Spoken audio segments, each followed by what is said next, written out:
5 years ago, at the Grand Martial Arts Tournament, Sun Wukong triumphed over Bic, and Chi-Chi took Wukong away, leading to their union and the birth of their child. Now, 5 years have passed, and the ever-bored Bulma once again gathers the Dragon Balls. Come forth, Shenron. Dark clouds gathered, thunder roared, and a golden light suddenly appeared. Shenron spiraled into the sky. State your wish, and any desire shall be fulfilled. Without hesitation, Bulma declared, Shenron, grant me a perfect boyfriend. He must be handsome, fit, immensely powerful, possessing martial arts talent surpassing Sun Wukong, and must love me dearly. A bead of cold sweat formed on Shenlong's brow. This wish exceeded his capabilities. However, at that moment, Shenlong had yet to be disheartened by reality, and his pride was at stake. Suddenly, with a flash of golden light, a tall and handsome man descended from the heavens, landing before Bulma. Bulma was ecstatic. Thank you, Shenlong. Shenlong silently vanished, and the 7 Dragon Balls scattered. Moments later, Su Haotian awakened. Where am I? Bulma leaned in, her cheeks slightly flushed. You're awake. My name is Bulma, and I am your girlfriend. Su Haotian was taken aback.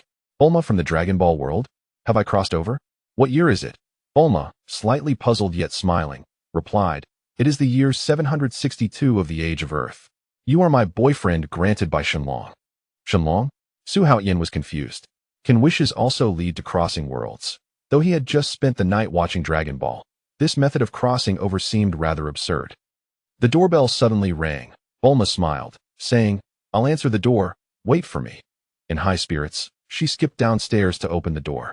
Su Haotian heard the sound of the door opening, followed by Bulma's voice. Yamcha, please stop pestering me.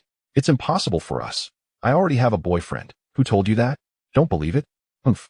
My boyfriend is handsome and powerful. Su Haotian's brow furrowed as he recalled something important.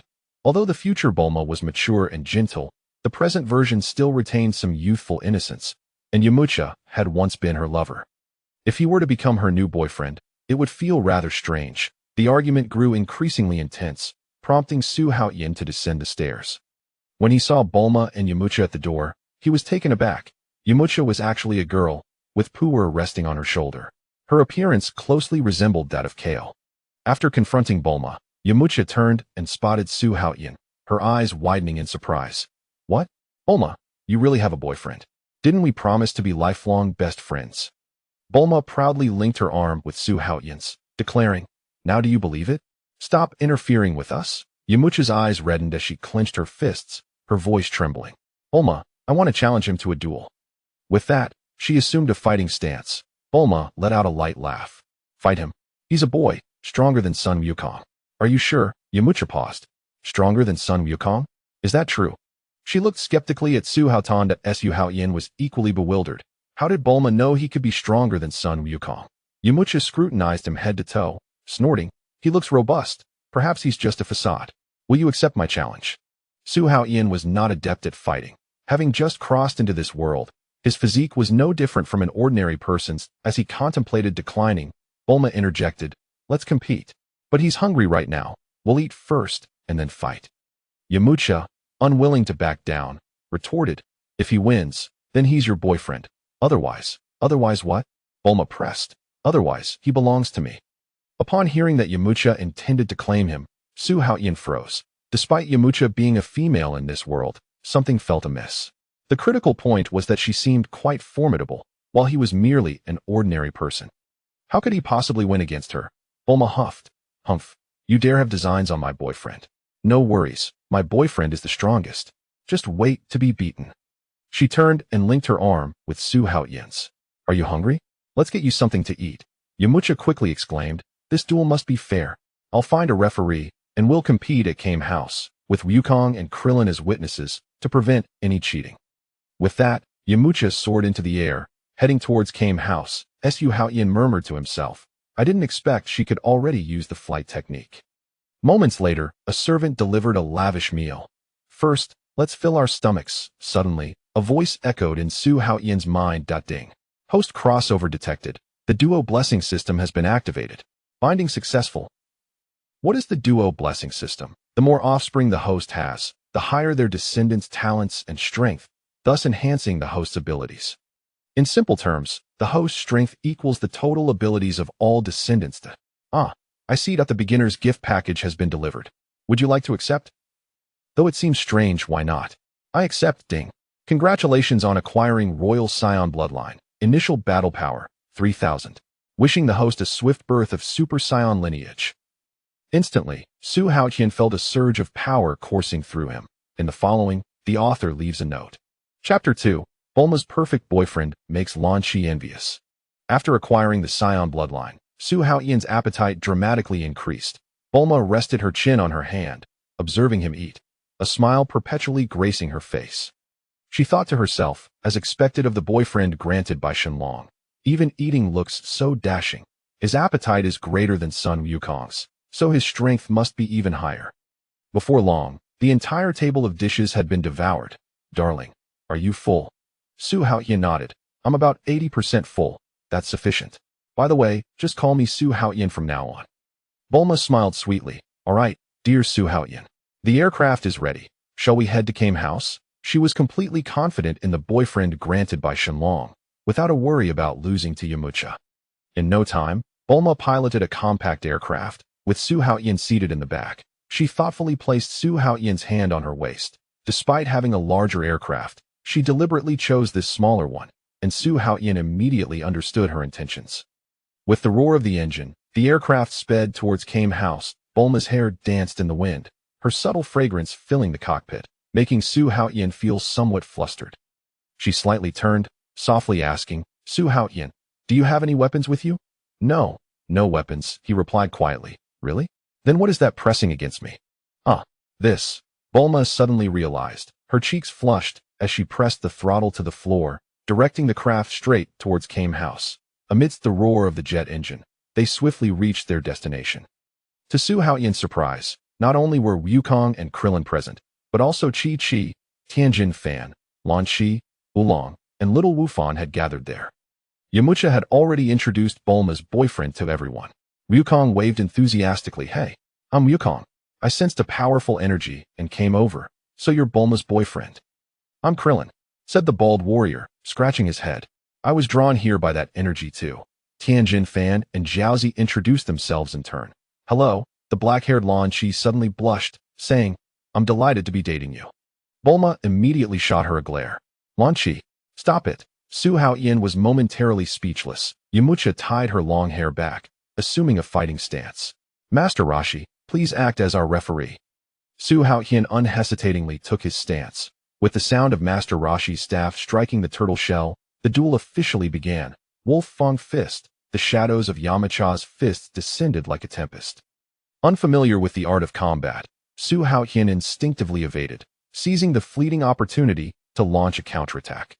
Bang! Yamcha was sent flying, crashing heavily against the rocky mountain. It hurts. She curled up in pain. Only then did Su Haotian realize his grip was unexpectedly soft, and he immediately understood. I apologize. I did not control my strength properly. Humph. Yamcha turned her head away. The onlookers were left speechless. Despite Yamcha's lack of training in the Kame Sennin system, her Wolf Fang Fist had been completely avoided, while Su Haotian had rendered her powerless with a single strike. This man's strength was unfathomable. Kame Sennin's gaze sharpened. This young man possesses such prowess. Bulma, how did you come to know your boyfriend? Krillin equally wore a look of astonishment. He's incredibly strong. I never imagined there existed such a martial arts master in the world, far surpassing me. Perhaps he could even contend with Wukong. Sun Wukong shook his head lightly. His aura is significantly more powerful than mine. Tianjin Fan fixed his gaze upon Su Haotian, his brow furrowed. Why does he possess such astonishing power, yet seem rife with vulnerabilities? Kame Sennin scrutinized Su Haotian, harboring doubts. To their discerning eyes, the distinction between martial practitioners was apparent. This young man, though formidable, lacked any foundational training in martial arts. He inquired, Child, have you never trained in martial arts? Su Haotian candidly admitted, Indeed, Master Wu Tian, I have not practiced. I apologize for my earlier forcefulness. Sun Wukong approached, his eyes ignited with the spirit of competition. You are Su Haotian, correct? Might I challenge you to a duel? Su Haotian nodded in agreement. However, I possess no techniques, and my strikes are difficult to control. You must be cautious. Wukong grinned. Worry not. My strength is not to be underestimated. Before the words had fully left his mouth, the two charged at one another. Su Haotian launched a straightforward punch, while Wukong defended with both palms, stepping back to absorb the impact before countering with a punch of his own. With astonishing reflexes, Su Haotian blocked the attack, poised to retaliate, but Wukong had already propelled himself into the air, executing a backflip. Nevertheless, Su Haotian swiftly closed the gap, landing a heavy blow to Wukong's abdomen. Bang! Sun Wukong was sent flying like a cannonball, the mountain rock shattering upon impact. Krillin gasped in disbelief. He couldn't even withstand a single blow from Wukong. It's simply incredible, Tianjin Fan murmured. The realm Wukong has attained after years of hard training has fallen to one, without any martial arts foundation. Hard to believe. Lan Shi gazed at Su Haotian's handsome visage and upright posture, her eyes sparkling with admiration, calling out to Bulma. Bulma, everyone loves a strong contender. I wish to compete with you fairly. Though she had once harbored feelings for Tianjin Fan, his singular focus on martial arts led that affection to fade. Bulma proudly placed her hands on her hips. Dream on. He is mine. Wukong approached, rubbing his stomach, shock evident on his face. *** Chapter 03. Lan Shi and Bulma compete for Su Haotian ***. Kame Sennin prepared a sumptuous feast, inviting everyone to partake in the reunion banquet. After her defeat, Yamcha felt dejected and left in a huff. Upon hearing that the meal was ready, Wukong instantly perked up. Since marrying Chi-Chi 3 years ago, he had nearly depleted the wealth of the Bull Demon King. Recently, their provisions had significantly dwindled. Were it not for the beasts and fish available in Baozi Mountain, they might truly have found themselves without sustenance. Lan Shi inquired, puzzled. Didn't you just consume a senzu bean? Shouldn't you be able to go without food for 10 days? Wukong scratched his head with a sheepish grin. It's been too long since I tasted your cooking. Even when full, I can still enjoy a little more. Everyone gathered around the dining table, devouring the food with fervor. Kame Sennin curiously asked, Bulma, you mentioned you found your boyfriend using the Dragon Balls? How did you make that wish? Bulma nodded in affirmation. Yes. I wished for a perfect boyfriend from Shenron. Handsome, well-built, strong, with martial arts talent surpassing even Sun Wukong's, and most importantly, he must love me. Wholeheartedly, the group instantly comprehended the situation. Chapter 2. Klin suddenly realized. No wonder. I had sensed a formidable aura emanating from Shidu earlier. It turns out it was Bulma summoning her boyfriend. As he spoke, a spark of inspiration ignited within him. Since Bulma could use the Dragon Balls to find a boyfriend, could he not also use them to seek a girlfriend?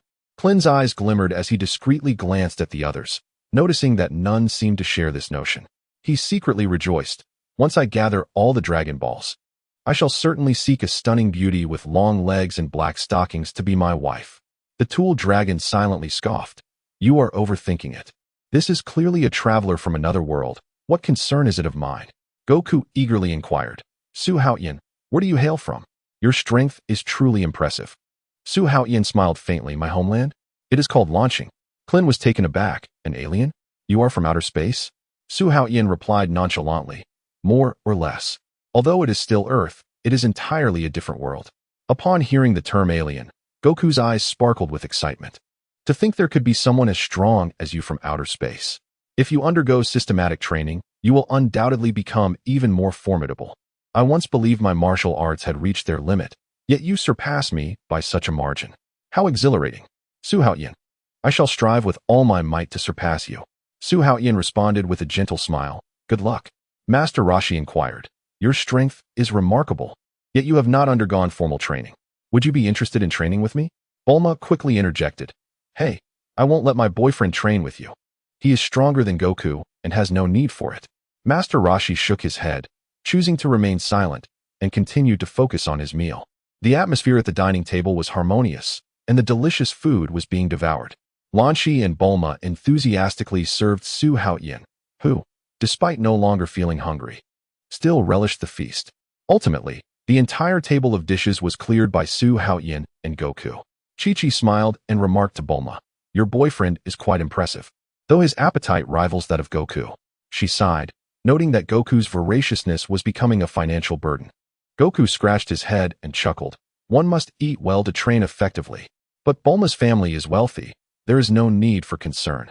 Bulma linked her arm with Su Haotian's, sweetly declaring, "Indeed, I can support him." Master Roshi seized the opportunity to suggest to Su Haotian, "Even if you are unwilling to formally apprentice, you should learn to control your aura. Otherwise, you may inadvertently harm others. I am confident that within a month, you will master it." Klin raised an eyebrow. "So quick?" "It took me considerable effort back in the day." Goku was more optimistic. With his talent, half a month should be sufficient. Master Roshi shook his head. "It is not that simple. Even the great martial arts master Wu Tai spent a month and a half on it." Bulma proudly interjected, "3 days is all it takes. My boyfriend is a genius." The blonde Lan Shi leaned closer to Su Haotian, her smile radiant. "What would you like to eat during your training? I will make it for you every day." Bulma immediately glared. "That won't be necessary. I will personally pick him up. He will learn quickly." Lan Shi scoffed. "Controlling one's aura is an advanced skill. It cannot be rushed." "What are you worried about?" Klin attempted to mediate but received a hit from both sides, exclaiming in pain, "What have I done wrong?" Su Haotian silently observed, inadvertently caught up in the conflict. Lan Shi suddenly leaned closer, winking. "Would you like to change girlfriends?" Bulma glared fiercely. "Lan Shi, do not go too far." The tension between the two escalated. Bulma glanced at them, a flicker of unease creeping into her heart. But then she reassured herself. This was a boyfriend summoned through the Dragon Balls, and he must surely love her wholeheartedly. Achoo! The blonde Lan Shi suddenly turned into a brunette, her face flushing red. "Oh dear, how embarrassing." After saying this, she covered her face and dashed into the house. Su Haotian noted that Lan Shi, possessing a dual personality, had a rather appealing figure. Perhaps she was not so bad after all. Oddly enough, why had no one married her later on? Chapter 4, Learning the Sky Dance Technique. Raditz descends to Earth. Su Haotian naturally sought to learn some fundamental martial arts. At the very least, he needed to master the application of the Turtle School and readily accepted Master Roshi's guidance. After the meal, Master Roshi began the lesson while the others either trained nearby or engaged in casual conversation. Lan Shi peered through the window at Su Haotian, contemplating, "I too shall gather the Dragon Balls in the future and find a boyfriend like him." Master Roshi said, "Your mindset is stable, but your power seems somewhat erratic. Try to feel the chi within you and allow it to flow according to your intent." Su Haotian practiced controlling his aura as per Master Roshi's instructions. He had expected it to take several days to adapt, yet he astonished everyone by mastering aura control in merely 2 hours, along with the Turtle School techniques. Bulma gasped. "His talent is truly remarkable. He learned it so swiftly." Master Roshi nodded. "His calm demeanor makes learning these skills indeed easier. However, do not become complacent. If you continue to practice, you will be able to sense the aura of others, which is an advanced skill that even I can only barely perceive."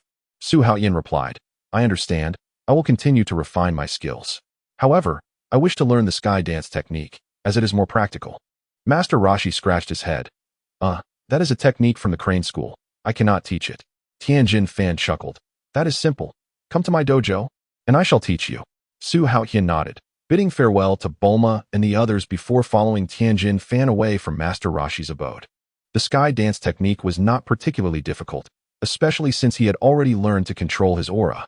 However, due to his still imperfect mastery, he stumbled through practice at the dojo throughout the afternoon. Several hours later, a figure descended near Master Roshi's dwelling. Bulma excitedly called out, "Has Su Haotian returned?" Everyone rushed out of the house, looking up, only to see Raditz gazing down at them from above. Not Su Haotian. His expression was grim, radiating a powerful aura. Goku sensed the hostility from the newcomer and immediately asked, "Wary, who are you? What brings you to Earth?" Raditz fixed his gaze on Goku. "Even as time passes, I can still recognize you, Kakarot. You are the spitting image of your father." Goku appeared perplexed. "Kakarot?" As Bulma and Su Haotian landed, Bulma curiously asked, "What is going on here?" "Kakarot, what are you doing?" "Your mission was to exterminate the humans of this planet. What sort of game are you playing?" Raditz interrogated. Klin stepped forward. "Hey, no matter who you are, leave this place immediately." Raditz remained unmoved. "This is troublesome. I have to deal with a drunken fool in broad daylight," Klin impatiently stated, urging him to leave. Goku urgently called out, "Klin, do not approach him." Before he could finish, Raditz swung his tail and sent Klin flying. Everyone was left dumbfounded. Klin, second only to Goku in strength, had been defeated in an instant. They stared in shock at Raditz's casually swaying tail. "It is a tail. He has a tail too." Goku exclaimed. It seems you finally understand. Raditz sneered. Understand what? Goku asked, confused. Kakarot, you have truly forgotten even me. How pitiful. I do not recognize anyone named Kakarot. I am Sun Wukong. Is this truly happening? Raditz frowned. Did you sustain a severe head injury? What do you mean? Did you have a significant head injury as a child? Goku nodded. There was an incident. Although I cannot recall clearly, I did sustain a scar on my head, which later healed after eating a senzu bean. So it is true. But what does that signify? Master Roshi slowly spoke. I understand.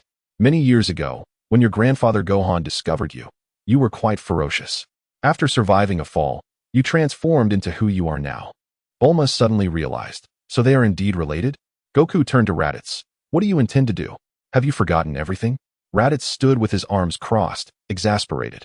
Since that is the case, allow me to help you recall, for you will undoubtedly be of use in the future. At this moment, Klin struggled to rise from the ground. Be cautious, Wukong. This individual is formidable. It appears so, Wukong replied in a low voice. Raditz coldly stated, listen, you are not of Earth. Your homeland is planet Vegeta, belonging to the Saiyan race, renowned for their unparalleled combat prowess throughout the universe. He gestured to himself. And I am your elder brother, Raditz. The onlookers displayed expressions of disbelief. Klin's eyes widened. Wukong's brother? Surely, this must be a jest. Bulma exclaimed, they are actually siblings? Raditz continued to recount the Saiyans' conquest of planets, leaving everyone present in shock once more. Sun Wukong clenched his fists and roared, leave Earth. I am Sun Wukong, not Kakarot. Klin echoed, indeed. Wukong is now a warrior of Earth and will never ally with you butchers. Raditz noticed the trembling Son Gohan in the corner and smirked. That little brat is your son, isn't he? Since you refuse to cooperate, I shall take him with me. With that, he strode towards Gohan. In an instant, Sun Wukong dashed forward but was effortlessly struck aside by Raditz. He curled up on the ground in pain as the others stood helpless. Ultimately, Raditz abducted Gohan, demanding that Sun Wukong submit within 24 hours. Bulma gazed at the sky and murmured, if only Su Haotian were here. Chapter 5. Just then, a figure descended from the heavens. Su Haotian surveyed the demoralized crowd and raised an eyebrow, inquiring, what has transpired? Upon seeing Su Haotian, everyone felt a surge of hope. Bulma urgently stated, a guy named Raditz claims to be Wukong's brother and has taken Gohan. Raditz? Su Haotian comprehended the situation.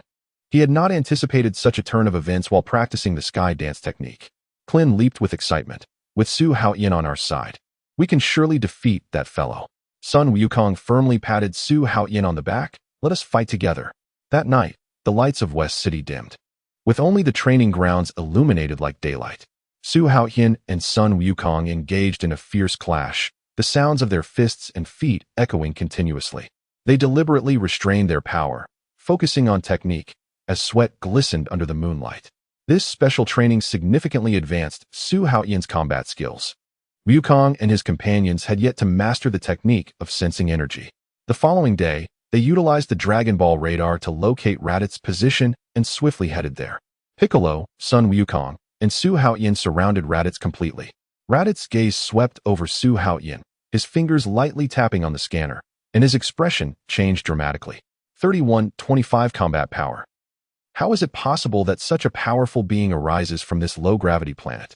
Su Haotian coldly regarded Raditz. Raditz's knuckles turned white, a flicker of trepidation flashing in his eyes. While he could still contend with Wukong and Piccolo, the presence of Su Haotian extinguished his fighting spirit entirely. He took a deep breath and looked back at Sun Wukong. Kakarot, I ask you once more, will you join us? Wukong firmly rejected. No way. Release my son, or do not blame us for being rude. Raditz surprisingly released Gohan, shaking his head in resignation. Very well, since you insist. The sudden change left Wukong and Piccolo stunned. You are just letting Gohan go? Wukong asked incredulously. After all, you are my brother. Raditz took a few steps back, heading towards his spacecraft, deeming the mission a failure and unnecessary to escalate hostilities. Chapter 3. Su Haotian narrowed his eyes. His intervention had completely altered the course of events. Wukong joyfully embraced Gohan. See, I told you he wasn't so bad. However, Piccolo stared in the direction Raditz had vanished, beads of cold sweat still on his brow. I fear this is not over. Of course it is not over, Su Haotian replied nonchalantly. Stronger Saiyans will soon arrive. Piccolo abruptly turned. You knew beforehand? Why did you not stop him? It is impossible to stop them. Su Haotian pointed to the sky. That scanner is connected to my companions. Regardless of the outcome, they will come to Earth. 10 times his power. Wukong gasped. Can such monsters exist in the universe? Su Haotian smiled. Do not overthink it. Focus on your training. What is meant to come will come. Those individuals will not arrive on Earth for at least another year. When they do, you will find many opponents who are 100, 1,000, or even 10,000 times stronger. Wukong and Piccolo's faces turned pale upon hearing this. Yet, they quickly regained their composure. They were never the type to retreat in the face of adversity and were determined to double their training to prepare for the impending threat. Raditz furiously departed Earth, landing on a nearby planet to train while simultaneously contacting Vegeta. During this time, he made several covert trips back to Earth to gather intelligence and unexpectedly uncovered the secret of the Dragon Ball's ability to grant resurrection. This information swiftly reached Vegeta and Nappa aboard their spaceship. Vegeta scoffed, Dragon Balls. This tiny Earth conceals such treasures. He immediately began devising a plan to utilize the Dragon Balls for immortality. Su Haotian bid farewell to Wukong and the others, returning to West City. With son Wukong alive, he could not master the Spirit Bomb or the Kaioken technique, thus placing all the pressure on Su Haotian's shoulders. Suddenly, he recalled that he was a traveler equipped with a system. Su Haotian promptly connected to the system. Is there a fast way to become stronger? Ding. This system is the more children, more blessings system. Offspring will inherit the host's strength and talents. This setup caused Su Haotian to frown. The effectiveness was too slow. Even if he married Bulma immediately, it would take at least 10 months. Moreover, they were still not familiar with each other. On the same day, Dr. Brief received a request to repair the cinema's surveillance system. As a token of gratitude, the cinema gifted him over 10 movie tickets.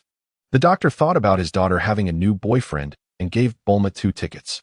Mrs. Brief also wished to watch a film and planned to spend some quality time with her husband after he finished his work. Bulma was on the phone with Lanchi when she received the tickets and exclaimed excitedly, "What a coincidence. I got movie tickets. This afternoon, I am going to watch a horror film with Su Haotian. This time, I must win him over at the cinema." Lanchi gasped. "You actually plan to do that at the cinema? I can't believe you have the nerve." Bulma chuckled mischievously. "I have done my homework. I specifically chose a short skirt." Without further ado, she declared, "I'm off for my date." Lanchi widened her eyes on the other end of the line.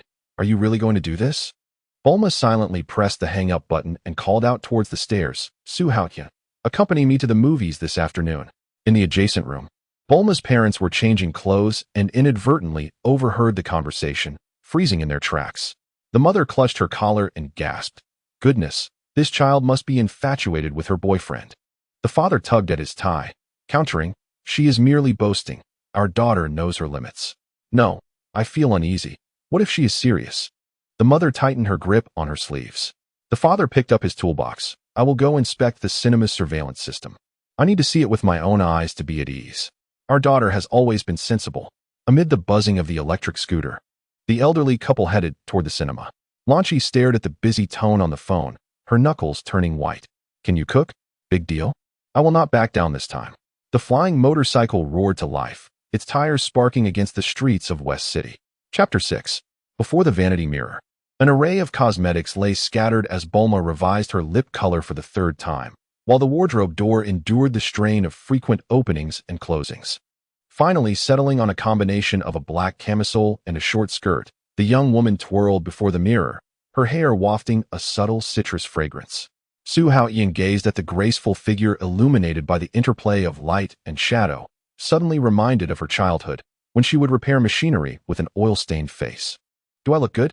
Bulma softly inquired while clutching the hem of her skirt, and before receiving an answer, she swiftly pecked his cheek, her own ears flushing from the tips to her neck. The convertible sped through the cityscape, with Bulma's hair occasionally brushing against Su Haotian's shoulder. As she inadvertently leaned closer in the passenger seat, Su Haotian instinctively wrapped his arms around her slender waist. Contemplating the pace of their relationship, might they not need to wait an entire year? Beneath the shimmering neon lights of the cinema, 2 pairs of figures approached the ticket booth from opposite directions simultaneously. With the film about to commence, Bulma tugged Su Haotian toward the snack area. "What would you like to drink? Milk tea, cola, or coffee? What do you wish to eat? Chips, popcorn, or sunflower seeds?" Su Haotian couldn't help but marvel at the extravagant world of the affluent. Every aspect of their lives was adorned with the most luxurious brands. Shopping without even glancing at the price tags was a norm. Marrying Bulma would undoubtedly spare him decades of toil. Once their purchases were complete, the couple slipped into a corner of the theater and took their seats. The screen showcased a horror film centered around a plumber. At the sight of a terrifying scene, Bulma suddenly leaped into Su Haotian's embrace. It's so scary. Su Haotian's lips twitched at her exaggerated performance. She dared to confront a destroyer, yet feared such a film. In the darkness, Bulma leaned in closer, her inexperienced kissing technique betraying her lack of prior encounters. As her hand stealthily ventured towards Su Haotian's back, he quickly halted her, reminding her that the cinema's surveillance had night vision capabilities. At that moment, the repaired monitoring room's screen flickered to life. Wait, Bulma's mother gasped. Look at what your daughter is doing. The screen displayed a plethora of affectionate couples, yet it was only their daughter who actively sought a kiss. However, Bulma's display of enthusiasm was excessive. She nearly enveloped Su Haotian entirely, leaving her parents aghast. My goodness, how could this be? Bulma's father felt his heart shatter. How has my daughter turned into this? Is this still my well-behaved daughter? Alas, one cannot hold on to a growing daughter. The couple lamented for quite some time. Before long, Bulma's mother came to a realization. Her child's father, Bulma, has matured. It is time to consider marriage. Even Wukong, who is 2 years her junior, has a 4-year-old child. Bulma's father immediately grasped the situation. You are right. If she doesn't marry soon, it will only become more difficult. It would be troublesome if she becomes an unmarried woman of advanced age. Now is the perfect time while she is still young. Just as they began to accept reality, the scene before them once again shocked them. Bulma's actions grew bolder. If not for Su Haotian's vigorous resistance, she might have already succeeded. The staff in the monitoring room were left stunned. Wow, what a rare treat today. To witness such drama for free. Haha, this live broadcast is far more exciting than the movie. Did you see that? That girl is so proactive. I love it. One female staff member stared at the screen, her face suddenly flushing. That boy is indeed quite handsome. No wonder the girl is so eager. A nearby colleague teased, oh, Sister Wei is blushing. Could it be that she is smitten? Nonsense. I deny it. If I say no, then it is no. That's good. Once the movie ends, I will go and strike up a conversation with that handsome guy. How can you do that? He clearly has a girlfriend. Other female colleagues laughed, saying, everyone who comes to the cinema is freshly in love. With enough effort, there isn't a wall that can't be moved. That does sound reasonable. No way. I too must pursue that dashing young man. Bulma's mother immediately approached the two love-struck girls and exclaimed, stop dreaming. That is my son-in-law. Chapter 7. Lan Chi's cinema. Bulma's father's expression grew increasingly grim as he watched the monitoring screen. He wished he could smash the surveillance equipment.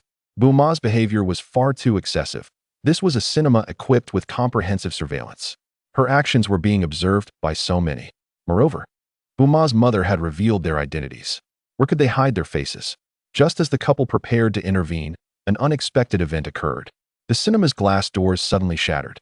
A fierce blaze cutting through the darkness, the cacophony roaring to shatter the silence. Hands up. Anyone who moves dies. Dozens of couples huddled together recoiled in shock, trembling like lambs under the threat of firearms. In the chaos, a man abruptly shoved his female companion aside, grabbing a popcorn bucket to feign focus on the screen until he recognized the gunman with flowing blue hair, his tense shoulders suddenly relaxing. Goodness, I nearly thought it was my other half. The woman beside him remarked. I thought my husband had come to catch me in the act.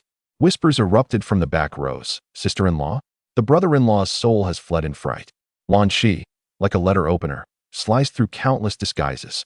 Bulma instinctively released Su Haotian's sleeve, catching sight of a golden figure wielding a machine gun surveying the aisle, her fury causing her to bite her silver teeth. That relentless robber. She tugged the young man down beneath the seats. The shouts of security personnel surged from the corridor. Capture the blue-haired female thief. The response was a thunderous roar. The ceiling erupted with a vicious crack, sunlight cascading like a waterfall as Lan Chi had already mounted her hovering motorcycle, vanishing amidst the falling debris. Savages. Bulma stomped her foot, kicking a portion of the armrest away. All around, couples scattered in a frenzy, some adjusting their belts as they fled. Su Haotian gazed at the gaping hole in the ceiling with a wry smile. She has always been like this. On the way home, in front of Dr. Bu Li Fu's monitoring screen, The couple simultaneously wiped their brows. Thankfully, nothing serious occurred. The person who just rushed past seemed to be Lan Chi. She really helped us out. My dear, we can't watch the movie anymore. Shall we head home? Go home. No way. Bulma rarely brings her boyfriend back. It would be so awkward if we ran into them. Bulma's mother stifled a laugh. Hee hee, you are right. Let the young ones be. We won't disturb them. Just as well, I was thinking of going out for a stroll and buying a few bags. Buying bags? How about looking at houses instead? At this rate, Bulma is about to get married. Living together isn't very convenient. Bulma's mother nodded with a smile. You always think ahead. I heard there's a newly opened villa complex, fully renovated. Shall we go take a look? Thus, instead of heading home, they went directly to view properties. Bulma's attentive mother dialed a number. Bulma, your father and I have something to attend to. We won't be back tonight. As Bulma was driving home, she received the call, and her irritation from Lan Chi's disruption dissipated entirely. Her parents want to be returning? It's as if heaven is aiding her. At that moment, she even envisioned names for her future children. Today, she would finally become a true woman. Meanwhile, Lan Chi intended to rush back to Bulma's home, but suddenly sneezed midway, instantly transforming into her black-haired form. Unable to control her motorcycle, she could only stop by the roadside. Oh no, how will I return? The pursuing officers were drawing nearer, causing her to panic. Am I truly going to be caught? Soon, a group enclosed her. Is this Lan Chi? The bike is hers. But her hair color and demeanor are completely off. Who cares? Captain, we can't let all these people come out for nothing, right? Even if we arrest the wrong person, we can just take her back for registration and let her go. That makes sense. Take her away. Seeing them approach with guns raised, Lan Chi screamed in fright. Oh, someone help me. Chapter 8. A surprise arrival. A new life begins at that moment. Far away in Shidu, Bulma had returned home with Su Haotian. Surrounded by unfamiliar faces, Lan Chi shouted desperately, yet no one responded. In Chapter 4, she was eventually taken to the police station. Unable to find any relevant records and seeing her gentle, delicate demeanor, even lacking a motorcycle license, the police dismissed her as the notorious thief Lan Chi. After a brief registration, they released her but confiscated her motorcycle. Alone on the streets of Shidu, Lan Chi felt utterly bored. Suddenly, a cool breeze swept through, and she sneezed. The golden-haired Lan Chi made her reappearance, a slight smile gracing her lips. Bulma, do not think you can easily rid yourself of me. At that moment, a motorcycle sped by, and Lan Chi swiftly drew her machine gun, unleashing a furious barrage. Stop. Hand over the vehicle. In the blink of an eye, she had commandeered the stolen motorcycle, hurtling towards Bulma's residence. The cacophony of gunfire attracted a multitude of police officers. This is not good. It's Lan Chi. She has stolen a vehicle. Pursue her immediately. Several cars raced towards Bulma's home. Meanwhile, within Bulma's abode, she poured herself a glass of cherished red wine and engaged in casual conversation with Su Haotian. Possessing memories from a past life, Su Haotian understood her intentions all too well. An hour later, both had consumed enough to appear slightly tipsy and, in unison, made their way towards the bedroom. Just as their affection was reaching its peak, a sudden and thunderous crash shook the entire house. They hurriedly donned their clothing to investigate. To their astonishment, Lan Chi had burst through the living room's glass door on her motorcycle. Furious, Bulma exclaimed, Lan Chi, what do you want? The piercing sound of police sirens grew closer, with at least a dozen vehicles approaching. Lan Chi hastily declared, there is no time for explanations. I need to hide. With that, she dashed into the bedroom and concealed herself within the wardrobe. An irate Bulma stepped outside. An officer approached to report, Bulma, we have traced the notorious thief Lan Chi to this location. She may pose a threat to your safety. Before the officers could act, the inebriated Bulma sharply dismissed them. As the daughter of the wealthiest man in Shidu, she regarded the threat of a mere thief as trivial. The law enforcement system in this world was starkly different from reality. The effects of alcohol caused her to completely forget about Lan Chi. As the night deepened, Su Haotian and Bulma returned indoors to continue their unfinished business. Such revelry was beyond words. As the night grew quiet and darkness enveloped everything, a fatigued Bulma had long since fallen asleep, only to inadvertently kick Su Haotian off the bed in her dreams. He landed on the floor, still lost in slumber. At that moment, the wardrobe door opened silently. Lan Chi gazed at the sleeping Su Haotian, a smile creeping onto her lips, before suddenly pouncing on him. Days later, Bulma's parents organized a wedding for the couple. Time flew by, and 2 months later, Bulma appeared before Su Haotian, holding 2 pregnancy test sticks. He understood that their plan had come to fruition, with Vegeta and Nappa approaching Earth in just 1 year. Su Haotian realized that he could no longer afford to waste time. Besides relying on the system, he had to train rigorously. The gravity chamber he had commissioned from his father-in-law was finally complete, and Su Haotian threw himself into intense training. 8 months passed in the blink of an eye. Lacking the pure combat experience of life and death struggles, his progress was not as significant as he had hoped. Although his combat power had doubled, it was still far from Vegeta's level. Bulma had yet to give birth when the system notification suddenly chimed. Ding! Congratulations. The host has welcomed a son with a talent value of 300 and an initial combat power of 3,000. The host's physical attributes are being enhanced. Su Haotian was taken aback. What is happening? Ding! Enhancement complete. Host talent 550, combat power 10,000. Reward: Key perception 1000 S cells. S cells are the core of transforming into a Super Saiyan, and the more accumulated, the easier the transformation, requires a base combat power of 3 million. Current attributes: Su Haotian. Saiyan bloodline, talent 550. Combat power 10,000. Children: 1 son, born of Lanchi. The combat power growth of the child can benefit the host. Skills: flight technique, key perception, Kamehameha. He suddenly realized the unexpected joy that had arrived. The son of Lanchi would aid him in surpassing the 10,000 combat power mark. And with Bulma's impending childbirth, his chances of defeating Vegeta had significantly increased. With the Z fighters fighting alongside him, Su Haotian felt a sense of relief. Suddenly, a thought struck him. Wait, where is Lanchi, the mother of my child?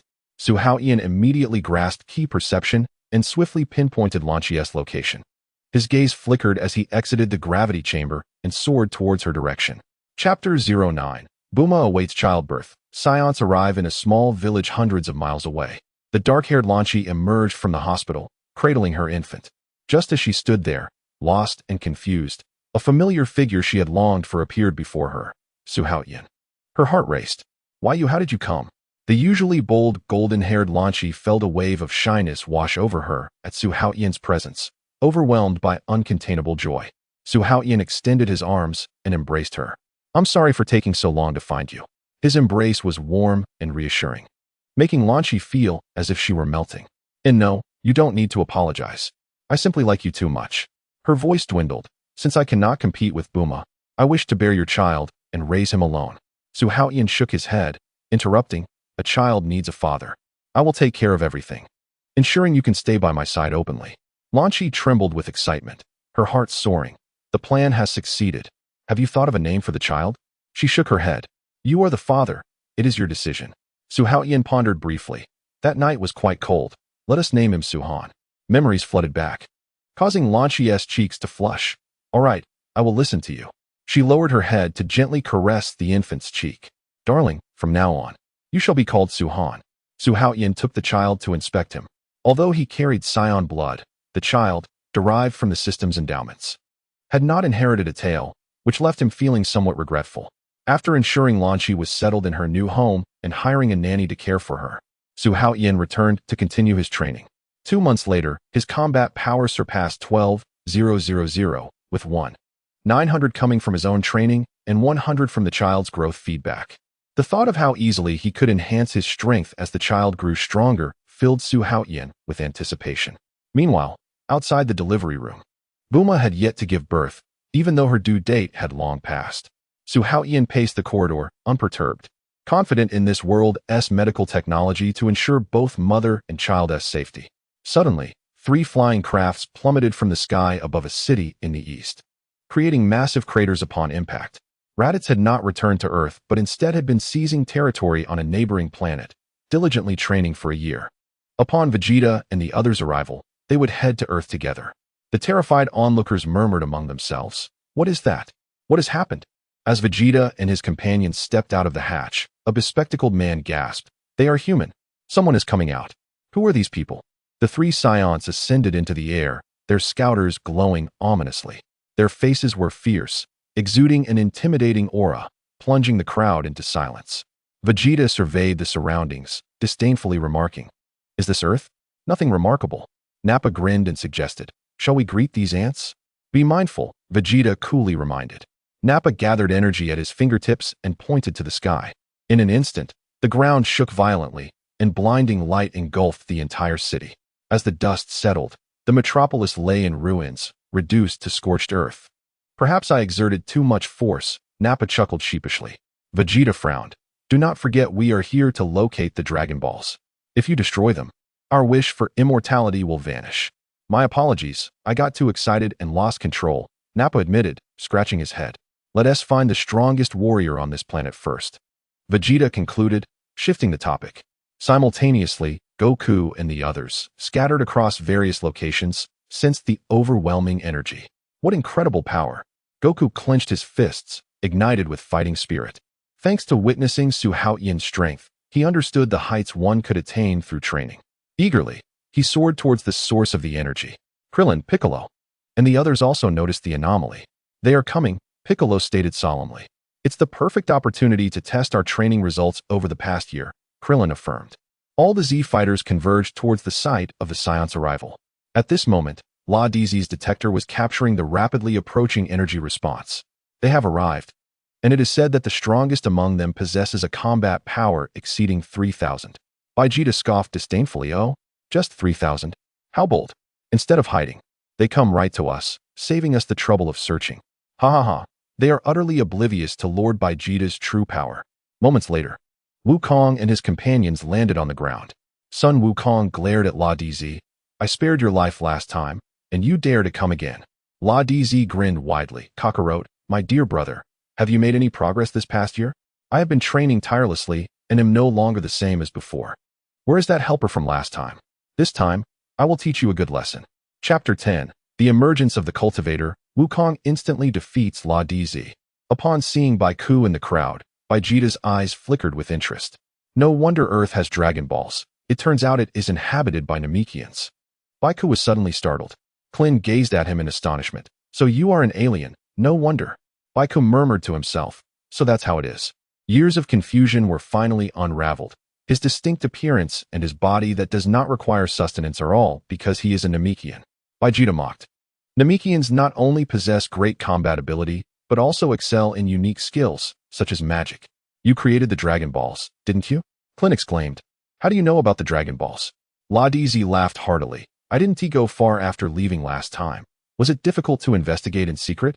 Klin clenched his fists. Wukong spared you once, yet you remain obstinate. Goku assumed a fighting stance. Thank you for revealing my origins. However, I must apologize. I only care about fighting. The Dragon Balls have nothing to do with me. Raditz sneered. Do you think you can defeat us? Since it has nothing to do with the Dragon Balls, it doesn't matter if I kill you. Victory and defeat can only be determined through battle. In the Temple of the Gods, it dawned on me that I am an extraterrestrial being. No wonder I am so different. The Dragon Balls were created by me in my early years. At that time, I instinctively formed 7 from those fragments. Could it be that my homeland also had someone who created such a thing? Lana glanced coldly at the crowd. Since you refuse to hand over the Dragon Balls, let us resolve this with force. Lana glanced at the detector, which displayed the combat power of the group as merely a few hundred, completely insignificant.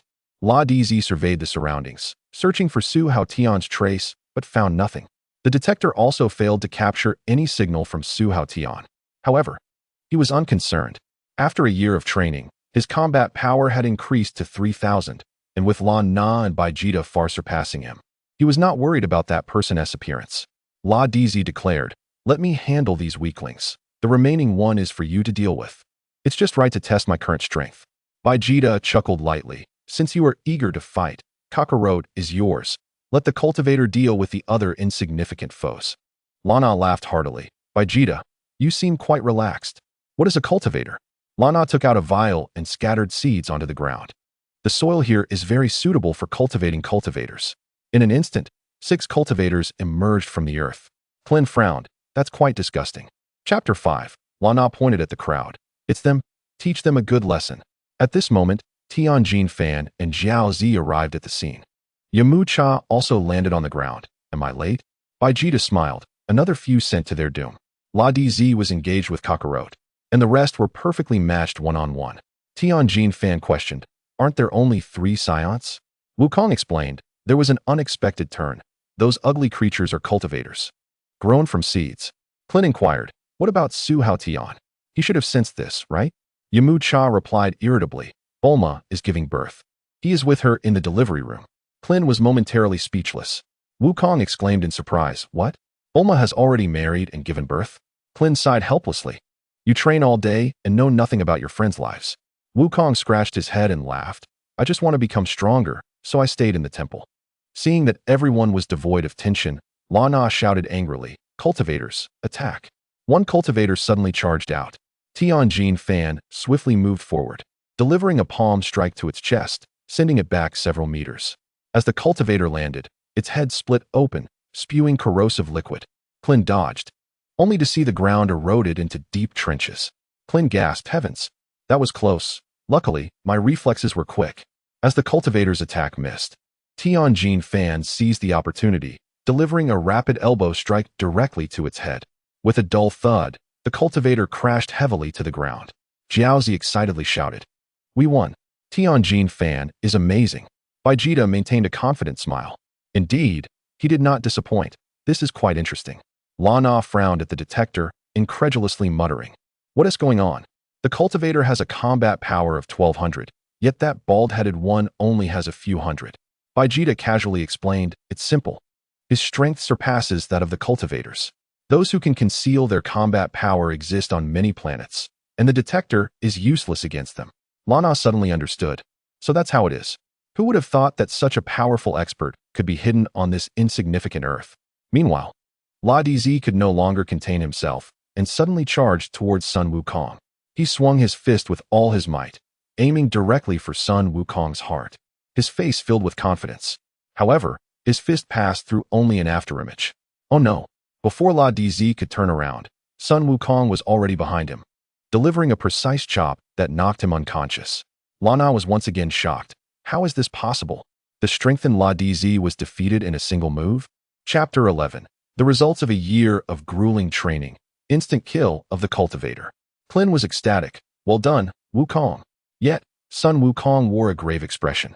Although his strength had soared this past year, far exceeding Raditz, the warning from Su Haotian still echoed in his ears.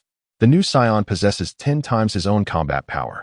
He was acutely aware that he could not yet contend with the strongest enemy. Do not let your guard down. The real battle is only just beginning. Lana looked disdainfully at the unconscious Raditz. What a waste. To be defeated by an earthling is truly a disgrace to the Saiyans. Just then, the cultivator that Tianjin Fan had knocked down staggered to its feet. Clint immediately alerted, Tianjin Fan, it's getting up again. Tianjin Fan quickly assumed a fighting stance, ready to confront it. Unexpectedly, Vegeta suddenly turned cold and raised his hand to unleash a wave of energy. Bang! The cultivator was instantly obliterated. Clint and Vegeta gasped in awe. How terrifying! Although they did not understand why Vegeta attacked his own ally, the fact that he could easily annihilate a foe on par with Tianjin Fan demonstrated a level of power that was truly horrifying. Lana, filled with confusion, asked, Vegeta, why do this? Vegeta coldly smiled. The game is over. That fool did not heed my warning. I had said I would attack with full force. Heavens, how terrifying. Vegeta's gaze swept over the remaining cultivators. Who will be next? Lana, furious, declared, this time, I will ensure you are utterly crushed. Yamcha confidently stepped forward. Leave it to me. Let me show you true strength. Vegeta appeared slightly surprised. Sending a woman into battle? How amusing. Yamcha smiled calmly. Don't judge by appearances. Clint suggested, let me handle it instead. Yamcha shook her head. You have already used your chance to revive. You cannot take any more risks. No sooner had she spoken, Yamcha charged at the enemy. The figures of both sides instantly vanished from the scene. Jiaozi exclaimed, where did they go?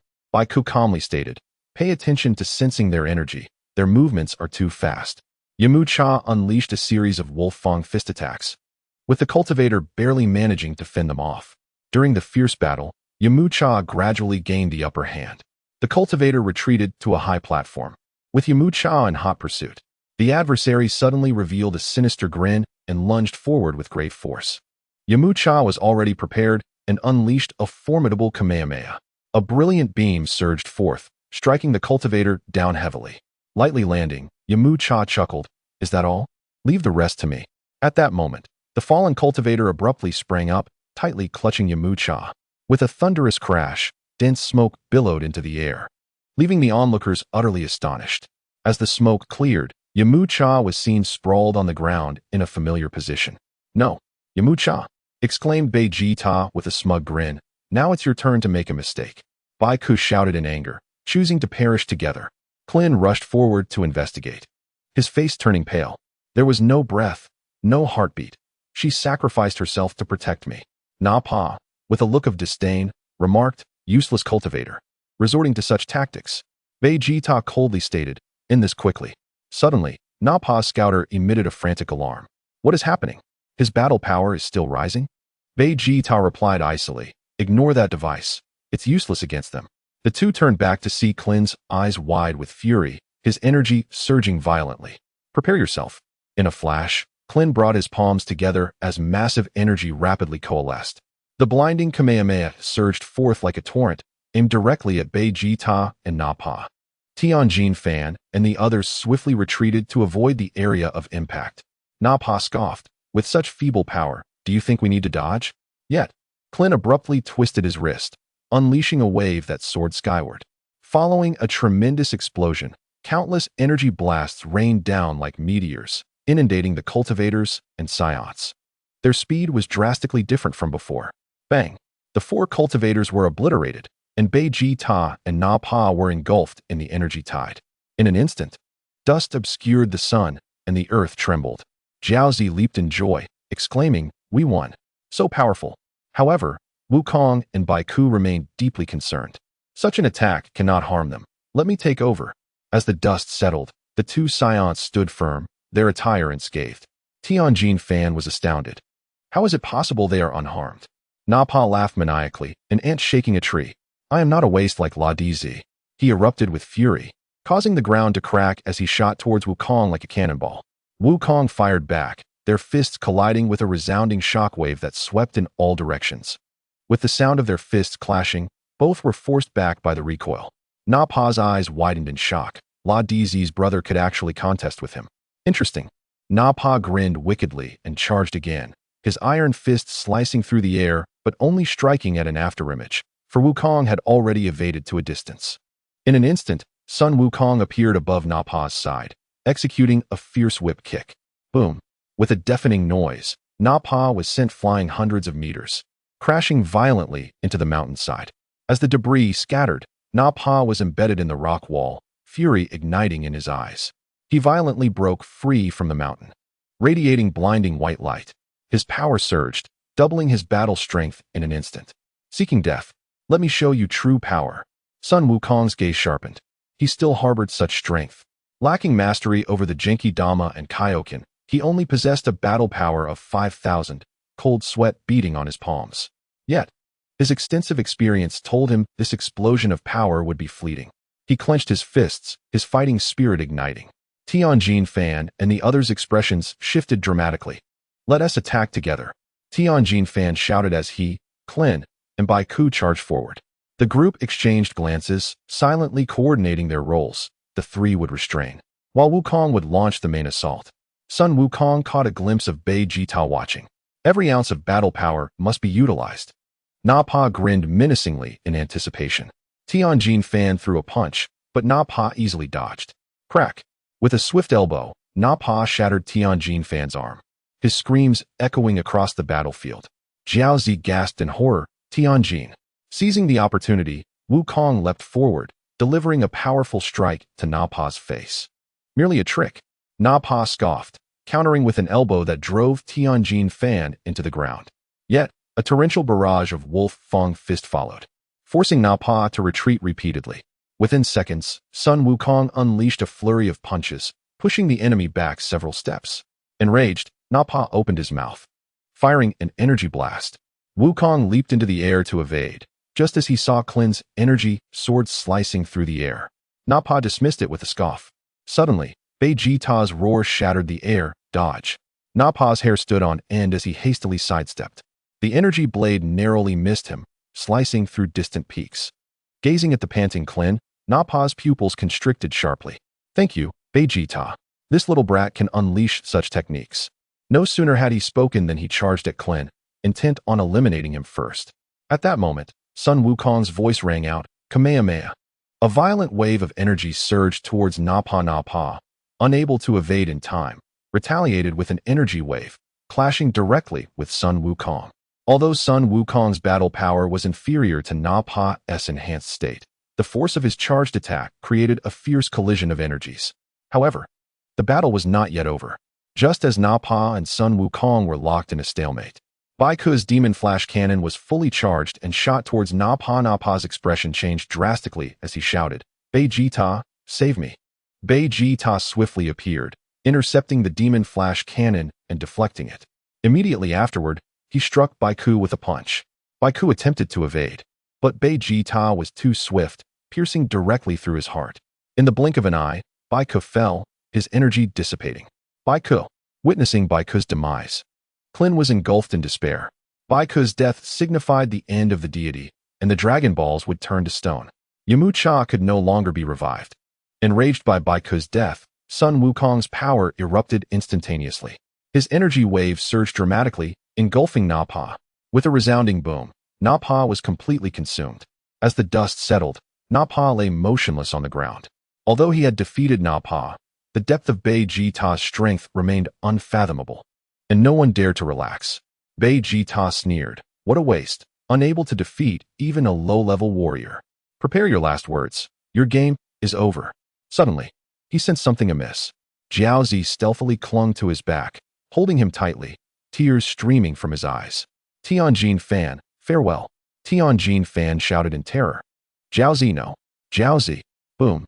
With a thunderous sound, Jiaozi was obliterated, and Vegeta was engulfed in flames. Yet, as the dust cleared, Vegeta remained unscathed. Humph, brave little brat. Such an attack is futile against me. Now, it's your turn to descend into hell. Chapter 13. The Joy of Twin Births and the Comprehension of Instant Transmission. In the hospital, Su Haotian anxiously awaited Bulma's delivery. He sensed that the Saiyans had already arrived on Earth. Due to Lan Chi's interference, he had missed witnessing the birth of their child last time. This time, as the Saiyans attacked, Bulma's due date had been postponed. He had hoped that Sun Wukong could hold off Vegeta and his group to buy him some time.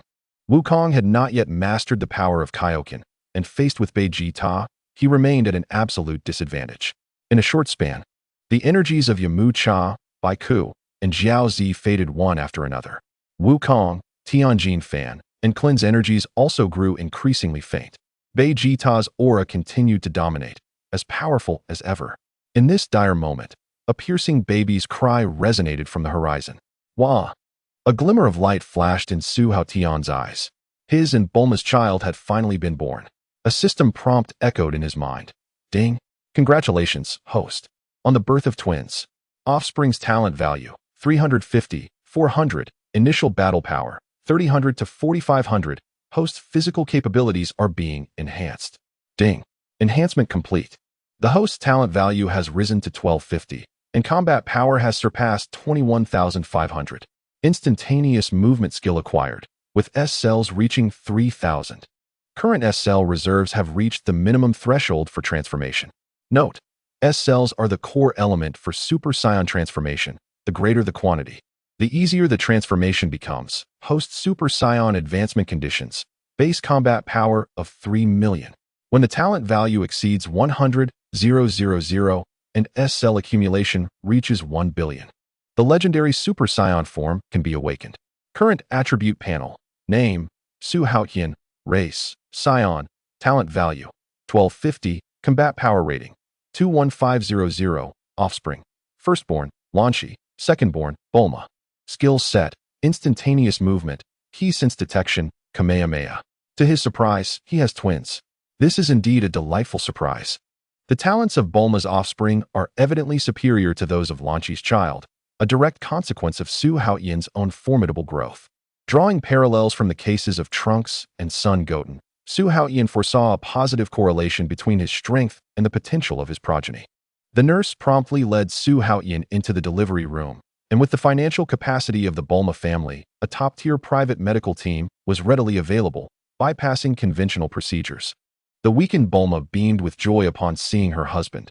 "Darling, we have 2 children at once." Su Haotian gently kissed her forehead. You have worked hard. But the Saiyans are attacking Earth. I must engage them immediately. What? The enemy has arrived? Bulma's pupils dilated in shock. Have they all perished? She gazed down at the infant in her arms, then turned to Su Haotian.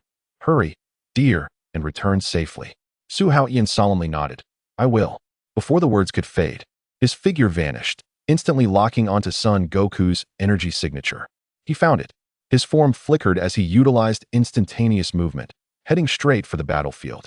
Bulma reflected on Su Haotian's words, her thoughts gradually becoming clearer. Yamcha and Chaozu had fallen, and even Piccolo had perished. Piccolo's demise signified the loss of the Guardian, and the power of the Dragon Balls was extinguished. Life, without a second chance. With the children just born, their father rushes to battle, and a twinge of unease surged within her. Yet, recalling Su Haotian's relentless training in the gravity chamber throughout the year, she comprehended her husband's resolve. Initially, she feared Su Haotian would become absorbed in training like Goku did with Chi-Chi, neglecting family. However, after marriage, Su Haotian's every act of tenderness exceeded her expectations. He trained day and night, but never missed moments of companionship, strolling, dining, and attending the cinema. Even during the agonizing throes of labor, his presence dispelled her fear. Handsome, strong, diligent, considerate, romantic, Bulma's lips curled into a faint smile as she softly spoke to her two children. My dears, when Daddy returns, he will surely give you the most beautiful names. On the battlefield, Goku and Krillin were battered and on the brink of collapse. Vegeta's overwhelming force left them with no hope of victory. Had it not been for Yajirobe delivering Senzu beans, they would have long since succumbed to exhaustion. Vegeta grinned wickedly as he approached Son Goku. Kakarot, since you refused to cooperate, do not blame me for my ruthlessness. An energy blast surged forth, aimed directly at Goku. At that moment, Su Haotian suddenly appeared, deflecting the energy blast with a single palm. Vegeta's pupils constricted. Who? How could anyone intercept my attack? Su Haotian ignored his inquiry, turning to Goku and Krillin. Can you still hold on? Goku struggled to lift his head, grinning. You're here. We're fine. Quickly deal with him. Su Haotian's gaze turned cold, locking onto Vegeta. At this moment, Vegeta radiated a fierce aura, starkly contrasting with the composed prince of the future. He flashed a sinister smile. Without warning, Vegeta lunged at Su Haotian with a punch that sliced through the air. Goku shouted in alarm, danger! Yet, Su Haotian's form vanished in an instant. Two afterimages collided with a resounding impact. Just when everyone anticipated Su Haotian would suffer a devastating blow, the situation abruptly reversed. In a flash, before Goku and Krillin could comprehend the exchange, Su Haotian landed a punch that sent Vegeta crashing into the ground. Vegeta, propping himself up on the shattered pavement, roared, damn it! How could you injure me, the king? You seek death. Chapter 14. Fateful Confrontation and Celebration of New Life. Krillin's pupils dilated in disbelief. How is that possible? The monster we couldn't even handle. He took down Vegeta with a single strike. Goku gazed at Su Haotian's figure, his chest heaving. After enduring 365 days of rigorous training, he thought he had finally caught up with his former comrade. Little did he know, Su Haotian had already ascended to a higher dimension. Krillin suddenly lowered his voice. Did you feel that explosive energy just now? Goku nodded solemnly. Indeed, it completely surpasses the level of a Saiyan prince. A blazing fire reignited in their eyes. Don't get too carried away. Vegeta shook off the debris surrounding him. Golden energy surging skyward. That was merely a moment of carelessness. He arrogantly pointed his thumb at himself. Listen well. I am the strongest Saiyan in the universe. Upon witnessing this iconic declaration of defeat, Su Haotian erupted into laughter. Ha ha ha ha. How dare you? Vegeta fumed. Today my wife gave birth. Su Haotian wiped away tears of laughter, reveling in the double joy. Krillin's eyes widened. Bulma had the baby? Goku beamed. Now we're both new dads. Do you think it's a boy or a girl? Su Haotian mysteriously held up two fingers. You each get one of each. Krillin suddenly had an epiphany. Could it be twins? Correct. Su Haotian laughed heartily, spreading his arms wide. A luxurious set of siblings. Vegeta's energy flared wildly. Boring. I will send your entire family straight to hell. Su Haotian smiled knowingly. This ever-defiant Saiyan prince would never comprehend that winning Bulma's heart and receiving the joy of twins was a double delight that would allow any man to revel in life. Su Haotian smiled slightly. The outcome is yet to be determined. Allow me to defeat you fairly, so you may witness true strength. Vegeta clenched his fists, assuming a battle stance, scoffing. A mere earthling thinks he can defeat the Saiyan prince? Su Haotian mirrored his stance, refusing to yield. The two figures intertwined like lightning, and a fierce battle erupted instantly. The sounds of their fierce melee echoed through the air, and within mere seconds, they had exchanged hundreds of blows. After a series of cautious probing, both retreated to reassess their positions. Su Haotian's combat power reached 21500, while Vegeta exceeded 18,000. This slight difference could easily be compensated by skill. The earlier mistake had caught Vegeta off guard. After a brief adjustment, both charged at one another once more. Vegeta launched a swift elbow strike. Su Haotian blocked and quickly pivoted, driving his knee forcefully into Vegeta's chest. Seizing the opportunity, just as Vegeta winced in pain, he attempted to retaliate, only for Su Haotian to vanish in an instant. In the blink of an eye, he reappeared behind Vegeta, delivering a powerful kick to his shoulder. Vegeta plummeted to the ground like a meteor, but immediately soared back up. A furious punch whizzed past Su Haotian's hair. Su Haotian ducked, using his head to ram Vegeta back several meters. Is this the strength of a prince? Hardly impressive. Vegeta wiped his mouth, revealing an excited grin. Interesting. I didn't expect such a foe in this backwater. But remember, I, Vegeta, am destined to become a Super Saiyan. With your current mindset, don't even dream of breaking through. Vegeta's gaze sharpened. You actually know about Super Saiyan? Of course. Would you like me to teach you? A cold smile danced at the corners of Su Haotian's lips. Mistaking it for provocation, Vegeta was instantly consumed by rage. How dare this mere earthling mock me? Before his words could settle, a searing energy beam suddenly shot towards Su Haotian. Goku's expression shifted dramatically. This is bad. That Nappa is still alive. In the blink of an eye, before Su Haotian could react, Bulma unleashed an even more powerful shockwave. As their energies collided, Bulma's assault overwhelmed Nappa's beam. Piercing through his back, blood gushed forth like a fountain. Nappa gazed upward in disbelief. Lord Vegeta? Why, with the final whisper, his life came to an abrupt end. Krillin and Goku were left speechless in shock. How could he be so ruthless to his ally? Krillin recalled the ease with which he had shattered the cultivation man. But Nappa was a living comrade. Vegeta coldly surveyed the fallen body. A despicable insect dares to interfere in a prince's duel? A fierce wind rose, and Vegeta's golden aura soared skyward. As dark clouds churned, the earth trembled, and blinding lightning erupted in the air.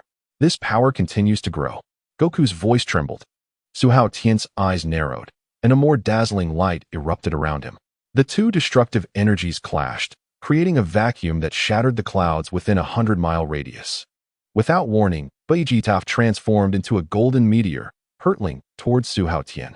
In the split second Su Haotian dodged, Bulma's boot descended like a meteor. Just as it seemed to crash to the ground, Bulma halted midair, unleashing a tempest of punches that enveloped the entire sky. A torrential onslaught rained down upon Su Haotian, with fierce kicks sending him flying. The assault did not relent. Vegeta unleashed a barrage of energy blasts. The explosive flames instantaneously consumed Su Haotian's figure. Vegeta's chest heaved with intensity, executing the princely combat style with exquisite finesse. Chapter 7. Gazing at the opponent vanishing amidst the smoke, he roared with laughter. I shall always be the strongest. Krillin and Goku's expressions shifted dramatically. This is bad. Has Su Haotian lost? Is the fate of the earth sealed? Remembering Piccolo's sacrifice and the ineffective Dragon Balls, their hearts grew heavier. Krillin sighed. The Saiyans are too powerful. Even Goku cannot match them.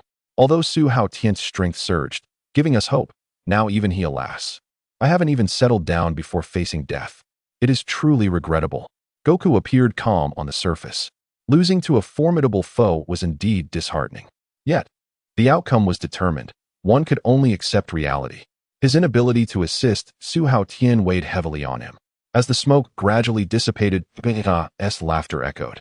However, once the haze cleared, Su Haotian was found floating in midair.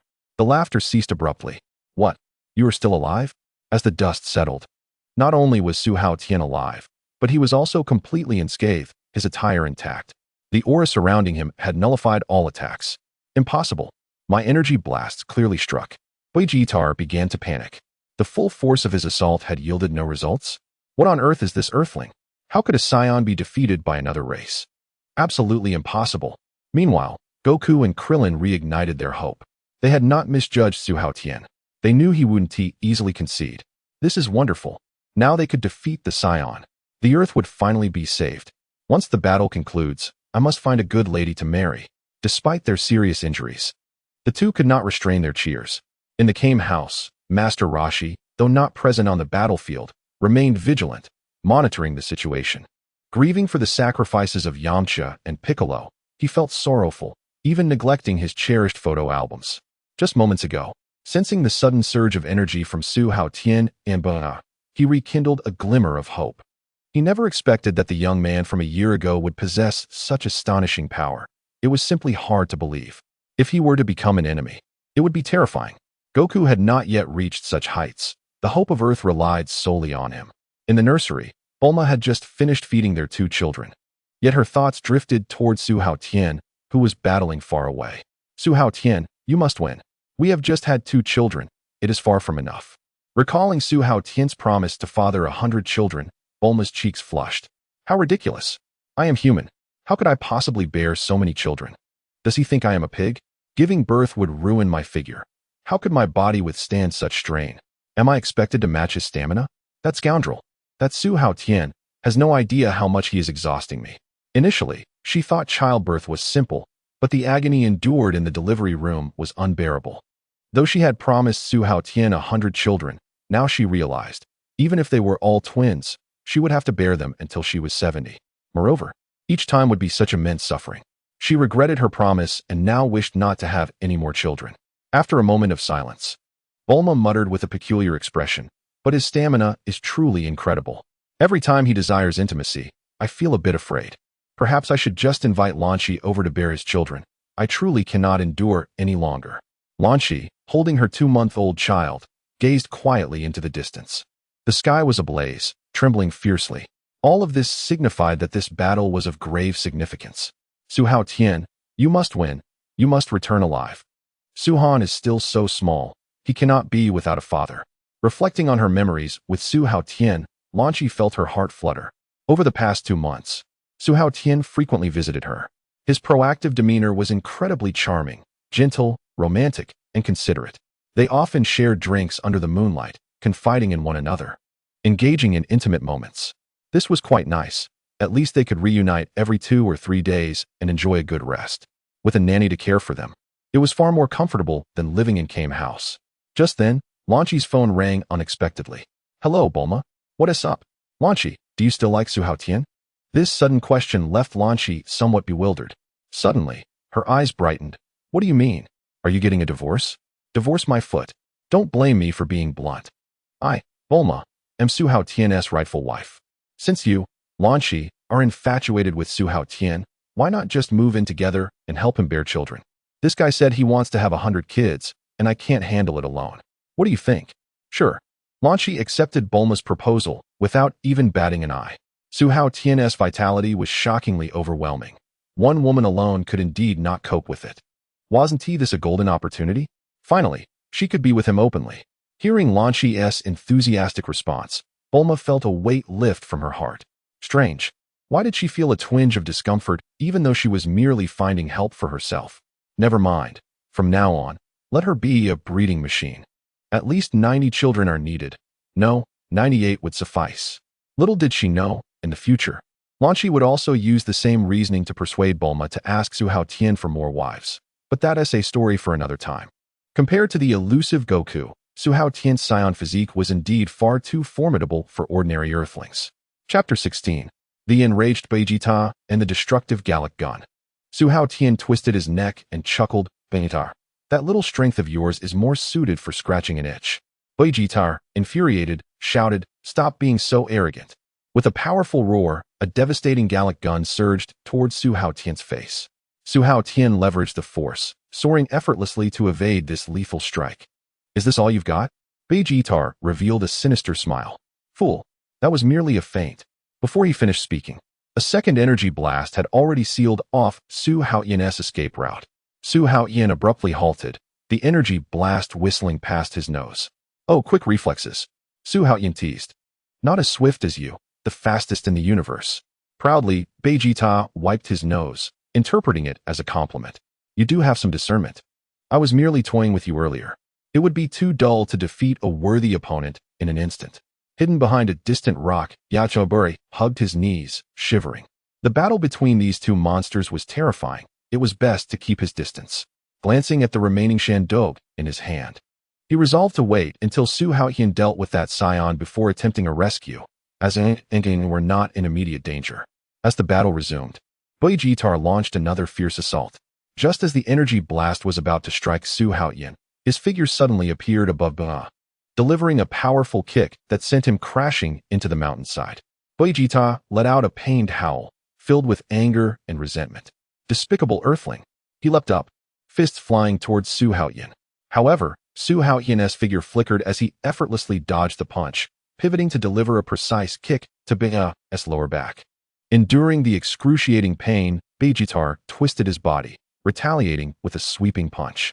Yet, Su Haotian seemed to anticipate his moves, sidestepping while landing a blow to his abdomen. Vegeta instantly convulsed, saliva uncontrollably spilling from the corner of his mouth. How dare you? This is impossible. His power exceeds mine. Excitedly, Yachiloboy clenched his fists.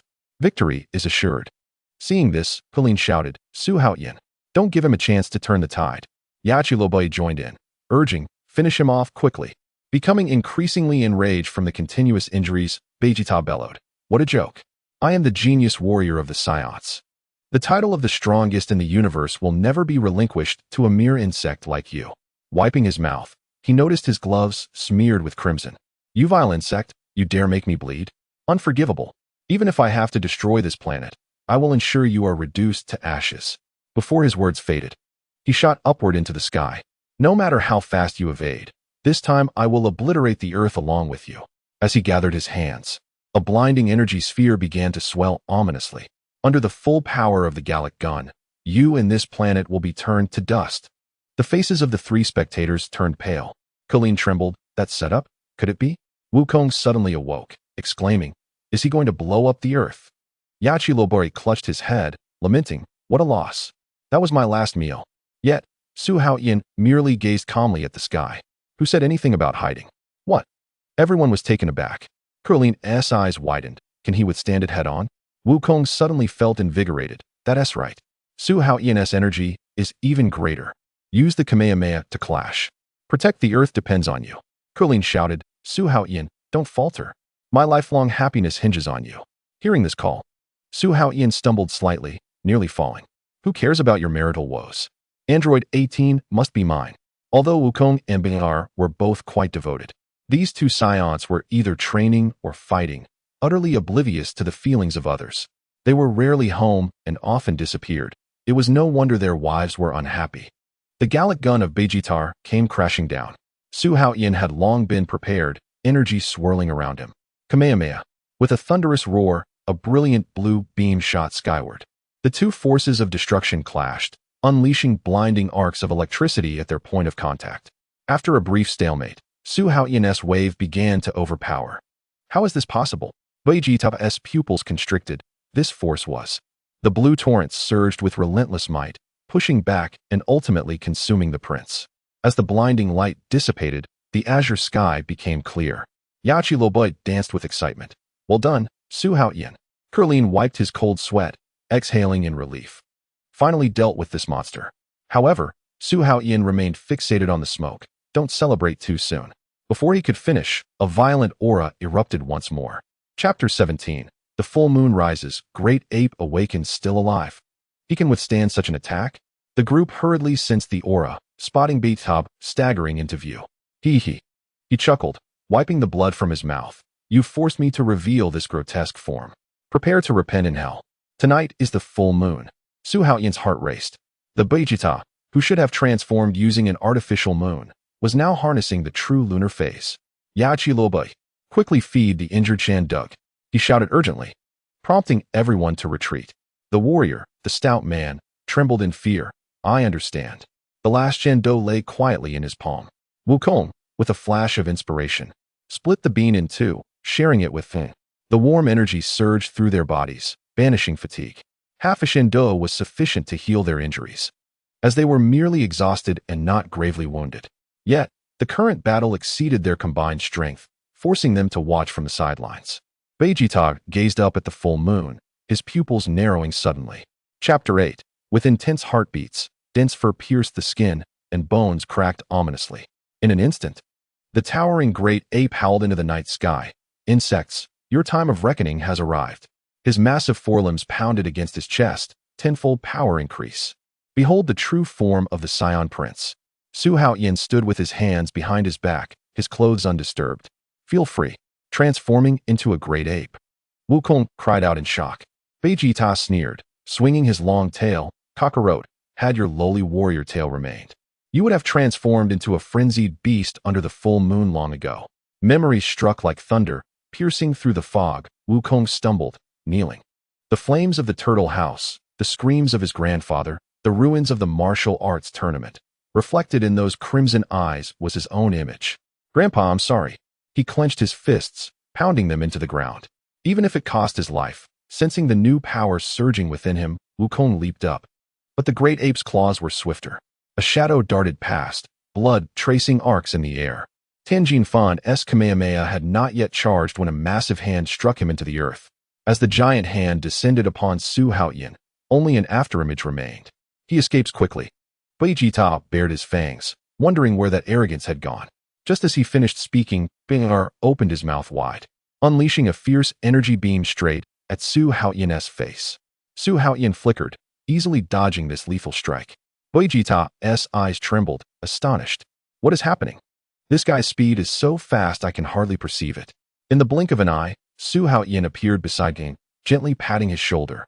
This battle requires your assistance. Wukong immediately nodded in understanding. However, Lin looked shocked. Me? How could I possibly injure that monster? Su Haotian whispered a few words into his ear, and Kura's eyes suddenly sparked with clarity.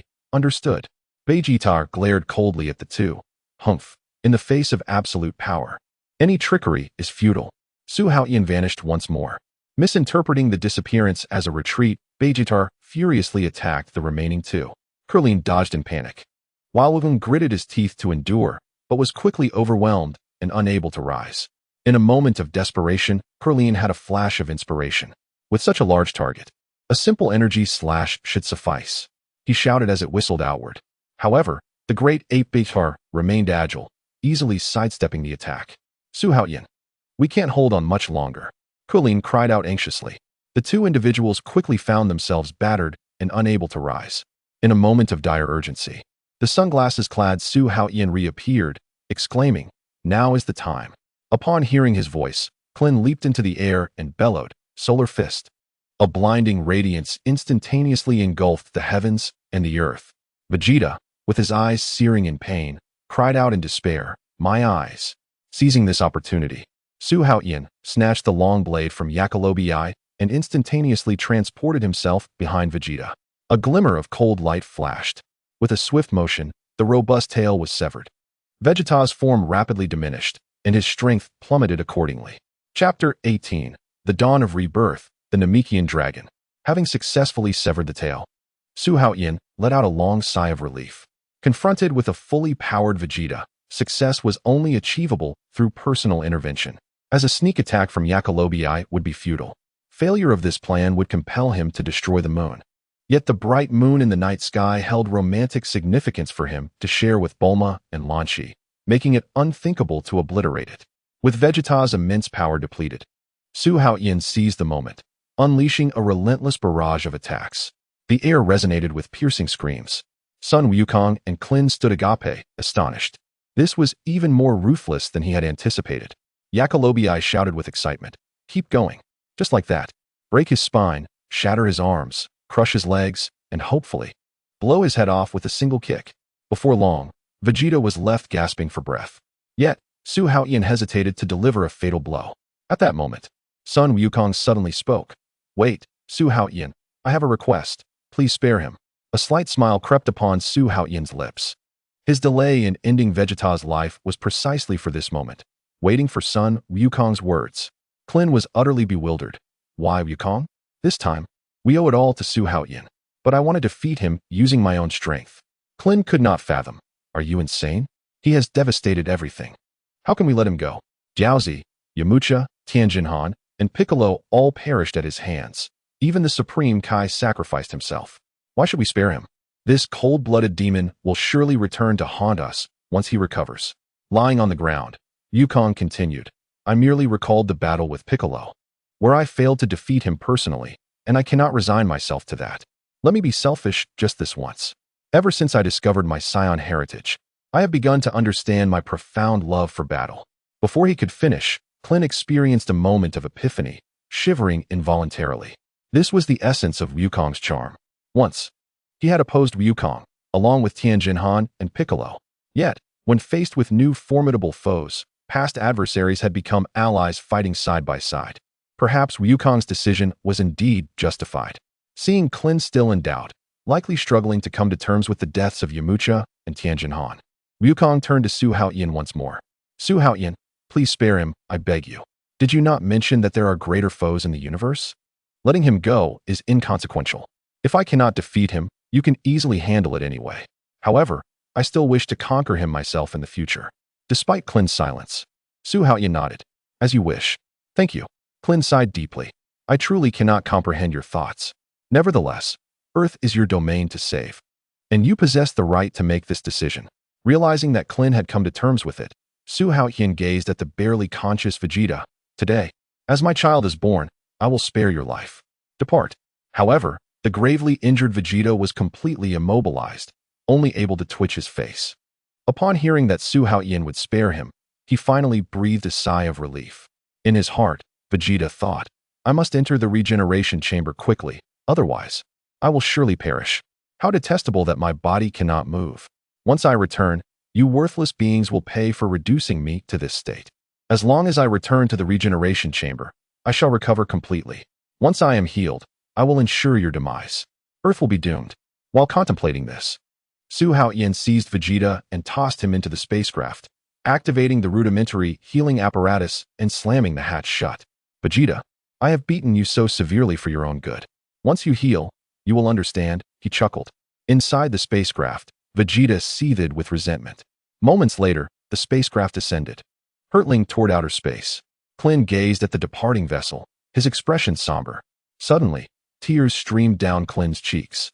Su Haotian, puzzled, asked, Clint, what is the matter? Yamcha is dead, Jiaozi is dead, Tianjinhan is dead. With Piccolo gone, even the Supreme Kai is lost. They cannot be revived. Upon hearing this, Sun Wukong fell into silence. They had intended to express that Su Haotian had arrived too late, but such words now seemed utterly meaningless. Clint, who had never been a father, pondered that perhaps witnessing the birth of his child and having them see their parents for the first time was the happiest moment in the world. Thus, he understood Su Haotian's choice. Unexpectedly, Su Haotian shattered the silence. Namek still possesses Dragon Balls, capable of granting infinite revivals. Clint gasped in shock. What did you say? I mean, not only Yamcha can be revived, but so can Tianjinhan, Piccolo, and the Supreme Kai. Once Wukong has healed, we shall journey to Namek. Namek truly has Dragon Balls. That's splendid. Yakalobi, Corinta, do we have any senza beans? Yakalobi shook his head. Not at the moment. A new batch will not be harvested for another 2 weeks. It seems Wukong will have to rest for half a month. Su Haotian chuckled lightly. I doubt it will take that long. Naba and Raditz spaceship still exists, and while the healing equipment is outdated, Wukong's injuries are not severe. He should recover in about 3 to 5 days. Sun Wukong's eyes lit up, right? Su Haotian, you truly are clever. Su Haotian instructed Clint to assist Sun Wukong into the spaceship and initiated the healing procedure. He had long considered that if Vegeta's ship was usable, why had no one remembered Naba's? Allowing Wukong to lie unconscious for 4 months would be a waste of time. However, Vegeta was a different matter.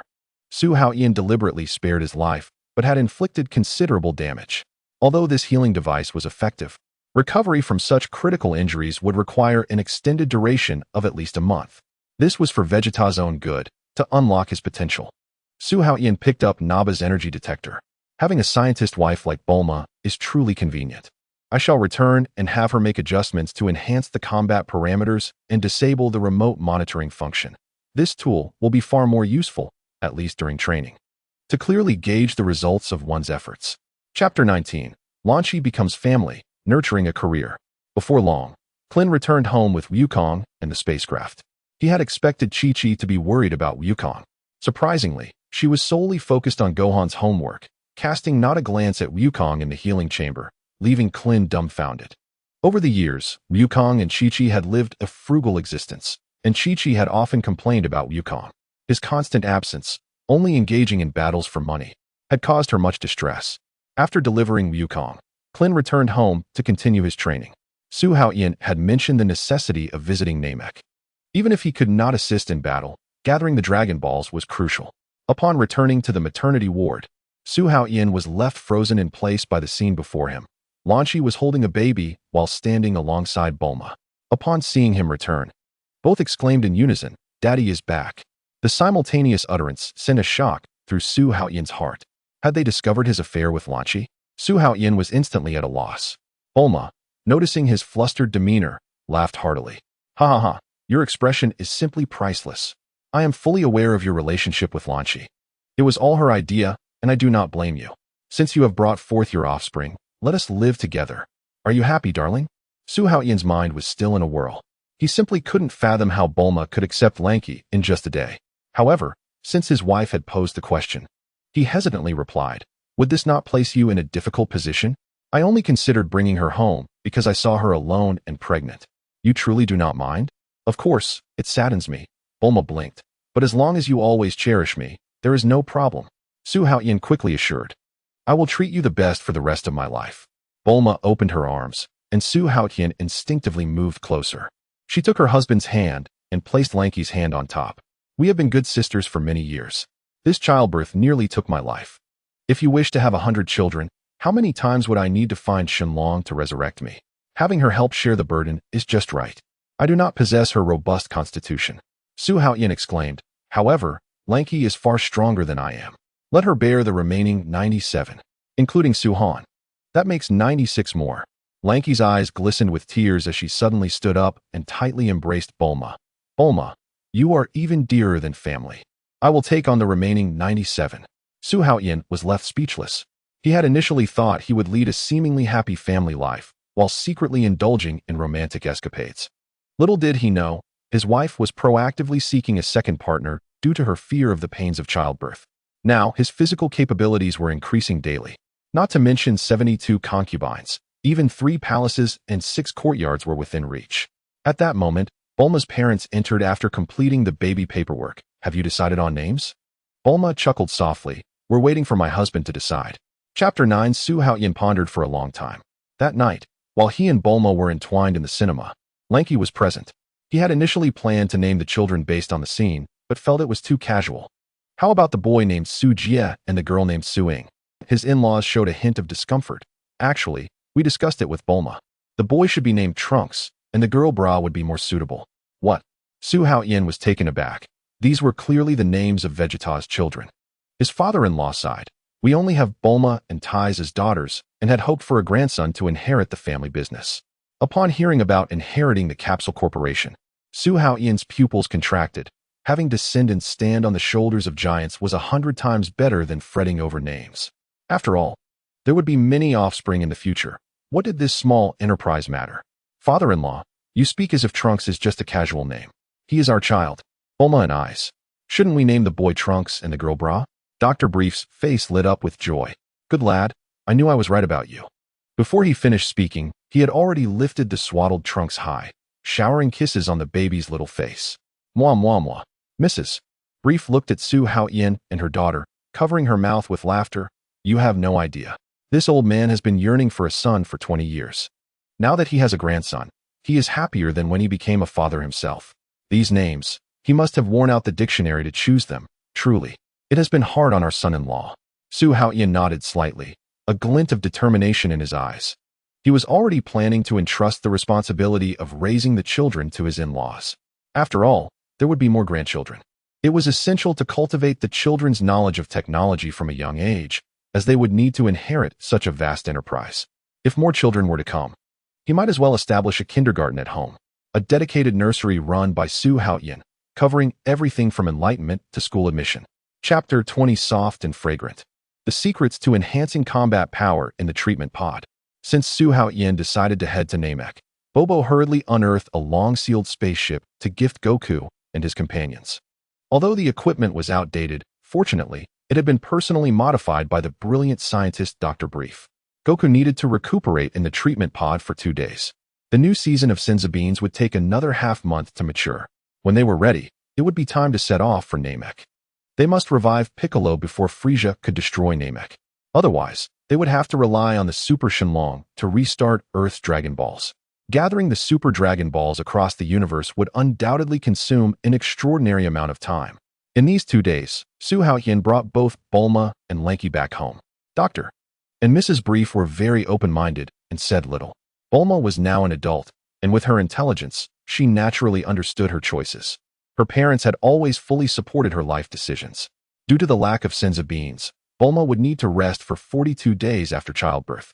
Su Haotian had already prepared a professional postpartum care team to take care of his wife and child around the clock. From changing diapers to bathing the baby, he need not lift a finger. Specialists were responsible for housekeeping and laundry. The children were cared for by nannies and had already fallen asleep. Su Haotian lounged on the sofa, embracing Bulma and Lanky. Moonlight streamed through the floor-to-ceiling windows, enveloping the three in a tranquil and romantic atmosphere. In a few days, I will be going to Namek. You two stay at home and wait for me. I will surely restore the Dragon Balls of Earth. Bulma, in half a month, the Senzu Beans will be ready. You can eat one and avoid the hardships of postpartum recovery. Bulma leaned against his chest, softly saying, "It's a pity I can't go with you to care for the baby." Su Haotian gently teased her nose for the future. "Once the Dragon Balls are restored, wherever you wish to explore, I will accompany you. You're the best, dear." Moi? Lanky, with her dark hair, appeared quite shy. Hearing that Su Haotian was going on a journey, she seemed disheartened. "What's wrong? With your strength, there's no problem at all. Dad modified the spaceship. We can depart in a few days, and it will be completely safe." Lanky shook her head. "I'm just thinking, weren't we supposed to have 100 children? Now that my body is recovering, I want to conceive another one before you leave." Bulma gave her a thumbs up. "Lanky, you are truly hardworking. Thank you." The curtains quickly closed. The room was filled with the sweet scent of a newlywed couple. Dark hair and golden hair intertwined, sometimes passionate like fire, sometimes gentle like water. Su Haotian was enchanted, lost in bliss. 3 days later, Bulma completed the modifications on the detector, which could now detect combat powers in the hundreds of billions. Goku had fully recovered from his injuries and hurriedly sought out Su Haotian. Krillin, upon learning that Frieza's power level was 530,000, was utterly shocked. However, Goku concealed the true data of 12 million. The readings showed Goku at only 20,000, leaving Krillin utterly bewildered. Scions grow stronger when faced with challenges, Su Haotian explained. They needed to reach Namek before Frieza did. Goku had been defeated by Vegeta twice, and after each recovery, his strength surged dramatically, soaring from a power level of 5,000 to 20,000. Yet, he understood that merely healing from injuries would not lead to genuine strength. Vegeta, with a power level of 18,000, had suffered greatly on Earth and barely surpassed 20,000 upon reaching Namek, still unable to contend with the untransformed Zarbon. Zarbon's normal power level was 22,000, and in transformation, it could reach 30,000.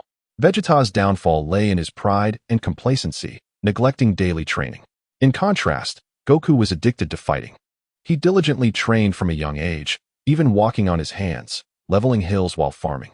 This diligence had allowed him to break through limits multiple times. Realizing this, he postponed his journey, waiting for the Senzu Beans while intensifying his training with Su Haotian in the gravity chamber. Bulma had modified the medical equipment on Nappa's and Raditz ships, reducing treatment time to 3 to 5 hours. However, this carried risks, as severe injuries could still be fatal. Goku practiced with Su Haotian until severely injured, then entered the treatment pod to recover. Su Haotian had only attempted self-harm training once before giving up, as it was too painful and less effective than the Senzu Beans. Moreover, he still needed to accompany Bulma and Lanky. Goku was so determined to grow stronger that he neglected sleep and food, and within 10 days, his power skyrocketed to 200,000. With system enhancements, Su Haotian's innate talent was higher. Through passive training combined with regular practice, he reached a power level of 100,000. He planned to use the Senzu Beans for a final safe breakthrough. 2 days later, they finally harvested the Senzu beans. Sun Wukong brought over 20 Dragon Balls, marking the limit of their production. All items were loaded onto the spacecraft, where Bulma's father had already installed the gravity device and medical equipment inside the cabin. This celestial vessel, bestowed by the gods, contained the coordinates to planet Namek. The meticulous Lanchi prepared radar, Xiando, and other essential supplies for their journey. Once everything was in order, Su Haotian, Krillin, and Wukong boarded the spaceship, embarking on their voyage to planet Namek, accompanied by their pet Pu'er. Bulma and Lanchi stood on the ground, waving fervently at them. "You must win, my dear," Bulma shouted. Lanchi's voice pierced the heavens. "Come back before the child is born. The name is still waiting for you to choose." Chapter 21. The Despair of Power Disparity. Krillin's awakening. Krillin gazed at Lanchi and Bulma, bidding farewell to their husbands. His expression dim. Wukong leaned in and asked, "What's wrong, Krillin?" "Don't worry. As long as we revive Piccolo, the gods will return. We will surely find the Dragon Balls on planet Namek." "It's not that," Krillin shook his head. "I just can't comprehend it. Lanchi and Bulma have been our companions for years, yet they have both become wives to Su Haotian." He forced a smile. "You and Chi-Chi have Goten, and I am still single." Wukong laughed heartily and patted his back. "Marrying is such a hassle. Constantly being reminded to work is a headache." "You don't understand." Krillin sighed. "A man should support a family. Let us not dwell on that." Wukong changed the subject. "I heard the universe over there is formidable, so train hard." Krillin suddenly froze. "You're just now telling me the enemy is that strong. Should I send you back?" Remembering the fallen Yamcha and Tenshinhan, Krillin clenched his fists. "No, I must go?" Su Haotian smirked slightly, having intentionally concealed the true strength of the enemy. Without a sacrifice, how could the plan succeed? Yet Krillin's determination to accompany them despite the danger surprised him. The spacecraft entered autopilot mode. The three increased the gravity multiplier and trained intensively in the training room. With the help of specialized equipment, Krillin finally adapted to the intensity of the outer gravity zone. Su Haotian and Wukong pushed their limits without reservation, recovering from severe injuries with Xiando and light injuries with the healing device. To conserve Xiando, Wukong grit his teeth and endured his injuries. Their combat power began to surge explosively. Thanks to Su Haotian's foresight, they had prepared over 20 Xiando, and both of their strengths rapidly escalated. After training, Wukong and Su Haotian lay on the ground, panting. Wukong excitedly said, "Krillin, quickly measure my combat power." Krillin adjusted the detector, increasing the detection range. Beep. Krillin's eyes widened in disbelief. "Incredible. I only have 5,000 combat power, and you've reached 1 million, 100 times stronger than before." Wukong was overjoyed. 1 million? Amazing. Last time I fought against Vegeta, that Babidi said I only had a little over 5,000. To become this strong in just over 20 days is simply unbelievable. Su Haotian, you are truly a genius. By the way, Krillin, check Su Haotian's combat power. The detector beeped again. Krillin exclaimed in shock, "Heavens! Su Haotian, your combat power is actually 1,500,000, even higher than Wukong. But you don't exhibit any Saiyan traits. Could you also be a Saiyan?" Su Haotian had already prepared an explanation. "My ancestors have Saiyan blood, but perhaps it's too diluted, which is why there are no obvious traits." Wukong suddenly understood. "Now it makes sense. No wonder you can enhance your strength through recovery." "Krillin, what is Su Haotian's exact combat power?" 1,500,000. Wukong exclaimed with excitement. "That's wonderful. Su Haotian, together we can defeat Frieza, right?" Su Haotian shook his head. "Not yet." Krillin, puzzled, asked, "Isn't Frieza's combat power 53,000? That's just his initial state. He can transform." Krillin's expression changed drastically. Could he also transform like a Saiyan into a giant ape, enhancing tenfold? That would be 530,000. No, his transformations are even more terrifying, with exaggerated amplifications. Krillin suddenly froze. "Wait, what is his maximum combat power?" Su Haotian calmly replied, 120 million. "What? 120 million? Krillin's joy instantly evaporated, his voice trembling. "Isn't it just over 50,000? How could it be so high?" "Say it again." He could hardly believe his ears. Su Haotian stated calmly, "Normal state, 53,000, gradually increasing when transforming. The final form can reach 1,200,000,000. Krillin's face turned frantic. "Are you serious? 1,200,000,000, 100,000, 150,000. This is simply a chasm of difference." Wukong counted on his fingers, puzzled. Even when combined, Su Haotian's and my combat power doesn't match Frisia's? Krillin couldn't help but facepalm. Not only does it not match, it doesn't even reach his decimal. Wukong blinked, instead revealing an eager expression. Really? That universe is quite strong. This just makes it more interesting. Interesting my foot. I don't want to die here. I haven't even married yet. Dying would be a terrible loss. Su Haotian smiled indifferently. It would indeed be regrettable if Wukong and I were to sacrifice ourselves. I still have a wife and child to care for. You are right. But why do you insist on coming? Although you married Bulma. We don't have a deep friendship. I can understand why Wukong and I are here, but what do you seek? It's too dangerous. Why not go back first? Su Haotian resolutely shook his head. Chapter 13. Frisia listened to their conversation, emitting a contemptuous laugh. Such power still seemed trivial in his eyes. Battle had made him stronger, and perhaps his journey to Earth had granted him new techniques. What of 24,000? You could easily deal with him together. Besides, Zarbin can also transform. Dodoria reminded, Lord Frisia, Vegeta's goals align with ours. He too covets immortality. Frisia coldly replied, going to Earth without permission is already a death sentence. Now openly rebelling is even more unforgivable. However, crushing him would be a piece of cake. First, find the Dragon Balls, then deal with him later. I want him to suffer. As you command. Koi looked at the number on the detector in horror. 24,000. He hurriedly pleaded, wait. We can work together. I can help you find the Dragon Balls. I've long been fed up with Frisia. Vegeta scoffed. Disgusting. I have waited long for this moment. Look, Frisia is coming. Koi suddenly shouted. Vegeta turned sharply, only to find nothing behind him. By the time he reacted, Koi's energy wave had already struck him. Ha! Die, fool.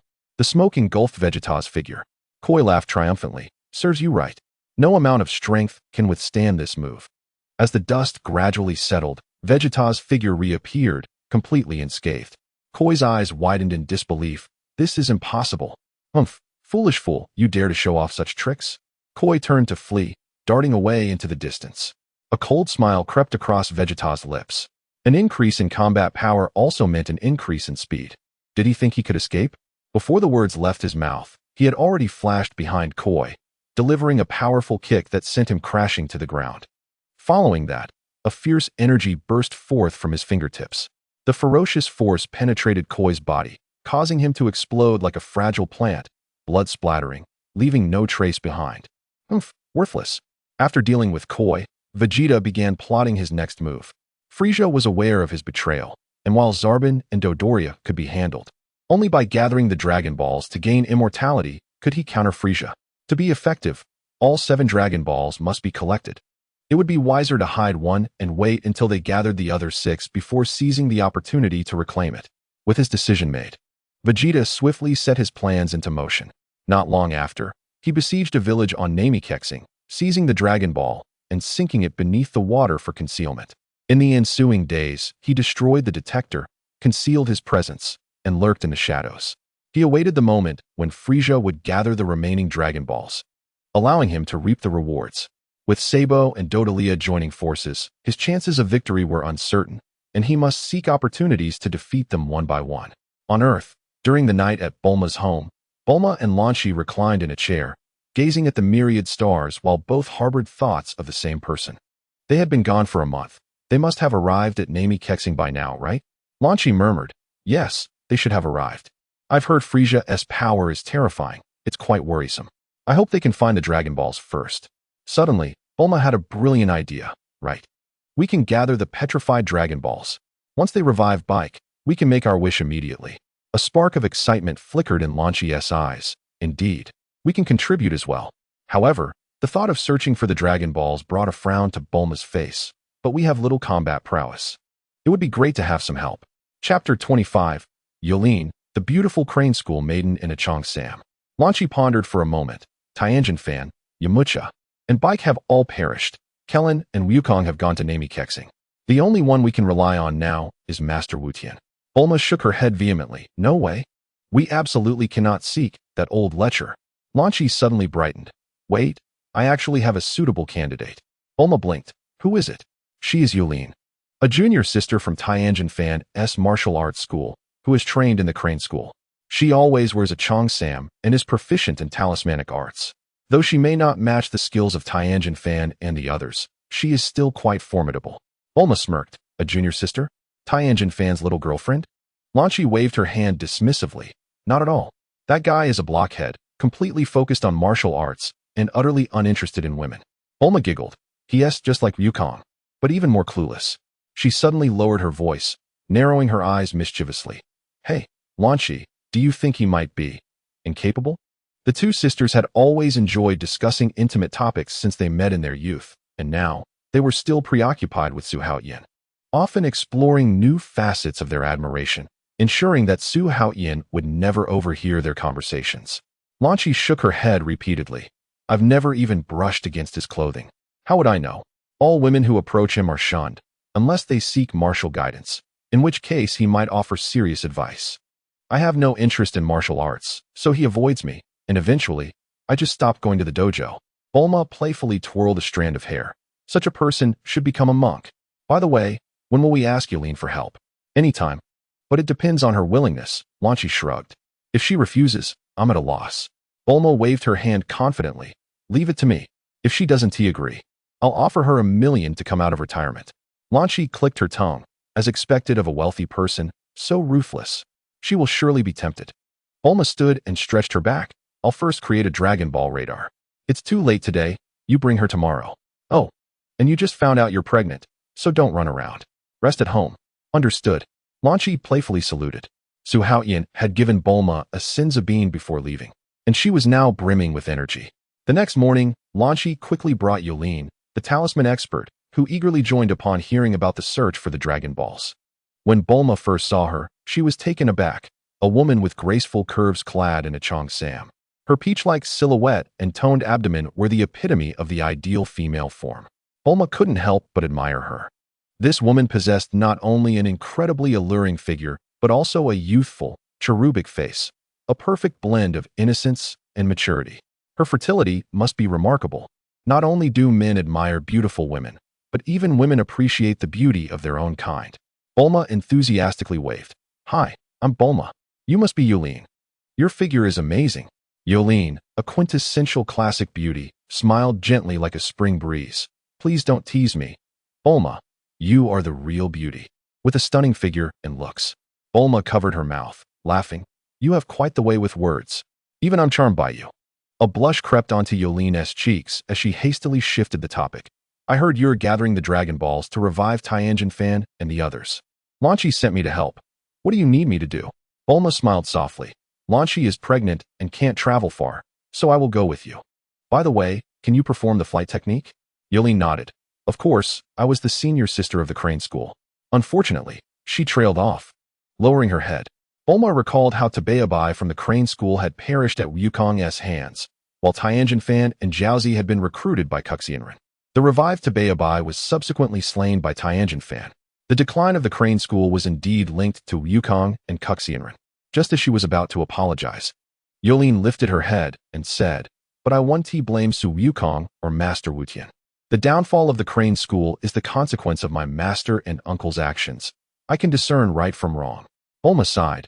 Truly a wise person. I've made a good friend in you. Thank you, Bulma. Earlier, you asked about the flight technique. Is it for traveling? Not exactly. The Dragon Balls might be on mountain peaks or cliff edges, and using an aircraft would be inconvenient for retrieval. Therefore, we need the agile flight technique to save time and reduce risk. Could you demonstrate it? Yulin agreed and immediately soared into the air, spinning gracefully. Is this all right, Bulma? Lan Shi leaned in closer to Bulma, whispering. She's wearing white. I saw it. Bulma responded. Yulin, is everything all right? You can come down now. Shortly after, Bulma equipped the Dragon Ball radar and set off with Yulin in search of the Dragon Balls. Over the years, technology had advanced rapidly. Jet speeds far surpassed those of the past. The cabin was equipped with air conditioning, providing warmth in winter and coolness in summer, making it exceedingly comfortable, faster than the Kintown. Days later, Bulma successfully gathered all 7 Dragon Balls. Though they currently resembled stones, the energy signatures could not be mistaken. Reflecting on her childhood when she spent over half a year searching for the Dragon Balls, Bulma felt a wave of nostalgia. Memories of coaxing the little bodyguard Su Wukong to accompany her on adventures flooded her mind.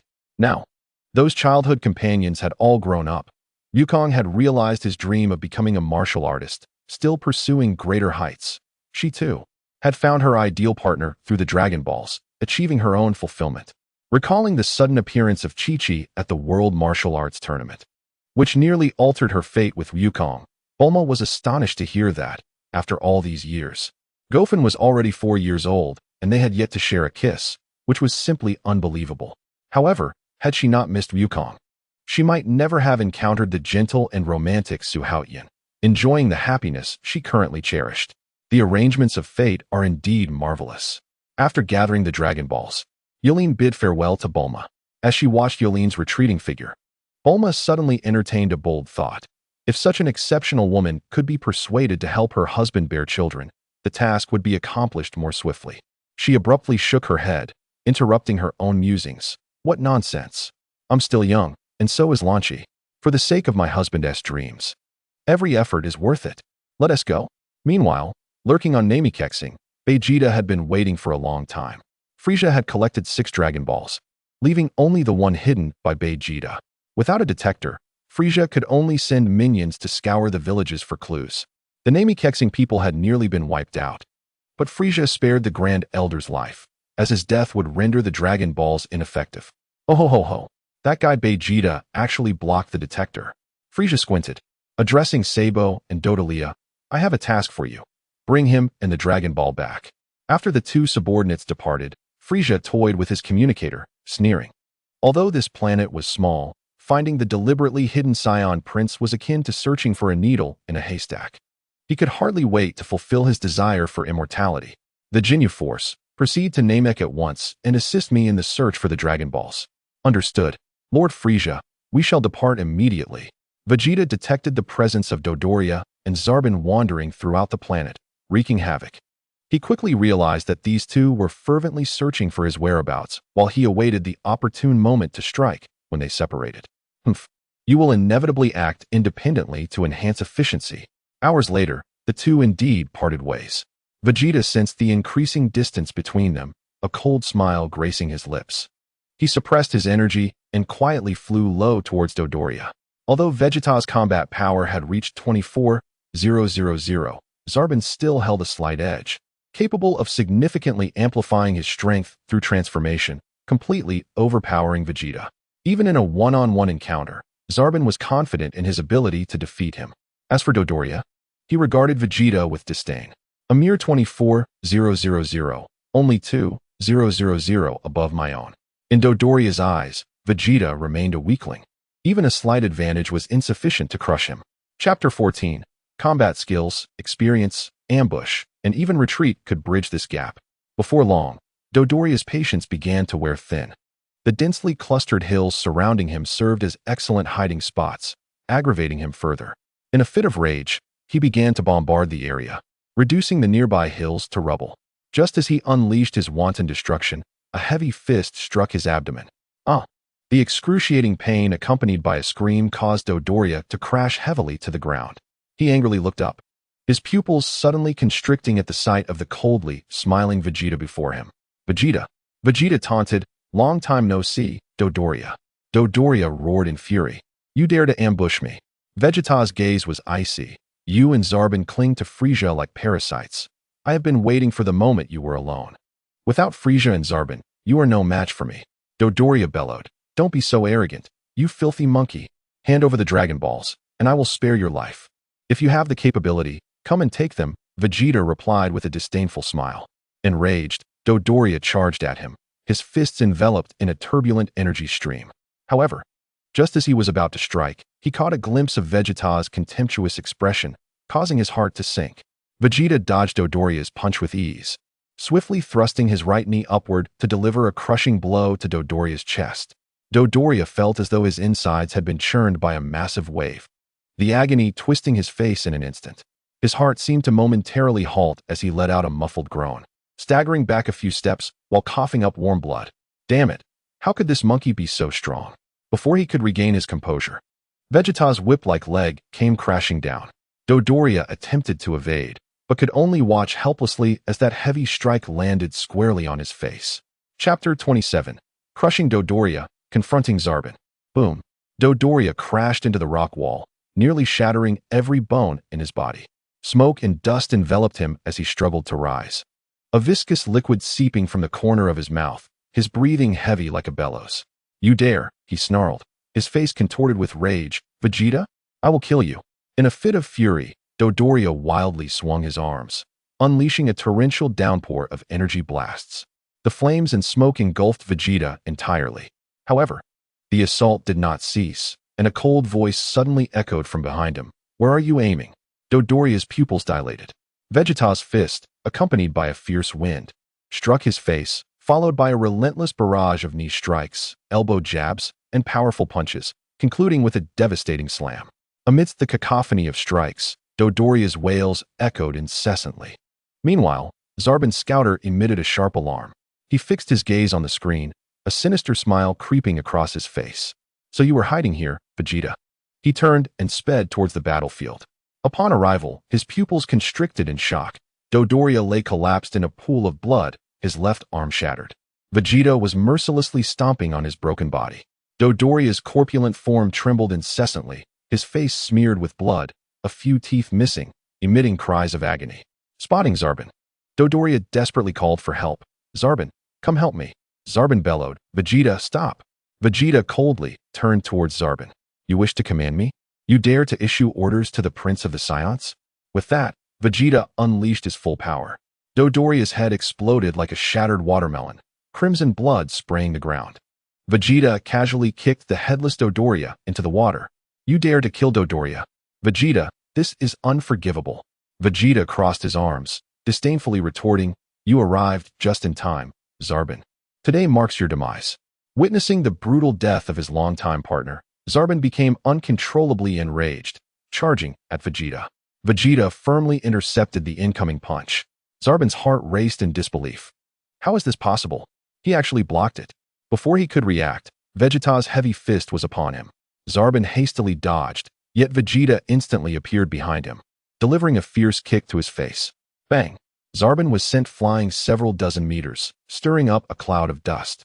In the haze, Zarbon covered his face, his eyes blazing with fury. "That bastard! How dare he ruin my face? I will make him pay," Zarbon roared, unleashing his power as he charged at Vegeta with all his might. Yet, Vegeta effortlessly evaded, following up with a spinning kick that struck Zarbon's cheek once more. The onslaught did not cease. Vegeta grinned savagely, raining down iron fists upon Zarbon's abdomen. Bang! Bang! Bang! Zarbon was battered like a broken punching bag, receiving relentless blows. Vegeta launched him into the sky before slamming him back down to the ground. Before Zarbon could catch his breath, a heavy fist struck his waist. Blood gushed forth, leaving him battered and bruised. "Impossible! How could you defeat me?" Zarbon exclaimed in disbelief. "Check your scouter," Vegeta mocked. Zarbon hurriedly checked, his face falling in shock. 30,000. Your power level has actually risen to 30,000. You were only 24,000 before. Vegeta scoffed. "An outdated tool dares to measure me? This technique I acquired from Earth allows me to freely adjust my combat strength. This relic is utterly ineffective against me now." Just as Zarbon was about to threaten him, Vegeta flashed before him, crushing his face beneath his boot. Vegeta raised his thumb towards himself, repeating that iconic taunting gesture. With a sinister grin, he declared, "I've long taken a disliking to your kind, Zarbon. Die?" No sooner had the words left his mouth than his metallic boot came crashing down again. "You insolent wild monkey! How dare you step on my face?" Zarbon's furious roar unleashed a storm of energy, sending Vegeta hurtling several meters away. Vegeta's expression shifted as he sensed his opponent's energy rising dramatically. Could it be that this fellow also possesses the ability to control his power? Chapter 28. The transitional station at Yardrat. The transformed Zarbon counteracts Vegeta. The scene shifts to Su Haotian and Goku aboard the spacecraft, approaching the Namekian star system. While passing through the peaceful Yardrat, Su Haotian maneuvered the ship to make an unscheduled landing. They quickly located the local elder to explain their intentions. Settling pure on this planet, Krillin gazed at the orange-hued sky in confusion. "Aren't we supposed to be heading to Namek?" Su Haotian leaned against the cabin, smiling. "Do you remember when I fought Vegeta and suddenly appeared at Kame House to fetch sunglasses? That technique is called instant transmission." He pointed towards the distant majestic temple. "It's the secret skill of this planet." Goku's eyes lit up like energy lamps. Can I learn that? Once we deal with Frieza, Su Haotian replied, leaping into the cockpit. The Elder will be eager to teach you. With the roar of the engines, the spacecraft ascended once more, leaving Goku determined to return for training. In the orbit of Namek, Frieza was meticulously monitoring the energy readings. The signal from Dodo had vanished, while the power of Sabo surged dramatically. Had he finally revealed his true form to confront Vegeta? It seemed that summoning the Jinyu force had been somewhat excessive. The battlefield, still shrouded in the remnants of chaos, bore witness as Sabo completed his transformation, tearing through the energy remnants, his new form emerging amidst the sandstorm. His body swelled abruptly, his face contorted grotesquely, and his skin became marred with large blotches, his energy aura skyrocketing. Upon sensing Sabo's overwhelming power and distorted visage, Vegeta's pupils dilated in shock. You dare? Sabo smirked menacingly. Vegeta, I have always despised this form, but your insistence has compelled me to this point, which is commendable. Anyone who gazes upon this visage shall not survive. Before his words could settle, Sabo transformed into a blur and charged forward. Vegeta clenched his fists tightly, the air around him swirling with energy as he met the attack head-on.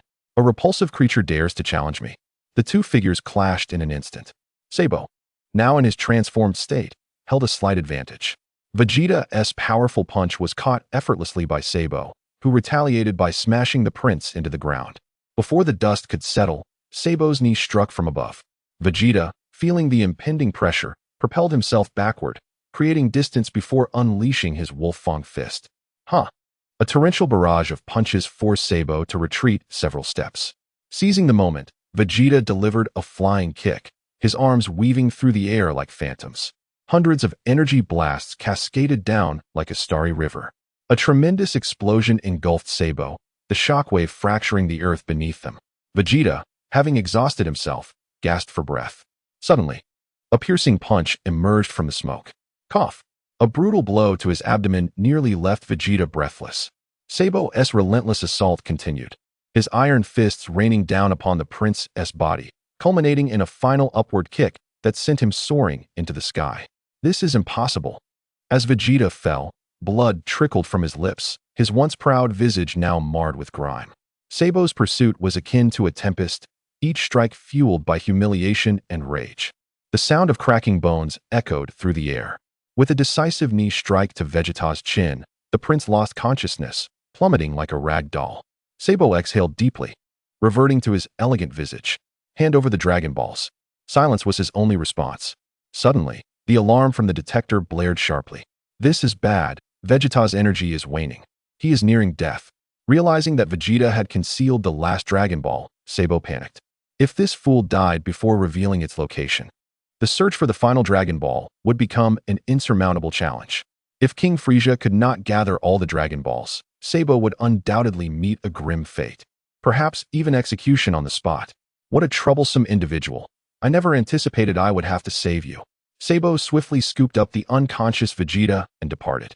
In the blink of an eye, he returned to the spaceship with the nearly lifeless prince. Lord Sabo has returned. Did you find the Dragon Balls?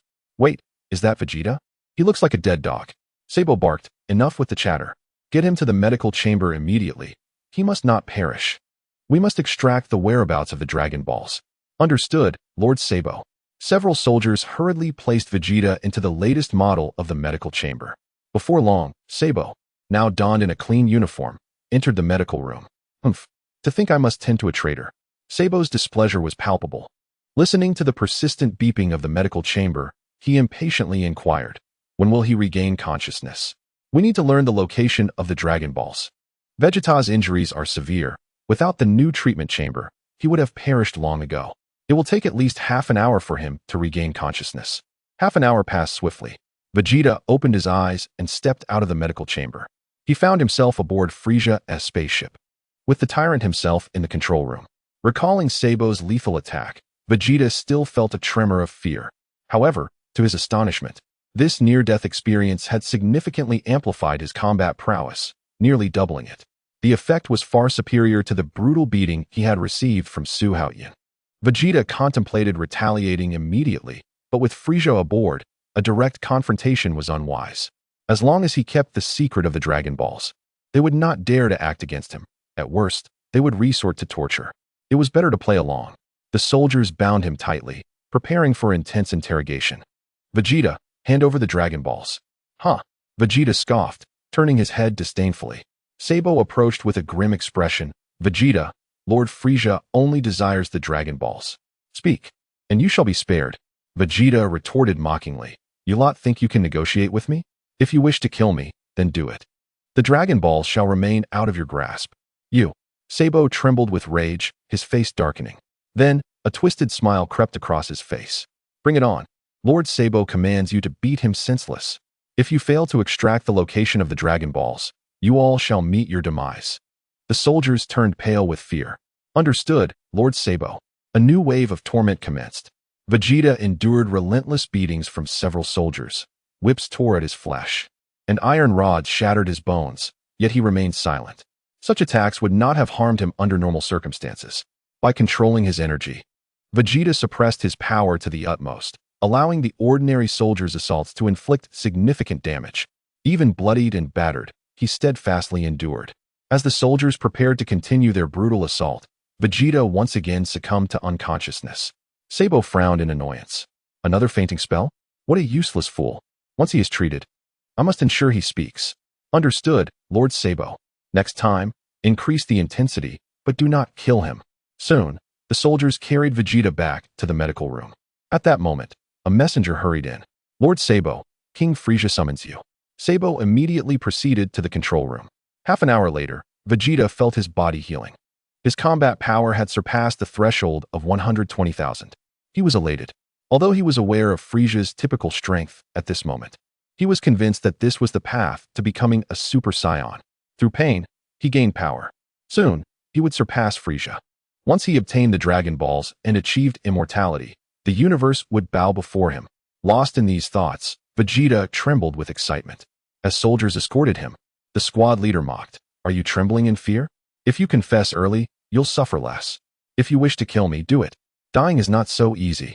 We will make you wish you were dead until you reveal the whereabouts of the Dragon Balls. Seizing the opportunity, Vegeta spat directly at the squad leader's face. This act infuriated the squad leader. Vegeta, you ungrateful wretch. Come here and beat him to a pulp.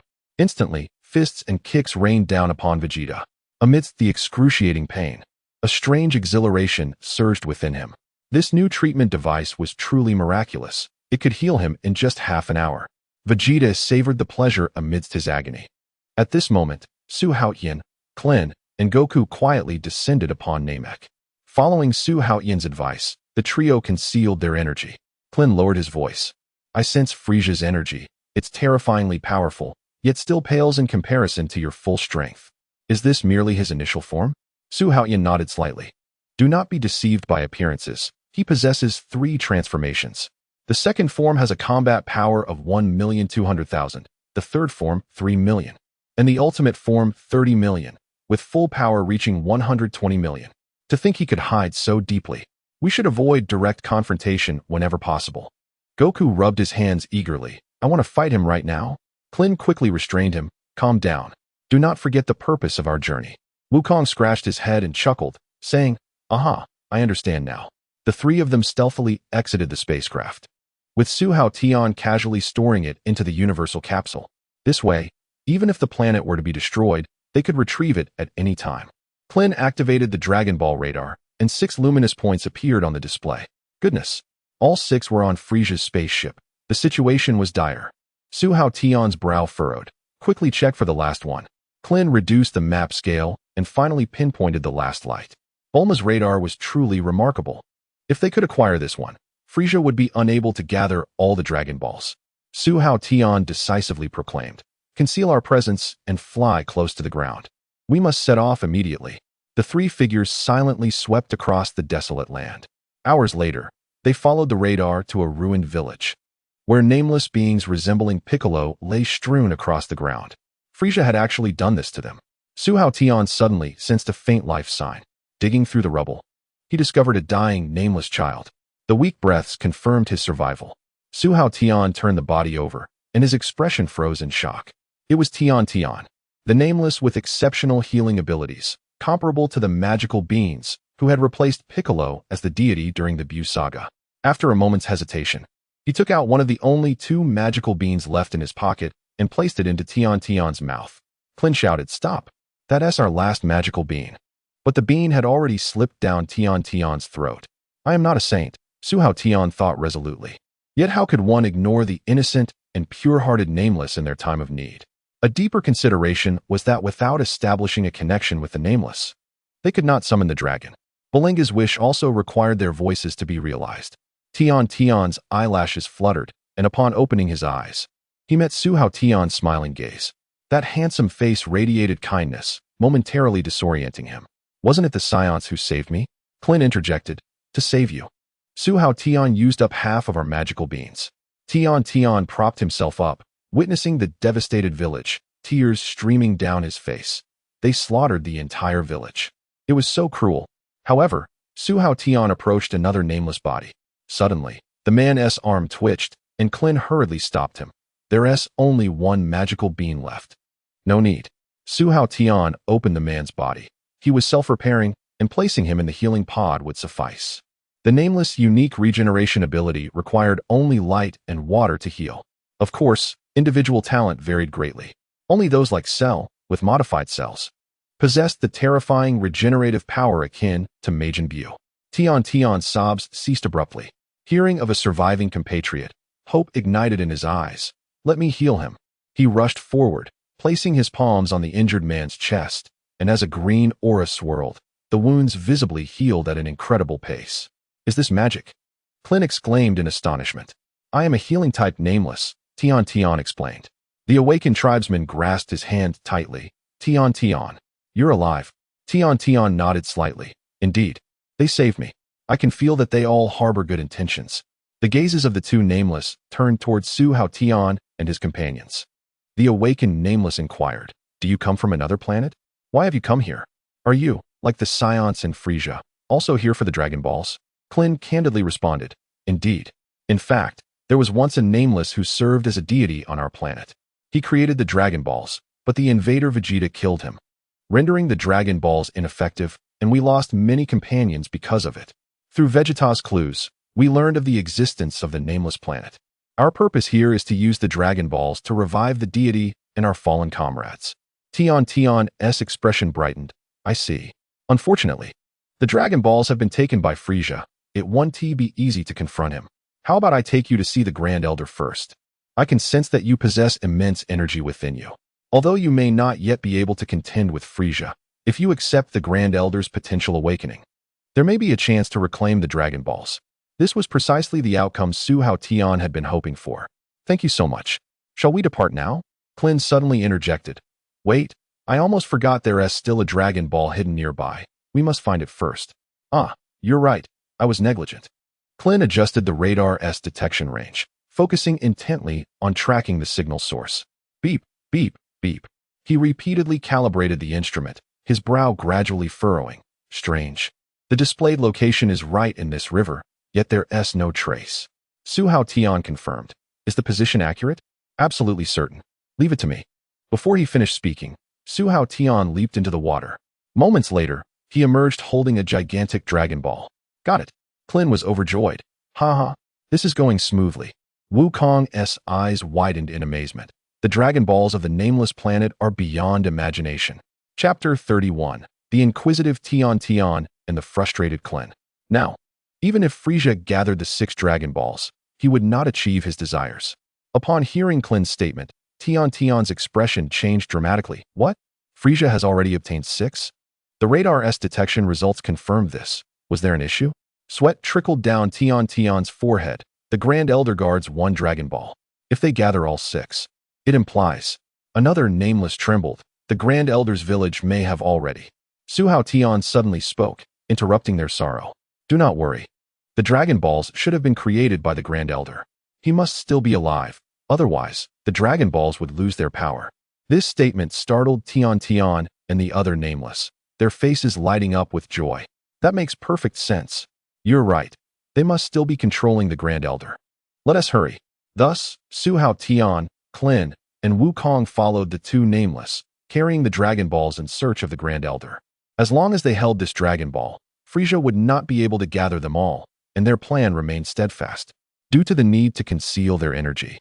Their speed of flight was not fast. Along the way, Clin could not help but inquire about the Grand Elder. Tian explained. All the Nameless are descendants of the Grand Elder.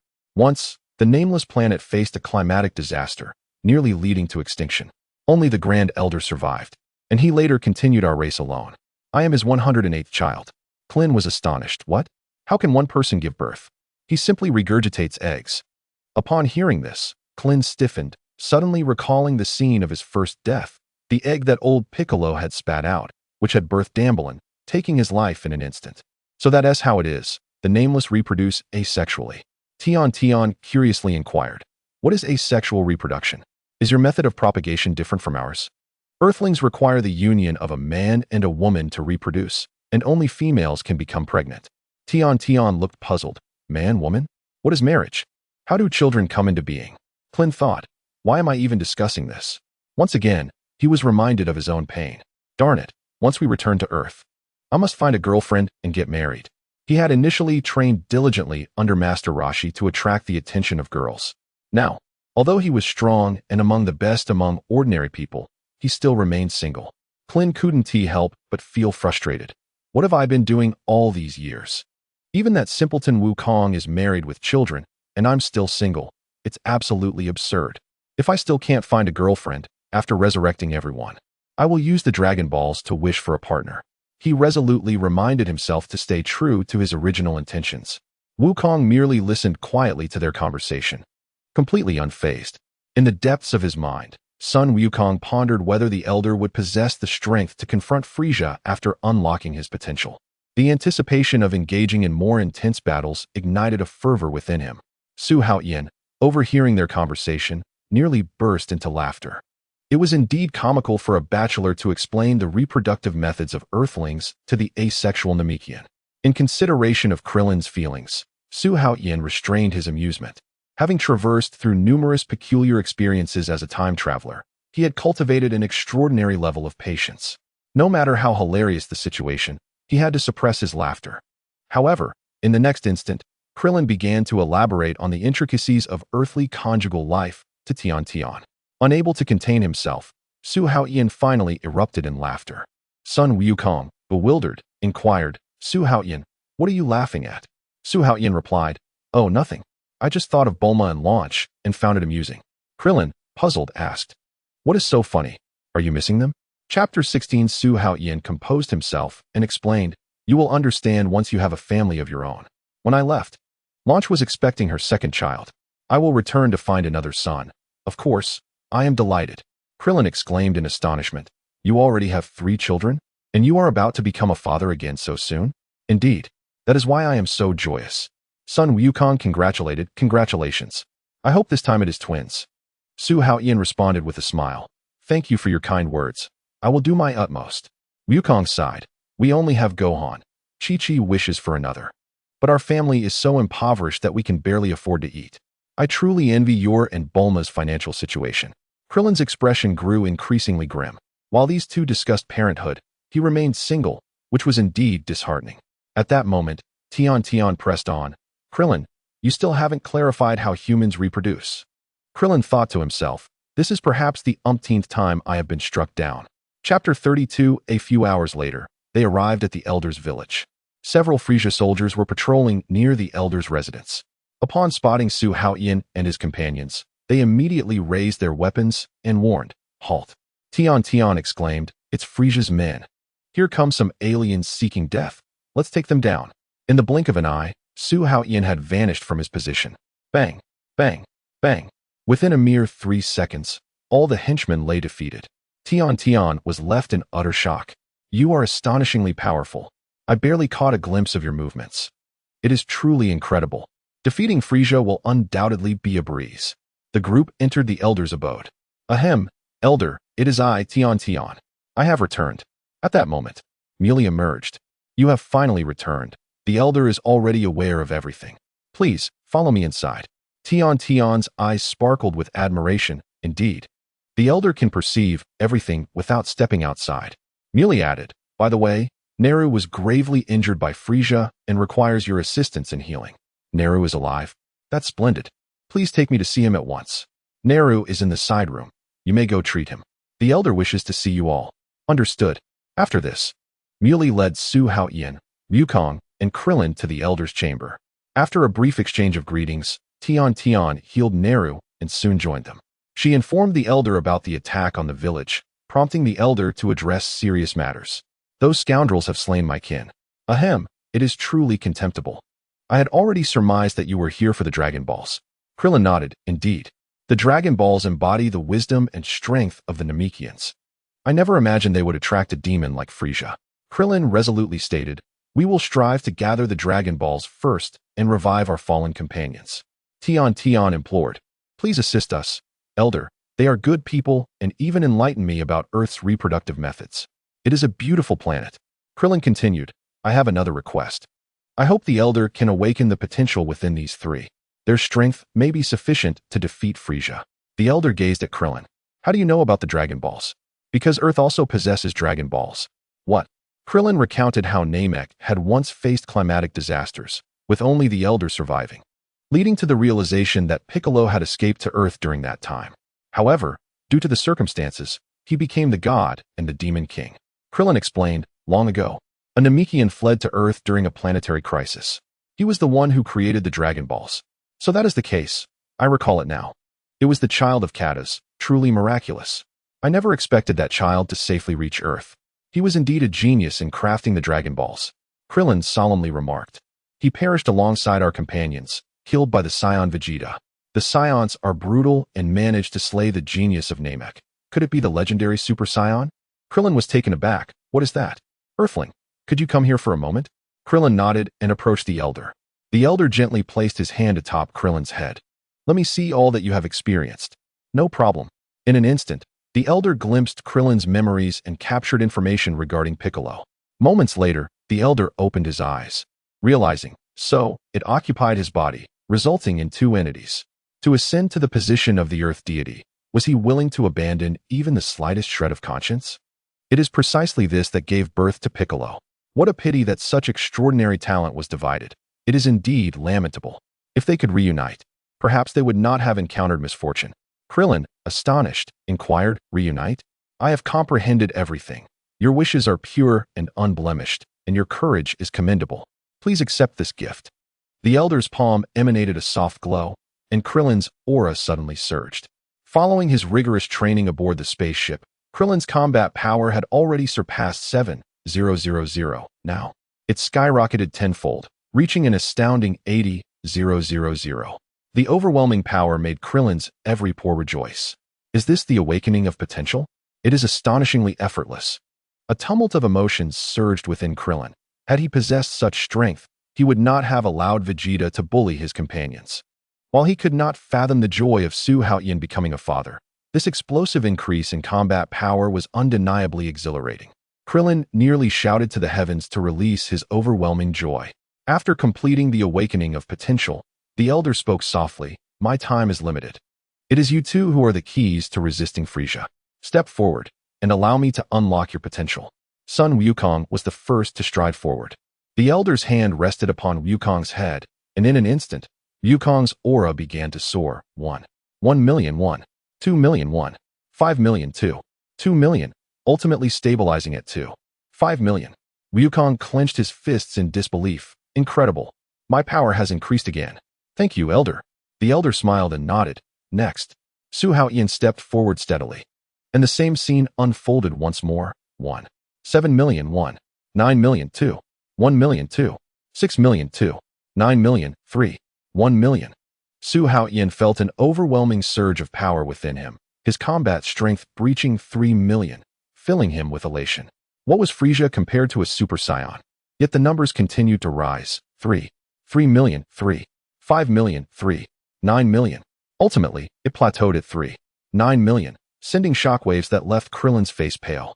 Trembling, he pressed the detector and gasped in astonishment. What kind of joke is this? You are both too outrageous. I barely managed to ascend from 7,000 to 80,000. Yet you two jumped to 5,000,000 and 9,000,000. The initial joy of my power surge instantly turned to bitterness leaving only a heart full of resentment. Why was Krillin born in the same era as Su Haotian and Wukong? He gazed skyward and sighed heavily, feeling overwhelmed by his appearance, wife, and strength, all of which seemed to be eclipsed by others. Wow, do I really possess a battle power of 2.5 million? Goku exclaimed, his fist pumping with excitement. Krillin managed a bitter smile. Su Haotian is even more monstrous, boasting a battle power of 3.9 million. Upon hearing this, Goku's enthusiasm surged. Let us go confront Frieza right now. Don't be foolish, Krillin said, cold sweat trickling down his brow. That monster's peak battle power is 1.2 billion. Wait a moment. His first form only has a battle power of 530,000. We could launch a surprise attack. Su Haotian scoffed. Would a being with over 1 billion in battle power fear an ambush? No sooner had he spoken than the Grand Elder suddenly erupted into a violent coughing fit. Cough. The Dragon Balls will perish with me. We must act swiftly. What? Krillin's face turned pale. Tian hurriedly supported the Elder. Grand Elder. My life may only last 3 more days. If we cannot gather the Dragon Balls within that time, it will be too late. Cough. Cough Tian, the Elder called, prompting her to step forward quickly. The wish requires the language of Namek. You must accompany them. As you command. The Grand Elder turned to Su Haotian and the others, his voice frail. I have one more request. If you leave here, please take Tian with you. The survival of our Namekian lineage may depend on him. Su Haotian solemnly agreed. I promise you, if we can restore the Dragon Balls, we will certainly revive all Namekians. Time was of the essence, and they bid farewell. After watching them depart, Krillin checked the Dragon Ball radar. There are still 6 Dragon Balls in Frieza's possession. I have a plan. Goku, brimming with impatience, urged, spill it. You and Su Haotian will act separately. One will distract Frieza while the other helps me secure the Dragon Balls. In the chaos, I will wish to revive Piccolo. I'll handle Frieza, Goku stated eagerly. Su Haotian pondered for a moment. If I cannot transform into a Super Saiyan, this is indeed a sound strategy. He nodded. Then let us proceed as planned. Krillin, accompany me to retrieve the Dragon Balls, while Tian conceals the last one. Goku, remember to draw the battlefield away from the ship. Understood. Actually, there is another way, Su Haotian suddenly interjected. The two looked puzzled. What is it? Become a Super Saiyan and confront Frieza head-on. Goku was astounded. Is the legend true? Can it really be done? Krillin pressed. How powerful is a Super Saiyan? It indeed exists, and battle power can soar 50-fold. 50-fold. Krillin quickly calculated. With Goku's current power of 2.5 million, transforming would yield 125 billion, enough to overpower Frieza. And if Su Haotian transforms, he could reach 195 billion. Krillin's eyes widened. The mere 80,000 battle power he possessed left him unable to fathom what it meant to approach 2 billion. Perhaps, with a single breath. Goku asked excitedly. How does one transform into a Super Saiyan? Krillin snapped back to reality. Don't get too ahead of yourself. Without having witnessed it, how can we replicate it? What if we fail? In front of Frieza, we would all be fodder. It's actually quite simple. One just needs to be consumed by rage. Su Haotian revealed the secret of the Super Saiyan transformation. Goku paused. Just anger? Su Haotian nodded. Precisely. I'll give it a try. Goku furrowed his brows. But after numerous attempts, he remained unchanged. He sighed. It's no use. I can't even feel anger. Su Haotian nearly blurted out. How about letting Krillin die once to see? Krillin suggested. Goku, think of Yamcha and Tian Shinhan's deaths, and see if it stirs any anger. Goku shook his head. Knowing they will be revived, I did feel anger at the time, but now it's gone. Krillin turned to Su Haotian. Do you have anything that could provoke your anger? Su Haotian closed his eyes and reminisced. Moments later, he suddenly smiled, a look of bliss on his face. The two exchanged puzzled glances. What else with the smile when we're trying to provoke anger? Su Haotian sighed. It's futile. When I think about strolling with my wife, drinking, kissing, and the prospect of having children with Lan Chi, all I feel is happiness. Where is the anger in that? Is this even human? I don't even have a partner, and you've married 2 wives and have 3 children, with a 4th on the way. The disparity between us is staggering. You mean you have no worries? Chapter 17, Does having endless money count? The more maids I hire, the more money I seem to have. Krillin exclaimed, I have to stretch every penny. Goku sighed. If I couldn't hunt, I wouldn't even have enough food at home. I'm still saving up for Goten's tutoring fees. You married Bulma and Lan Chi. Don't they ever argue or get jealous? No, they are good friends. Lan Shi was brought here by Bulma, and they get along splendidly. Krillin inquired, what about your in-laws? As a son-in-law, haven't they ever given you a hard time? Reflecting on this, Su Haotian smiled gently. Not at all. My in-laws take great care of me and even help look after the kids. They have never regarded me with anything but warmth. Krillin and Goku's mouths twitched involuntarily, especially Krillin's. He wished he could transform into a Super Saiyan immediately. You're a complete winner in life. I shouldn't have asked this question. Isn't this just bragging? How infuriating. If only I had Saiyan blood too. In comparison to others, his life felt like a series of misfortunes. Whenever a villain appeared, he was always the one to suffer the most. Despite not being weak in power, he faced repeated rejections in love. His life was a tragic tale. Just thinking about it left him feeling utterly drained. The sad truth was that without Saiyan blood, no amount of anger would suffice. Krillin's emotional state crumbled once more. Let me give it another shot, Goku declared. Let us try while we travel. The group ceased their discussion and set off towards Frisia's spaceship at a leisurely speed. Along the way, Su Haotian experimented with an alternative transformation method. Following Gabi's approach, he concentrated his energy in his back. After numerous attempts, he finally grasped the technique. Suddenly, an extraordinary emotion surged within him: excitement, frenzy, and battle fervor. The aura surrounding him flickered between white and golden lights. In an instant, Su Haotian successfully transformed into a Super Saiyan. A powerful energy erupted, sweeping the surroundings like a hurricane. Krillin, Goku, and Tian were nearly swept away by this overwhelming presence. Fortunately, Su Haotian managed to rein in his energy in time. The three stood in stunned silence. What just happened? Su Haotian, your energy has become incredibly strong. How did your hair turn golden? Su Haotian inhaled deeply. I did it.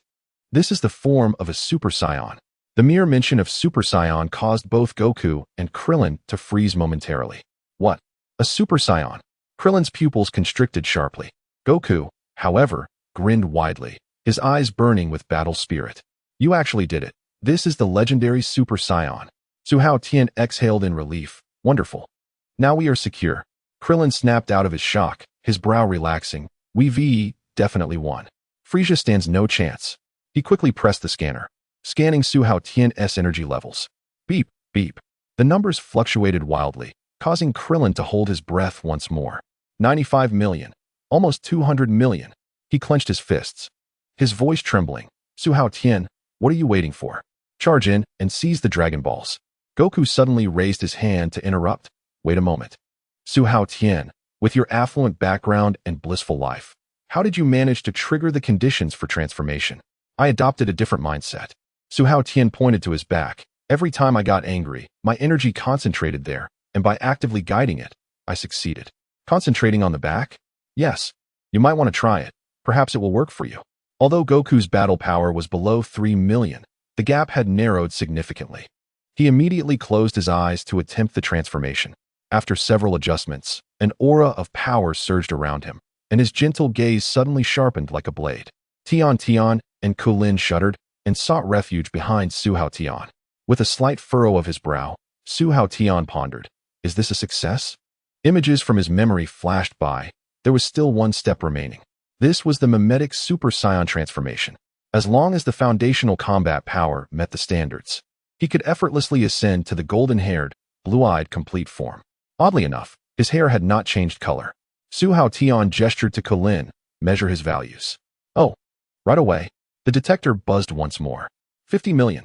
Kulin gasped in astonishment. With a base of 2 million, a 20-fold increase indeed confirmed the mimetic transformation. What is mimetic? To achieve the status of a Super Saiyan, a foundational combat power of at least 3 million is required. Yet Wukong was still lacking a bit. Kulin was taken aback. 3 million? Just 50,000 short. The gap wasn't insurmountable, and Wukong could continue to grow stronger. Son Wukong exhaled deeply. Reverting from the mimetic form, he excitedly inquired, Su Haotian, has my combat power reached 50 million? Does this mean I've succeeded? Su Haotian nodded in response. Almost. As long as your foundational combat power increases just a bit more, you'll be fine. You have yet to transform into a golden-haired, blue-eyed Super Saiyan because your base value is insufficient. Once your foundational combat power reaches around 3 million through subsequent training, the breakthrough will be a natural progression. Wukong was elated. Really? That's fantastic. Watching Sun Wukong and Su Haotian transform into Super Saiyans filled Kulin with a pang of bitterness. The disparity in foundational combat power was already several tens of times, but now both of them could further transform. The chasm in strength had widened by several tens of millions. He felt utterly left behind. Reflecting on his past training alongside Wukong, he now found himself only able to look up to his back. Kulin's face was etched with desolation. Truly, comparing oneself to others can be infuriating. Not to mention Su Haotian, even the qualification to fight alongside Wukong seemed lost. Perhaps it was time to return to Earth to settle down and start a family. However, since the transformation into a Super Saiyan posed no issues, defeating Frieza should be assured. Yet Wukong had long anticipated this battle. It would be wise to let him gather more combat experience before challenging the foe once his power levels were adequate. A combat power of 50 million should pose no danger against Frieza. Due to the changed circumstances, Su Haotian revised the plan. As we approach the target, we will position the Kaishin neither too far nor too close to Frieza, ensuring he can complete his wish before being detected. The Dragon Balls on Namek are quite substantial. Each person can carry a maximum of 3. Kulin and I will be responsible for obtaining the Dragon Balls, while Wukong distracts Frieza and engages him in battle. This arrangement significantly enhances our odds of success. Wukong, no problem. Kulin, Su Haotian is stronger. It is safer for me to act alongside him. Wonderful, I can return to Earth alive and get married. The group then soared towards Frieza's spaceship. The plan remained unchanged. Wukong would confront Frieza, while Su Haotian and Kulin would fulfill the wishes of the Dragon Balls. Inside Frieza's ship, Vegeta was once again beaten and stuffed into the healing pod. Sabo coldly observed the injured Vegeta within. His bones are truly resilient. After being beaten so many times, he still refuses to submit. If you do not yield, I will continue to beat you until you hand over the Dragon Balls. Lord Sabo, I have an idea.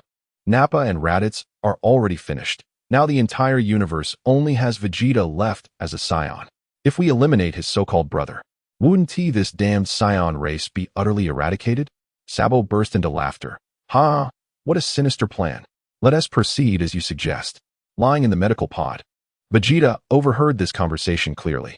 Flames of fury ignited throughout his body. If it weren't for the need to enhance his combat power, how could you worthless fools even think of capturing me? If I do not wish it, you cannot even touch a hair on my body. At this moment, Vegeta keenly sensed his combat power levels. After several passive increases, his power had stabilized at 800,000 after the last treatment, surpassing Frieza. Once he fully recovers, breaking through the million mark should pose no problem. Indeed, I am a genius of the Saiyan royal family. Finally, I will become the legendary Super Saiyan. How dare these petty fools conceive such a treacherous idea? Once I have fully recovered, I will eliminate you all and then destroy Frieza. After years of lurking within Frieza's forces, I finally have something to show for it.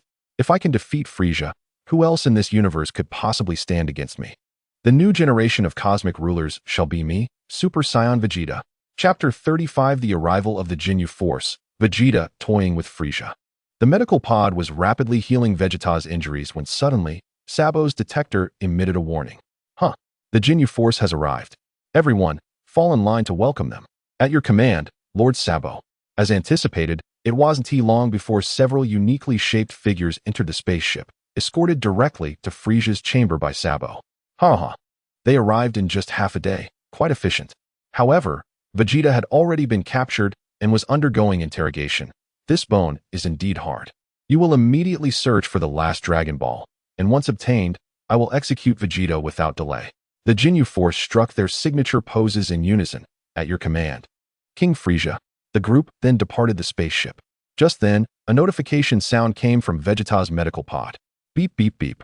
As Vegeta felt his injuries healing, he also noticed a significant decrease in his power increase. Have I reached a bottleneck? It must be so. Frieza's basic combat power is 530,000. Even if he transforms, he cannot possibly break the million mark. My estimated combat power has now reached 1 million, placing me at the pinnacle of this universe. It seems the days of being beaten are finally over. The thought of the enemy daring to humiliate him made Vegeta unable to endure any longer. Accompanied by a surge of rage, boom, the medical pod exploded into smithereens. Several nearby minions were instantly obliterated. Frieza, staring at the screen, inquired, "Has Vegeta not yet submitted?" His subordinates quickly responded. Report, King Frieza, he is almost fully recovered. Suddenly, a violent tremor shook the spaceship. Sabo exclaimed in shock. Where did this come from? Frieza's expression turned icy. Could it be? The two rushed towards the treatment room. When Sabo burst in, only debris remained, and the wall had a massive hole. Damn it! Sabo gritted his teeth. Vegeta has escaped. Frieza, in a rage, commanded, pursue him. If you fail to retrieve him, you shall not live to see me again. Sabo, drenched in cold sweat, hurriedly dashed out. Frieza stood at the door, his fists cracking ominously. A bunch of useless fools. At that moment, Vegeta was holding his breath, hidden behind a pillar, wearing a cold smirk. You fools, I will play with you for now. Once I acquire immortality, I will slowly deal with you. He stealthily made his way to the secret chamber, only to collide with the patrolling Ginyu Force. Inside the secret chamber, 6 Dragon Balls shimmered quietly. Vegeta burst into laughter. The era of Frieza is about to end. Once I gather the Dragon Balls, it will be your doomsday. Gazing at the enormous Dragon Balls, he contemplated, should I engage in direct combat? The risk is too great. The Ginyu Force is numerous and powerful. A swift resolution is necessary. Today, I shall obtain both immortality and the title of the universe's strongest. A feint to the east, while the Dragon Balls are thrown to the west. If Frieza notices, I will deal with him first. Even if it takes time, it matters not. If the Ginyu Force scatters the Dragon Balls, I will simply pursue them. If I remain undetected, I will make my wish immediately. The plan is set. Chapter 18. Vegeta's aura surged as a wave of energy shot forth from his palm, racing down the corridor of the spaceship and instantly penetrating through to the other end. You fools, I am still on this ship. Vegeta barked fiercely. Frieza, startled at the doorway, swiftly dashed towards the breach. Vegeta, with precision and control, once again breached the hull of the ship from another side, casting the Dragon Balls toward their predetermined location. The 6 Dragon Balls landed steadily in the same spot. After the throw, he sensed Frieza re-entering the spacecraft and immediately propelled himself towards the Dragon Balls. Frieza burst into the cabin, rushing down the corridor. Amidst the swirling dust, he suddenly realized, was it possible that Vegeta's objective was the Dragon Balls? Enraged, he turned toward the hidden chamber where the Dragon Balls were kept, only to find that both the 6 Dragon Balls and Vegeta had vanished without a trace. Damn that Vegeta. Chapter 36. The Dragon Balls descend. Broly emerges. Frieza trembled with fury, his violent aura nearly tearing the entire ship apart. Vegeta, I vow to ensure your demise. As Vegeta flew, he could not overly suppress his energy. Only by allowing it to flow freely could he achieve his peak speed. Frieza's scouter suddenly locked onto a target, and he pursued personally, soaring through the breach created by Vegeta. Due to Vegeta's restraint, Frieza swiftly intercepted him. You shall not escape. Frieza sneered. Vegeta's gaze turned icy, and a smirk crept onto his lips. You have come after me? I intended to let you live a little longer, but since you seek death, I shall oblige. Meanwhile, Su Haotian, Klin, and Goku approached Frieza's ship when 6 beams of golden light streaked through the air. The 3 halted in shock as the Dragon Balls fell before them like shooting stars. The Dragon Balls came flying on their own. Is someone aiding us from the shadows? Klin exclaimed in astonishment and joy. Su Haotian asserted confidently. It must be Vegeta who has come to his senses. We must hurry to find Tian and wish for Piccolo's resurrection. Only then can you battle Frieza. Goku. Goku nodded enthusiastically. That suits me perfectly. The 3 each grasped 2 Dragon Balls and sped toward Tian's hiding place. Tian, concealed behind a rocky peak, clenched her fists, beads of sweat forming on her forehead. I am uncertain whether they can complete the task successfully. I must protect this Dragon Ball. Barely seated for 3 minutes, a familiar voice suddenly called out. Tian, we have returned. She looked up in surprise. Goku and the others arrived in a flurry, each cradling 2 shimmering Dragon Balls. With the one she guarded, the 7 Dragon Balls were now gathered. Tian's eyes widened. That was incredibly fast. I hadn't even warmed my seat yet. What kind of miraculous beings are you Earthlings? The differences between men and women are already odd enough, and reproduction requires cooperation between 2. Stealing the Dragon Balls should have been a daunting task, yet it was accomplished in the blink of an eye. This efficiency is simply astounding. I am eager to know what kind of place Earth truly is. What? You gathered 6 Dragon Balls in such a short time after leaving? Tian could hardly believe it. Are Earthlings this efficient? Goku laughed heartily. Ha! We were fortunate to receive help from a benefactor. Benefactor? Who is that? I am not sure. The Dragon Balls just fell from the sky. Hurry and make a wish. Dragon Balls descending from the heavens. Tian was utterly confused. However, with the 7 Dragon Balls complete, there was no time to waste. The 3 quickly arranged the Dragon Balls. Clint exclaimed excitedly, "Now we can resurrect them." I never expected it to go so smoothly. Su Haotian calmly replied, "Let us first plan the content of our wishes. My suggestion is to resurrect Piccolo first, then use the Earth Dragon Balls to revive Yamcha and the others." Clint questioned, "Why not directly wish for the Eternal Dragon to resurrect everyone killed by Vegeta?" Tian interjected, "The Dragon Balls from Namek have special rules. They can only resurrect one person at a time, but there are 3 wishes. Su Haotian's plan is the most reasonable.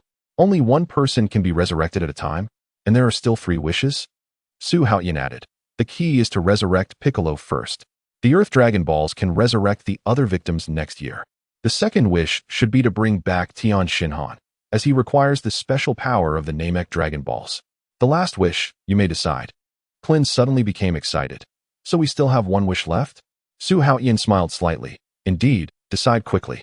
Clint hesitated and asked, "Can I make a wish to get a wife?" Su Haotian momentarily did not respond. "The Dragon Balls can grant such wishes?" Clint was also taken aback.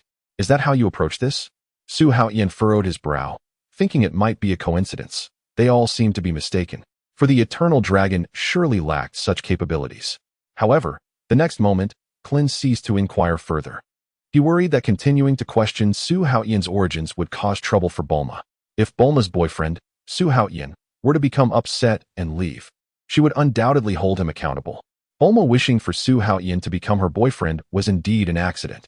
Aside from Su Haotian, who knew he was a time traveler, the others believed he was summoned by the Eternal Dragon. If one wished for a longer nose or to grow several centimeters taller to improve physical flaws, that would be simple. Su Haotian spoke. "I am uncertain if that is possible. Why not give it a try? You have been single for so long. This opportunity is yours." "Really? Thank you so much, Su Haotian." At that moment, Tian looked at the group. "Have you made a decision? Can we summon the Eternal Dragon now?" The 3 nodded in unison. "Yes, it is decided. Let us begin." Tian immediately clasped her hands together and began to chant softly. In an instant, the 7 Dragon Balls radiated brilliant golden light.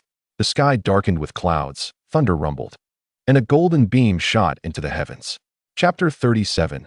Piccolo is resurrected. Vegeta versus Frieza. Amidst the golden light, the immense brawling materialized. Clint's eyes widened. "Wow! Is this the Eternal Dragon of Namek? How magnificent!" Tian exclaimed. "This is my first time witnessing it. It is truly breathtaking." As the golden light stabilized, Brawler spoke in a deep voice. "State your wishes. Any wish can be granted. 3 in total." Tian respectfully spoke in the Namekian language. "Please resurrect the Namekian Piccolo from Earth." Just as the words left her mouth, a voice suddenly interrupted. "Wait, who is speaking?" Clint gasped, looking around. "I am Piccolo. The second wish must send me to Namek. I have trained and must personally confront Frieza." "What? Piccolo, do not be foolish. Goku and Su Haotian are more than capable of dealing with Frieza. You need not come. Stop wasting words. That is my homeland, and I have a responsibility. If you do not comply, I will use the Earth Dragon Balls to teleport myself." Clint, infuriated, retorted, "Piccolo, you are too devious. Are you deliberately preventing me from getting a wife?" Piccolo scoffed. "Nonsense. You can wait until next year to make a wish." Clint immediately protested. "But next year we need the Dragon Balls to resurrect other Namekians." Piccolo remained steadfast. "Then we can wait until the year after next to make a wish." "The year after next?" 2 whole years. By then, Goku's child will be 7 years old. Do I have to endure 2 years like this?" Piccolo coldly replied. "If I am resurrected but do not go to Namek, then the Earth Dragon Balls will have been wasted." Brawler's voice suddenly sounded. "Haven't you decided on your first wish yet?" Clint instantly felt deflated. It seemed that his desire for companionship would have to be postponed for 2 years. Disappointment, sadness, and even despair washed over him. Ultimately, Clint conceded. "Very well. Reviving a friend is more important. Tian, let us proceed as Piccolo suggests." Tian nodded and first granted the wish to revive Piccolo. The second wish was to teleport Piccolo to Namek. Let us rewind a few minutes. Vegeta was blocked by Frieza, who arrogantly declared his intent to kill him. Frieza let out his signature laughter. Ha! Vegeta, do not think that your advancements on Earth can rival me. It seems I need to remind you of my true power. With that, Frieza unleashed a surge of energy. Amidst the flying sand and rocks, his battle power soared to the first stage limit of 530,000. However, Vegeta did not cower. Instead, a sneer formed on his face. He stood proudly amidst the storm. Is this the might of the universe? Since you bear the detector, take a good look at my combat prowess. Vegeta unleashed his full energy. Frieza's detector began to fluctuate wildly. 30,000, 61,000, 92,000, 155,000, 220,000 ultimately. The device exploded with a loud bang. Frieza's pupils dilated in shock. Your power is astonishing. Vegeta, with a sense of pride, pointed at himself. Are you not terrified of the legendary Super Saiyan? What if you annihilate planet Vegeta? For I am that very legend. No sooner had he spoken than the two figures rushed toward each other like lightning. The primal struggle commenced forthwith. Their roars echoed across the heavens, the intensity of their clash escalating with each passing moment. A furious gale swept through the area, the ground fracturing under the force of their energy, creating vast craters. As debris soared through the sky, neither side yielding an inch. With a resounding explosion, they suddenly parted, retreating a few meters. Frieza breathed heavily, while Vegeta appeared unfazed. Humph. Frieza, your time is coming to an end. Frieza closed his eyes for a moment, then slowly opened them. Interesting, it seems you are not entirely boastful. Vegeta replied coldly. Transform. Frieza, let me see your true form. Frieza raised an eyebrow, his tone elegant. Oh? You know I can transform? It seems your intelligence is quite astute. Who informed you? It was an inadvertent revelation from Sabo, who mentioned that your kind can change forms based on circumstances. Frieza chuckled softly. However, I am somewhat different. My power is so overwhelming that even I find it hard to control. Stop posturing. You are truly stubborn. Since you seek your demise, I shall oblige. Watch closely, for this is a sight few are privileged to behold. When I annihilated planet Vegeta, I defeated your father with ease, without even needing to transform. Vegeta maintained a calm demeanor. Is that something to boast about? I surpassed him in my youth. Frieza waved his hand dismissively. Fine, then allow me to show you. No sooner had he spoken than Frieza's energy erupted, his outer shell shattering, energy surging violently. Vegeta was taken aback. Is this it? Shedding your shell counts as a transformation? Oh ho ho ho, Vegeta, I truly pity you. Had you submitted willingly, you would not have to face this despair. Suddenly, Frieza's form expanded dramatically, his body becoming several times larger, his battle power soaring into the millions. Vegeta's pupils contracted, thinking to himself, thankfully, I endured his transformation twice. His power is still comparable to mine. But with my combat experience, victory remains on my side. Chapter 38. Frieza's second form. Vegeta faces defeat again. Seeing Vegeta's tense expression, Frieza burst into laughter. What's wrong, Vegeta? Where did that bravado go? But it is no wonder. Few have witnessed my true strength. Now, let you experience the terror of the universe's overlord. With that, Frieza charged forward, his massive tail sweeping like a whip. Vegeta reacted swiftly, evading with a quick retreat. In an instant, Frieza's tail swept past, obliterating a mountain into dust. Chapter 19. Vegeta, did you not just claim you would defeat me? Why are you fleeing now? I warn you, this power is difficult for even me to control perfectly. My current battle power has surpassed the million mark. Stop boasting. Even you cannot reach such heights. Oh, do you think I am lying? Then see for yourself. Frieza slowly spread his palms, and ferocious energy erupted from his being. The energy storm tore their island to shreds in an instant. The air rippled, the sea boiled. The very ground of Namek trembled violently. Once the energy subsided, Vegeta disdainfully wiped his nose. Humph. I am the legendary Super Saiyan. Prepare to meet your end, Frieza. Golden flames surged as Vegeta launched a powerful punch aimed directly at Frieza.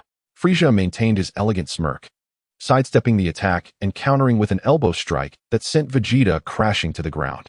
With a thunderous crash, Vegeta broke through several mountains, flames engulfing the entire area. Yet in the next moment, he burst through the smoke, ascending once more. Interesting, you seem unscathed? It appears I underestimated you, Vegeta. However, next, you shall witness true power. My energy is limitless. Vegeta confidently raised his thumb. Perfect. It is time for me to get serious. What did you say? Frisia's pupils constricted. You just claimed you hadn't been serious. There are limits to boasting. Think what you will. The terror of the Super Saiyan will soon awaken you. With a mighty roar, Vegeta's energy surged once more. The earth cracked, and tides reversed. Golden light streaked across the sky as Vegeta's punches rained down like a torrential storm. Frieza struggled to raise his arms in defense, yet was forced back by the relentless barrage of blows. When the final uppercut struck his chin, Frieza was sent soaring into the sky. Before he could regain his composure, Vegeta appeared above him. It's time to end this, Frieza. Clasping his hands into a hammer, he struck down with immense force, sending the purple figure deep into the core of the earth. Gallic gun. Just as Frieza struggled to rise, the destructive energy surged toward him. How dare you? In a panic, Frieza crossed his arms to block, the dazzling light instantly engulfing him. Amidst the energy storm, Vegeta's maniacal laughter echoed. Ha! The universe finally belongs to the Saiyans.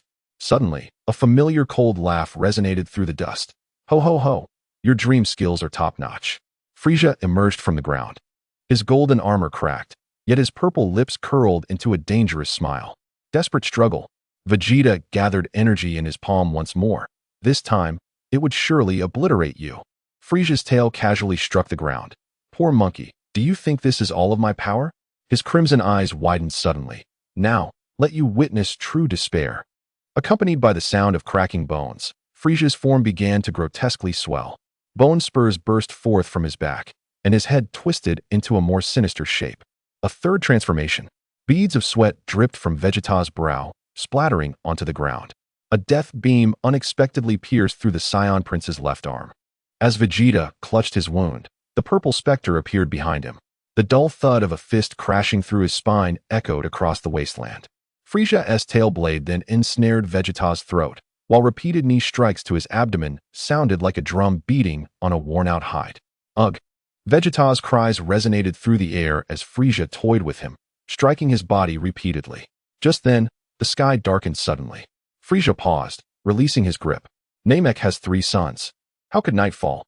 Regaining his freedom, Vegeta gasped for breath, equally stunned by the unusual phenomenon. Both looked up at the sky, where dark clouds had consumed all light. Suddenly, a brilliant golden light erupted from the distance, revealing the colossal Porunga in the sky. Frieza's pupils constricted. This is... A flash of realization struck Vegeta's mind. The faint familiar energy he had sensed earlier was now unmistakably clear. It was the Earthlings. They had set foot on Namek. That colossal being was the dragon. Frieza immediately comprehended the emergence of the dragon and abandoned Vegeta, racing toward the source of the light. Vegeta was utterly driven to madness. After enduring countless hardships, betraying Frieza, suffering immense pain, and maneuvering through his army for days to gather the Dragon Balls, he had not even made a wish before being interrupted. All his plans were in vain, and the fruits of victory were snatched away. Kakarot. Su Haotian. He wiped the blood from the corner of his lips and roared fiercely. Dare to seize my Dragon Balls. A raging inferno consumed his reason.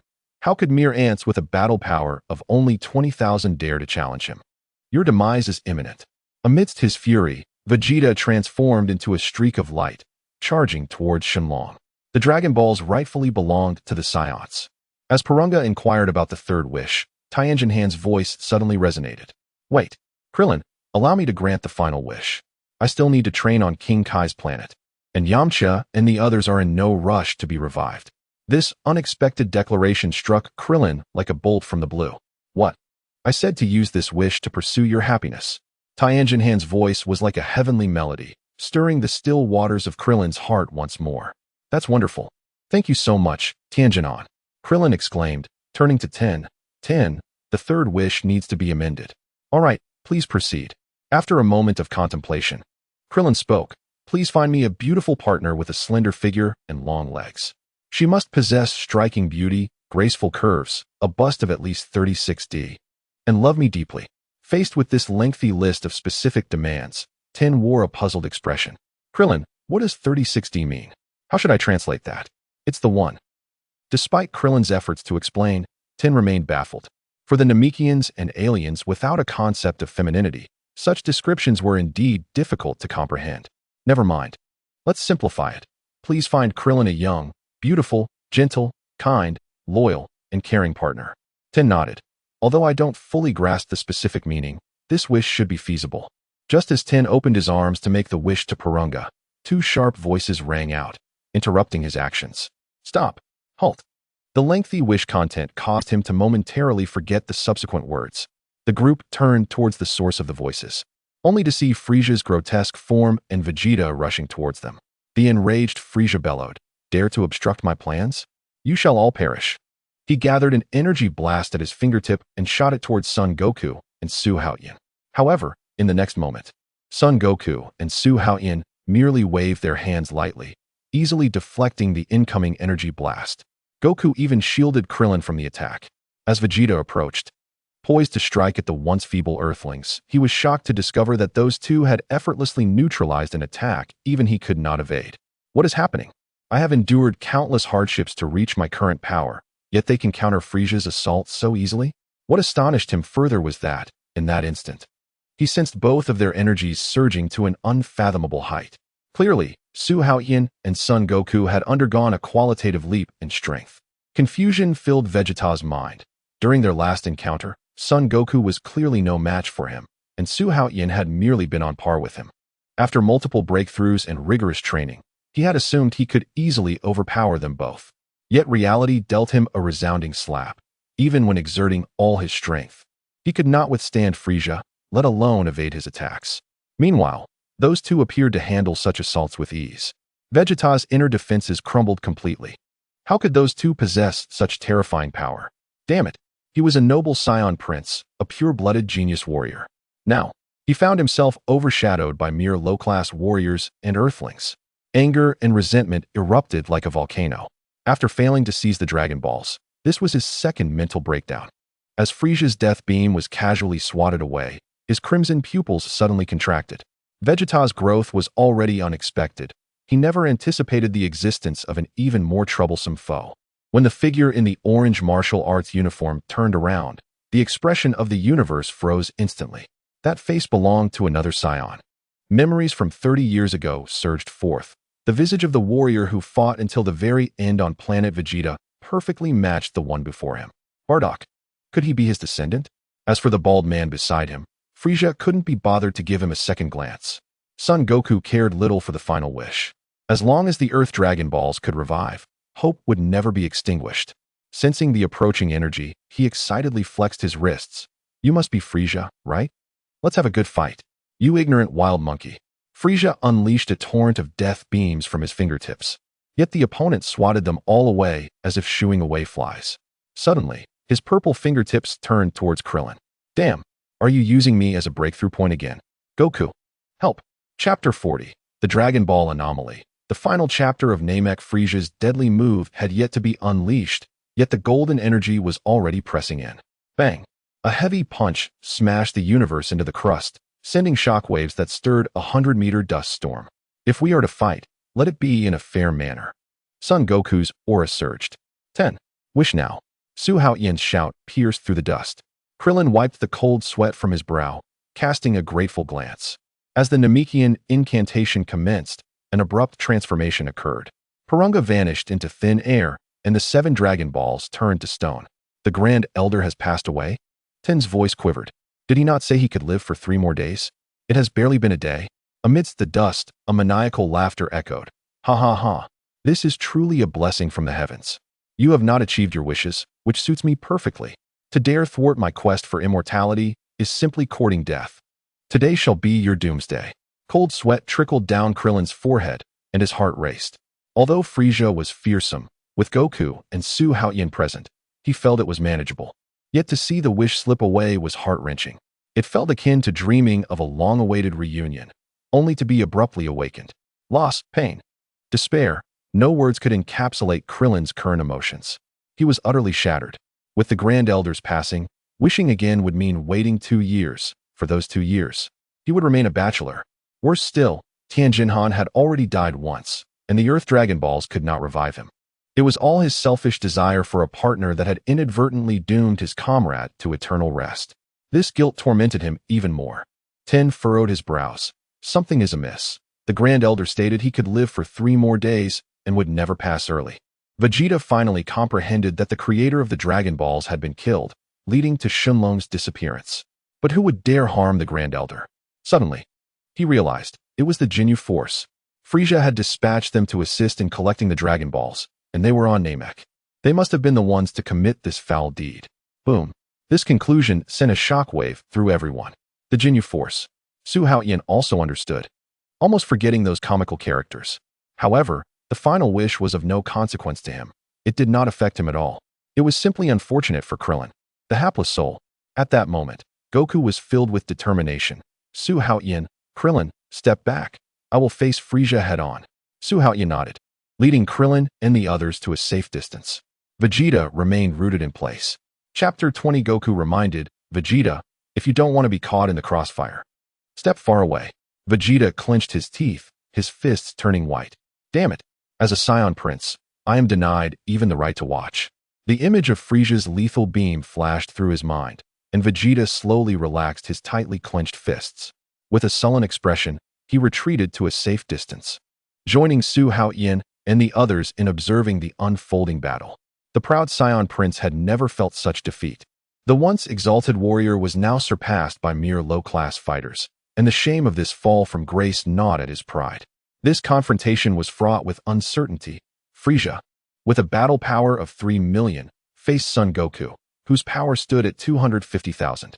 Despite the existing disparity, the battle-hardened Wukong excels at challenging foes beyond his level, while the privileged Frieza may not hold the upper hand. What is even more intriguing is that both parties conceal transformation cards. Let him go. Su Haotian stood with arms crossed, watching as the two figures collided with a thunderous crash. The village of the Grand Elder was permeated with a scent of blood. The ruthless Ginyu Force had accomplished nothing. They had neither captured Vegeta nor located the last Dragon Ball. They were even oblivious to the connection between the aged Elder and the Dragon Balls. All the detectors were overloaded, and Ginyu wiped his lenses, certain that Lord Frieza had unleashed his form. The team members were ecstatic, racing towards the source of the energy explosion. Amidst the smoke, Piccolo's silhouette appeared quietly. Through the goddess' spatial teleportation, he arrived precisely at this scarred land. Sensing two formidable auras in the distance, the Namek warrior's pupils constricted sharply. Vegeta had grown this powerful? The other presence was a monstrosity. Anger and resentment surged within him. Upon seeing the cold visage of his kin, Piccolo clenched his trembling fists. The Dragon Balls of Earth will rectify this, even if it means making Krillin wait another year. In Chapter 41, the fusion of Piccolo and Nail unfolds, alongside the conspiracy of the Ginyu Force. Piccolo meticulously arranged the remains of his comrades, preparing for their eventual resurrection.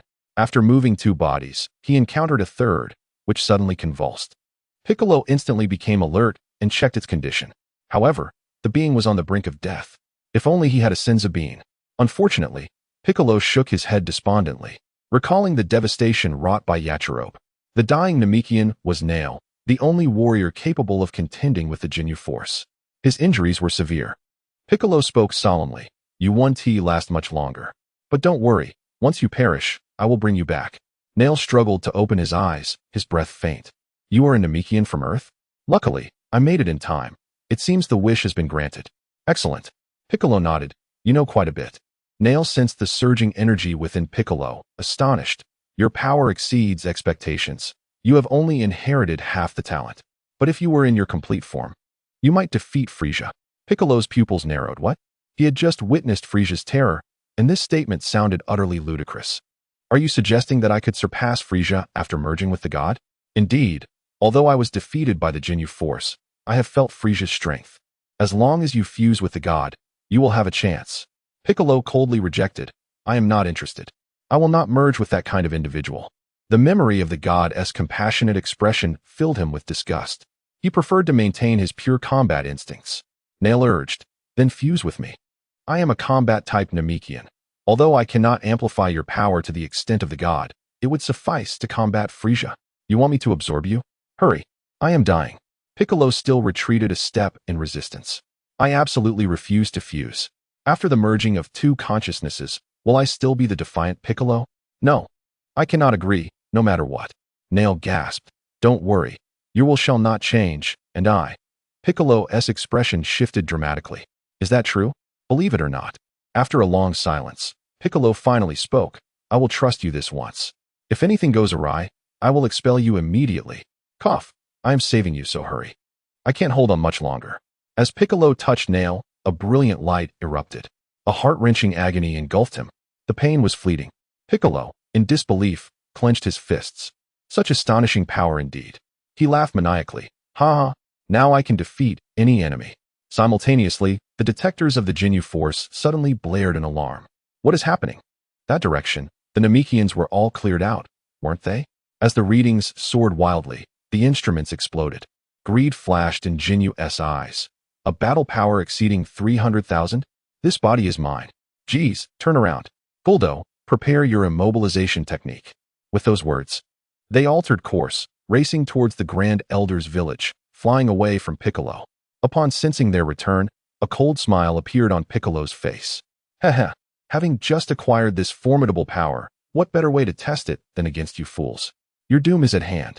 In Chapter 42, Piccolo's carelessness leads to his swap with Ginyu.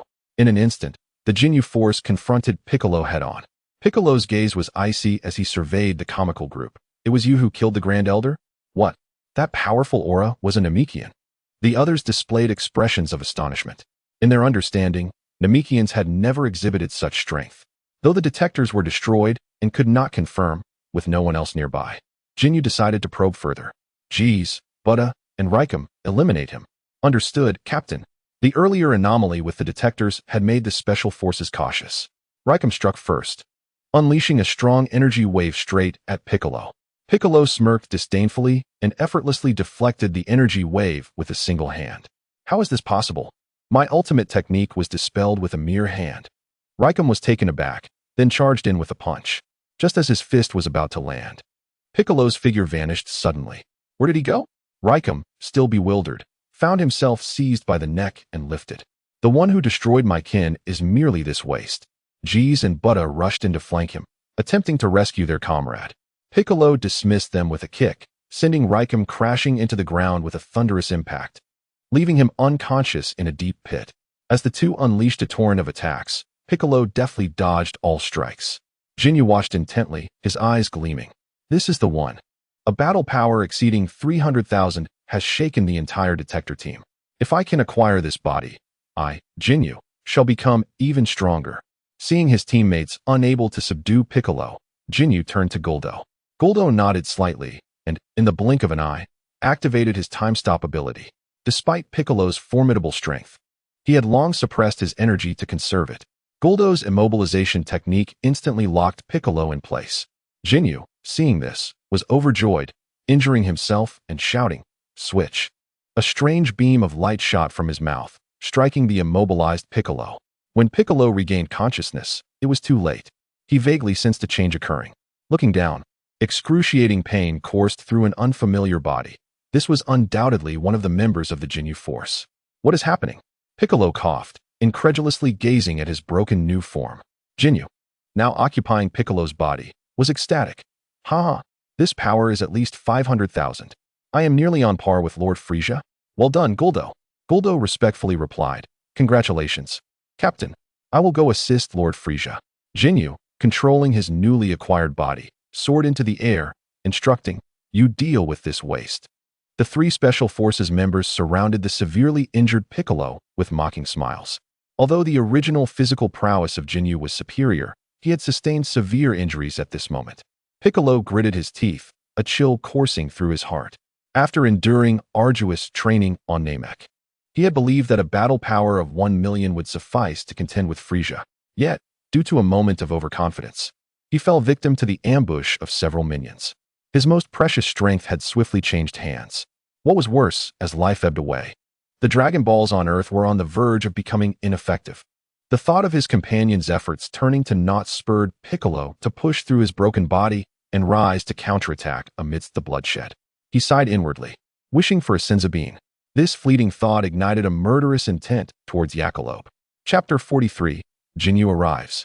Frisia reveals his true form. Goku and Frisia were locked in a fierce battle in their normal forms. Frisia's third transformation boasted astonishing speed. He believed he could effortlessly crush this Saiyan lost on Earth. However, Sun Wukong's responses were equally swift. After several exchanges to test each other, the two remained evenly matched. Suddenly, a powerful aura swept over the battlefield. Krillin exclaimed, "What incredible battle power! Who is it?" Vegeta's forehead beaded with cold sweat. How is this possible? Where did this powerhouse come from? He had thought that breaking through to Super Saiyan was the pinnacle of strength. Yet, the prowess of Su Haotian and Goku completely shattered his confidence. To add to his humiliation, the Dragon Balls had been taken, and his wish had been preemptively granted. Now, another being stronger than him had appeared. The proud prince of Science had become so utterly insignificant. Noticing something amiss, Su Haotian furrowed his brow. Logically, it should be Piccolo. But this aura felt wrong. His eyes widened in sudden realization. Could it be that Naru had occupied Piccolo's body? In the next moment, a figure materialized. Krillin was overjoyed. It's Piccolo. He has indeed grown stronger. Training on King Kai's planet has proven effective. Jinyu could not contain his aura and unleashed his full battle power. Initially thrilled, Krillin soon felt dejected. Damn it, I have been training hard on the spaceship, yet I am still the weakest. Does strength rely solely on talent? After finally earning a wish, the elder had already passed away. What terrible luck. Life is so unfair. The most detestable was Su Haotian, the strongest, the most handsome, and with beautiful women flocking to him. Why is there such a vast disparity among Earthlings? Piccolo's figure gradually came into focus. Upon seeing his sinister expression, Su Haotian's face changed dramatically. Be careful. He is neither Piccolo nor Naru. What? Krillin was taken aback. But the Namekian's appearance is similar. He cannot be an enemy. Can he? Su Haotian spoke sternly. No? This is Piccolo's body, but the soul is Jinyu. He has been swapped. Krillin and Tion's faces paled in fright. Su Haotian, do you have a way to subdue him? In the blink of an eye, Piccolo's form rushed towards Frieza. Frieza, it is I, Jinyu. Frieza paused momentarily, then burst into a sinister laugh. Oh ho ho, Jinyu. Marvelous. You have acquired such a powerful body. Chapter 21. At your service, King Frieza? Jinyu responded with excitement. Frieza raised a hand and commanded, then eliminate that group of ants first. As you command. Jinyu twisted his neck and approached Su Haotian and the others with a malevolent grin. Vegeta, how could you associate with these weaklings? I'll make you my first target. Krillin and Tion hastily retreated, while Vegeta clenched his teeth, his knuckles turning white. The vast disparity in power filled him with humiliation. Let me handle this. Su Haotian's figure surged forward, delivering a powerful punch to Jinyu, who occupied Piccolo's body. Bang! Jinyu flew backward like a kite with a severed string. How is this possible? Before he could regain his composure, Su Haotian had anticipated his landing and struck him down with a thunderous elbow, sending him soaring into the sky. The assault did not cease. As his figure flickered, Su Haotian appeared behind Jinyu once more, delivering a thunderous elbow strike that propelled him higher into the air. Fist strikes rained down like torrential rain, and Su Haotian controlled his strength with precision, rendering Jinyu limp as a rag doll. Thud! Jinyu crashed heavily to the ground, utterly disheveled. Damn it! This body is clearly so powerful. He panted, his face a mask of unwillingness. In the distance, an infuriated Frieza called out, "Fool! His battle power exceeds 3 million. It won't matter what body he possesses. 3 million. Jinyu's pupils contracted sharply, greed igniting within him. If he could seize this body. He suddenly realized the opponent had not attacked, clearly concerned about the original owner of this body. Strangely, his injuries were visibly healing at an alarming rate. Ha! Jinyu suddenly burst into maniacal laughter. You dare not kill me. This is your companion's body, isn't it? Krillin shouted angrily, you bastard. Come on, keep attacking me. Jinyu provocatively spread his arms wide. Su Haotian narrowed his eyes. This guy is definitely plotting something. Krillin remained vigilant against him. Suddenly, Krillin let out a startled cry. What the hell is that? Su Haotian glanced over and spotted a frog perched atop Krillin's head. A hint of amusement flashed in Su Haotian's eyes. An old acquaintance has finally made an appearance. Krillin frantically swatted at his head, sending the frog flying into the air. Su Haotian moved like lightning, intercepting the frog mid-air before it could land. It's not time to use this yet. I must first revert to Piccolo. After all, he is indispensable. The Dragon Ball plan cannot do without him. At that moment, Frieza was sent flying by a powerful punch from Sun Wukong. Frieza roared in rage, you insolent fool. How dare you strike my face?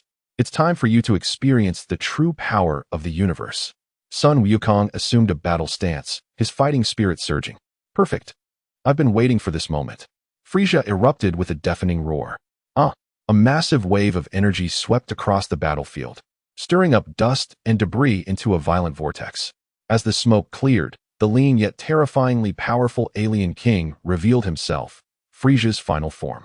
Compared to his previous ghastly appearance, he was indeed more visually appealing. Krillin watched Frieza's new form and muttered to himself, having been single for too long. I actually find this guy somewhat handsome. Chapter 44. Annihilating the Ginyu Force, reclaiming Piccolo having completed his transformation. Frieza did not immediately target Goku, but instead shot an energy blast at Krillin. Krillin narrowly dodged, exclaiming, "Damn it! Why is he targeting me again?" Su Haotian predicted the action, teleporting to intercept the energy blast and save his companion. Krillin clutched his racing heart, gasping for breath. That was close. Thank you, Su Haotian. Sun Wukong unleashed his power simultaneously, golden energy swirling around him. The simulated Super Saiyan form materialized instantly, exuding a ferocious aura akin to that enhanced by the Kaioken. Sensing the surging battle power, Vegeta turned pale in shock. Super Saiyan. Kakarot, you have reached this level? What did you say? Super Saiyan. Frieza's pupils constricted sharply. Sun Wukong pointed his fist directly at Frieza. This battle is between you and me. If you harm others, I will take your life. Without missing a beat, he launched his attack. Just as Frieza, who had just completed his evolution, arrogantly raised his hand, a death beam shot forth. But Sun Wukong deftly sidestepped, the crimson beam barely grazing him. For the first time, Frieza exhibited shock. Impossible. You truly are a Super Saiyan. Sun Wukong smiled slightly. Almost, but just a bit more. So you're not there yet. Even if you reach it, what difference does it make? Frieza sneered as another death beam swept toward the group. In the blink of an eye, Sun Wukong flashed forward, gripping his wrist like a vice. Crack. The sound of bones fracturing echoed. If you harm the innocent again, we will join forces to eliminate you. Frieza, horrified, broke free, his armor cracking. My power has increased to this extent. He glared darkly, floating backward. Don't get too cocky, Saiyan monkey. This is only 40% of my strength. Even released, I will accompany you to the end, provided you do not harm anyone else. Su Haotian glanced at the two locked in confrontation before turning towards the ruins. The immediate priority is to revive Dragon Ball and Bic. Suddenly, she stomped her boots fiercely on the ground. Before Jinyu could utter a word, he was struck down, blood gushing forth, the body-switching incantation choking in his throat. Boom. Another heavy punch sent his eyes rolling. That was Bic's body. Krillin shouted urgently. He won't die? Su Haotian tossed aside the limp enemy and walked straight towards Dandy. Sensing Bic's aura diminishing, he requires healing. Should I join? Your healing magic is crucial. Just before teleportation commenced, she suddenly grasped Dandy's wrist. Hold on tight. At the outskirts of the Elder Village, Bic, drenched in blood, blocked 5 phantoms, including the restored Riku and the frog Sabo. Damn, Jinyu's body is nearing its limit. Boom. The incoming energy blast was suddenly dispersed by a golden wave of energy. Bic looked up and saw the figure standing in front of him. Suimo? Apologies for my tardiness. She shook her numb arm. It was now 2 against 5. Su Haotian smiled slightly. Mistakes happen often. Do not dwell on them. He then brought Bic to Tion's side. Quickly heal him. All right. Sabo stared at Su Haotian in shock. To withstand the onslaught of all 5 of us simultaneously, who exactly are you? Su Haotian cast a cold glance at Sabo, raised his hand, and shot out an energy wave, instantly engulfing Sabo. Sabo turned to ashes without uttering a sound. Ugly creature. You have no right to know who I am. The remaining 4 widened their eyes. Another formidable character has arrived. The captain should really swap bodies with him. Gudu's expression suddenly turned peculiar. A glimmer of brilliance flashed in Su Haotian's eyes. This guy is about to activate time stop. Their coordination is indeed tricky. Su Haotian suddenly made an exaggerated expression, pointing at the sky and shouting, Frieza is coming. What? The 4 of them simultaneously looked up. There was no trace of Frieza in the sky. By the time they regained their senses, Gudu's head had already been severed. JIS was furious. Despicable. Take this. With that, he launched an energy blast directly at Su Haotian. To his surprise, Su Haotian didn't even glance and instantly flashed behind JIS, punching through his chest. He died on the spot. Barda and Riku, terrified, turned to flee. Su Haotian gathered his palms together. Kamehameha. A dazzling beam of light shot out, obliterating the fleeing duo in an instant. At this moment, Bic, having assumed Jinyu's form, was completely healed by Tian Tian. Dealing with these insignificant foes would have been effortless had I not switched bodies with Jinyu. It is hardly worth mentioning. However, wearing this hideous face is truly unpleasant. Just as Bic was about to speak, Su Haotian raised his hand to stop him. Wait, hold this frog. He handed the frog to Bic. Bic, puzzled, asked, what is this for? Su Haotian smirked slightly. It's for Jinyu. Let him spend the rest of his life as a frog. The clever Bic immediately understood. Giving a thumbs up. Impressive, Su Haotian. Tian Tian exclaimed, what are you talking about? I completely don't understand. Chapter 45, Bic returns. Vegeta suffers another blow. Su Haotian once again utilized teleportation to arrive on the battlefield. Son Goku and Frieza were still entangled in combat. Ignoring their battle, Su Haotian said to Krillin, it's too dangerous here. I will take you away. Krillin was overjoyed. That's great. Su Haotian immediately took Krillin and Bic, who was possessed by Jinyu, back to Tian Tian's side. Upon seeing Su Haotian's sudden appearance, Bic was astonished. Su Haotian, how can you move so quickly? Su Haotian replied nonchalantly. Just a little skill, instantaneous movement. I can sense energy signatures and relocate at any moment. Bic was utterly amazed. Truly a convenient ability. Let us not waste time. Wake him up and let him switch back. Krillin interjected. I have to pee. I'll wake him up. Su Haotian was speechless. Bic angrily retorted. No way. That's my body. Tian Tian suggested. There's seawater nearby. I'll go fetch some. Wait a moment. All right. Moments later, Tian Tian returned. Cheeks puffed out. She pointed to her mouth. Bic immediately realized there was no container. She had brought back water in her mouth. Although it was awkward, it was better than using urine, and he reluctantly accepted it. Tian Tian sprayed the water onto Bic's body. Cough. Cough. In an instant, Jinyu, occupying Bic's body, awakened. Where is this? Slap.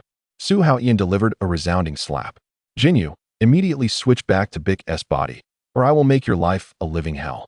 Jinyu sneered. If you have the guts, kill me. Bang. Bang. Bang. Su Haotian unleashed a flurry of punches, leaving Jinyu sprawled on the ground, battered and bruised. Su Haotian turned to Tian Tian. Heal him. If he resists, continue beating him. Lying on the ground, Jinyu was internally collapsing. This is too ruthless. Aren't you afraid? Are you really teammates? Tian Tian stepped forward, her hands releasing healing light. Soon, Jinyu was restored to his original state. Just as he attempted to rise, Su Haotian delivered another slap. Will you switch? Compromise now, and I will spare your life. Jinyu covered his face. I'll switch. After successfully exchanging, Bic regained his body. The group stared at the trembling Jinyu in the distance. Krillin hesitated. Are we really going to let him go? Su Haotian nodded. I am quite merciful. Krillin reluctantly said. All right, you may go. Jinyu was gleeful. Thank you. As a reward, let me tell you a secret. What? Taking advantage of Su Haotian's distraction, Jinyu suddenly shouted, body swap. A beam of light shot directly at Su Haotian. Krillin exclaimed, be careful. However, both Su Haotian and Bic laughed. Bic swiftly threw a frog, blocking the light. Ribbit. In an instant, Jinyu transformed into a frog, while the frog's soul occupied Jinyu's body, leaping away from the scene. Krillin gasped. That scared me. If Su Haotian had been swapped, we would have been done for. Su Haotian shook his head. I just tested it. With that level of body swapping technique, I can easily evade. It was you, Bic, who was too careless. Bic nodded. Chapter 22. This time I owe you a favor. I will repay it in the future. Su Haotian smiled faintly. Originally, Bic should have been the caretaker of the Sun family. However, Son Gohan has never been on the battlefield. Perhaps, when my children grow up, I can let him teach them? Indeed, that is a splendid idea. From now on, let Bic be the teacher for the children. Su Haotian tossed out a universal capsule. A spaceship immediately appeared. Krillin, you and Bic, Tian Tian, returned to Earth first. Bic was astonished. What? If we leave, what will you do? Krillin also exclaimed. Right. Aren't you coming back? Bulma and Launch are still waiting for you at home. Su Haotian chuckled. Did you forget? I can teleport. I can return quickly. You can't fly very far in a day. Bic's aura is very strong. I can sense it from a distance, and then teleport over. Bic and Krillin's eyes brightened, and Krillin marveled. Impressive. Then we will set off. Yes, let us go. With Bic leaving, the Dragon Balls on Earth will be safeguarded. If anything happens to us, there will still be a chance for remedy. Understood. Krillin replied solemnly. The spaceship powered up and sailed towards Earth. Until the spaceship vanished. Su Haotian finally let out a long breath. That was close. If anything were to happen to Bic, the Dragon Balls would be lost. Su Haotian sensed the auras of Frieza and Son Goku and once again teleported back to the battlefield. He saw Son Goku at a disadvantage, being brutally beaten by Frieza. And Vegeta, where's Vegeta? Cough, over here. On the ground, Vegeta coughed up blood, waving his hand. Su Haotian looked down and saw that his chest had been pierced, and he was on the brink of death. Initially intending to send him back to Earth, he realized that Vegeta still posed a rebellion risk. It would be better to let him endure a few more beatings. This time, the journey to Namek relied entirely on Vegeta. The 7 Dragon Balls were all gathered with his assistance. He and his ancestors deserve our gratitude. Though he is our adversary, his actions have consistently benefited us. Chapter 46. Breaking the Limits. Wukong awakens legendary power. Frieza's tail strike sent Son Wukong crashing into the ground, creating a deep crater. Lying at the bottom of the pit, Wukong's mouth bled profusely. As Frieza gathered a beam of destructive energy at his fingertips, Su Haotian suddenly erupted with a golden aura. The furious energy storm instantly dispersed the deadly sphere of light, illuminating the entire battlefield with resplendent golden brilliance. That golden hair. Vegeta's eyes widened in astonishment. Frieza's pupils constricted sharply. A Super Saiyan? He could distinctly sense that this newly emerged warrior emanated a pressure far exceeding that of Son Wukong. How infuriating! Cold sweat beaded on Frieza's forehead. Dealing with the Saiyans was already quite challenging, and now a more formidable opponent had appeared. The conqueror of the universe felt a twinge of fear. Su Haotian produced a senzu bean, and Vegeta's eyes sparkled. The miraculous herb from Earth. So that's how it is. Recovering from the brink of death to surpass limits. Suddenly realizing something, his expression changed drastically. It's over. They would never save me. Gazing at the barely conscious Son Wukong and his own severely injured body, Vegeta clenched his fists in frustration. As Vegeta pondered his next move, Su Haotian had already taken action. He split the senzu bean in half and placed one half into Son Wukong's mouth. In an instant, Son Wukong leapt up. His injuries healed. Though his stamina had not fully returned, he had regained about 70 to 80% of his strength. Wonderful. With the senzu bean, I feel even stronger. Thank you, Su Haotian. The battle isn't over yet. I can still continue. Su Haotian smiled gently. Go forth, Super Saiyan. Indeed. Wukong nodded resolutely. He instantly concentrated his energy, unleashing a golden blaze. The violent energy once more ravaged the battered planet. In the blink of an eye, Wukong's hair turned golden, his pupils transformed to emerald green. While his demeanor bore resemblance to his previous state, the fluctuations of his power were dramatically different, having surged nearly threefold. Frieza's eye twitched. What? You have become this strong as well? Another Super Saiyan. He felt a heavy weight settle in his heart. One Super Saiyan was already difficult to handle. And now there was another. Cough. Frieza, your end is nigh. The injured Vegeta grinned mockingly. Frieza seethed with rage. You seek death, Vegeta? The deadly beam shot forth. Vegeta's pupils narrowed. In a flash, Su Haotian appeared before him, deflecting the energy blast with a single palm. I will not need to intervene in today's battle. Su Haotian stated calmly. Frieza, if you can defeat Son Wukong, I will let you go. However, should you dare to destroy this planet, I will not spare you. Rest assured, neither of us will perish with the planet, will we? Frieza's heart jolted. What? How could he possibly know my plan? As a frozen demon, Frieza could survive in a vacuum, but destroying the planet was still a last resort. Meanwhile, Wukong charged forward. Our battle is far from over. Su Haotian approached Vegeta, offering the other half of the senzu bean. Thank you. I owe my gratitude for your foresight in preparing the Dragon Balls. Upon hearing this, Vegeta recalled the arduous task of gathering the Dragon Balls being thwarted, and his anger surged, causing him to cough up blood and nearly faint. Observing this, Su Haotian quickly fed him the senzu bean. In an instant, Vegeta's injuries healed, and his stamina recovered significantly. Very well, I shall not hold it against you, he muttered through gritted teeth. Strength determines everything. The Dragon Balls and immortality are insignificant.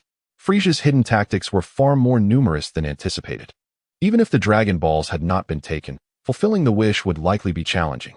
At this moment, Vegeta regained his clarity. He could distinctly feel his power breaking through limits once more. It seems I am indeed a genius. Only through experiencing life and death battles can one significantly grow stronger after sustaining grave injuries. I too shall reach Super Saiyan. Vegeta stood up, intending to express his gratitude to Su Haotian, but the words caught in his throat. His inherent pride would not allow him to bow his head. Moreover, my Dragon Balls were taken by you. This half-Senzu being rightfully belongs to me.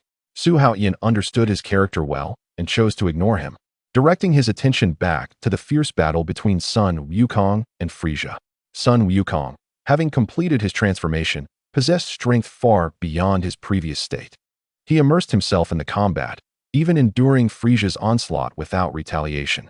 Vegeta was astonished. What is happening? Even the Super Saiyan cannot suppress Frieza?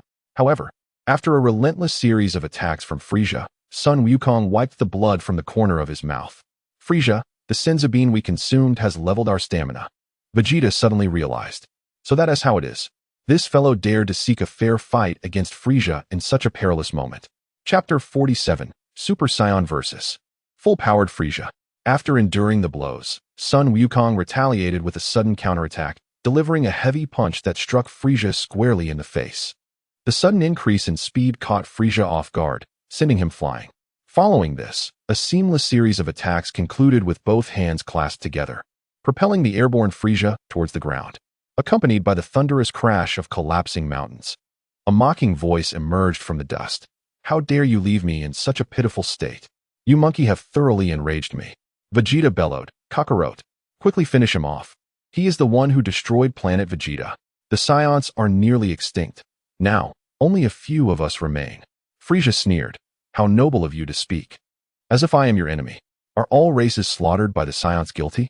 While I maintain cosmic order, you monkeys disrupted my planetary development plans. Sun Wukong calmly responded. So, the Saiyans paid the price of extinction. My greatest disdain is for the arrogant and savage Saiyan race. Now it is my turn to end you. Sun Wukong's eyes ignited with the spirit of battle, determined to avenge the souls lost on Namek. You wish to kill me? Utterly laughable. The defeated dog from earlier dares to speak so boldly. Had it not been for that strange fruit, you would have already perished. Do not think that having the upper hand makes you exceptional. I, Frieza, am the strongest in the universe. Even if you are the legendary Super Saiyan, you shall never defeat me. Before his words could fade, Frieza unleashed a wave of destructive energy directed straight at Sun Wukong's face. Dust and debris erupted. Yet Sun Wukong remained unscathed, not even a wrinkle in his clothing. This is impossible. Frieza's pupils trembled violently. What, are you afraid? Sun Wukong chuckled lightly. Absurd. As Frieza roared in anger, he was sent flying several meters by an unseen force. Before he could touch the ground, Sun Wukong's iron elbow struck his chest with tremendous force. Cough. Frieza forced himself to twist his body, colliding with an upward swing of Sun Wukong's punch. As he was sent flying like a cannonball, Sun Wukong appeared behind him, delivering a knee strike that fell like a battle axe. Arrogance. Frieza retaliated in pain, but was blocked by a single arm.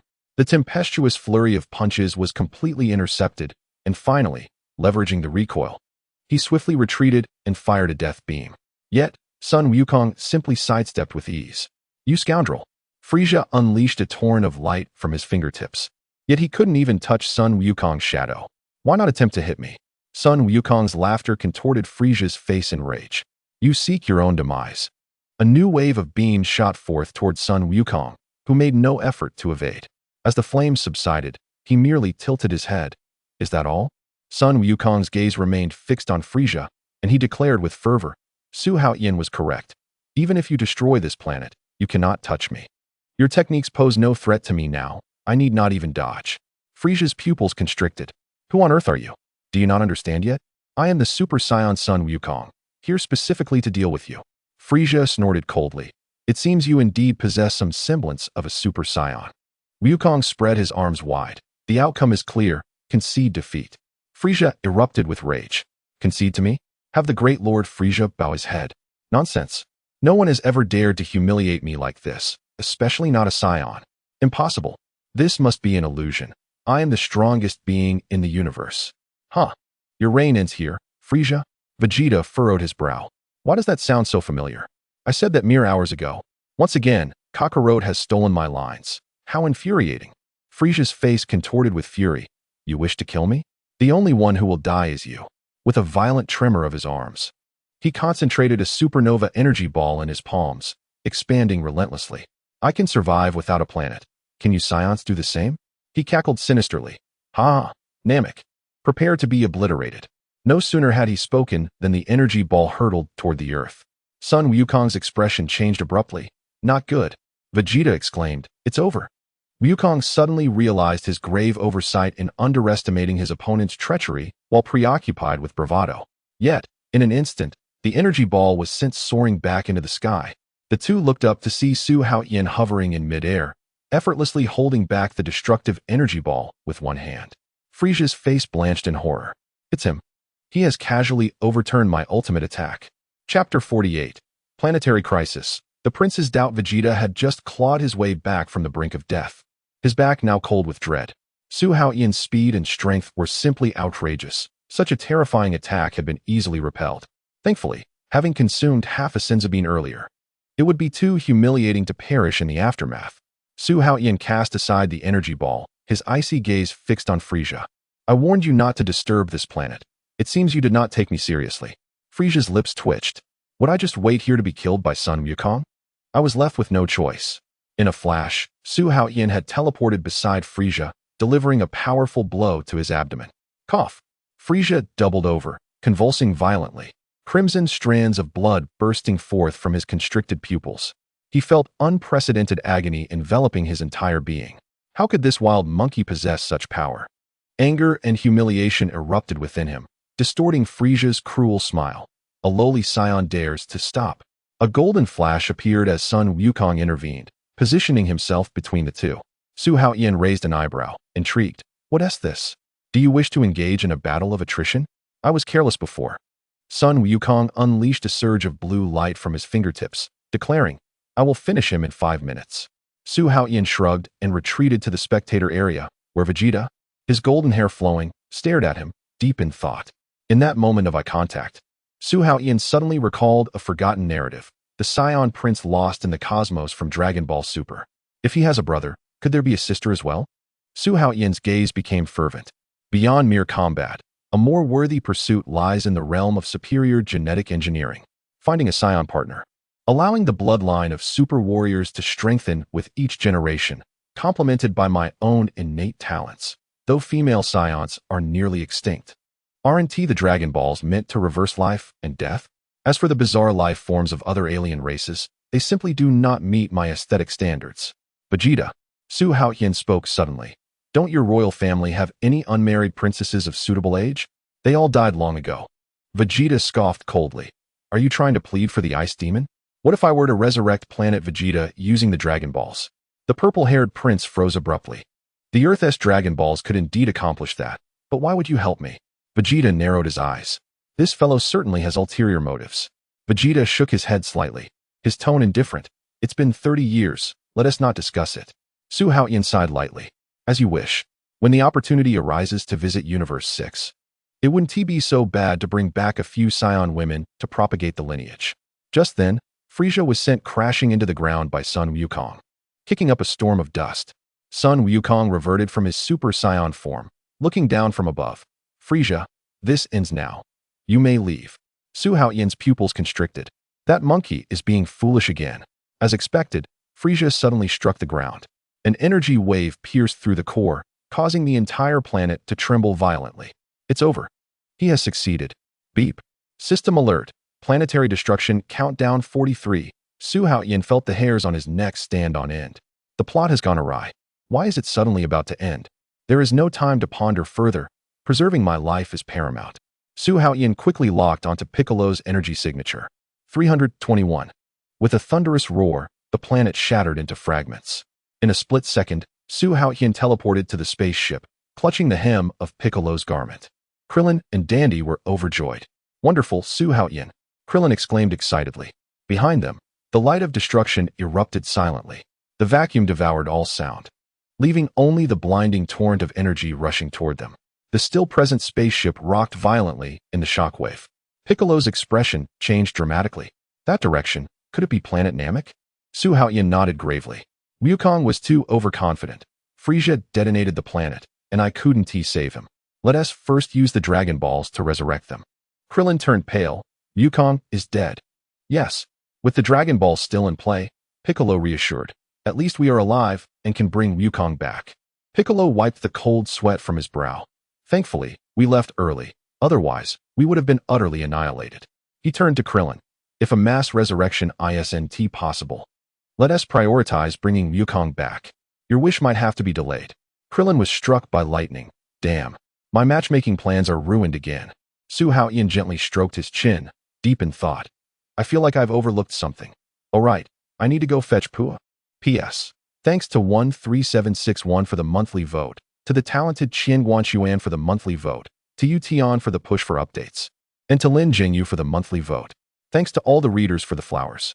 More updates will continue today. Please support with flowers and votes. Chapter 49. Wukong goes to the King Kai's planet for training. Vegeta falls into hell. Su Haotian sensed Puer's energy and teleported to the planet Yadlak. After a cordial exchange with the amiable elder, he departed with Puer. In the blink of an eye, the two were back aboard the spaceship. He attempted to locate Bulma and launch his energy signatures, but they were too distant and faint to capture, so he had to abandon the effort. A clear, ringing sound suddenly echoed. Su Haotian swiftly answered the communicator. Hello, is this Su Haotian? Hearing Bulma's voice, Su Haotian's face lit up with joy. I'm here.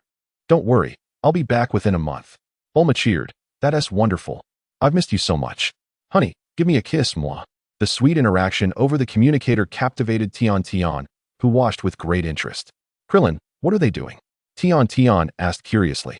Krillin's face flushed as he turned away. Children shouldn't pry into these matters. Tian responded with an understanding, albeit puzzled. Oh. Bulma continued. By the way, honey, I've gathered all 7 Dragon Balls. I noticed they all started glowing this morning, so I knew you succeeded. You've gathered them already? Su Haotian exclaimed in surprise. Do you need my help to make a wish? Su Haotian pondered for a moment. Let us handle it when I return. The Elder should be able to be resurrected after his demise. Although the Dragon Balls of Planet Namek have limited functions, they can be used 3 times. I'll determine the specifics for passing on abilities to his successor when I get back. 3 wishes, Bulma exclaimed. That's right. According to Namek's calendar, which considers 130 days as a year, it's equivalent to Earth years. Therefore, we can gather 3 times, totaling 9 wishes. However, each wish can only resurrect 1 person. But there is no limit on the number of times that can be done. Bulma realized, so that is how it works. At this moment, Launch's voice chimed in. Is that you, honey? Let me share a few words. As soon as I finish speaking, I am the rightful partner. Bulma interjected with a smile. Su Haotian joyfully engaged in casual conversations with Bulma and Lanchi over the phone. Piccolo, having been born without gender, gradually adapted to Earth's customs after some time. Yet at this moment, he felt utterly uncomfortable and silently retreated to a corner. Krillin stood by, listening to their intimate exchanges, his complexion turning pale with envy. How infuriating. It was unbearable. A man's tears do not flow easily, yet he had not reached the point of sorrow. Once again, a heavy blow reminded him that he remained alone. The thought of having to delay the wish of the Dragon Balls for another year made Krillin feel that the hope of finding a partner had become even more elusive. Bitterly, he reflected on the realm of the dead, where judgments are made based on actions rather than intentions. If one were to consider the heart, there would be no perfect person in the world. However, Sun Wukong was an exception, deemed pure and good in both actions and heart, thus not requiring punishment in the underworld. Vegeta, on the other hand, was cast into the deepest depths of hell, enduring severe punishment. Ah, Kakarot, you foolish fool. You could have defeated Frieza, yet chose to show off, causing this king to perish as well. Suddenly, a ghostly guard shoved him into the flames. Ah, it burns. The ghostly guard coldly remarked, Vegeta, you are indeed a complete villain. You have harmed so many lives. You deserve this excruciating torment. You will serve a sentence of 1,300 years before reincarnation. 1 day on the surface equals 1 year in the underworld. That amounts to 470,000 years. Endure it well. Remember to be a good person in your next life. With that, the ghostly guard increased the intensity of the icy hell and departed to enjoy tea with his companions. Ugh, it's freezing. It hurts. Vegeta howled in agony, utterly powerless to resist, only able to grit his teeth and endure. Damn you, Kakarot. Falling into the same pit twice, you caused my demise as well. News of Sun Wukong's death reached the King Kai's planet, where where Yamcha and Tianjin Fan inquired. Has Wukong arrived too? The King Kai nodded. Indeed. I never expected him to be such a purely good person. Yamcha proposed. Why not let him come here for a while? He can tell jokes. The King Kai joyfully exclaimed. Really? Go fetch him quickly. I can hardly wait to hear new jokes. Thank you, Lord King Kai. Tianjin Fan, Yamcha, and Jiaozi immediately flew towards the underworld. Due to Wukong's exemplary character, the King Kai recognized his pure heart, devoid of malice, making him an ideal candidate for training in his unique techniques. Thus, Sun Wukong continued his training on King Kai's planet without delay, eagerly awaiting his companions on Earth to resurrect him with the Dragon Balls. Chapter 50. A long-awaited reunion. The resurrection plan commences. Following the battle on Namek, Frieza was blasted into the depths of space. Although the vacuum of space did not claim his life, the impact rendered him unconscious. As a member of the Frost Demon race, the low temperatures induced a hibernation state, causing him to drift amid a meteor shower. Unless he encountered an atmosphere or was discovered, he would float eternally. The crew aboard the spaceship finally breathed a sigh of relief. Su Haotian chatted sweetly with Bulma and Lan Shi daily via communicator, even the cries of children serving as mere background music. Piccolo, not daring to slack off, immersed himself in intense training within the gravity chamber, acutely aware that any lapse could widen the gap between himself and Su Haotian and Sun Wukong. Initially intending to be lazy, Krillin could not withstand the ceaseless flattery emanating from the bedroom, so he joined Piccolo in his training. This bald-headed warrior was indeed growing stronger. 30 days swiftly passed. As the spaceship drew within 2 or 3 days of Earth, Su Haotian finally sensed the presence of Turtle Hermit. Bulma and Lan Shi's energy was too faint to detect, but if Wukong unleashed his full power, he could be located even from Namek. After confirming the coordinates, Su Haotian promptly utilized instant transmission to return ahead, leaving Piccolo and Krillin to continue their journey. The Turtle Hermit was already aware of the Dragon Ball's restoration. At that moment, he was twisting his waist to a fitness program on television. 1, 2, 3, 4, 2, 2, 3, 4, change movements, continue. Su Haotian suddenly appeared in the room, startling the Turtle Hermit, causing his glasses to slip. You brat, you're back? Did you get everything done? Yes. Piccolo and the others will arrive in a few days. Although the Dragon Balls have revived, Wukong has sacrificed himself again. I need to figure out how to use the Dragon Balls to rescue him, so you keep practicing. Before he finished speaking, he had vanished. The Turtle Hermit grumbled irritably, turning back to the television, resuming his movements. Wukong is gone too? Well, it doesn't matter. We have the Dragon Balls to rely on. At Bulma's residence, Lan Shi and Bulma were diligently preparing, eagerly anticipating Su Haotian's return. Lan Shi, he should be back in a couple of days, right? Bulma fiddled with the hem of her outfit, hesitant about whether to pair black or white stockings. I wonder which he prefers. Lan Shi chuckled lightly. Black stockings are my trademark. You, my dear, cannot pull off that charm. Bulma scoffed defiantly. Nonsense. He has said that I look beautiful in anything I wear. Chapter 24. Lan Shi gently caressed her slightly rounded abdomen, her cheeks flushing. The doctor confirmed this morning that the fetus is 4 months along and stable, allowing me to be close to him now. Has it really been 4 months? Bulma exclaimed in surprise, feeling as if half a lifetime had passed. She twisted her fingers and whispered, but thinking of his impulsive nature. I am both excited and fearful. You must help protect me when the time comes.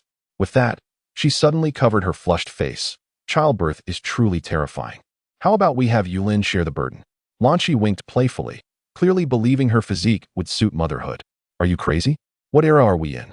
Just as Bulma was about to retort, the space suddenly distorted. What are you talking about? Who can give birth exceptionally well? Su Haotian's figure appeared out of thin air. The two women froze instantaneously. Darling, you have finally returned. Two soft figures simultaneously leaped into his embrace, with Bulma clinging to him like a koala. The villa's chandelier swayed throughout the night. 3 days later, Piccolo, Krillin, and others gradually returned. The group gathered in the wilderness to finalize the resurrection plan. When it comes to exploiting loopholes in the rules, Su Haotian was unparalleled. Arise, Shenron. In a golden beam of light, the colossal dragon slowly ascended.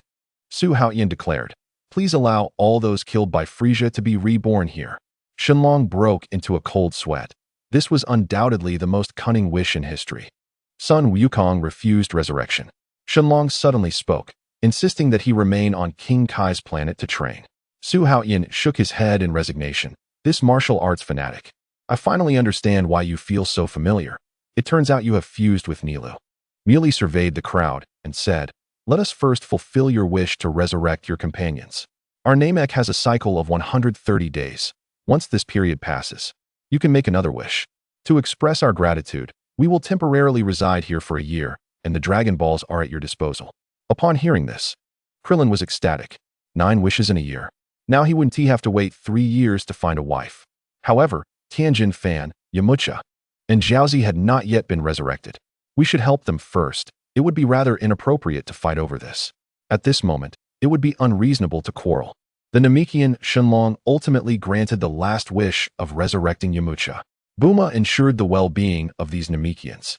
Upon learning that Kakarot had not descended into hell after his death, but rather trained on King Kai's planet, Vegeta was once again astonished.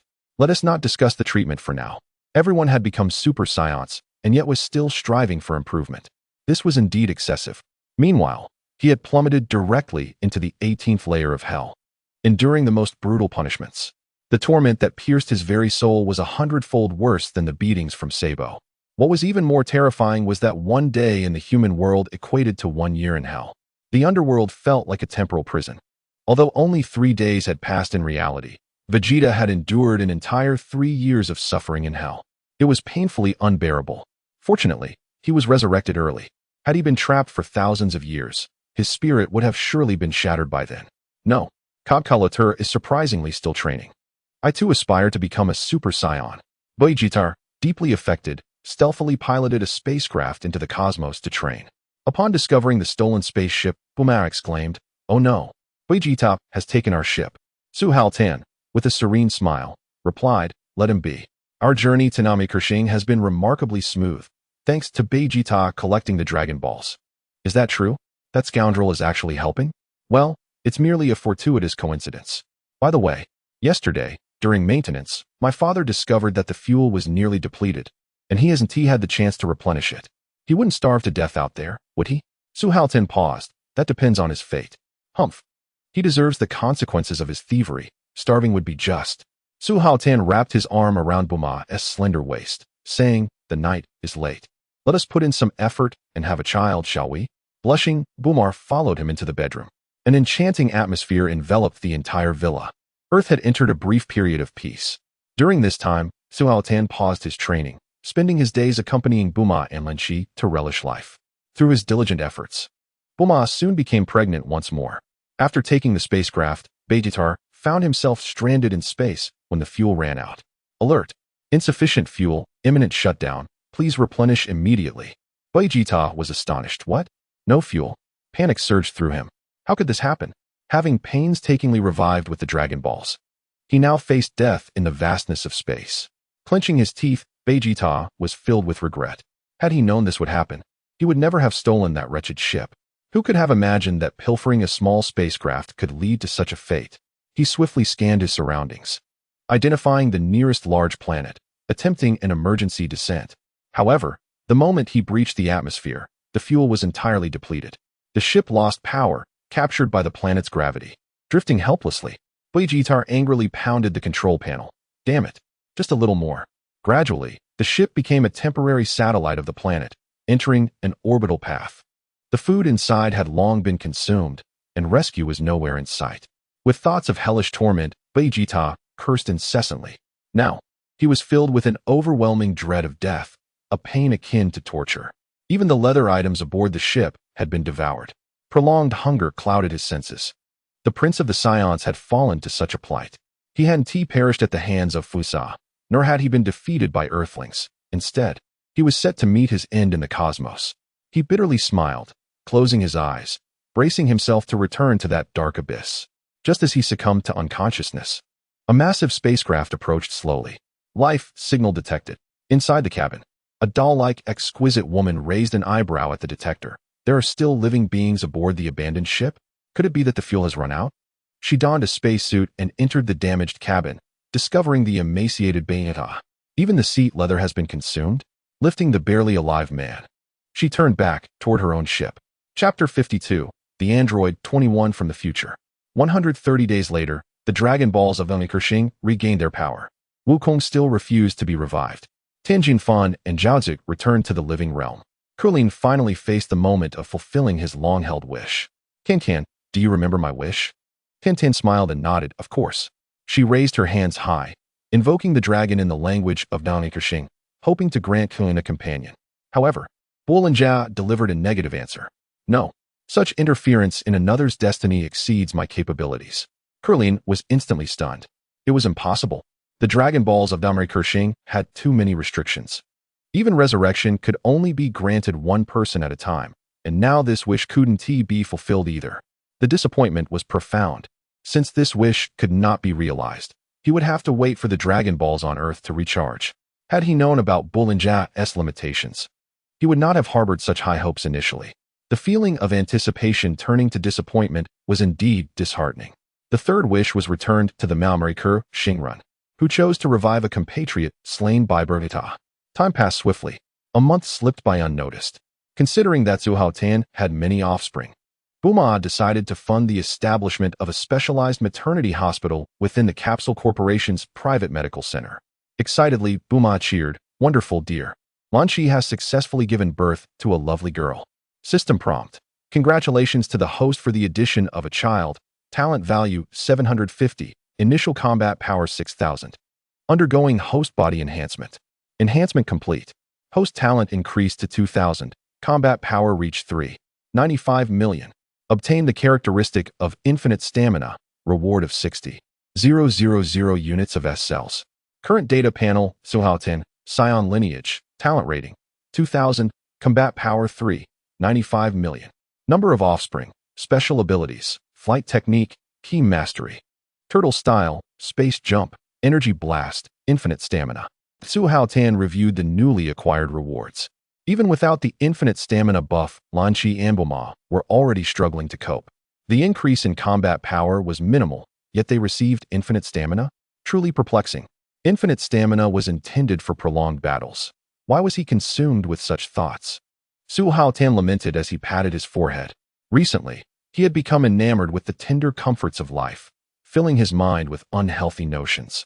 To possess a combat power of 6000 even in infancy was remarkable. Legendary Saiyans rarely exceeded 10,000 at birth. Although the current power increase was limited, the enhancement in talent signified a significant acceleration in future growth. The stock of S cells was indeed considerable. Now that he could transform at will, these S cells would eventually proliferate naturally, so there was no need to be overly concerned. The peaceful and blissful days continued. In the blink of an eye, 130 days and nights had quietly passed. Sun Wukong returned, having completed his training, back to his homeland. The Shenron achieved their wishes, departing Earth for a more suitable new home. In the depths of the vast universe, Phisar remained adrift among the debris. A spacecraft stealthily approached. King Keqing has truly vanished. The gaze of the king sharpened, and his subordinates fell silent. Could even Phisar suffer defeat? Is there someone who can surpass my race? I shall ensure their utter destruction. Suddenly, a scout exclaimed, "Look over there." The king furrowed his brow. The detector quickly focused, locking onto a pale blue object. It is Phisar. He is still alive. Immediately dispatch a rescue ship. Soon, Phisar was retrieved aboard the vessel. After treatment, he regained consciousness, suddenly springing up and roaring, "Damn Saiyans. They allowed me to drift for months. Father, head to Earth at once. I will personally deal with the Super Saiyan." A soldier cautiously inquired, "But can those guys really survive?" A cold glint flashed in Phisar's eyes. "If uncertain, then destroy Earth." Set course. The spaceship altered its trajectory, heading straight for Earth. Phisar began training feverishly within the cabin. The king observed this scene, approving silently. "My son, Phisar, is indeed the chosen one for the role of the god of destruction." Chapter 25. Earth, Bulma's residence. Su Haotian was engrossed in a game while Bulma and Lan Shi chatted outside. Bulma's pregnancy was evident, and she was nearing labor. Prior health assessments revealed that both of them were deficient in kidney energy. They decided to seek assistance, as Haotian's physique was proving too much for them to handle. Suddenly, a time machine descended into the courtyard. Bulma and Lan Shi looked up in astonishment. "Is that a space capsule? Be cautious of aliens. Quickly call Su Haotian." Lan Shi hurriedly summoned Su Haotian. After the time machine landed, the three of them fixed their gaze on the cabin door. Su Haotian felt an ominous premonition. The day Frieza approached would also mark the arrival of future visitors. Yet at this moment, Bulma was already his wife. Even if Goku had succumbed to his heart ailment, could the future still be defeated by the androids with my presence? Su Haotian found himself engulfed in confusion. Suddenly, the hatch of the time machine clicked open with a sharp sound. A woman stepped out, her silver-white hair cascading over her shoulders, skin as pale as blood. Clad in a black crop top that accentuated her figure, and a white pair of trousers with a tail gently swaying beneath. Her eyes and brows were as exquisite as a painting, her figure enchanting, leaving both Bulma and Lan Chi momentarily stunned. Su Haotian's gaze sharpened. Android 21 in her predatory form. This dangerous goddess from the Dragon Ball world possessed strength beyond imagination. Her devouring ability was insatiable, potentially surpassing that of Majin Buu. Why had she appeared prematurely? Was she here to obliterate me, or was her goal to consume? As 21 approached Bulma and Lan Chi, Su Haotian swiftly stepped forward, shielding them behind him. What do you intend to do? The woman merely covered her lips and chuckled lightly. Oh dear, is my husband so timid in his youth? Husband? The three exclaimed in unison. Bulma widened her eyes. You call Su Haotian your husband? Lan Chi's blue hair nearly bristled. Is this your woman from outside? Injustice. Su Haotian raised both hands, exclaiming, I have always acted with integrity. Bulma tilted her head. With your appearance, it's not surprising to be pursued. Haha. Lan Chi doubled over in laughter. Android 21 giggled, her tail quivering. Am I considered an outsider? Sister Bulma, Sister Lan Chi, you two are truly amusing. This time machine was assembled by Bulma herself, you know. Impossible. Bulma took a step back. Who exactly are you? In a flash, Android 21 had appeared before Su Haotian. At the moment their lips brushed, time seemed to freeze. Su Haotian shuddered violently.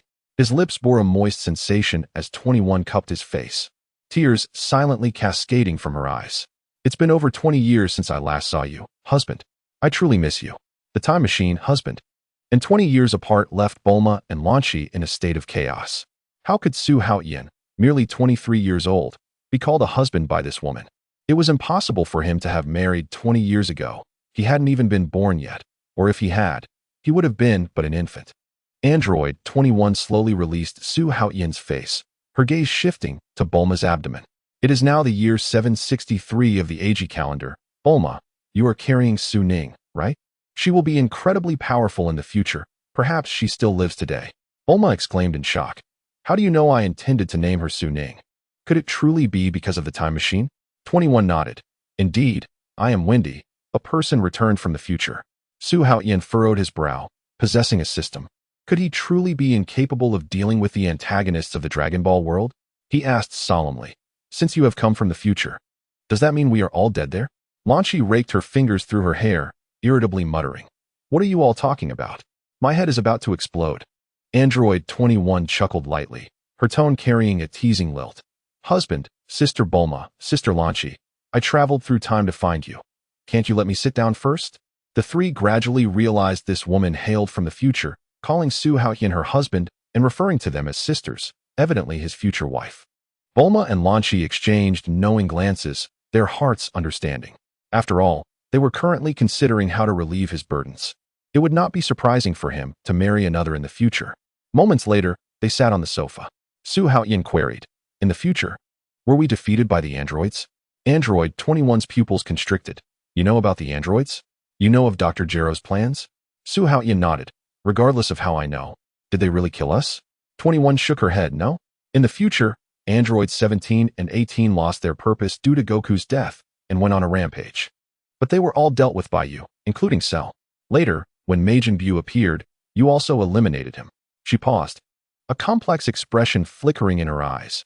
It was after that I was injected with Majin Buu's cells by Dr. Gero's computer and was able to be reborn. Thanks to my infinite regeneration ability, I drifted through the universe and ultimately survived. Su Haotian's confusion deepened, prompting him to press for clarity. Wait. You say you come from over 20 years in the future. How could you become my wife? I am not from the future. I have always existed, she explained. Before I was transformed into an android, I was acquainted with you, and fate brought us together as a couple. I was merely frozen for over 20 years, which is why I still appear youthful. You pursued me desperately for an entire month back then. As she spoke, a blush crept across her cheeks. But when I discovered you had Bulma, Lanshi, and Yulin, yet still pursued me, I struggled internally for a long time before deciding to accept you. You were so gentle back then, bringing flowers, going on dates, shopping, watching movies, buying gifts. I was just a naive young girl. How could I withstand such a charm? Bulma and Lanshi exchanged subtle expressions. They too had married before falling in love, and were astonished to learn that he used the same approach with every girl. The two began to believe Android 21's words. Back then, I was just an ordinary person. Because you had them, I maintained my distance from you and even rejected you.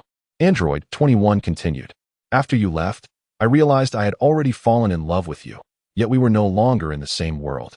She gazed at Su Haotian with a hint of sorrow. You heartless man, you left me just like that.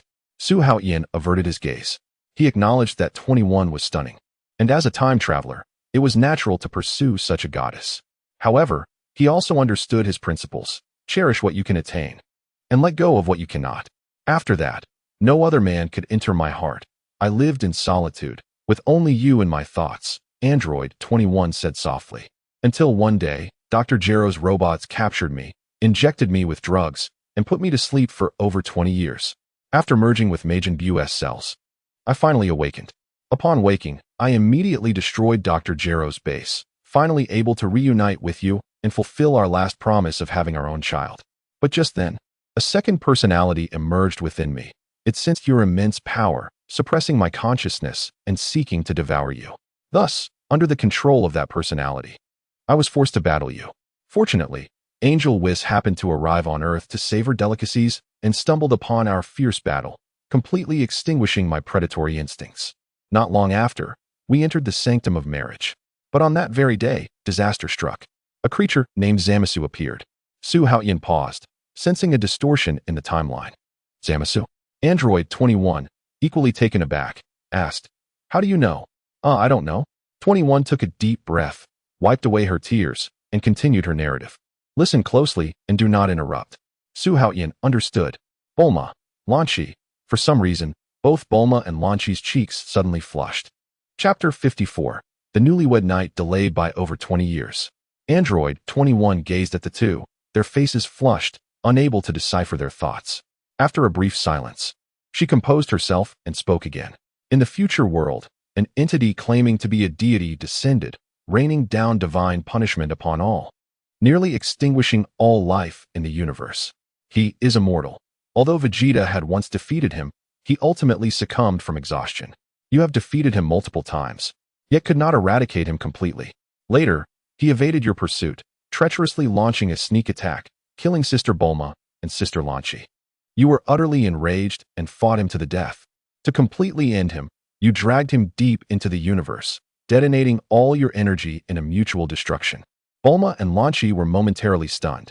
My husband actually sacrificed himself for us. Oh, how heartbreaking. Bulma clutched her hands, choking back tears. I never imagined my husband would die for me. How fortunate I am. Su Haotian's forehead twitched slightly with visible veins. Do not be overly sentimental. I have no such intentions at present. The two nodded hastily. Yes, dear, we believe such an ending will not recur. Number 21 continued. Yet, even if you eliminate all destructive energy, you still cannot eradicate him completely. Once reduced to smoke, he was reborn yet again, with the death of the Kaishin. The god of destruction of Universe 7, Virus, perished as well. The Angel Whis fell into slumber, and the world descended into darkness. At that time, nearly all comrades who participated in the battle perished, and the children were not spared. Perhaps the only survivor was Bulma's sister's child, Su Ning, sent into space by Lin before her demise. Su Ning Lin, Bulma and Lanshi trembled once more. It seems that woman was indeed brought home. This was not surprising, as she had been contemplating this matter for several days. Number 21 took a few sips of water and continued. When I awoke, I found myself drifting in space. Earth had only a few hundred survivors, barely clinging to life in underground cities. Fortunately, the computer system designed by Bulma was still operational underground. The time machine was just completed, allowing me to arrive in this era. Bulma could not help but ask, Wait, who are Virus and Whis? Number 21 paused for a moment. It is difficult to explain clearly. Just consider them the deities of our universe. Even the deities fell? What a tragic ending, Bulma lamented. Lan Shi interjected, but I feel you are already quite powerful. Can you not defeat the enemy? Number 21 displayed a bitter smile. Powerful? Do you consider this powerful? The future Su Haotian is 1,000,000 times stronger than I am. I merely possess the ability of infinite regeneration, once the desire to devour is removed. My combat prowess is rather unremarkable. Su Haotian sensed her energy level was between several billion to hundreds of billions, which indeed did not qualify as top-tier strength in the later stages. Perhaps her devouring instinct had yet to awaken when Whis strangled it, thus limiting her power. Bulma took a deep breath. It is hard to imagine that even we were defeated. How terrifying must the future enemies be? Will we ultimately face annihilation? She gazed at Su Haotian. Number 21 resolutely stated, since I have returned, I have no intention of returning to that desolate future. There is nothing left but ruins and death. Now that I have returned with information from the future, I must help Su Haotian grow stronger and completely defeat that arch-nemesis. Such a future is not worth longing for. At this poignant moment, Number 21 rushed into Su Haotian's embrace, tears streaming down her face. Suddenly, she remembered something and took a small bottle from her pocket. This is a special medicine developed 20 years later. According to history, 3 years from now, Sun Wukong will die from heart disease. In the future, Bulma's sister mentioned that since Wukong's passing, Su Haotian has been lamenting that all the burdens fell on his shoulders. He had to train day and night to face crises, leaving him no time to accompany his family. Chapter 26 Bulma exclaimed in shock, Wukong died from illness? Yes, but there is no need to worry now. The special medicine is right here. He will never repeat that fate. Bulma pressed further. Is there no Dragon Ball available in the future? After Piccolo's sacrifice, even the distant new Namek was not spared, and the Dragon Balls had long since vanished. Even when Piccolo was alive, the dragon could not cure Wukong's ailment. Regrettably, at that time, Su Haotian did not know the angels and gods of destruction. Otherwise, the tragedy could have been averted. The angel waved his staff, making procreation a trivial endeavor. Bulma gazed at Number 21's slightly sorrowful expression and softly asked, I see. You must have endured a lot these years. Number 21 turned her gaze to Su Haotian, her eyes filled with profound tenderness. Having experienced so much hardship, tonight I intend to monopolize my husband. Today marks our long-anticipated wedding night of over 20 years. What? Bulma was taken aback by this sudden turn of events. Lan Shi exclaimed, You actually wanna? Forget it. We are all sisters now, so it is just right to take a day off. Bulma suddenly realized and could not help but chuckle. She then tilted her head to scrutinize Number 21. However, your appearance, that tail looks a bit special. Number 21 glanced down at herself and explained, This form is more suitable for time travel. It won't make me dizzy in the time machine. If you're not accustomed to it, I can change my appearance. Before she finished speaking, Number 21 instantly transformed from a wild form into an intellectual goddess.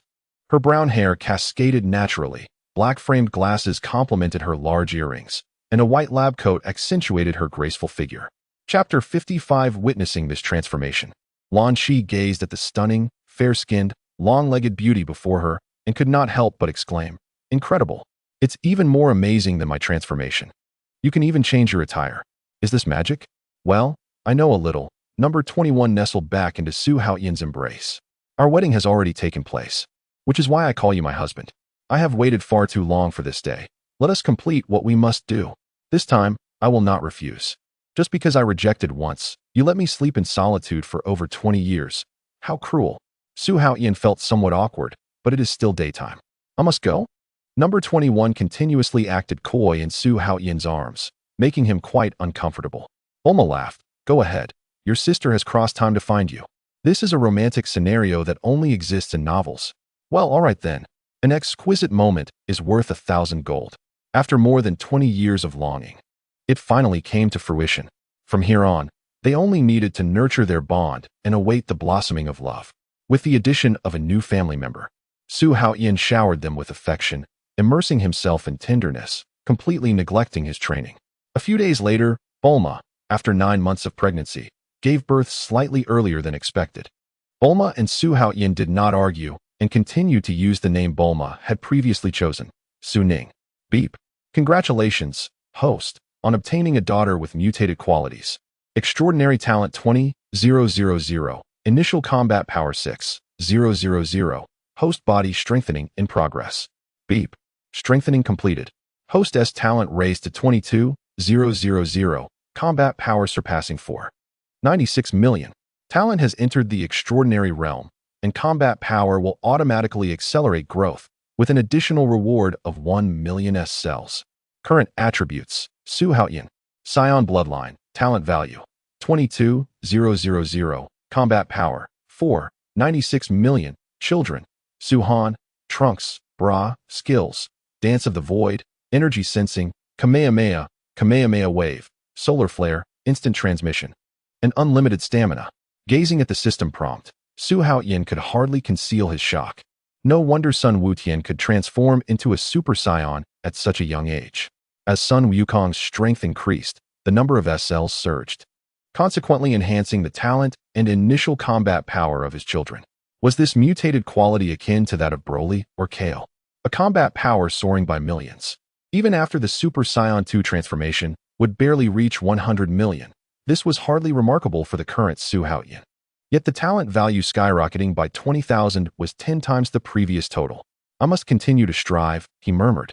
Number 21 once predicted that she might be the sole survivor of the future, and it now seemed plausible. With such talent, her grown strength would undoubtedly be earth-shattering. If only there could be more offspring with mutated qualities. Su Haotian rubbed his temples. Indeed, quality in progeny was far more significant than quantity. The sweet moments slipped away in the blink of an eye. Since that day, number 21 had completely immersed herself in romantic bliss.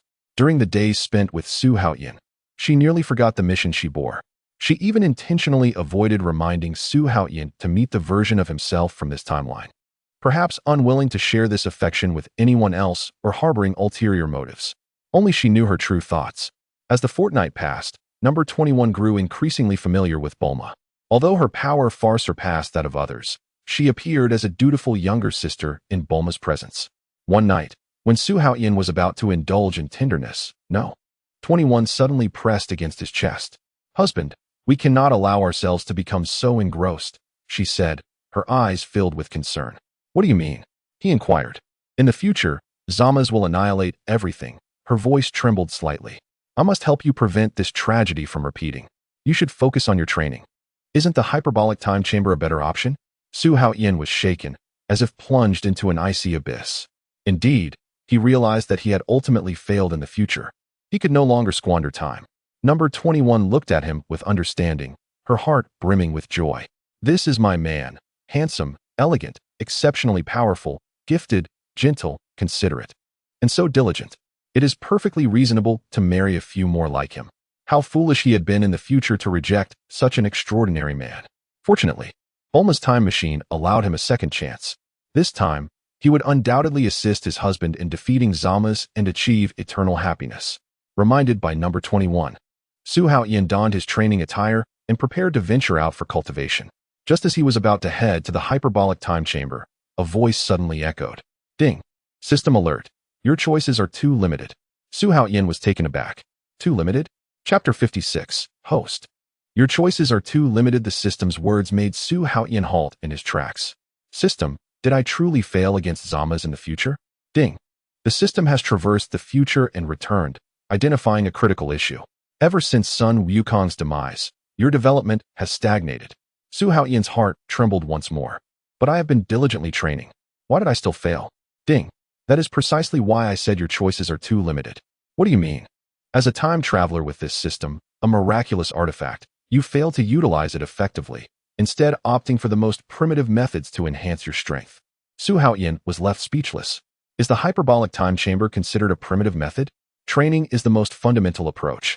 One that only a thick-headed individual like Vegeta would cling to. Even Su Wukong understands that challenging stronger opponents is the key to surpassing one's limits, which is why he consistently outshines Vegeta. And as someone who is not the chosen one, why do you believe that hard work alone can defeat Zamas? Why think that effort can surpass talent? If this were true, why did an even more determined Vegeta, Piccolo, and Krillin fail to achieve victory? A flash of lightning struck Su Haotian's mind. He finally grasped the system's profound meaning. In the future, you will only bear 28 offspring, entirely wasting this system's potential. Now, consider the individuals you have married. Ordinary woman Bulma, commonplace girl Launch, regular girl Yulin, average person Violet, and the unremarkable number 21. Having married so many without talent, how could your descendants possibly be formidable? Were it not for Su Ning's chance possession of a mutated constitution that enhanced your aptitude tenfold, you would be powerless against Majin Buu. Su Haotian was struck with realization. Indeed, Bulma, Launch, and Yulin were all ordinary earthlings devoid of martial talent. It was entirely natural for their descendants to be mediocre. Even if he fathered 50 children, without inherent talent, a qualitative leap would be unattainable. It was akin to relying on salary for wealth. Only by nurturing offspring like Su Ning could one achieve a rise in strength. System, I understand. No, you still do not comprehend. Do not waste any more time on meaningless training. This includes that so-called near-death breakthrough. Ultimately, you are the one who suffers. If training and exploiting glitches were truly effective, what significance would the existence of geniuses hold? Boom. Su Haotian felt as if struck by lightning. Indeed, if strength were attainable through mere effort, what advantage would geniuses possess? Broly, stranded on a desolate planet, could surpass the ultra instinct merely through survival and rest. Was this not more efficient than the arduous training of Sun Wukong and Vegeta? As long as he possessed potential beyond Broly's, why bury himself in training? The truth was that one grows stronger through battle. The system patiently guided him once more. Remember your identity as a time traveler. Every moment of your time, every ounce of your energy, should be dedicated to emotions and procreation. Do not limit yourself to Earth. There exist many races in the universe that surpass the Saiyans in excellence. By uniting with them, your descendants' potential will be astonishing. Su Haotian's gaze sharpened. Race is stronger than the Saiyans? Is that truly the case? Were it not for the Saiyans' ability to amplify their power through transformation by dozens or even hundreds of times, they would not be worthy of comparison with other powerful races.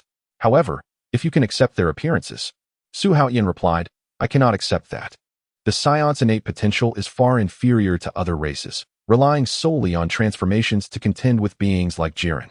Their aptitude is indeed mediocre. Note, the deeper the bond with a partner, the higher the likelihood of bearing offspring with mutated qualities. This system has already disclosed too much. The host should deliberate wisely. Su Haotian's understanding was illuminated. Although Bulma was an ordinary person, she could give birth to extraordinary offspring, precisely because of this. Su Haotian nodded earnestly, filled with gratitude. What gratitude? I have said nothing. Su Haotian remained silent for a long time. Indeed, staying in the training room was merely a waste of time. If one cannot relish life, what significance does traveling through time hold? Was the purpose of granting me a system merely to toil in training every day? Was that not exhausting? Why suffer? With a golden finger, why not employ it effectively? Diligence is merely the desperate endeavor of the mediocre to catch up with the strong. True geniuses disdain training altogether. Even Frieza, upon entering his black gold form, spent a decade in arduous training. Who among the others could surpass him in 10 years? No one could, but I can. I could even surpass Beerus and Whis. With the combination of a time traveler and a system, nothing is impossible. The system felt a sense of relief. He had finally come to understand. It was fortunate that he had awakened him in time. Had he, like Vegeta, spent all his time buried in training, he would only squander his talent. No wonder Vegeta could never catch up to Kakarot. Before long, Su Haotian returned home. Number 21, surprised, asked, Husband, why did you not go to the time chamber to train? Su Haotian embraced her waist and whispered, You occupy my thoughts entirely. How could I focus on training? No. 21's cheeks flushed. Oh dear, in broad daylight. Soon, she succumbed to Su Haotian's passion. Chapter 27. Su Haotian ceased to provide explanations, instead choosing to spend each day in the company of his 3 lovely companions, deepening their bond and striving to sustain their lineage. He completely relaxed and genuinely enjoyed life. He grew to understand them better. The black-haired Launch was like a delicate little bird, loving to stroll hand in hand. The golden-haired one was playful and mischievous, licking her chopsticks after meals. Number 21, tender and yearning for affection, cherished his embrace, claiming she had waited 20 years for this warmth. Bulma, passionate and exuberant, delighted in kissing and playfully flaunting their love.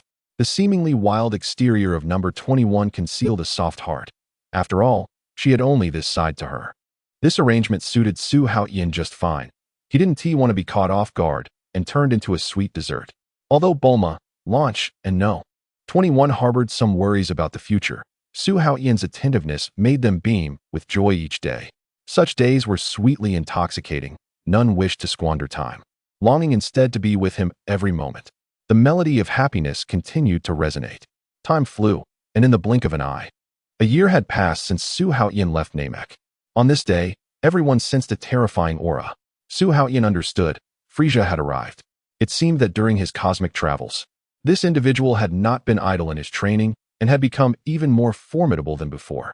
Recently, despite a slight lapse in my cultivation, my innate talent has led to a noticeable enhancement in my strength, making it sufficient to easily overpower him, even in transformation. There is no need for concern. The Z warriors have gathered in the wilderness, awaiting the arrival of Phalisa. This decisive battle, which concerns the fate of the Earth, is about to commence. Kellen suddenly noticed a stranger beside Su Haotian, gasping in shock. I haven't even found a partner yet, and this guy has 3 beauties by his side? How unfair. Setting aside considerations of appearance, combat strength, and wealth, the disparity in romantic prospects is staggering. Is this truly the husband that Bulma summoned from the dragon? It seems that Su Haotian, who initially appeared only slightly stronger and nearly destitute, has now become fully equipped after just over a year in this realm. Wukong, upon spotting the new face next to Su Haotian, enthusiastically waved. Su Haotian, is this your new wife? Impressive. I can barely handle Chi-Chi. Yet you managed 3 without a hint of concern. Bulma's brows furrowed in displeasure. Suin Wukong, if you can't speak properly, perhaps you should learn to keep silent. Only you would consider women a burden. Lan Shi chimed in, hands on her hips. Exactly, you blockhead. Kellen observed the fiery exchanges between Bulma and Lan Shi, reminiscent of Chi-Chi's fury, and withdrew slightly. Number 21 stifled a laugh. It's a pleasure to meet you, Suin Wukong. I didn't expect you to remain unchanged. I am Wendy, Su Haotian's wife. I look forward to your guidance. Wukong scratched his head in confusion. Did you say unchanged? Have we met before? My husband mentioned you. He said you are exceptionally strong and diligent. Wukong burst into laughter. So Su Haotian thinks highly of me. Fighting is indeed the most enjoyable. So one must train seriously. Kellen approached. Hello, Wendy, I am Kellen. Please take care of me. Hello, Kellen. What does Su Haotian usually say about me? Kellen glanced at Su Haotian with curiosity. Number 21 adjusted her glasses calmly. My husband said Kellen is a good person. A good person? Is that all? Kellen was taken aback. Well, that's it. Fine. I suppose I am a good person. He forced a smile, but his expression soured further. Damn, how accurate that remark is. The last girl who rejected him said the same thing. Is there something wrong with being a good person? Just then, Vegeta descended from the sky, landing beside Suin Wukong, accompanied by a striking woman with a muscular build, resembling a human weapon. Everyone else ignored him except for Wukong, who nodded in acknowledgement. Upon spotting Vegeta, Bulma exploded with anger, stealing my spaceship and not returning it. My husband can't even train now. Do you understand the rules? Vegeta coldly replied. That junk spaceship ran out of fuel halfway. I drifted in space for months, nearly becoming a mummy. With that, he turned away dismissively. Bulma, furious, retorted, the spaceship is mine. If you want to refuel, just do it. You can't justify stealing. Vegeta, arms crossed, remained silent, staring at the sky. The woman beside him quickly intervened. Please stop arguing. I've heard that you are all good people. I am Boli, the princess of Ikixin planet and Vegeta's wife. The spaceship will be returned shortly. Please treat me kindly. She bowed gracefully. Kellen's eyes widened. What? Even someone like Vegeta has a wife? He observed Boli's impressive biceps and towering height, realizing they were quite the match. It turned out that Vegeta had stolen the spaceship for training, but had ended up stranded when it broke down. He was rescued by Boli while she was aiding her royal family in a crisis, leading her to pledge herself to him. Kellen squatted down, feeling a cloud of despair hover above him. After their marriage, Vegeta, unwilling to fall behind Suin Wukong and Su Haotian, felt a fierce competitive urge, prompting him to return to Earth with Boli. He refused to be outpaced by the two. However, he found Su Haotian indulging in pleasure while he silently trained vigorously. Utilizing the gravity chamber of Su Haotian's spaceship, Vegeta engaged in intense training, ultimately achieving the transformation into a Super Saiyan. This is also why he refused to return the spaceship. He parked the spaceship near Baozi Mountain, residing next to Suin Wukong and Boli temporarily. Plans for the construction of their new home were underway. Soon after, a Phalisa spaceship descended several kilometers away. Kellen's expression turned grave. As expected, it's him. Felisa is still alive. There was also someone else with an even more terrifying aura. Su Haotian turned to Suin Wukong. How's your training? Do you feel confident? Suin Wukong replied resolutely. Don't worry, I will definitely win. Vegeta shouted, Kakaluot.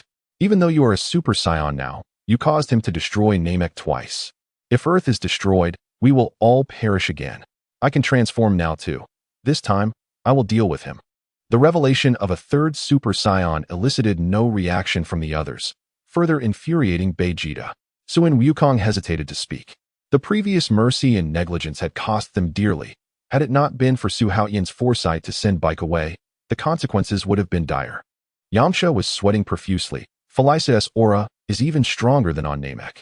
I should keep my distance. Kellen agreed. Yes, it would be best for me to step back. Vegeta scoffed. Fools. If he intends to destroy the planet, there's nowhere to hide. Suin Wukong clenched his fists and smiled. This year of rigorous training on KO's planet and Earth has greatly improved me. But Felisa has someone even stronger beside him, Su Haotian. Can you handle that? I can't take on two at once. Everyone's gaze turned to Su Haotian, who casually blinked. I've been busy taking care of my daughter recently, so I haven't had time to train, but dealing with them shouldn't be too difficult. Bulma stifled a smile. Taking care of your daughter has hindered your growth? Lan Xi sighed. Men should aspire to greater heights, not be lost in the comforts of home. Number 21 quietly said, I'm sorry. It's all because of me that you've been feeling down. I will make sure you bounce back. Upon hearing this, Vegeta felt a weight lift from his heart. It seems Su Haotian has indeed relaxed recently. The path of martial arts is akin to swimming upstream. A moment's neglect can lead to regression. Having only just mastered the Saiyan transformation, he has allowed himself to indulge. Su Haotian, if that is truly the case, your martial journey may very well come to an end here. I too have mastered the Super Saiyan transformation. If I remain stagnant, I may have already surpassed you. With my talent and diligence, I will inevitably become the strongest Super Saiyan. The gravity training chamber, there's no way I will return it. In the future, I will surpass all of you 100-fold, 1,000-fold. Su Haotian and Kakaluot, before long, you will be left far behind. You will never catch up. When it comes to the intensity of training, no one can surpass Vegeta. When Tianjin fans sensed Felisa's aura, cold sweat instantly drenched his back. He never imagined that the Felisa they faced years ago could be so terrifying.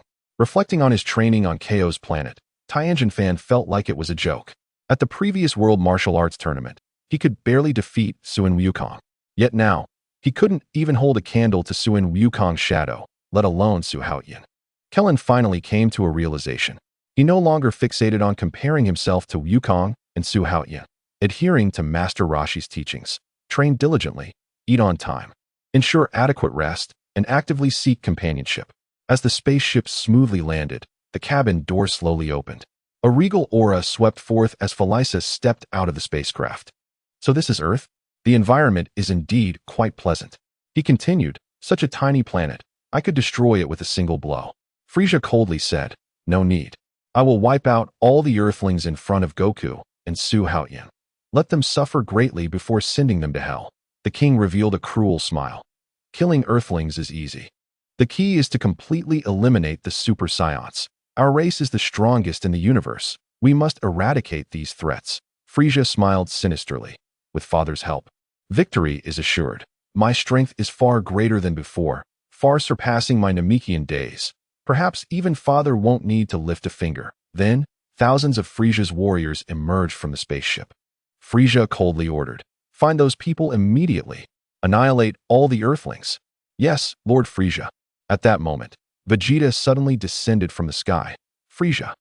Frieza raised an eyebrow slightly. Vegeta? You're still alive. Vegeta grinned maliciously, replying, you're still alive, so why should I fall first? Frieza let out a sinister laugh. Interesting. You've come to settle scores with me over the Dragon Balls. Today is your death day. As soon as he finished speaking, golden light erupted around Vegeta, instantly transforming him into a Super Saiyan. The violent shockwave whipped up sand and dust, even surprising Frieza. Another Super Saiyan? Vegeta arrogantly pointed at his opponent. I've surpassed you now. Prepare to die. Frieza calmly scoffed. Naive. You think you can beat me like this? I haven't been idle these past few months. My strength is vastly different now. Enough nonsense. I'll show you true power. Two figures collided suddenly, their fists flashing and creating a deafening roar. After a brief exchange, both retreated. Frieza smiled contemptuously. Not bad, but still far from it. You're asking for death. Vegeta roared, charging again, his fists raining down like a storm. Frieza's arms moved swiftly, precisely intercepting each of Vegeta's attacks. Chapter 28. As Vegeta unleashed his furious punches, Frieza suddenly counterattacked, his hand striking Vegeta's face with lightning speed, sending him flying dozens of meters back. Vegeta's forehead instantly bruised and swollen. He roared and charged again, but Frieza appeared before him like a ghost, his powerful punch piercing his abdomen. Humph! Vegeta's eyes were bloodshot, saliva uncontrollably dripping from the corner of his mouth. Huh, impossible. Oh ho ho ho. You think becoming a Super Saiyan will allow you to challenge the universe? Vegeta unleashed a flurry of punches, only to have them easily blocked by Frieza with a single arm. With a series of whooshing sounds, a deluge of energy blasts engulfed Frieza. When the smoke cleared, Vegeta, panting heavily, was shocked to find his opponent's clothes untouched. Now you understand the difference between us. The spectator, King, nodded in satisfaction. It seems Super Saiyans were nothing special. Frieza, having only resumed training, had already crushed his opponent. The ice demons remained the strongest in the universe. Goku, watching the battle, was both surprised and delighted. Vegeta has become so much stronger, yet he still. Android 21 suddenly covered her mouth and gagged, cold sweat dripping down her face as she whispered to Su Haotian, "Something's wrong. I need to." Before she could finish, she bent over and vomited water. "That's amazing. Wendy, you're pregnant with our child." Android 21 wiped the sweat from her brow, a happy smile spreading across her face. "Really? I'm finally going to be a mother." Chapter 60. Goku's sudden heart palpitation. Please add to favorites. Bulma looked at Android 21, her eyes filled with joy. "I'm so happy for you. Wendy, maybe it'll be twins." Launch blinked. "I think triplets and quadruplets are more like Bulma, who can give birth to twins of opposite sexes. How enviable." Android 21 blushed. "Sisters, don't tease me. Who gives birth to so many at once?" "Ha." Launch laughed. "Then let's have a competition. See who can have triplets first." The laughter of the three girls echoed in the room. The hard work of this period of time finally paid off, and Bulma and Launch, due to frequent pregnancies, hasn't had any new good news yet. Fortunately, Android 21 is there, bringing new hope to Su Haotian. Android 21 possesses a near-eternal constitution, immortal and capable of infinite regeneration. If the child inherits this talent. Thinking of this, Su Haotian's heart is filled with anticipation. Seeing Android 21 trying to rush towards Frieza, Su Haotian immediately embraces her. "Don't be impulsive. We need to protect our baby now." Snuggled in Su Haotian's arms, Android 21 feels a deep sense of happiness. "Yes, I'll be careful." Not far away, Krillin and the others watched this heartwarming scene. The curtain fell, its expression complex. Krillin sighed inwardly. "Everyone else is married with children, and I'm still single." Piccolo scoffed. "You're always so obsessed with family, neglecting your training." Goku scratched his head. "Raising so many children must be tough, right?" Bulma smiled confidently. "With my wealth, having as many children as I want is no problem. Making money is about wisdom, not brute force." These words made Su Haotian's eyes light up, and he couldn't help but kiss Bulma. Tien Shinhan watched silently, thinking, he's so strong, yet so gentle with his wife. No wonder they're so happy. Even Urine has recently been influenced by several friends. The bell rang, and he couldn't concentrate on his training, always running off to play with Bulma and Su Haotian. Sigh, Su Haotian has such great talent, yet he wastes his training, squandering his potential. It's truly a pity. Oh well, martial arts training is a solitary journey. Emotions will only slow down my progress. It seems Vegeta is no match for Frieza. I can only rely on Goku. That Su Haotian is definitely unreliable. I must train even harder to protect Earth and become a warrior as outstanding as Goku. Only in this way can I safeguard the peaceful lives of ordinary people. Suddenly, a loud crash interrupted everyone's thoughts. Frieza used his tail to strangle Vegeta's neck, his fists raining down like a storm. Vegeta, back to normal, let out a painful howl. Polly stamped her feet frantically, pleading for help. "Save Vegeta. He's about to die. Please." Goku immediately leaped forward. "Stop, Frieza. Your opponent is me. He can't hold on any longer." "Ha ha ha." Frieza chuckled sinisterly. "Vegeta is stronger now than you were back then. You think you can beat me?" Goku firmly replied, I'm different now after my special training. We'll only know the outcome after we fight. Frieza's face twisted in pain. You made me drift in space for half a year. Want a quick death? Not so easy. Now it's your turn. With that, he flung Vegeta away, and Polly quickly caught her severely injured companion. Oh my god. His spine and both legs are broken. Piccolo instructed, Krillin, give him a Senzu bean. Krillin reluctantly nodded, for the sake of Namek's help. Vegeta, still reeling from defeat, coughed up blood again upon hearing the words Dragon Balls. Fortunately, Polly fed him a Senzu bean in time, saving his life. Goku said no more, instantly transforming into a Super Saiyan. Golden flames soared into the sky, sending sand and stones flying. Seeing this form, Frieza's eyes blazed with fury. This is exactly what infuriates me. Having said that, he unleashed a fierce punch. At this moment, Goku had mastered the Kaioken and the Spirit Bomb, and under King Kai's guidance, his strength was vastly different from before.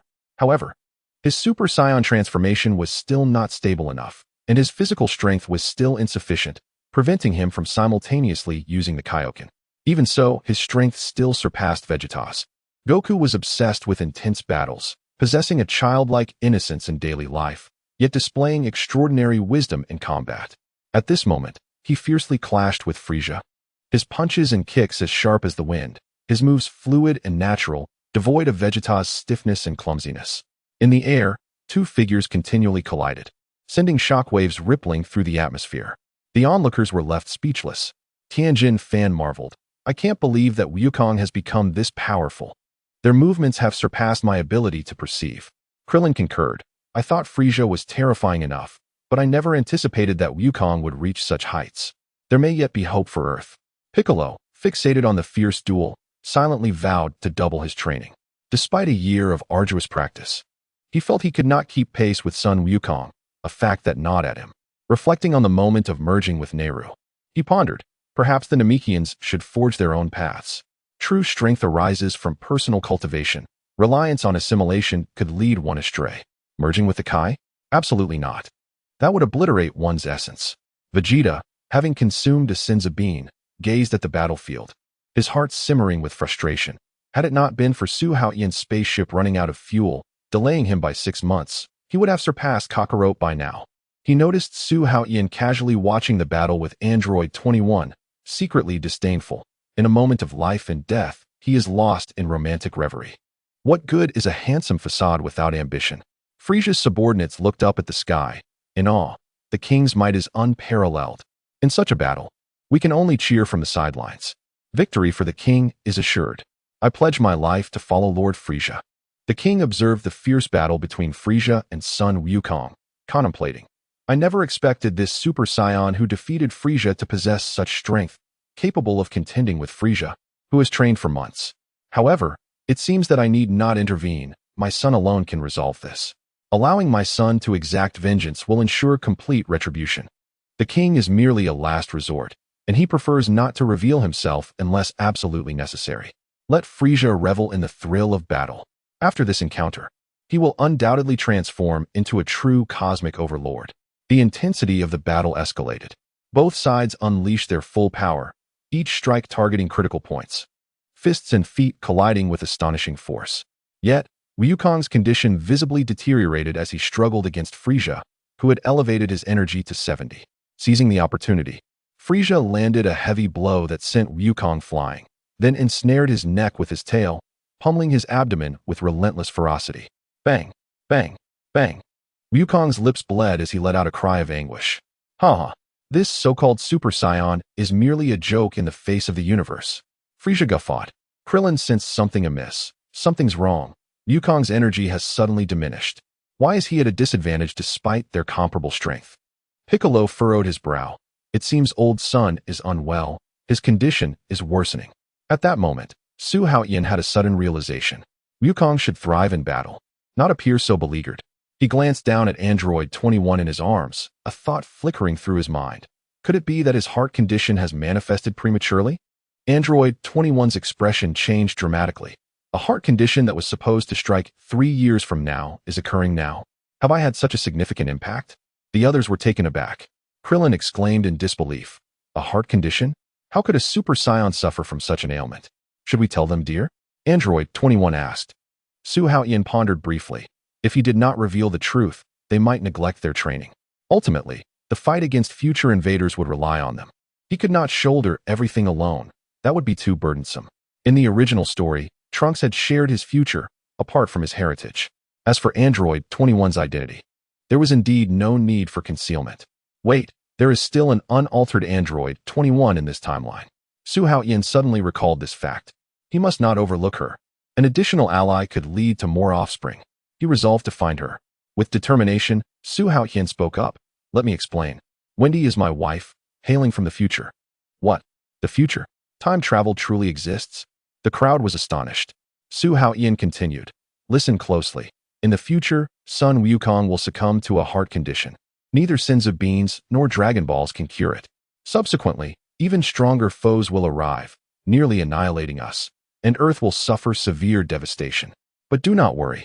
When he has brought back a cure developed 20 years hence, Wukong will be saved. The sudden revelation left everyone in shock. Barely grasping that Wukong was on the brink of death, yet there was now a remedy. The salvation of the world would still largely depend on Wukong, as it always had. As for Su Haotian, he might have been indulging in pleasure in the future. At that moment, a turn of events on the battlefield interrupted their thoughts. Oh no, Wukong has fallen. They saw Frieza mercilessly kicking the downed Wukong. Su Haotian knew it was time to act. Although he had recently neglected his training, since Su Ning's birth, his potential had surged tenfold, and his combat power was increasing daily. Originally at 4.96 million, unbeknownst to him, he had surpassed 6.08 million. Meanwhile, the diligently training Wukong and Vegeta were only around 200 million in their transformed states. Frieza stood at 2 billion, evenly matched with Wukong. However, upon transforming into a Super Saiyan, Su Haotian's power soared to 300 million, more than enough to overwhelm Frieza. With a fierce shout, golden flames ignited around Su Haotian as he instantly appeared before Frieza, sending him flying with a kick. He then transported Wukong to Android 21's side. Quick, administer the medicine. Android 21 swiftly opened a capsule. Thankfully, she had developed the habit of carrying supplies during the apocalypse, so she had plenty of medicine on hand. Upon discovering the medicine, Krillin quickly administered it to Wukong. Su Haotian instructed Krillin, take Wukong back to recuperate. Inform Chi-Chi that he should take this medicine 3 times a day. 1 pill each time. Krillin complied, lifting Wukong and flying towards Chi-Chi's home. Meanwhile, Frieza struggled to rise. You despicable Saiyan. I have already defeated 2 Super Saiyans. Now it is your turn to die. Su Haotian regarded him coldly. This fiend always threatened to destroy planets. Swift action was necessary. He exchanged a glance with Bulma. Understanding. She retrieved a special capsule, handing him a sharp steel sword, a contingency plan prepared specifically for dealing with Frieza. Frieza laughed heartily. Ha! Are you so afraid that you resort to weapons? What can mere iron do against me? Watch as I slowly torment you. No sooner had he spoken than a death beam surged toward Piccolo. Su Haotian teleported instantly, deflecting the beam. Very clever. Knowing to eliminate the Namekian first, Su Haotian mocked. But your doom is upon you. You seek death. Frieza roared, unleashing a wave of energy that ripped through the ground. Su Haotian had already leapt into the sky. Where do you think you're aiming? Frieza sneered, fleeing so quickly. He dodged the incoming energy blast, ready to taunt. Farewell. Yet, Su Haotian appeared above him like a specter, bringing down the sword with a fierce stroke. With a flash of cold light, Frieza's body was cleaved in 2. In the astonished gaze of the onlookers, Frieza's form was shattered into countless pieces.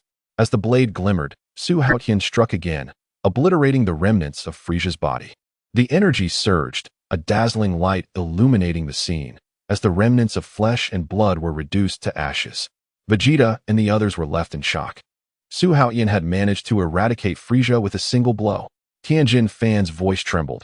He never even trained. Yamcha wiped the cold sweat from his brow. His eyes filled with awe. Bulma and Launch gazed skyward, puzzled. Android 21 softly explained, my husband has completely erased Frieza. Bulma was ecstatic. My husband truly is the strongest. After eliminating Frieza, Su Haotian instantaneously appeared before a certain king. The king feigned calm. What if you were my son? All the wealth of the universe would belong to you. Su Haotian scoffed. Foolish delusions. The onlookers were filled with apprehension. Such bountiful offers were indeed tempting. However, Su Haotian resolutely declined. expressing his utter disinterest. It was utterly foolish, but I would indeed like to witness the prowess of your sharp blade, may I? Su Haotian lightly caressed the sword sheath with his fingertips. Wang retorted sharply, "What? Are you afraid? Are you unwilling to let this king have a look?" In a flash of cold light, Su Haotian unexpectedly hurled his sword toward him. At that moment, Su Haotian's strength still dominated the battlefield. This act of gifting his sword was solely to seal off the opponent's ability to shatter the stars. Wang was thoroughly stunned. Requesting the weapon was a provocation, yet he had not anticipated that Su Haotian would truly let it go. Could it be that my allure is truly this compelling? He promptly seized the flying longsword. The onlookers were all astonished. Tianjin Fan pounded his chest, exclaiming, "Foolishness! How could such a divine weapon be offered to the enemy?" Piccolo's nails dug into his palm. Saiyans are inherently reckless. Earth is in peril. Yamcha lamented, "Am I to perish again? Training on King Kai's planet is not as enjoyable as frolicking with my brothers." Bulma and Launchi's faces paled. Android 21 crossed her arms protectively, asserting, "Fear not, my husband shall triumph." The two women then sighed in relief. Wang flicked his finger against the sword, producing a clear and resonant dragon's cry. What a divine weapon capable of slaying gods. Is this not the very sword that brought Frisia to his doom? Su Haotian raised an eyebrow. Do you really think I would falter without my sword? It is certain that you shall perish. Wang's smile vanished abruptly as the sword's edge sliced through the air. Su Haotian, with his index finger, condensed his vital energy to block the strike, while his left palm had already gathered a dazzling energy sphere. Wait! A thunderous roar erupted as the torrent of energy engulfed Wang's figure. When the dust settled, only scorched earth remained. Piccolo's face twitched. He has once again instantaneously killed Wang. Frisia's father was not even a match. Bulma leaped in joy, exclaiming, "We have won. Earth is saved." Launchi's cheeks flushed. "My husband is the best. I want to give you a whole litter of little monkeys." Tianjin Fan stood frozen like a statue. Vegeta trembled with rage. "No, I am the destined Super Saiyan." During the Namek saga, he clearly did not possess such strength. He must have secretly trained hard while my spaceship was malfunctioning for half a year. Just wait. I shall enter seclusion for a millennium, vowing to surpass this fellow. The prince silently resolved to accompany the gravity chamber in life and death. Frisia's subordinates were all dumbfounded. With Frisia gone and Wang dead, they had no escape and could only await their demise. Su Haotian did not engage in battle, casually stuffing Frisia's spaceship into a universal capsule. That vessel was spacious and comfortable, capable of accommodating thousands. It would be perfect for interstellar travel with his wife, and perhaps they might even encounter some beautiful extraterrestrial maidens. The Z warriors swiftly cleared the battlefield, and in the blink of an eye, Frisia's army was entirely obliterated. Vegeta had taken down many minions and caught sight of Su Haotian retrieving the spaceship, seemingly grasping something. Humph, this fellow appears to be slacking off. But he must be secretly training hard, trying to use Frisia's spaceship's gravity chamber and healing pod for special training? I shall not lose. He snorted coldly and soared into the sky. Bulma hurriedly called out, "Wait for me, Vegeta." She quickly chased after him. Chapter 62. Android 21 reveals future crisis. Everyone enters competitive mode after defeating Frisia. Peace returned to Earth. Android 21, Wendy, was pregnant, while Bulma and Launchi were exhausted. Plotting to have Lin come help Su Haotian with childbirth, at least to endure the next 3 months. Each day, they called her to paint a picture of the future, how delightful life would be, how comfortable their days would be, their persuasive skills unparalleled. Android 21, physically robust and without complaint, had to restrain herself for the sake of the fetus. Su Haotian paused his training, taking them to watch movies, attend concerts, and shop. The four of them lived in blissful harmony, envied by others. Meanwhile, Sun Wukong was bedridden. Chi-Chi had just given birth to Goten, juggling care for the patient and 2 children. After finishing the household chores and lulling the children to sleep, she sat by Wukong's bedside, sighing. What karma did I create in my past life? How did I end up marrying you? All the laundry, cooking, and earning money falls upon me while you are preoccupied with your training. Now we can't even afford diapers, having to wash cloth ones every day. If it weren't for Bulma's timely assistance, our family would be starving. Now you've fallen ill again. If something were to happen to you, I would be left to raise 2 sons alone, and no one would want to marry me again. You must not have any accidents. Although Chi-Chi complained, her heart was filled with deep love for Wukong. He was her first love, Having chosen him, she accepted his flaws. Yet one cannot escape comparisons, especially women. Every time she thought of Su Haotian and Bulma, Chi felt a pang of sorrow. They were powerful and would accompany their wives on outings to watch movies. But what about Wukong? He had never done anything for me. Thinking of this, Chi felt despondent. How she longed for Wukong to share a romantic moment with her. They had never even had a proper courtship. If he didn't act romantically soon, she would grow old. Bulma's family was affluent, with maids handling the chores and chefs preparing meals. She had never seen either Bulma or Lanchi do housework. Every day, they dressed impeccably, enjoying tea with their husbands. Oh, how infuriating it is to compare oneself to others. Right. The World Martial Arts Tournament is about to take place. Let Wukong enter and win some prize money to supplement the household? Chi-Chi's eyes brightened. Fighting was Wukong's favorite. This could provide a source of income. The prize money had increased from 500,000 to 1 billion. 1 billion would be sufficient to cover Gohan's kindergarten and tutoring fees. After coming to this conclusion, Chi took even better care of Wukong, sharing this plan with him. Upon hearing that he could compete, Wukong immediately agreed. Under Chi-Chi's meticulous care, Wukong's heart condition healed. Half a month had passed since the defeat of Frisia. Although Android 21 enjoyed Su Haotian's company, an unsettling feeling lingered within her. If he indulged in the comforts of a soft life, tragedy would inevitably repeat itself. She had to motivate him to step out of his comfort zone and strive for strength. One day, the three were nestled on the couch watching the popular drama Crazy Storm. They fed each other snacks while sipping milk tea and soft drinks. The maid occasionally brought fruit platters. Seizing the opportunity, Android 21 urged, "Darling, there are only 3 years left until the appearance of the androids. Hurry and train." Su Haotian embraced her, gently brushing her nose with his finger.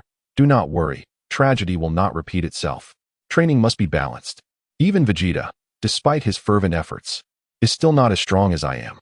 Su Haotian lifted Android 21 into his arms and placed a tender kiss on her lips. In an instant, she was melted by his passion, forgetting to urge him to train, lost in the sweetness of their exchange. The next day, seeing Su Haotian making no progress in training, Android 21 suddenly realized that rather than pressuring her husband, it would be better to let Wukong and Vegeta take on the responsibility. She gathered everyone at the Kame house and spoke solemnly. "Do you all remember that I am a traveler from the future?" Wukong scratched his head. "I almost forgot about that. What did you come back for after over 20 years? It seems you have all forgotten the warnings from the past." Android 21 took a deep breath. The Earth in the future was destroyed, and we all perished, with even the universe on the brink. Vegeta's pupils shrank in shock. What on earth happened? How could we possibly die? Krillin interjected. "Did I get married in the future? You will meet your wife this year." Android 21 shot him a glance. "Just remember, do not become a police officer. Becoming a plumber is how you will meet her." "Wonderful. I will rush to enroll in plumbing repair training." Krillin cheered. Piccolo, wiping cold sweat, asked, "What about me? You also perished." Android 21 turned to everyone. "The enemies are far more powerful than we can imagine. In the end, even my husband fell in battle."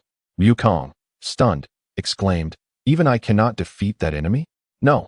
Android 21 shook her head. "You did not even participate in the battle." Wukong's face was filled with shock. "What happened?" Vegeta coldly stated, "You forgot that you died from illness in the future." Son Wukong slapped his forehead. "Ah, I see. It's such a pity that I did not get to fight against formidable foes." Krillin was jumping in frustration. "Wukong, is that the point? In the future, everyone dies. I have painstakingly married my wife, only to lose her again." Sigh. Tianjin Fan furrowed his brow. "Is the future enemy truly that formidable? How shall we confront him?" Number 21 sighed softly. "The enemy is indeed powerful, yet not insurmountable. Both Vegeta and my husband have triumphed over him, but solitary efforts have never resolved the issue completely. Had Vegeta and Wukong been present at that time, perhaps their combined technique would have succeeded." Hearing that he too had once vanquished an opponent, Vegeta smirked with pride. But upon learning that special measures were still needed, his expression darkened. "What technique?"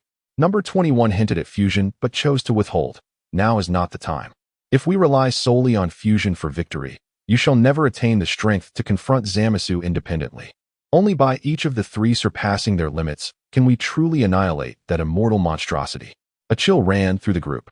Wukong, however, clenched his fists with excitement. "Then let us train with all our might." Number 21 stated solemnly. Not only must you train diligently, but you must also be willing to risk your lives to grow stronger. Furthermore, on May 12th, in 3 years' time, Dr. Gero's 2 artificial beings will emerge, possessing strength beyond imagination. Wukong paused in surprise. Dr. Gero of the Red Ribbon Army? Does he still aspire to dominate the world? No, he merely seeks to eliminate you. Number 21 shook her head. He has gathered your cells along with Frisia's to create monsters far surpassing your current abilities. Vegeta's pupils constricted, so we were all defeated by the androids? No, you survived. Number 21 regarded him, affirming that it was ultimately you and my husband who together defeated the androids. Vegeta's smile broadened. This is indeed the future befitting a Saiyan prince. Klin suddenly interjected. Dr. Gero, regarding the matter of 440, please inform us of their lair's location so we can eliminate it directly. Silence. Vegeta's voice rang out sharply, halting the proposal. I shall resolve them in due course. It is not your place to interfere. Should anyone dare to disrupt, I shall take their life. Klin trembled and hurriedly hid behind Wukong. Number 21 nodded approvingly. Truly, you are the Saiyan prince, possessing extraordinary spirit. Those androids are merely stepping stones on your path of training. What matters now is to enhance your strength. Greater challenges lie ahead, and every moment must be dedicated to training. Otherwise, we shall all perish. Chapter 30. The group etched these words into their hearts. At this moment, Tianjin Fan could no longer restrain himself. Since Su Haotian can combat formidable foes in the future, you should advise him as well. He has not been training at all these days. Number 21 furrowed her brow. How she wished to counsel him. Yet, she found it utterly futile. I was encased in ice for over 20 years in the future. Number 21 prepared herself, stating that just after marrying, I encountered the apocalypse, the torment of which you cannot fathom. In this lifetime, I wish to truly savor the happiness I am meant to have. The future Vegeta and Wukong have both reached considerable heights. With them around, it should not pose a problem. As for my husband, I shall do my utmost to encourage him to find time for training. Vegeta's face lit up with a proud smile. Indeed, he is destined for greatness. Armed with future intelligence, he will undoubtedly transcend his limits and defeat the ultimate foe. Hard work? Vegeta has never feared anyone. Tonight, I shall intensify my gravity training. Even my married life shall not deter me.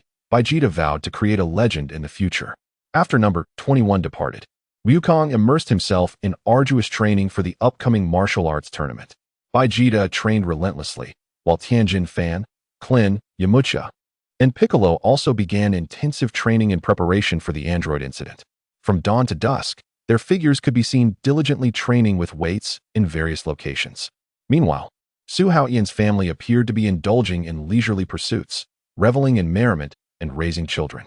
Chapter 63. On this beautiful day, after breakfast, Su Haotian's family took a leisurely stroll. The azure sky and blooming flowers filled Su Haotian's heart with joy as he remarked that maintaining a pleasant mood is essential for nurturing a healthy baby. Bulma and Lanchi, do not worry if you have not become pregnant recently. Relaxing your minds is more conducive to conception. You have already given birth multiple times and need to focus on nurturing your bodies. While I wish for 100 children, the health and happiness of my family are paramount. Tears gleamed in Bulma's eyes. I understand, dear. It requires fate. I will persist in practicing yoga to maintain my form and good spirits. Lanchi nodded in agreement. So will I. At that moment, several promoters handed them martial arts tournament posters. Number 21 glanced at one and exclaimed in surprise, "The World Martial Arts Tournament is about to commence?" It was at this very event that I first encountered you. She suddenly covered her mouth, realizing she had let something slip. Su Haotian had already heard, recalling the android number 21 from the future. Since we possess the system of abundant offspring, wouldn't a double surprise be even better? We could consider them as twins. Bulma excitedly inquired, "Where is the tournament being held?" She took the poster. "Nagamachi? That's quite a distance. Let us fly there." Lanchi curiously asked, "Did you practice martial arts before?" "I only know how to watch the excitement." Number 21 helplessly confessed, "At that time, I was infatuated with martial arts, believing that women could stand shoulder to shoulder with male warriors. It was only after competing that I realized the true masters disdained such events." Bulma's eyes suddenly lit up. "Wendy, please share how you and Su Haotian met. We both took the initiative. I would love to hear the romantic story." Lanchi chimed in. "Yes, I want to experience being pursued too." Hearing this, number 21's lips twitched slightly. Sweet. After sweetness comes only bitterness. It took over 20 years to comprehend. Satan exerted himself to defeat his opponent, successfully advancing to the finals. The other two finalists were Wendy and Su Haotian. From the day the tournament commenced, Su Haotian's gaze had remained fixed upon her. Due to the inconvenience of communicating in the ring, he could only interact with her in this manner. To this end, he deliberately employed monetary means to assist Wendy in fortuitously reaching the finals to meet him. The match officially began. Wendy, her expression resolute, declared, "I must defeat you. The championship belongs to me." Su Haotian chuckled lightly. "A spirited girl, let me witness your prowess." Su Haotian intentionally slowed his movements, concealing his aura, landing punches that stopped just short. Yet, Wendy remained oblivious to his concession, and her confidence surged as she continued her relentless assault. Each of her strikes landed solidly on Su Haotian. Left hooks, right hooks, side kicks, and powerful thrusts. Her offense fierce. Su Haotian pretended to falter, retreating step by step, and to the audience, Wendy appeared as an unstoppable expert. When the referee counted to 8 seconds, Su Haotian finally staggered to his feet. "I can continue." In the stands, Yulin's expression darkened. She saw through Su Haotian's deliberate restraint with his strength. He could have ended the match with a single blow. This fickle-hearted man shows leniency only when a beautiful girl is present. She fumed in complaint. Bulma and Lan Shi hurriedly reassured her. The universe is in turmoil now. With the Earth's population drastically reduced, the birth policy has long been relaxed. It is only right for someone as exceptional as your husband to contribute more. Indeed, what good is a man if he is not attracted to women? Ever since you joined us, has he not provided the best in every aspect? Others envy us greatly. Yulin remained skeptical. Is that true? Lan Shi illustrated. Look at Wukong. He is so focused on training that Chi-Chi has aged under the burden of household chores. Once upon a time, she was as young and beautiful as you. With her husband often away, no one to accompany or care for her, a woman can easily grow old. In just 4 to 5 years, she has become haggard and weary, which is truly heart-wrenching. Yulin pondered thoughtfully. Indeed, I have seen Chi-Chi and Wukong's wedding photos. They appear as if they are two different people now. I once thought time was merciless, but who would have imagined such a change in just a few short years? Alas, it is truly terrifying. I do not wish to grow old and unattractive. Bulma chuckled lightly, saying, Indeed, Chi-Chi is several years my junior. Yet everyone insists that I appear far younger than she does. Some have even mistakenly believed her to be my mother-in-law. Haha. Lan Shi chimed in. And then there's Vegeta, who, like Goku, is utterly consumed by training, even more so than Goku. When his wife, Bulma, was giving birth, he was still at the training grounds. Were it not for our assistance, Bulma might have faced a far more challenging situation. There's also Krillin, despite his affection for his wife. His martial prowess does not translate into financial success, and he has taken up a job as a police officer. He is perpetually busy solving cases and apprehending criminals, toiling incessantly for a meager income. They scarcely have time for afternoon tea, bowling, or even watching a film. Yulin's eyes widened in astonishment. Is that true? They've never done any of those things. Such a marriage seems rather bleak. Indeed. Now, look at our husbands. They are capable, family-oriented, romantic, and considerate. Aside from having multiple wives, aren't they just the ideal men of your youth? Yulin's gaze suddenly turned resolute. You are right. I must assist my husband in securing that girl. I cannot allow her to suffer in life like Chi-Chi and the others. Bulma gave an approving thumbs up. That's the spirit. We will support you. Yulin expressed her gratitude. Thank you, Sister Bulma. Thank you, Sister Lan Shi. Once my husband succeeds, I shall also be an elder sister. Ha ha. Bulma and Lan Shi exchanged smiles, their plan fruitful, and their team expanded. In the arena, Su Haotian faced defeat against Wendy, leaving the stage still resentful. Next time we duel, if I lose again, I shall give you 10 million. Wendy, having never seen such a sum, immediately accepted the challenge. The final showdown commenced. Yulin and Satan were evenly matched, but due to the exhaustion from her battle with Su Haotian, she ultimately succumbed. Satan claimed the title of world champion, and Nagamachi was officially renamed Satan City. Days later, Su Haotian and Wendy discussed the match. Su Haotian, perhaps we should refrain from further contests. I have already won quite a bit of money from you, and it wouldn't be appropriate to continue. That simply will not do. A promise is a promise. Wendy sighed lightly. But if I lose, I truly will have no money to give you. Su Haotian waved his hand with a smile. Not to worry, should I win. You need only accompany me to a movie and a shopping spree. The scene shifted back to the moment in the story involving number 21. Eventually, he triumphed over me, and taking advantage of our agreement, he treated me to a movie and shopping. We grew increasingly close. He was truly gentle, preparing numerous snacks for the film and buying me many beautiful clothes, all the luxury brands I had once been reluctant to purchase. I thought to myself, since I would inevitably marry him, I might as well accept everything. I later discovered that he already had 3 wives at that time. After washing the clothes, along with those bags, I cast them aside and severed all ties. He did not pursue me further, but his shadow lingered in my heart. Later, I also participated in blind dates, but encountered no one appealing until one day, I was captured by Dr. Gero's robot and taken to his laboratory, marking the start of my nightmare. The subsequent events unfolded as I merged with the Majin Buu cells and subsequently recounted to you all. Upon finishing the story, Bulma and Lan Shi simultaneously gasped in astonishment. What a romantic encounter. You pursued him for a month with such dedication, Wendy smiled wryly. Yes, after rejecting him. I once encountered an unremarkable man during a blind date who, after being spurned, insisted on splitting the bill. What a lack of grace. I nearly thought I would face a life of loneliness.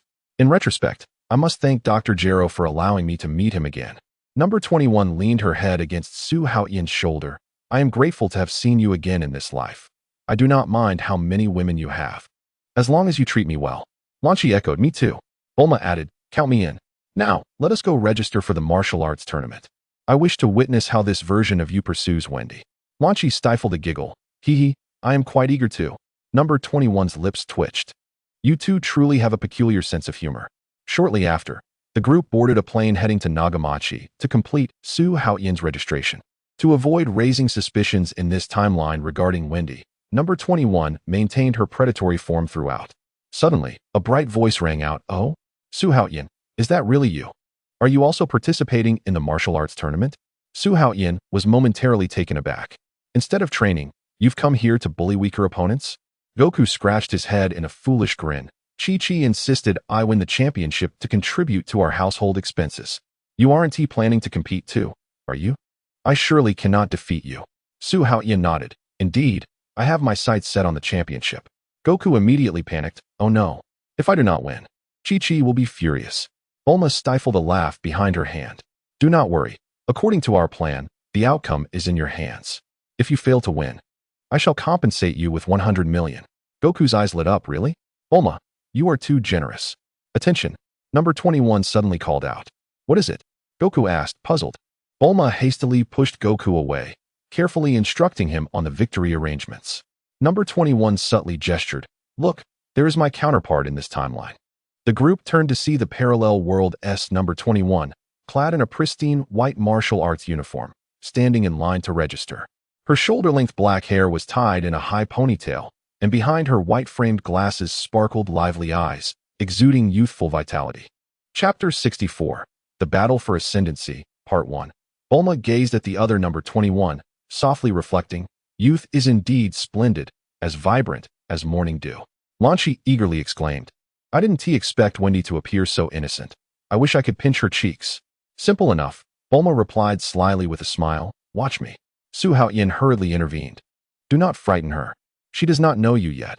Be careful not to get hurt. Bulma clutched her heart in feigned despair. Oh dear.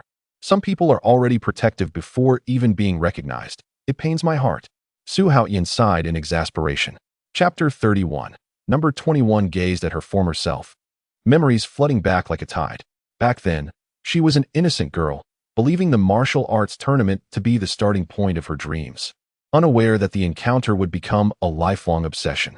Countless midnight musings plagued her. She often pondered if she had only nodded in agreement back then, or if she had taken the initiative to reconcile later, perhaps she would not have traversed the lengthy path of solitude. Ultimately, she mustered the courage to seek out Su Haotian, yet how could she reclaim those fleeting moments? Suddenly, number 21 snapped back to reality and turned to Su Haotian, asking, in this lifetime, will you again choose to abandon your pursuit the moment I reject you? Su Haotian was momentarily taken aback. What do you mean? Number 21 lifted her gaze, filled with hope. I do not wish for this world's version of me to endure the same suffering. If she rejects you again, could you not persist a little longer? Bulma and Lan Shi, Noticing Su Haotian's hesitation, tugged at his arm, urging him to agree. Su Haotian nodded. Whatever you wish for me to do, I shall comply. However, I do not intend to pursue her this time. The trio was momentarily stunned. Bulma exclaimed in astonishment, Darling, what are you saying?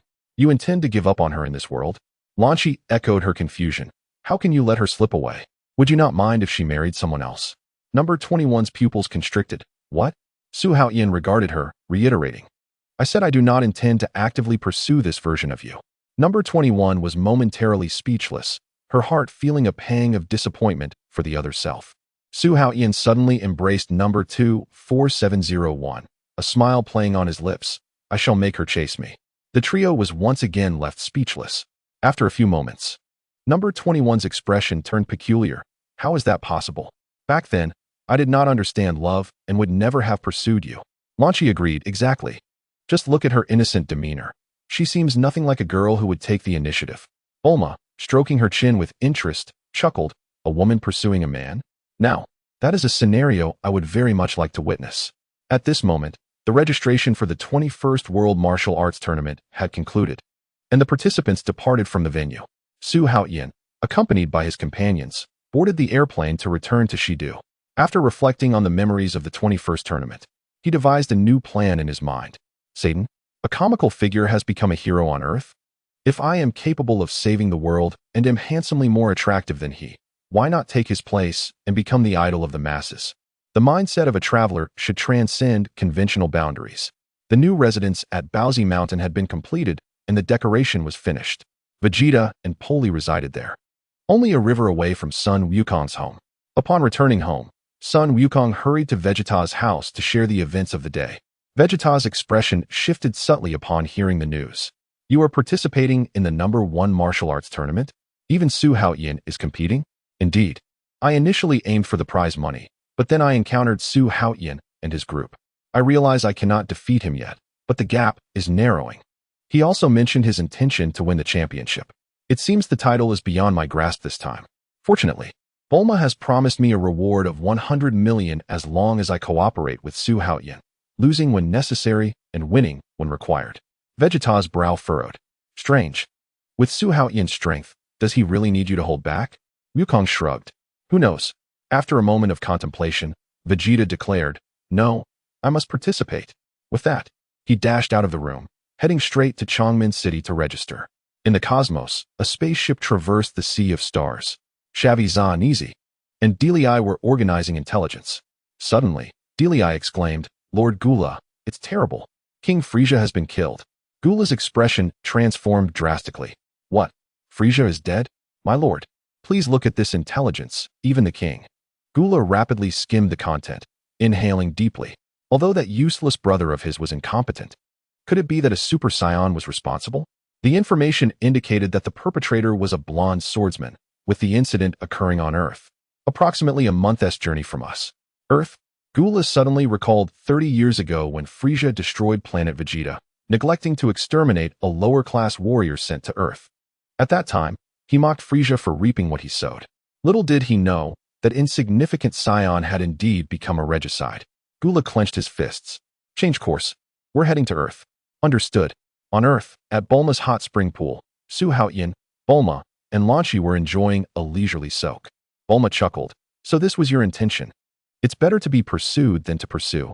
You're employing a commercial strategy. What girl doesn't adore a star? I almost fell for one myself. But they turned out to be all show, defeated by Wukong's elbow. Let us not dwell on that.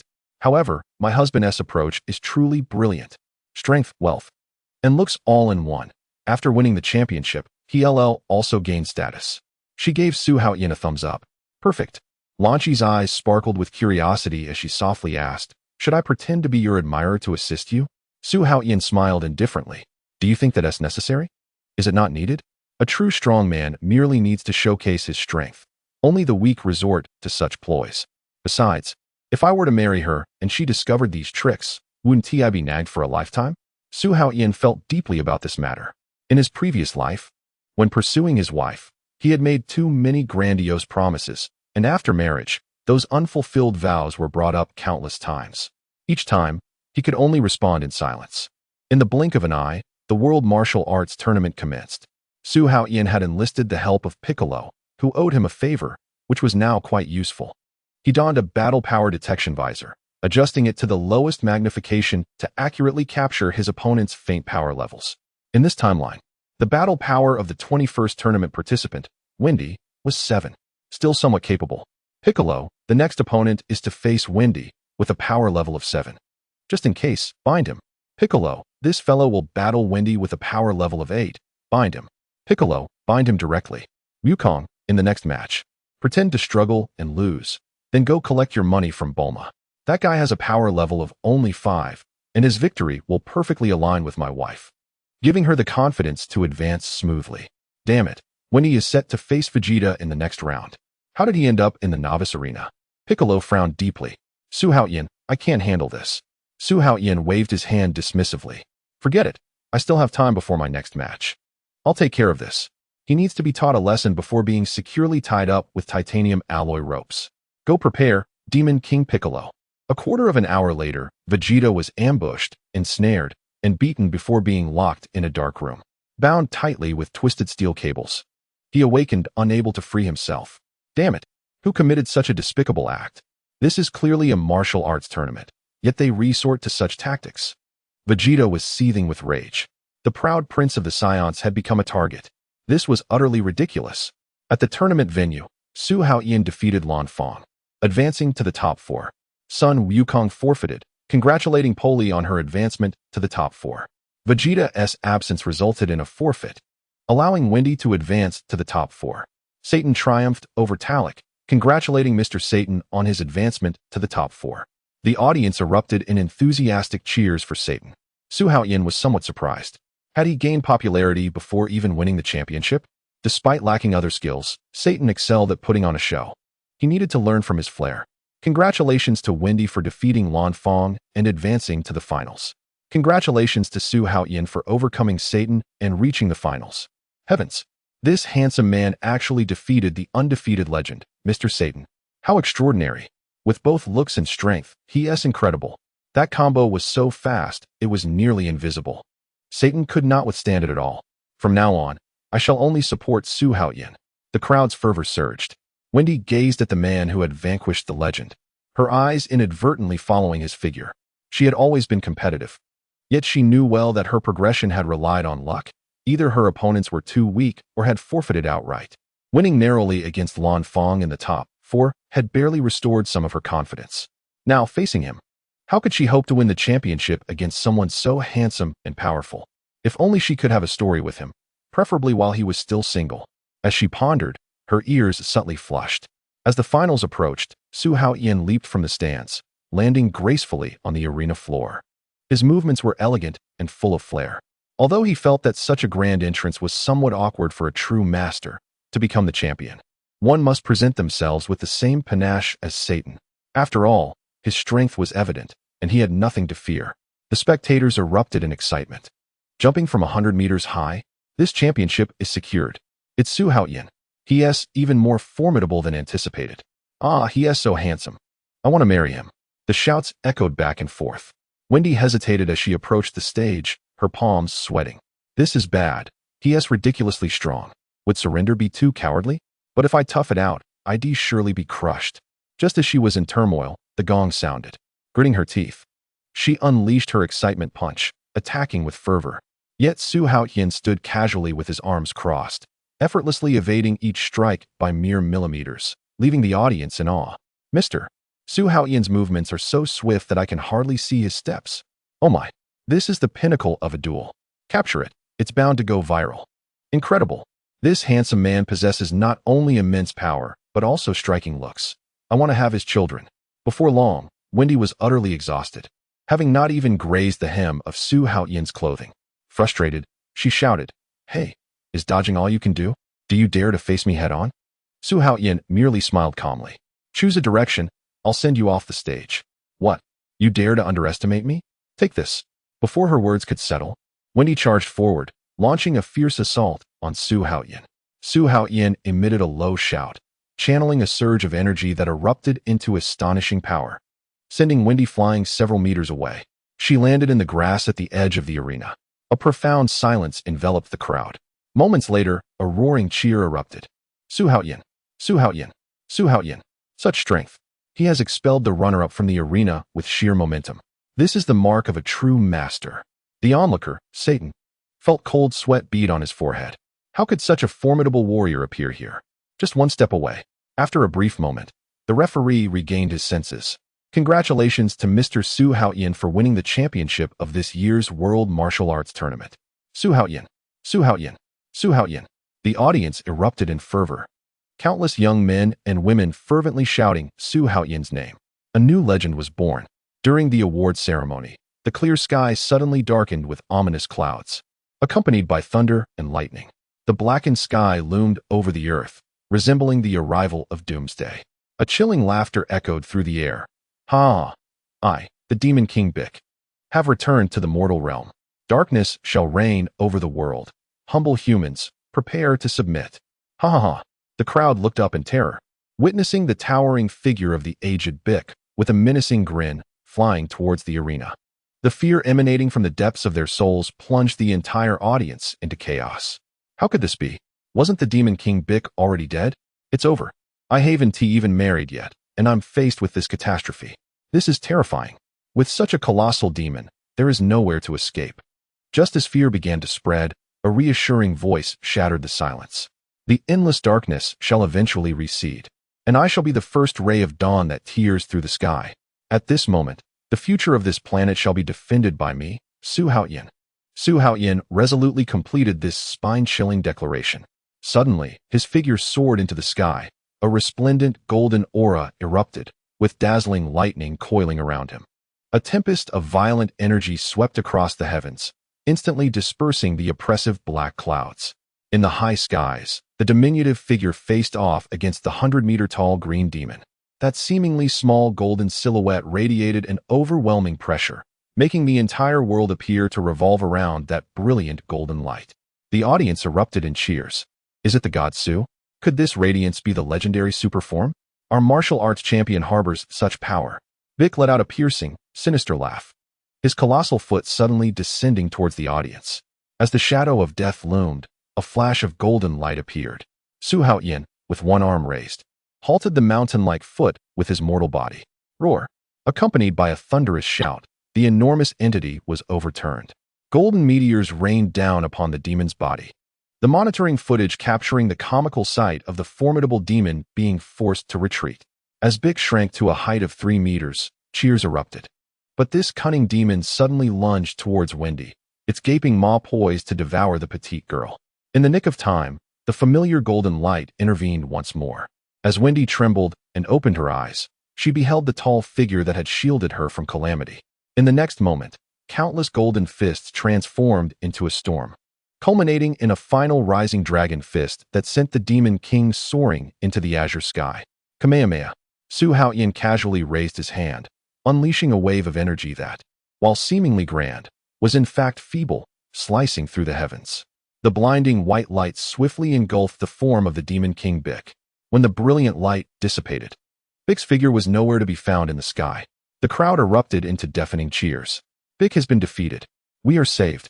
Su Haotian is a hero. Su Haotian. Su Haotian. On this day, not only did Su Haotian claim the title of world champion, but he also saved the world under the gaze of countless spectators.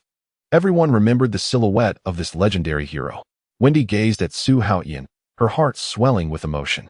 In the wasteland, Bick shed his disguise, reverting to his original form. This performance was utterly embarrassing. To think he had to play the role of his father from years past? Reflecting on it now, his father had truly been foolish. Bick silently vowed, never again would he assist in such a manner. Before departing, Su Haotian rescued everyone who had been ensnared by Bick, including a visibly displeased Vegeta. Seeing through the charade, Vegeta stifled his anger, snorted coldly, and took to the skies. The rescued individuals expressed their gratitude to Su Haotian, and his followers increased significantly. Hearing that he would have a girlfriend in the future while still being single in the present, Krillin felt a wave of melancholy wash over him. Perhaps knowledge of the future alters the course of destiny? According to number 21, after becoming a plumber, over half a month had passed with no progress. The timeline had diverged from the future. Son Goku fell ill early, and he should have been starting a family, but remained solitary. With the Earth Dragon Balls restored, Krillin resolved to collect them and wish for a companion. After borrowing a Dragon Ball radar from Bulma, he embarked on a quest for the orbs. Given Krillin's combat power of several 100,000, collecting the Dragon Balls was merely a trivial endeavor in his spare time. At Bulma's residence, the phone rang insistently. Mr. Su Haotian, we have finally reached you. Thank you for saving the world. The citizens wish to erect a statue in your honor, and the mayor has proposed renaming Nagemen City to Su Haotian City. Would you be able to attend the press conference? The press conference? Send me the time and location. I will be there on time. Please hold on. As a public figure, we could arrange for you to have a secretary to facilitate communication. A secretary for me? Su Haotian's expression turned slightly peculiar. He couldn't help but recall some inappropriate scenarios, clearing his throat to cover it up. All right, arrange it as you see fit. Understood, Mr. Su Haotian. After hanging up, Su Haotian stretched his limbs. He then realized that becoming a public figure indeed brought about a plethora of trivial matters. In the living room, Bulma, Wendy, and Lan Shi were engrossed in a television drama, occasionally erupting into peals of laughter. Since the last embarrassing bragging incident, they had taken to teasing Su Haotian about it. Hee, didn't someone say when he would pursue you? How come a month has gone by without any action? It seems our husband's charm isn't all that impressive after all. A dangerous smile curled at the corners of Su Haotian's lips. Dare to question my allure? Today, I shall teach you a lesson. Considering number 21's pregnancy and her need for rest, he set his sights on Bulma and Lan Shi. The two, upon realizing this, hurriedly fled, and the room was soon filled with sounds of pleas for mercy. Meanwhile, after leaving the martial arts conference, Wendy could not forget that dazzling figure. The match had made her realize that Su Haotian had clearly been holding back. This hero, embodying both strength and charm, had become an indelible thought in her mind. Like other fervent fans, she relentlessly searched for news about Su Haotian, yet her efforts were in vain. Just as she thought she would never have the chance to approach her idol again, a phone call changed her fate entirely. Hello, am I speaking with Wendy? Yes. Who is this? This is the organizing committee for the World Martial Arts Tournament. We are about to hold a press conference to announce the renaming of Nagemen City to Su Haotian City. Due to the need for frequent communication with Mr. Su Haotian, we have decided to appoint a secretary for him. Given that you were the runner-up and have fought alongside Mr. Su Haotian, would you be willing to take on this position? Wendy's heart raced. To work for the man standing at the pinnacle of the world? It felt as if the hand of fate had suddenly favored her. I am willing, she replied without a moment's hesitation, her voice quivering slightly from excitement. The following day, an official from Changmen City accompanied Wendy aboard a jet to Shidu, arriving at Su Haotian's residence. Mr. Su, from today onward, Wendy will serve as your exclusive assistant. All matters will be communicated through her. Wendy respectfully bowed and introduced herself. Greetings, I am Wendy. I look forward to serving as your secretary. Su Haotian nodded slightly. Mutual care. The official added, Wendy will need to verify some information with you shortly, after which she will return to the office in Shidu. I have already briefed the mayor of Shidu. Understood. Thank you for your hard work. Until we meet again.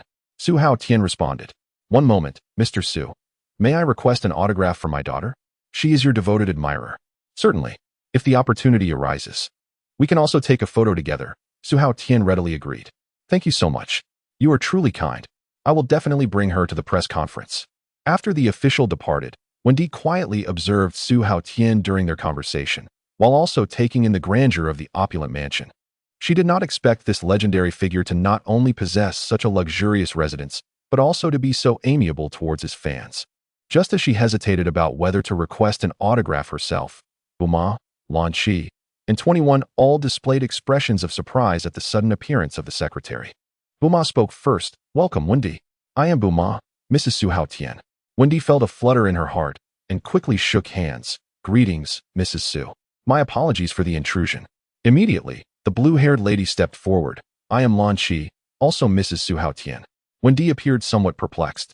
But when 21 introduced herself similarly as a wife, she noticed a starkly different, dangerous aura surrounding her compared to their first encounter. Their appearances bore some resemblance, yet their temperaments, hairstyles, figures, and attire were markedly distinct, making it difficult to notice without careful observation. Wendy felt an inexplicable familiarity. Upon hearing that the woman was also one of Su Haotian's wives, Wendy was utterly taken aback. My goodness, Mr. Su Haotian actually has 3 wives? A rather unflattering term suddenly sprang to her mind. Ugh, what a fickle heart. The heroic image Su Haotian had painstakingly built in her mind crumbled in an instant. What hero, after all, but a powerful philanderer? When Dee's expression darkened noticeably, and Bulma, Lan Shi, and 21 all sensed the shift, they exchanged teasing glances, eager to see how Su Haotian would respond. When Dee chose not to elaborate further, swiftly transitioning to the topic at hand, relaying the arrangements and precautions for the press conference before hurrying away. Bulma chuckled. Didn't you say you wanted her to pursue you? Looks like that backfired, huh? She doesn't even want to talk to you now. Lan Shi chimed in with a mischievous smile. I told you, when Dee is quite innocent at this stage. She dislikes people like you. Su Haotian remained unfazed, a confident smile gracing his lips. What's the rush? Everything is going according to plan. 21 approached him, teasing. But it's been half a month, and there has been no progress. Your efficiency is quite lacking, isn't it? Su Haotian pulled her into an embrace, nuzzling his cheek against her long hair. Fear not. In this timeline, you cannot escape. A blush crept onto 21's face as she playfully scolded. You heartbreaker. How annoying. Chapter 66. Gula arrives on Earth. Wu Fan. When Dee abducted, the press conference commenced in earnest. Su Haotian, holding the manuscript prepared by Wen Di, delivered an inspiring speech from the stage. Countless fans below fervently chanted his name. Su Haotian, Su Haotian, Su Haotian, Su Haotian. You are my dream lover. Su Haotian, my idol. Su Haotian, my beloved husband. The atmosphere reached a fever pitch. After the event concluded, a throng of people surged forward seeking autographs, with female fans clamoring for photos, some even seizing the moment to steal a kiss. With the first kiss mark, those that followed grew increasingly audacious. After a morning filled with such antics, Su Haotian's face was dotted with kiss marks. Wen Di, while organizing documents, silently cursed. Fickle heart, fickle heart, fickle heart. Finally, by noon, Su Haotian managed to extricate himself. Bulma and Lan Shi carefully wiped his cheeks with towels. Dear, I am a bit hungry. Shall we return to Shidu for dinner? Su Haotian glanced at the time. Is it that late? A pregnant woman must not go hungry. 21 has the universal capsule. The scenery in the suburbs is lovely. How about a camping trip? The two young women's eyes lit up. A picnic? That sounds wonderful. 21 turned to the pouting Wen Di. We are preparing for a picnic. Are you hungry? Would you like to join? The familiar voice startled Wen Di slightly. This voice resembled her own, and the appearance was similar, yet it exuded a more mature charm, the tone laced with a casual languor, her long tail swaying behind her. She contemplated. Mr. Su actually has 3 wives, and they are all so understanding? What exactly is amiss? Do you have other plans? 21's inquiry interrupted her thoughts. Wen Di snapped back to reality and inexplicably nodded. Perhaps she, too, wished to see this man in his everyday life. Chapter 33. Inside the spaceship in low Earth orbit, Sawei Jia and his companions intently monitored the data on the navigation screen. Lord Gula, we will arrive at Earth in 1 hour. It has been confirmed that the Saiyan who defeated Lord Frisia is named Su Haotian, the champion of this year's World Martial Arts Tournament. Martial arts champion? Gula scoffed. Just tricks from a lowly planet. Why not directly destroy the planet? My pride does not allow it. His metallic fingertips tapped on the armrest. A Super Saiyan? I shall crush him with my own hands. Dearly, I bowed, as expected of you. The landing capsule howled through the clouds. The jet streaked across the night sky, landing by the lakeside 10 minutes later. Bulma and the others laughed as they spread out the picnic blanket and washed the vegetables and fruits. Wen Di also helped set the table. Su Haotian returned, carrying a wriggling river fish. How about adding this to the menu tonight? 21 licked her lips lightly, her eyes sparkling. Wow, such a big one. It's enough for our whole family to feast on. Get ready to grill. Today, you shall taste what true gourmet food is. Su Haotian proclaimed with confidence. The 3 young women giggled joyfully. Bulma teased. Oh, who was it that burnt the last eggs? That was an accident. This time will be completely different. Su Haotian defended, scratching his head. Lan Shi scrutinized the fish meat. This fish looks truly fresh. The texture must be excellent. Fresh ingredients prepared in the simplest manner are sufficient. Soon, the fragrant grilled fish was ready. Su Haotian attentively served everyone, ensuring Bulma, Lan Shi, and Wen Di's fish meat was deboned and neatly arranged. He specifically prepared a skinless portion for 21. Here you go. Although the skin is tastier when grilled, it's not good for the baby. You should eat this instead. Thank you, dear. 21 smiled sweetly. Observing their harmonious interaction, Wendy felt somewhat dazed. She noted how considerate Su Haotian was towards each wife, particularly the expectant 21, for whom he was especially attentive. Their interactions were natural and sweet, devoid of the quarrels and complaints she had witnessed between her own parents. In her memories, her parents constantly bickered over trivial matters. Her mother often lamented that her father was not good enough, and their lives were filled with grievances, with little evidence of love. In stark contrast, this family exuded warmth. Despite the polygamous arrangement, Bulma poured a drink for Su Haotian, who in turn filled Lan Chi's glass, occasionally feeding each other. The entire atmosphere was so harmonious that when Dee began to question her previous perceptions, "Why aren't you eating? Is it not to your taste?" Su Haotian's question snapped Wendy out of her reverie. "Oh no, it's delicious. I was just lost in thought," she hurriedly explained. Bulma kindly reminded her, "You shouldn't be distracted while eating. Be careful of fish bones. If it isn't enough for 3 pieces, then it would be a slight against our family chef." "Thank you." Wendy took a hearty bite, and the delectable fish melted in her mouth. The fish was grilled to perfection, the aroma of the sauce wafting through the air. And as soon as it touched her tongue, she sensed its tenderness and juiciness. "Oh, it is simply exquisite. Enjoy it if you like. There is plenty to go around." Wendy nodded repeatedly, devouring the fish with enthusiasm, a peculiar emotion swelling within her. If only she could encounter such a gentle and devoted lover. Watching the affectionate couple before her, she suddenly felt like an outsider. Yet, this sweet atmosphere was undeniably alluring. Although Su Haotian was a flirt, his tenderness was irresistible. The 3 of them were lost in their pleasant moments when Wendy suddenly jolted back to reality. The scoundrel excels at sweet words. She must not fall for his trap. At that moment, number 21 set down the fish bones, and Su Haotian immediately peeled a banana and handed it to her. "Darling, I suddenly crave something sour," she mumbled while biting into the banana. Bulma interjected, "Pregnant women's taste can change. No wonder you ate so little tonight." Su Haotian stood up, saying, "There is a wild jujube forest to the east. I'll go pick some." When he gasped, "That's over 100 kilometers away. For my wife, no distance is too great," he replied, and before finishing his sentence, he had vanished into the horizon. Wendy widened her eyes. Truly, he was a legendary warrior. His speed of flight was astonishing. Bulma picked up a water basin. "Let me fetch some water." When he snatched the basin, insisting, "I can't just eat for free." The clear river reflected the starlight as she bent down to scoop water when suddenly, a hand like an iron claw grasped her shoulder. The spaceship's hatch slowly closed. Gula lightly tapped the armrest as his 3 subordinates scanned the planet. The detector suddenly emitted a buzz. The runner-up of the martial arts competition is by the riverbank. Dre stared at the girl collecting water, the image from the wanted poster perfectly matching. He stealthily approached, his claws suddenly locking onto his prey. When he was terrified, desperately trying to break free, but she could not shake off that iron-like grip. Sensing her feeble resistance, the assailant scoffed. "Is this the strength of the martial arts competition's runner-up? The detector shows a combat power of only 7. What a waste of my time. Who are you? Why are you capturing me?" Wendy trembled, never having felt so powerless. Dre sneered, "I don't mind telling you, since you can't escape anyway. There is someone named Su Haotian on this planet who defeated King Frisia. Where is he?" "King Frisia?" Wendy's eyes widened in shock. "Su Haotian defeated him. Stop pretending to be foolish." Dre barked, "This happened 2 months ago. You can't possibly be unaware." Wendy's heart was shaken. She finally understood that Su Haotian had been silently protecting Earth without seeking anything in return. "You will not make me betray him," she shouted through gritted teeth. Dre, losing patience, knocked her unconscious and quickly departed. Meanwhile, Shaviza and Nez were searching for their target. Suddenly, the detector sounded an alarm. "Look, that child has a tail. He is a Saiyan," Nez exclaimed. "He must be a descendant of those Saiyans. Capture him." Shaviza cackled. Minutes later, Shaviza abducted Gohan and severely injured Chi-Chi. Goku sensed something was wrong and rapidly returned home.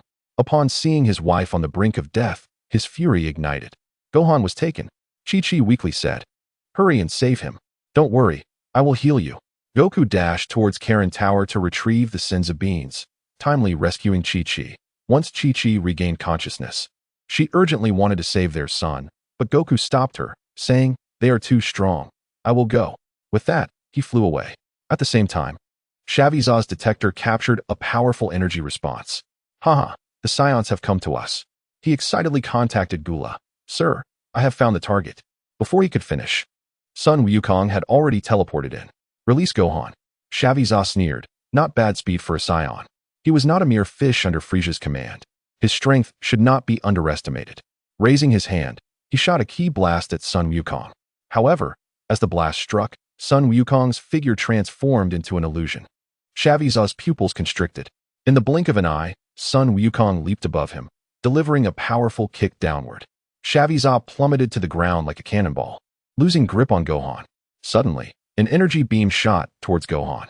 In a critical moment, Sun Wukong spun around and braced himself against the surprise attack with his back. Gohan was unharmed, but Sun Wukong's energy plummeted. He gritted his teeth and embraced his son. From above came a sound of air slicing. Gula appeared, launching several ki blasts. Sun Wukong struggled to evade while protecting Gohan, and Piccolo arrived just in time to take the child. Seizing the moment to catch his breath, Sun Wukong roared, transforming into a Super Saiyan and engaged in battle with Gula. Gula had one more transformation than his brother, gradually gaining the upper hand. Nez, seeing his master in action, immediately dragged Shaviza to search for Su Haotian. In the Jujube forest, Su Haotian was humming a tune while picking fruits. Suddenly, he sensed a violent surge of energy. Oh, which fool has come to Earth to cause trouble this time? He shrugged off the thought. If the sky falls, Wukong will hold it up. My wife is the top priority. As he weighed a green jujube with his fingertips, he muttered, this one looks more sour. Two figures streaking across the sky caught his attention. When he had been captured, number 21 was not with her. Su Haotian dashed into the sky, his fist wind pushing Dre back as he securely caught Wendy. Are you hurt? He asked urgently, looking down at her. The girl blushed, murmuring, I'm fine. Suddenly, Su Haotian's expression changed. Not good. Number 21's energy was surging. They must not disturb the fetus. With a flash of blue light, the two vanished in an instant. Bulma and the others were anxiously waiting when a deadly energy surged toward them. Number 21 appeared in front, her body swiftly regenerating from the flames as she barely managed to survive, while behind her, the other two had already turned to ashes. No. 21's gaze turned icy as she stared at Shaviza, questioning, who are you? Why did you ambush us? Shaviza let out a maniacal laugh. I'm quite surprised to find such a strong individual on Earth die. Before he could finish speaking, Shaviza abruptly swung his arms, unleashing a flurry of energy blasts towards Bulma, Lan Shi, and number 21. Although number 21 could easily fend them off, she had to protect Bulma and Lan Shi. Without hesitation, she unleashed all her power, deflecting every energy blast, and then countered with an energy blast aimed directly at Shaviza. The explosion resounded, and Shaviza was instantly obliterated. Just then, Su Haotian teleported in. Number 21 smiled playfully. Darling, I managed to protect Bulma and Lan Shi. Praise me. You did great, my dear. Su Haotian replied with a smile. Suddenly, number 21's expression changed, clutching her abdomen, her voice trembling. Oh no, darling, my stomach hurts terribly. Chapter 67. Seizing the Dragon Balls to preserve the pregnancy. Krillin's frustration and fury against Gula. Seeing this, Su Haotian immediately set Wendy down and rushed to number 21's side. What happened, my wife? Bulma and Lan Shi hurriedly explained. Someone attacked us just now, and thanks to number 21 blocking those energy blasts, we would have been dead. She might be in danger of losing the baby. We need to get her to the hospital. Number 21 shook her head repeatedly. No? The baby is only 2 months old. We definitely can't go to the hospital. Darling, hurry to Karen Tower and get the Senza beans. Su Haotian instantly realized, nodding. Hang in there, I'll be back soon. He pressed his 2 fingers to his forehead, locking onto Karen's energy, and teleported to the top of Karen Tower. Karen, give me the Senza beans, it's urgent. Karen had already witnessed everything through the water tank, and sighed. The Senzu beans won't work. Your wife is fine. But the moment she takes a Senza bean, the baby will vanish. What? Su Haotian felt as if struck by lightning. Would the child really just disappear like that? Losing the fetus was already a heavy blow to him, but he was even more concerned for number 21, who had come to this time and space with great difficulty. If she were to endure the pain of losing a child again, she would likely completely break down. He no longer hesitated and instantly teleported back to the side of number 21. Darling, where are the Siendo? Number 21 inquired eagerly. Su Haotian embraced her tightly, whispering, My love, the immortal Carlin said that the Siendo cannot save the child. At once, number 21's complexion turned ashen, as if the entire world was collapsing before her eyes. Su Haotian held her close, wrapping his arms around her and softly comforting. My dear, do not be saddened. We will have children in the future. Tears streamed down number 21's face as she buried her head on Su Haotian's shoulder and wept openly. I'm so sorry. I couldn't protect our baby. Why must fate be so cruel to me? He gently caressed her damp cheek, kissing away the falling tears. Foolish one, your safety is what matters most. We have countless days and nights ahead of us. We can have as many children as we desire. Yet, she sobbed, gripping his clothing. But I still feel so heartbroken. Su Haotian lifted her face for a deep kiss, saying, You are my most precious treasure. Please, stop crying, all right? Bulma and Launch joined in, embracing them. The most important thing is to take care of your health, Bulma said, gently patting number 21's back. There are still many days ahead. Launch added with a wink. Who knows, perhaps next time we could have triplets. Wendy, standing aside, gazed at this warm scene. Her eyes slightly misty. This seemingly fickle man was so gentle with each of his loved ones. Suddenly, number 21 broke free from the embrace and lifted her head. Goku seems to be at a disadvantage. You should go help him deal with the enemy. Su Haotian shook his head and held them even tighter. You are my entire world. This confession made Wendy's heart flutter. What woman does not long to be cherished in such a way? Just as she was lost in thought, the sky suddenly darkened and lightning crackled. What is happening? Wendy exclaimed. Yet Bulma joyfully pointed to the horizon. It's the Shenron. Amid Wendy's confusion, Launch explained. Gathering all 7 Dragon Balls can summon the Shenron to grant any wish, including bringing someone back to life. Reviving the deceased? Wendy's pupils dilated in shock. Such a miraculous entity exists in this world. All wishes can indeed come true. Their circle is truly remarkable. They can even reach such divine beings. Could it be that the past days of thunder and rain were due to someone calling upon the Shenron? Bulma's eyes sparkled. Darling, the Xiando is useless. But the Shenron can surely save the child. Number 21 added urgently. Exactly. The Shenron will definitely save our child. Hurry, make a wish before it's too late. Su Haotian excitedly kissed Bulma. You are so clever, my love. Everyone, hold on to me. I can sense Krillin's energy. We will teleport over immediately. Wendy was astounded. To use the Shenron, a being capable of granting all wishes, for such a purpose? It seemed an immense waste. Why not acquire power, wealth, or status instead? Wait, those were my thoughts. It seems they already possess these, along with sweet love. They are the true winners of life. Just then, Su Haotian's voice rang out. Wendy, quickly take my hand. I will bring you along to prevent you from being captured again. He was determined to ensure the safety of those around him. Although Wendy was not yet his wife, in his heart, she was already destined to belong to him. After a flash, they vanished from their original spot. Krillin was summoning the Shenron to make a wish. Shenron, please grant me a girlfriend who is slender, tall, stunningly beautiful, sincerely loves me, and has a 36D bust, a peach-shaped bottom, fair skin, a gentle personality, and a height. Before he could finish, Su Haotian's family suddenly appeared, interrupting Krillin. What are you doing here? I'm making a wish. Krillin, please let us have the Shenron. Number 21 is experiencing complications. She is bleeding, and the child may not survive. Krillin turned to see the weakened number 21, showing signs of battle. He felt speechless. Just when he was about to have a girlfriend, this group of people. But lives were at stake, and the kind-hearted Krillin had no choice but to relent. He sighed. Fine, let us talk about the girlfriend next year. You can have it. Thank you, Krillin. I know you will meet your true love this year. Krillin forced a smile. I hope so. At that moment, the Shenron grew impatient. Haven't you decided on your wish yet? Any wish can be granted.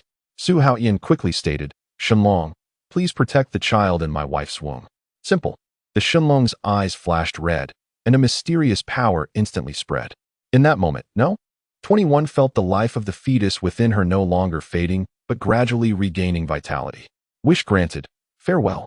The Shenron transformed into golden light and merged into the Dragon Balls, which scattered in different directions.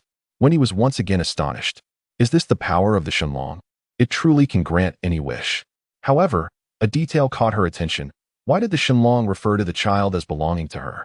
Could it be that no? 21 is also named Wendy. She couldn't help but scrutinize number 21, who was now gently caressing her abdomen, a blissful smile on her face. The two shared some facial similarities, but number 21's pink skin and long tail clearly marked her as extraordinary. Wendy sighed softly. It was merely a coincidence of names. As many share the same name in this world. Everyone was immersed in joy, except for Krillin, who wore a gloomy expression. Watching Wendy, he couldn't help but sigh again.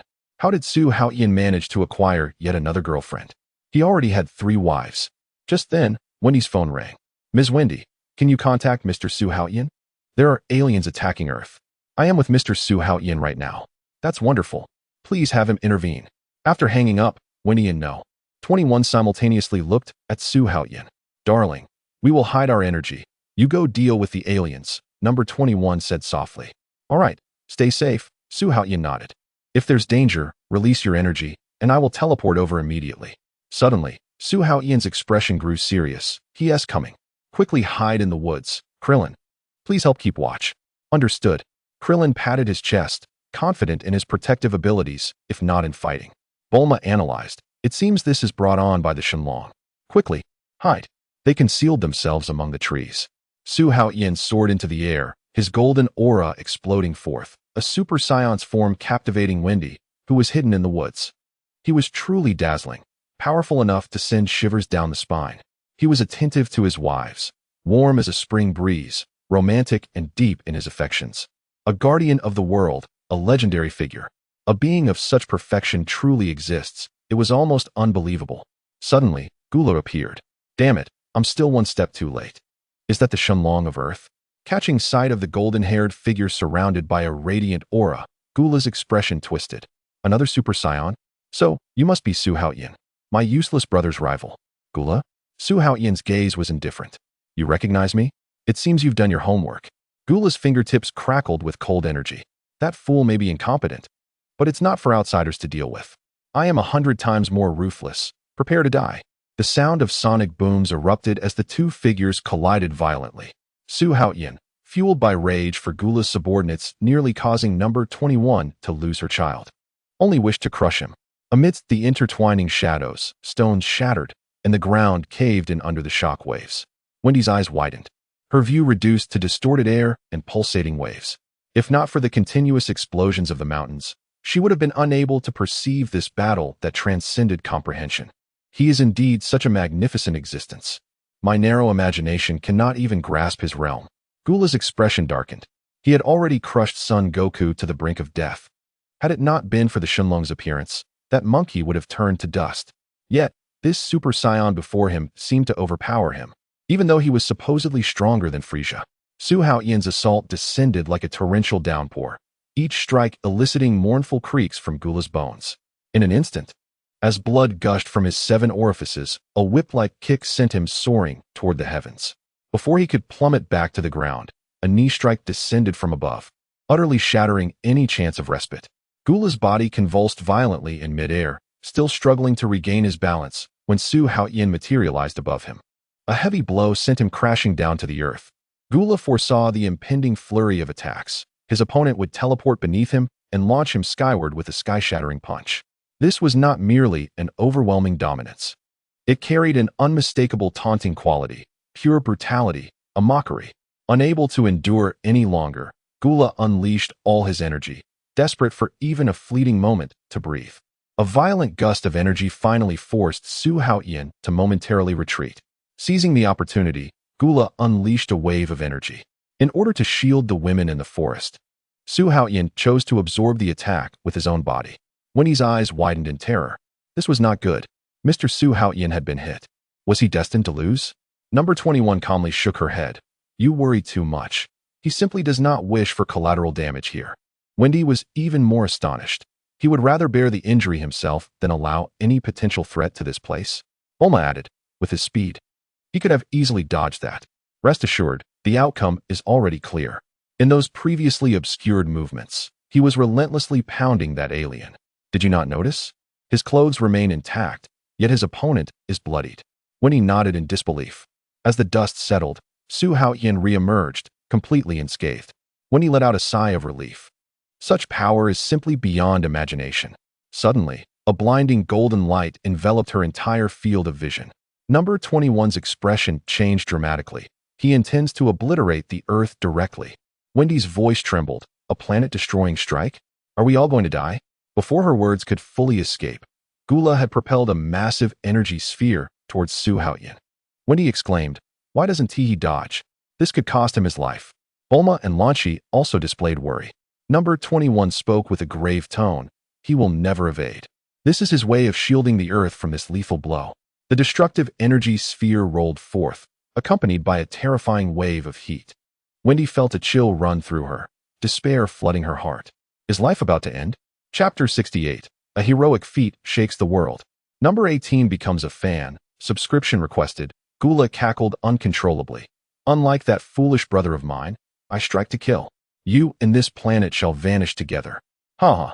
As he roared, the energy sphere swelled once more, bearing down on the diminutive Su Haotian like a miniature sun.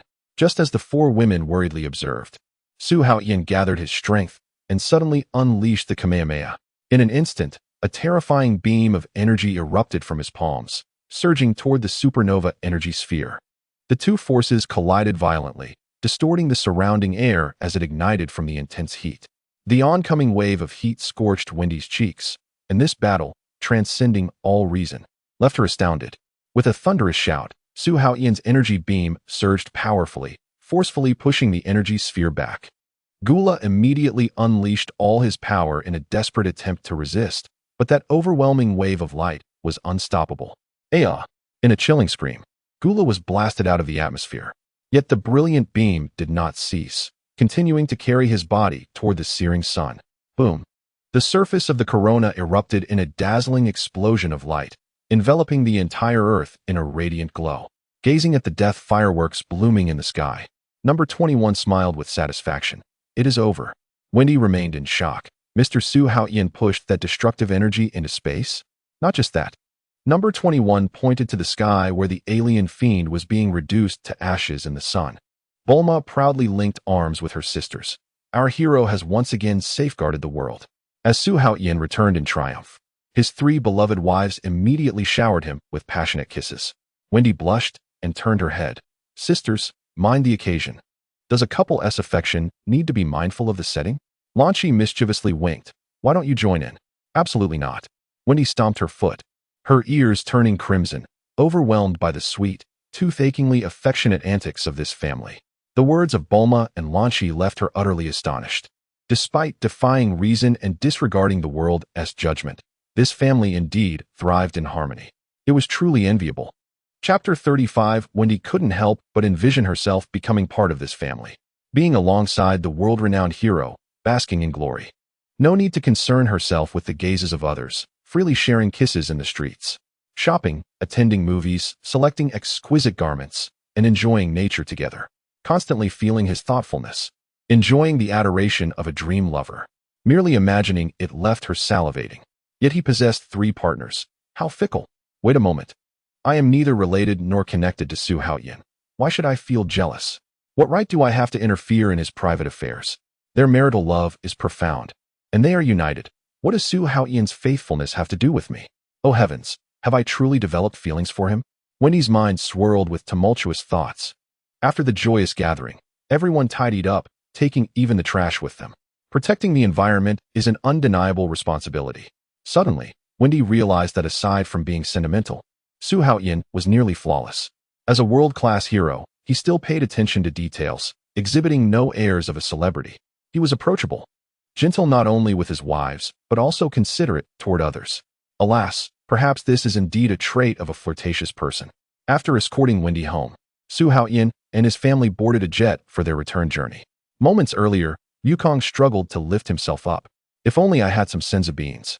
This guy resorted to sneak attacks. Dad. Gohan, are you alright? I'm fine, Dad. I'll take you home first. I must defeat him myself. Suddenly, Gula's presence abruptly vanished. Yukong paused in surprise. He then witnessed the supernova energy sphere launching Gula into space, ultimately plummeting into the sun. He couldn't help but gasp in astonishment. It seems it's unnecessary. Su Haotian has already dealt with that fellow. Gohan, let us go home. Your mother must be worried. Kintown. The next day, the city of Su Haotian was once again abuzz. Satellites and surveillance captured the entire battle. Major media outlets vied to report on this heroic feat. Su Haotian once more dominated the headlines. This hero has once again saved the Earth, repelling alien invaders. Due to the swiftness of the battle, many thrilling moments went uncaptured. However, That iconic move to repel the alien had been thoroughly documented, reminiscent of the technique used to defeat the Demon King Piccolo. Entertainment reporters eagerly delved into the origins of the Kamehameha technique. Even Master Roshi's daily life was disrupted. A multitude of visitors arrived, drawn by the fame. Seeing throngs of fans, media, and young ladies arriving, Master Roshi excitedly announced, "Su Haotian indeed trained under me in the Kamehameha technique. However, his skill has long surpassed that of his master." Before long, the beach at Roshi's house was crowded with young women in swimsuits, practicing martial arts under Master Roshi, waiting for Su Haotian to visit his mentor. Hoping to catch a glimpse of this legendary figure, Su Haotian held no interest in these frivolous individuals. Together, they could scarcely compare to even a fraction of his wives. Yet Krillin found a new target here. "I am also a disciple of Master Roshi, here to continue my training." After demonstrating his skills, a girl finally noticed Krillin. "Mr. Su Haotian is simply unattainable. Despite his short stature, lack of a nose, and bald head, Krillin possesses considerable strength. He shares a profound friendship with the esteemed hero Su Haotian, which might provide him a pathway to approach Mr. Su Haotian." A few days later, a young woman becomes acquainted with Krillin. "Could you introduce me to your friend?" she inquires. "Certainly, I'll take you to meet my best friend, Wukong," he replies. "Actually, I wish to meet Mr. Su Haotian." At this moment, Krillin realizes he should not linger among the admirers of Su Haotian. These ladies should be indulging in affectionate exchanges. Yet this particular one incessantly speaks of Su Haotian, constantly inquiring about his preferences. Overwhelmed once more, Krillin foresees that should they enter into a relationship, his future would soon resemble a vast expanse of green pastures. Is being single not appealing? Thus, he decides to let things be. On the day of defeating Gula, the military transports his spacecraft to the heart of Su Haotian City.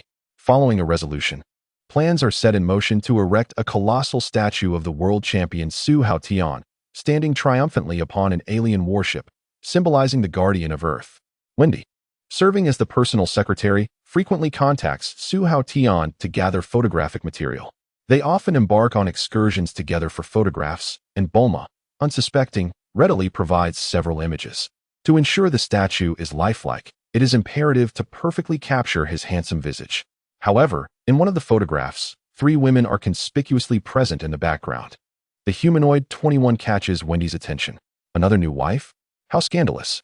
Upon closer inspection, she realizes the woman bears a striking resemblance to herself. Yet that noble aura and flawless physique remain unattainable for her current self. Wendy suddenly recalls the last encounter when Su Haotian inadvertently called out her name, prompting an immediate response from 21. "My name is also Wendy," she said, while the photograph did not feature 21, but rather a person who closely resembles her. Questions continue to burgeon within Wendy's heart, deepening the enigma surrounding the Su Haotian family. In a medium-sized city in the south, on the streets, La Zili, pre-transformation 18, and her brother La by C, 17, leisurely stroll. The siblings have traveled from their home 100 miles away to explore the city. A giant screen broadcasts news about the world champion, instantly capturing their attention, and they halt in their tracks. The footage showcases Su Haotian confronting aliens, along with close-ups of turtle school techniques repelling the foes. "Look, it's Su Haotian, the great hero saving the Earth," La by C exclaims, barely containing his excitement. La Zili's eyes sparkle with admiration. In just a few days, he has protected Earth once again. Without a hint of shyness, she shouts, "Su Haotian is so handsome. I must marry him." The surrounding female fans echo her enthusiasm, their shouts of hubby ringing out. Such fervor is commonplace. After all, Su Haotian is a national idol, the dream lover of countless young women. La by C teases, "Stop dreaming. He is already surrounded by 3 stunning beauties." La Zili, still in her adolescent phase, defiantly straightens up. "I am still developing." A nearby girl suddenly screams, "Su Haotian, I want to have your babies." The crowd buzzes with chatter. That day suddenly turned hot. It was the aliens attacking. Thanks to Mr. Su Haotian's covert protection, we can live in peace. After the news concludes, many linger to await a rebroadcast. As the siblings continue onward, La Zili gazes skyward, sighing that chasing stars is ultimately an unattainable dream. How could the world champion ever notice someone as ordinary as herself? Moments later, La Zili's attention is captured by a clothing store window. The beautiful dresses worn by the models hold her gaze captive. They are stunning, but far too expensive, costing 180,000. She reflects, noting that her father, a forest ranger, earns such an amount in a year. With a wry smile, she shakes her head. I will never afford such clothes in my lifetime. Let us go. After lingering for a while, she and La Bai Si leave. After a full day of shopping, La Zili manages to purchase only a t-shirt and denim jacket from a street vendor, exhausting their funds, but still conserving enough for transport. On the journey home, lacking money for a ride, they are left to walk. Despite the fatigue, La Zili wears a smile, bouncing along in her new attire, filled with joy akin to that of a little bird. The yearning for new clothes embodies the purest happiness of every girl. At times, she dreams of marrying a wealthy man, living a life where new outfits are a daily luxury. La Bai Si, do you think if I wear this to meet Mr. Su Haotian, he would agree to a photograph? La Bai Si chuckles. He loves his fans so much that he would agree even if you wore a sack. Huh. You're the one who would wear a sack. Be careful, or I'll wrap you in one. The two laugh as they traverse the woods, sailing back to their island home. However, a nightmare awaits them. Their mother lies in a pool of blood, while their father, bloodied, struggles to rise. Quick, take La Bai Si and run. Their father shouts, Daddy, Mommy. The siblings rush toward their father in terror. Suddenly, an old man grips their father's neck from behind, a knife poised at his chest. Dr. Guy Luo grins coldly. If you dare to run, he dies. Release my father. Hurry, he wants to capture you for experiments. Their father roars. Before them lies their mother, barely clinging to life, and their father, battered. How could they possibly escape? This once happy family is fracturing piece by piece. The siblings recall their rebellious past and feel profound regret for having defied their parents on numerous occasions. Their only option now is to save their father at all costs. Their father has already sensed his children's intentions. As a parent, he is willing to sacrifice everything for his children. In a sudden act of desperation, the man lunges forward, using his chest to meet the knife's blade. The sharp knife pierces his heart. Blood spurts forth, the crimson tip dripping with warmth, a chilling sight. Stop, Daddy. La Zili and La Bai Si weep uncontrollably. With his last breath, their dying father cries out, Run. In a fit of rage, Dr. Guy Luo decapitates him. Blood saturates the grass, the severed head rolling with wide-open eyes, as if still shouting, Run. Daddy. The siblings tremble in horror at the gruesome scene. La Zili, stifling her sorrow, drags her brother toward the boat, tears flowing freely as they run. Chapter 69. The artificial humans fall into captivity. Dr. Guy Luo, with a sinister smile, leads the pursuit. Just as they board the ship, a deafening gunshot pierces the air. Move, and I'll turn you into Swiss cheese. The dark muzzle of the gun blocks their escape route. Suddenly, a herd of beasts charges at the pursuers, and Dr. Guy Luo frantically opens fire. To buy the siblings some time, these sentient animals fall one by one, drenched in blood. They are all creatures that their father has protected for a lifetime. La Bai Si's tears overflow once more. In a sudden surge of courage, they step forward to confront the villains, fighting for a sliver of hope for survival. Two 18-year-olds, having never witnessed such horror, face a complete mental breakdown. Stop. We surrender. La Bai Si cries as he kneels heavily, tears streaming down his face. La Zili has already fainted from the gruesome scene. The gunfire abruptly ceases. Without hesitation, Dr. Guy Luo orders his men to knock out the two and swiftly stuff them into sacks for abduction. Excellent.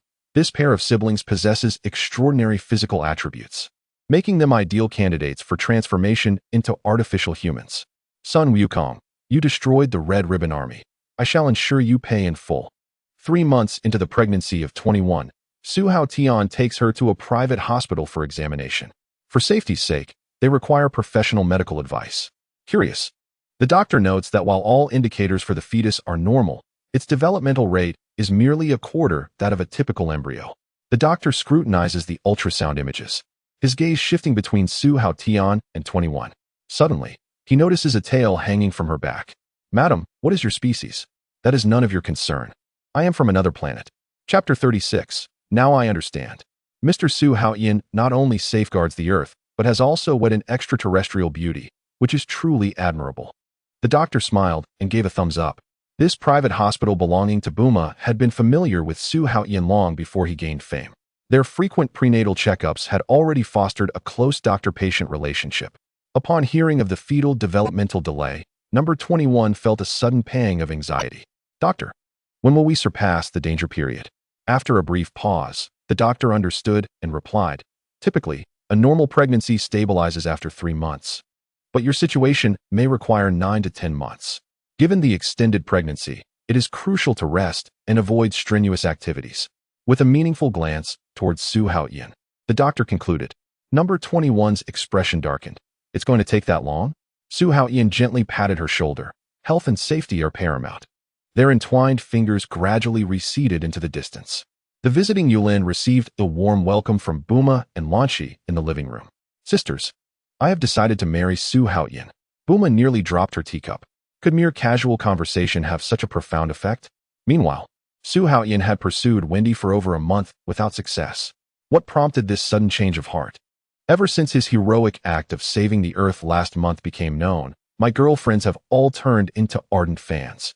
I told them I know Su Haotian and several of his wives, but they all dismissed it, claiming I was bragging. They even joked that if I truly knew him, they would willingly become his 4th or 5th concubines.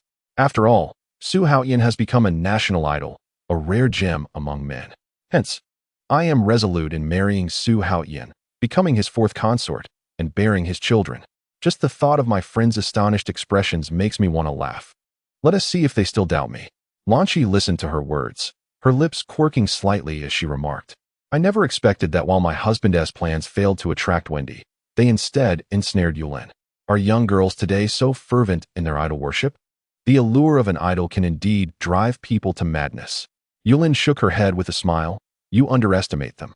Some have even tattooed Su Haotian's name or likeness on their bodies. Don't their boyfriends mind? Not at all. Su Haotian is a great hero. Even their boyfriends are his fans. Idols are inherently distant figures, so it's reasonable for couples to pursue them together. Bulma listened in astonishment. Strange occurrences abound each year, but this year seems particularly rife with them.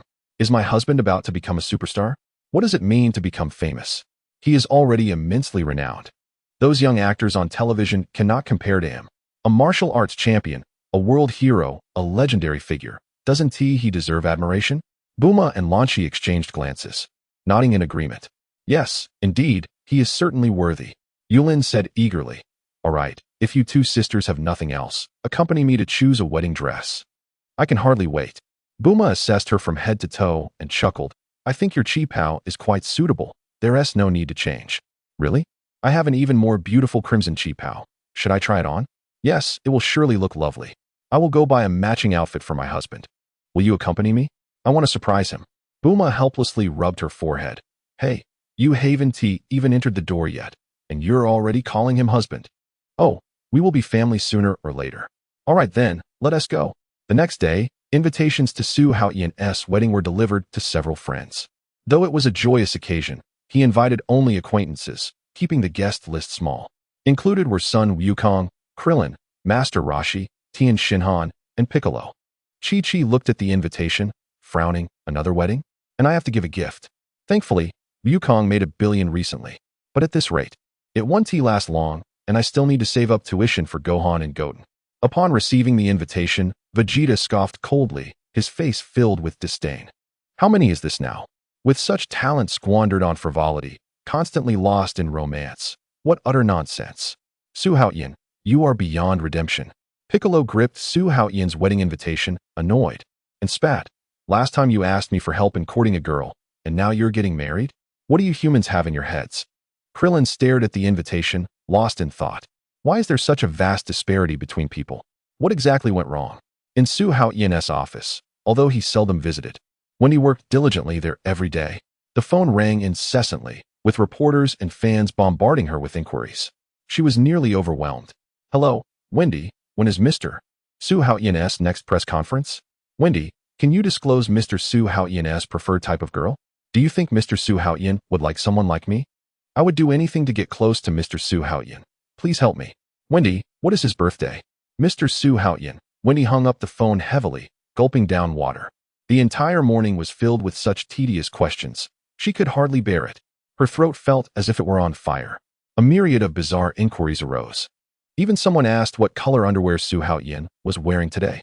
These fans were utterly deranged. No wonder Mr. Su Haotian had to hire a secretary. All the trivial matters fell upon her.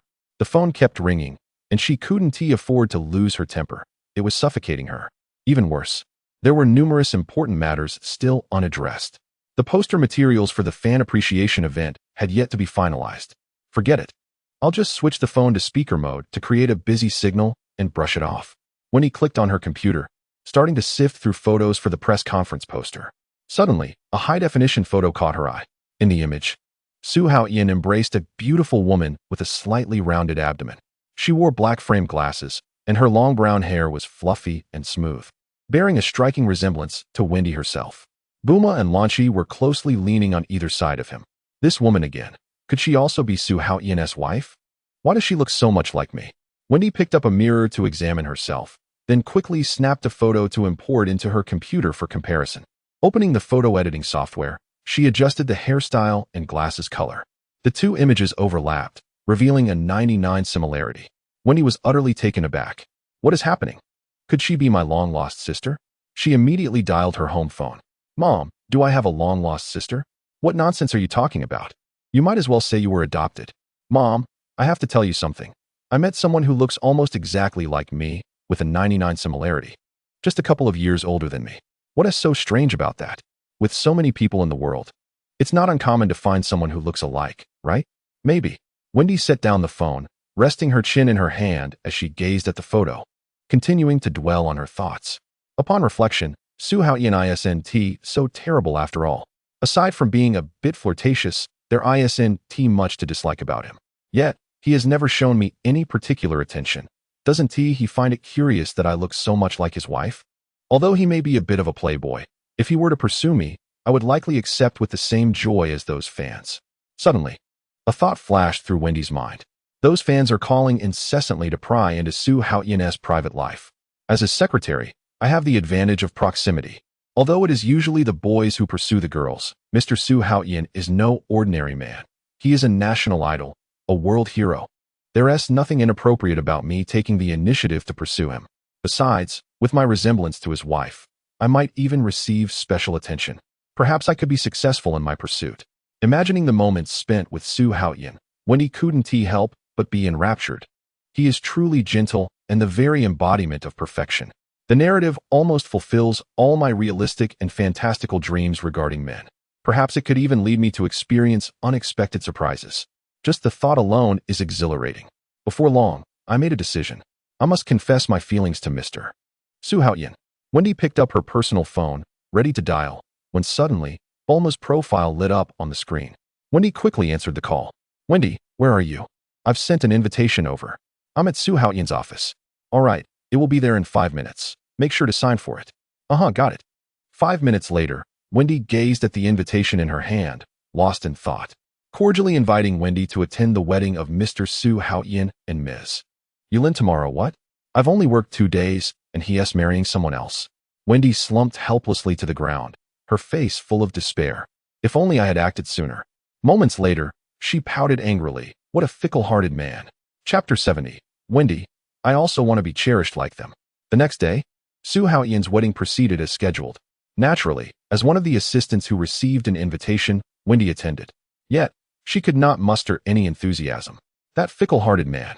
Marrying yet another beauty in a cheapao. It's simply outrageous. Soon, the ceremony reached the segment where the host posed questions. Yulin, Mr. Su Haotian already has 3 partners. What made you resolutely choose to marry him? Yulin, holding a bouquet, smiled with crescent-shaped eyes. What other reason could there be besides love? What aspect of Su Haotian captivates you the most? Yulin took a deep breath and replied, everything about him fascinates me. I am a close friend of Bulma and Lanchi, and I have always longed for their lifestyle. Every day, I feel Su Haotian's meticulous care. He treats each of his wives like precious treasures. Initially, I mistakenly thought he was just an ordinary flirt, but that was not the case at all. From the day our engagement was established, his tenderness and thoughtfulness have remained constant. With exceptional strength, yet delicate romance, attentive and caring. What woman wouldn't yearn for such a perfect partner? Moreover, he is now a world champion, a national hero. How fortunate I am to become his wife. Those who slander him are merely consumed by jealousy. After saying this, she playfully stuck her tongue out at the camera. Let us bless Yulin in her pursuit of true love. Let us applaud the newlyweds. Amidst a wave of applause, the host asked, Mr. Su Haotian, do you take her as your wife? I do. The tedious ceremony finally concluded. Although having experienced Bulma's wedding, Su Haotian patiently cooperated with every segment to ensure Yulin had a perfect memory. As night fell, under the bright moon, on a bed strewn with petals, Yulin slowly removed her crimson qipao, surrendering herself completely to her beloved. Finally, she could be as happy as Bulma and the others. As the lights dimmed, a new chapter of her life unfolded before her. The following day, the wedding footage was leaked by paparazzi and quickly trended online. How lucky to marry Su Haotian. A new rival has emerged. My heart shatters. I would gladly be a pet to Su Haotian. The bride of the Earth's hero has an incredible figure. That qipao is stunning. I wish I could be his cat snuggling under the covers. Stop embarrassing yourself. Let me take over. In the office of Shidu, Su Haotian's wedding plunged Wendy into the frenzy of fans' pursuit. Chapter 37. The phone rang incessantly. Following the usual procedure, she activated the speakerphone. Wendy opened her computer, and two comparison photos jumped into view. Impossible. How could they be so similar? Even the eyes, the pupils, were identical. Their skin tones were remarkably alike. The only minute difference lay in the dimensions. Perhaps some padding was used? Unable to contain herself, Wendy printed the photos and dialed her personal number. Mr. Su Haotian, I need to visit your home. Before long, Wendy arrived at Su Haotian's residence. Wendy, you're here. Are you busy? Those fans must be quite rowdy. Bulma greeted her with a warm smile. Bulma, I have a question to ask. A question? Why be so formal? Just say it. Wendy laid the photos on the coffee table. Who is this person? Why do we look so alike? Bulma was taken aback, her expression shifting as she recognized the photo she had given to Wendy. This was a slip-up. What would she tell her husband now? Just then, Su Haotian returned from a walk with the girl known as number 21. We're back. Wendy turned and saw a girl standing next to Su Haotian, almost identical to herself, save for hairstyle and clothing. Both Su Haotian and number 21 were momentarily stunned. Bulma secretly sighed in relief, discreetly hiding the photo behind her. Wendy stood up to question, Are you Su Haotian's wife? Why do you look like me? Number 21, also taken aback by the encounter, had her disguise unexpectedly exposed. Initially, the walk was meant to be relaxing, and she had dressed comfortably, not anticipating this meeting with Wendy from another time. Su Haotian looked at Wendy, equally perplexed. Number 21 sighed, Since we can't hide it any longer, follow me. The two moved to a pavilion in the courtyard. Number 21 transformed, revealing her true form as a predator. Wendy's pupils dilated. You are number 21? You can shapeshift? Number 21 nodded. Indeed, I am also called Wendy. Do you understand? What? Wendy's mind went blank. We share the same appearance and name. What does this mean? Number 21 shifted back into her human form. Because you are me. And I am you. I am you from over 20 years in the future. How is that possible? You are my future self? Yes. I traveled back to this era using a time machine. This is absurd. Have you encountered aliens or the existence of dragons? Is time travel any more unbelievable? Wendy's eyes widened in shock. As an ordinary person, she had never imagined being embroiled in such an extraordinary event. However, recalling her experiences with extraterrestrial visitors and miraculous phenomena, even the extraordinary actions of the turtle school and instantaneous movement seemed less surprising now. But why? To make amends for regrets and reunite with your destined Su Haotian. 27 years? I have to be lonely for that long. The situation is far more complex. If you wish to hear, I will share the tale of the future. But after hearing it, you must marry Su Haotian. This secret must never be revealed. Since you have already met him and know the truth, I will not allow another version of myself to betray him. Otherwise, I would have no face to confront our husband, understand? Reflecting on Su Haotian's tenderness towards his beloved, when he had already found her answer in her heart. Even if you don't say it, I believe I have already fallen for him. I will inevitably become his bride. Number 21's tense expression finally relaxed. In my time, I also met Su Haotian during the world's premier martial arts tournament. You must feel it too, right? His irresistible charm towards women, his tenderness and thoughtfulness are unforgettable for a lifetime. However, learning that he was married compelled me to withdraw. Yet, his image remains imprinted in my heart. No one else can enter my world. 3 years later, I was abducted by Dr. Gallo's robots and underwent biochemical modifications at a secret base. The drug injections led me through long years in a haze, sustained only by my memories with Su Haotian. At that time, I vowed, if I have another life, I will never let go. 20 years later, the cellular transplant from Majin Buu granted me eternal life and an ever-evolving power. I broke free from the machine's control and obliterated Dr. Gero's laboratory. On the first day of my newfound freedom, I sought out my husband. After grappling with the interference of my second persona, I finally became his wife. However, on that very day, a self-proclaimed deity instigated a war to annihilate the world. Nearly everyone perished in that catastrophe: Bulma, Launch, Urine, and my husband. I believed I had also met my demise, yet I awoke, my unique constitution allowing me to survive. But without him, what meaning does life hold? Perhaps it was destiny that afforded us a chance at reunion. Bulma's secret base endured, and the time machine was successfully developed by the computer. I boarded the time machine and arrived in this world. Reuniting with my husband, a fervent wish I had cherished for 27 years, has finally come to fruition. Now, I find myself truly happy. Wendy inhaled deeply. Though only a few words, the hardships of those 27 years are beyond imagination. Number 21 closed her eyes, a single tear cascading down. Wendy clenched her hands. I apologize for reviving those painful memories. Number 21 shook her head. It is all right. It is these memories that make me cherish every moment spent with him even more. I shall find him a secretary, and after marriage, I too wish to be loved by him as you are. Number 21 revealed a gentle smile. A most prudent decision. That evening, Su Haotian once again became the groom. Late at night, Wendy nestled in Su Haotian's embrace, tears of joy streaming down her face. Chapter 71. Vegeta. Su Haotian, I have surpassed you. A year slipped by in the blink of an eye. In Bulma's private hospital, joy echoed. Urine has given birth to a pair of twin daughters. Wendy has also welcomed 4 children, 3 daughters and 1 son. Bulma exclaimed in astonishment. Truly, they are quadruplets. Mrs. Bulma, Mr. Su Haotian. Both the twins and quadruplets are slightly underweight and will need to remain in the incubator for observation. Su Haotian nodded. Thank you for your hard work. How are the mothers? Both Mrs. Wendy and Mrs. Urine are in good condition, just too exhausted to stay awake. Ding. Congratulations, host. You have obtained 2 daughters with talents of 2,000 and 1,000, combat power of 4,000 and 1,500. The host's body is currently undergoing enhancement. Ding. The host has joyfully welcomed 3 daughters and 1 son, with talents of 2,000, 2,000, 2,000, and 1,500, and combat power of 5,000, 5,000, and 3,500. The host is undergoing enhancement. Ding. Enhancement complete. The host's talent has surpassed 33,500, and combat power has soared to 20 million. Acquired skills include exorcism and the complete set of crane school techniques. The extraordinary talent has triggered growth acceleration, rewarding 600,000 cells, fulfilling the conditions for Super Saiyan 2. Although they are merely ordinary individuals, the skills rewarded are not overly significant. However, the accumulation of 6 commendable talents among the children rivals half of Su Ning's abilities. Su Haotian glanced at the combat power value. 20 million. Sufficient to meet the transformation requirements for Super Saiyan 2, which requires 1 billion, while Super Saiyan 2 amplifies it 100-fold to 2 billion. With 2 years until Cell's birth, tripling the combat power is well within reach. Even if no further offspring are conceived, it will suffice.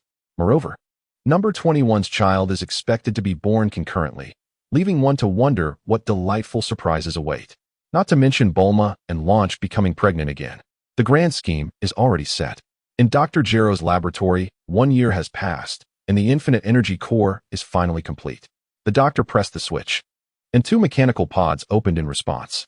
Number 17 and number 18 lay quietly within. As commands were inputted, the slaughter program began to load.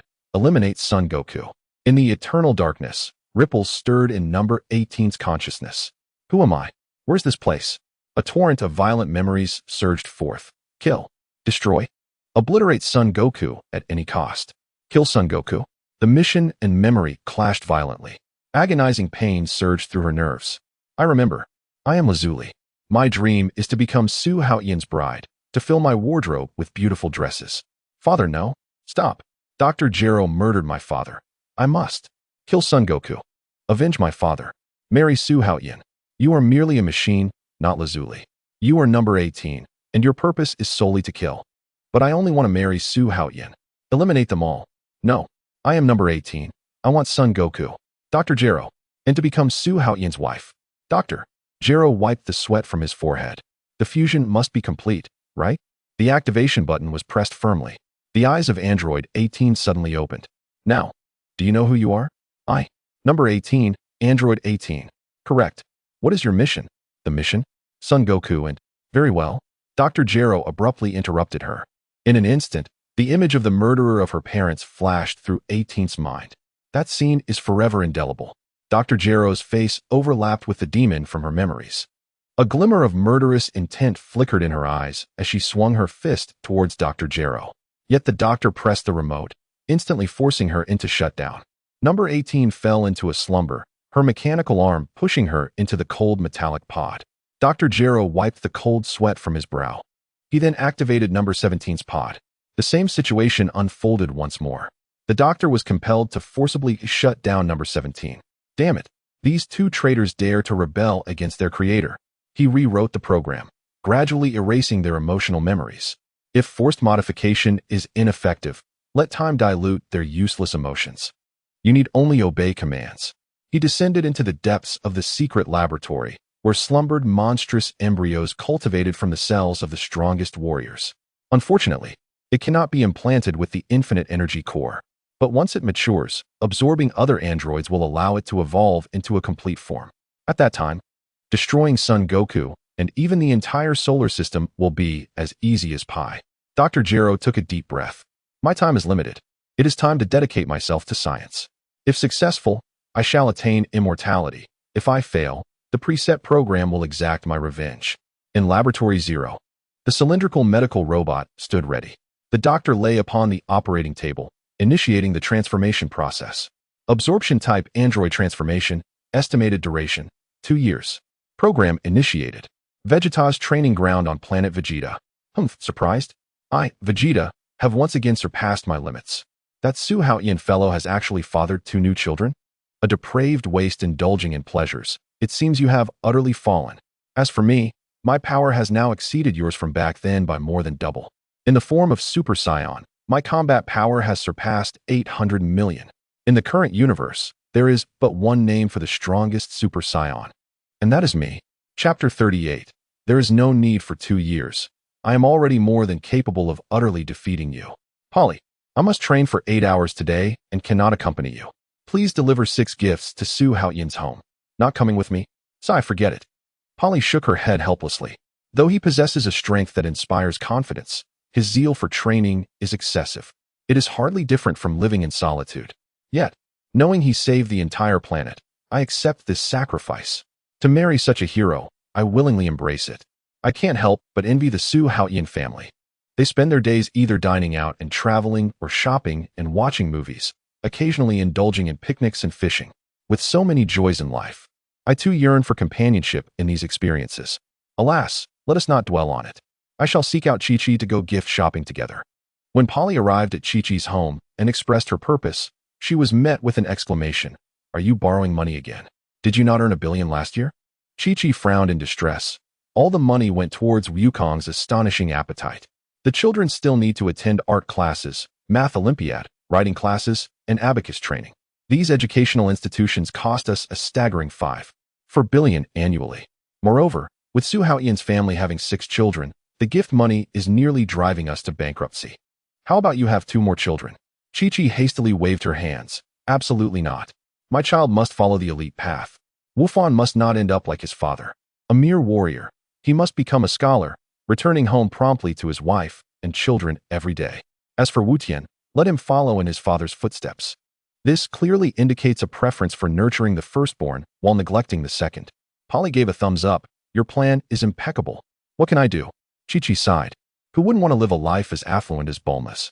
I can only hope my son becomes successful in the future, earning a fortune and marrying well, ensuring he does not repeat our mistakes. By the way, what about your family? We have but one child. Vegeta certainly will not tolerate our son becoming a wastrel, so we shall allow him the freedom to grow. Chapter 72. The 3-year deadline approaches. The androids emerge. Time has swiftly passed over 2 years. During this period, Su Haotian has not trained, but remains busily occupied. Bulma welcomed a son, Lan Shi had a daughter, Yulin welcomed twins, and Wendy gave birth to a daughter. His talent points increased by 5,000, reaching 38,500, while his base combat power rose to 70 million. In Super Saiyan 2 form, his combat power directly surpassed the 70 billion mark. Android 21's belly has stretched to its limit, and labor is imminent. This prolonged 3-year gestation period is akin to the mythical Neza. Su Haotian stood guard by her side. My dear, I am truly terrified. Su Haotian gently caressed her protruding abdomen. With your physique, even the apocalypse cannot harm you. What is there to fear in childbirth? Android 21 sighed softly. I am not concerned about pain or life and death. Others carry their babies for 10 months and give birth to healthy children. But this child has been in my womb for a full 3 years. What if it turns out to be a monster? Will you abandon me? Tears welled in her eyes. Su Haotian immediately embraced his wife.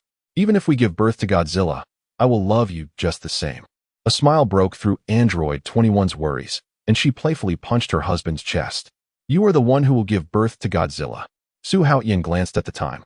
It was the afternoon of May 11th, just a few days before the due date. Keep your spirits high. Let us engage in some light activity together.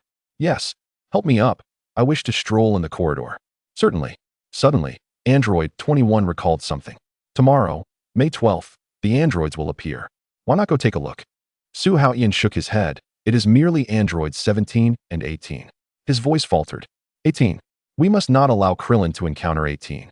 She has been his preferred choice for some time. Observing her husband's reluctance to leave her side to address the androids, Android 21 felt a warm surge in her heart. Yet, she understood the importance of the larger picture and quickly covered Su Haotian's mouth.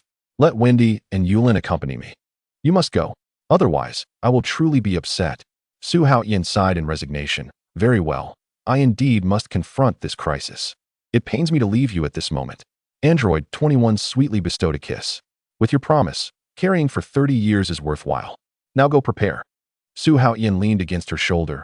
I will go tomorrow. Tonight, I wish to be by your side. Ah, Android 21 exclaimed softly. What is it? The baby is kicking me. Little rascal, I wouldn't dare disturb your mother. How dare you kick her? When you arrive in this world, I will show you what true paternal love is. Stop it. Darling, I am laughing so much it hurts. The couple nestled together until dawn's light graced them. Daylight arrived, and it was time to confront the androids. No rush. They are concealing their energy. I shall wait until I sense Wukong and the others' energy surge before instantaneously moving over. I cannot waste a single moment with my wife. Android 21 beamed with a sweet smile. Darling, I want a kiss. Vegeta continued to sweat profusely in the gravity chamber. For 3 years, the combat power detector gifted by Android 21 has remained by his side. Watching the daily growth on the screen further motivated his rigorous training. Even though today marks the day the androids emerge, he persisted in completing his morning exercises. The daily routine of training has never ceased. On the morning of May 12th, Wukong and the others arrived at the island following Android 21's guidance. Krillin surveyed the surroundings. This is the place. Where are they? Shenron squinted his 3 eyes. Indeed. I cannot sense any energy. We must search visually. Wukong clenched his fists. We will split up, but do not stray too far. I will teleport. Report immediately if anything arises. The group dispersed to search. Wukong stood atop a height, scanning the area. Where could they be hiding? Krillin flew above the city, causing panic among the citizens. Have you seen any suspicious individuals? The most suspicious one is you, bald and noseless. Krillin retorted as Shenron and the others remained focused on their search. Disguised as Android 20, Dr. Gero strode down the street alongside Android 19. Get out of the way. His mechanical arm easily overturned a car. The energy absorption device activated, instantly incapacitating the victims. Is this all the energy these ordinary humans possess? Truly worthless. A sharp scream shattered the silence, immediately alerting Yamcha. Someone is calling for help. Without hesitation, he rushed toward the source. Meanwhile, Dr. Gero's detector emitted a rapid alarm. Beep, beep, beep. Dr. Gero turned to Android 19, detecting an ultra-high energy response. Confirm if the system is functioning properly. No abnormalities in the system. 20. Monitoring data is consistent, detecting energy fluctuations surpassing human limits. A cold smirk graced Dr. Gero's lips. I did not expect to encounter Sun Wukong so soon. As neither of them emitted energy signatures, the Z warriors found it difficult to detect their presence. They stealthily concealed themselves, awaiting the opportune moment. Yamcha reached the source, only to find an abandoned car. Strange, there is no one here? He stopped the passerby to inquire. Hey, have you seen any suspicious individuals? The passerby paused for a moment before replying. Yes. They were just down that street. What were their characteristics? Which way did they go? Bald, noseless, very short. Yamcha exclaimed. After the individual hurried away, Yamcha looked around but found nothing. They vanished? Darn it, I must inform everyone. In the shadows, Dr. Gero and Android 19 watched him coldly. Not Sun Wukong. The database does not match. It must be that guy named Yamcha. Regardless of who it is, eliminating him will yield considerable energy. They silently approached Yamcha. Noticing the two, Yamcha asked directly, Did you see anyone committing a crime? Doctor. Gero sneered, Of course, it is us. Before Yamcha could scream, Dr. Gero swiftly covered his mouth and nose. Energy rapidly drained from Yamcha's body. Oh no, my strength. Fearing resistance, Dr. Gero's hand pierced through Yamcha's abdomen. The energy absorption continued. In the minds of the surrounding Z warriors, a sudden spark ignited. A powerful energy is vanishing. Who could it be? Krillin's expression turned grave. It's Yamcha. Piccolo bellowed fiercely. They are coming. In a fleeting moment, Wukong, Bic, Klin, and Tianjin Fan stood resolutely before the androids number 19 and number 20. Yamcha. Wukong's pupils constricted sharply. Dr. Gero callously discarded the barely conscious Yamcha. Quick, save him. Klin, use the Senzu beans. Wukong urged urgently. Understood. Klin swiftly administered a Senzu bean to Yamcha, facilitating his retreat from the battlefield. Bic's gaze pierced through the two androids. A chilling light igniting in his eyes. At last, I have found you. Dr. Gero expressed astonishment. How could they possibly know our identities? How did you see through our disguise? He inquired. Bic sneered coldly. Want to know? Ask with strength. Wukong stepped forward. Let's change the venue for our battle. Innocent lives will be affected here. Yet, Gero grinned malevolently. There's no need for such concern. No sooner had he spoken than a laser swept through, collapsing half the town in a cataclysmic roar. Enraged, Wukong hurled a punch, but Gero nimbly evaded. From a distance, Klin and Yamcha witnessed the devastation, a mix of shock and fury consuming them. The entire city has been obliterated. Yamcha clenched his fists. Wukong must be wary. They can absorb energy. On the battlefield, Gero effortlessly dodged Wukong's attacks. I'm merely clearing the area. Are you dissatisfied? Unforgivable. Wukong's assault intensified, yet he struggled to connect due to his inability to sense energy. Gero taunted. Son Wukong, you have disappointed me greatly. Suddenly, Wukong halted his advance, a smile gracing his lips. First, answer me. How did you know my name? Gero coldly replied. I don't mind telling you, but you may come to regret it. Son Wukong stared intently. So that miniature surveillance device has been monitoring me, from the World Martial Arts Tournament to my battles with Bic and Vegeta. Indeed, since you leveled the Red Ribbon Army, my research has never ceased. A chilling voice responded. This fixation solely to create the android that would ultimately bring about your end. Wukong furrowed his brow. All for revenge? The grand ambition of the Red Ribbon Army to dominate the world was thwarted by your hand, leaving only Dr. Gero alive. Bic narrowed his eyes. From what you say, could it be that you are Dr. Gero himself? Absurd. Gero has long since perished. I am android number 20. The realization dawned on the group. So that is how it is. Wukong suddenly grinned widely. Did you monitor my battle on Namek? Unnecessary. Your power parameters have been thoroughly analyzed, and even your growth curve has been precisely modeled. Wukong's eyes ignited with fighting spirit. Alas, you have underestimated the most critical factor, which will lead to your downfall. However, this time Wukong miscalculated. Although he missed the interstellar battle, Frisia and his father's journey to Earth was another matter. Number 20 chuckled. The data from Namek is inconsequential. You wouldn't mean Frisia and his father, would you? They delivered themselves right to us. Wukong's pupils narrowed, yet a smile of excitement spread across his face. The stronger the enemy, the more fervently the Saiyan blood within him surged. If the opponent were weaker than even Frisia, it would be a letdown. How intriguing. In a burst of golden light, the Super Saiyan emerged once more. Number 20 and number 19 displayed astonishment.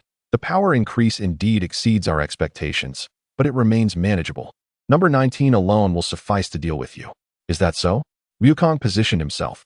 Then let me see what you can do. In a swift blur, no? 19's steel claws sliced through the air. Wukong teleported behind him, delivering an elbow strike like thunder, sending the android tumbling hundreds of meters away. As the dust settled, no? 19, using the rebound, lunged forward, his metallic head colliding directly with Wukong's chest. Anticipating the move, Wukong defended with a single palm, only to find the android suddenly change tactics, executing a sweeping kick aimed at his temple. Evading, he countered with a knee strike followed by a hook punch, pushing No. 19 back once more. On the ground, number 20 observed the aerial clash with keen eyes. His strength exceeded expectations. If this continued, No. 19 would not only fail to absorb energy, but would also be drained. A retreat was imperative. It seemed that only by activating number 17 and No. 18 could they hope to defeat them. Seizing the opportunity amidst the battle, Dr. Gero made his swift escape. Without energy signatures to mask his presence, the others found it difficult to track his movements. Clint exclaimed, "This is bad. That guy has escaped. We must pursue."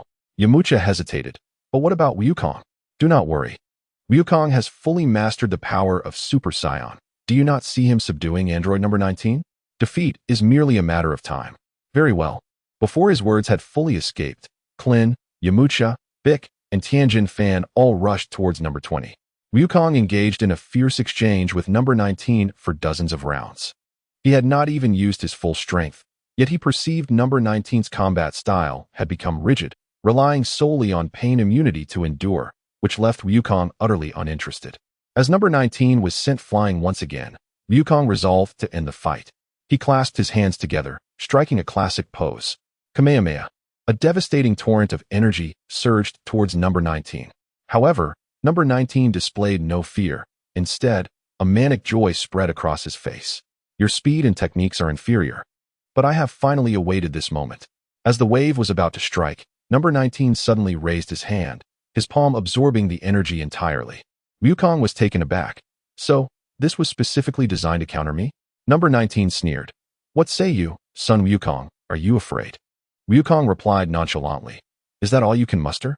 It is merely a wave." "Ridiculous. Do you think I can only absorb waves? My power has significantly increased due to your energy." Number 19 charged again. His assault was fierce, but ultimately fell short. Wukong expertly seized his wrist. Crack! The shattered arm fell along with the absorption device. "Now what will you do?" Number 19's pupils dilated in panic, and he turned to flee. After all, his opponent would not dare attack from a distance.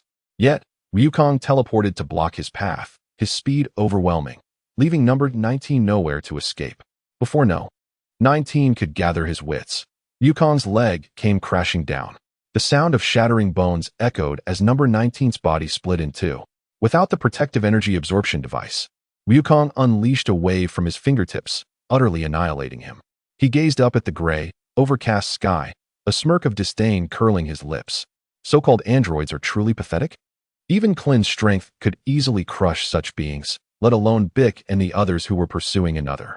Casting a glance at the distant energy signatures, he lost interest and changed direction, heading home.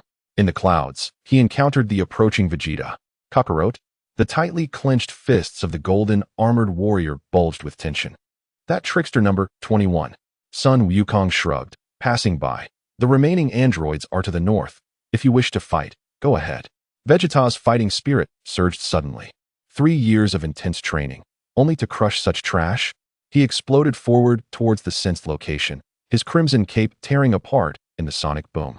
Outside the hospital delivery room, Su Haotian drummed a rapid rhythm on the bench. The sudden appearance of Son Wukong interrupted his anxiety. Who is the real android? No. 19 is hardly a worthy adversary. Number 17 and number 18 are still somewhere out there. Su Haotian's pupils reflected the pacing Saiyan. A more formidable enemy was about to awaken. Upon hearing this, Son Wukong grinned widely, his fervent fighting spirit rekindled. "Do not use instant transmission to find me recklessly. It is too careless." Son Wukong sheepishly scratched his head. My apologies, my apologies. The situation was urgent. Fortunately, I did not disturb you and Chi-Chi's intimate moments." Su Haotian was at a loss for words. "Should you encounter an android, remember to call me. Elevate your energy to its peak, and I will instantly teleport over. This is the address left by number 21 in the laboratory. You should investigate it first.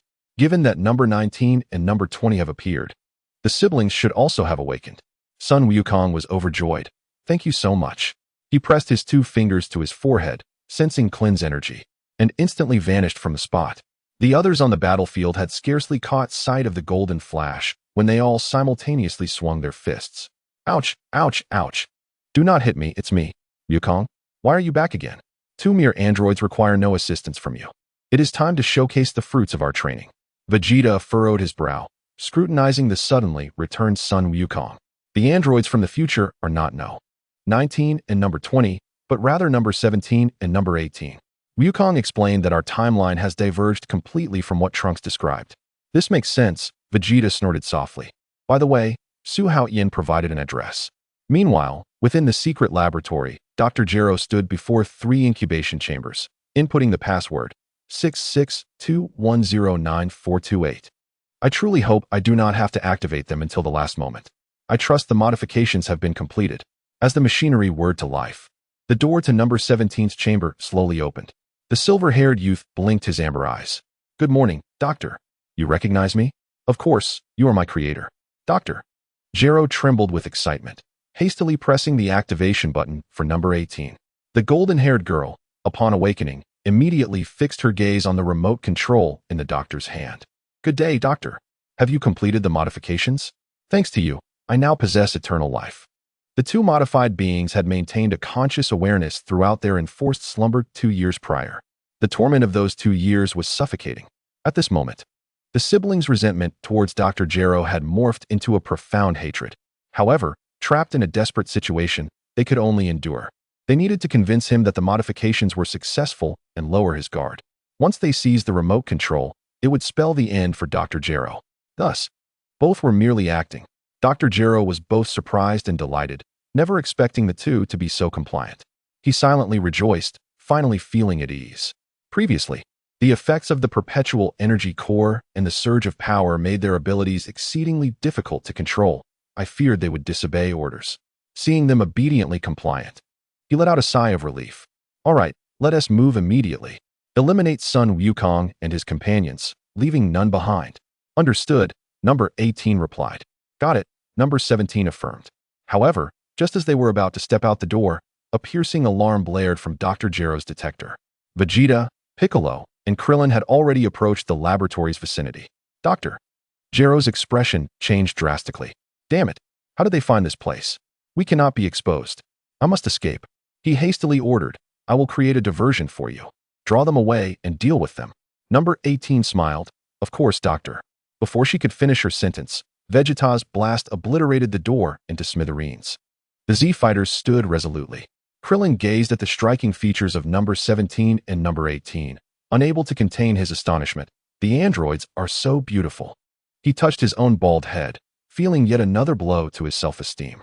Piccolo cautioned, do not be deceived by their appearance. Number 21 warned us they are formidable and their energy signatures are undetectable. We must exercise caution. Dr. Gero frantically pointed at the group. They are the ones who killed number 19. Attack now. Suddenly, number 17 swiftly snatched the remote control from his hand. Dr. Gero's pupils dilated in shock. What are you doing? Number 17 exerted force with his fingertip, instantly reducing the remote to dust. This device could force us to stop, couldn't it? Damn it. The debts of 3 years must be settled. Number 17's voice was icy and piercing. With a cold smirk, number 17 kicked fiercely, sending Dr. Gero's head flying. Remarkably, the mechanical head could still emit sound. You deceived me? A fierce glint flashed in number 18's eyes as she charged forward, crushing the fallen head beneath her foot. This old fool is finally done for. She pressed a switch, and the adjacent mechanical chamber gradually opened. A towering android awakened, its eyes fluttering open. The group, including Wukong, was momentarily stunned. Why did the android kill number 21st? An internal conflict? Vegeta scoffed derisively. What is there to be surprised about? We Saiyans settle our grievances directly. Earthlings are always so dramatic. Number 16 stood tall, exuding an oppressive aura that left the others breathless. Though devoid of an energy signature, he instinctively commanded wariness. No. 17 surveyed the surroundings, gathering energy at his fingertips. This place is of no use. The laboratory erupted into flames, a shockwave toppling the entire island. Through the thick smoke, 3 figures emerged. Vegeta assumed a fighting stance, declaring, I'll take that big one. Wukong nodded. Number 17 is mine. Number 18 twirled her golden hair. Is he son Wukong? Indeed, confirmed number 17. Wukong grinned. Bring it on. Meanwhile, Su Haotian sensed the tremors beneath his feet, gazing at the mushroom cloud on the horizon. Bulma anxiously exclaimed, the androids have appeared. You go ahead. I will stay with Yulin. Su Haotian glanced towards the maternity ward. I will return before the child is born. He felt the sudden surge of energy from Wukong and Vegeta and instantaneously teleported to the battlefield. Number 18, here I come. Su Haotian arrived just in time. The three of us will each take one. His gaze swept over number 16, number 17, and number 18, ultimately resting on number 18. The pupils of No. 17 and number 18 contracted sharply. It's Mr. Su Haotian. Number 17 regarded him as an idol, while number 18 felt a surge of emotions. She never imagined meeting him so soon after awakening. Looking down at her tattered clothing, she felt dismayed. Oh no, I look so shabby. Let us go. Before her words could fully escape, she and number 17 soared away. Number 16 hesitated briefly before following suit. Vegeta and son Wukong were left bewildered. Krillin cheered. They actually ran away. Tianjinhan questioned, where are they going? Piccolo frowned. They were about to engage, but fled upon seeing Su Haotian. Krillin muttered, could they be afraid of him? Vegeta clenched his fists, his eyes igniting with battle fervor. Can they escape? I have surpassed Su Haotian. I must defeat them. He exploded with energy and pursued them fervently. In midair, the three frequently glanced back. Number 17 anxiously asked, Mr. Su Haotian isn't following us, is he? No. They paused to catch their breath. Number 18 gently touched her cheek and sighed. What bad luck. Our first meeting is in such a disheveled state. Yet he remains just as handsome. Her fingertips brushed across her garment, and suddenly she smiled brightly. I am no longer the little girl from 3 years ago. It's time for a beautiful outfit and a proper makeover. Number 16 abruptly interrupted. Someone is coming. Run. Only Vegeta was absent. Su Haotian hadn't arrived. No. 18's expression grew cold. Then why run? Let us use these dirty clothes to teach him a lesson. Chapter 40. A brutal beating of Vegeta. No. 18 probes into Su Haotian's preferences. Krillin collapses once more. Vegeta transformed into Super Saiyan, rapidly closing in, while Wukong and the others were still in disbelief. At that moment, Su Haotian's system notification suddenly flickered. Ding. The host has welcomed a daughter, talent value 25,000, combat power 50,000, special ability, extraordinary regeneration. Host is in the process of enhancement. Ding. Enhancement complete. Host talent has risen to 58,500, combat power skyrocketed to 80 million. Talent surpasses extraordinary limits. Doubling the rate of combat power growth, rewarded with 100,000 cells. Acquired extraordinary regenerative physique, capable of surviving in cosmic environments. Obtained the trait of immortality. Su Haotian's pupils widened suddenly. Although the combat power increase was not astounding, the talent value surged dramatically, even surpassing Su Ning. Gaining an immortal body, adaptability to the cosmos. An eternal life all at once felt exhilarating. He could hardly suppress the smile creeping onto his lips. The others were puzzled as to why the androids retreated, suddenly witnessing Su Haotian smiling inexplicably, leaving them all in shock. Krillin could not help but ask, Su Haotian, what are you smiling about? Su Haotian finally snapped back to reality. My wife has given birth. The trajectory of history seems to have shifted. These androids may not necessarily be adversaries. You all carry on. I shall return and investigate. Before his words faded, he vanished into thin air. Son Wukong and the others exchanged glances.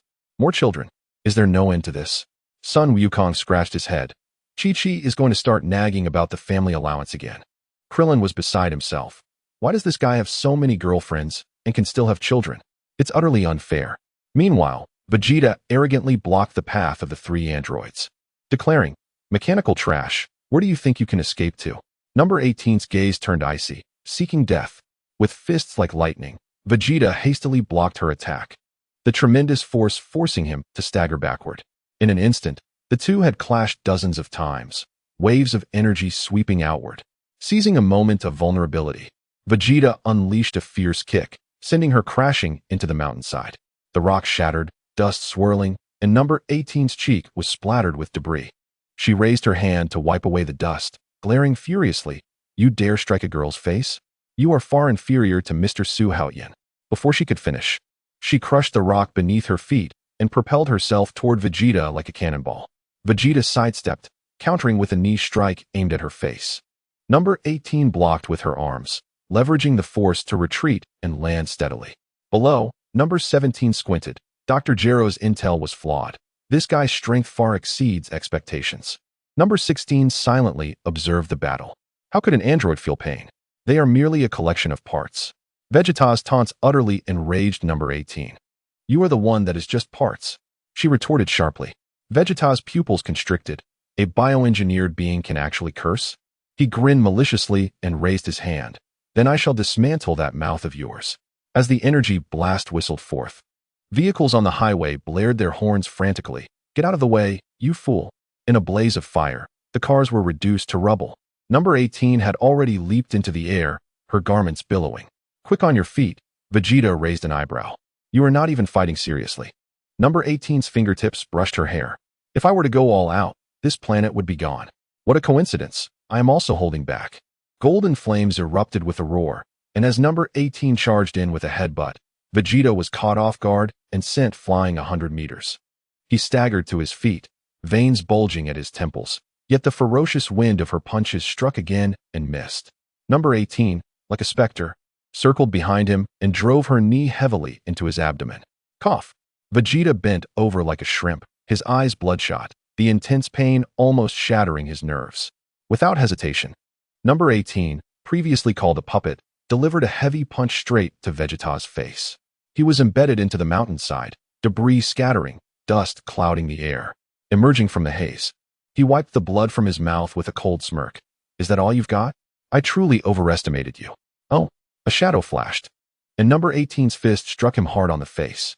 Vegeta grunted as he was sent flying, barely managing to adjust his posture midair. Bang! Number 18's forehead crashed into the crown of his head, causing his vision to darken. Gritting his teeth, Vegeta released an energy blast, which left number 18 covered in dirt. How filthy! She frowned and brushed off her clothing, looking as if she had rolled in a garbage heap. Seeking death. The glare of the Gallic gun tore through the air but was elegantly avoided by number 18. Her eyes turned cold as she spun and unleashed a sweeping kick. Crack! Vegeta's arm, which was raised to block, twisted at an unnatural angle. The relentless battle drained his stamina, and he soon found himself on the defensive. Vegeta was actually being suppressed. The arriving Sun Wukong and others gasped in astonishment. Number 17 whistled. Oh, reinforcements? He turned to the silent number 16. Shall we join forces? I refuse to fight. Huh. The old man created the three of us, yet not a single one listens. Number 17 laughed heartily, blocking Sun Wukong's path. Care to have some fun? Wukong assumed a fighting stance, just as I like it. But are you running away because of Su Haotian? Afraid? Number 17 suddenly became serious. He is my sister's idol, the savior of Earth. After a pause, he added, number 18 used to call him husband before her transformation. What? They exclaimed in unison. Krillin, Tianjin Fan, and Piccolo were once again left dumbfounded. This Su Haotian managed to even pacify androids that had never made an appearance? He has another wife now? How infuriating. I am still single. How many does he actually have? Certainly more than 10. I can't even count them all. Sun Wukong looked utterly perplexed. What on earth is happening? Sun Wukong, we still have orders in our heads to eliminate you. So stop talking nonsense and make your move. Before number 17 could finish his words, he charged at Sun Wukong. Vegeta, receiving blow after blow, soon found himself utterly incapable of retaliation, ultimately collapsing to the ground.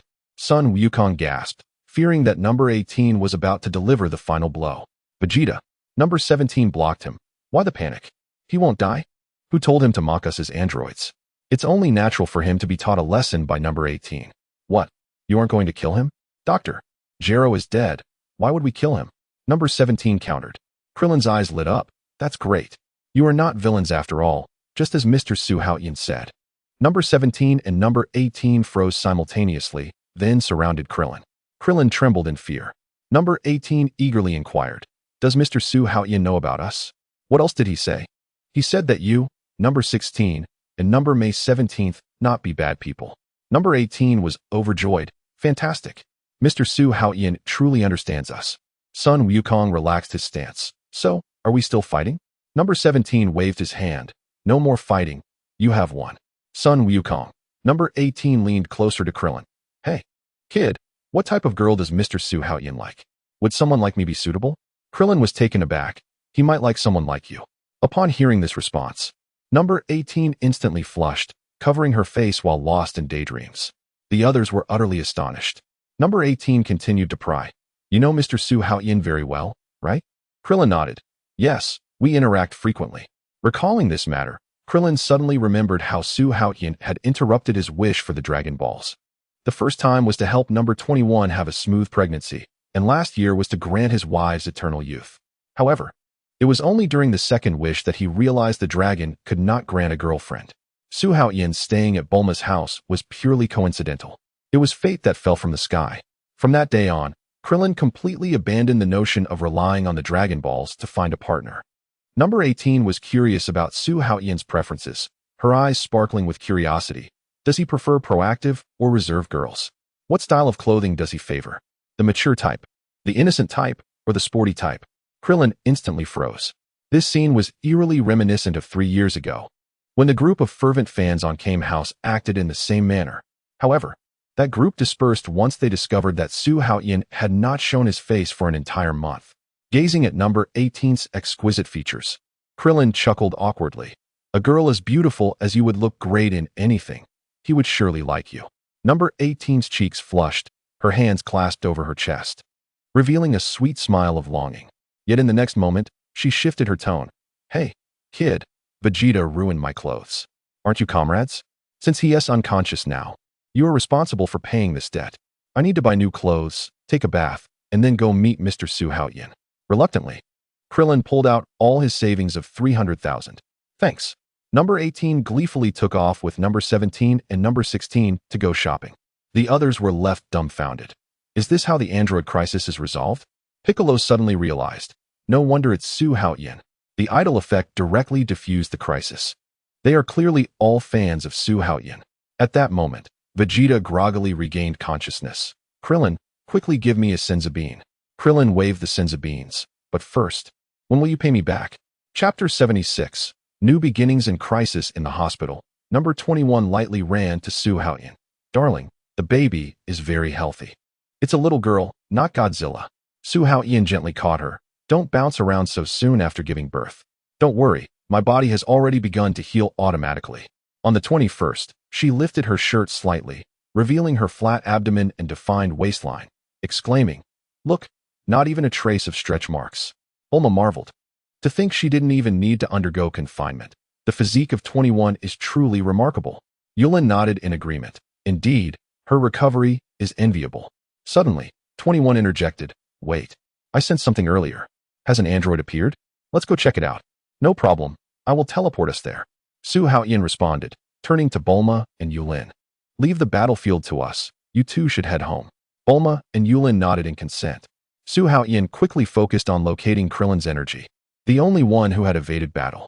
Recalling the kiss from the original story that 18 had given him, Su Haotian resolved to intervene. Found it.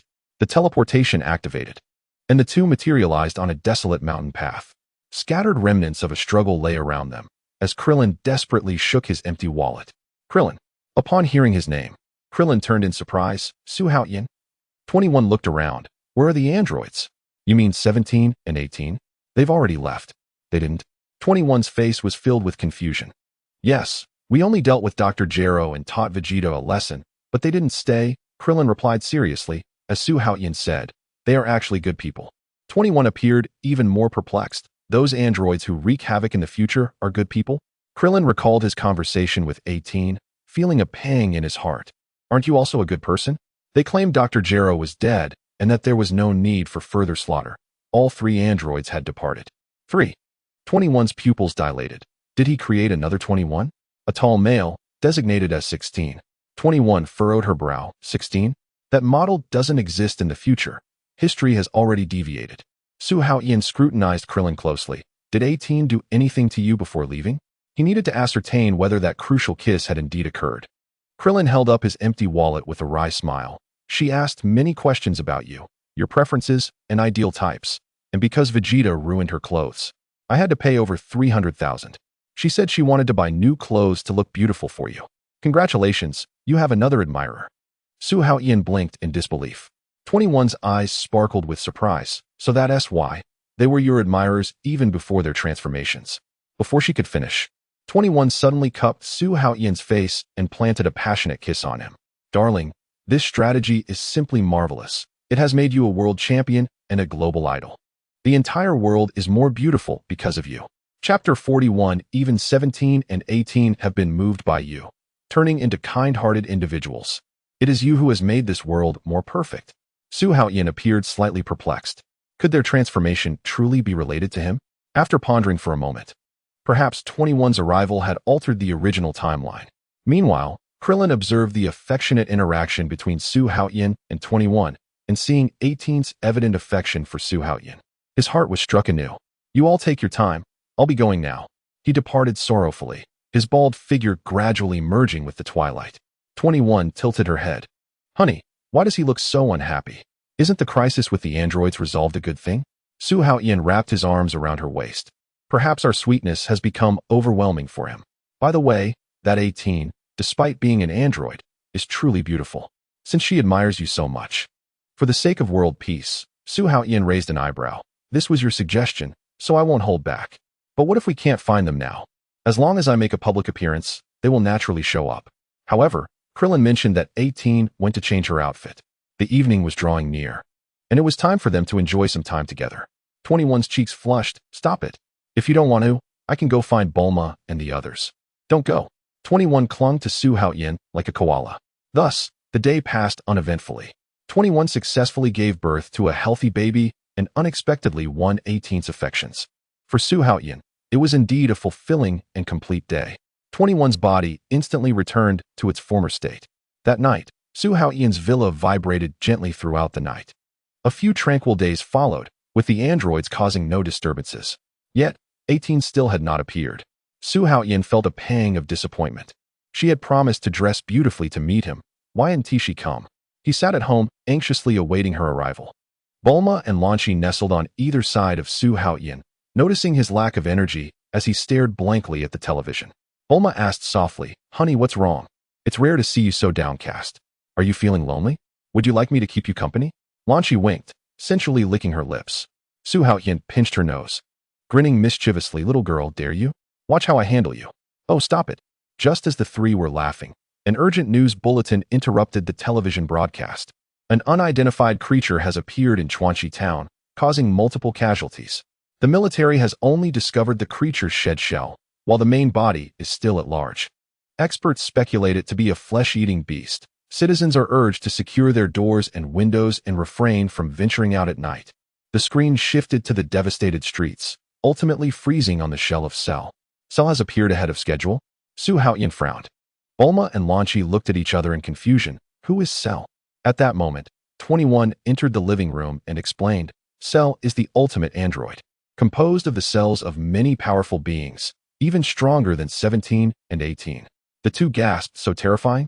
Not only that, but after consuming 17 and 18, he will evolve into his perfect form.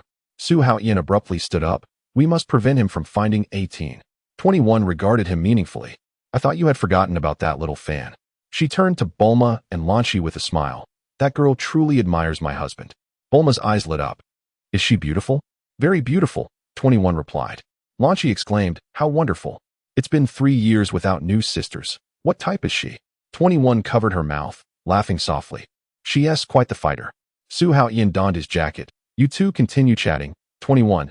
Ensure everyone has safety. I will investigate the situation. Leave it to me. Before she could finish, he had transformed into a streak of light, speeding towards Chuanxi town. After recovering, Vegeta was filled with resentment. Damn it. Despite becoming so strong, I still cannot defeat the androids. That 17 actually conceded to Kakarot. This is a blatant insult to me. Prince Vegeta? Unforgivable. Chapter 77 Piccolo and the fusion with the Kaioshin. 18's challenge. Su Haotian arrived in Chuanxi town, but found no trace of Cell. Cell excelled at concealing his energy and possessed extraordinary intelligence. If left unchecked to evolve into his perfect form, he would become a formidable threat.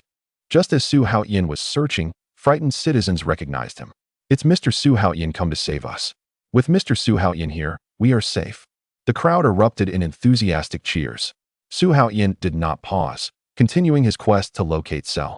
He needed to find 18 quickly, otherwise, if she were consumed by Cell, the consequences would be dire. Unfortunately, Cell's whereabouts were elusive, and 18 could not be sensed, which left Su Haotian feeling anxious. Meanwhile, 18 and 17 donned brand new outfits, eagerly searching for Su Haotian. After several days of inquiries with no results, 18 sighed in frustration. I should have asked that bald guy for his contact information. 17 leisurely sipped juice. These past days have been a culinary delight, truly a feast for the senses. 18 shot him a glance. Once Su Haotian becomes your brother-in-law, he can treat you to plenty. The world champion surely has no shortage of money. Wait. 17 suddenly had a flash of inspiration. If we publicly challenge him, will he accept? 18th revealed a cunning smile. You should go on your own. I must maintain my elegant image. I certainly do not wish to leave a poor impression on my future husband. The 17th shrugged. Then I shall attempt it myself. The 17th and 18th boldly initiated a challenge to Su Haotian. Though they could not directly pinpoint their target, they could seek clues through other means. Inside the Tiantian Dian, Bike stood in quiet contemplation. The deity was surveying the safety of Earth when his expression abruptly shifted, as if sensing an anomaly. Bobo, noticing the deity's grave demeanor, immediately inquired, Deity, what have you discovered? What sort of existence is it? Bike frowned. Do not keep me in suspense. Bike urged. Clarify this matter. The deity remained silent, his gaze still fixed below. Bike, growing impatient, said, What is the point of peeking? What did you actually see? The deity sighed. After the fusion, you will understand. Have you finally made your decision? Bike raised an eyebrow, sensing the situation was dire. Time is of the essence. Otherwise, casualties will be greater. Bike insisted. The initiative must remain with me. Naturally, your power and wisdom surpass mine. The deity raised his hand, signaling to begin. Bobo hesitated. But, dear deity, Earth requires warriors, not deities. The deity looked at Bobo. His presence had long since faded. This fusion is irreversible. I thank you for your years of care. A flash of white light enveloped, and the deity merged seamlessly with Bike. The spark in Bike's eyes surged, and power flowed vigorously. Bobo whispered, Please ensure you survive. At this moment, I am neither deity nor Bike. The reborn warrior clenched his fists. Farewell. His figure leaped from the shrine.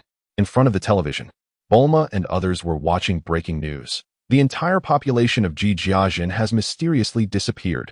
Experts speculate it is related to a mysterious monster. Bulma's eyes flickered as she quickly unfolded a map. Juan Xingting, the western Jijiajin. It seems Sha Lu is indeed on the outskirts of Shidu. She turned to the 21st. Aren't you capable of dealing with Sha Lu? Why not go take a look? The 21st waved her hand. Protecting you is my primary duty. It is too close to Shidu. He has instructed me not to leave. Bulma sighed softly. Very well, but I wish to do something. The 21st also found herself in hesitation.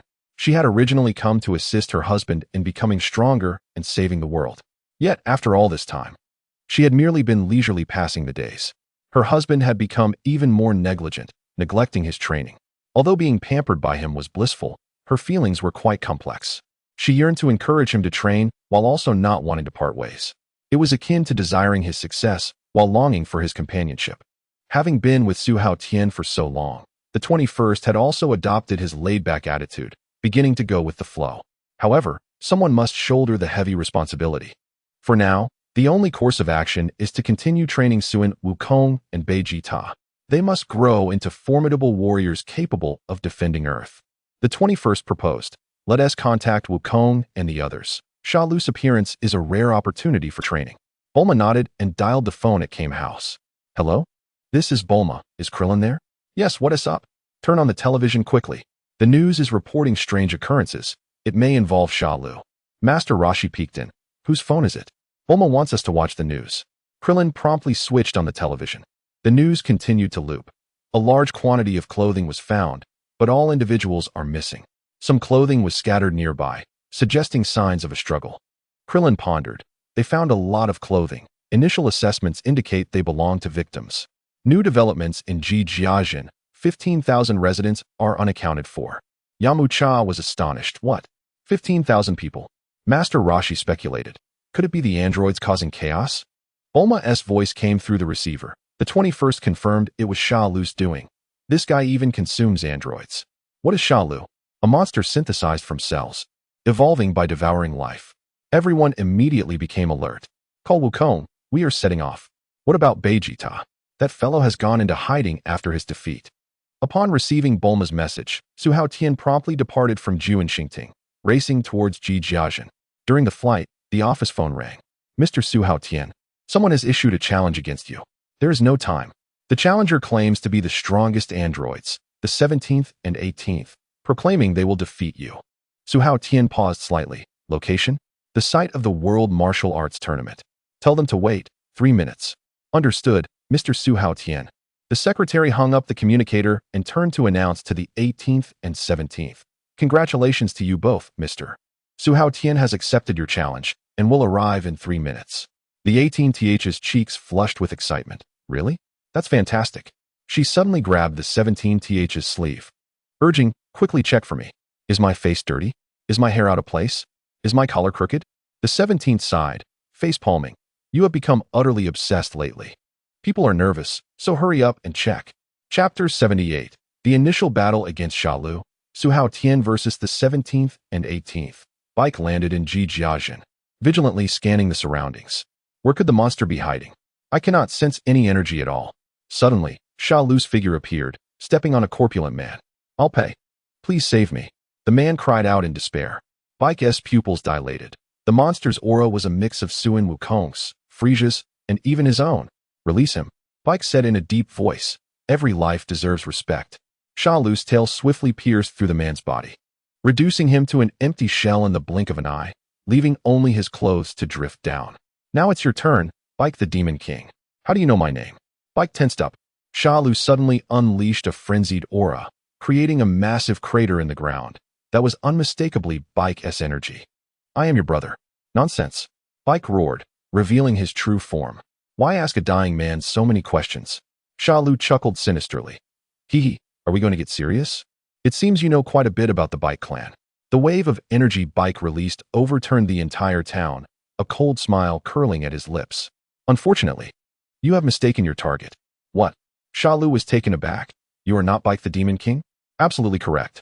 It pleases me greatly that you have slaughtered the townsfolk. Shalu was stunned. What did you say? What do you mean by that? In that case, I can unleash my full power.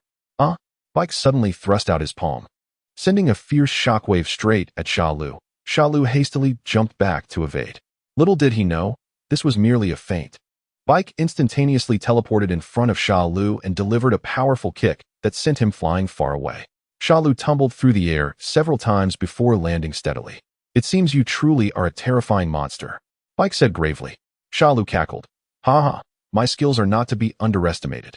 Once I evolve into my perfect form, I will be even stronger. Perfect form? Is that the reason you hunt for prey? Indeed, I require the essence of life as nourishment. With that, Shalu withdrew his hands, assuming a classic stance. Kamehameha. Bike gasped in astonishment. How is that possible? A blinding light erupted from Shalu's palms, and Bike finally confirmed that the opponent had indeed mastered the authentic Kamehameha. The energy wave howled towards him, and Bike leaped to dodge. Unfortunately, Shalu seized the opportunity to lock onto his throat. The slender tail struck like lightning towards Bike. This was originally Bike's ploy to lure the enemy. In the blink of an eye, he raised his arm to block, but his limb was instantly drained, shriveling up. Bike decisively severed his own arm to halt the encroachment while simultaneously breaking free from the constraint. Humph. Even if you escape, you have lost an arm. The advantage is mine. Shalu sneered. Bike feigned panic, clutching his severed limb. Indeed, I can hardly stand now. Perhaps you have truly won. Ha ha. Refusing to concede is futile. Shalu became increasingly arrogant. Once I absorb your essence, I will attain my ultimate evolution. In a desperate struggle, Bik inquired, before you absorb me, can you tell me why you possess the essence of Wukong and Frisia? And is that the Kamehameha? With a sense of arrogance. Shalu replied, it is of no consequence. I shall enlighten you. I am the masterpiece created by Dr. Gero. Many years ago, he dispatched microbots to collect your cells. The cells of Frisia and his progeny were successfully harvested, although that of Su Haotian was commendable as well. However, with the cells of Sun Wukong and Vegeta, the Saiyan samples are more than adequate. After years of experimentation, the supercell embryo was ultimately cultivated, and that is me. My evolution is yet to be completed, But the 17th and others destroyed the upper levels of the laboratory, causing a power outage that interrupted the nutrient supply. Although I am not yet capable of contending with those individuals, I possess a foundational combat power. To survive, I could only escape the laboratory and secretly absorb the life energy of ordinary humans to grow. Unexpectedly, this method accelerated my evolution. Remember, my name is Shallow. Bick, without the aid of information from the 21st android, discerned everything through a mere exchange of words. So that is it. He removed his cloak and headband, exerting his strength as his severed arm regenerated in an instant. Your information is invaluable. Now I can annihilate you completely. Shallow was taken aback. You feigned weakness merely to extract intel? I will not allow you to achieve your perfect form. You are truly foolish. Do you not know my arm can regenerate? How is that even possible? Even if you absorb the energy of my arm, I remain stronger than you. Prepare to meet your demise. Utilizing a severed arm as bait to elicit information, your reflexes are rather impressive. This is the wisdom of the Supreme Kai. Shallow's pupils contracted. You have fused with the Supreme Kai? Only now do you comprehend? Although Shallow feigned shock, his heart surged with elation. The Dragon Balls no longer exist. The dead cannot be revived. Truly, heaven is aiding me. Before his voice faded, Bick charged towards him like lightning. At that very moment, Goku, Krillin, Tien, and others at Kame House sensed an anomaly. Goku exclaimed, "How strange, there are energies of Frieza, Vegeta, and even mine." A voice from the phone revealed. Bulma confirmed that it is Shallow. Bick has fused with the Supreme Kai. You must hurry to provide support. So that is it. No wonder Bick's energy is so formidable. Goku pressed his finger to his forehead. I will use instant transmission to take you there. Who wishes to accompany me? I. Krillin and Tien grasped his shoulders, and the three vanished in an instant. On the battlefield, the three suddenly appeared. Krillin stared at Shallow, exclaiming, "This is the monster." Residents? Bick warned, "Beware of his tail. Countless lives have been lost to it." Goku scrutinized Shallow. Why does he have the essence of so many beings mixed within him? Bick shouted, "We will explain the specifics later. Let's deal with this guy first." Shallow smirked coldly. "You believe you can kill me? How naive. He can speak." Bick displayed a mocking expression. "In your current state, you cannot even defeat me." "You are right. I should indeed retreat from the spotlight for now." Su Haotian flew towards the arena in search of the 18th android, and within a minute, he sensed the mixed energies of Bick and Shallow. Shallow has indeed appeared. However, Bick, not having achieved his perfect form, is likely no match for him. The immediate priority is to locate the 18th. Su Haotian abruptly accelerated, heading straight for the site of the World Martial Arts Tournament. Hearing that Shallow intended to flee, Bick scoffed, "Do not dream. Your Kamehameha is ineffective against me." Son Goku was astonished. Kamehameha? Why would he use that technique? Shallow boasted, "Not only that, Son Goku, I can also unleash the Spirit Bomb."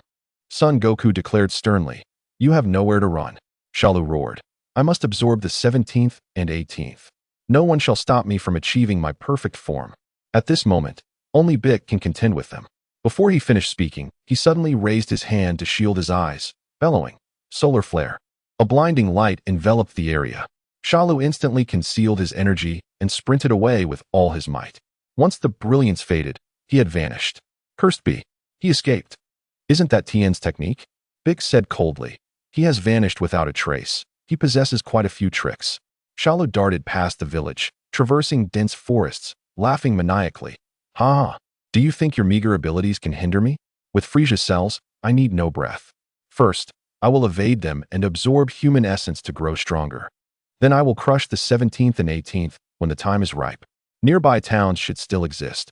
I shall slowly devour their life essence. If Bick discovers me, I will immediately relocate." Suddenly, he sensed Vegeta's energy rapidly approaching and hurriedly concealed himself behind a tree. Vegeta. His strength far exceeds what the data recorded. I cannot confront him directly. After Vegeta flew past, Shala dashed towards another city. Vegeta frowned as he sped on. Two astonishing powers. One has vanished, while the other persists. Androids cannot sense energy. What could this mean? This energy signature is even stronger than mine as a Super Saiyan. Vegeta quickly arrived beside Bick, only to find him seething with rage. Darn it, I was careless and allowed him to escape. He must not evolve into his perfect form. Otherwise, upon realizing that this astonishing energy emanated from Bick, Vegeta was once again taken aback. "Bick, how can it be you? How has your power grown so formidable? Krillin explained. He has fused with the Supreme Kai. Fusion? Is that all it takes? Vegeta found it hard to believe. After enduring successive blows, having been defeated by the 18th and now surpassed by Bic, Vegeta's heart crumbled completely. How can a mere Namekian surpass me, a Super Saiyan? This is intolerable. Bic conveyed the intelligence he had gathered, and everyone finally comprehended the true situation regarding Shalu. The 21st android originally planned for Shalu to absorb the 17th and 18th, allowing them to enhance their powers through battle. If they truly could not prevail, she would serve as the last line of defense. However, plans cannot keep pace with change. Due to the butterfly effect, androids 17 and 18 did not become adversaries. Upon awakening, they harmed no one and instead became admirers of Su Haotian. This left the 21st android at a loss. She knew Su Haotian's character well enough that he would never allow Shalu to absorb the 18th. Shalu is destined to never become perfect. Thus, she decided to abandon this plan. The site of the World Martial Arts Tournament was supposed to be desolate. Yet, due to Su Haotian's immense fame, the news of someone challenging him quickly attracted a multitude of spectators. Is someone truly challenging Mr. Su Haotian? It's that pair of siblings. What a joke. Anyone can challenge Mr. Su Haotian. I shall challenge him tomorrow. Do not jest, Mr. Su Haotian does not have that much time to spare. That pair of siblings is truly fortunate to have Mr. Su Haotian accept their challenge.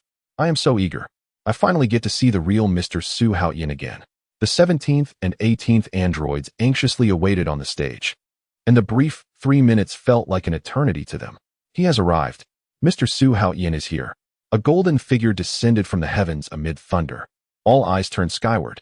Su Haotian slowed his pace, waving to his enthusiastic fans.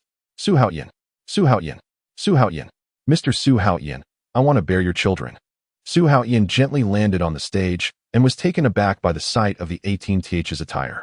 She was clad in a pink sports outfit, her cheeks flushed, shyly tugging at the hem of her clothing, too bashful to look up.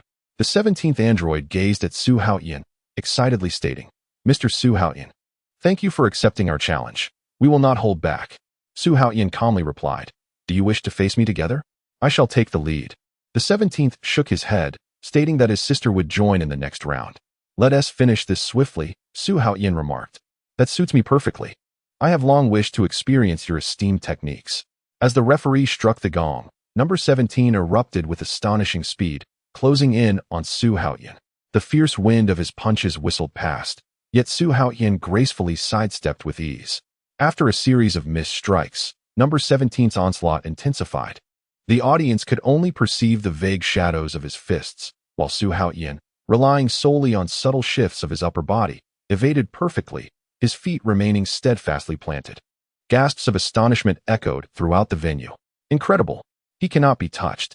Number 17 suddenly retreated, warning, my energy is inexhaustible. Prolonging this will not favor you. Su Haotian raised an eyebrow, responding, as you wish. The two resumed their clash. When number 17 leaped to pursue, Su Haotian's figure abruptly vanished. Feeling a light tap on his shoulder, number 17 spun around in a panic, only to have his wrist seized with lightning speed. A light flick of the fingers struck his forehead, accompanied by a seemingly casual downward push. With a thunderous crash, number 17 plummeted like a meteor, losing consciousness in the cloud of dust. Number 18 gasped in shock, only to hear Su Haotian's calm explanation. He merely fainted. The crowd erupted into cheers, their voices soaring to the heavens. Witnessing the sudden reversal of fortune, number 18's fingers trembled slightly. Yet, Su Haotian smiled gently at her, saying, one must be a gentleman towards ladies. In our duel, must I refrain from using my hands and feet? In a daze, number 18 found herself answering, all right. Su Haotian smiled. If you defeat me, you shall have one wish. Should I emerge victorious, you must grant me a request. To be fair, if I lose, you may ask anything. Without a moment's hesitation, number 18 agreed. Very well. She had not expected Su Haotian to propose such a self-binding wager, accompanied by a wish. It was an unexpected delight. What surprised her even more was her own unhesitating acceptance of this unequal contest. Had it been anyone else, number 18 would have been furious, deeming it an affront. But he was Su Haotian. His tenderness and consideration towards women were well known. Furthermore, he had just knocked out No. 17 with a mere flick of his fingers, demonstrating undeniable strength. Yet how could she attack without using her hands or feet? Excitement ignited in number 18's eyes. Mr. Su Haotian, I shall make my move. I will not underestimate you like number 17. Bring it on. As the bell rang, number 18 shot forth like an arrow. She held back 3 parts of her strength, throwing punches directly at Su Haotian. As anticipated, his figure vanished. Having guessed correctly, no? 18 spun around to deliver a sweeping kick, her peripheral vision catching sight of him. Su Haotian leaned back to evade the blow, and before 18 could launch another attack, he suddenly appeared before her. His handsome face was mere inches away, and that charming smile set her heart aflutter. Su Haotian gently inclined his head, their foreheads touching.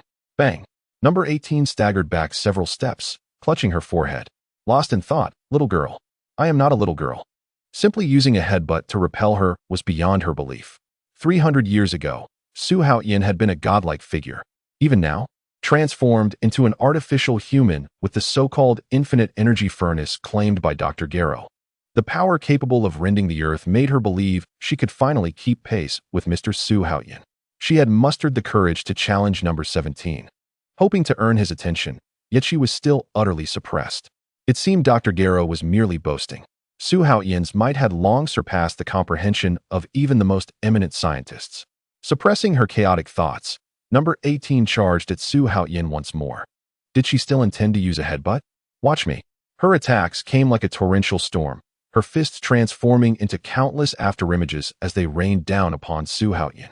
He moved nimbly, weaving effortlessly through the dense barrage, each evasion precise to the millimeter. Just as number 18's offensive reached its peak, he suddenly sidestepped and collided with her shoulder. Number 18 stumbled back a few steps, a blush blooming on her cheeks. She had made contact with him.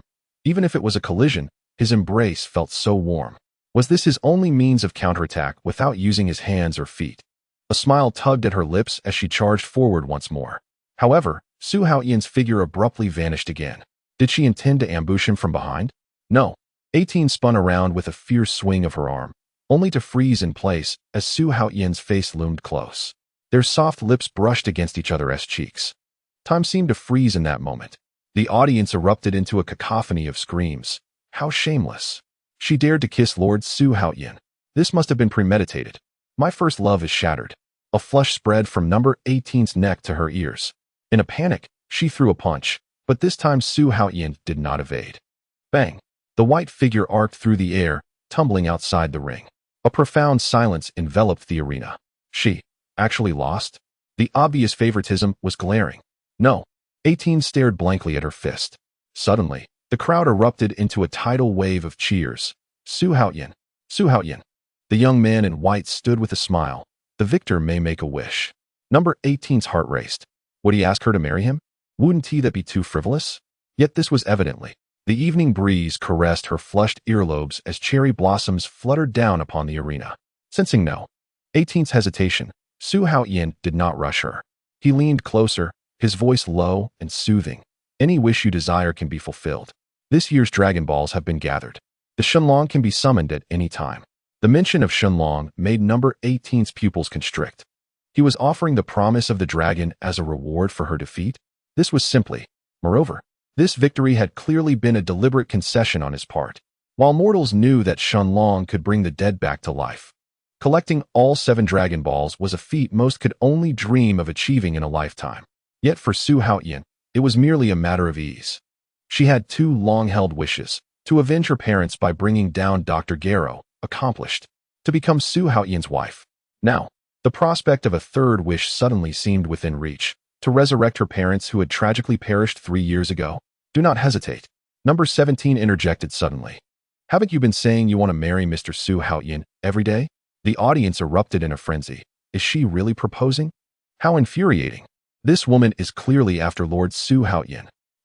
We want to challenge him too. He is so lenient with women. I can do it too. Amidst the overwhelming clamor, number 18's ears turned crimson. Biting her lip, she found herself torn between 2 choices: resurrecting her parents or marrying Su Haotian. Each word weighed heavily. Fool. No. 17 yanked her back, exclaiming, becoming Mrs. Su Haotian, resurrecting your parents would be as easy as saying a word. As if struck by lightning, number 18 suddenly understood. Have you thought it over? Su Haotian's voice resonated at the perfect moment. She snapped her head up. Please marry me. An uproar ensued. She actually said it out loud. Such audacity. Gasps filled the air. This shameless vixen. How dare she steal my idol? Fans in the arena shouted angrily. Su Haotian suddenly stamped his foot, silencing the crowd. I appreciate everyone's affection, but since number 18 will become my wife, no one is permitted to insult her. Otherwise, you will be opposing me, Su Haotian. The venue fell into a profound silence. My goodness. Mr. Su is too indulgent towards his fiancée. This isn't mere indulgence, it's divine favor. What kind of fortune has she accumulated to step into the Su family? Oh, Su sir, take a look at me. I would even settle for being your servant. An even more shocking scene unfolded. Before the public eye, Su Haotian knelt on one knee, extending his hand to number 18. Number 18, will you be my wife? The venue erupted into chaos. It is clear that she wishes to marry you. How has it transformed into you proposing? You do not comprehend. This is President Su's romance. What girl does not dream of being proposed to by the one she loves?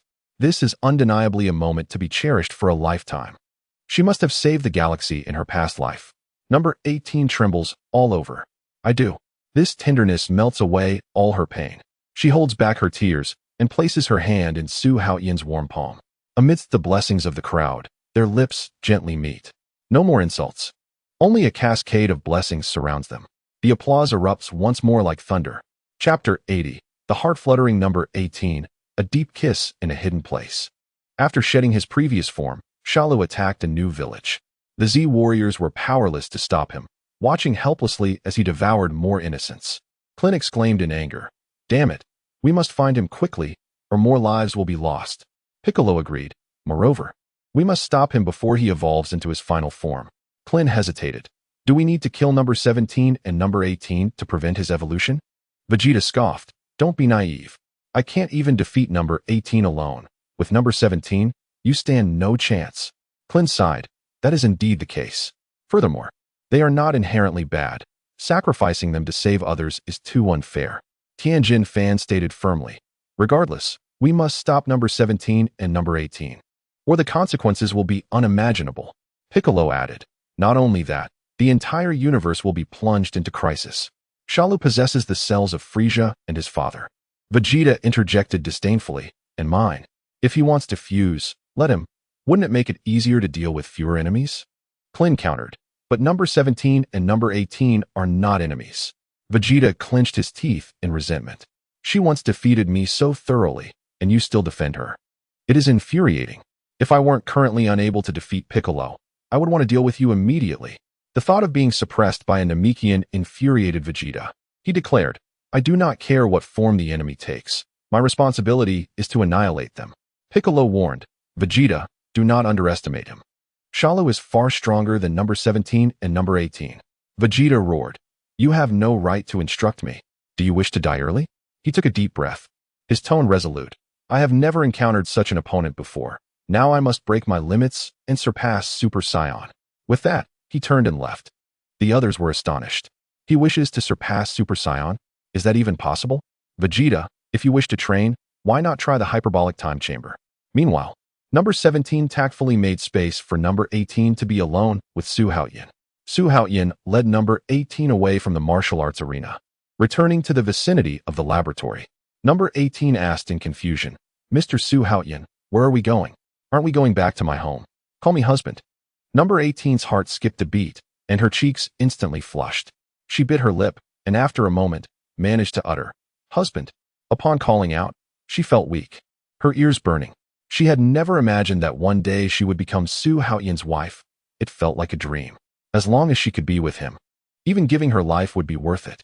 Su Haotian held her hand as they walked. Number 18 stole a glance at him, her heart racing. Where are we going, husband? Her voice was as soft as a whisper. Can't we go home? Su Haotian smiled slightly. There is no rush. I have something important to discuss with you. Number 18 was taken aback. Huh, something related to me. She looked around, realizing the environment was oddly familiar. Huh, isn't this near Dr. Gero's laboratory? She questioned, what are we doing here? Su Haotian's gaze was serene. Since you are mine, we must eliminate any hidden dangers to live peacefully. Hidden dangers? Number 18 was stunned, then suddenly realized the implants within her and number 17, capable of detonating the infinite energy reactor. She looked at Su Haotian in shock. How could he know this secret? Then she felt shy. I should call him husband.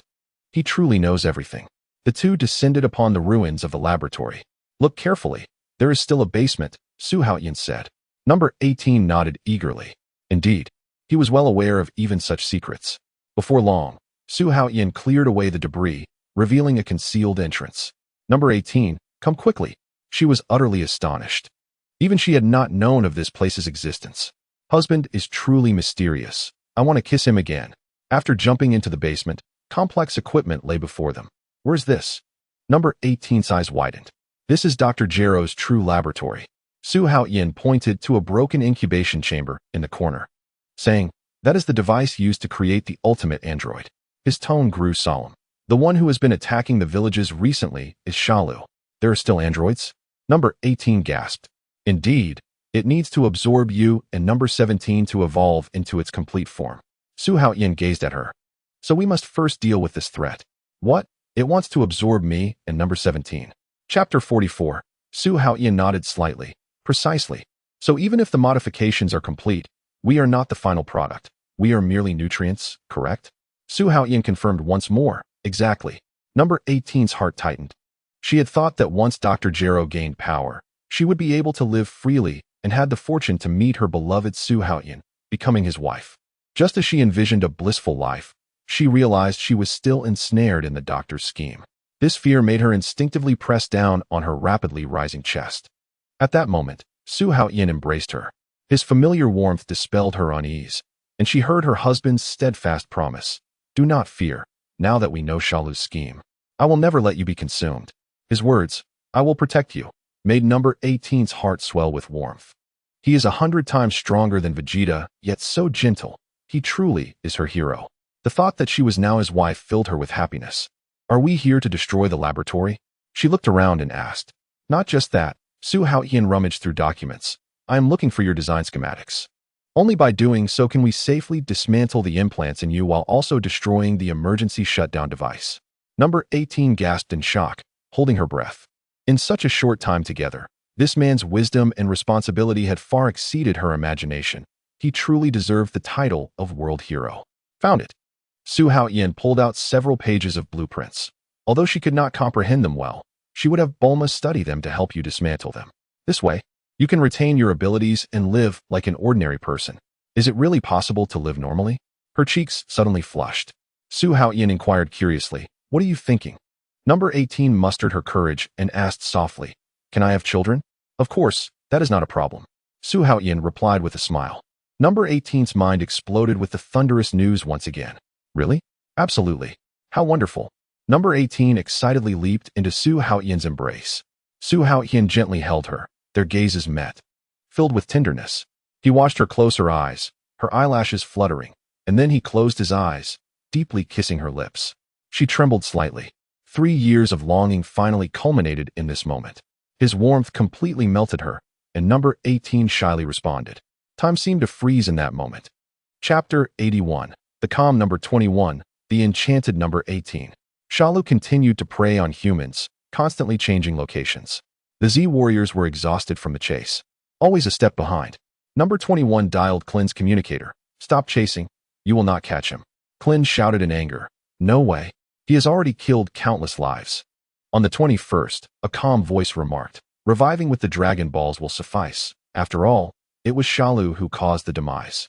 However, after the fusion of Tian Shun and Baiku, the Dragon Balls became ineffective. Baiku had merely fused and had not perished. He could simply be reinstated. If that proved unfeasible, a replacement could be sought from the new Namek. The group was enlightened. How did you conceive such a notion? Such details are inconsequential. Presently, you must dedicate yourselves to training, especially Goku and Vegeta. The hyperbolic time chamber is now open to you, and the rest should not grow complacent. Klin expressed concern, but if Shalu absorbs number 17 and number 18 to achieve his perfect form, can we still prevail? 21 responded with poise. The perfect form is not invincible. Moreover, number 18 is now Su Haotian's wife. She will not be absorbed. Klin was taken aback. What? Su Haotian married her. The ceremony has yet to be held, yet the entire internet knows. How could you not be aware? Internally, Klin seethed. We fight tooth and nail, and you are enjoying your fortune while intercepting number 18, thwarting Shala's path to evolution. 21 waved her hand dismissively. Enough? If there are no further matters, you may disperse. Klin replied. Understood. Thank you, 21. I will ensure they train diligently. In Goku's eyes, a fierce determination glimmered. Do you think I need your urging? Just the thought of Shala being so much stronger than number 17 and number 18 makes my hands itch. With the immediate crisis averted and Su Haotian having resolved the threat of Shala's evolution, everyone immersed themselves in their training. 21 was correct. Although Baiku's fusion had rendered the Dragon Balls ineffective, the ability to create them had not vanished. At that moment, he was neither Tian Shun nor Baiku. As long as he wished, he could restore the Dragon Balls at any moment. Not to mention, there was the contingency plan from Namek. With these thoughts, the group felt a sudden sense of calm. In the underground laboratory, Su Haotian and number 18 shared a tender moment. Number 18 struggled to contain her emotions. Yet Su Haotian refrained from taking that final step, leaving her feeling somewhat disheartened. Once everything concluded, Su Haotian gently caressed her cheek, saying, I will use the Dragon Balls to resurrect your parents and grant you the most magnificent wedding. What? Revive my parents? Number 18 abruptly threw herself into his embrace, her tears soaking his clothing. She had never dreamed of such a delightful surprise. It turned out he had meticulously considered allowing her parents to witness the wedding, fulfilling all her romantic fantasies. This far exceeded her initial shy wish. Encountering Su Haotian, she felt there would be no regrets in this life. As they departed, Su Haotian held her hand and personally detonated the underground chamber before leading her to Bulma's laboratory. He presented the blueprints to Bulma and invited Dr. Brief to collaborate on the research. Dr. Brief scrutinized the design, unable to suppress his admiration. Though Dr. Gero committed many heinous acts, he certainly had talent. Some components here are things I've never seen before. Using humans as a basis to alter biological tissues is indeed feasible. I must delve into the intricacies here. Perhaps the key lies within these parts. Su Haotian's father-in-law took a deep breath. I will expedite this. How long will it take? Years? Bulma's father hesitated. If all goes well with regular hours, I could have it ready the day after tomorrow. Su Haotian's eyes widened. The genius's train of thought was indeed extraordinary. After all that complexity, he had anticipated a lengthy wait, yet it would only take a day. Then I shall count on you. Allow me to introduce the new member, number 18. Her real name is Lazili. No. 18's eyes widened in astonishment. How does he know my true name? I can barely remember it myself. Bulma and the others introduced themselves in a line. I am Bulma. Pleased to meet you. I am Lan Chi. Please take care of me. I am Yulin. Wendy. I am 21, from the future, also an android. No. 18 was responding to each introduction when she suddenly froze at 21's words. Android number 21? 21 chuckled. It's a long story. Perhaps my husband can explain it to you another day? Bulma assessed number 18 with satisfaction, casually patting her behind. Not bad at all. You're stunning and shapely. You'll surely bear twins. Number 18's face flushed crimson. Thank you, Bulma. Let's go have a meal together. This afternoon, let my husband accompany us shopping, and I'll show you the splendor of West City. Absolutely. The entire afternoon, Bulma led her new sister on a shopping spree. Su Haotian became a human shopping cart. Each time they bought snacks or ice cream, they had to purchase 6 portions, not a single one less. Why 6 portions? Because Su Haotian only consumed a specific brand. Number 18 tried on luxurious brands she had never dared to dream of before. Their shopping spree left the store clerks dumbfounded. Without the universal capsule, they could hardly carry their spoils. The thought of being able to dress beautifully like them in the future filled number 18's heart with sweet ripples. Was this true happiness? Love, material wealth, and spiritual fulfillment all at once. How wonderful. In the future, I will definitely bear many adorable children for Su Haotian. Oh, Bulma said he prefers girls? Then I shall have a flock of little princesses. Number 18 was immersed in immense happiness, cherishing every moment spent with Su Haotian. Goku, having witnessed the might of the androids and heard of Shalu's terrifying power, was already brimming with enthusiasm. However, he understood that his current strength was even inferior to Baiku's. 21 had specifically instructed Vegeta and Goku, as they were the pillars of this timeline.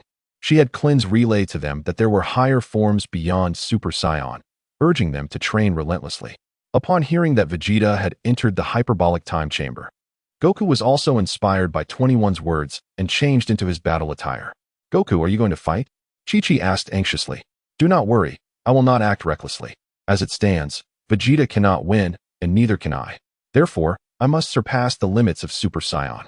Master Roshi was astonished. Transcend Super Saiyan? Is that truly feasible? Of course. 21 mentioned that there are multiple forms of Super Saiyan, with even stronger levels beyond them.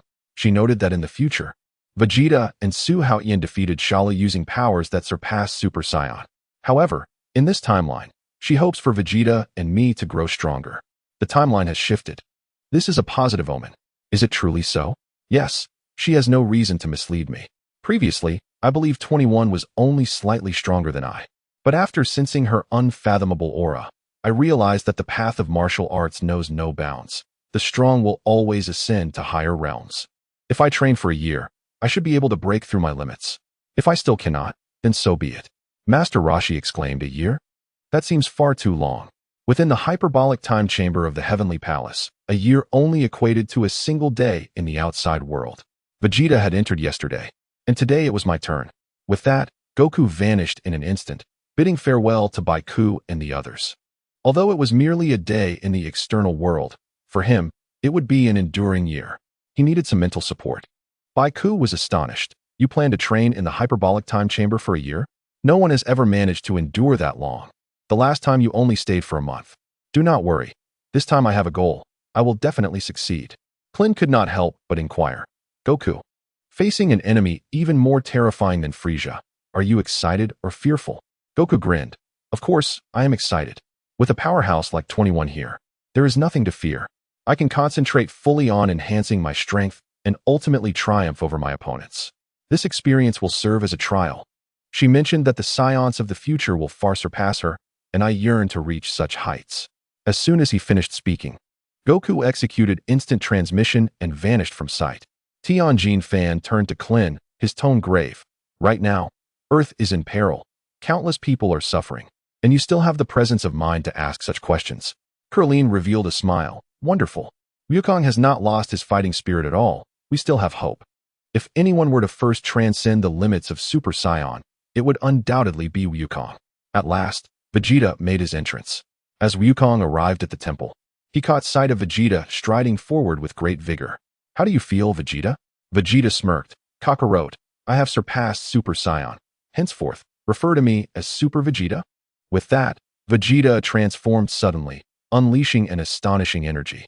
A look of astonishment flashed in Sun Wukong's eyes. You have become incredibly powerful. This is extraordinary. Vegeta laughed triumphantly. You need not train any further. You will never catch up to me. Besides, Cell is my prey. I shall deal with him myself. Before he finished speaking, Vegeta leaped down, charging directly towards Cell. Chapter 45. Sun Wukong's gaze grew increasingly resolute as he turned and entered the hyperbolic time chamber. Chapter 82. As the trap for his brother unfolded, Cell locked onto number 17. Su Haotian spent a leisurely afternoon with number 18 and several companions. He had promised to host a grand wedding for number 18. She had thought she could peacefully sleep at Su Haotian's home, but after a night of light drinking, she found herself unable to resist. As a result, number 18, who had not slept all night, wore a radiant expression of happiness. It was only at dawn that she finally fell into a deep slumber. The moment Su Haotian stepped out of his room, he received a call from Dr. Brief. We have made significant progress in our research. Quickly bring number 17 and number 18 to the laboratory. Gazing at the slumbering number 18, Su Haotian gently kissed her forehead and left quietly. It seemed he would have to trouble number 17 to cooperate with the experiment. Number 17 and no. 16 were wandering the streets. Number 16 gazed up at the birds, savoring the tranquil moment, while number 17 sulked, complaining, my sister has completely forgotten about me. Not a word all day. Number 16 replied apologetically, my sensor cannot locate number 18 and Mr. Su Haotian. I am unable to assist. Just then, Su Haotian's call shattered the silence. Is this number 17? Mr. Su Haotian? Do not call me Mr. Su Haotian. Call me brother-in-law. Yes, brother-in-law. How can I assist you? I have good news. Come to West City with number 16 as soon as possible. Number 17 was somewhat surprised. So, brother-in-law is in West City? Indeed. Hurry over. It's near the Capsule Corporation Research Facility, quite conspicuous. Understood. Although they were 700 kilometers apart, it was merely a fleeting flight for them. In the blink of an eye, They had soared over 500 kilometers. Suddenly, an energy blast shot straight towards number 17. He quickly dodged, narrowly avoiding it. The energy blast struck a distant mountain, instantly obliterating it. Who is attacking? Cell emerged. Haha, I finally found you, number 17. Come, let us merge. Number 17's gaze turned cold. Monster, what nonsense are you spouting? Nonsense. I am quite clear. Let me absorb you, and help me achieve my perfect form. Cell flicked his long tail, his tone greedy. You seek death. Number 17 ceased his words, but Cell struck first. With a sweep of his hands, a barrage of energy blasts rained down on number 17. The thunderous sound was deafening, and smoke engulfed everything. Cell licked his lips, determined to succeed.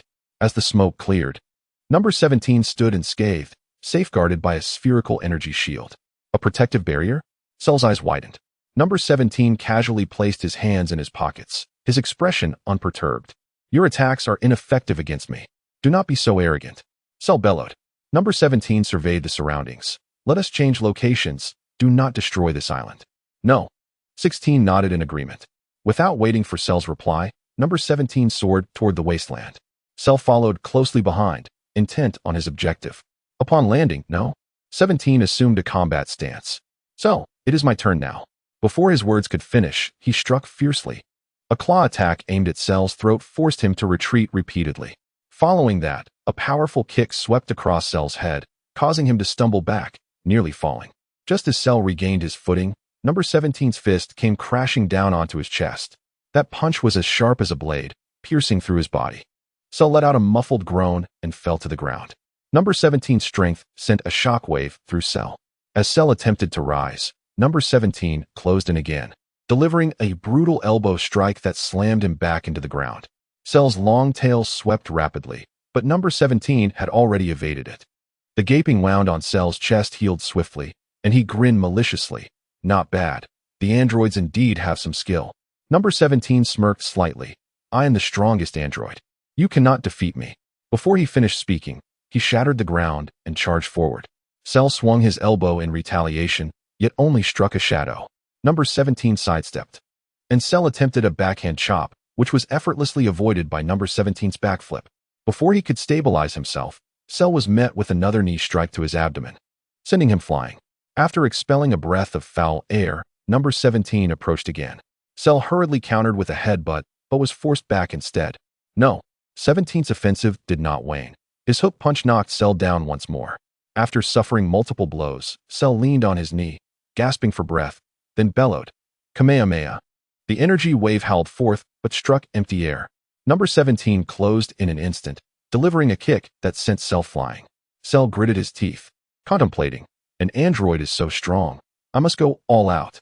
He suddenly realized that if he could absorb one of them, his power would significantly increase. After all, androids are ultimately human modifications and cannot heal themselves, while he could repair infinitely. With that in mind, he decided to exchange injuries. Cell erupted, golden flames soaring into the sky. Although there was no change in hair color, his aura was akin to a Saiyan transformation. With newfound strength, he charged once more at number 17. Vegeta, while searching for the androids, sensed Cell's ferocious energy. Cell's power was even more terrifying than before entering the hyperbolic time chamber. Yet at this moment, Vegeta's strength far surpassed Cell's. Without hesitation, he flew towards Cell's location, a signature proud smile gracing his lips. Androids, Cell. You shall all succumb to the might of Super Vegeta. Meanwhile, in the laboratory of West City, Bulma, Dr. Brief, number 21, and Su Haotian were busy at work. Su Haotian waited idly outside the operating room. Bulma and number 21 were preparing intricate surgical equipment. Suddenly, both Su Haotian and number 21 sensed a surge of energy. It was Cell in battle, unable to perceive his opponent's aura. It must be number 17. Thinking of the resting number 18, Su Haotian resolved, I must go to save him. Number 21 pulled Su Haotian aside to dissuade him. You cannot interfere in this matter. Consider the Majin Buu and Zamasu we will face in the future. Should I just watch my brother-in-law be absorbed? Su Haotian could not agree. No. 21 patiently explained. Without these trials, how would Sun Wukong and the others grow stronger? Retaining number 18 has already changed much. Unless... She hesitated, glancing at her husband. Su Haotian understood her implication. You want me to train? My growth process is different from theirs. Unable to openly discuss the system, he conceded. Very well, I can always revive number 17. Let this be a sacrifice for the future. Hearing this self-talk, number 21 shook her head helplessly. If you truly care, why not train in the hyperbolic time chamber? Unless you and number 18 accompany me. The gravity of the time chamber was exceptionally heavy, making it difficult for anyone other than number 18 and number 21 to stand firm. Number 21 rolled her eyes. I really can't expose you. Is that truly for training? Perhaps when you emerge, there will be several new faces at home. Su Haotian had indeed contemplated bringing number 21 into the Spirit Time house, hoping to enhance the combat prowess of his family. However, the oppressive environment and intense gravity of that place were unsuitable for both pregnant women and their unborn children. Reluctantly, he abandoned the idea. After all, who would choose such a location for childbirth? Shaking his head, Su Haotian turned and returned home to find number 18. He approached her softly, whispering gently to awaken her. Don't disturb me. Dear husband, let me sleep a little longer. Su Haotian proposed. How about we test No. 17 after his resurrection? It wouldn't be a loss to sacrifice my little brother-in-law. Meanwhile, at the Kame house, Krillin, Tien Shenron, and Piccolo suddenly sensed the overwhelming energy of Cell.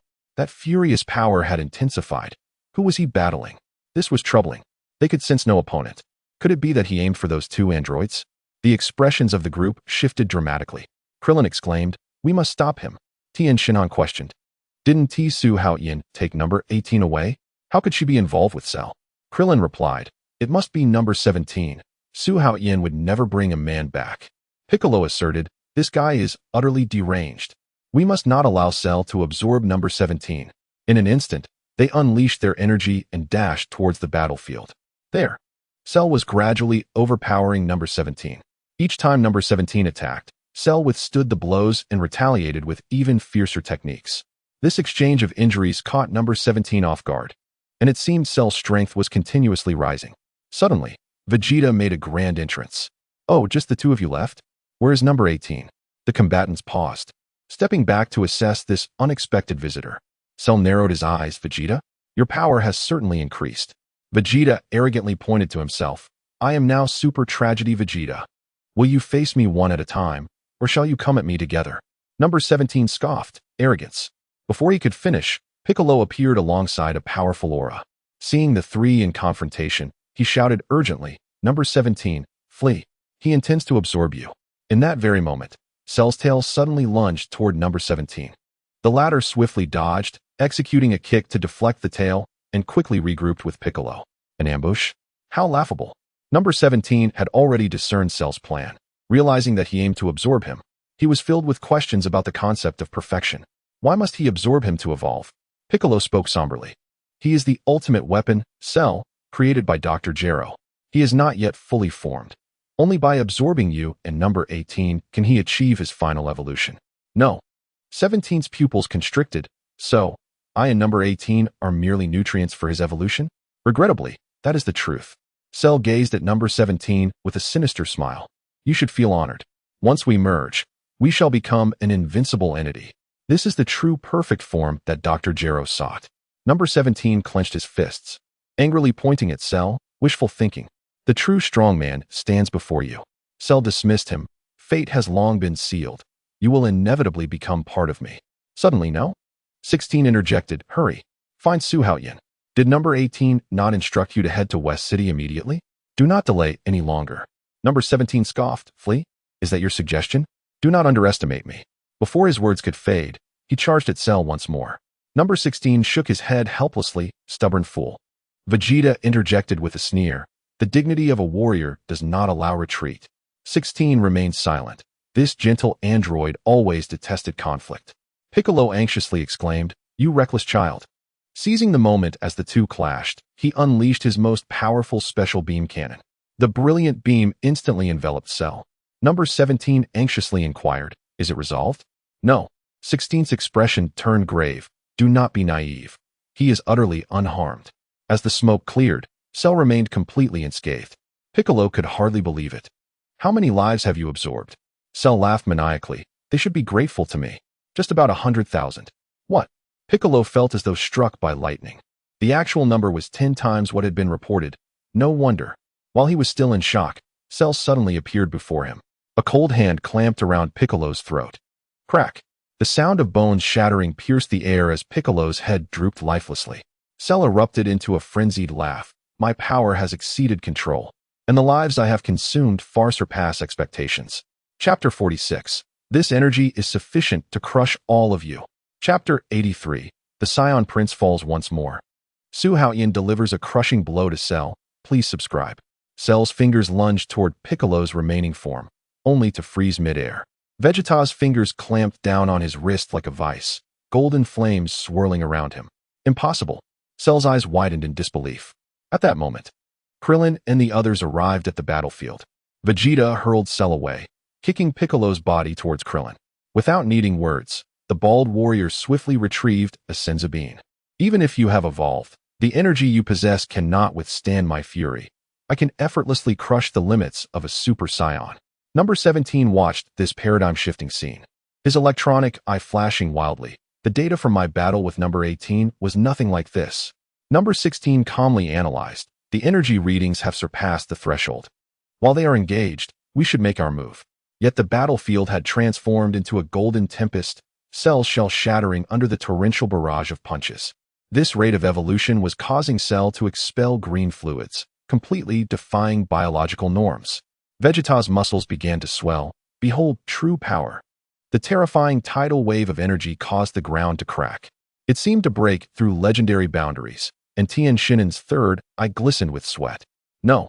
17's detector erupted in sparks. Data completely collapsed. Krillin's bag of Senzu beans trembled violently. Is this the form that transcends Super Saiyan? Cell wiped the slime from his mouth and howled. Just one day? Bathed in the astonished gazes of the onlookers, Vegeta's lips curled into a cruel arc. He thrust his thumb into his chest, declaring vehemently, I am the invincible tragedy Vegeta. Cell, your doom is upon you. In West City, Su Haotian and No. 21 were both momentarily stunned. Vegeta was unbelievably strong. Had he reached the second level of Super Saiyan? Number 21 frowned slightly. Su Haotian's eyes widened in disbelief. This is indeed unusual. Could it be that your intensive training over the past 3 years has yielded such remarkable results? Number 21 smiled with satisfaction. Excellent. The timeline has begun to shift. With Vegeta's second-level power, he is more than capable of handling perfect Cell. Beep. System notification. This is the full-power Super Saiyan form. Power increased by 100-fold, but speed is sacrificed. Su Haotian clapped his hands in realization. This is the full-power form of muscle expansion. Though it approaches the second-level standard, it still falls short. Number 21 understood. Now it makes sense. Vegeta, push beyond your limits. She discreetly glanced at Su Haotian, inwardly sighing. If only this fellow could train as diligently. For now, they could only rely on Son Goku and the others. On the battlefield, Vegeta's heavy fist struck Cell's abdomen with tremendous force, causing the latter's eyes to fill with blood. Too weak, Vegeta swept his leg, sending Cell flying dozens of meters like a rag doll, the residual energy causing him to spasm. Cell struggled to retaliate with a punch, but Vegeta effortlessly caught it with one hand. Bang! With Cell's face pressed into the ground, he heard a mocking laugh above him. Is this all you've got? After numerous failed counterattacks, the spectators held their breath. In his blurred vision, Cell suddenly revealed a sinister grin. Shalu suddenly clutched his head and let out a furious roar. Solar Fist. Oh no! He intends to escape. As the blinding light faded, everyone hurriedly searched for Shalu's whereabouts. His ability to conceal his energy made it exceedingly difficult to locate him. However, Shalu did not flee. His body was undergoing a bizarre transformation. Krillin's eyes widened in disbelief. What is happening? Vegeta, observing Shalu's contorted expression, sneered. Shalu, what trickery are you up to? Have you realized you cannot escape? Suddenly, Piccolo exclaimed, Number 17 is gone. He has been consumed. What? Vegeta, stop him quickly. Shalu cackled. It's too late. He shattered the outer shell of his body, his form abruptly morphing into a vast maw. The energy emanating from him was even more formidable than before. He had evolved. This is troubling. Krillin gritted his teeth. No. His power still cannot surpass Vegeta. Vegeta scoffed. A mere evolution, and you think to surpass me? Before his words had fully escaped, he unleashed a punch, only to strike nothing but an afterimage.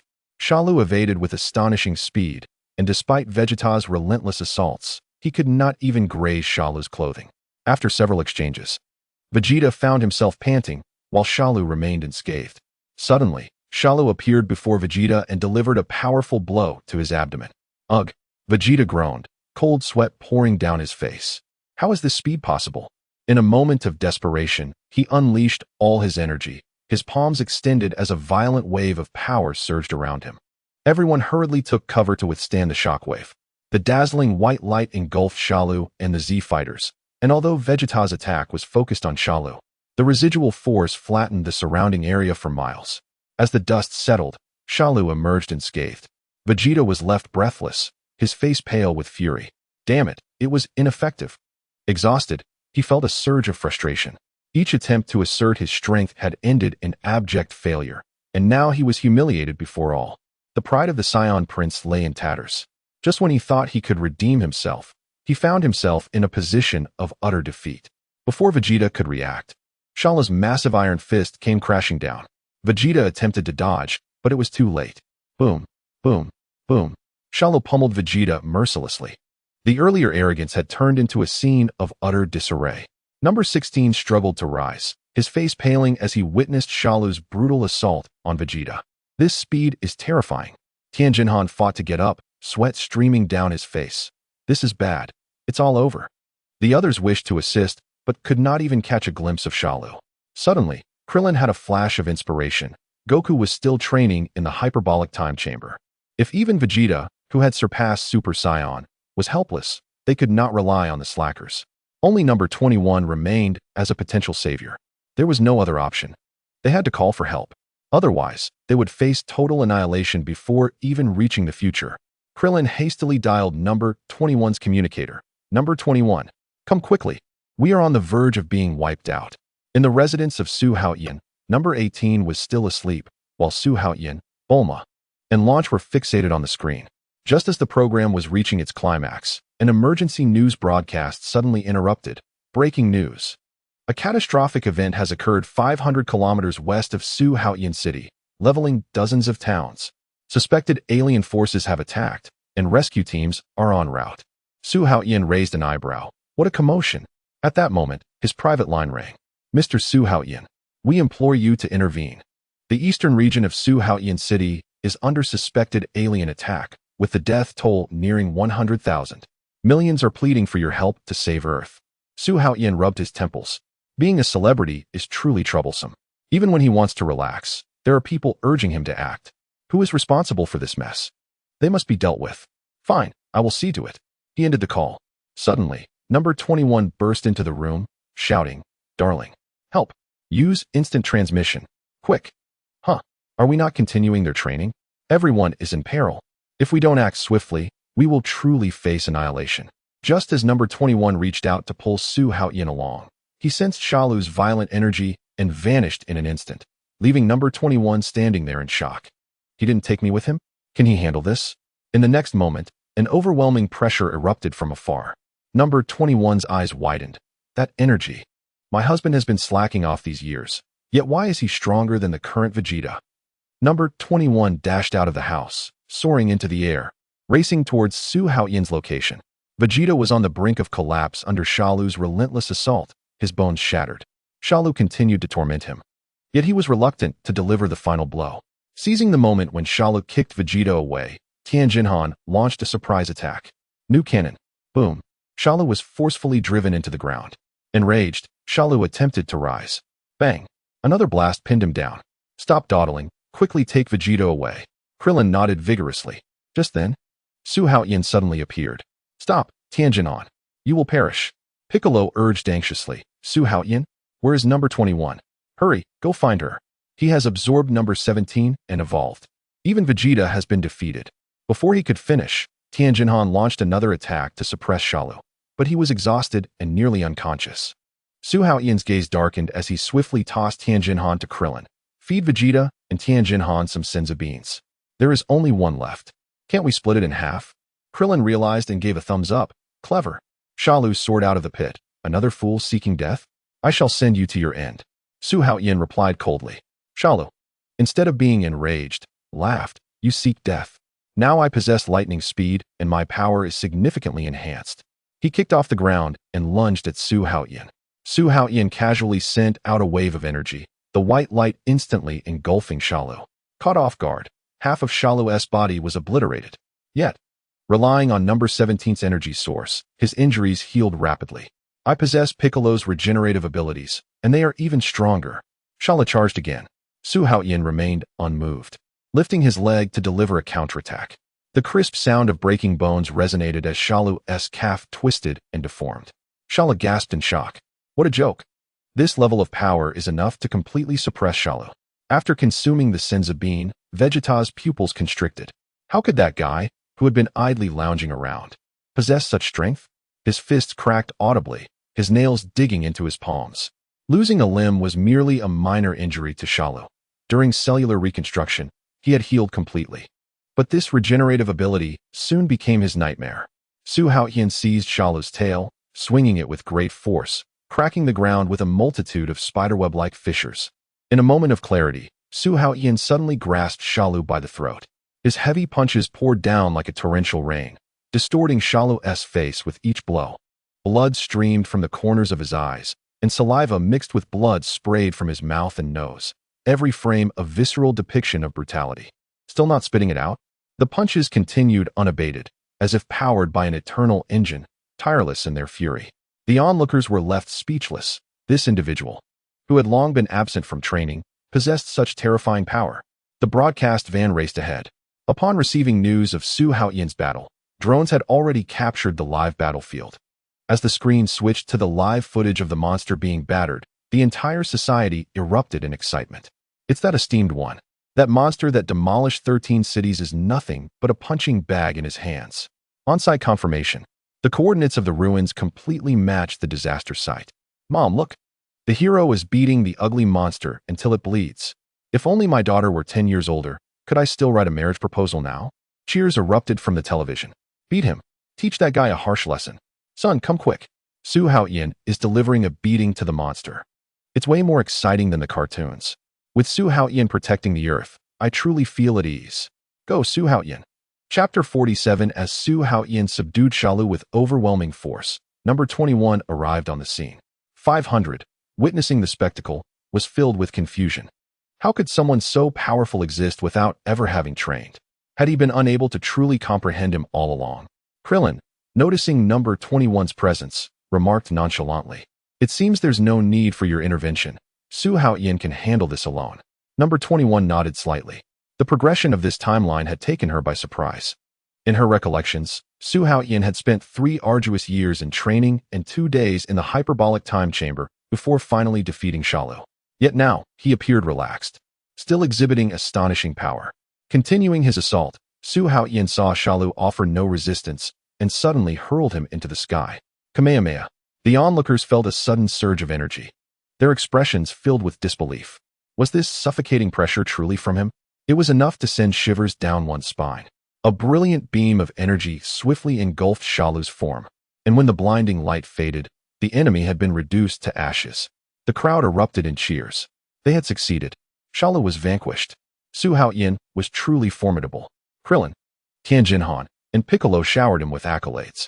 Vegeta, however, turned away gloomily, vowing silently, "How infuriating.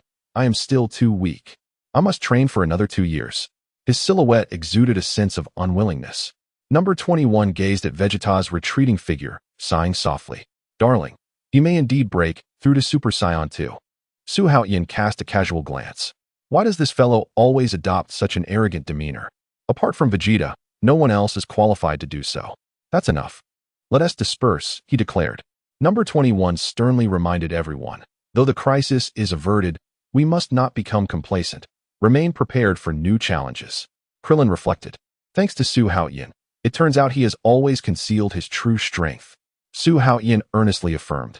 Indeed, I have been training in my unique way every day. You all must strive as well. The group responded in unison and began to depart. Number 21 fixed her gaze on Su Haotian, her expression nuanced. Darling, is your training based on imagination? When you first appeared 3 years ago, I was overjoyed. Later, I discovered my unique constitution. My strength increases with joy and stagnates with sorrow. Number 21's eyes widened in surprise. Is that true? I never lie. So how can I help you remain happy? By having a baby. Number 21's face flushed crimson. What nonsense. Su Haotian took her hand and instantaneously teleported them home. Wives, Shalu has been dealt with. Let us engage in some joyous activities. Bulma and the others were astonished, while only number 18 remained in slumber. You defeated Shalu so quickly? Bulma inquired. Su Haotian shook his finger. A man should never claim speed. Number 21 concurred. Though Vegeta was close, Goku has yet to emerge from his training. However, my husband is indeed stronger than Shalu. Haven't you seen the news? Wendy replied. Those reports were terrifying. We were playing Who is the Undercover. Let us join. Su Haotian suggested.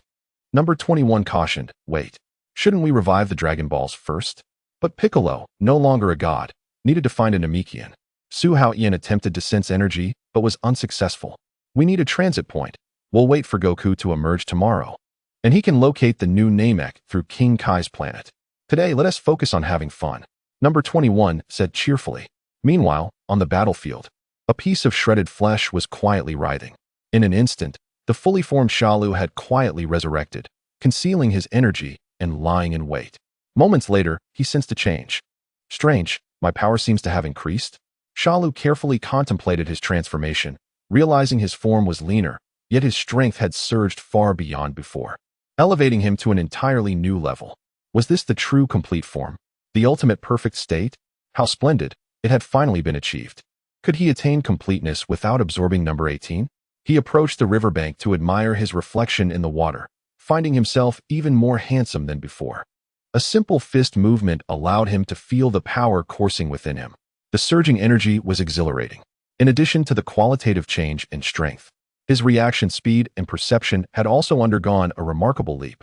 Recalling the terrifying prowess Su Haotian had displayed, Shalu now perceived him as no longer a threat. The next time they crossed paths, his fate would mirror Vegeta's, crushed utterly beneath him. Su Haotian, though you have just given me a hard time, I must thank you. You have allowed me to break through my limitations and achieve the perfect complete form. Ha ha ha, what a delight. Gazing at his now refined and polished hand, he pondered. Perhaps it was the Scion's near-death enhancement trait that helped him shatter the final shackles. Shalu stretched his body, reveling in an unprecedented sense of satisfaction.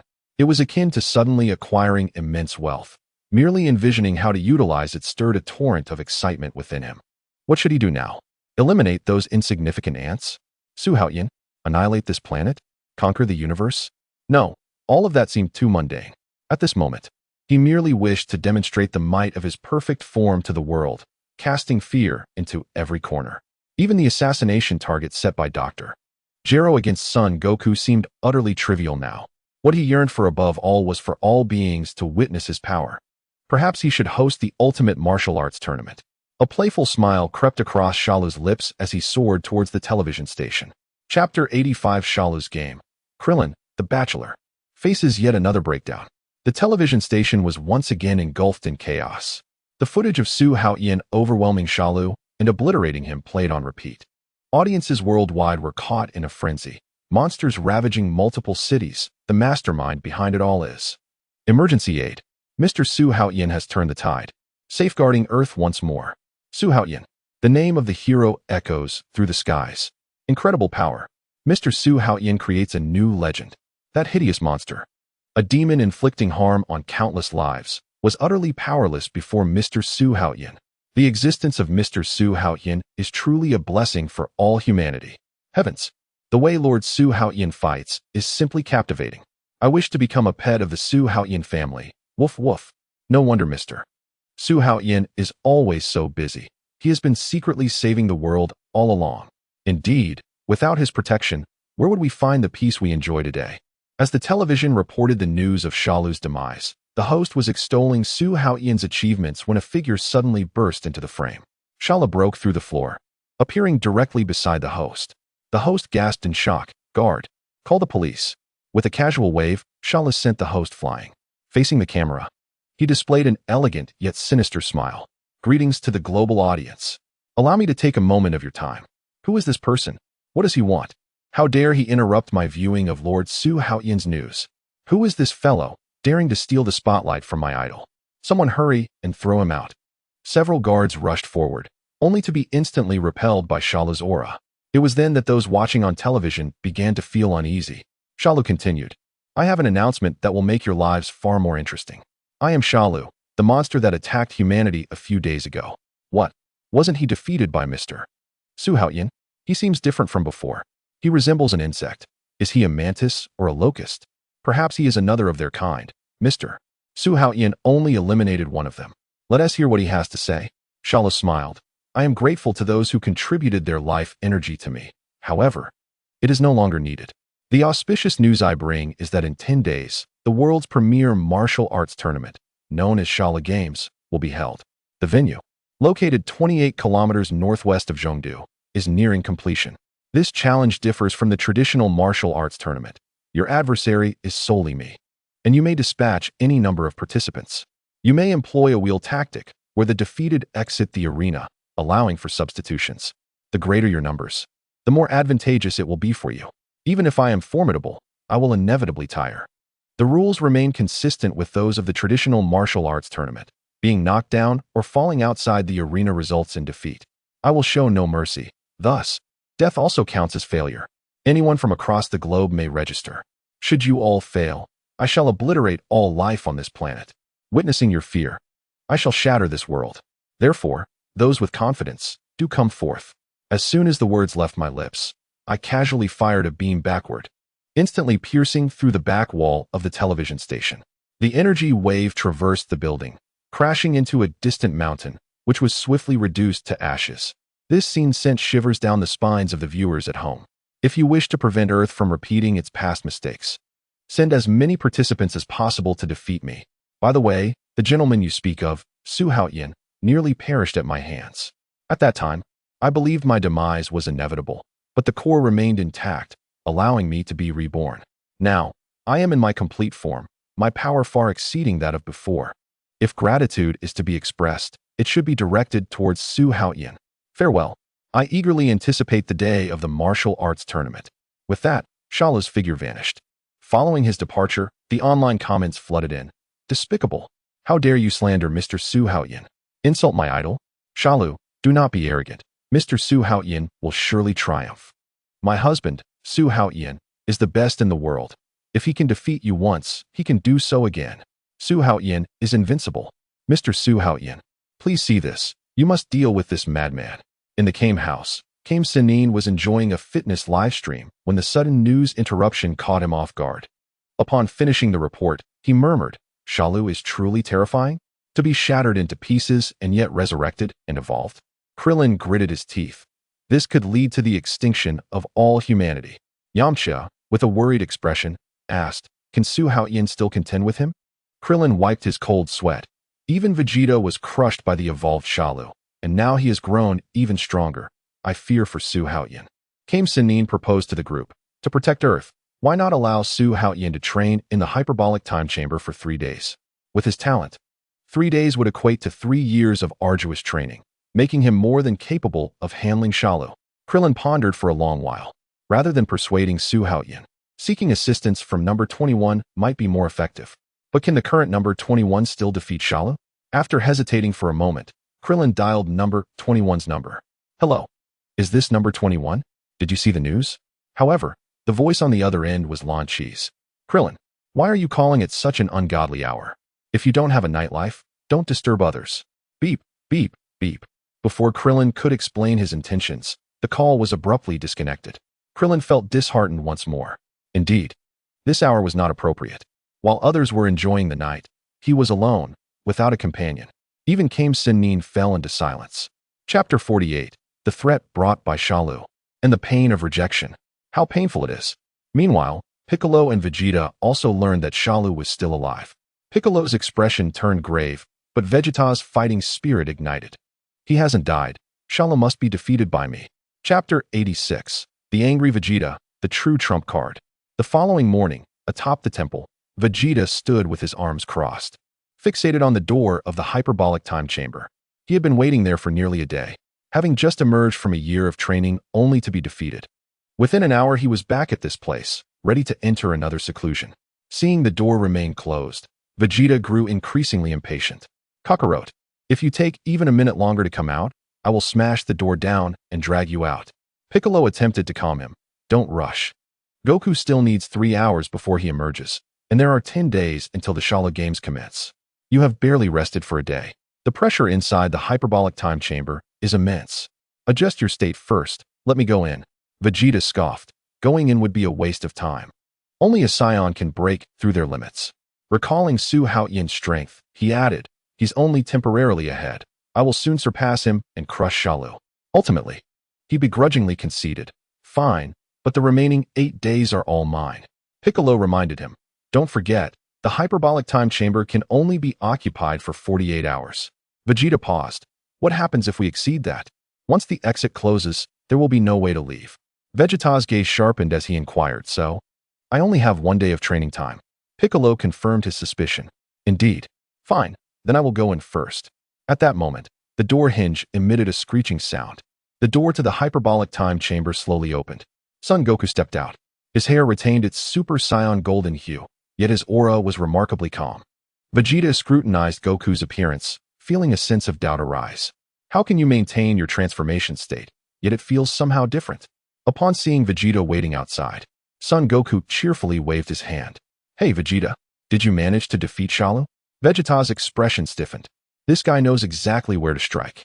Piccolo stared at Son Goku, unable to hide his astonishment. You can actually maintain the Super Saiyan form in your base state? And so steadily? Son Goku scratched his head with a smile. I found that this way, I can better adapt to the burden of transformation. It makes battles easier. By the way, has Shala been dealt with? Piccolo replied solemnly. Su Haotian had originally defeated him, but he overlooked a certain core. After we left, he not only resurrected but also evolved into his complete form. Complete form? Did you engage him? No. Shalu announced to the world via television that he would host the world's premier martial arts tournament in 10 days, inviting all strong warriors to challenge him. A martial arts tournament? Quite the game. Vegeta suddenly interjected. Kakarot, why did you come out early? Son Goku stretched his arms and responded. Staying in there for too long is taxing on the body. I believe conserving my energy is more important. Huh? Even you can't handle it? Vegeta mocked. Blindly toiling away will only harm your body. This is not true training. But you may continue, since there is still room for improvement. Vegeta erupted in fury. Nonsense. Are you implying that you have surpassed me? Son Goku candidly nodded. Indeed. And the gap is quite significant. You scoundrel. Vegeta's face contorted with rage. Having been belittled by both Su Haotian and Kakarot, his pride finally erupted. Piccolo hastily intervened. Calm down. Save your strength. We shall see the outcome at the martial arts tournament. Humph. Without looking back, Vegeta stormed into the time chamber. As the heavy sound of the door locking echoed, Vegeta unleashed a thunderous roar within the sealed space. Damn it. Remember this, Su Haotian, Kakarot, and that damned Shalu. I will make you all kneel and beg for mercy. On the other side, in a residence, the golden-haired android lazily opened her eyes. Stretching her limbs like a sunbathing Persian cat, her fair cheeks flushed with color. She gazed at the sleeping black-haired man beside her, leaning in to place a feather-like kiss on his chin. The sudden embrace startled her, just as she collided with the woman in a white coat entering the room. Emergency situation. Number 21, pushing up her reflective glasses, exclaimed, Shala not only resurrected but also completed his ultimate evolution. Number 18 straightened her posture in a fluster, but the tightly pursed corners of her lips could not conceal the traces of sweetness. The scientist chuckled at the sight. Don't be shy. Lan Shi is sleeping so soundly she is drooling. Suddenly, Xianu tensed her body. What did you just say about Shalu? That fellow announced via a global broadcast last night that he would host the Shala Games. Number 21 glanced at someone sprawled out on the floor and decided to wake up these 3 lazybones first. Soon, the living room was filled with drowsy individuals. Su Haotian rubbed his neck and complained about the bedroom's poor design. What is wrong with it? The blue-haired heiress retorted. It simply lacks enough space for Lan Shi to steal the blankets. This is already the largest master bedroom in Shidu. He sighed. Poor me. At 2 meters and 8 centimeters tall. When Bulma was unexpectedly kissed, her soft fist playfully hit her husband's shoulder. You stink. Number 21 pursed her lips and looked at Su Haotian with dissatisfaction. Why are you not even a bit anxious? Can you truly defeat Shala now? If you lose, I will have to clean up the mess. I can still assist now, but when Morin Buo appears, I will be powerless. Su Haotian gently tapped number 21's pouted lips and said softly, "Do not worry. With a little strategy, Shalu will turn to ashes once more." Moreover, Suin Wukong is still training in the spirit time room, and it seems that Vegeta has gone back in as well. You are not the only secret weapon. I too am a hidden trump card. Number 21 shook her head. All right, I will trust you this once. By the way, Shalu announced the upcoming World Martial Arts Tournament, which will take place in 10 days. The contest rules state that after leaving the television station, Shalu arrived at the designated location. He waved his arms, effortlessly slicing through the rocks. In an instant, a grand martial arts arena was completed. Shalu also demonstrated considerable skill in architectural aesthetics. This new arena is not only beautiful and functional, but it is also situated far from the city center, providing a spacious area of 540,000 square meters for participants to showcase their abilities. After the arena's construction, Shala stood quietly in the venue, awaiting the opening of the Shala Games in 10 days. His threats on television plunged the previously celebratory populace back into panic. Humanity cannot always rely on heroes. The military decided to deploy elite troops to confront this threat. Royal Guard mobilize. In the blink of an eye, a squadron of fighter jets and armored units advanced towards Shalu's location. Shalu gracefully leaped to another mountain peak. The commander shouted, "Are you afraid? Planning to flee?" Shalu smiled indifferently. "Fool, I simply do not wish to destroy the venue I meticulously prepared." Misinterpreting Shalu's intentions, the commander immediately ordered a full-scale attack. "We cannot let him escape. Open fire. Ground troops advance." In an instant, a barrage of artillery fire engulfed Shalu completely. Su Haotian felt the ground tremble in his home. "Is this the military's firepower?" Number 21 exclaimed anxiously, "We must stop them. This is pure suicide." Su Haotian shook his head. "It is futile. They will not listen. You cannot reason with those seeking death. They will give up once they have suffered enough." Reflecting on Suin Wukong's previous unsuccessful attempts to persuade them, Su Haotian decided that it was pointless to exert himself. Yet, sacrificing lives like this seemed excessively tragic. After all, it was Shalu who initiated the conflict. They could merely await resurrection. Number 21 interjected, "By the way, Suin Wukong should be making his appearance soon, right?" The sudden change of topic caught number 21 off guard. After a brief pause, she replied, "It should be soon. I wonder if he can reach Super Saiyan 2. That is not the focus. I mean the matter of the Dragon Balls. He must accept the Namekians first to repair them. Indeed, since a collective resurrection is required, addressing the Dragon Ball issue first is more prudent." Su Haotian added, "Exactly. Number 18's brother and parents will also need the Dragon Balls. Once the Shala Games conclude, I will resurrect them and then hold the wedding with number 18. Upon hearing this, number 18 shuddered slightly. She thought, "How thoughtful of him to remember my parents." He had not forgotten his promise to her. But with so many innocent lives lost, should priority not be given to resurrecting the masses? Would insisting on reviving her family first be too selfish? If she opposed delaying her parents' resurrection, would he be disappointed in her? She found herself in a dilemma. After all, they had grown intimate several times in recent days, and it was likely she had conceived.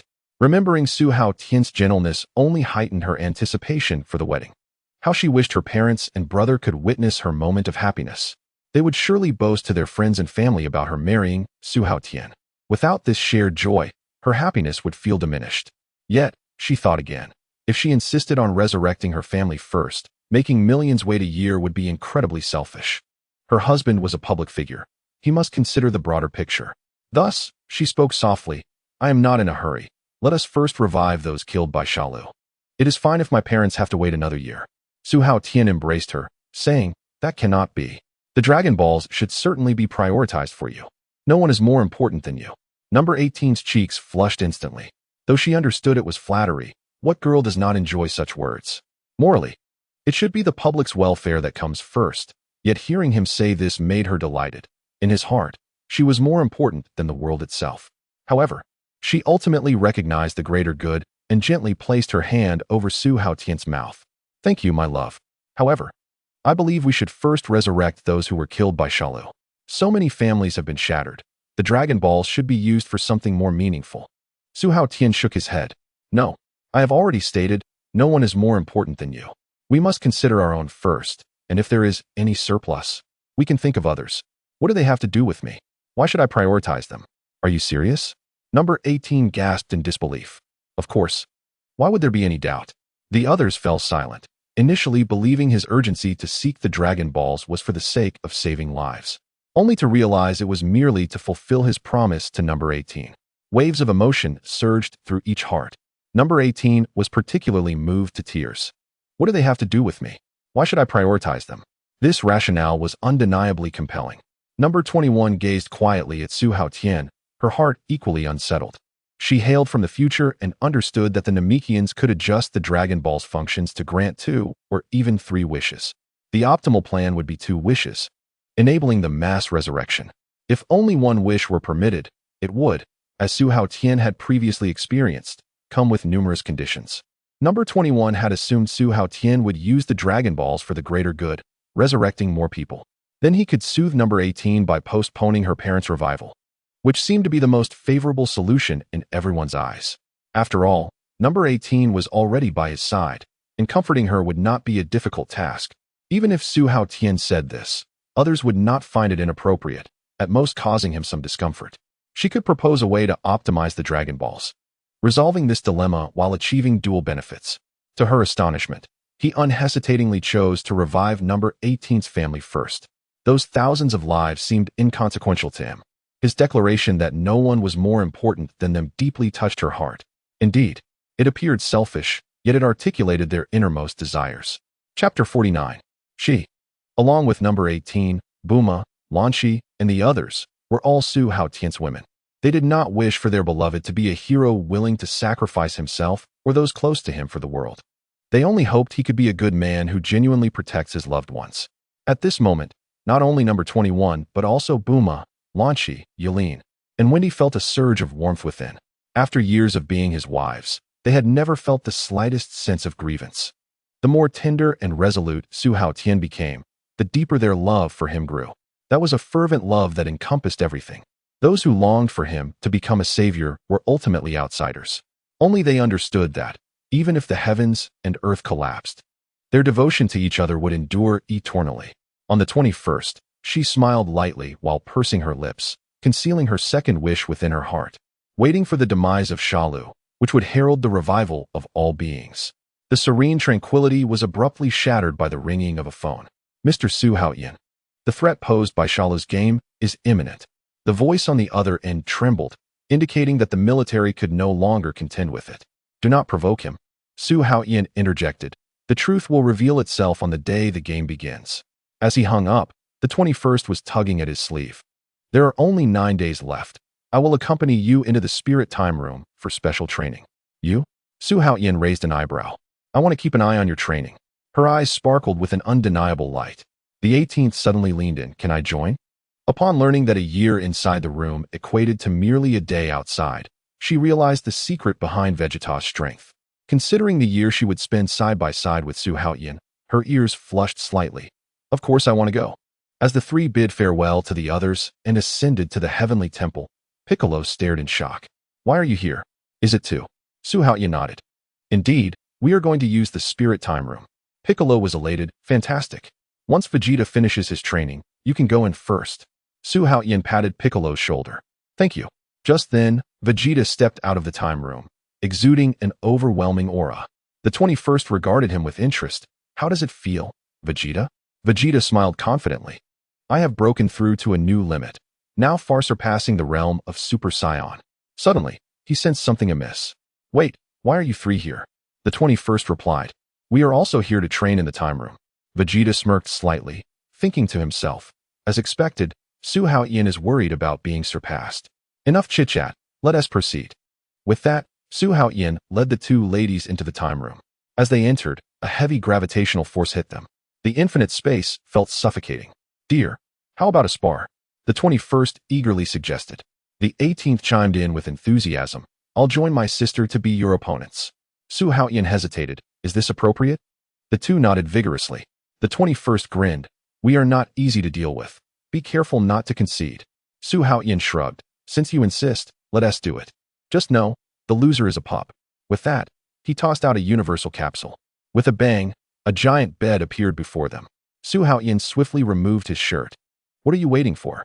Especially you, 18th, with a maximum pregnancy of 10 months. Let us work hard and aim to take the baby out. What are you joking about? I came here to train with you. The 18th retorted. Su Haotian shook his head. You don't understand. This is my way of training. The 21st stormed out in anger, charging straight out of the time room. The 18th stood frozen, unsure of what to do. Piccolo was delighted that the three had entered the time room, but moments later, the 21st returned in a fit of rage. Piccolo inquired, what happened? The 21st remained silent, leaping down from the temple and departing. 8 hours later, equivalent to 4 months inside the time room, the door opened once more. Su Haotian emerged, looking refreshed. Piccolo beamed. Did you finish your training so quickly? How were the results? Su Haotian smiled in response, very smoothly. However, the 18th emerged with a flushed face, her abdomen noticeably round. Piccolo scratched his head in confusion. Strange, how could one gain weight under such pressure in the spirit time room? Su Haotian took the 18th's hand and flew straight to West Capital.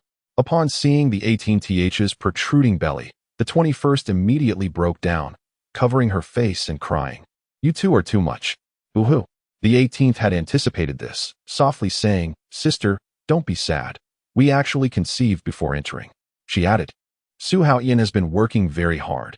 He can already transform into Super Saiyan 2. The crying abruptly ceased. The 21st's eyes widened. Really? Absolutely. The 21st, still skeptical, questioned, but you have never witnessed the Super Saiyan 2 form.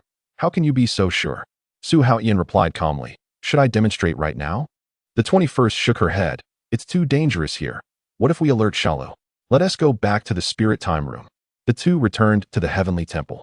Just as Piccolo was about to enter, he ran into the returning Su Haotian and the 21st. Su Haotian explained. The 18th's strength is insufficient, so I'm taking the 21st for another round of training. Piccolo nodded in approval. Good. It would be better to wait until a full 24 hours.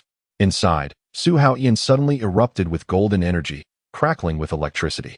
He deliberately controlled his battle power to around 4 billion, comparable to the complete form of Shalu. The battle power of Super Saiyan 2 Gohan is approximately 5 billion, fluctuating with emotional waves. Su Haotian's hidden strength had long surpassed the transformation state, breaking through the 8 billion barrier. Witnessing Su Haotian's display, the 21st felt a mix of surprise and excitement. Did it really succeed? Of course. When have I ever deceived you? The 21st grasped Su Haotian's sleeve, lowering her head in apology.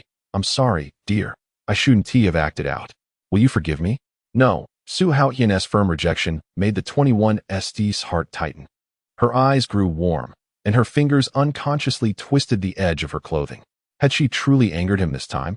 Her usually gentle husband had denied her forgiveness for the first time. It was all her fault for being willful. Unless you give me another child. Su Haotian's sudden addition left the 21st wide-eyed. It turned out he was just teasing her. The weight on her heart finally lifted. Since her husband now possessed Super Saiyan 2 strength, the 21st obediently nodded. All right, as many as you want. Let us go out. Not here. If we can't conceive, you're not leaving. A white mist billowed from the capsule, and the giant bed reappeared, along with several rolls of glaringly bright toilet paper. The 21st's cheeks twitched. Chapter 88. 24 hours later. Piccolo gazed at the tightly shut door of the time room, hope igniting in his eyes. That man had once instantaneously killed Frieza and his father, crushing the early Shalu, a genius Saiyan hybrid. Now he had been training in the time room for over 30 hours of real time. Suddenly, Vegeta descended beside him. You didn't go in? Piccolo nodded towards the door. They are still inside. What? Vegeta's pupils contracted sharply, though reluctant to admit it. He had to concede. If the spaceship had not drifted in space for 6 months back then, remembering that the spacecraft belonged to Su Haotian, Vegeta ground his teeth in frustration. Just then, with a creak, the door to the spirit time room slowly opened. Su Haotian emerged hand in hand with the 21st, who was still clad in maternity wear, her abdomen slightly rounded. Piccolo looked on in confusion, wondering why the 21st had also gained weight. How strange. However, Piccolo, who neither needed to eat nor could reproduce, was entirely oblivious to such matters. But Vegeta understood all too well. Seeing the 21st's slightly protruding belly, Vegeta was struck dumb. Su Haotian, what did you two do in there? Su Haotian shrugged. Training, of course. Then what is up with her belly? Su Haotian nonchalantly replied. Who said you can't take a break during 24 hours of training? Is it not acceptable to balance work and rest? Vegeta shouted, let us go. Before he could finish, Su Haotian leaped off the heavenly temple. Embracing the 21st, Vegeta stared at their retreating figures, suddenly realizing something was off. The 21SD's condition seemed unusual. Could it be that this kid had been slacking off in the time room? Piccolo nodded in agreement. Indeed, it's atypical. Previously, when Su Haotian and the 18th were inside for a few hours, the 18th emerged already gaining weight. Now, after 24 hours, the 21st has also gained weight. Could that place truly cause weight gain? Wait a minute. Vegeta suddenly grasped the crux of the matter. A few hours equated to 3 or 4 months. And the timing of 18's pregnancy perfectly aligned. Moreover, 21's unique physiology meant her gestation period was 3 to 4 times slower than that of ordinary individuals. Reflecting on 21's physical changes and considering her regeneration abilities, which surpassed even those of Shalu, it became abundantly clear she was undoubtedly pregnant. A day equated to a year, making 21's burgeoning belly entirely reasonable. Enlightened, Vegeta cursed inwardly. What a clever Su Haotian, using the time chamber to conceive a child. Su Haotian, you are beyond redemption. Meanwhile, Wukong had not visited the time chamber in recent days, choosing instead to relish the joys of family life with Chi-Chi and Ufan. He found himself at a training impasse. Further rigorous practice seemed unlikely to yield breakthroughs. He sensed that to ascend to a higher form of Super Saiyan, he required a catalyst. Perhaps it was an extreme rage or some other emotional trigger. Vegeta too had reached the pinnacle of Super Saiyan 1, but remained one step away from achieving Super Saiyan 2. His jealousy simmered. Yet it was insufficient to unlock his potential, preventing him from taking that final leap. Since returning from the time chamber, 21 had not trained under Su Haotian. Within the confines of the time chamber, their focus remained solely on one another. Just before their departure, Su Haotian's aura erupted once more.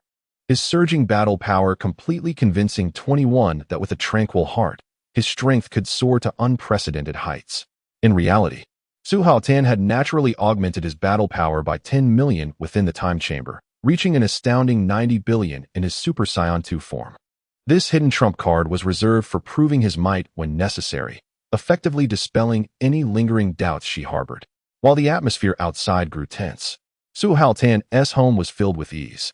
He had spent 8 consecutive days playing poker with Bulma, Lan Shi, Yolin, and Wendy. As the 10th day dawned, the game with Shalu officially commenced. Upon his arrival at the arena, the television cameras instantly focused on him for a live broadcast. Ladies and gentlemen, only 10 minutes remain until the match begins. Let us anticipate the thrilling confrontations ahead. As the camera panned to Su Haotian, the commentator excitedly exclaimed, "Look, Mr. Su Haotian remains unfazed. And this confidence is a testament to his grasp on victory.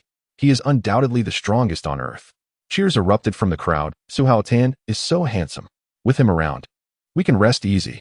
My husband will surely win. Not even 100 Shalus could withstand him. One by one, Wukong, Vegeta, and Kurlin arrived at the venue. As the time ticked down, Wukong turned to Vegeta, asking, "Will you go first?" Vegeta crossed his arms and scoffed, "I have already surpassed you. Go ahead and meet your demise. I shall make my grand entrance last." Sun Wukong flexed his wrists and leaped onto the stage, declaring, "Let's begin, Shalu." The battle erupted abruptly. Sun Wukong maintained his Super Saiyan state, launching a powerful kick aimed at Shalu's throat, only to have it blocked by Shalu's raised arm. He spun around, delivering a flurry of punches, but Shalu deftly parried each strike.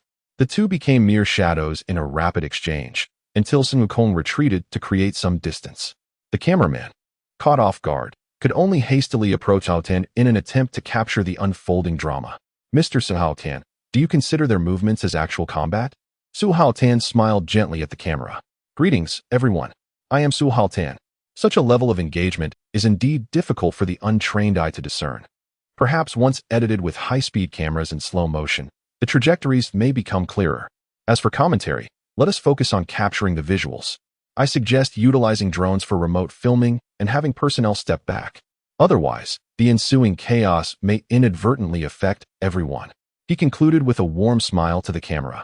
"Oh my, Su Haotian is genuinely concerned for the safety of the crew. How tender-hearted." That smile from Su Haotian is mesmerizing. I might swoon. Look, he is smiling at us. My heart is racing. Ladies, I'm already contemplating which kindergarten our future child should attend. In the arena, Shalu and Wukong had exchanged several dozen blows. Having concluded the probing phase, Wukong remained vigilant, acknowledging that Shalu's abilities were unfathomable. Any lapse in concentration could lead to his downfall. Shalu, in turn, secretly admired, recognizing that despite being inferior in strength, Wukong's experience allowed them to remain evenly matched. With a resounding roar, Wukong's golden aura surged dramatically, unleashing a tempestuous wind. Journalists in the distance wiped their brows in relief, grateful for Wukong's prior warning. Otherwise, they would have been swept away. Is the aftermath of their battle truly this terrifying? Mr. Su Haotian must prevail. Vegeta clenched his fists. Is this truly his full strength? Piccolo's eyes gleamed with intensity. Wukong has broken through again. Kurlin marveled. His energy is even stronger than before. As Wukong's power escalated, Shala too unleashed his aura. A more violent storm erupted, causing even the television signals to waver. This was alarming. The disturbance could be felt from such a distance. Suddenly, Haotian appeared before the journalists, a soft glow emanating from him as he diverted the storm's fury. The crowd gazed at his silhouette with gratitude. Mr. Su Haotian is so cool. He protected everyone like a hero. Thanks to Mr. Su Haotian, we can witness such a thrilling battle. If I were a girl, I would surely marry him. Su Haotian, my love. As the battle escalated, Wukong unleashed his full potential, but ultimately conceded, leaving Shalu feeling frustrated, seeking self-publication. The clash intensified, with moves both exquisite and lightning fast. Even Shalu found himself immersed in the combat with Wukong. Engaging in battle with him was pure ecstasy, not only allowing for exhilarating exchanges, but also showcasing his complete power. Shalu felt that this tournament was truly worthwhile. Where else could one experience such a thrilling fight? Shalu erupted with laughter. This is fantastic, Sun Wukong. This is the kind of evenly matched battle that truly excites. Sun Wukong grinned in agreement. Indeed, I feel the same. As they briefly separated, Shalu dramatically posed, preparing to unleash a signature move. Stop. Don't use the Kamehameha at this power level. However, Shalu, lost in the thrill of combat, had no intention of halting. Kamehameha, just as the final syllable left his lips. Sun Wukong shot into the sky. I'm right here, Shalu. Shalu fixed his gaze on Sun Wukong, instantaneously directing the Kamehameha skyward. In the split second before the wave could engulf Sun Wukong, he vanished in a flash. Before Shalu could retract his attack, Wukong had already materialized at his side, delivering a powerful kick that struck Shalu squarely in the face. The immense force sent Shalu flying. Yet, Shalu reacted with incredible speed, executing a series of flips mid-air and landing gracefully on the stage. What just happened? That Kamehameha clearly hit you. Shalu questioned, perplexed. With your speed, it's impossible to evade so swiftly. Sun Wukong explained, it was instant transmission. Are you familiar with it? Shalu murmured, instant transmission? That's indeed a tricky move. Sun Wukong pressed on. I have a question for you as well. If I hadn't leapt into the air, would you have used the Kamehameha to annihilate the earth? Shalu chuckled, not necessarily, but I knew you would jump. Sun Wukong smirked. Oh really?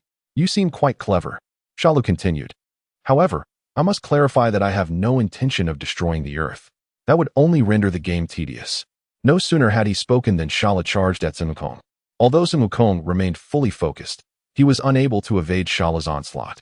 A series of punches, kicks, knee strikes, and slams rained down upon Sun Wukong like a torrential downpour.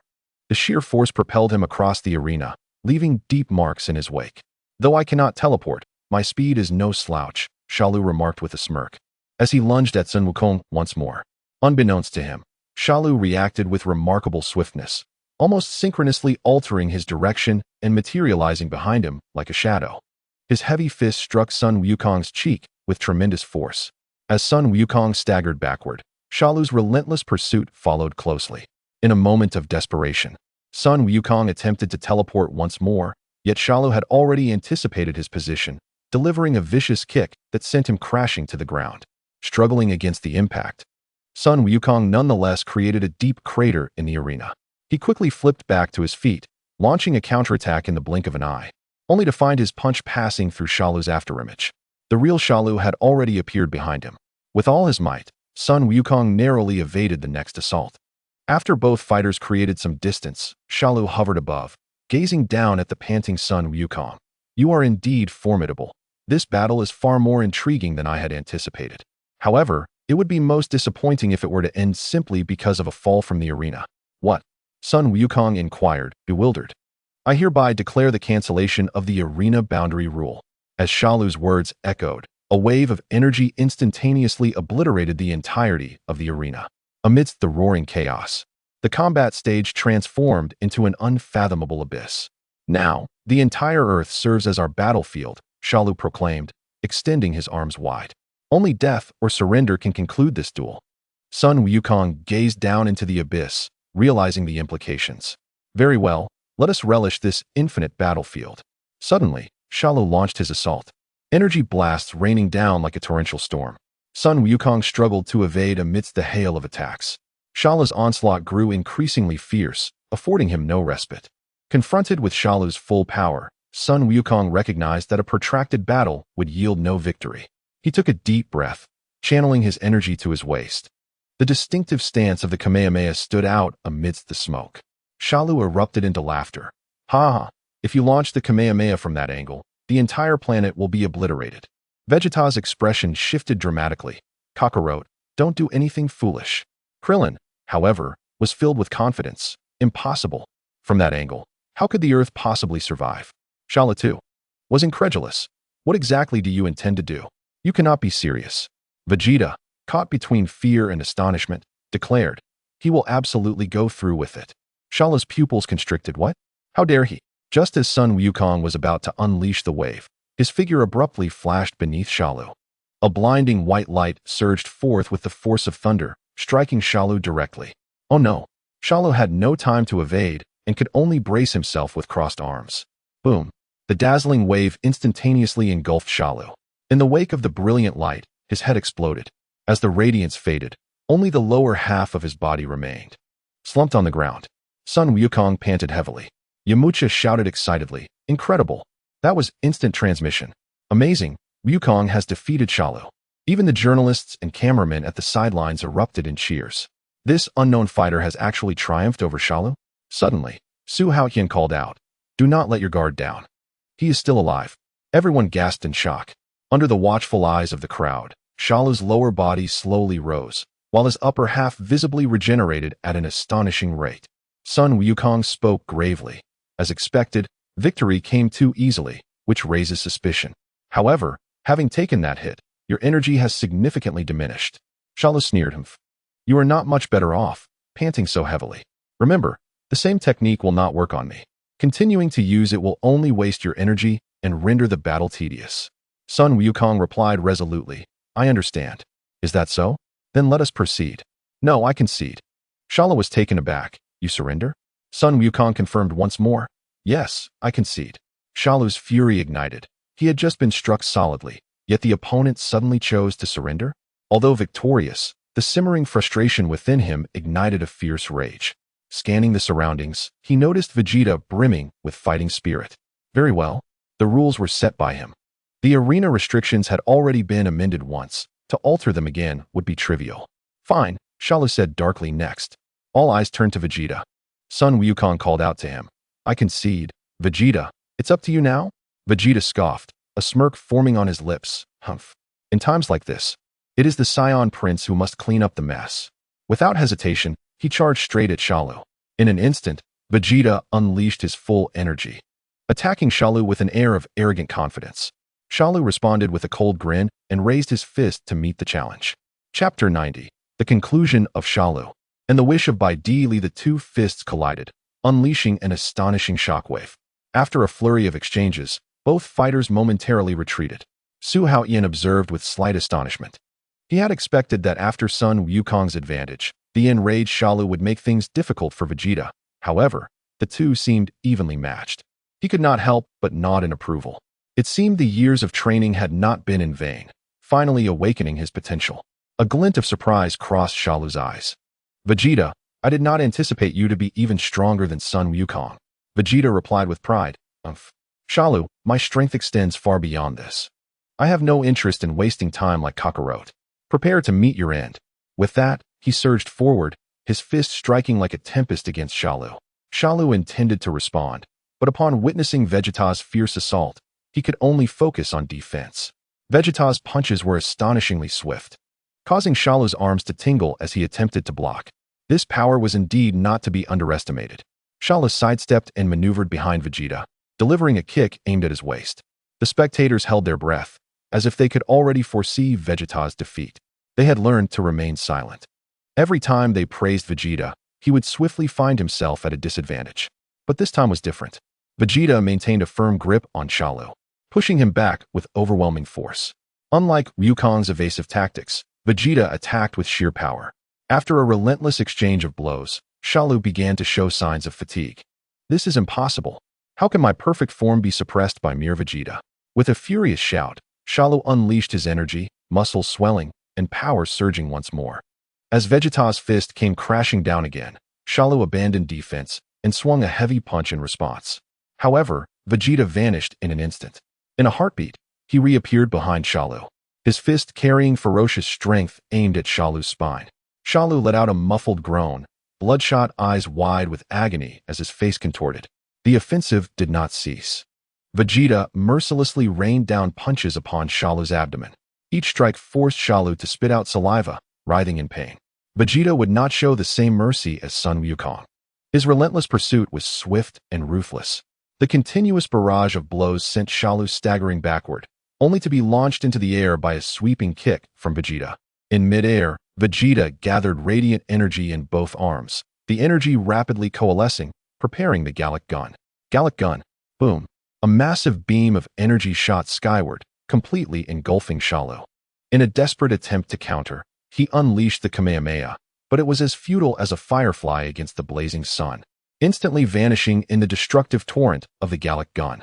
As the white light dissipated, dust swirling, it became clear. They had won. Vegeta had triumphed. The crowd was left in disbelief, witnessing Shala's complete obliteration. Vegeta, you are incredible. Sun Wukong exclaimed in genuine admiration. Krillin shouted excitedly. Vegeta has surpassed Sun Wukong. The Earth is saved. Vegeta gradually exhaled, reverting from Super Saiyan form, pointing a thumb at himself. With a smug smile, he declared, Kakarot, Su Haotian, from this day forth, I am the strongest Saiyan. But just then, Piccolo's expression shifted dramatically. No, he is still alive. What? The crowd gasped in horror. Shala's aura continued to intensify. Had he resurrected once more? Everyone's gaze was fixated on the location of Shala's annihilation. A tempest arose, and thunder roared. A golden figure re-emerged, lightning crackling around him. His power surging. Su Haotian sensed for a moment, his brow furrowing. Shala's strength had already entered the Super Saiyan 2 realm, while Vegeta remained at Super Saiyan 1. Despite his foundational combat power exceeding critical thresholds, the gap between them had widened. Shala clenched his fists, feeling the tumultuous power within him. A sinister smile spreading across his face. So, it was the cells of Bic that granted me rebirth, and the combat traits of the Saiyans that enabled me to surpass my limits. This power is exhilarating. Shala smiled, his gaze fixed on Vegeta. Not only did Vegeta's face change dramatically, but all present also felt a wave of unease. Krillin shouted anxiously, Vegeta, concede. But Vegeta gritted his teeth, growling, what nonsense. I would rather die in battle than bow my head. Before his words had faded, Vegeta transformed back into a Super Saiyan, roaring as he charged at Shala. His fist had yet to touch his opponent when Shala's iron fist struck viciously at his abdomen. Ugh! Vegeta let out a muffled groan, his movements abruptly ceasing. It was impossible. He couldn't even make contact. Before he could react, Shala's attacks rained down like a torrential storm. Bang! Bang! Crack! Shala's speed was astonishing, his power terrifying, leaving Vegeta utterly defenseless. Vegeta's cries of torment echoed across the battlefield. Ultimately, he gritted his teeth against the excruciating pain and unleashed his aura to push Shala back. At this moment, it was a fight to the death. The term concede had never existed in the lexicon of the Saiyan Prince. In a fleeting moment of surprise, Shala paused. And Vegeta crossed his arms, gathering energy for a final blow. Ultimate flash. A violent wave of energy surged toward Shala. However, before the beam could strike, it vanished without a trace. When everyone regained their senses, Vegeta was already under Shala's foot. His attack had been forcefully interrupted, blood spilling from his mouth. His eyes filled with reluctance. Shala seized him by the neck, energy spheres condensing in an instant. Boom!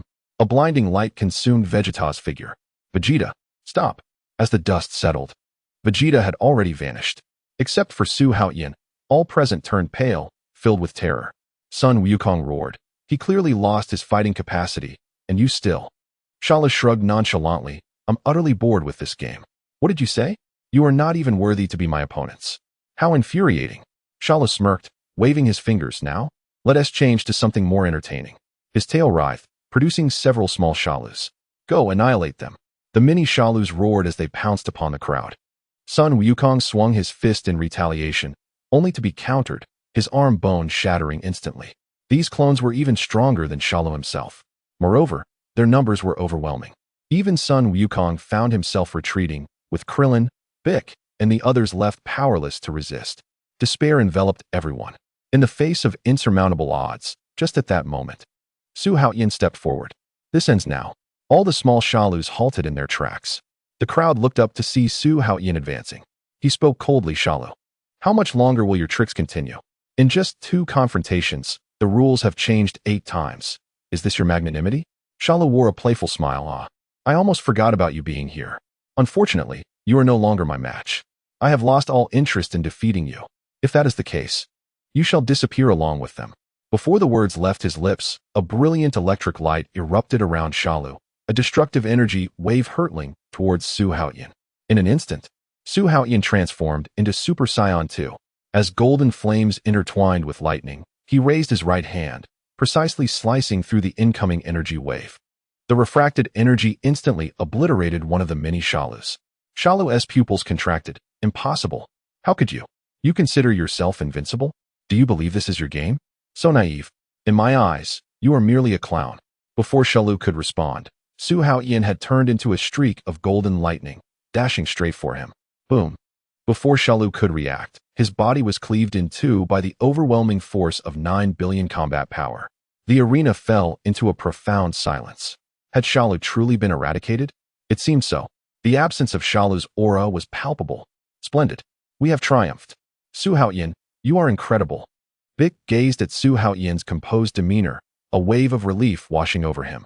The training in the hyperbolic time chamber had indeed borne fruit. We must find a way to improve, if only it could be used more frequently. Though the television images did not broadcast the battle's progression, the final outcome was crystal clear. Shalu's severed body, the blinding white light, and Su Haotian's gallant silhouette. Cheers erupted from Krillin and the others. Su Haotian took action, and victory was upon them. The barrage of comments flooded in. My husband Su Haotian is so handsome. Su Haotian saved the world once again. Mr. Su Haotian is the best. Quick, capture this. That pose is perfect. Tonight's dreams will be filled with content. Oh, you're so lecherous. I want to take pictures too. I want to dream of a date with Su Haotian. The crisis had been averted. Bulma, number 21, number 18, and others watched the live broadcast throughout. When Shalu evolved again and even overwhelmed the significantly strengthened Vegeta, a shadow fell over everyone. Soon after, Shalu summoned numerous clones, completely overpowering Sun Wukong and Bick, and a sense of despair enveloped the atmosphere. Fortunately, it was fleeting. Su Haotian intervened in a timely manner, eliminating all the clones with the force of thunder, and thoroughly vanquishing Shalu. Only after confirming Shalu would not resurrect did everyone finally relax. Even number 21, who was familiar with Su Haotian's strength, felt anxious at that moment. Thankfully, Su Haotian acted decisively, swiftly resolving the crisis on Earth. Number 18 and number 21 simultaneously caressed their abdomens, smiles of happiness blooming on their faces. 3 months passed, and Earth returned to peace. Number 18 began to envision a beautiful scene, draped in white silk, stepping into the halls of matrimony with Su Haotian amidst the blessings of all. After Shalu's disappearance, number 21 realized that the world would welcome a prolonged period of tranquility. She gently touched her abdomen, silently resolving, although my pregnancy may be longer than others, I shall certainly bear 2 more children for my husband. Excitedly, she thought, it is said that attempting multiple times at night increases the chance of having multiples. I must give it my all. Lan Shi immediately shouted, I want to have 5 babies. Yulin retorted, I want 6. Wendy proudly declared, it seems I'll challenge for octuplets. After all, I already have experience with quadruplets. Meanwhile, Satan stared at the television screen at home, shaking his head helplessly. Indeed, I will never reach their level. They are all monsters. The young Biddy Lee gazed adoringly at Su Haotian's figure, suddenly turning to her father and saying, Daddy, Mr. Su Haotian is a true hero. I will definitely marry him when I grow up. Chapter 91. Coastal Holiday and the new Supreme Kai Tiantian. The fierce battle finally came to a close. Everyone returned home to rest, having endured several days of tension and arduous training, finally allowing themselves to relax. Each warrior savors their rare moments of leisure in their own unique way. Wukong takes Chi-Chi and Gohan fishing. Bick lies lazily on the beach. Clint encounters a girl he admires, embarking on a sweet romance, and Tianjin Fan has taken on a few new disciples.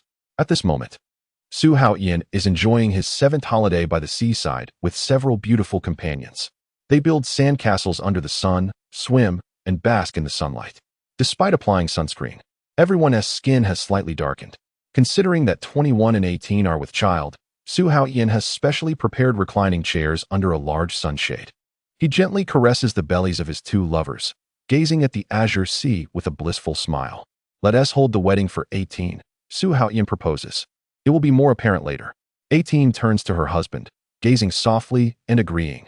I will follow your arrangements. I need to gather everyone for discussion. The Dragon Balls will soon regain their energy. I promise to give you a perfect wedding, Su Haotian continues. As their delightful holiday nears its end, Su Haotian jokes. If we sunbathe a few more days, we will all turn into black people. His companions burst into laughter. Tan skin is healthier. However, Su Haotian winks. I prefer your complexion. Not far away, 21 playfully responds. Is my husband complimenting my skin? 21. Su Haotian calls. What is it, dear? Accompany me to the temple. All right. During these days, everyone has completely released their stress, genuinely attaining relaxation of both body and mind. Meanwhile, Vegeta has plummeted into hell, enduring eternal torment once more. The agonizing torture of fire and ice, coupled with relentless whipping, gnaws at him day after day. Damn it, he has surpassed me again. Su Haotian, do not grant me a chance to resurrect. Otherwise, I will slay you sooner or later. The years in hell are long, while only a day passes on earth. Kakarot, why haven't you revived me yet? Do you know how I have endured this year? Another year in the hellish passage of time slips away. Damn it, is it so difficult to use the Dragon Balls for a wish after 2 years? In the blink of an eye, 3 years have passed. Could it be they have given up on me? Oh, Chapter 52. Kakarot you. Let me endure this 5 years of torture. 10 years. Why has the pain not lessened at all? Quickly revive me. Scalding oil once again engulfs Vegeta, drowning him in searing agony. The earth has fallen victim to Shenron, claiming the lives of millions. It has been over a week since Vegeta and 17 fell.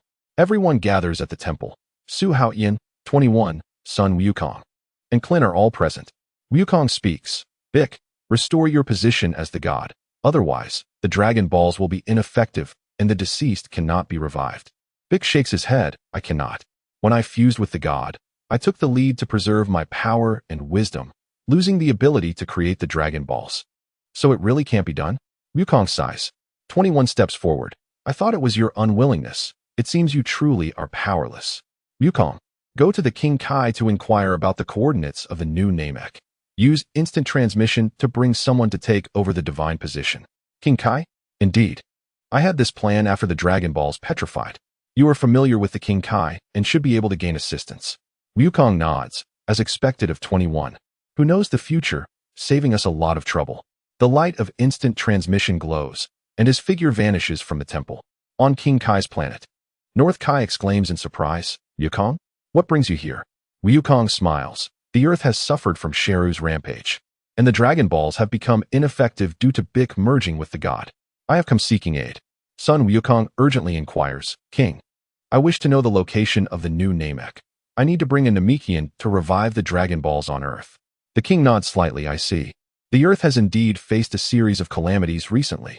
I will do my best to help you find it. He closes his eyes, the tendrils on his head gently trembling. After a moment, he suddenly opens his eyes. I found it. In that direction. Wonderful. As long as the direction is correct. I can sense the energy. Son Wukong brings his fingers together against his forehead, a glimmer of brilliance flashing in his eyes. That's right. It's the energy of Elder Muley. No sooner had he spoken, his figure vanished from King Kai's planet. In the new Namek, accompanied by a gentle breeze, Son Wukong unexpectedly appears in a field.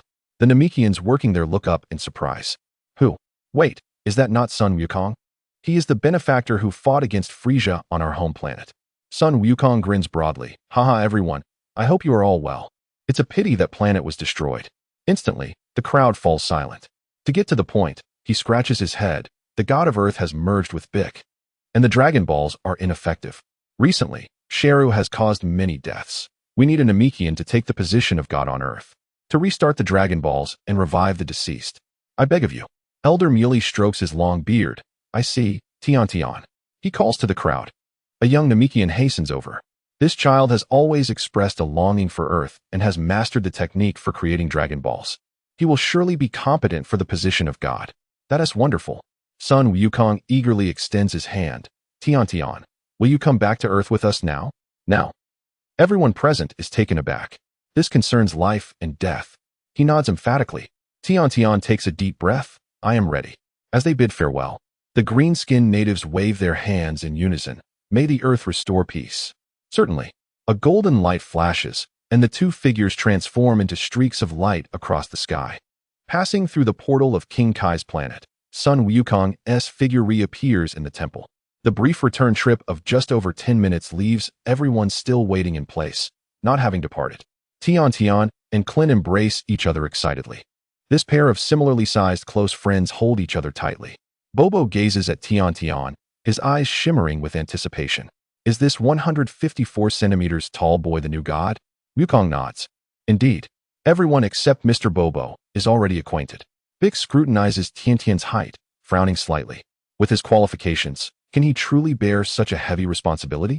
21 smiles gently, rest assured. Tian Tian will undoubtedly become an excellent god. Bic once again examines Tian Tian, posing a question. You have indeed mastered the method of creating Dragon Balls? 21 interjects. I have already said there is absolutely no problem. In terms of creating Dragon Balls, Tian Tian's talent is even comparable to yours. Really? Tian Tian responds earnestly. It takes about 100 days to create a set of Dragon Balls. The crowd gasps in astonishment. Wukong exclaims, What? Is it going to take that long? Yes. This is troublesome. King Kai mentioned that 1 day on Earth equals 1 year in hell. Wouldn't that mean Vegeta has to endure over 100 years of torture in hell? Everyone shrugs helplessly. 21 gently caresses her belly, sighing. 100 days is indeed a long time. I don't mind, but Lazili's pregnancy is becoming more apparent if we wait any longer. She might not even fit into her wedding dress. While everyone frets over the time required for the Dragon Balls, Tian Tian suddenly has a flash of inspiration. Wait. If we revive the prototype of the Dragon God from before on Earth, we can complete it immediately. Wukong is overjoyed, really? That is fantastic. Bic inquires. Those Dragon Balls are still scattered everywhere, right? Do we need to gather them again? Tian Tian nods in confirmation, yes. However, 21 shakes her head with a smile, no need. They are all stored in my home. 21 is truly prepared for a rainy day. 21 turns to Su Haotian. Dear, could you please go home and fetch them? Su Haotian responds promptly, and in an instant, he returns home with a bag of petrified Dragon Balls. 18, come with me. We need to initiate the Dragon Ball revival ceremony. 18 exclaims in surprise, so soon? Let us go together. With those words, 18 links her arm with Su Haotian's. And in the blink of an eye, they appear in the temple. Kellen marveled, you returned in just a minute. Truly remarkable speed. Wukong expressed his admiration. I never anticipated that Su Haotian was already prepared. It appears everything is proceeding smoothly. Tian Tian, is there anything needed to prepare for the resurrection ceremony? In the forthcoming chapter preview, Chapter 92, The Wedding Night of the Savior Su Haotian. Suddenly, number 21 spoke up. Tian Tian, can the Shenron grant 3 wishes? Akin to the Dragon Balls of Namek? Tian Tian nodded affirmatively. Indeed. Piccolo shook his head. In that case, only one person can be revived at a time. Is it possible to resurrect all those who perished at the hands of Cell? Tian Tian explained. The rules would need to be altered, but that would limit us to 2 wishes. Upon hearing this, number 18's eyes sparkled with excitement. So, aside from resurrecting those slain by Cell, another wish could be granted? Tian Tian nodded once more. Number 18 was nearly ecstatic. This is wonderful. We can fulfill both wishes. Su Haotian smiled gently, affectionately stroking number 18's hair. He had already anticipated this outcome. Before long, Bobo delivered the Shenron model. Tian Tian cast her spell, reciting the incantation from Namek, directed at the Shenron and the Dragon Balls. A brilliant golden light emerged, merging with the 7 Dragon Balls, radiating an orange-yellow glow. "Well done, Tian Tian," Piccolo sincerely praised. The crowd showered Tian Tian with compliments, causing her cheeks to flush with shyness. At that moment, Su Haotian's phone rang. The caller was his secretary, Uncle Kuro, a composed gentleman with glasses, recommended by Wendy. "I apologize for the interruption, Mr. Su Haotian. The fans wish to hold a meeting to express their gratitude for your efforts in saving the Earth." Su Haotian declined. "There is no need. So many have tragically perished. I feel great sorrow."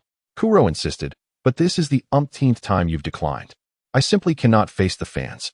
After a moment of contemplation, Su Haotian replied, "Tell them I have more pressing matters to attend to." "What exactly are these matters?"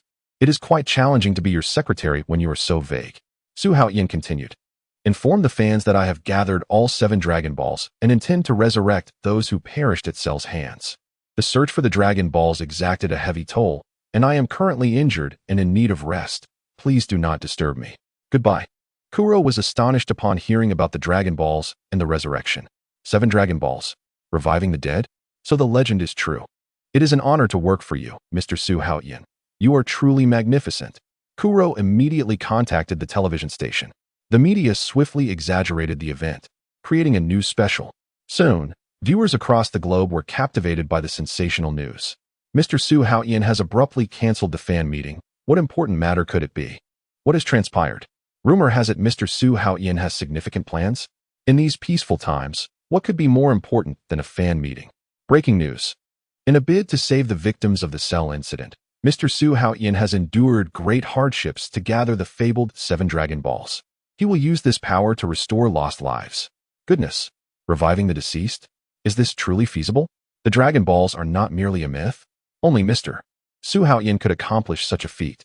If I were to obtain the Dragon Balls, I would certainly wish for wealth and power, yet Mr.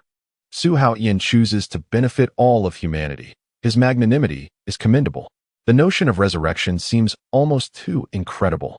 Regardless of the outcome, such intent is worthy of our gratitude. To seek the Dragon Balls, Mr. Su Haotian even sustained injuries. I would gladly trade a decade of singlehood for his recovery. Sacrificing oneself for others. That is the essence of a true hero. Choosing altruism over selfish desires. Mr. Su Haotian's character is truly admirable. He is not merely an idol. He is the guardian of Earth. As the Shenron materialized amidst the stormy clouds, Su Haotian gently embraced number 18's waist. "Speak your wish. I can fulfill too."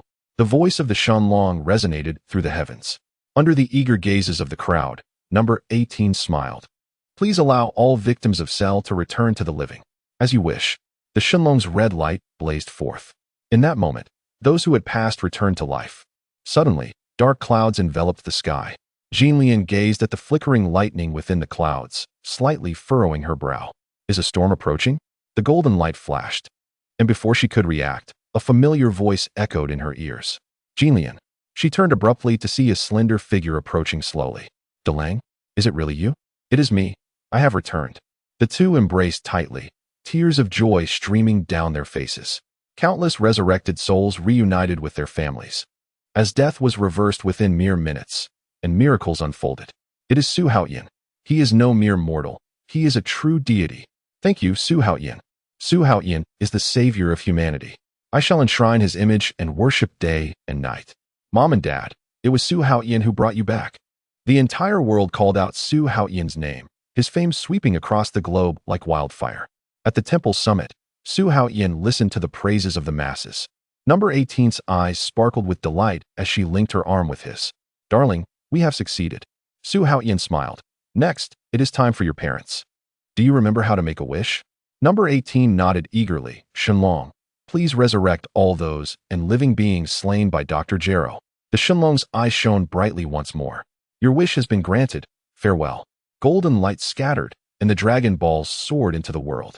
Number 18 gazed at the vanishing Shenlong, her heart surging with emotion. "Darling, are they truly back?" "Of course. I will take you to find them." 3 days later, at the wedding venue. "Lazili, do you take Su Haotian to be your husband, regardless of what may come?" "I do." "Su Haotian, do you take Lazili to be your wife?" "I do." Chapter 53. Witnessing the ceremony, Lazili's parents were moved to tears, their faces alight with joy. On their wedding night, number 18 rested her head on Su Haotian's shoulder, the pristine wedding gown shimmering in the moonlight. Memories flooded back, and her eyes quietly glistened with moisture. Once, she was merely a naive young girl until Dr. Gero shattered her world. Her parents perished, and the animals she tenderly cared for met a tragic fate. She and her brother, Lapisai, fell into Dr. Gero's clutches, struggling in the darkness. The cold mechanical arm injected drugs into her body day after day, transforming her very being. Conscious of the pain, she felt like a soul trapped within a shell, accompanied by fear day and night. The forcibly implanted memories nearly turned her into a cold-hearted monster. Only the memory of Su Haotian saving the world remained, sustaining her will to live. Now, her dreams have come true. Not only has she met Su Haotian, but she has also become his wife, carrying their child. Even her deceased parents and beloved animals have been resurrected. It is Su Haotian, her husband, who has reignited the light of life. Chapter 93. 6 months later, number 18 gives birth to an alien? Subscription requested. After fulfilling the wish to revive the victims of the Cell incident, number 17 was also resurrected. Only Vegeta remained trapped in hell, as the Shenron could not revive the same person in the same batch of wishes. This proud Saiyan prince endured days of torment in hell until son Goku teleported to New Namek to aid his revival. The years of suffering in hell had notably tempered his rage. Though still proud, he was no longer ruthless. Despite not surpassing Su Haotian, he briefly outperformed son Goku, and he once again plunged into frenzied training.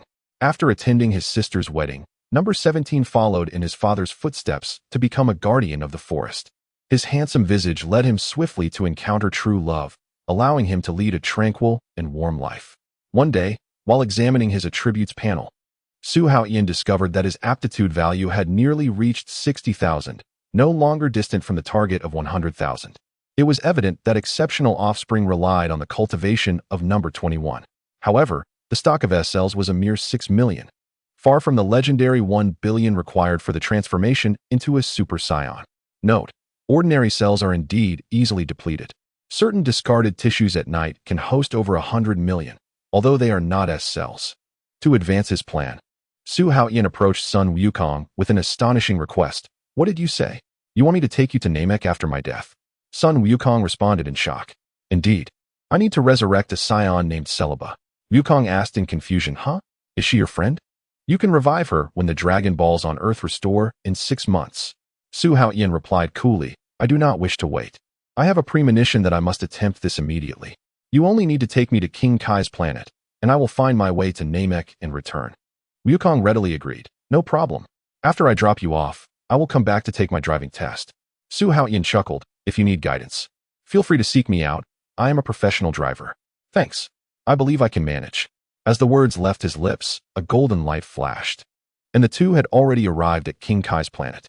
Following the coordinates, Su Haotian teleported to Namek, radar in hand, conducting a thorough search. Under the blazing sun, the 7 Dragon Balls lay displayed upon the altar. As an ancient incantation echoed, the Emerald Dragon soared into the sky. "State your wish. I can grant 3. Please resurrect the Saiyan named Celebi." The eyes of Purunga glimmered brightly before dimming. The soul has been reincarnated for over 30 years. This wish is difficult to fulfill. Su Haotian clenched his fists and murmured, "It seems I must go to Universe 6 to stimulate the S cells. May I be granted the ability to traverse dimensions?" The dragon shook its head once more. "This is an authority of the angels, beyond my capability." Su Haotian turned to the Grand Elder and apologized. "Forgive me for my fruitless endeavor. Please use the remaining wishes as you see fit." Upon returning to Earth, Su Haotian gazed at the starry sky. The current technology and power were insufficient to traverse the cosmos, and he could not bear to risk the lives of mortals. Seasons changed, and the sound of a clear baby's cry echoed outside the delivery room. The system notification appeared abruptly. Twin birth. Daughter with mutated aptitude 25,000, battle power 30,000. Son with aptitude 2,500, battle power 3,000. Host enhancement completed.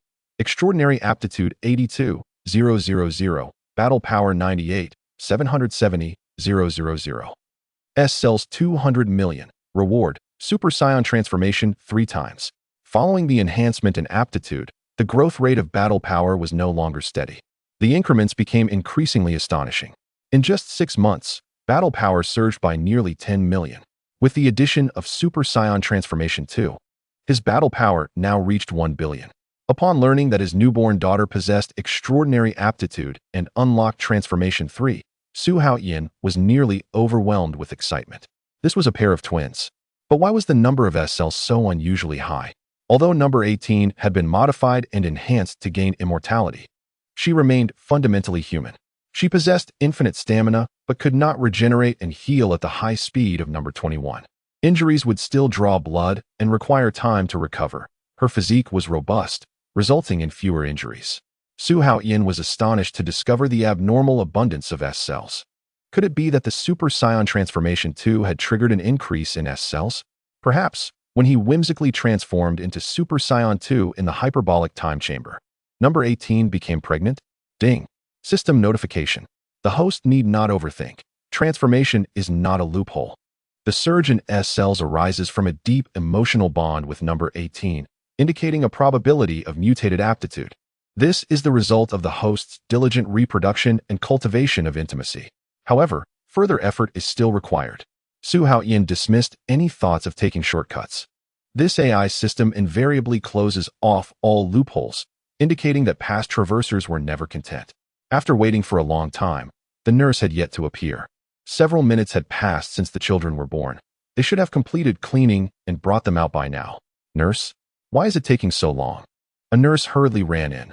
Mr. Su, Ms. Number 18 is emotionally unstable. Please enter immediately. Su Haotian's pupils contracted sharply. Is there danger in childbirth? Could it be postpartum depression? Confused, he rushed into the delivery room. There, number 18 was wrapped in a blanket, weeping uncontrollably. Su Haotian embraced her from behind. Wife, do not cry. You will not look beautiful if you do. His comfort only intensified her tears. Su Haotian could only hold her tightly, softly soothing her. Mr. Su, your wife has given birth to a pair of twins, but the baby girl has a tail. Su Haotian's pupils constricted slightly. A tail. Indeed, they bore Saiyan lineage. The accumulated S cells over the years had finally shown results. Number 18 abruptly sat up, tightly wrapping her arms around Su Haotian's neck, burying her face in his chest as she sobbed. I have given birth to a deformed child. It is all my fault for being a synthetic human. The girl's shoulders trembled violently. She should have known that her body was abnormal. Su Haotian immediately understood her fear. She attributed the child's mutation to her artificial identity. After all, although he possessed Saiyan genes, he did not exhibit a tail, while she was ultimately a modified body. What of the tail? He gently stroked her golden hair and chuckled. Your husband can transform into a Super Saiyan. It is perfectly normal for the child to inherit traits from both sides. The sobbing in his arms did not cease. But other babies do not have tails like ours. Lifting her tear-streaked face, Su Haotian planted a resounding kiss on her lips. Silly girl, this is a gift from my bloodline. You do not despise me? Number 18 clutched at his clothing tightly. How could I? I would never abandon you. Is that a dream? Forever love you? For eternity. Su Haotian pressed her back to his heart, honestly stating, I have worked so hard to have children, just to wait for an adorable little one with a tail. The sobs abruptly ceased. No. 18 looked up with tear-filled eyes. Really? Absolutely. 7 years later, at the Youth Martial Arts Tournament, number 18 watched the arena, her lips curving into a gentle smile. Although someone often claimed to love children, he could barely recognize his own child, given that over 20 kids were entrusted to nannies. Nevertheless, number 21 was correct. This fellow was likely infatuated with the process of procreation itself. Number 18 had given birth to a unique child, but her husband's care enveloped her in warmth, and that love had not diminished in the slightest. During these days, he worried about her emotional state, always holding her close to sleep. This tenderness soothed all the turbulence within her heart. Her husband truly knew how to cherish her. Possessing such a partner, no? 18 even felt that if Su Haotian permitted him to seek new affections, she would wholeheartedly support him.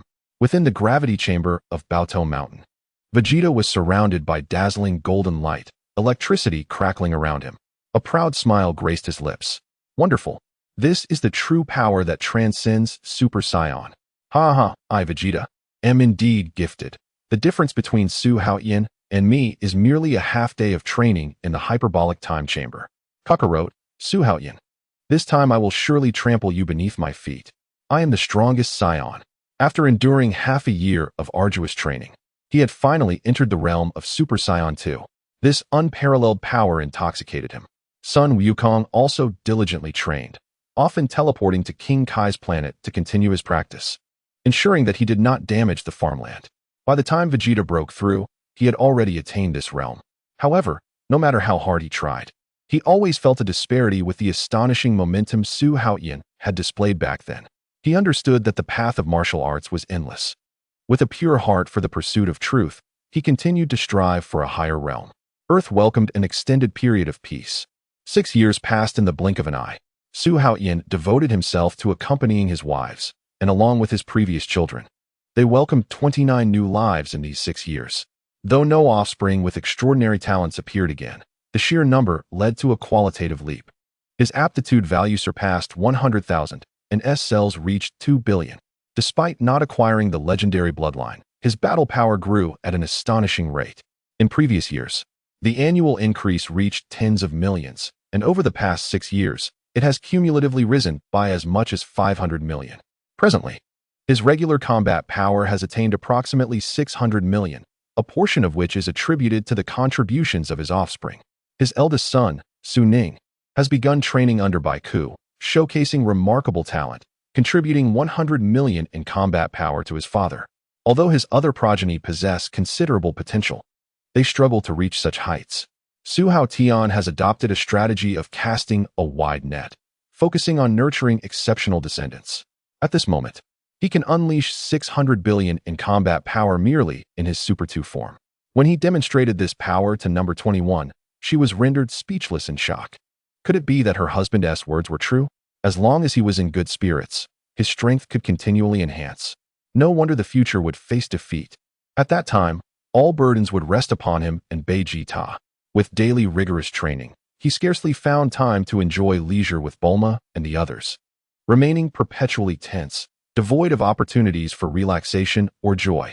On this particular day, Bulma, Lan Shi, Yulin, and number 18 went shopping together. Su Haotian and No. 21 had just awakened. Su Haotian reclined on the sofa, resting his head on number 21's lap, idly watching television. No. 21 peeled a grape and fed it to him, gently inquiring, "Darling, Su Jing is already 7 years old. I would like him to start training alongside his studies. What do you think?" Su Jing is the child that number 21 bore for Su Haotian at the time of the creation of the artificial humans. He possesses exceptional talent and has inherited number 21's extraordinary regenerative abilities. Although still young, his combat power does not compare to Su Ning's, yet his potential is immeasurable.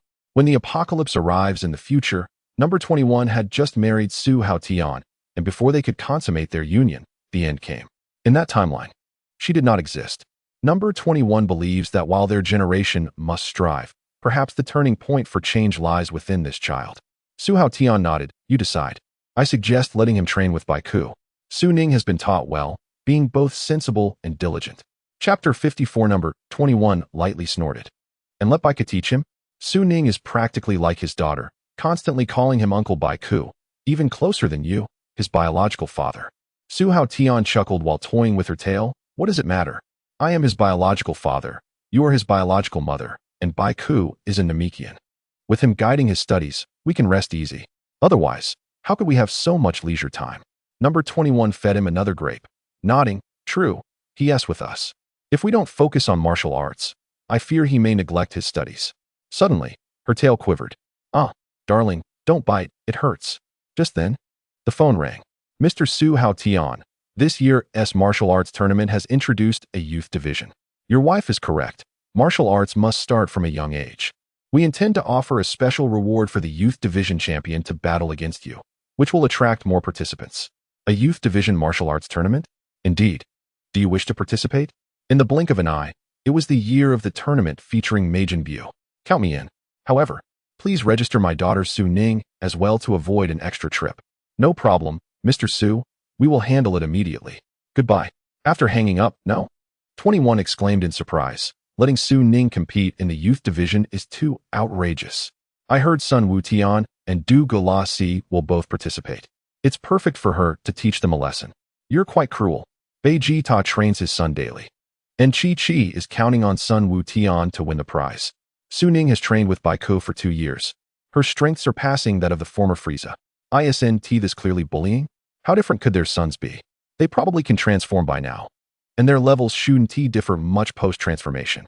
At merely 10 years old, they can transform. However, the current timeline is entirely different from the future. After all, the original future timeline had neither son Wukong nor son Wu Tian. Don't move, darling, I'm cleaning your ears. In the temple training grounds, Baiku was conducting special training with Su Ning. Exhausted, Su Ning collapsed to the ground, panting, I can't go on, I really have no strength left. Get up, you also possess Saiyan blood. With effort, you can transform. Son Wu Tian is younger than you and can already become a Super Saiyan. I cannot allow my disciple to lose to him. Su Ning pouted, if I could transform, could I take a few days off? Not just a few days. I'll let you rest for a month. You're serious? When have I ever broken my word? Watch this. The two instantly entered the hyperbolic time chamber. Accompanied by a roar, brilliant golden light shot into the sky. Su Ning's hair and eyebrows turned golden, her eyes shimmering with emerald light. A tempestuous energy engulfed the entire space. Gazing at Su Ning's transformation, Baiku's eyes widened in astonishment. This transformation caused her combat power to soar directly to 6 billion, surpassing the former Cell. Her strength was indeed astonishing. How about it, Uncle Baiku? My performance is quite good, isn't it? Baiku gave a thumbs up in approval. Indeed, quite impressive. Su Ning let out a long sigh of relief. Finally, I can rest for a month, hehe. Unexpectedly, Baiku continued, for this month, we will not focus on martial arts training. Instead, we will catch up on your studies. Su Ning, in the specialized gravity training room of Vegeta. Since discovering 2 years ago that his son could transform into a Super Saiyan, Vegeta has been rigorously training Du Galassi day in and day out. Kid, put in more effort. You must win the championship in the youth division tournament. Among his peers, only son Wu Tian can match me in battle. Father, rest assured, the championship will be mine. Is that so? What about Su Ning? Her? She's just a girl who can't even transform into a Super Saiyan. How could she possibly be my opponent? Du Galassi confidently smirked. Vegeta smiled with satisfaction. Currently, Vegeta's strength has far surpassed that of Su Haotian from back then. He thought to himself, Kakarot, Su Haotian, not only has my power surpassed yours, but this time my offspring will also completely surpass yours. This relentless competitive spirit. This uncontrollable desire for victory. Chapter 95 in the Youth Division Showdown. Su Ning shines brightly. Days flew by in an instant. At the venue of the World Martial Arts Tournament, the diligent referee once again took to the stage. Dear audience, the long-awaited World Martial Arts Tournament is reopening. First up is the Youth Division competition for those under 15. Though it is a youth contest, the champion's prize is a staggering 10 million, with the runner-up receiving 5 million. More notably, the winner will receive a unique honor. What might that be? The referee expertly stirred the atmosphere. That is the opportunity to battle against a legendary figure, a mysterious gift prepared especially for the youth division. The audience was invited to guess who this legendary figure might be. The crowd erupted in synchronized shouts. It's Mr. Su Haotian. Su Haotian. Su Haotian. Amidst the cheers of the crowd, Su Haotian gracefully leaped onto the stage. The atmosphere instantly erupted. I'm so excited, we get to see Mr. Su Haotian again. Oh my, Mr. Su Haotian still exudes charm. Su Haotian. Su Haotian. Su Haotian. After a brief acknowledgement, the audience's enthusiasm was reignited. Only when the referee announced the official start of the competition could Su Haotian step back, temporarily bidding farewell to the audience as he returned to the VIP seats. In the first round of competition, 12-year-old son Wu Tian faced off against 14-year-old Pei Pei Luo. Let the contestants take the stage. Chi waved her arms from the stands, shouting, Wu Tian, you must defeat your opponent. Bulma shook her head helplessly. How could they allow such a little girl as Su Ning to participate in the martial arts tournament? Lan Qi observed the arena and remarked, even sending Su Han would be more appropriate than this. Number 21 disagreed. Su Jing is younger, but I believe she is entirely qualified to compete. After all, it's just a contest among children. Winnie chuckled, attempting to ease the tension. If all the children from our family participate in the competition, they are bound to sweep all the rankings. Indeed, Yulin concurred. Vegeta declared proudly, my son is the most outstanding. Just wait and see. Number 21 sighed quietly. This Saiyan prince remained unable to shed his penchant for boasting. As expected, Sun Haotian knocked Papero out of the ring with a single punch, leaving the audience in astonishment. My goodness, that young boy managed to defeat an opponent older than himself with just one blow. With that hairstyle, could he be the son of Sun Wukong, who once fought against Shenron? I hear Mr. Su Haotian's daughter will also be competing. How exciting. If it's Mr. Su's daughter, winning the championship is surely a given. The pace of the junior competition was swift. After several rounds of fierce battles, Sun Haotian and Vegeta's son, Douglas, advanced to the finals, alongside Su Ning and the 8-year-old Tao Su. The next match featured 11-year-old Su Ning against 13-year-old Tao Su. The spectators buzzed with excitement. Is that Mr. Su Haotian's daughter? Such a lovely child, inheriting her father's handsome looks. Seeing Mr. Su's daughter all grown up makes me long for the competition to begin. The signal for the match to commence sounded. Tao Su launched the first attack, but was effortlessly sent flying by Su Ning's casual palm strike, embedding him into the wall. As the bruised Tao Su cried out and fled, his guardian disdainfully pushed him aside. How many times have I told you? I am your adoptive mother. The audience gasped in shock. This girl's martial prowess was truly astounding. She undoubtedly bore the bloodline of Su Haotian. In this era, perhaps only Sun Haotian and Douglas could rival her. Indeed, they were no ordinary competitors. Regardless, Su Haotian's daughter was undoubtedly the best. I wish I could have a child with Su Haotian, so my descendants might possess the potential to save the world. What are you saying? You already have a husband. I would be more than willing to raise the child alone. My husband wouldn't mind. In fact, he would spoil the child. You two are utterly absurd. Enough of this. Su Haotian belongs to me. Look, Sun Haotian and Douglas are entering the arena. An exhilarating duel is about to unfold. As the two stepped onto the stage, they exhibited strikingly different auras. The winds of their punches howled, their figures intertwining like flashes of lightning. During the intense battle, the audience could only glimpse fleeting shadows. The sounds of explosive energy and thunderous roars echoed, while the arena floor shattered beneath them. The crowd erupted in applause. Is this truly a junior competition? It's utterly breathtaking. The last time I witnessed such a scene was in the slow-motion footage of the Shenron Games.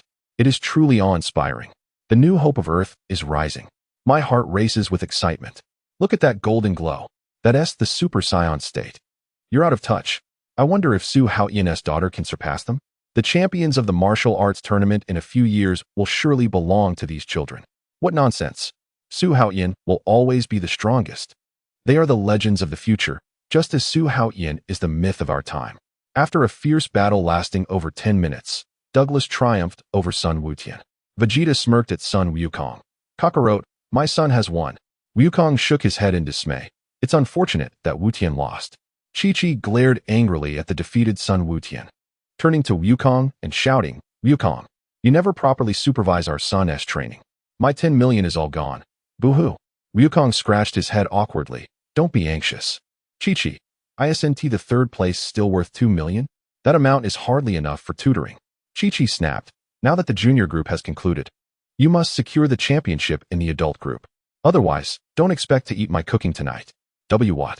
No dinner? That is too much. Humph. The host's booming voice resounded. Now, let us welcome competitors Su Ning and Douglas for the final showdown. Let us witness the birth of a new generation of champions. The two children leaped onto the stage simultaneously. Vegeta cast a derisive glance at the audience, contemplating how he would mock his opponent after the match. Spending all day chasing women and fathering a horde of children, neglecting even the most basic of training. What success can a free-range chicken achieve? No matter how many there are, they cannot compare to my meticulously honed skills. Douglas shouted furiously, Su Ning, you've angered me. Prepare to witness my true strength. With a roar, a tremendous energy erupted from Douglas, and the raging winds swept across the arena. His gaze became sharp and menacing. Humph, Su Ning, you are destined to lose this time. Vegeta nodded in satisfaction. Watch closely. After transforming into a Super Saiyan, his battle power increases 50-fold. How can Su Ning possibly win? Lan Shi mocked. Unable to compete, you seek superiority through your child? Silence. Watch how my son teaches Su Ning a lesson.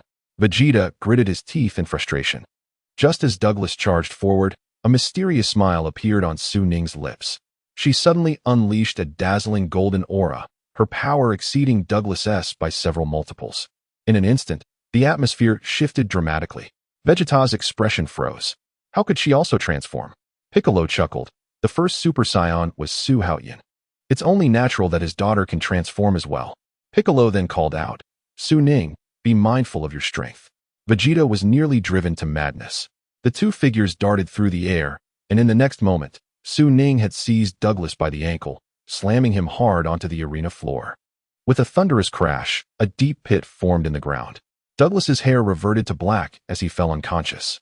Vegeta stood in stunned silence. After transforming into a Super Saiyan, he was defeated in a single blow. This outcome took him completely by surprise. The audience erupted in thunderous cheers. Su Ning is incredible. Chapter 55, truly the daughter of Su Haotian, winning with a single move. That golden-haired boy was formidable, but against Su Ning, he was utterly powerless. Mr. Su Haotian's prowess is indeed unfathomable. Even his daughter is so remarkable. I wish I could have a child with Su Haotian. Even just a child would make my life complete. I truly envy the women of Su Haotian. Su Haotian is a legend of this era, and his children are destined to forge new legends. Mr. Su Haotian, we love you. It should have been Su Ning's moment of victory. However, all the accolades were directed towards Su Haotian. This glory overshadowed Su Ning's brilliance entirely. Yet, instead of feeling disappointed, Su Ning was filled with immense pride for her father. What child does not yearn for a world-renowned hero as their father? Such prestige among friends. Your father is a governor? A businessman? The mayor? So what? I'm sorry. My father is Su Haotian. In an instant, the gaze of her classmates was filled with envy. Despite Su Haotian's many children, each child has stood upon the pinnacle since birth. Hearing the audience fervently chant her father's name, Su Ning joyfully joined in. She cupped her small hands into a trumpet shape and called out to the stands, Daddy, I will grow up to be as great as you. My goodness. This child is so understanding. She is indeed Su Haotian's daughter, too exceptional for words. Not only is she powerful, but she is also so humble. My daughter admires her father too, but it pales in comparison to the admiration for Su Haotian. My little girl, at just 9 years old, is already clamoring to marry Mr. Su Haotian. Truly, I have no hopes left in this lifetime, but my daughter still has a chance. I'll dress her up tomorrow. The thought of potentially becoming Su Haotian's mother-in-law sends my heart racing. Wake up. Your husband's bald head is reflecting light. Broly cast a glance at Vegeta and sighed silently. Apart from competing with himself, no one was willing to engage with him. Only Piccolo, as Su Ning's martial arts instructor, managed to exchange a few words with him, nearly sparking a quarrel. He couldn't compare to Su Haotian. He couldn't measure up to Su Haotian's child. Vegeta's expression split once more. Chi-Chi, too, appeared dejected. She and Wukong were indifferent to victory or defeat. The prize for third place was barely enough to cover household expenses.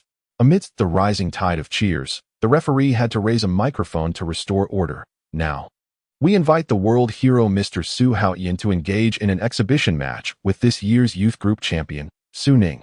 This will be a historic father-daughter showdown. The father and daughter stood in the martial arts arena. Su Ning raised her little face, playfully warning, Daddy, I'm really strong now. The audience erupted with good-natured laughter. To think she could make Su Haotian cautious. How adorable. Truly deserving of the title of a thoughtful little darling, both powerful and obedient. She was the epitome of a perfect daughter. To have a daughter like this, one would gladly leap from a building. Just look. Will Su Haotian transform into a Super Saiyan?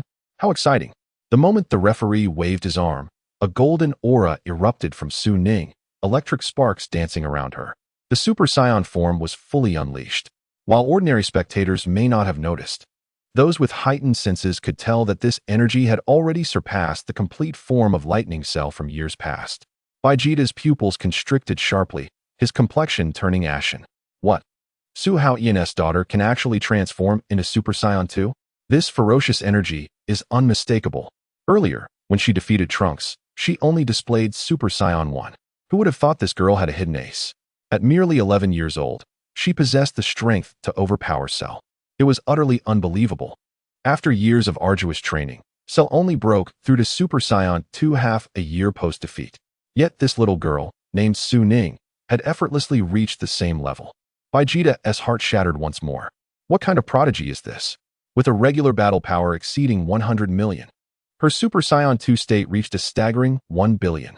Su Haotian's daughter could now obliterate the entire solar system. What a terrifying power. Sun Wukong. Witnessing Su Ning's transformation was equally astonished. Is she truly a Super Saiyan too? Her talent is indeed remarkable. Krillin's forehead glistened with beads of sweat. Though her energy was unstable, its intensity far surpassed that of Cell from back then. The offspring of Su Haotian is genuinely formidable. A proud glimmer flashed in Piccolo's eyes. She is indeed mine. In just 2 short years, she has broken through to Super Saiyan 2. The younger generation is to be feared, even surpassing her father. Su Haotian himself was taken aback. He suddenly realized he had paid too little attention to his children. He had never anticipated Su Ning had grown to such heights. He had thought reaching Super Saiyan 1 at her age was already the limit. Who would have imagined that under Piccolo's guidance, she would break through to Super Saiyan 2? The combat power value of 1 billion was truly terrifying. Sensing his daughter's surging energy fluctuations, Su Haotian solemnly advised, "Girl, be careful to control your strength. Don't destroy the arena or harm the audience." "Understood, Daddy. I'm coming to attack." As soon as the words left her mouth, the ground beneath Su Ning exploded, her petite figure darting toward her father like lightning. Su Haotian, initially planning to handle the situation with his normal state, couldn't he help but smile wryly. Facing an assault with a battle power of 1 billion, he could not hold his ground without transforming. Instantly shifting to Super Saiyan 1, he crossed his arms to block. The barrage of punches rained down upon him like a tempest. The arena beneath Su Haotian cracked continuously as he retreated step by step. Realizing that his daughter had yet to fully master her power, he knew that if this continued, the arena would surely collapse. He leapt back into the air. Su Ning flashed after him in pursuit, her punch strength intensifying. The father and daughter engaged in a fierce battle high above, leaving the audience below in stunned silence. Unbelievable. Su Ning has actually forced Mr. Su Haotian to retreat, even pushing him into the air. This power is simply astonishing. Goodness, it feels like this girl could demolish my house with just 1 punch. This little girl is truly remarkable. She has undoubtedly inherited the immense talent of Mr. Su Haotian. Indeed, to possess such astonishing strength at such a young age. Oddly, why hasn't Mr. Su Haotian struck back yet? Isn't it obvious? He must be reluctant to lay a hand on his daughter. What if he hurts her? I truly wish I could have a good exchange with Mr. Su Haotian. He could just stand there and do nothing. Hey, are you serious? Vegeta's gaze remained fixed on the two battling fiercely, his expression one of shock. Although Su Haotian had yet to retaliate, he effortlessly withstood the assault of Super Saiyan 2 with only his Super Saiyan 1 form. It is known that the battle power of Super Saiyan 2 starts at a minimum of 2 billion. Facing such a powerful onslaught, Su Haotian remained unfazed, indicating that his power had already surpassed 1 billion in Super Saiyan 1. A power discrepancy of 10 could still be countered. Exceeding 30 meant a crushing defeat, and surpassing 50 would guarantee utter loss. Su Haotian's relaxed demeanor demonstrated that his strength was far beyond this. How infuriating. Not only is my son inferior to him, but I have also been surpassed. What went wrong? Is it that my training has not been diligent enough? Although I spent considerable time training Trunks, my son's strength still does not match that of his sister. How is it that Piccolo trained Su Ning for only 2 years, yet she is stronger than I was back then? This is simply unjust. Furthermore, what has Su Haotian been doing these past few years? It seems he hasn't trained at all. Still the same, busy with having children, attending his family's joyous celebrations every year. Engaging with his family has truly been a losing proposition. Vegeta was utterly devastated. Chapter 97. Let Gohan give up. Bidalai belongs to my husband now.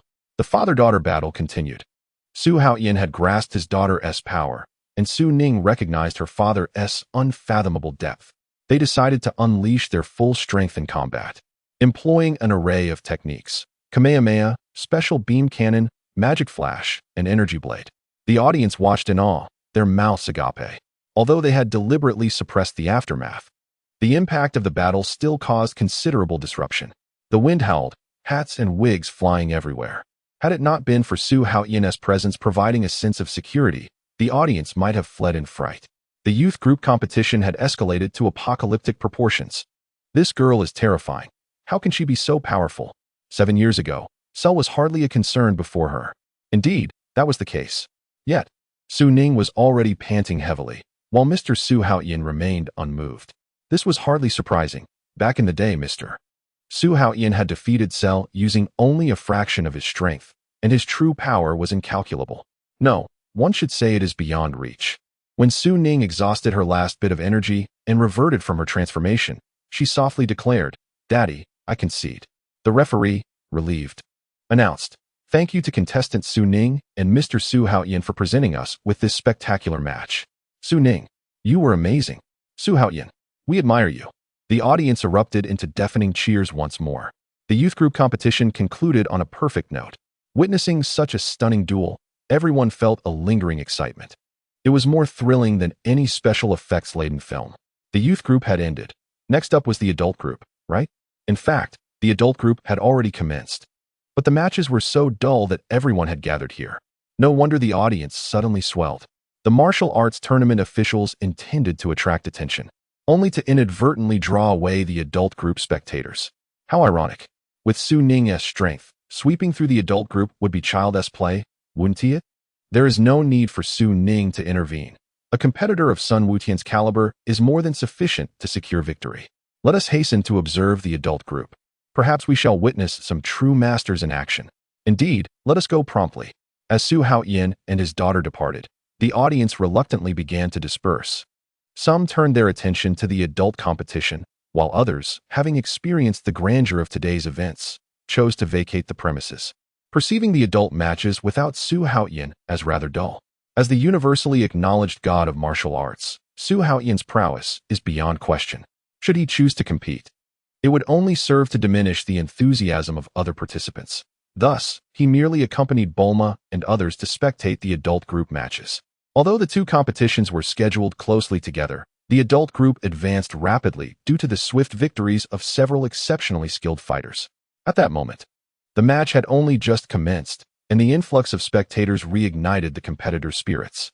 Following yet another fierce battle, the announcement echoed, "Next match, Bidalai versus Spabich." A subtle smile graced Su Haotian's lips. They had finally made their appearance. It was indeed true that Spabich was a minion of Babidi. Just as he was engaged in sparring with his daughter, had he not sensed their arrival at the martial arts tournament, he would have relished the opportunity to continue. It had been quite some time since he had engaged in physical activity, and he found a certain delight in the occasional bout. The presence of Spabich signified the impending awakening of Majin Buu. Maintaining his composure, Su Haotian took his family to their seats to watch the match. Bidalai gracefully leaped onto the stage, her features striking, with bright eyes and a radiant smile, her high ponytail accentuating her spirited demeanor. Bulma gazed at Bidalai's enchanting visage and couldn't help but exclaim, "What a stunning girl, so charming." Number 21 and others exchanged knowing smiles, casting meaningful glances at Su Haotian. Clearing his throat, Su Haotian shifted the conversation. "Enough jesting. I sense an unusual aura. This opponent is no ordinary human." Number 21 focused intently, noticing the prominent mark emblazoned on Spabich's forehead. "Now it makes sense. No wonder I felt something was amiss. I initially thought a rogue had infiltrated the audience. But it turns out Babidi has arrived. Majin Buu is about to awaken.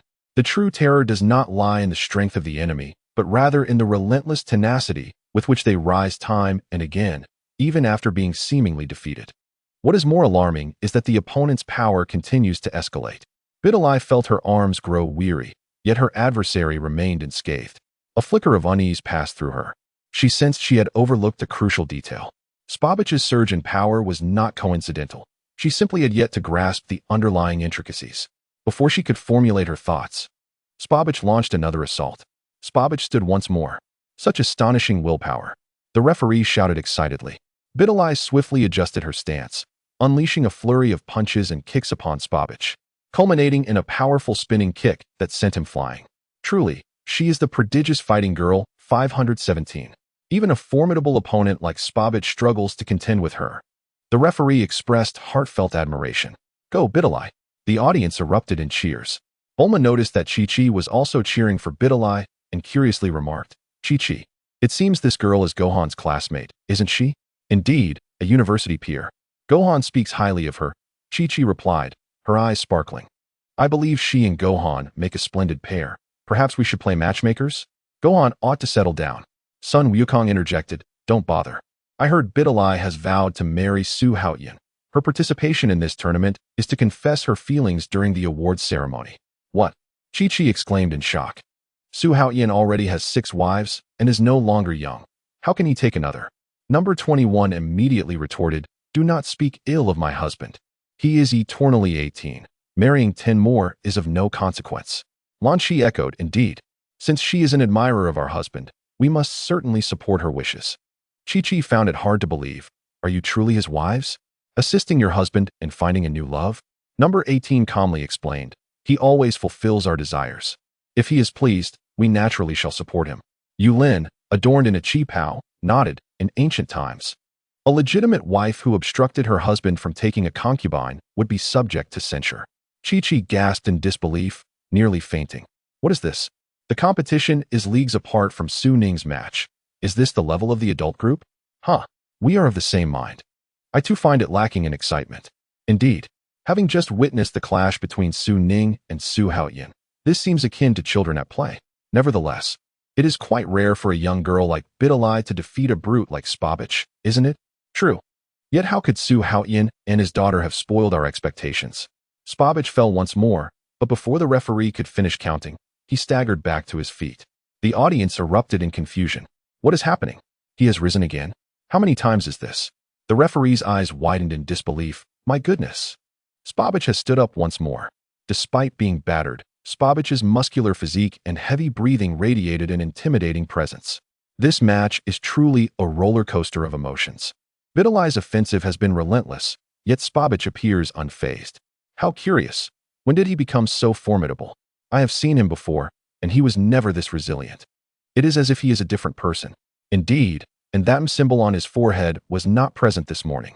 Sun Wukong and Vegeta, initially indifferent to the match, became alert upon witnessing Spabich's unusual behavior. Their eyes narrowed as they focused intently on the stage. Spabich roared as he charged at Bidalai, who coldly retorted, how annoying. Before the words left her lips, she executed a flying kick that sent him staggering back, then swiftly closed in, delivering a barrage of punches to Spabich's chest. Thud, thud, thud. Spabich let out a pained howl, suffering a more severe beating than before. The audience exhaled in relief. Victory. Well done, Bidalai. Finally, it has come to an end. That brute was nothing more than a punching bag. Thunderous applause erupted from the crowd, cheers cascading like waves. Brilliant. Remarkable, Bidalai. The girl leaned on her knees, gasping for breath, while Spabich lay sprawled on the ground. The referee proclaimed loudly, clearly, Bidalai's relentless assault has borne fruit. Even if Spabich were to. A sudden crack interrupted his words. Spabich's joints emitted a chilling sound as he once again stood upright. The audience gasped in astonishment. Bidalai caught sight of the cold smile curling at the corner of Spabich's mouth, sending a shiver down her spine. Spabich suddenly launched an attack, and Bidalai met him with her fists. The tide of battle shifted in an instant. Bidalai was struck hard and sent crashing to the ground. The arena fell silent. Sun Wukong's gaze remained fixed on the stage as he solemnly remarked, she should forfeit the match. Her opponent is not right. Krillin, bewildered, questioned, but she was clearly in the lead just moments ago. Vegeta snorted, how can you call yourself a martial artist and fail to read the situation? Bidalai is exhausted, while Spabich's strength remains undiminished. Krillin finally grasped the gravity of the situation. Gohan sensed the danger and yelled urgently to Bidalai, quickly concede. Yet Bidalai gritted her teeth and shouted defiantly, I will not concede until I claim the championship and meet Su Haotian. Before her words had fully escaped her lips, she charged at Spabich once more. Spabich, grinning maliciously, swung his iron fist. Bidalai deftly evaded, landing a blow on Spabich. However, an unforeseen event occurred. Her formidable attack had no effect on Spabich. He retaliated and sent Bidalai hurtling through the air. Oh no, Bidalai is about to fall off the stage. She is losing. Suddenly, Bidalai's body levitated in midair. What is happening? Dedele can also fly. How incredible! The referee exclaimed in astonishment. Unbelievable. Dedele has taken to the skies. Sun Wukong's expression grew grave. In fact, falling now would be more advantageous for her. That Spabich definitely has something amiss. Despite suffering such severe injuries, he appears unharmed. As if that body does not belong to him. Wu Fan pressed for clarification. What do you mean? I can't quite explain it, he replied. In midair, Dedele gathered her strength and delivered a powerful kick toward Spabich. Crack! Spabich's neck twisted grotesquely, his head leaning back at an unnatural angle. The audience erupted in shock. Good heavens! Dedele struck too hard. His neck is broken. He must be dead. How terrifying. Witnessing the scene, Didi Li's legs turned to jelly, and she collapsed onto the arena floor. The referee sighed and announced, "It is with great regret that Didi Li will be disqualified due to her opponent's death." Before he could finish his sentence, Spabich suddenly stood up. With a swift motion, he forcefully rotated his head back into place, creating a horrific spectacle that sent chills down the spines of the audience. My goodness, is that creature even human? The referee gasped in disbelief. Incredible. The competitor Spabich has risen once more. Didi Li felt cold sweat trickle down her back, her teeth chattering uncontrollably. What on earth is he? As Spabich lunged toward Didi Li, a figure swiftly intervened between them. Didi has forfeited. The clear voice rang out decisively. The stands erupted in chaos. Who is this person? How dare they disrupt the match? Unforgivable. Get out of here. Yet, there were dissenting voices. That move was too terrifying. It's better to end things now. Why doesn't Didi Li just concede? She must not realize her opponent is not even human. The referee was about to reprimand when he recognized the newcomer and gasped, "Mr. Su Haotian?" The crowd erupted in excitement. It truly is Mr. Su Haotian. He must have a special purpose for being here. Lord Su Haotian is always right. The previously disgruntled audience immediately changed their tune. I said that hero possesses extraordinary demeanor. Kneeling on the ground, Didi Li looked up, her eyes clouded with tears as she beheld the face she had only seen on screen. Now so close, someone she had longed to meet. It really is you. Su Haotian nodded slightly. Concede, this battle holds no chance of victory. But my goal is to meet you in the finals. A reassuring smile graced his lips. And now, haven't we met? Didi Li insisted. I will not concede unless you agree to take me out for a meal. A glimmer flickered in Su Haotian's eyes. This young girl is attempting to play tricks on me?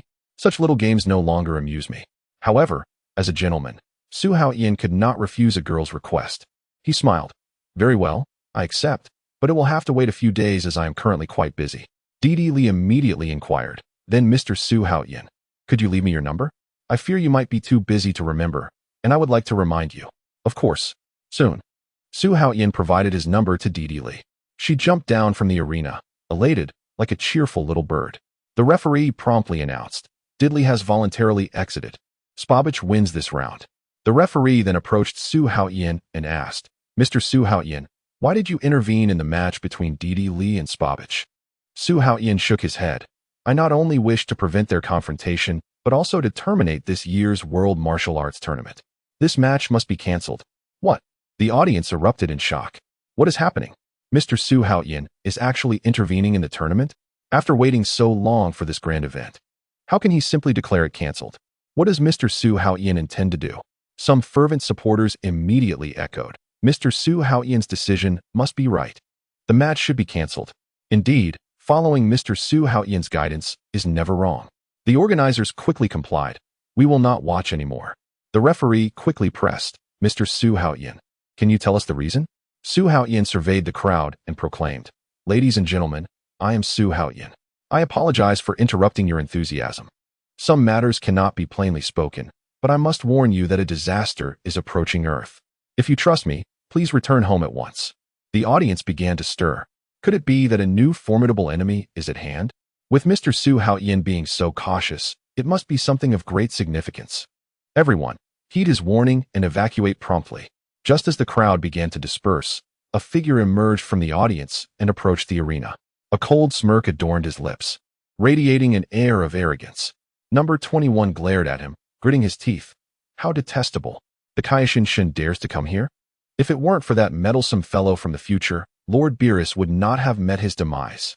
Kaishin Shun sauntered up to Su Haotian, a faint smile lingering on his face. You are the guardian of Earth, Su Haotian? To be able to predict the impending crisis is indeed impressive.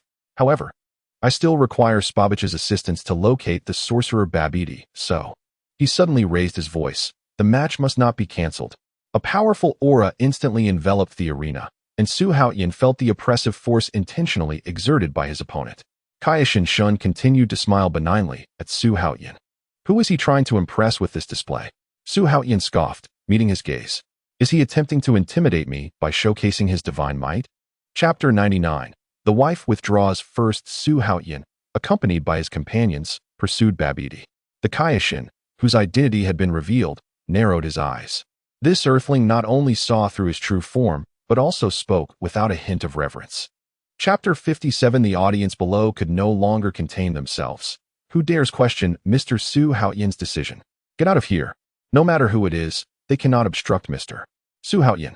Rotten vegetables flew toward the arena amidst the boos. Jebbit instantly teleported to the center, shouting, "Stop! We are here to save the Earth and the entire universe." Su Haotian's eyes shimmered with intensity as a vast wave of energy surged forth. Both gods were drenched in sweat, instinctively stepping back to relieve the pressure. Kaioshin was inwardly astonished. The strength of this Saiyan completely shattered his understanding. "I was reckless," he admitted, retracting his smile. "I did not anticipate you possessed such astonishing power. I sincerely apologize for my earlier actions. However, the battle must continue to lure Babidi out." Though he expressed this verbally, internally, he was tumultuous. As a Kaioshin, being intimidated by a human's aura was truly a loss of dignity. Su Haotian understood well. His opponent aimed to manipulate Sun Wukong, allowing the Spabich brothers to absorb energy and subsequently trace their path to Babidi. He could have halted the martial arts tournament, as he had already memorized Spabich's aura, making it easier to track directly. But upon reflection, without Wukong's energy, how many bystanders would the vessel need to absorb to fill up? He couldn't chase after that fool indefinitely, could he? In any case, it wouldn't harm him if Sun Wukong lost some energy. It was not his concern. Since there was currently no other means to locate Babidi, he finally nodded. "Very well. Thank you for your cooperation." Both Kaioshin and Jebbit wiped their sweating brows in unison. Su Haotian then raised his hand to the audience. "Ladies and gentlemen, I apologize for the unexpected interruption. The match will continue." With the thought that if Majin Buu were to manifest, not even fleeing to the ends of the universe would spare Earth's inhabitants from catastrophe. If a disaster truly occurred, saving everyone would be impossible. It was better to allow family members to evacuate to avoid peril. He returned to Bulma's side, whispering, which caught number 21's attention. "My husband is truly foresight. However, I can also contribute in the fight against Buu." Su Haotian chuckled lightly and shook his head. "With Sun Wukong and Vegeta here, you should leave with everyone and ensure their safety. That is the best support you can provide me." Bulma received the capsule key with assurance, saying, "Rest assured, we will keep our distance." Everyone understood that if even Shao could explode stars, how much more formidable was the legendary Majin Buu. Su Haotian's calculations were clear. Safeguarding the important individuals was far more practical than playing the hero. Suddenly, Yulin spoke up. "Darling, have you noticed that Bidalai has feelings for you?" Su Haotian recalled Bidalai's earlier invitation to dinner, surprised to learn that they were all aware of this matter. Bulma proposed, "Since Bidalai likes you, why don't we bring her along?" "All right, understood. You all make the arrangements," he replied. Bulma beamed. "No problem. Wait for my good news." After several of them left a fragrant kiss on Su Haotian's cheek, they joyfully departed. Shortly thereafter, Gohan achieved his Super Saiyan transformation. Spapovich successfully absorbed his energy, causing Son Gohan to fall into a coma. The two raced towards Babidi's spaceship with a significant amount of energy. Gohan's training time in this world was limited, and his energy had yet to reach the Super Saiyan 2 level. However, he still possessed strength at the Super Saiyan level. Although his energy was not fully charged, the gains had far exceeded expectations. The two had already envisioned the rewards from Babidi in their minds. The Kaioshin, Son Goku, Su Haotian, Piccolo, and Vegeta followed closely behind. Considering Spapovich's slower flight speed, everyone maintained a suitable cruising speed. During the flight, they engaged in conversation. The Kaioshin described the terrifying aspects of Majin Buu, leaving everyone in awe. Piccolo inquired, "So, Majin Buu is currently sealed somewhere on Earth?" "Indeed. Only the sorcerer Babidi can lift this seal." I was initially quite at ease, but recently I learned new information. Babidi has given birth to a child who has now arrived on Earth. Goku interjected, "So he is controlling Yamcha and Spapovich?" "Correct. His name is Babidi. He shares the same dark heart as his father." Goku concluded, "So we just need to prevent Majin Buu from awakening?" "Exactly. To completely stop his resurrection, Babidi must be defeated," the Kaioshin replied. "What about this Babidi's strength? Though he is not a warrior, he wields dangerous magic. His power alone is not to be feared. His father, Babidi, was the same. For instance, he can manipulate those with evil intentions like Spapovich. As long as those with righteous hearts keep their distance, there is no danger." Vegeta remained silent, reflecting on the scene in the arena, where Spapovich was severely injured yet continued to fight. If he could acquire such power, perhaps he could easily defeat Su Haotian. But as soon as this thought crossed his mind, he quickly dismissed it. Vegeta was inherently rebellious, having shown his defiant nature since the Frieza saga. Wait, if Babidi is controlling Spopovich to absorb Gohan's energy, is it to resurrect Majin Buu? The Kaioshin replied solemnly, correct. Jebbet explained, they require a supply of pure energy, and Gohan in his Super Saiyan form is the best choice. The Kaioshin and I came to Earth for this reason, tracking Babidi's whereabouts. We have searched 2 planets in succession, but have yet to find the giant egg sealing Buu. It seems he has relocated. The Kaioshin added, this individual is cunning. We had no choice but to resort to this method. Please forgive us. They landed, and Su Haotian quietly warned, stay hidden. Everyone immediately held their breath, concealing themselves behind the rocks while observing Spopovich and his group. Strange, there's nothing here, Goku remarked as he surveyed the surroundings. The Kaioshin softly requested, everyone, please try to hide your energy. His tone was significantly more cautious than when they first met. Goku suddenly crouched down and touched the ground. There are signs of disturbance in the soil. Jebbet exclaimed, I see. No wonder we couldn't find Babidi. He buried the spaceship underground. Even if we know the general area, it's difficult to find without precise coordinates. Son Goku nodded. The Kaioshin wiped the sweat from his brow. It seems we were detected upon arriving on Earth. Otherwise, he wouldn't be so cautious. Piccolo clenched his fists. We must act immediately. Otherwise, Gohan's energy will be used to resurrect Buu. Don't act impulsively, Su Haotian interjected. That is not Babidi himself. We must wait for the opportune moment. Just then, Babidi and Dabura appeared. The Kaioshin and Jebbet gasped in unison. The Demon Realm King Dabura? Babidi has teamed up with him. Goku was eager to fight. That tall one is Dabura? Is he strong? Cold sweat soaked the collar of the Kaioshin's robe. He rules the Dark Demon Realm. But Su Haotian chuckled lightly. Not so impressive. Goku, dispatch him with ease. Then I'll go. Vegeta roared furiously. It's not your turn, Kakarot. Stop it. The Kaioshin urgently shouted. He is not an ordinary foe. It was this statement that revealed their presence, and Dabura immediately became alert. Who is there? Su Haotian. Son Goku and Vegeta shrugged in unison, turning their gaze towards the Kaioshin. It's your loud voice that gave us away. You all. The Kaioshin was so furious he nearly spat blood. Since they had been discovered, everyone decided to reveal themselves. Babidi laughed triumphantly. Ha ha. Did you really think I didn't know you were following? I am the great sorcerer Babidi. Nothing in this world escapes my sight. Dabura, take care of them. Even the Kaioshin who killed my father has delivered himself right to my doorstep. Dabura assessed everyone with confidence, Master Babidi. Although I cannot absorb the energy of the Kaioshin and Jebbet, these 3 possess considerable strength. If I can absorb their energy, it will surely accelerate the resurrection of Majin Buu. Babidi smirked sinisterly. I didn't expect to awaken Buu so soon. Bring them onto the spaceship and confirm the energy transfer channel. Seeing the 2 still plotting, Son Goku shouted at Dabura, hey, so you're the Demon Realm King? Let us settle this one-on-one. Vegeta immediately opposed. Kakarot, let me go first. As the 2 argued, Su Haotian suggested, let us decide with rock, paper, scissors. Good idea.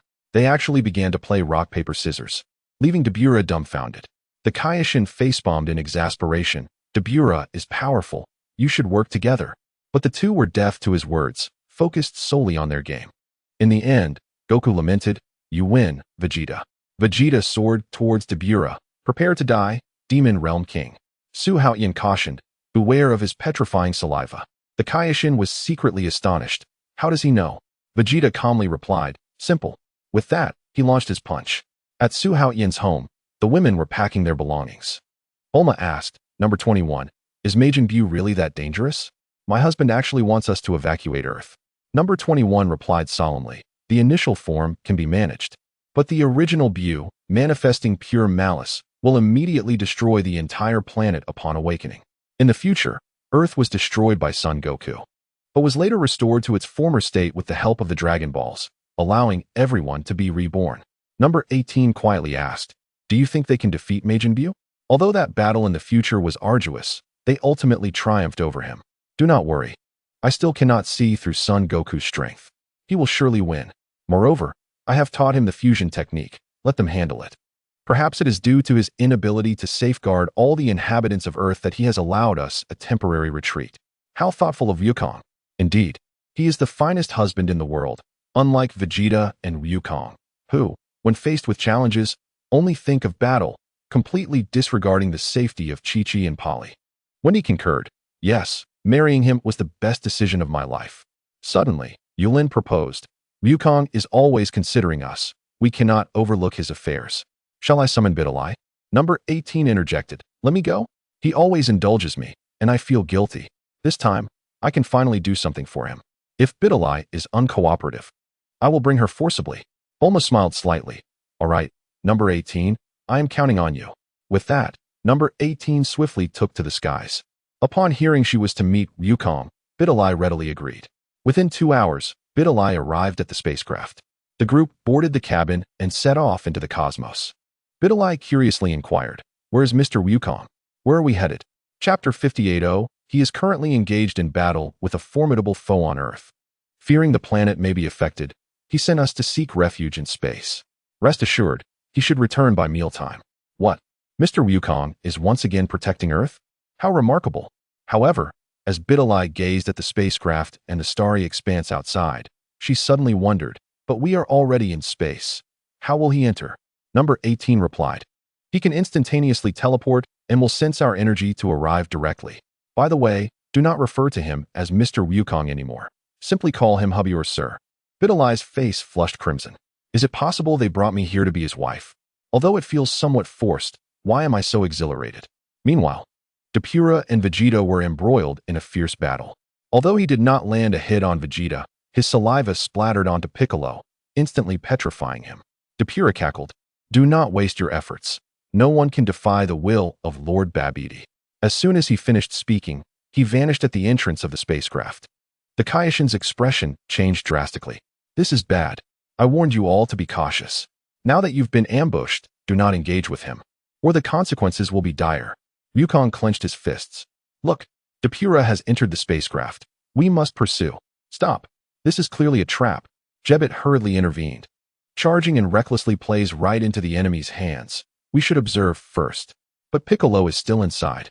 Wukong interrupted, his form transforming into a streak of light as he surged into the cabin. Vegeta flexed his wrists to follow. "Apologies, but us Saiyans despise waiting idly." Su Haotian's figure soon vanished into the shadows. Watching the retreating figures, the Kaioshin gritted his teeth in frustration. These reckless fools. Ultimately, he too leapt into the spacecraft.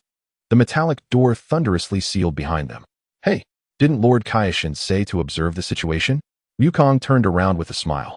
The Kaioshin's forehead bulged with veins. "If it weren't for your recklessness, listen. Now, unless we defeat Babidi, no one will be able to leave. Then let us just beat him up, shall we?" Wukong's words left the Kaioshin and Jebbet momentarily speechless. Vegeta and Su Haotian exchanged amused glances. This deity seemed overly timid. "If all else fails, we can dismantle the spaceship." Vegeta's fingertips gathered golden light. "Stop." The Kaioshin urgently halted him. "A violent clash will awaken Majin Buu. Even if he is not fully restored, he could easily kill us, not to mention that he could annihilate Earth at this moment." Su Haotian casually replied, "What is there to fear? My wife and children have gone on an interstellar trip." The air fell into sudden silence.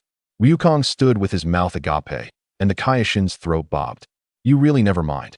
Regardless, we must not underestimate the situation." "Lord Kaioshin," Su Haotian chuckled lightly, "it is not that we are too weak. It is that you overestimate our opponent. Even if Majin Buu were fully revived." The Kaioshin finally abandoned the effort to communicate, painfully clutching his forehead. After brief discussions at the martial arts tournament, he realized that these Earthlings were excessively arrogant. Vegeta scanned the surroundings and remarked, "This room is rather desolate." In the control room, Pei respectfully asked Babidi, "Lord Babidi, may I make my move now?" "Well, you've waited so long. Go and collect energy from them. At once. It is in my hands." With that, Pei descended to the first level, coincidentally encountering Su Haotian and his group. "Interesting, you dare to intrude. This is the first level.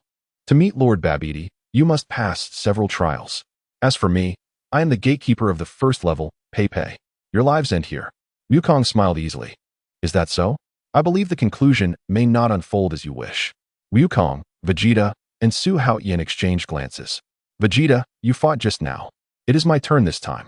Wukong said eagerly. "No way. The last guy escaped. This time we need to start anew." Vegeta countered. Then who goes first? Shall we decide by rock, paper, scissors? Su Haotian shrugged. You two go ahead. The Kaioshin couldn't help but interject. Babidi has summoned powerful warriors from across the universe. You should team up. Yet, the three ignored him, further diminishing the Kaioshin's dignity. Seeing Su Haotian yield, Wukong nodded. All right, Vegeta, let us play rock, paper, scissors. The two swiftly began their gestures, leaving the Kaioshin in resigned silence. In a winner-takes-all match, Vegeta emerged victorious. Wukong pouted. TSK, once again, you have such good luck. Ha ha. Then this one is mine. Vegeta declared triumphantly. The Kaioshin looked on with uncertainty. Are you certain you want to take him on alone? Such a foe is no match for me, Vegeta replied. The Kaioshin frowned. I cannot comprehend how Saiyans view battle as entertainment. They are so combative. Pepe, witnessing this, burst into laughter. Lord Babidi warned me to be wary of you. Yet you are all worthless. Worthless? Are you speaking of yourself? Vegeta retorted with a scoff. What did you say? You dare come to Earth without proper investigation, unaware that the strongest in the universe is right here? Pepe laughed heartily. The strongest in the universe is on Earth? Ha ha ha, that is hilarious. His figure suddenly blurred, moving at breakneck speed. However, Vegeta appeared even faster, landing a heavy punch on Pepe. Pepe froze, foam spilling from his mouth as he collapsed to the ground, gasping in agony. The Kaioshin's expression shifted to one of shock once more. You managed to defeat him with just one move. Chapter 101 Absolute Suppression. Wukong observed the Kaioshin's incredulous expression and chuckled. Su Haotian was right. You have underestimated us. Vegeta's strength is more than sufficient to handle such a foe without even transforming. Pepe, unwilling to concede, launched another attack. His once proud speed seemed sluggish as a snail in Vegeta's eyes. With a casual kick, Vegeta sent him flying once more. Wukong remarked, it seems Vegeta's training over the years has borne fruit. He is much stronger than before. Babidi, watching from the sidelines, seethed with rage. What is Pepe doing? As long as he can injure him, I can collect energy. Depura analyzed. Perhaps he has grown overly complacent. Oh, what environment does Pepe excel in? High-gravity planetary conditions. Then this is manageable. Babidi immediately recited a spell, altering the battlefield's environment. In an instant, everyone found themselves on a crimson planet. Wukong looked around in astonishment. What is happening? The Kaioshin explained. This is Babidi's spatial transformation magic. It is undoubtedly the battleground where that warrior excels. Wukong, intrigued, replied, how fascinating. However, this might pose a challenge for Vegeta. The Kaioshin remained filled with doubt. Wukong calmly stated, do not worry, just watch, and you will see. At that moment, Pepe rose, cackling, ha ha ha, it is over for you. This is indeed a home planet with tenfold gravity. Let us see how you adapt. Upon hearing this, Vegeta displayed a mocking smile. Only tenfold gravity. It is worth noting that his daily training often commenced at several hundred times that intensity. At long last, the moment to showcase his prowess had arrived. But regrettably, the opponent was far too weak. Such a level of gravity was utterly inconsequential. Enough with the boasting. Pepe roared in anger as he charged towards Vegeta, his fists raining down like a torrential downpour. Vegeta effortlessly evaded all attacks, and then delivered a powerful punch directly to his opponent's abdomen. Ugh! Pepe writhed in pain, collapsing to the ground, frothing at the mouth. Show your true capabilities, or face your demise. Vegeta stated coldly. Chapter 59. The sounds of colliding fists and feet melded into a cacophony, as Su Haotian shook his numb arms in disbelief.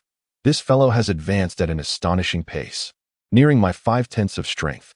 Over the years, Su Haotian's talent had surged from 40,000 to 100,000, with his battle power skyrocketing from 100 million to 600 million purely through natural growth. Upon entering the Super Saiyan second level, his power surpassed 600 billion. Despite Vegeta's talent being several dozen times inferior to his own, he had caught up through relentless training. Now, bolstered by Babidi's enhancements, this individual possessed no less than 400 billion in battle strength. Su Haotian silently applauded his opponent. Truly a fervent training fanatic. Were it not for Su Ning's training with Bike over the past 2 years, his own foundational values would only marginally exceed 100 million. It was perilously close to being surpassed. It seems I must exert myself further, perhaps even take more wives and bear more children. Su Jing should also commence her training. Her talent, like Su Ning's, is tenfold that of other children, and neglecting martial arts would be a waste. With just a few years of training, she could contribute several hundred million in battle strength. There is no doubt that practical combat is the swiftest means of enhancement. However, allowing them to engage in life and death struggles at such a tender age is a cruelty Su Haotian ultimately cannot bring himself to impose. After all, they are still but children. Just as Su Haotian and Vegeta were locked in fierce combat, the Kaioshin had led Sun Wukong to Babidi-S lair.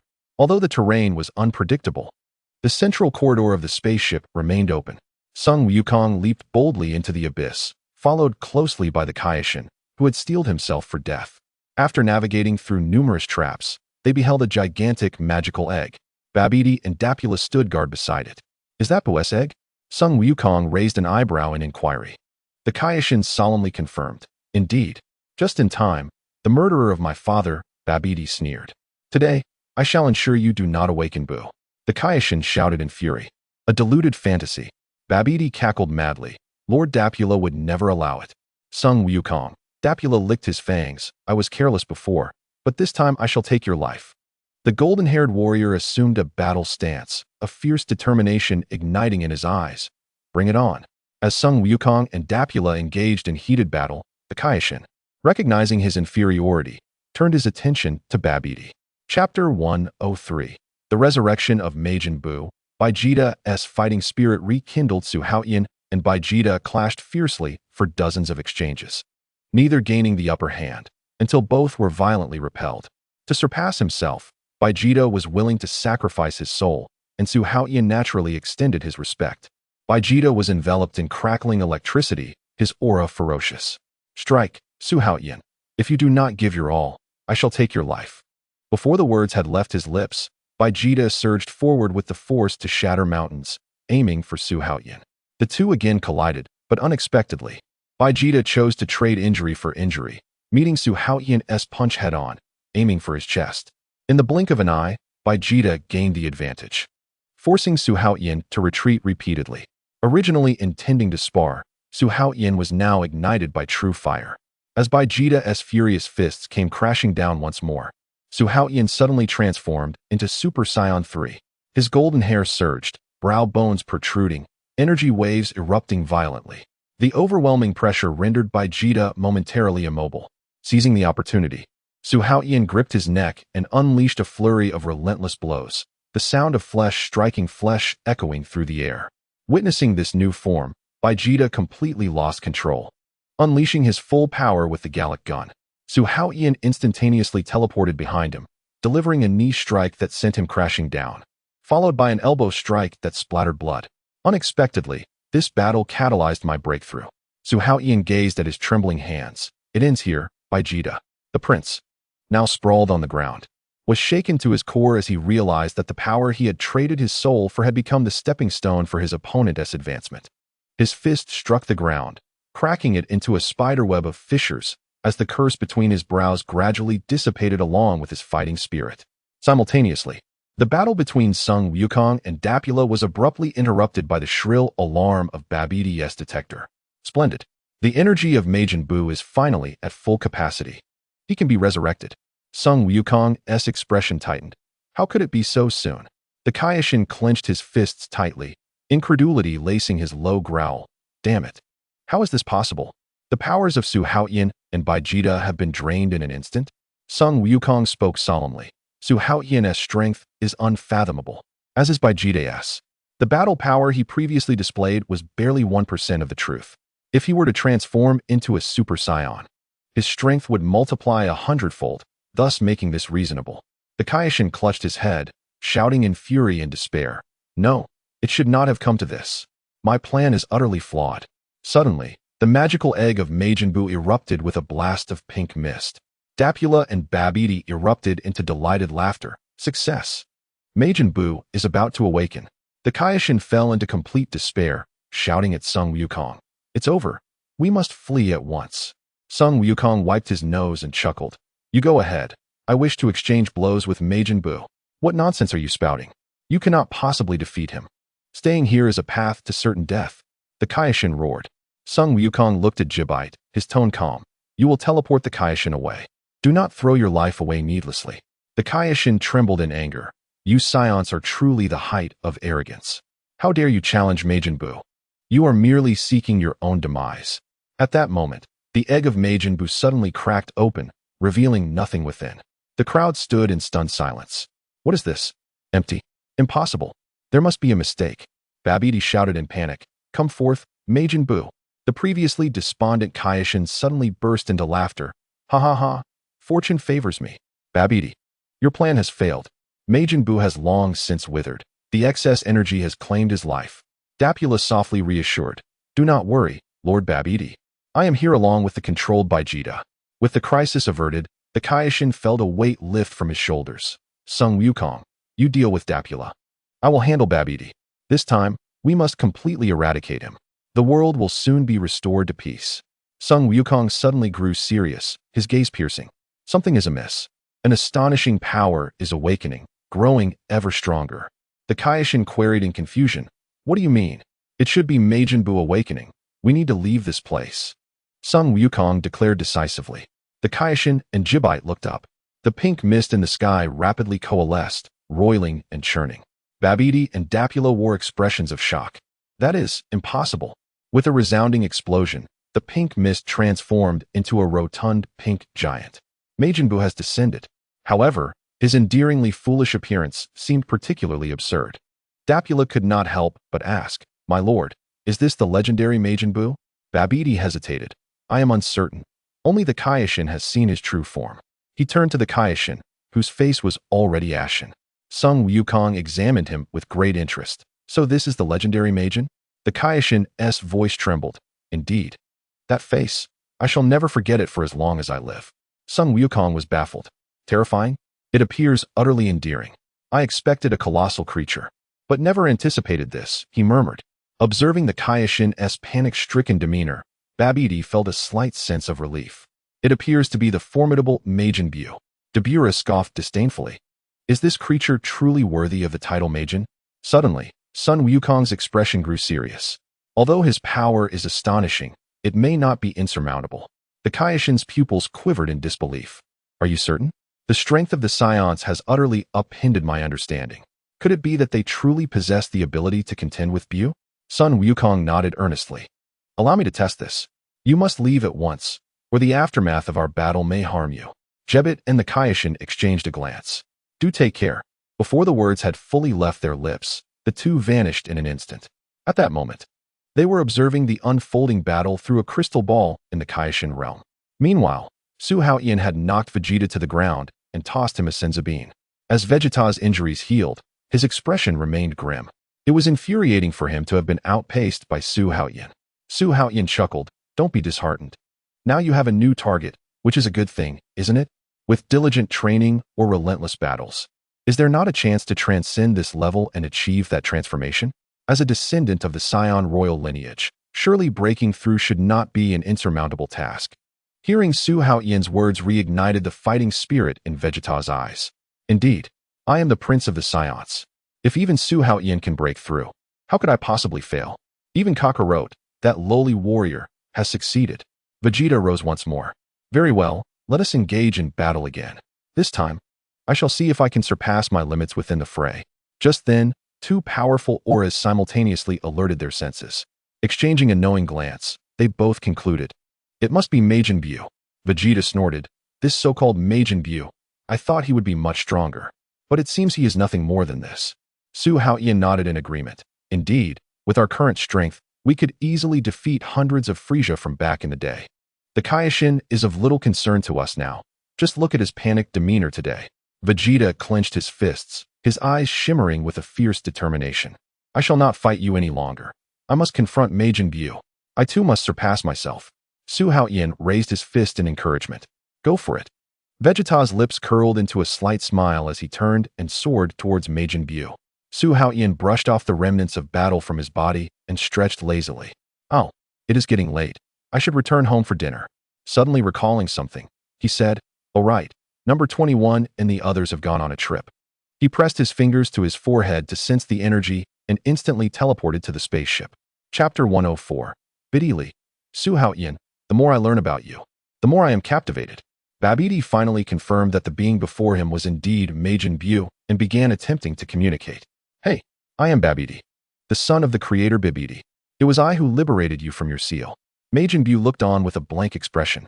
Babidi excitedly proclaimed, from this day forth, I am your master. Buu turned away in refusal. Humph.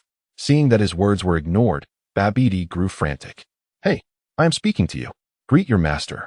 Buu suddenly stuck out his long tongue, causing Babidi to stumble back in shock. Observing Babidi's disarray, Buu burst into hearty laughter. Dabura, witnessing this, scoffed. Is this the legendary Majin Buu? He appears to be nothing but a fool. Babidi scratched his head in confusion. This is not right. Could it be a failure? After all the effort spent on the unsealing, I ended up with a useless simpleton. Majin Buu continued to bounce around innocently, resembling a child unaware of the gravity of the situation. Sun Wukong was taken aback. With such immense power, how could his intellect be that of a child? He had no desire to engage in battle with such an opponent. That would be beneath his dignity. Noticing Babidi and Dabura whispering to one another, Buu suddenly turned and glared at them. Dabura, displeased, admonished, What are you staring at? Do you wish to provoke me, Dabura? Humph. How foolish to not even know one's own worth. Sun Wukong pondered to himself. Perhaps this Majin Buu is indeed a defective product. Or perhaps his long years of sealing have eroded his intellect. Suddenly, Buu's smile vanished, replaced by a furious rage. He struck with lightning speed, aiming his fingers at Dabura's throat. Ah!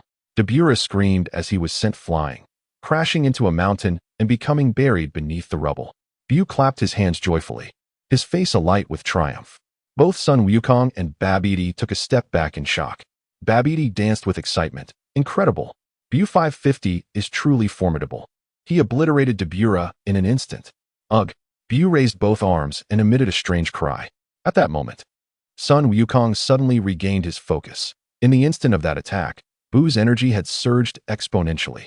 It was clear that his previous foolishness was merely a facade. This creature is unfathomable. Meanwhile, Vegeta, who was flying, felt a jolt through his body. This energy, he distinctly sensed Majin Buu's power breaking through its limits. Reaching a terrifying realm, a golden light flickered in Vegeta's eyes, and his fighting spirit ignited. Since number 21 has prophesied that I shall uphold half of the future alongside Su Haotian, I must become more reckless, more persistent, and more ruthless than ever.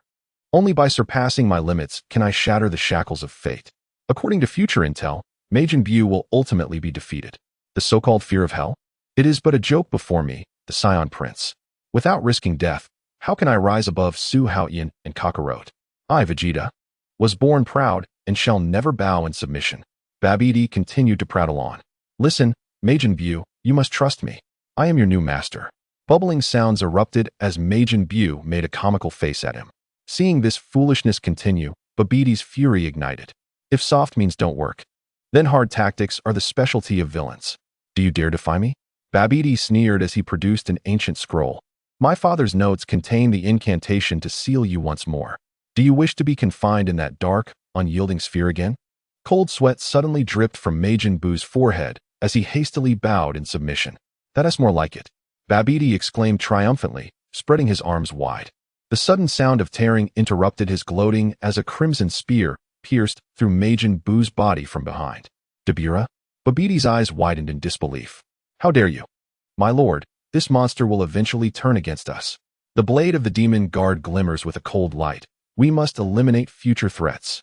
Sun Wukong, observing the battle from a distance, hesitated, while Vegeta descended with a surge of energy. Kakarot. He scanned the gaping wound in Buu's abdomen. What is happening? Are they turning against each other? Before he could finish his thought, Majin Buu yanked out the spear, and the wound healed as if boiling water had been poured over it. I am hungry. His pink pupils locked onto Dabura, and his antennae erupted in a spectrum of colors. Crunch. The demon transformed into a twisted piece of chocolate, which Buu chewed with delight. Even the battle-hardened Saiyan felt a shiver run down his spine. Inside the spaceship, Biddy Lee's utensils froze in midair. Su Haotian and number 21 were discussing the chilling prophecy at the dining table. After all, this girl would inevitably become an ally aboard the ship. She was not merely the current partner, but also the future lady. If Buu resurrects, will Earth become a desolate wasteland? Number 21 wiped her mouth and pondered. Then my father. Their conversation stirred tumultuous waves in the girl's heart. Suddenly, number 21 recalled the perpetually amusing Mr. Satan. She spoke up, wait, your father is Satan, right? Bitterly nodded. I nearly overlooked it. Your father is indeed the luckiest ordinary person. Even Vegeta has died once, yet your father lived until the end. Huh. The entire Earth has been obliterated, yet my father manages to survive? How is that conceivable? Surely you do not wish to rescue him, fabricating lies to deceive me? Number 21 gently shook her head, stating that everyone will ultimately be resurrected, rendering deceit meaningless. Since we have broached the subject of your father, allow me to elaborate. However, do not expect me to compel my husband to rescue him. Bulma, number 18, and the loved ones of Wendy and Yulin remain on Earth as well. We lack the capacity to evacuate everyone. The destruction of Earth is merely a possibility, not an inevitability. Even if it were to transpire, we possess means in space to remedy the situation. Deely let out a long breath and murmured, I understand. It is due to the Dragon Balls, correct? 7 years ago, Mr. Su Haotian utilized them, resurrecting hundreds of thousands and causing a global sensation.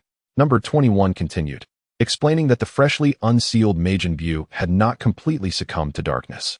He resembled a bewildered child, unable to discern good from evil. However, Vegeta and my husband sought only to defeat him through force. After Babid's demise, Majin Buu was entirely free, yet he persisted in wreaking havoc under the habitual commands of Babidi.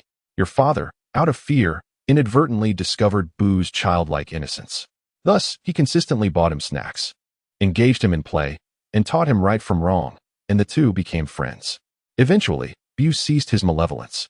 They even adopted a small dog, caring for it tenderly. Unfortunately, Babidi had already instigated chaos, plunging the world into turmoil. Some miscreants seized the opportunity to rob. One day, a thug abducted their dog. In a fit of rage, Buu was still restrained by your father. Chapter 61, The True Hero. My childhood choice was wise. Su Haotian, you are the person I admire the most. The more I learn about you, Su Haotian, the deeper my affection grows. Chapter 105, Inciting Internal Conflict, Eradicating Babidi. After Depura was slain by Majin Buu, witnessing Buu's astonishing power and near-immortal traits, Babidi was filled with excitement. He showed no concern for Depura's death, turning his gaze towards Sun Wukong and Vegeta. What is happening? Vegeta has actually broken free from my control? Babidi was taken aback. Yet, recalling that Vegeta had previously been unrestrained and had now shed the control mark, he concluded that Vegeta was no longer of any use. Very well, Majin Buu, your first task is to eliminate them. Sun Wukong and Vegeta exchanged glances. Sun Wukong inquired, shall I go first? Vegeta replied, let me take the lead. They decided through rock, paper, scissors. Rock, paper, scissors. The tension escalated as Babidi, witnessing this, became furious. In the face of the formidable Majin Buu, they still had the audacity to engage in a duel. How infuriating. Majin Buu, eliminate them immediately. Majin Buu charged at them with incredible speed. They halted their game, and Sun Wukong delivered a powerful punch that distorted Buu's face, sending him flying backward. Vegeta glanced at Babidi's spaceship, raising his hand to release an energy blast. The dazzling explosion engulfed the ship, producing a towering mushroom cloud. The shockwave swept across the vicinity. Babidi, filled with terror, exclaimed, what is happening? My spaceship. Simultaneously, the battle between Sun Wukong and Majin Buu intensified. Initially, Buu relied solely on basic martial arts and his extraordinary regenerative abilities to contend with Sun Wukong. However, the situation swiftly shifted. Sun Wukong realized that physical attacks were ineffective and resorted to Kamehameha and energy blasts. Yet, Buu instantly mimicked the techniques he employed, nearly perfectly.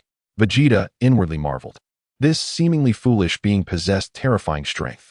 Not only did he wield overwhelming power and an immortal body, but he could also instantly replicate his opponent's moves. Even if Sun Wukong shattered him into pieces, he could cause no substantial harm. In the blink of an eye, Sun Wukong found himself at a disadvantage. Just as Buu was about to strike Sun Wukong, Vegeta kicked him away. Vegeta concentrated destructive energy at his fingertips, aiming it at Majin Buu. He unleashed a brilliant beam that tore through the air, striking its target. The energy beam pierced Buu's chest, creating a shocking void. Majin Buu staggered to his feet, frowning. Ouch, that stings. With a mere thought, his damaged body restored itself in an instant. Babidi, from a distance, gestured wildly. Well done. Quickly kill them, Majin Buu. Buu suddenly gathered a massive energy sphere in his palm, its size rapidly expanding. Vegeta crossed his arms, preparing his Gallic gun. Sun Wukong shouted, "Do not engage directly. We cannot defeat him. Grab me, and we will escape using instant transmission. Number 21's new technique requires our cooperation." Vegeta gritted his teeth and relented, gripping Sun Wukong's shoulder. In a flash of light, the two vanished. Buu's energy blast exploded on the ground, creating a massive crater. He looked around in confusion. Where did they go? Why aren't they playing with me anymore? Babidi, in a furious rage, shouted, "Fool! You let them escape." The corners of Majin Buu's mouth twitched momentarily before reverting to his innocent smile. He ground his teeth, a storm brewing within. One day, he would tear that incessant mouth apart. On another end of the battlefield, Piccolo, having freed himself from control, sensed a terrifying aura, having witnessed the entire battle. He silently flew towards the temple, fully aware that intervening at this moment would be tantamount to seeking death. Inside the temple, Vegeta's pupils quivered. The hyperbolic time chamber can be used indefinitely. Donnie confirmed. Yes, it has just completed its upgrade. Vegeta's laughter erupted. Majin Buu, just you wait. The laughter abruptly ceased as he turned sharply to Sun Wukong. What was that new technique you mentioned? The fusion technique. Sun Wukong raised two fingers, synchronizing his aura and movements to fuse into a super warrior. However, it only lasts for 30 minutes. Vegeta's expression stiffened, ultimately huffing. I suppose it is worth a try. In order to save time, the two stepped into the hyperbolic time chamber to begin their training. While the inhabitants of Earth continued their tranquil lives, Babidi suddenly shattered this peace. A mysterious voice echoed across the earth. Earthlings, do you hear me? I am the sorcerer Babidi. Chapter 62. Do not waste your efforts searching. You will not be able to find me. At this moment, I am using magic to directly communicate with your minds. The crowd immediately stirred. Who is speaking? Sorcerer Babidi? Could it be that Mr. Su Haotian's prophecy of a crisis on Earth is true? No wonder he interrupted the World Martial Arts Tournament. It was to evacuate the populace. Babidi's sinister voice continued to reverberate. I regret disturbing you all. Today, I encountered 3 detestable individuals who spoiled my mood. I now intend to root them out and annihilate them. Allow me to introduce my capable assistant, Majin Buu. His power is unparalleled. Do you see the city beneath your feet? If those 3 do not reveal themselves, I shall first obliterate this place. Close your eyes, and I will transmit their images to you. Some resisted, but many closed their eyes. The images of Vegeta, Su Haotian, and Sun Wukong materialized in the minds of the crowd. Nonsense. Mr. Su Haotian is our savior. The other 2 are also heroes fighting against Shalu. Anyone who dares to slander my idol, Su Haotian, shall not be forgiven. What sorcerer? We shall never accept your defamation of our heroes. Mr. Su Haotian, quickly stop this madman. Babidi had not anticipated the outpouring of anger, and he furiously retorted, Dare to defy the great sorcerer? Majin Buu, destroy this city. In an instant, countless individuals transformed into chocolate and flew into Majin Buu's mouth. Accompanied by the blasts of energy, the entire city was reduced to ashes in a heartbeat. Tragedy unfolds not only in reality, but also etches itself into the minds of all. Babidi's maniacal laughter echoed through the heavens. This is the price of defying me. Ha! Reveal the whereabouts of those 3 individuals at once, or Majin Buu will transform you all into candy and devour you. At this rate, all of humanity will perish within 5 days. Speak up. Ha! Oh, by the way, I almost forgot to tell you how to contact me. Simply call my name in your heart, and we shall converse. The crowd stirred once more. How dreadful. This calamity is far more terrifying than imagined. The man-eating monster is simply horrifying. Mr. Su Haotian, you must defeat this demon. After obliterating a city, Babidi was poised to fly to the next. At the moment he ascended, Su Haotian instantaneously teleported before Majin Buu. Babidi, your time is up. Babidi was momentarily stunned, then erupted into laughter. Ha! How swift you are. Can't bear to see earthlings perish, can you? Buu, dispose of him. A burst of golden light erupted as Su Haotian transformed into his Super Saiyan 3 form, unleashing an energy storm that swept all around. Babidi desperately clung to Buu's clothing to avoid being blown away. Enraged, he shouted, Damn it! Buu, finish him off immediately. Yet, the response was a melodious whistle. What are you waiting for, you fool? Babidi thundered. Seeing this, Su Haotian wore a playful smile. Buu, with your power, why must you obey him? Silence. Babidi interjected vehemently. He is my servant. The pink giant suddenly turned toward his master, a dangerous glint in his eyes. What do you intend to do? Babiti's voice trembled. Are you not afraid I will seal you again? Bu grinned widely. If you seal me, he will kill you first. Cold sweat drenched Babiti's back. By consuming countless humans, he is no longer the mindless puppet he once was. Su Haotian's fingertips gathered a destructive light. The Kaioshin spared your life, fearing no one could subdue Majin Bu. But I will not gamble the fate of the universe on your conscience. Farewell. A powerful energy blast shot forth. Bu, save me. Babidi screamed. Majin Bu deliberately hesitated before raising his hand, allowing the torrent of violent energy to engulf the sorcerer entirely. Bu harbored murderous thoughts toward Babidi, yet hesitated to strike, fearing he might cast a sealing spell before he perished. Su Haotian knew that Babidi's minions had been all but eradicated, rendering him incapable of sealing Majin Bu. Should it come to that, it would mark the end. Though Majin Bu was formidable, Su Haotian's experience told him that he was not invincible. Moreover, Bu had fused with the consciousness of the great Kaioshin, no longer possessing a purely individual persona. However, should he be pushed to his limits, the entire Earth would surely face annihilation. The best course of action was to lure him away for battle. Su Haotian gazed at Majin Bu and spoke. I have dealt with Babidi for you. You are free now. Shouldn't you express your gratitude? Bu scoffed. I have long wished for his demise. I would have done it without your interference. Su Haotian shrugged. Very well, but I do not wish to engage in battle here. Earth is the richest place in the universe for culinary delights. Chocolate, ice cream, strawberry pudding, so delicate and sweet. Surely you have tasted them? Bu paused, then a drool-inducing smile spread across his face. Strawberry pudding? That sounds delightful. I want to eat strawberry pudding. Seeing his plan bearing fruit, Su Haotian began to calculate. Unlike Satan, he would not indulge Bu excessively. He merely needed to lead him away from Earth. Even without differentiating between good and evil, Majin Bu must be eradicated. Otherwise, if he fell into the hands of a nefarious individual, the consequences would be dire. Su Haotian took a deep breath, regaining his composure. All right, I will take you to eat strawberry pudding, but you must promise to cease all acts of slaughter. Babidi is dead. There is no point in further evil. Do you understand? Bu tilted his head in contemplation, then nodded in agreement. Deal. But besides strawberry pudding, I want ice cream too. No problem. Inside the dessert shop, an array of delicacies adorned the long table. To slow Bu's eating pace, Su Haotian prepared pudding in glass jars, along with an assortment of ice creams and cakes. Bu eagerly devoured them.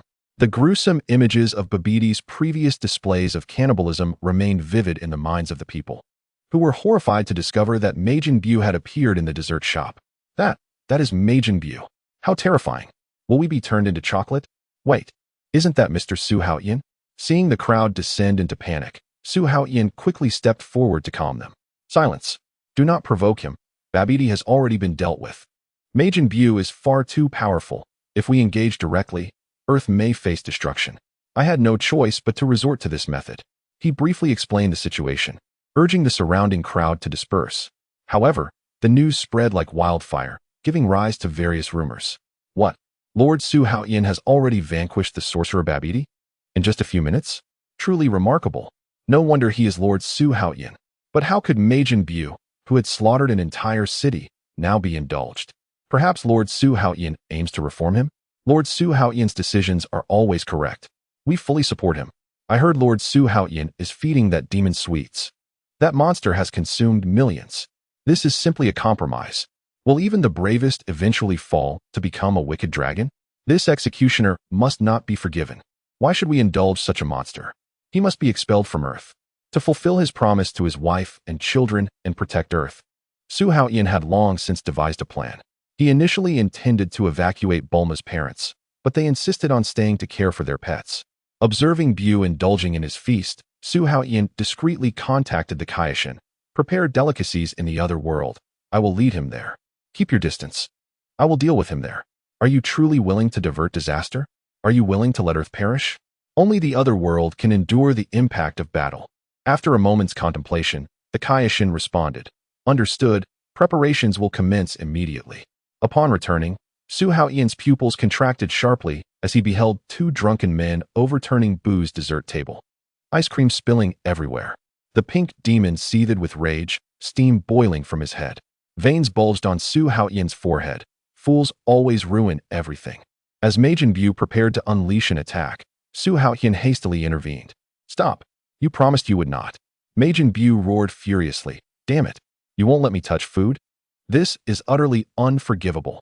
With a furious eruption, steam poured forth once more. Buu's body suddenly erupted with tremendous energy. A violent shockwave swept through the area, reducing the city to ruins.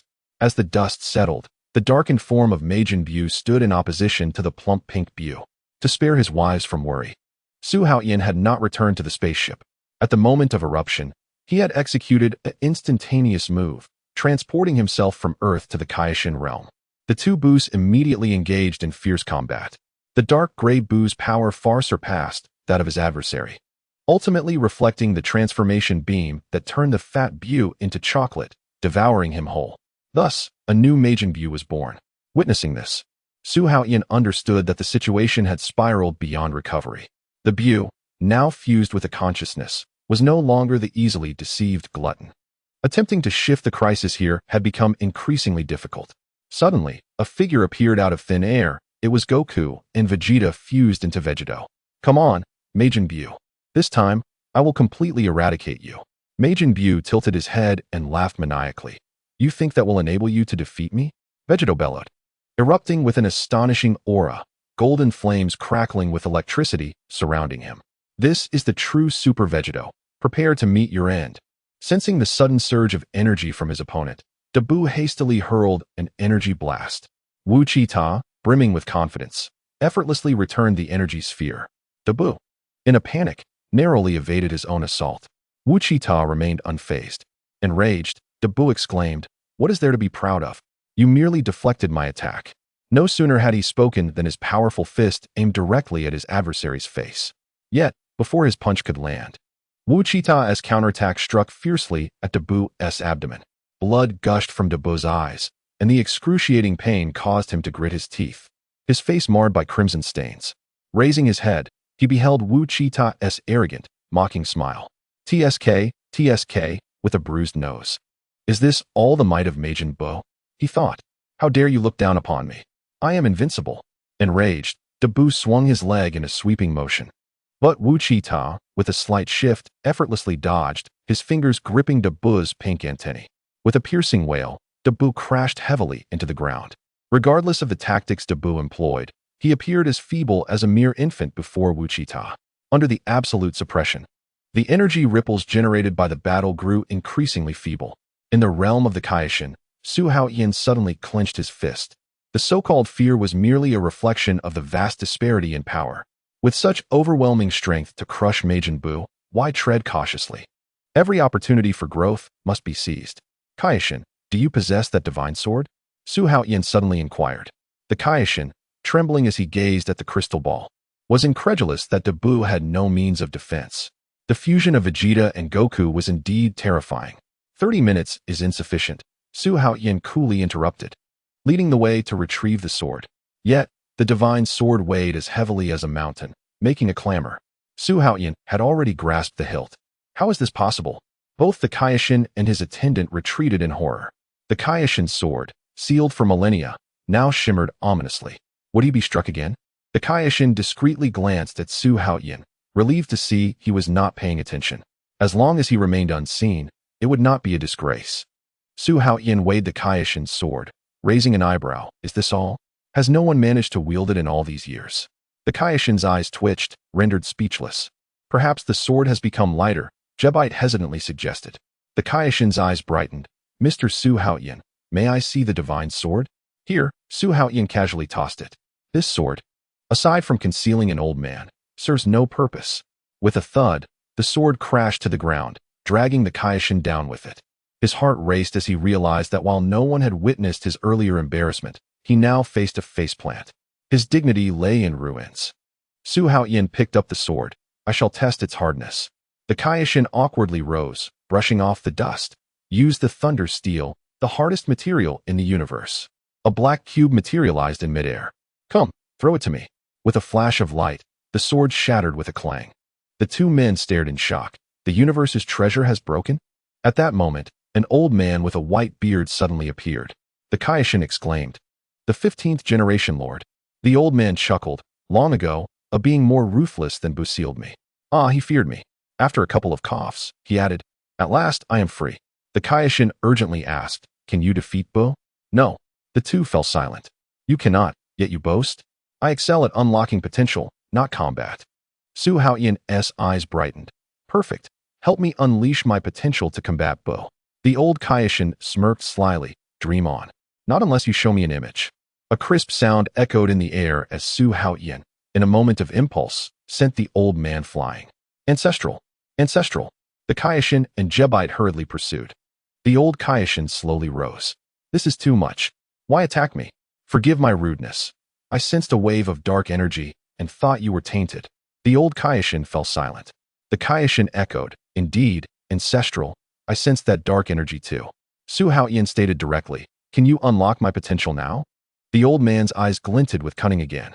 Sensing something amiss, Su Haotian narrowed his eyes. "Old elder, it seems your dark thoughts are stirring again. Allow me to help you dispel them." Rolling up his sleeves, Su Haotian approached the old man, his robust physique causing the old Kaioshin to relent immediately. "Wait. No need. The dark thoughts have dissipated. I shall now unlock your power." He then began to dance around Su Haotian in a bizarre manner. Su Haotian composed himself. "Patience. For the sake of gaining strength, great responsibilities shall descend." Meanwhile, Vegeta's combat style was far more composed than Vegeta's. Despite dealing multiple heavy blows to Bu, his opponent continued to recover. Yet, fear was etched across the Majin's face. Just as Vegeta prepared to strike again, an unexpected turn of events occurred. The fusion time limit was reached, and Sun Wukong and Vegeta were forced to separate. The Bu's expression shifted from fear to a menacing snarl. Cracking his knuckles, he advanced menacingly, leaving the two warriors in a dire predicament. Faced with a foe of immense strength, they were forced to retreat. "Let us fall back, Vegeta. We must fuse again once we recover," Sun Wukong suggested. "Not a chance. I will never fuse with you in this lifetime." Vegeta stubbornly refused. They were soon subjected to a brutal counterattack. Vegeta was pummeled like a sandbag, blood spilling from his mouth. Sun Wukong fared no better. Had it not been for the concern for his comrade, he would have escaped using instant transmission long ago. In the realm of the Kaioshin, time passed quietly for an hour. "Done. Experience your newfound power." Su Haotian was momentarily taken aback. He had not anticipated the unlocking of potential to be so swift. It was evident that the old man was merely toying with Gohan for amusement. Su Haotian felt the energy surging within him. An unprecedented power flowed through his limbs and bones. Under the guidance of the Kaioshin, his strength had multiplied several times over. Even without transforming, he had surpassed his previous peak state. The so-called transformation was merely a brief release of potential. This new form, however, could be maintained for an extended period. But who was Su Haotian? With boundless stamina, enduring transformations were effortless. Yet, transforming would leave him feeling as if he had consumed an excess, filled with a dangerous, combative fervor. Thus, he typically avoided maintaining transformations for too long. This new form could be considered another method of transformation, with an amplification effect even greater. Su Haotian attempted to activate both forms simultaneously. Unfortunately, they repelled each other, unable to coexist.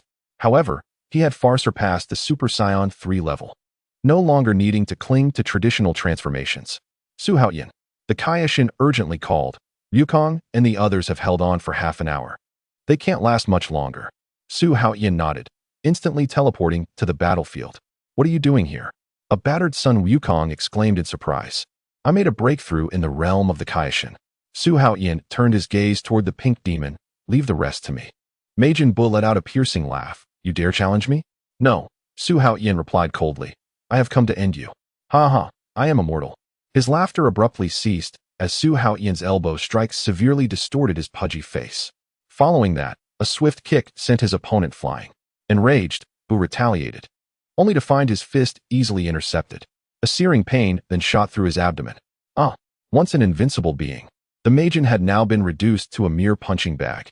Watching from the sidelines, Vegeta clenched his fists in frustration. "Damn it. I've just broken through to a new form. Why is it that this guy always seems to be one step ahead?" Anger and resentment nearly shattered his reason. Su Haotian hurled Bu high into the air. The azure wave sliced through the sky. At this moment, his power was more than double that of his opponent. However, the wave reduced Majin Buu to a gaseous state, Yet he reformed into countless smaller versions of himself. Do you not understand? I am immortal. Sun Wukong and Vegeta loudly reminded. Su Haotian, it is futile. This fellow cannot be destroyed. Su Haotian's gaze turned sharp. It appears that merely enhancing power is insufficient to vanquish him. Our firepower is too weak. If only I could reach the level of Bylus. Majin Buu would be utterly powerless. Sun Wukong. Yes. Prepare the spirit bomb. Sun Wukong suddenly realized. Indeed. Chapter 108. The spirit bomb ends Majin Buu. And Mary's Bidalai, seeking subscription. The spirit bomb gathers the essence of heaven and earth, its energy far surpassing that of a wave, possessing devastating power. While Su Haotian continued to suppress Majin Buu, Wukong focused intently on gathering the spirit bomb. However, after a minute, only a minuscule sphere of light formed. Everyone, please lend me your energy. Yet, the growth of the spirit bomb remained sluggish. This is dire. Is this all I can gather? Vegeta stood up and shouted. Far from enough. We must accumulate more energy. This is to save the Earth. Every Earthling should contribute. Wukong explained. Currently, we have only collected scattered energy. Unless we can make the entire world hear us, we cannot mobilize them. Su Haotian grasped Buu's tentacle and shouted. Find King Kai. He can connect with the entire Earth. King Kai excitedly responded. You finally remembered me. Sun Wukong, the spirit bomb is the best choice. I can relay your voice throughout the universe. There is hope. Vegeta solemnly declared to the world. Attention, all Earthlings. Majin Buu has slaughtered millions of souls. Now, we need you to raise your hands and offer your energy to fight back. Simply raise your hands to the sky, and the power will naturally converge. You may feel fatigued, but you will recover in a day. Now, raise your hands. King Kai muttered to himself. This Vegeta's plea for help is truly. The scale of the spirit bomb expanded once more, yet it remained woefully insufficient. Doubtful murmurs arose from the crowd. What does it mean to raise our hands? This sounds too suspicious. We must not be fooled. What will happen if we raise our hands? Such a foolish act. I refuse to comply. Witnessing the spirit bomb cease its growth, Vegeta could not hold back his fury. Earthlings, do you wish to be destroyed by Majin Buu? This is the moment we need your power. Do not hesitate. Act immediately. Quickly, raise your hands. A timid person whispered. Well, let us give it a try. Be careful. It might be a trick. That person slowly raised his hands, only to feel all his strength drained, collapsing into weakness. I truly have no strength left. This is indeed a conspiracy. Everyone, be cautious. Raising your hands will deplete your energy. It is too painful. Do not fall for it. Do not raise your hands. Do not believe his nonsense. He can speak directly to us. Perhaps he is just Babidi in disguise. Vegeta, who had never bowed his head, was now consumed with rage. Damn these hopeless fools. Observing the stagnant spirit bomb and the furious Vegeta, Su Haotian suddenly realized. I must leverage Satan's influence. No, wait. This world does not have champion Satan. I am the national idol. He recalled his past choice to win a smile, becoming a universally recognized hero. Now, adorned with fame. Even his children were revered. Thus, he shouted, I am Su Haotian. Everyone, contribute your energy immediately. The crowd erupted with excitement. It is Mr. Su Haotian. That voice cannot be mistaken. Every time we hear Mr. Su speak on television, our hearts surge with excitement. What does Mr. Su need us to do? What is happening? Su Haotian called out again. Attention, all Earthlings. Raise your hands and pass your energy to me. I, Su Haotian, will surely end Majin Buu. Excellent. Mr. Su is teaming up with that furious guy to face a strong enemy. The crowd cheered. Indeed, it is Mr. Su Haotian. Had I known, I would have responded first. We must support the call of the world hero. Everyone, raise your hands high with me. The cheers echoed to the heavens. Su Haotian, Su Haotian, Su Haotian. People all over the globe willingly lifted their arms, sharing their energy. On the spaceship, Bulma and her crew also received Su Haotian's message. Is my dear launching the spirit bomb? No, it is Wukong using it. He is holding Majin Buu at bay. Bulma quickly operated the equipment, stating, I have been monitoring Earth's conditions. Let me show you my private satellite. The real-time images of Earth were immediately projected onto the spaceship screen. Wukong was holding the light sphere with all his might. Vegeta was angrily stomping on the ground. And Su Haotian, this isn't even a fierce battle. He hasn't even transformed into a Super Saiyan, just beating Buu with abandon. Majin Buu was utterly unable to retaliate. Android 21 stared in shock. her eyes wide. How is this possible? He is so powerful. That is the legendary Majin Buu. The scene before her completely shattered her perceptions. In her envisioned future, battling Buu should be a brutal struggle. Yet, at this moment, her husband displayed overwhelming strength. Bulma, launch, and when he witnessed Su Haotian effortlessly overpowering Buu. Though every defeat Buu faced would lead to his regeneration, this is precisely why the spirit bomb was necessary. Vitalai gazed at Su Haotian, her eyes sparkling with admiration once more. He is so powerful. That city-destroying monster is utterly helpless before him. Su Haotian, I love you. Merely speaking is insufficient. One must take concrete action. Chapter 64, Vitalai blushed. I understand. Android 21 huffed. Then what are we waiting for? Raise your hands. Vitalai's face turned even redder as she lowered her head and obediently raised her arms. Others followed suit. Even the children raised their small hands. Countless streams of energy converged towards Earth. Wukong, who was originally holding the spirit bomb, felt his arms growing weary. Should I just release it like this? Suddenly, a torrent of energy surged forth. Wukong immediately focused on channeling the energy. In an instant, the entire planet shone with brilliant light. The energy of billions coalesced into a massive sphere above Wukong, forming an unprecedented spirit bomb.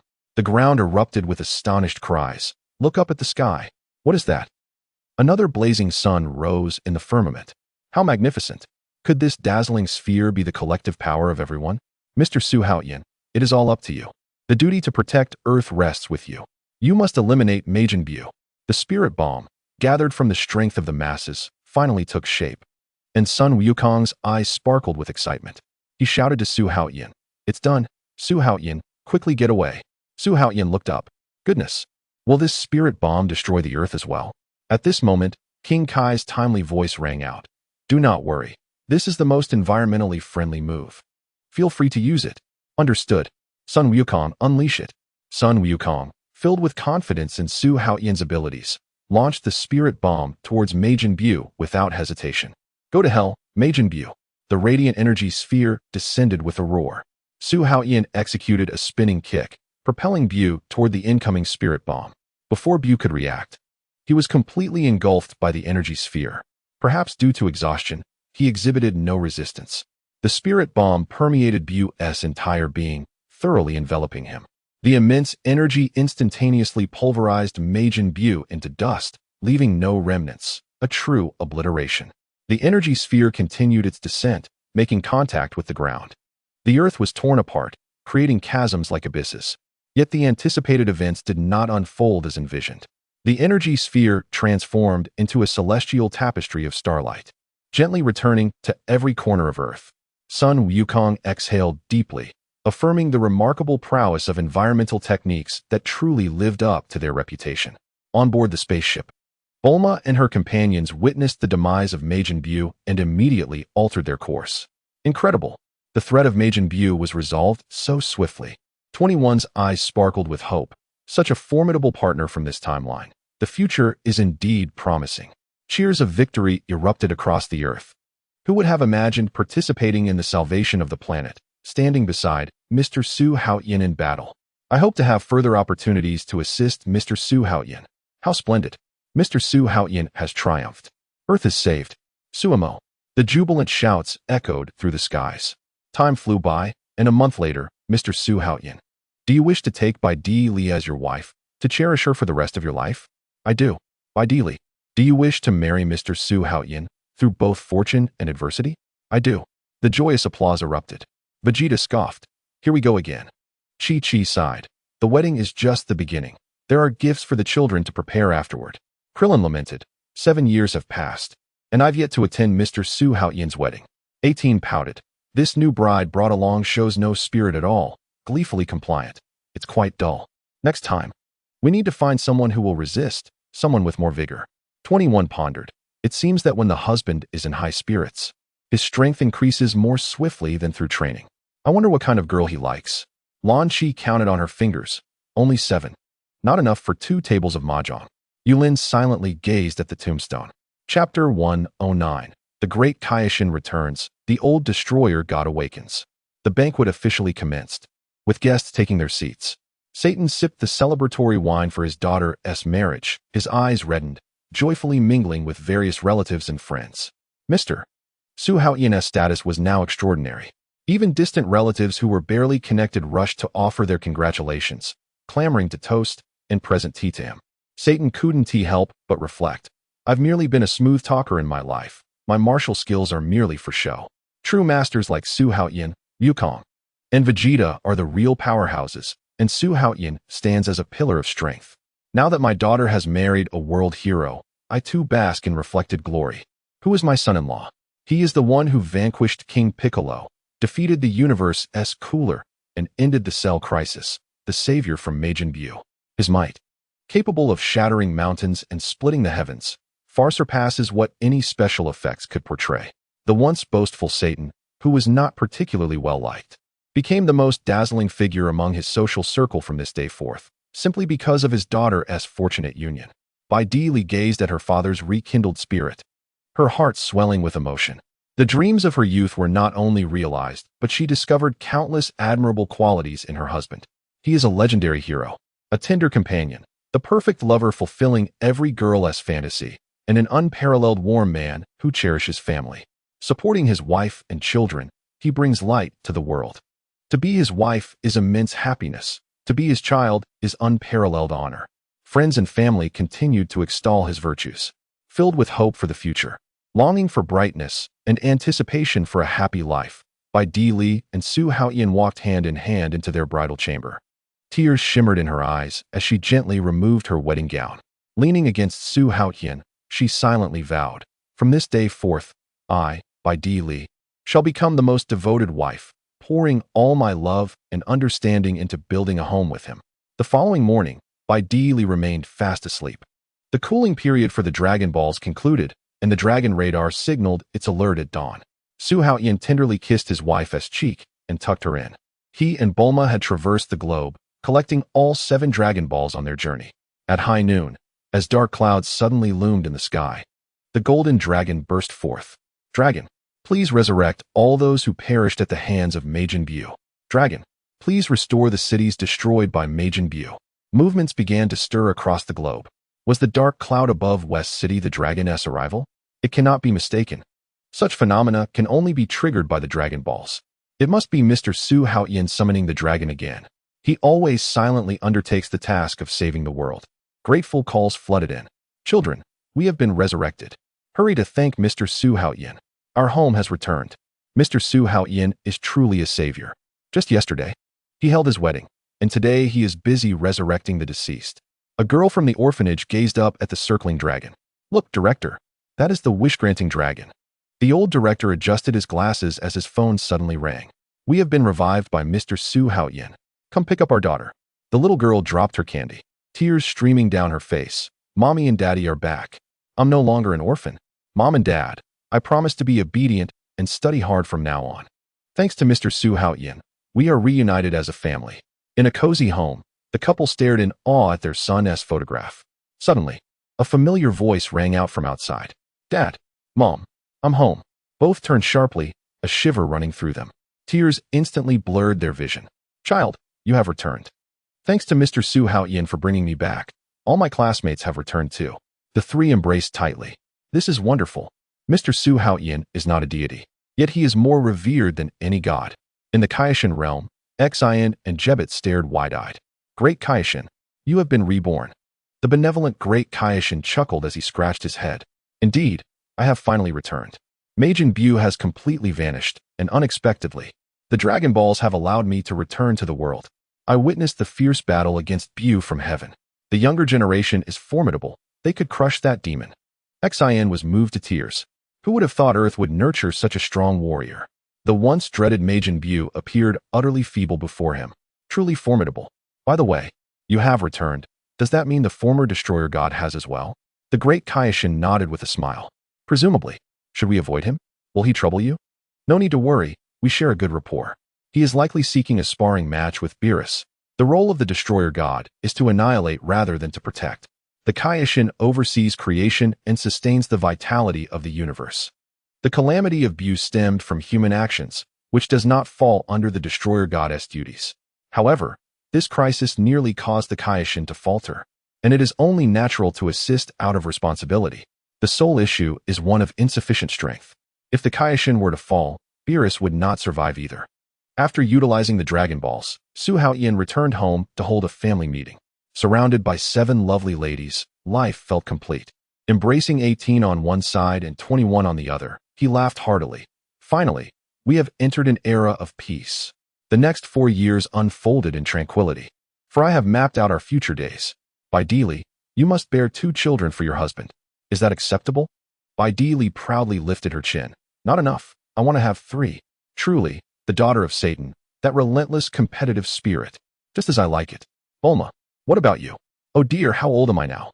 Perhaps I should find you a younger one. I won't have any more. Nonsense. My Bulma will forever remain 18.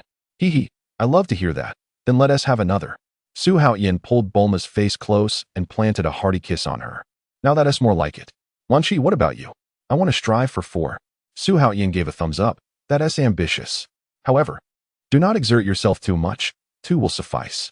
If we have more, my heart will ache. Lan Chi gently nodded. Yes, Yulin, I wish to try for quadruplets. Well done. I love your enthusiasm. Come, give me a kiss. Wendy said, Darling, I shall not bear any children. I will focus solely on raising them. Indeed, with numerous children, we must nurture them with care. Our offspring deserve only the finest conditions. Of course, Su Haotian turned to 18 and 21. The 2 shared a sly smile. The number of children depends on your capabilities, dear husband. Hey, are you passing the challenge to me? 21, don't run away later. We need to have a serious discussion. Amidst the playful banter, the voice of the Kaioshin suddenly resonated. Su Haotian, are you there? Kaioshin, what is it? I have some rather unfortunate news. Su Haotian was taken aback. Majin Buu has returned to life? No, it is not that. You completely eradicated Majin Buu before, and even revived those he had slain. Are you saying that Dapula has also been revived? I shall go deal with him immediately. No, it is the great Kaioshin who has returned. Su Haotian was stunned. The great Kaioshin? I revived a person. How could a deity also be revived? They are not so different. Without their divine status, they are merely ordinary beings. So what is the significance of the great Kaioshin's revival? Because the previous god of destruction, Naobu, has also been revived. Chapter 65. What? The former god of destruction is back? Will he trouble me? Not exactly, but he may challenge the current god of destruction. Bylus. If Lord Bylus wins, he might vent his anger on you. Su Haotian jumped up in alarm. How infuriating. I cannot remain idle. This truly is a calamity. After the news of Bylus seeking retribution on Su Haotian spread, 21 showed no sign of fear. Instead, she covered her mouth and smiled lightly. All right, enough of the chat with Kaioshin. We must hurry and make arrangements. The Kaioshin appeared quite surprised. 21, why are you not nervous at all? The god of destruction is on an entirely different level from Majin Buu. I cannot even fathom his power, and you should not entertain the notion of defeating him. Well then, I shall hang up. After the communication was severed, everyone's gaze fell upon 21. You mentioned this god of destruction before. What is his background? Is he truly that formidable? 21 nodded earnestly. I am not certain about the former, but the current one is undoubtedly the strongest in this universe. To say he represents the pinnacle of strength among the 12 universes is not an exaggeration. The gap between his strength and that of my husband is akin to the chasm between heaven and earth. Bulma and the others were astonished. My husband can treat Majin Buu like a punching bag, yet he is still inferior? 21 continued to explain. Not only is he inferior, but he may not even be able to touch the hem of his garment. Oh my, he is that terrifying? Yet 21 laughed. There is no need for excessive worry. His nature is not malevolent. He simply possesses extraordinary power. Moreover, he has a close personal relationship with us, especially since Bulma. You once slapped him. Bulma's eyes widened. Me? I had the audacity. 21 chuckled. Who told him to stand by when he clearly could assist? He does not dare retaliate. After all, he frequently comes to Earth for meals. You are always responsible for hosting him in Whis. If it weren't for that unfortunate Kaioshin who caused his downfall, Zamos would be no more than an ant before him. Speaking of which, 21 became furious again. Whenever I think of Kaioshin, I become enraged. He is both incompetent and meddlesome. Bulma's eyes twinkled. So, who is more powerful, the former god of destruction or Bylus? This question left both Su Haotian and 21 momentarily speechless. 21 admitted, I am not certain about that. Su Haotian pondered. Since Bylus is the strongest among the 12 universes, he should logically be superior, right? Forget it. Let us not dwell on this. 21. Please sketch Bylus's appearance so everyone can recognize him. No problem, dear husband. I shall get right on it. Bulma, gather some top chefs, especially those skilled in desserts. Bulma smiled in understanding. Got it. We cannot offend this great deity. First, we shall win him over with exquisite food, and when the god of destruction arrives, we will directly serve him, correct? Su Haotian chuckled as he playfully patted her behind. Oh, are you implying I am being servile? Tonight, you shall be punished to eat candy for 3 hours. Be gentle, dear husband. That hurt. Lan Shi's eyes lit up. What kind of punishment is that? Why not let me take Bulma's place? Su Haotian waved his hand. Enough of that. Lan Shi, go fetch the children. Lan Shi was surprised. Are you planning to take the children to escape, dear husband? Su Haotian smiled wryly as he pinched her cheek. Escape? The god of destruction and the angels are the fastest beings in the universe. They also wield magic. How could we escape? What do we need the children for? Su Haotian continued. Yulin, go fetch Su Wukong and Vegeta as well. Just tell them there is a way to become stronger. Understood, dear husband. Bidili is still unfamiliar with the surroundings, so Wendy will accompany her to organize a formal gathering to welcome Bylus. All right, dear husband. Yes, indeed. Lan Shi still pressed. Dear husband, you have yet to explain what we need the children for? To create gods. Lan Shi was astonished. What? To create the Super Saiyan god. Saiyans can become gods? Yes, I have had this plan for some time. It has simply been advanced by 4 years. Food is merely an embellishment to earn Bylus's respect. We must rely on strength. For now, do not consider defeating him unless we can produce 100 geniuses in a single day.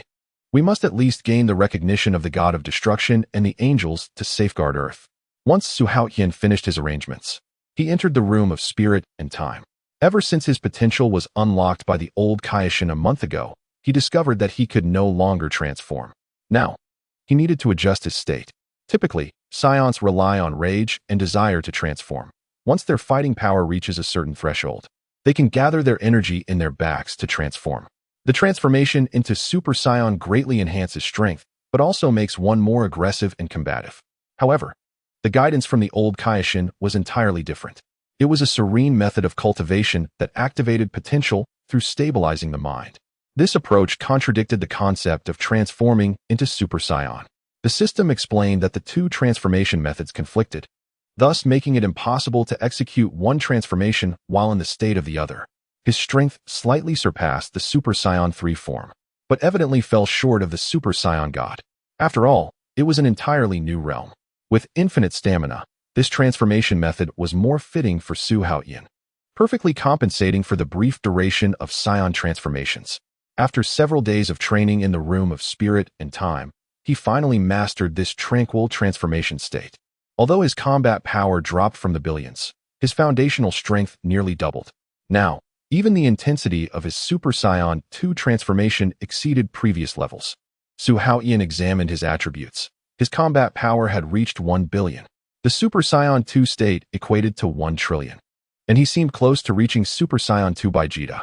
The pure combat power of W was approximately 6 to 700 billion, comparable to Su Wukong's Super Saiyan 3.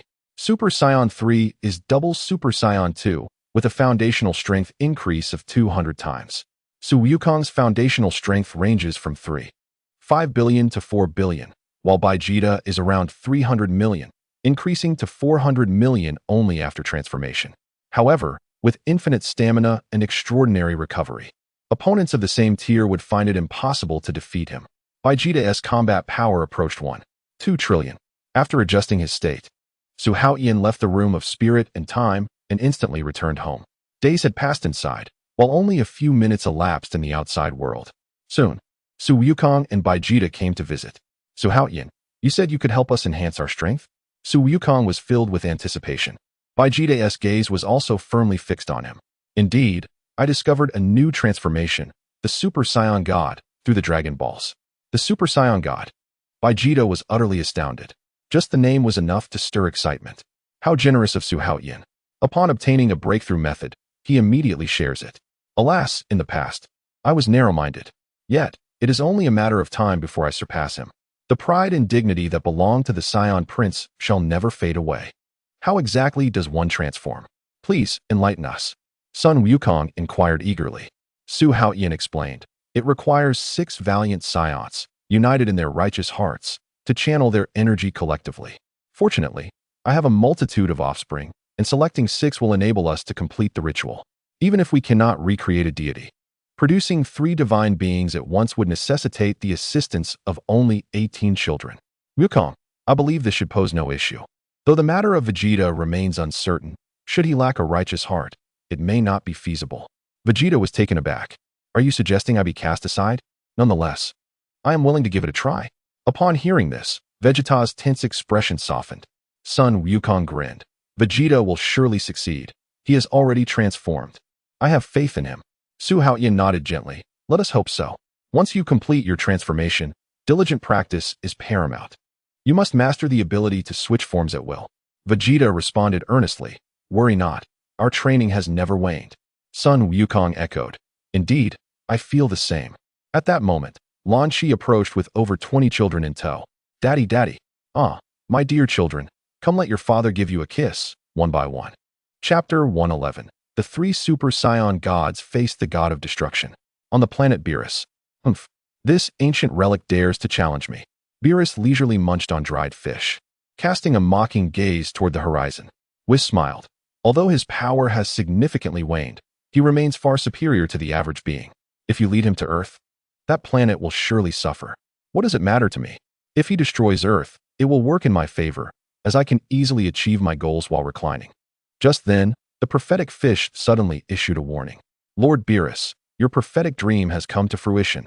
I sense that a Super Saiyan god is about to be born on Earth, and not just one. Earth? Whis exchanged a knowing glance with Beerus. Whis remarked with interest, it is indeed Earth.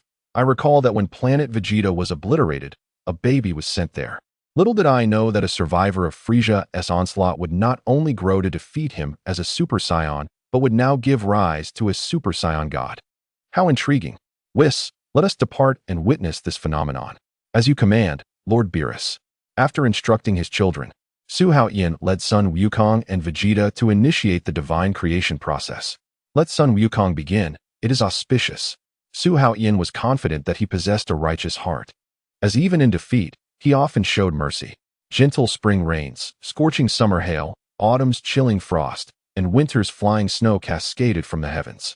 6 figures, 5 of his offspring and Sun Wukong, radiated a resplendent brilliance. Energy flowed together like a stream, ultimately merging within Sun Wukong. An extraordinary pressure erupted.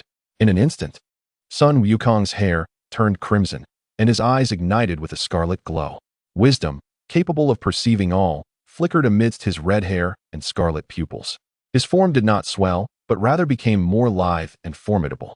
Fiery energy surged beneath his skin, akin to molten lava. Vegeta's pupils constricted. Kakarot's aura has vanished. This is the so-called Super Saiyan God? Su Haotian nodded. Mortals cannot perceive the realm of the divine. He has now become a true deity.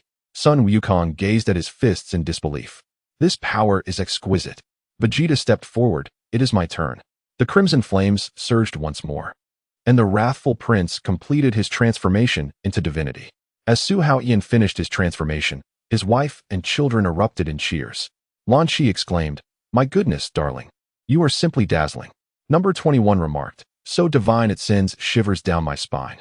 Bulma laughed, "Truly, every form is my husband's domain." Bidalai rejoiced, "You are undoubtedly Earth's guardian." Sun Wukong's fighting spirit soared. It would be a pity not to test this power. Vegeta scoffed, "Just as I like it, Kakarot."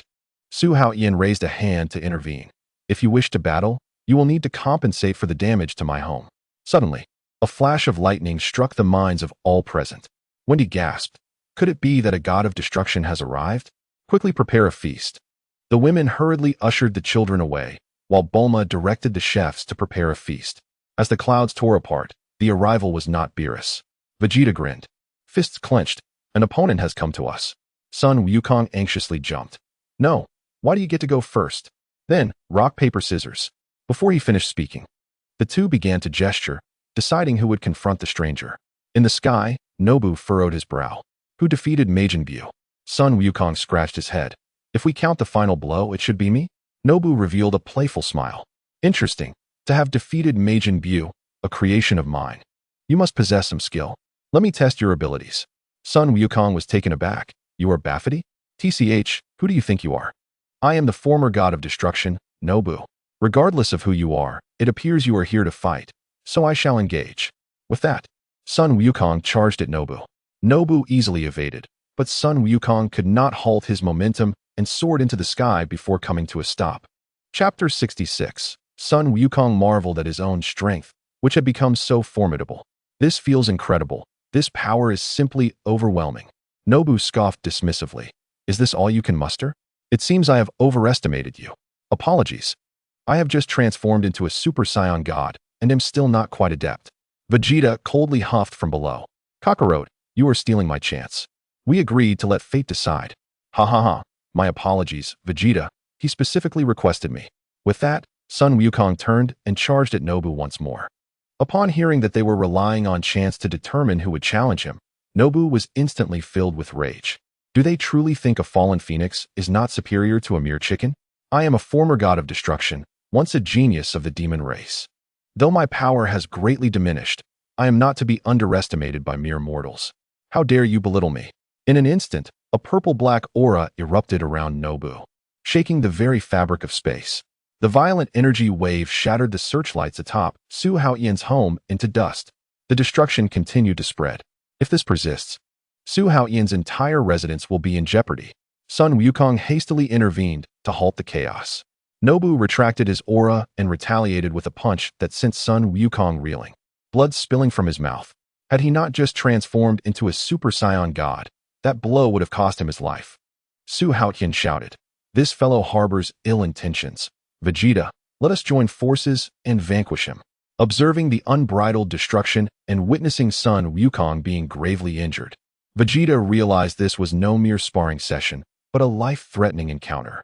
Flames of battle ignited in Vegeta's eyes.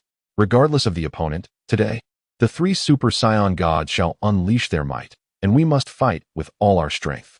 In the blink of an eye, Vegeta and Su Haotian surged forward like lightning toward Nobu. The winds of their fists howled. Vegeta's flurry of strikes fell short, as Nobu retaliated with a spinning kick that sent him flying. Meanwhile, Su Haotian's heavy punch aimed directly at Nobu's core. Nobu hastily raised his arms to block, yet he was still forced back several dozen meters, trembling as he realized that this individual surpassed both Sun Wukong and Vegeta in strength. Before he could counterattack, Sun Wukong's powerful kick struck Nobu squarely in the face. Nobu remained unfazed, weathering the blow and swiftly returning fire. Sun Wukong's defensive posture crumbled, sending him hurtling backward for dozens of meters, carving a long trench into the ground. Destruction wave. A purple energy orb erupted from Nobu's palm, hurtling through the air. Dodge it, Su Haotian barked.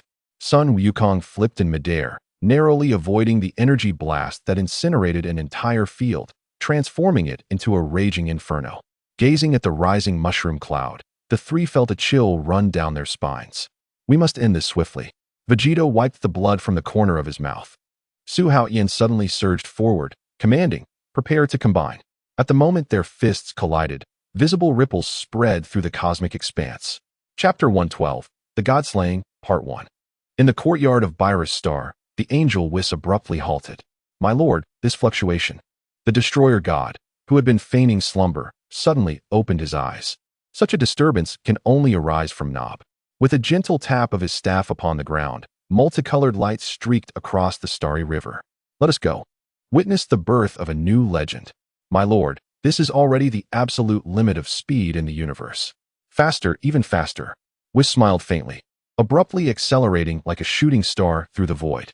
Su Haotian's fists were held back by a margin, not out of mercy, but to remain adaptable for sudden changes. The treacherous foe before him sought not merely to defeat them, but to take their lives. Each strike bore the ferocity of a vendetta, and any misstep could lead to eternal damnation. To prevent catastrophic energy leakage, Su Haotian's fists transformed into a tempest, enveloping Nob. Nob's arms flailed, scoffing derisively as he blocked. So-called Super Saiyan God, merely a trifle. As the words left his lips, he suddenly seized Su Haotian's wrist and delivered a powerful blow to his chest. Su Haotian was sent flying like a severed kite. Nob pursued relentlessly, a sweeping kick slicing through the air. Su Haotian swiftly bent his waist to evade, retaliating with a spinning kick. In that fleeting moment of defense, his iron fist was already upon Nob's face. Su Haotian transformed his fist into an open palm, absorbing the deadly strike, needing to control the residual energy. As he retreated, Nob was right on his tail. No longer willing to linger in battle, Su Haotian turned and dashed toward the distant sky. In the blink of an eye, he traversed 1,000 miles, only to find Nob blocking his path, a heavy kick descending with the force to cleave mountains. There was no escaping. Gritting his teeth, Su Haotian met the kick, the sound of bones cracking echoed.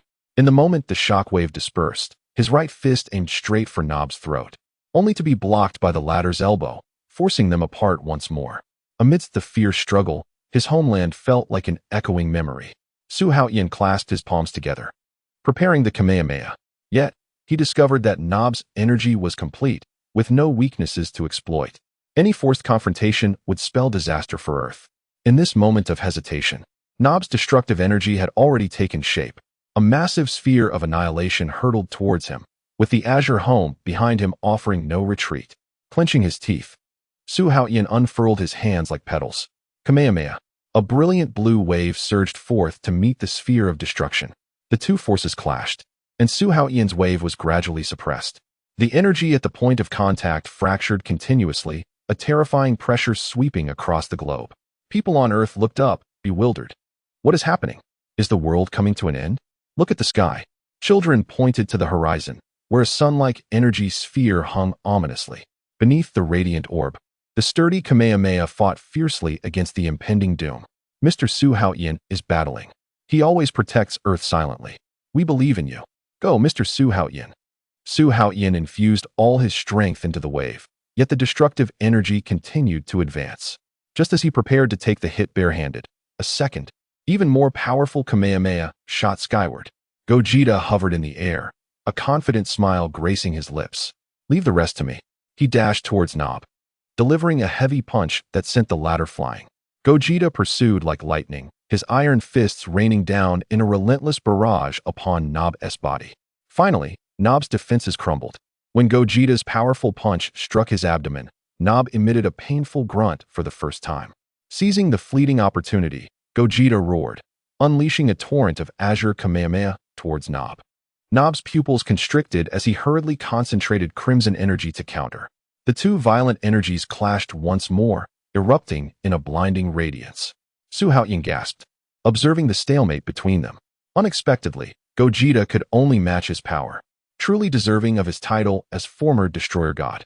Yet, a third party lingered on the battlefield. He recalled the treacherous tactics employed by Frieza during the Tournament of Power, a sly smile creeping across his face. Chi Yuanzhan Lu Rinzhan. A whirling blade of sharp light suddenly appeared, sealing off all of Nob's escape routes.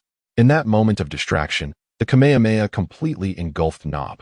Amidst the swirling smoke, a figure struggled, only to be met by the intersecting blades of Chi Yuanzhan. The seven-colored soul retribution ascended, reducing the shattered body to stardust. The crowd on the ground gazed up at the faint light in the sky. Even without clear details, the people of Earth understood that the resplendent surge was the victorious brilliance of Su Haotian. We won. Lord Su Haotian. Earth's nth rescue anniversary. With a guardian deity. Even dreams are sweet. Young girls clutched their pillows, cheeks flushed, while men knelt in reverence. The night sky sparkled with an unwavering hope. Su Haotian, please accept my sincere respect and admiration. Su Haotian, you are simply enchanting. Su Haotian. Virus and Whis arrived at the outskirts of Earth. Witnessing Nob disintegrating into ashes amidst the blinding light, both astonished. This power is astonishing. This mere mortal has defeated the former Destroyer God. Indeed, the Super Saiyan God has not disappointed. Whis exclaimed, what a thrilling battle. It seems the position of Destroyer God in Universe 7 has a worthy successor. Whis chuckled. My Lord Virus, are you perhaps considering taking a disciple? As for teaching, that should fall to you. I lack the patience for it. Now that Nob has been defeated by the Super Saiyan God, do we still need to proceed to Earth? Virus wore a knowing smile. Of course. I am eager to witness the prowess of this Super Saiyan God. As you command, my Lord Virus. With that, the two transformed into streaks of light, racing towards Earth. Chapter 113, Beyond the Super Saiyan God. In the Kaioshin realm, both the current and former Kaioshins displayed faces of disbelief. It was hard to fathom that Son Goku, Su Haotian, and Vegeta had slain the former destroyer god Nob. Jebet added, their ability to easily eliminate Majin Buu has exceeded expectations. In just a few days, they have made breakthroughs. Even the former destroyer god has fallen before them. The Kaioshin wiped the cold sweat from his brow, glancing at the Grand Kaioshin. Strange. If Nob has indeed perished, why does the Grand Kaioshin still remain? The Grand Kaioshin leisurely enjoyed his meal. Do not be alarmed. I have long since stepped down, and the connection is naturally severed. The Kaioshin was rendered speechless. In comparison, he felt utterly unworthy of his divine position. He resolved to be more restrained on future visits to Earth. Suddenly, Jebet exclaimed, "Oh no! Lord Beerus is heading towards Earth." The Kaioshin turned pale with fright. This is bad. What if Lord Beerus also faces defeat? We have just resolved the crisis with Majin Buu. I do not wish to perish. Quick, tell me how to resign from the Kaioshin position. The Grand Kaioshin replied calmly, you simply need someone to take over the divine position. The Kaioshin was utterly bewildered. Who could possibly take the position in such a short time?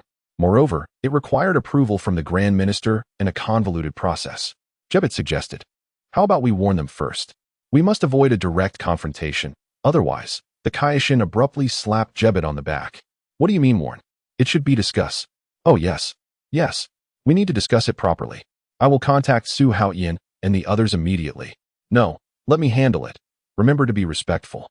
After the battle concluded, Gogeta and Su Haotian returned home. Android 21's eyes widened in disbelief. Oh my, you actually killed the former destroyer god?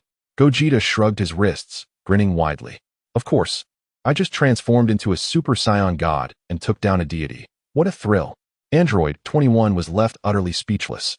Although the precise strength of the former destroyer god remains ambiguous, both the husband and Vegeta have long surpassed the pinnacle of power found in other realms. In comparison, the future Zamasu appears utterly inconsequential.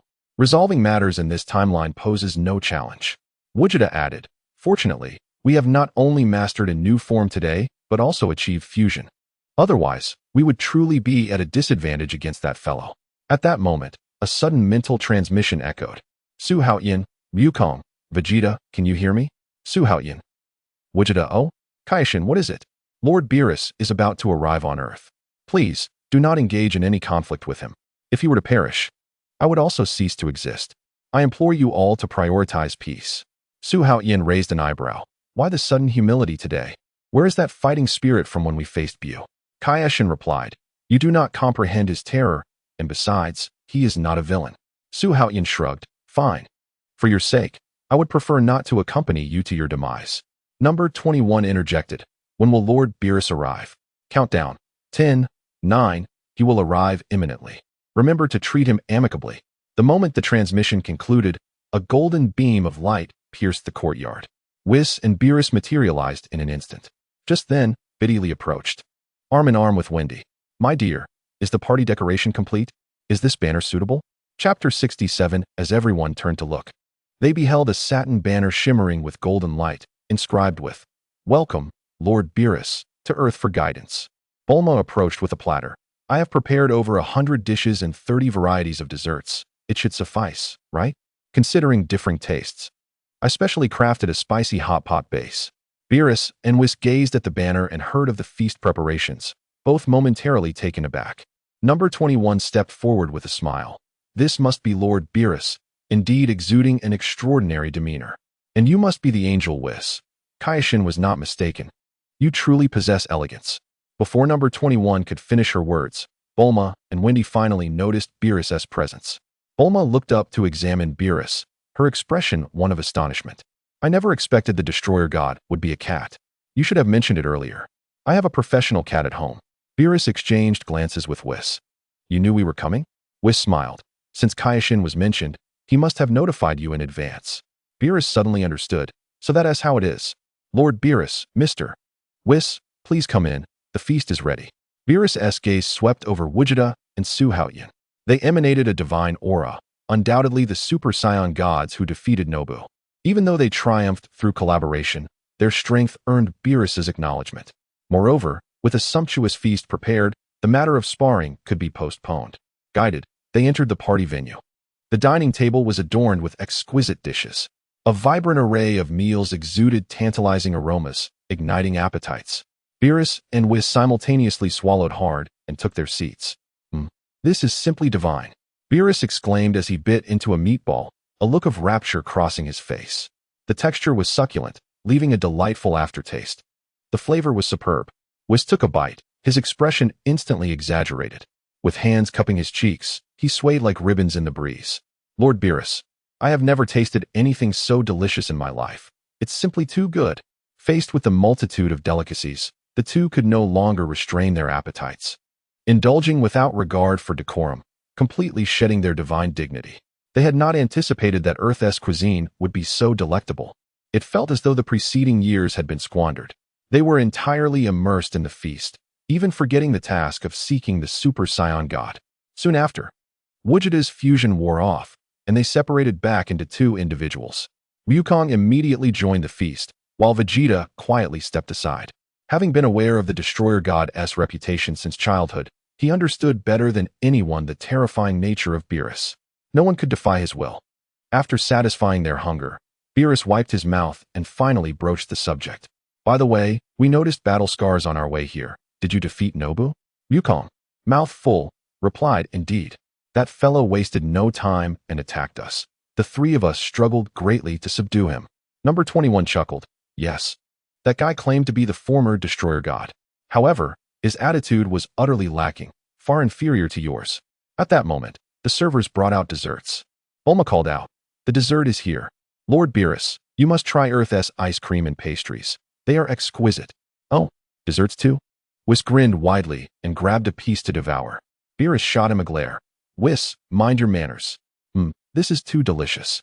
Whis mumbled through a mouthful. Beerus paused. Really? He skeptically scooped a spoonful of ice cream. Instantly, his eyes lit up. This is simply exquisite. I have never tasted anything so delightful. Whis stifled a laugh. Lord Beerus, you scold me, yet you are even more uncouth. Number 21 hurriedly interjected. It seems you both enjoy it. The kitchen also has pudding. I'll fetch it right away. With that, she took Wukong and Vegeta with her. Wukong wanted more, but Vegeta forcibly dragged him away. Beside the kitchen, Number 21 asked, how does it feel to be the Super Saiyan God? Wukong exclaimed, incredible.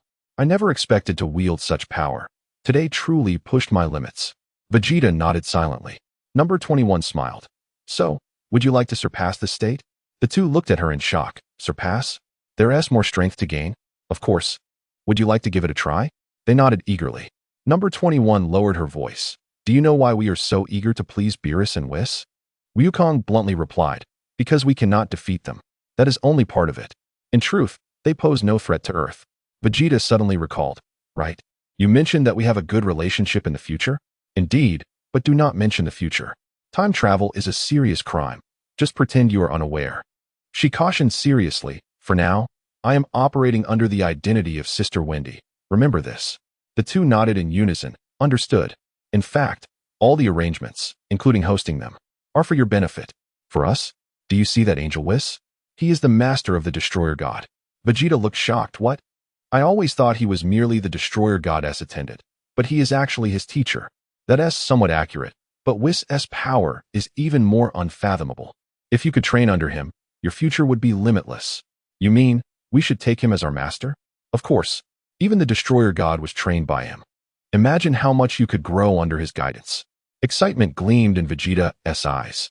Indeed, one day I shall surpass the Destroyer God. Wukong also raised his fist. Count me in. At that moment, Bulma's voice called from the dining table. Is the pudding ready? Hurry up and bring it. Vegeta dashed forward. I'll serve it. Freshly made pudding is here. It's fragrant, smooth, and bouncy. Vegeta proudly placed the pudding on the table. Beerus and Whis immediately indulged, as if they had never encountered such cuisine before. They had already eaten quite a bit, but this time they finally felt satisfied. I never imagined Earth's food could be so delicious. Indeed, Lord Beerus, this meal is unprecedented. It's simply marvelous. Beerus remarked while sampling the pudding. Thank you for the hospitality. However, I came to find the Super Saiyan God. I witnessed your battle against Nobu earlier, and you performed admirably. Having indulged in a hearty meal, It is time to engage in a spar with the legendary Super Saiyan God. However, it appears there are 3 Super Saiyan gods present. Who among you will step forward first? Upon hearing the challenge, Sun Wukong and Vegeta immediately raised their hands in eager anticipation. Wukong exclaimed, "Let me go?" To which Vegeta insisted, "Allow me to take the lead." Meanwhile, Su Haotian remained silent, continuing to savor his food. The gazes of Beerus and Whis fell upon him. "Hey, kid, weren't you quite the trickster during your match with Nobu? Don't you wish to challenge me?" Su Haotian swallowed his food and shook his head repeatedly. No, Lord Beerus, I truly cannot." Whis chuckled softly. "Ah, so your name is Su Haotian, is it?" "Indeed. This is a rare opportunity. Are you certain you wish to let it slip by?" Su Haotian blinked. "If Lord Beerus goes easy on me, it would be pointless. If he doesn't, I stand no chance. Knowing the outcome beforehand, what is the point of competing?" He was acutely aware of the vast disparity in strength between himself and Beerus, recognizing that such a sparring session would be merely a one-sided affair. Unlike Sun Wukong and Vegeta, he did not rely on combat for growth and was unwilling to endure unnecessary punishment. Thus, he declined sharply. Observing this, Whis wore an enigmatic smile and shook his head lightly. Vegeta scoffed inwardly, "Foolish Su Haotian, to forfeit such a splendid opportunity for improvement. It seems my chance to surpass you has arrived." Without hesitation, he stood up, volunteering, "Lord Beerus, allow me to challenge you." "Hey, Vegeta, don't cut in line." Sun Wukong protested. Whis reassured them, "Do not fret. You will all have your turn." A slight smirk appeared on Beerus' lips as he effortlessly floated into the air. Vegeta instantly unleashed the power of the Super Saiyan God, soaring into the sky to pursue. Without any hesitation, he launched a flurry of punches at Beerus, unleashing a tempest of strikes. Hiya! The shadows of his fists, imbued with divine power, filled the air, yet they failed to graze even the hem of Beerus' attire. Suddenly, Beerus vanished without a trace, only to reappear behind Vegeta in the next moment. With a casual flick of his finger, the ground shook. Vegeta plummeted like a meteor, his divine form abruptly dissipating. He lay on his back, staring at the sky, his pupils trembling. Sun Wukong rushed forward. "Are you all right?" Vegeta's gaze flickered for a long while before he managed to utter a bitter exclamation, "So strong." Despite his crushing defeat, Vegeta did not lose heart. Beerus stood at the pinnacle of the universe, and his master Whis was even more unfathomable. As long as he could please Whis with culinary delights, obtaining guidance for training would be effortless. With the same master, one day, I shall surpass the god of destruction. Beerus beckoned Sun Wukong with a finger. Sun Wukong immediately ascended into the sky to mount his assault, launching a barrage of punches. Beerus effortlessly deflected every attack with a single hand. Seizing the moment when Sun Wukong was distracted, he suddenly grasped his fist and gently pressed his forehead against it. Thud! Sun Wukong fell heavily to the ground. Although he had the strength to continue fighting, he chose to concede, as the reality of his hundreds of futile punches had already proven that the chasm between them was insurmountable at this moment. Indeed, Su Haotian is wise. They both thought in unison. Observing the match quietly, Su Haotian was taken aback. It was quite surprising that Vegeta and Kakarot had so swiftly succumbed. He still hadn't finished gnawing on his chicken wing. Reflecting on it, it made sense. After all, having missed 4 years of honing their skills, forcibly breaking through to the Super Saiyan God would leave their foundations unstable. Even if the god of destruction intentionally held back, the two stood no chance.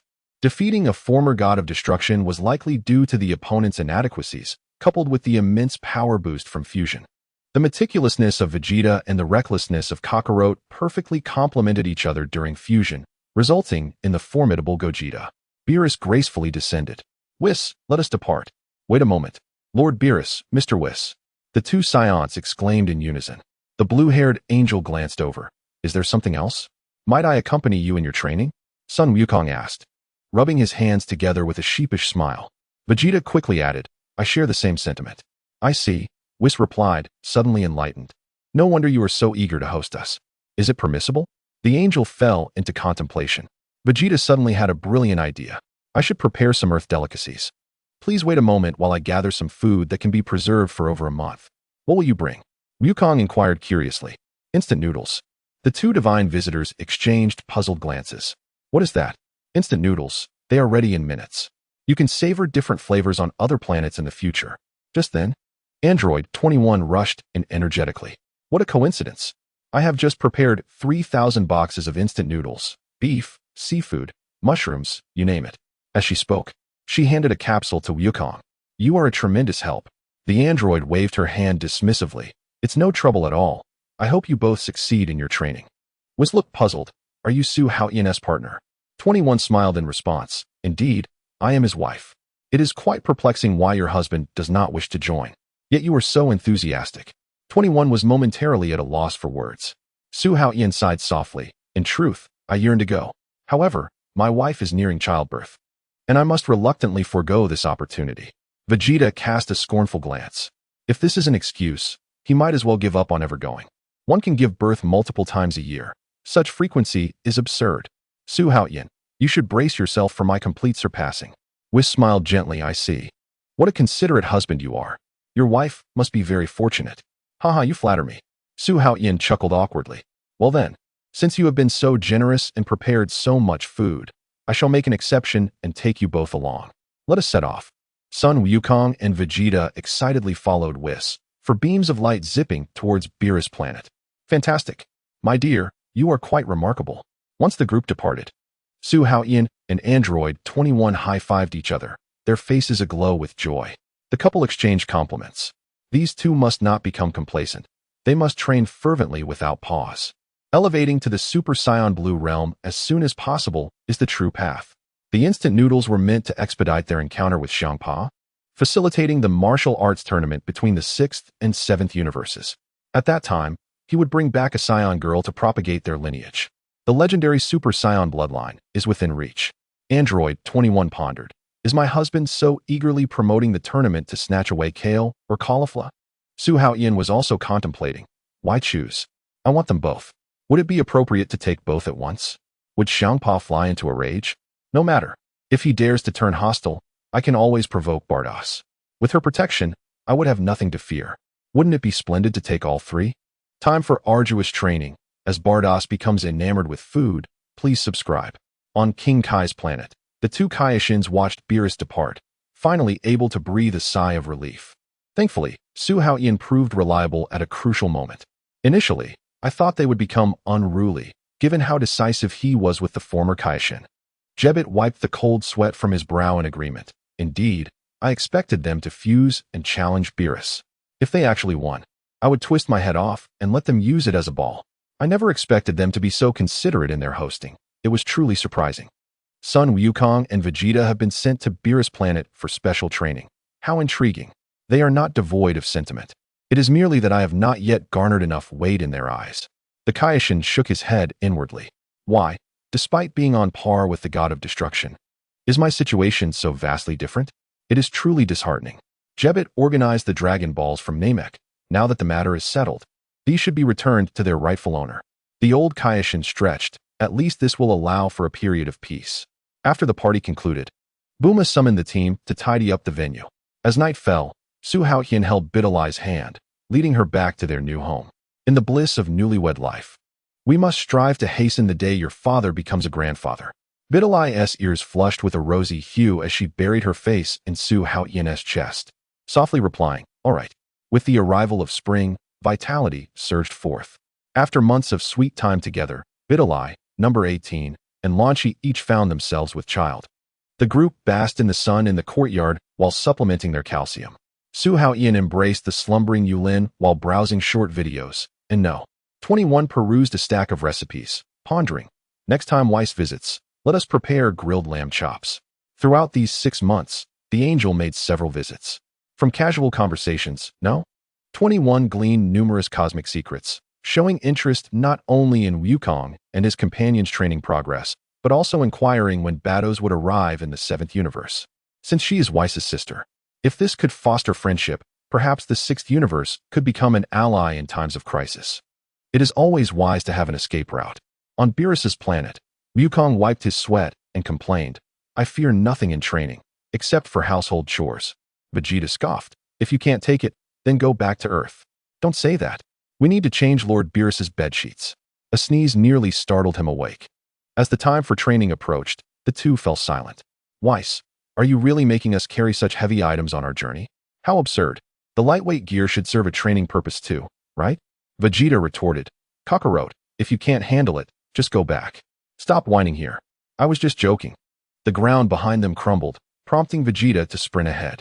As he ran, he felt the transformation from the past 6 months. Compared to the time of Super Saiyan God, his power had undergone a dramatic change.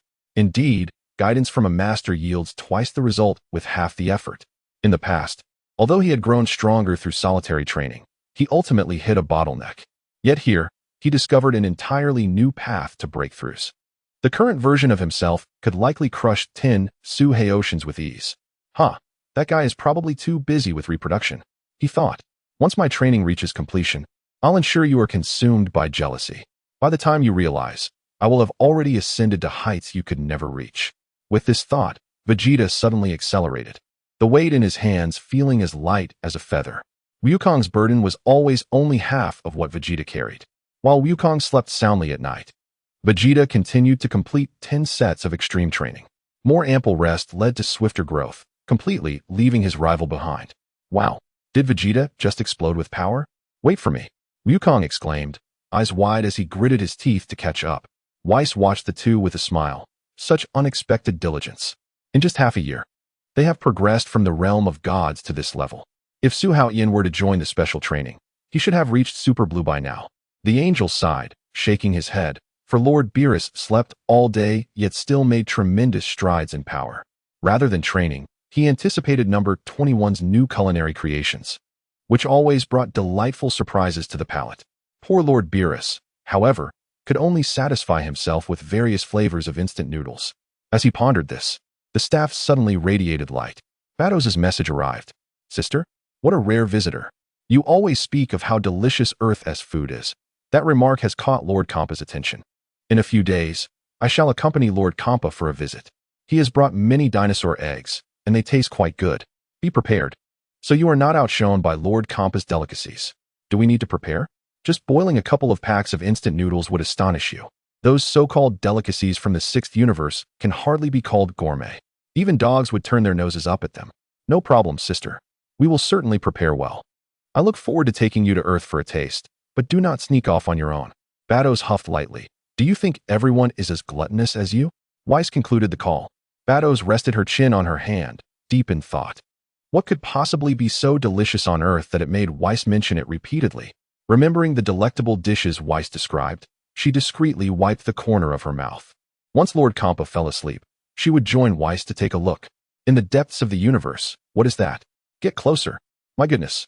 There is a Dragon Ball as large as a planet. Quick, immediately report to headquarters. We have finally discovered a Dragon Ball. Yes, Mr. Galana. It seems there are people over there. Everyone focused their attention. A plump cat and a woman were floating in space, observing the Dragon Ball. It was indeed Batos and Kampa. Suddenly, Kampa's round face loomed closer, his fingertip bursting forth with blinding light. In an instant, Galana's reconnaissance ship exploded, turning to stardust. In Frisia's military headquarters, Lord Sorbet, Galana's reconnaissance ship has discovered a giant Dragon Ball. What? Confirm the location immediately. Understood. The communication abruptly cut off. Sorbet's expression shifted dramatically. What happened? Report. Galana's reconnaissance ship was attacked by an unknown force. Sorbet slammed his fist on the table. Damn it. If Lord Frisia were still here, who would dare to humiliate us like this? Regardless of who was responsible, our military strength is. He sighed heavily. After losing Frisia, this vast organization gradually declined, becoming a target for bullying. Truly, only by resurrecting Lord Frisia can we restore the glory of the army. Immediately search for the nearest planet that conceals a Dragon Ball. Witnessing Kampa casually destroy a spaceship, Batos could not help but scold him. Lord Kampa, if you continue to be so ostentatious, Lord Beerus will surely take notice. All right, I will be more careful next time. Having acquired another Dragon Ball, once they gather them all, he would challenge Beerus to see whose cosmic cuisine reigns supreme. Haha, Lord Kampa is always thinking about food. He should exercise more. Your blood lipids aren't looking great. Batos playfully teased Kampa, her words always laced with sharp wit. On Beerus's planet, the clash of energy resonated as Vegeta and Wukong concluded their training, engaging in an intense duel. Wukong declared, I must surpass my limits and challenge even more formidable opponents. Vegeta scoffed, Standing right before you is someone stronger. Stop boasting, Kakarot. Take that. Surprise attack. I shall be the one to defeat Beerus. Vegeta roared amidst his assault. Do not be arrogant. I am destined to be the first to vanquish Beerus. Taste the Gallic gun. Weiss observed the battle, offering timely advice. Do not let your emotions cloud your judgment, Vegeta. The energy clash between the two awakened Beerus. Weiss swiftly intercepted their attacks. Enough. What a racket all day. Beerus grumbled as he rubbed his eyes and exited the room. Perfect timing. Have the desserts been prepared? Today, we are trying durian pizza. It will be heated shortly. Beerus glanced at the two. If you want to fight, do it in the staff space. Wonderful. The interior of the staff resembled an endless world, suffused with divine energy. Although there was no difference in the flow of time, it was perfect for training. After settling the two, Weiss turned to fetch the pizza. The reserves on Earth were running low. It was time to restock. On Earth, Su Haotian once again stood outside the obstetrics ward. This time, it was particularly fortuitous. The due dates of Bidalai, number 18, and Lanchi coincided. Mr. Su Haotian. Lanchi has given birth to a baby girl. Mr. Su Haotian, number 18, has just delivered a pair of twin boys. Mr. Su Haotian, great news. Bidalai had a smooth delivery, bringing forth 4 babies, 2 boys and 2 girls. Su Haotian's eyes widened in astonishment. No wonder Bidalai's due date coincided with Lanchi's. She was carrying quadruplets. Such a large belly truly had its reasons. Previously, he had thought it was twins. After confirming the safety of mother and children, Su Haotian checked the system prompt. Ding. Congratulations to the host. Lanchi has given birth to a daughter with a talent level of 2,600 and a combat power of 5,000. The host has received a reinforcement notification. Ding. Congratulations to the host. Number 18 has given birth to twin sons, one with a talent level of 3,300 and a combat power of 5,500, and the other with a talent level of 3,400 and a combat power of 5,600. Reinforcement is in progress. Chapter 69. Ding. Congratulations to the host. Bai Di Li has successfully delivered quadruplets, 3 with a combat power of 4,500 and a talent level of 2,000. And 1 with a combat power of 9,000 and a talent level of 2,800. Reinforcement has commenced. In just 1 year, his 3 wives have blessed him with 7 children. Su Haotian was overwhelmed with excitement. Throughout this year, as his talent broke through the 100,000 mark, his combat power doubled, skyrocketing from an initial foundation of 1 billion to 20 billion. The system explained that this was the legendary potential of a Super Saiyan. Although the SLs had yet to reach the required standard, despite not being able to awaken the legendary transformation, it did not hinder his power enhancement in the slightest. What delighted him even more was the system's assurance that this transformation would be completely controllable, without any loss of rationality. Perhaps due to the sheer number of births, the system's response was slightly delayed. After a moment, new information arrived. Ding. Reinforcement completed. Legendary talent, 115,000. Current combat power, 22.6 billion. After talent activation, the annual increase in combat power is 115 times. Obtained 15.6 billion S cells. Special reward, Super Saiyan Blue Full Power Form. Su Haotian gazed at the system message, his joy palpable. Son Goku and Vegeta had been training outside for nearly a year, undoubtedly enduring considerable hardship to reach the Super Blue realm. Yet, no matter how hard they tried, it could not compare to the shortcut he had taken. After a leisurely year at home, not only did he enjoy the joys of family life, but his strength also doubled, granting him the ultimate form of Super Blue Full Power, essentially saving him several years of arduous training. The first to emerge from the delivery room was number 18, whose recovery was the fastest. Upon seeing Su Haotian waiting outside, she immediately leaped into his embrace. That's wonderful, darling. I can finally set down the heavy stone in my heart. This time, neither baby has a tail. It turns out I'm really not a monster. Su Haotian gently embraced number 18, placing a soft kiss on her forehead. Silly girl, I told you that was the Saiyan bloodline. Yes, be gentle. My body is still weak after giving birth, and I don't want to catch a cold. Number 18 buried her face in Su Haotian's chest, quietly feeling his warmth. At that moment, number 21 entered the room. Darling, I've brought the senza beans. Ah, you've already given birth. Number 18 smiled brightly. They're twins. Su Haotian took the senza beans and said, open your mouth. As the senza bean slid down her throat, The wound on number 18's abdomen healed instantly, and her exhaustion dissipated, her body returning to its former state. You're the best, darling, using sins of beans to help me recover. Number 21 smiled. What is the big deal? It's a pity Whis hasn't come these past few days. Otherwise, with the staff, the pain of childbirth could have been avoided altogether. Number 18 waved her hand. Giving birth isn't dangerous, it's unnecessary. Su Haotian released her. Their constitution is much weaker than yours. I need to go to the delivery room and bring them sins of beans. I'll go with you. Little Wu excitedly waved her arms. Lord Pilaf.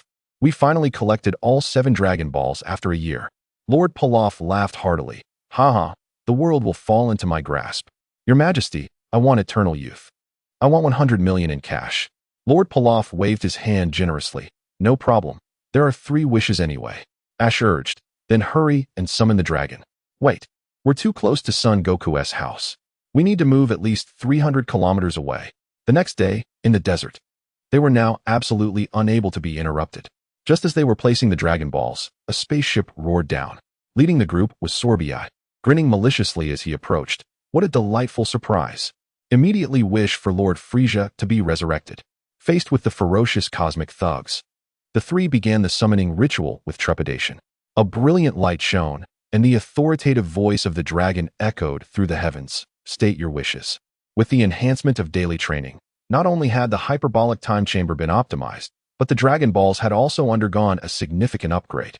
They could now fulfill 3 wishes, but high-energy wishes such as mass resurrection would consume considerable energy, allowing for at most 2 wishes to be granted. Dragon, please resurrect Lord Frieza. The current dragon possessed emotions and was aware that the wishers were Frieza's subordinates.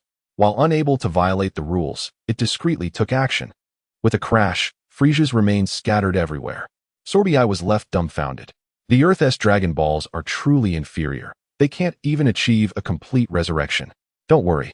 We have advanced biological repair equipment. We can perfectly restore Lord Frieza.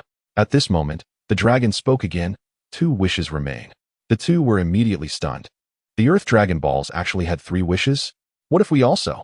Before they could finish, Little Wu shouted, I want to return to my youth. Ash quickly added, give me 100 million in cash. The dragon's eyes gleamed, and in an instant, their wishes were granted. Little Wu returned to her stunning 20-year-old form. Bills rained down on Ash. Wishes fulfilled. Farewell. The 7 Dragon Balls shot off, scattering across the globe. Chapter 117. Number 18 captures Little Wu. Frieza trains frantically. Seeing their wishes snatched away, Sorbai was furious and prepared to attack Little Wu and the others. Suddenly, Taguma's energy detector blared. Lord Sorbai. High-intensity Saiyan energy detected. Immediate retreat is necessary. Hurry. The group scrambled back to the spaceship with the fragments of Frieza. The mixed rice looked at the stolen wishes, lamenting. Little Wu admired her youthful appearance in the mirror. Ash rolled in the pile of cash, laughing foolishly. Why am I the most unfortunate? Lord Pilaf had a sorrowful face. Boss, let me treat you to top-notch cuisine. Really? Ash, you're the best. Lord Pilaf hugged him tightly. Number 18 suddenly descended from the sky. The trio was terrified and huddled together. Was it you who summoned the Dragon Balls? Number 18's cold gaze swept over the pile of money. Ash trembled as he handed her the bills. Please don't harm us. We still have using the Dragon Balls to trade for money. What a waste. Noticing Little Wu's radiant appearance, her eyes narrowed mischievously. The current dragon was much stronger, and she was well aware that daily adjustments had been made to the wishing rules, allowing for 3 wishes each time. Seeing Little Wu's glowing visage, number 18 smirked. Little girl, if you don't want to be beaten, you better behave. Wait. What do you want? Don't move. Come home with me to have a child for my husband. Lord Pilaf and Ash watched helplessly as number 18 abducted Little Wu. Isn't that number 18? What does a woman count for? Forget it. We can't afford to offend her. Little Wu brought this upon herself. Damn. Our team is finished. How can we rule the world now? Boss, let us go eat Odin. Sure. The girl being carried away by number 18 was left in a daze. After serving Lord Pilaf for so many years, she had never had a proper romance. Just as she returned to her youth, she was snatched away before starting a new life. Surely, she wouldn't have to marry some fearsome villain? Upon landing, she discovered that her idol, Su Haotian, stood before her. The hero she had only seen on television was now within reach. Had I known I was coming to see him, I would have run here myself. Her face was flushed. To think I could marry my dream lover. I would be willing to bear 10 children. But how exactly was this to be done? Holding hands? Kissing? Scenes she had only ever seen in dramas. Darling, I brought you a gift. Number 21, Bulma, and others emerged at the sound. Su Haotian exclaimed in surprise. Xiaowu, how did she come to be here? In the original timeline, this trio had once utilized the Dragon Balls to revert to infancy, later dining at Bulma's home and forming a friendship with Goten. With a 50-year-old heart matched to a 20-year-old physique, there was an undeniable peculiarity about him. Logically, this version of Xiao Wu should be over 40. Why then did she still possess the visage of a youthful maiden? Could it be that she had utilized the Dragon Balls to reclaim her youth? Noticing the bewilderment etched on Su Haotian's face, number 18 recounted. I found her appearance rather charming. Her genes must be exceptional. Why not take her as a wife for my husband to bear children? Surely, it is better than following that rascal Pilaf around. Su Haotian, well-versed in the art of seduction through restraint, feigned modesty and waved his hand. How could one forcibly seize a maiden? Release her at once. Hearing this, Xiao Wu's expression fell. This was only natural, as Su Haotian stated earnestly. I have always regarded myself as a gentleman. How could I engage in such acts? Unless the young lady willingly consents to marriage. What difference is there between that and beastly conduct? Release her at once. Xiao Wu was free to go wherever she pleased. If she sought Pilaf and his gang, I would have number 18 escort her. Number 18 sighed in disappointment. Very well, I shall take you back. No need. Xiao Wu hurriedly declined. I wish to marry Mr. Su Haotian. The others, including number 21, stifled their laughter. With a paragon like Su Haotian, why would one need to resort to coercion? The line of willing suitors was already lengthy. The girl has good taste. Number 18 smirked. Another who surrenders without a fight. Not only does she not resist, but she also throws herself into his arms. How dull. Su Haotian smiled serenely. While she may not rival the stunning beauty of number 18 and her companions, she was undoubtedly charming in her own right. Why not expand one's family tree? Bulma, what orders does my husband have? Contact the wedding company. Let us hold a banquet. As you command. We shall feast again. Splendid. Inside the spaceship, congratulations to King Frieza on his resurrection. Was it you who revived me with the Dragon Balls? Indeed. My name is Salb, and I have been managing the Frieza force in your absence. Frieza stretched his limbs. I never anticipated that this king would once again bask in the light of day. The memories of the tormenting melodies in hell filled him with revulsion. Damn Saiyans. I must train diligently to avenge my past disgrace. My king, you might consider reviving your real estate business. Many planets have suffered in your absence. And those Saiyans are stronger than ever. Fool, does this king not know? Stand aside. We shall deal with the Saiyans first. As you command, King Frieza. Tagoma, train with me. Endure my daily drills, then return to the healing pod. We shall continue tomorrow. I, Frieza, am the true genius. A mere 4 months of hard training will allow me to surpass everyone. Days later, Chi-Chi lamented at home, having just sent out 7 gifts. Su Haotian is already planning another wedding. Goku had been absent from Beerus's planet for over a year, leaving the fields unattended. Just then, Gohan entered the room. Mom, I brought my wife back. This month's bonus is 500,000 to help with household expenses.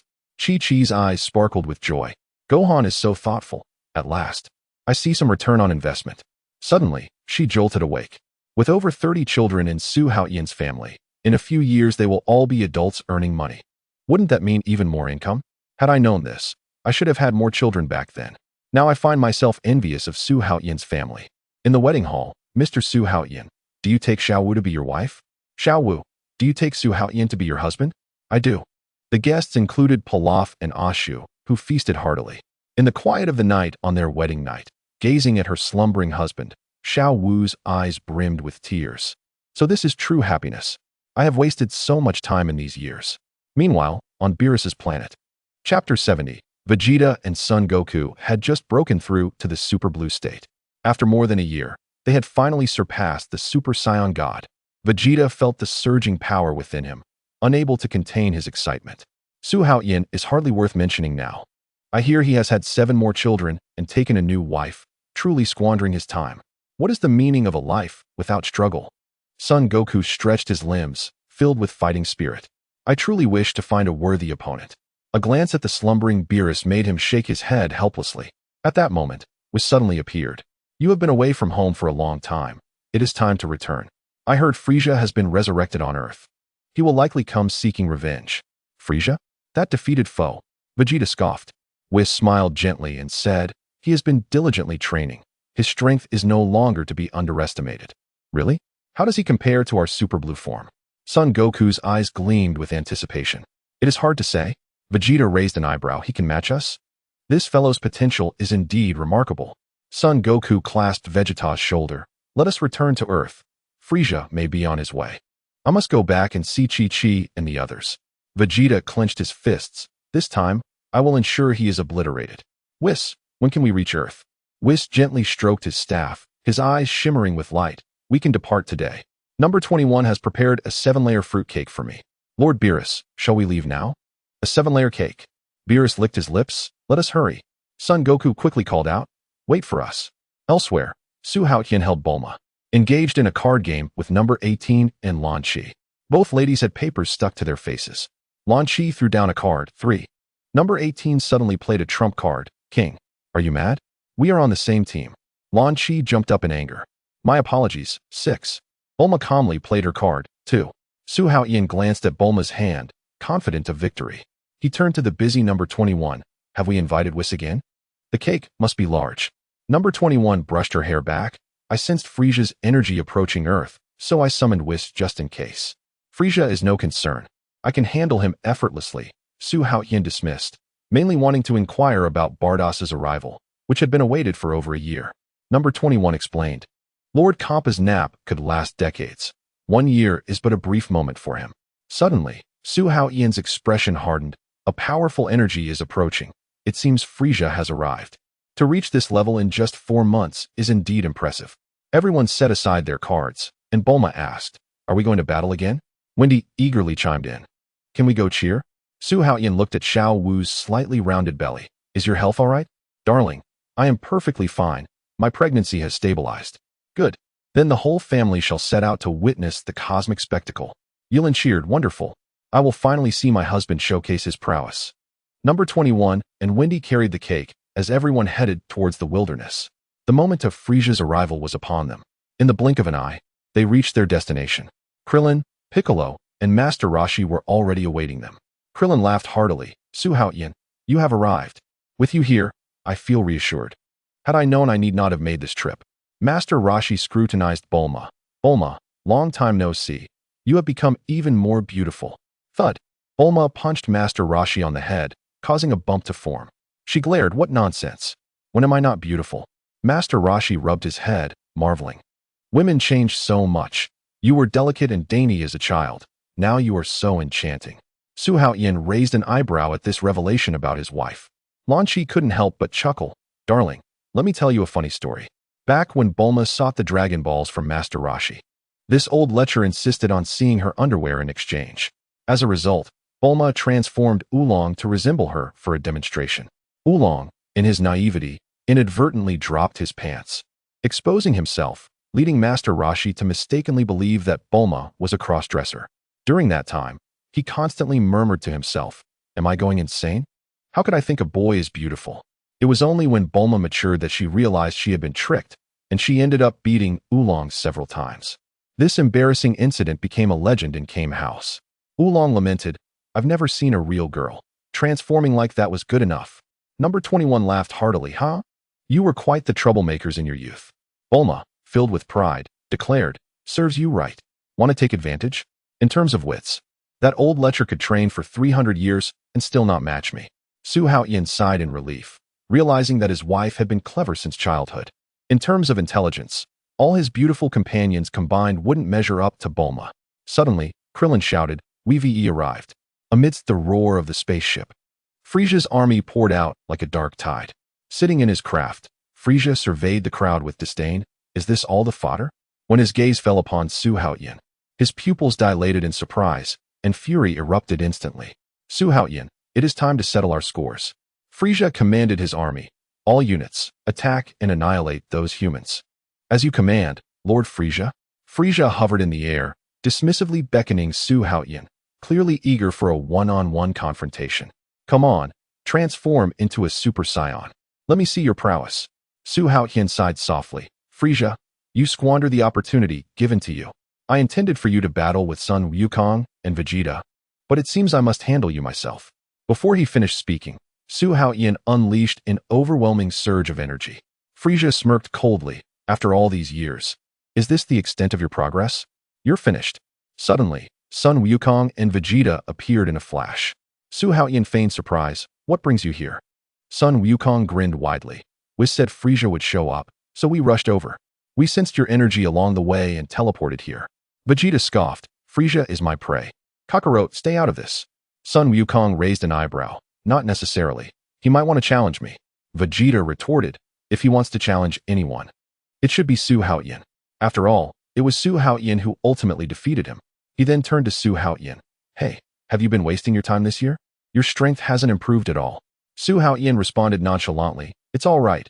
I've been consistent with my daily workouts, sit-ups and push-ups." Upon hearing this, number 18 and number 21 couldn't help but chuckle. "Is that really a proper training regimen?" Vegeta scoffed. "What good is that training? Kakarot and I have long surpassed the Super Saiyan God form. Su Haotian, you are far behind. Step back from the battle." "Fine, I agree. You must ensure our safety and protect Earth with all your might." After saying this, Su Haotian stepped back, rejoining his companions, and bowed his head to begin slicing the cake. "Let's eat something now." Taguma shouted. "Lord Frieza, let me charge into battle for you." Before he could finish, he had already flown out. Vegeta's eyes turned icy as he swiftly struck Taguma in the abdomen with a powerful punch. Taguma collapsed to the ground, writhing in pain. Against Frieza's army, Vegeta showed no mercy. He raised his hands high and released a devastating wave of energy that instantaneously consumed the entire enemy force. As the light faded, only Frieza remained. Krillin's eyes widened in shock. "Goodness, Vegeta's power is astonishing." Tianjin Fan remarked. "To eliminate thousands with a single blow is simply incredible. Vegeta is invincible." Master Roshi approved, giving a thumbs up. Frieza sneered. "Vegeta, you truly surprise me. You managed to wipe out my elite with one attack." He shook his head gently. "It seems that in my absence, they have utterly declined." Suddenly, Frieza erupted in blinding white light, his aura swelling. "Now, do you plan to attack together? Or will you die one by one? Frieza, come and meet your end." Sun Wukong lunged at Frieza before Vegeta could, but Frieza effortlessly parried the blow. Vegeta roared, "Kakarot, stop getting in my way." Sun Wukong grinned. "You've already taken down so many opponents. It's my turn now?" "Humph. Same old story." Vegeta disdainfully crossed his arms and stepped back. In his memory, Frieza was merely a defeated foe that Su Haotian had easily vanquished. The two forces clashed, causing the ground to tremble violently and fissures to spread like spider webs. With a thunderous explosion, the ground collapsed into a bottomless abyss. Krillin exclaimed, "Wukong's power has soared once again. Frieza's energy is terrifying." Piccolo remarked solemnly, "In just a year, Sun Wukong has made such progress." After a brief stalemate, both sides retreated simultaneously. Frieza coldly smiled. "To be honest, I should thank you. Enough with the false niceties. For the first time in my life, I have trained with all my might, driven by my hatred for you. It is this hatred that has allowed me to experience an unprecedented realm. But do you know how much humiliation is hidden within this training?" Frieza's golden eyes burned with fury. "Tell me, can you comprehend this humiliation? What does it have to do with me?" Sun Wukong replied, digging in his ear. "If you want to fight, then fight." Frieza's tail smashed into the ground. "Sun Wukong, I will use your blood to repay this debt." A purple energy blast suddenly shot towards Krillin, only to be split in half by a golden beam midair. "Are you unhurt?" Sun Wukong landed gracefully. Krillin wiped the cold sweat from his brow. Sitting down, "I almost became a kebab." Before he could finish, Frieza's knee connected with Sun Wukong's abdomen. A follow-up jab was deflected, and the two transformed into streaks of red and purple light, creating shockwaves in the clouds. The clash of elbows and kicks shook the earth, and amidst the rain of flying debris, Su Haotian's cake plate was accurately sent flying. "Frieza!" Su Haotian shook off the cream and stood up. 16 crescent-shaped energy blades instantly filled the sky. Frieza rolled and dodged in a panic. But the energy blades that grazed his neck flattened 3 mountains. "You lunatic!" He gasped, glaring at Su Haotian, only to see Sun Wukong grasping his tail and swinging him hundreds of meters away. "Your opponent is here." Frieza snarled, shattering the rocks around him. "Revenge knows no rules." "Saiyan." Sun Wukong replied coldly. Facing a strong opponent always ignites my passion. But this time, something feels off. Frieza mocked. What's wrong is that you are facing me. It's not excitement. It's nausea. Sun Wukong glared fiercely. Your rage is nothing more than a weed in my eyes. Before he could finish, the two clashed once more. Vegeta, board below, yawned repeatedly. Damn it, warming up takes forever. Losing patience, he raised his hand and shot a beam of light at Wukong. Vegeta, what are you doing? Wukong hurriedly dodged. Less chatter. If you want to fight, then fight quickly. If not, get out of the way. Wukong's gaze sharpened as he finally took things seriously. Let me show you the realm of the gods. A surge of blue light erupted, transforming his hair to a deep azure, surrounded by a divine glow. Krillin's eyes widened. Wukong has broken through again. Piccolo was astonished. Super Saiyan God? Why is it blue? Vegeta crossed his arms, explaining, this is a form that surpasses the gods, Ultra Blue. It possesses greater power and speed. As he spoke, he cast a glance at Su Haotian in the distance. After special training, I have long surpassed this realm. Su Haotian, you'll never catch up to me. But upon seeing the situation there, Vegeta's lips twitched. Damn it, they are having a party. Furious. He turned his gaze back to the battlefield. Chapter 71. The cake had been sliced, and Su Haotian was enjoying the girls' feeding. The warm scene stood in stark contrast to the fierce battlefield. Krillin and the others had received an invitation, but they were too focused on watching the fight to enjoy it. Frieza surveyed the blue-haired Wukong, sneering, is this the power of a god? Close enough, Wukong replied. I never anticipated that I would face a deity. It seems you have also grown stronger, commendable indeed. Wukong stated earnestly, I have not been lax in my training. Excellent. It appears my special training was not in vain. Suddenly, Frieza erupted with golden energy, enveloping the world around him. In an instant, he transformed into his golden form. This transformation caused Wukong's pupils to constrict sharply. Truly astonishing. You have comprehended a new form. Remarkable. He chuckled. This appearance seems rather plain. So I whimsically named it Golden Frieza. What do you think? Golden Frieza? You must have noticed that this is not merely a change in appearance. That goes without saying. Although I anticipated your transformation, the leap in power is indeed beyond my imagination. Frieza arrogantly closed his eyes and remarked, Mr. Sun Wukong, farewell. I have now entered a new realm. Though not by my own volition, I may very well vanquish you in an instant. Thus, I bid you adieu. Sun Wukong grinned. Such insincere farewells are truly nauseating. But the stronger you are, the better. I am now filled with fervor. After a brief exchange of blows, a fierce battle ensued. As they flew, Weiss scoffed. What delights could the seventh universe possibly offer? I refuse to go. Batos, let us depart. He made a face at Beerus and stormed off in a huff. Batos chuckled helplessly, bade farewell to Weiss, and followed suit. Weiss lightly tapped his staff, teleporting with Beerus to Earth. Frieza and Sun Wukong both exhibited their ultimate forms, engaged in an intense conflict. Suddenly, a blinding light enveloped the Earth. Weiss and Beerus descended from the heavens. Upon seeing them, Android 21 quickly called out, Lord Beerus, Mr. Weiss, come taste the cake. There are still 6 layers left. She had thoughtfully prepared utensils and cut large pieces for both. The 7-layer cake was designed for everyone to indulge, in case of an emergency. Weiss's protective barrier could secure Earth's safety. Safety measures must be flawless. Sensing Beerus's aura, Frieza immediately halted. Why have you come, Lord Beerus? Beerus swallowed a piece of cake and said nonchalantly, Did you not see that I am eating? Are you not here to prevent my vengeance? Humph. What does that have to do with me? Go ahead and cause a ruckus. Just do not disrupt my meal. However, keep your distance. Do not let the dust spoil my food. Are you certain you will not intervene? I said it is up to you. The god of destruction will not favor either side. Frieza nodded respectfully on the surface, while secretly thinking, what a pretentious old fool. Once I am done with the Saiyans, I will settle the score with you. He turned to face Sun Wukong, grinning cruelly. Now, let us continue this grand feast of eradicating the Saiyans. Golden flames erupted as Frieza charged towards his opponent once more. Beerus, savoring the remnants of cake, licked his fingers. This cake is indeed delicious. Weiss, do you often sneak a taste? Lord Beerus, I am merely testing the dishes for you. Earth has a plethora of food types, not all of which are to your liking. The 5-nut mooncake from last time was simply inedible. I am concerned you might consume something terrible. Really? Absolutely. You must try this chocolate crisp. It is exquisite. Chapter 120. Temporal Rewind. Super Blue emerges, astonishing Vegeta. The hand-to-hand combat between Sun Wukong and Frieza resumed, but the situation appeared decidedly lopsided, with Wukong entirely on the defensive. Android 18 scooped a spoonful of ice cream cake and gently fed it to Su Haotian. Why does Sun Wukong always take a beating before counterattacking? Su Haotian smiled. That is just his temperament. He can match anyone, but he insists on testing the waters first. So perplexing. Just then, Frieza landed a heavy punch, sending Wukong crashing to the ground. Beerus commented, chewing on his fork, Frieza has grown stronger. But he may not necessarily win even with Vegeta as an ally. Weiss wiped his mouth. That is impossible, Lord Beerus. Oh, those two would rather face defeat than cooperate. Their pride is too strong. Beerus scoffed, foolish. Indeed, much like you. What did you say?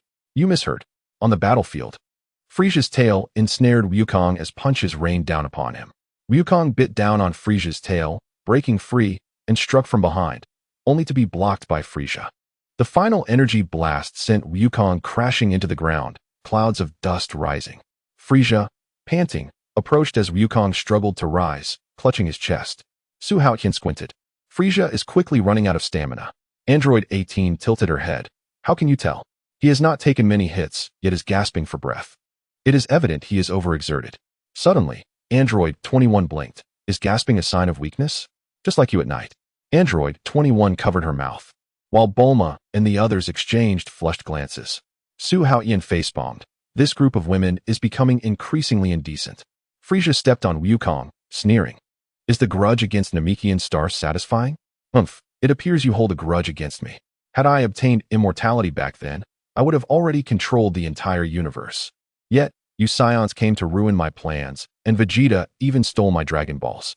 Each recollection ignites my fury. As Frieza spoke, he raised his hand and unleashed a death beam aimed directly at Sun Wukong. Blood sprayed as Wukong cried out in agony. Just as Frieza prepared to strike again, an energy blast suddenly soared toward him. Frieza hurriedly dodged, and the blast exploded on the ground, creating a cloud of dust. When the smoke cleared, Sun Wukong was beside Krillin, receiving Senzu bean treatment. Vegeta folded his arms, coldly watching Frieza. Having consumed the Senzu bean, Sun Wukong quickly recovered and stood, invigorated. Thanks, Vegeta. Less chatter. In return, I will take over the main event. Perfectly fine by me. Vegeta, without further ado, erupted with super blue energy, his might nearly rivaling Sun Wukong's. You may not realize it, but I too have surpassed the boundaries of Super Saiyan God. Master Roshi's eyes widened in disbelief. Incredible. Vegeta has also mastered the divine realm. Sun Wukong acknowledged. He has indeed trained hard. Enraged, Frieza unleashed a barrage of energy blasts, only to have them effortlessly blocked by Vegeta. The blue-haired warrior advanced relentlessly, inciting Frieza's rage as he recalled his former subordinates daring to be so audacious. You fool. This is impossible. As his attacks failed, Frieza began to panic. Could this warrior be stronger than Sun Wukong? Would that mean Su Haotian could obliterate me? Vegeta closed in, declaring, Listen, I will not underestimate you like Kakarot. Your doom is at hand, Frieza. Outrageous. Frieza roared as he swung a fist, only to be met with a powerful blow to his abdomen from Vegeta, causing him to spew a significant amount of white viscous fluid. Despite his desperate attempts to retaliate, each strike was perfectly countered, leading to a series of punishing blows. Surrender. You stand no chance now. Never. How could I possibly be defeated by a mere Vegeta? Frieza leaped into the air, channeling all his strength for a devastating attack. Vegeta stood firm, delivering a punch that sent Frieza crashing down once more. As Frieza struggled to rise, he was met with a torrential assault from Vegeta. Fierce left and right hooks, followed by a barrage of jabs and a knee strike to the abdomen, battered Frieza, causing blood vessels in his eyes to burst and saliva to uncontrollably splatter. Suddenly, the golden aura surrounding him dissipated, and his golden form shattered. Frieza's pupils trembled, his heart sinking. This is bad. Just as I expended all my energy to defeat Sun Wukong, Vegeta has arrived. I never anticipated that this Saiyan prince would become so formidable. Behind him stands the unfathomable Su Haotian. At this moment, he realized he had fallen into a dire predicament. Although he had severely injured Kakarot, the enemy was far from alone. Frieza's end was nigh. Sun Wukong sighed softly, closing his eyes. It is over. What a joke. Fulisha knelt, howling in rage. How could I be defeated by a lowly Saiyan? Vegeta gazed down coldly, declaring, "Your reign ends here." A destructive energy gathered in his palm. Su Haotian, initially intending to intervene and end the conflict, reconsidered, feeling that meddling in another's battle lacked grace. Thus, he retreated to stand beside him, with 21 Hao joining him. Suddenly, Wei Su noticed he was surrounded. Su Haotian Shansheng? What is this? As the crowd taunted, "Join me in hell." Fu Sha slammed his massive palm onto the ground. A crimson beam piercing the earth's core. The crust shattered, and magma erupted like blood into the sky. Vegeta's expression changed drastically. "Not again." Goku lazily raised his hand. Wei Su. The angel's staff struck the ground, and a transparent barrier enveloped everyone instantly. With a tremendous explosion, the azure planet disintegrated in a dazzling fire. Earth is gone. Bulma collapsed in Su Haotian's arms, weeping for her baby and parents. Yet, amidst the chaos, only Su Haotian and 21 Hao remained composed. They had anticipated Wei Su would reverse time. Tianjin Fan gazed at the remnants of the stars, murmuring, "They chose mutual destruction?" "Not necessarily." Wei Su smiled. "The demon capable of surviving in a vacuum will not easily embrace death." Sun Wukong clenched his fists, fury igniting in his eyes. It was time to eliminate that guy for good. Wei Su chuckled softly, shaking his head. "I anticipated your carelessness. There's still time to remedy this." Wei Su waved his hand lazily. "I grant you a chance to start anew. Send him back to that flower field." Bilu Sudaran. "What do you mean?" Sun Wukong asked, confusion etched on his face. "Time will rewind," Wei Su explained. "Just like the last time we repaired the sun. We will go back 3 minutes before the incident and resolve the crisis beforehand." Bulma's eyes lit up. "Can we really reverse time?" "Only a 3-minute window." Wei Su turned to Sun Wukong. "Have you made your decision?" "Please do it, Su." Sun Wukong replied without hesitation. Wei Su's expression grew serious. "Remember, after this, you cannot use it for a long time. If you fail, Earth will be lost forever." Suddenly, Su Haotian interjected. "We have no time to hesitate. Please begin." The staff struck the ground, and everything began to flow backward. In an instant, the scene returned to the moment of Vegeta and Fu Sha's fierce battle. Su Haotian erupted in Shaolin energy. "Get back, Vegeta." In the astonished gazes of both, Su Haotian teleported beneath Fu Sha and unleashed an energy blast. After a blinding light, Fu Sha's presence vanished from the cosmic dust. "Incredible!" Bulma cheered. "Su Haotian is amazing," Krillin shouted excitedly. Beaker observed the battlefield intently, such explosive power in an instant. However, Vegeta stared at Su Haotian intently. "How did you also master Cholon?" You don't care that you nearly perished, but you were concerned about this?" "Enough chatter. That guy was clearly my prey." After explanations, Vegeta finally understood. "So I would have perished alongside Fu Sha?" "Indeed." Vegeta suddenly approached Su Haotian. "How did you learn to transform without going to Goku?" 21 Hawks swiftly interposed. "Vegeta, mind your tone when addressing my husband." The legendary tale of Tengu Jade and the aspirations of Xing need not be elaborated further. Faced with the puzzled expressions of Wei Su and Su Haotian had already prepared his response. "It's quite simple. The power of Shalsasun is something I imparted to you, thus I comprehend it more deeply. As for Cholon, it is merely a more refined control of energy.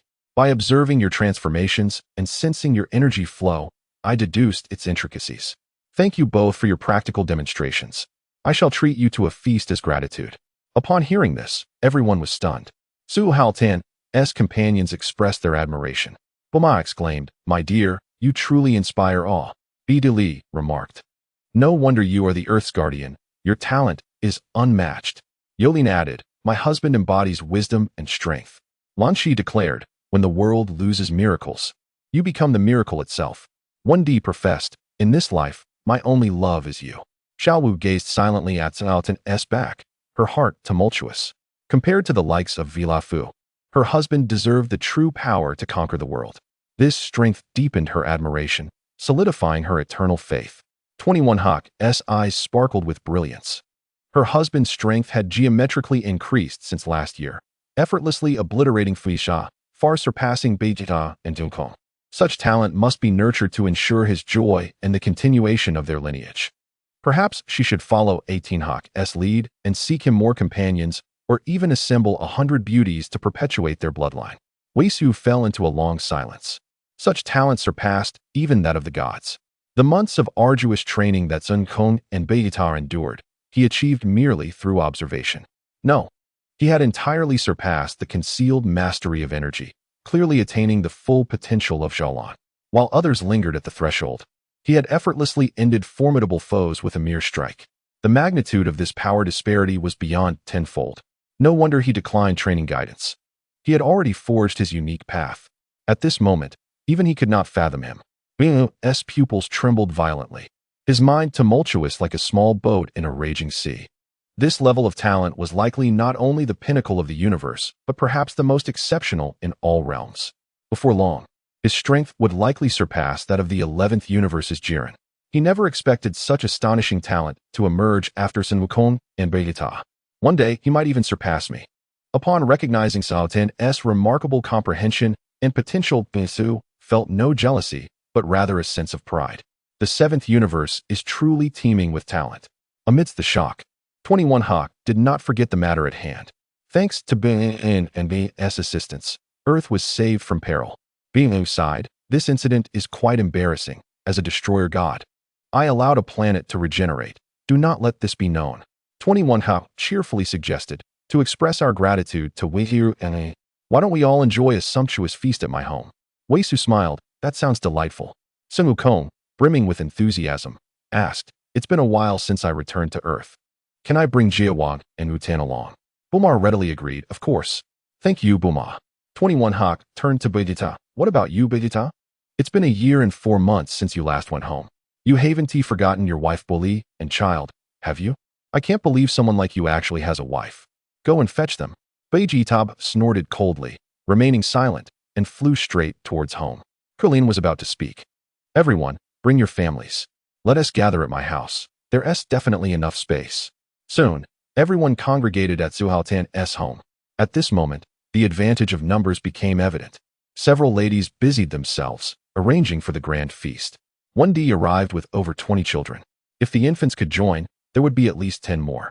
Su Haotian spent time with Fu Kong, Su, Weisu, and Tenjin Fan, sipping tea and conversing. 2 hours later, Bulma announced loudly, "Everyone, come quickly.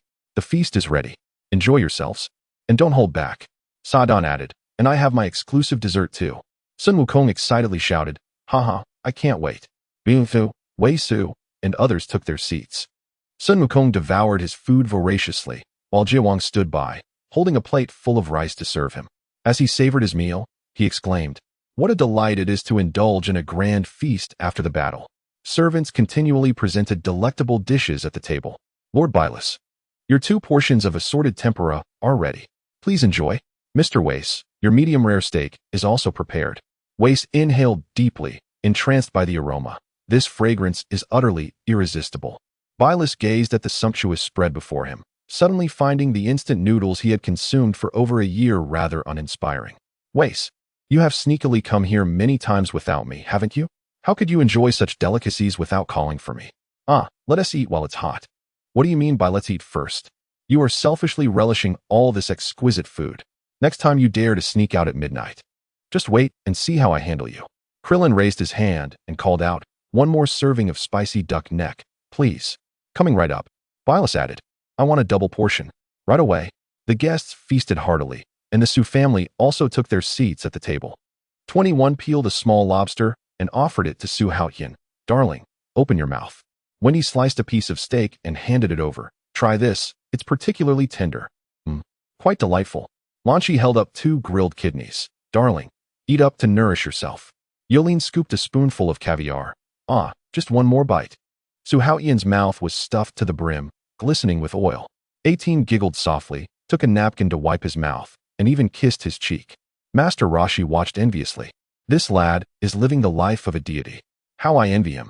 If I had his talent, I would not be so enamored with comforts." Tenjin Fan turned away. Krillin, engrossed in his meal, lazily replied, "What's the point of comparison? Comparing oneself to others is just demoralizing." Vegeta recalled his year of rigorous training, only to find himself surpassed by Su Haotian again, which infuriated him into downing an entire glass of white wine, causing him to cough violently. "Cough, cough, cough." Polly quickly handed him a napkin. "What's the rush? No one is competing with you." As she refilled his glass, Weiss gently advised, "Vegeta, in terms of innate talent, you are superior to Su Wukong, yet you have not truly surpassed him. Instead of comparison, Focusing on self-improvement is the key. This revelation struck Vegeta like a bolt from the blue. So that's it. Su Wukong's talent may not surpass mine, and his training is not as intense. Yet he consistently outpaces me. Frieza has been dead for so long, yet he has grown so powerful in just a few months. Clearly, the mindset is crucial. Weiss is right. I have pushed myself too hard and been too impatient. Today, I will relax and not dwell on training. Hard work can make up for shortcomings. My will is stronger than his. I possess my own advantages. My talent surpasses Kakarot. I am more reliable than Su Haotian. My strength and Kakarot's come from diligent training and unwavering determination. Meanwhile, Su Haotian is merely relying on luck, spending all his time in indulgence, wasting precious moments. Once his talent is exhausted, he will be at a standstill. Suddenly, he felt a sense of enlightenment, and his power quietly surged at that moment. Vegeta slowly exhaled. So that is how it is, thank you, Weiss. After which, he took another swig of wine. Cough, cough. On the other side, Su Wukong was entirely uninterested in deep thoughts, focusing solely on devouring delectable dishes, stuffing his mouth with the tastiest offerings. So delicious, so good. Ha. Su Ning filled a glass of wine for Su Haotian and softly said, Father, you've worked hard. I toast to you. Wow. Su Ning has grown up and can drink now? Kiki exclaimed in surprise. Su Ning shook her head. Aunt Kiki, I can't drink wine. I'm having juice. So well behaved. Su Ning is becoming more beautiful, just like Bulma. Everyone said I resemble my father more, with eyes just as spirited as his. Krillin remarked. Su Ning is the champion of the youth martial arts tournament. She will surely be as strong as Su Haotian in the future. Lan Shi chimed in, indeed. In terms of martial arts talent, she is the most outstanding and will undoubtedly become a heroine. Piccolo, pondering, looked at Su Ning and asked, Su Ning, when you grow up, do you want to be a martial artist? Su Ning nodded. Uncle Piccolo, I don't want to be a hero when I grow up. Let my father do that. She pointed to the magic symbol on her attire, the emblem of the martial arts uniform Piccolo had gifted her. I want to carve my own path. You mentioned that there is a demon realm, right? I wish to venture there. Demon realm? Everyone was taken aback. Why would this child suddenly bring this up? Bulma glanced at Piccolo thoughtfully. She had no idea what he had discussed with Su Ning. The demon realm, once the territory of Dapula, was a world ruled by the Dark King. Very few, aside from Weiss and Bylus, understood its details. The group chuckled, dismissing it as a child's fanciful talk.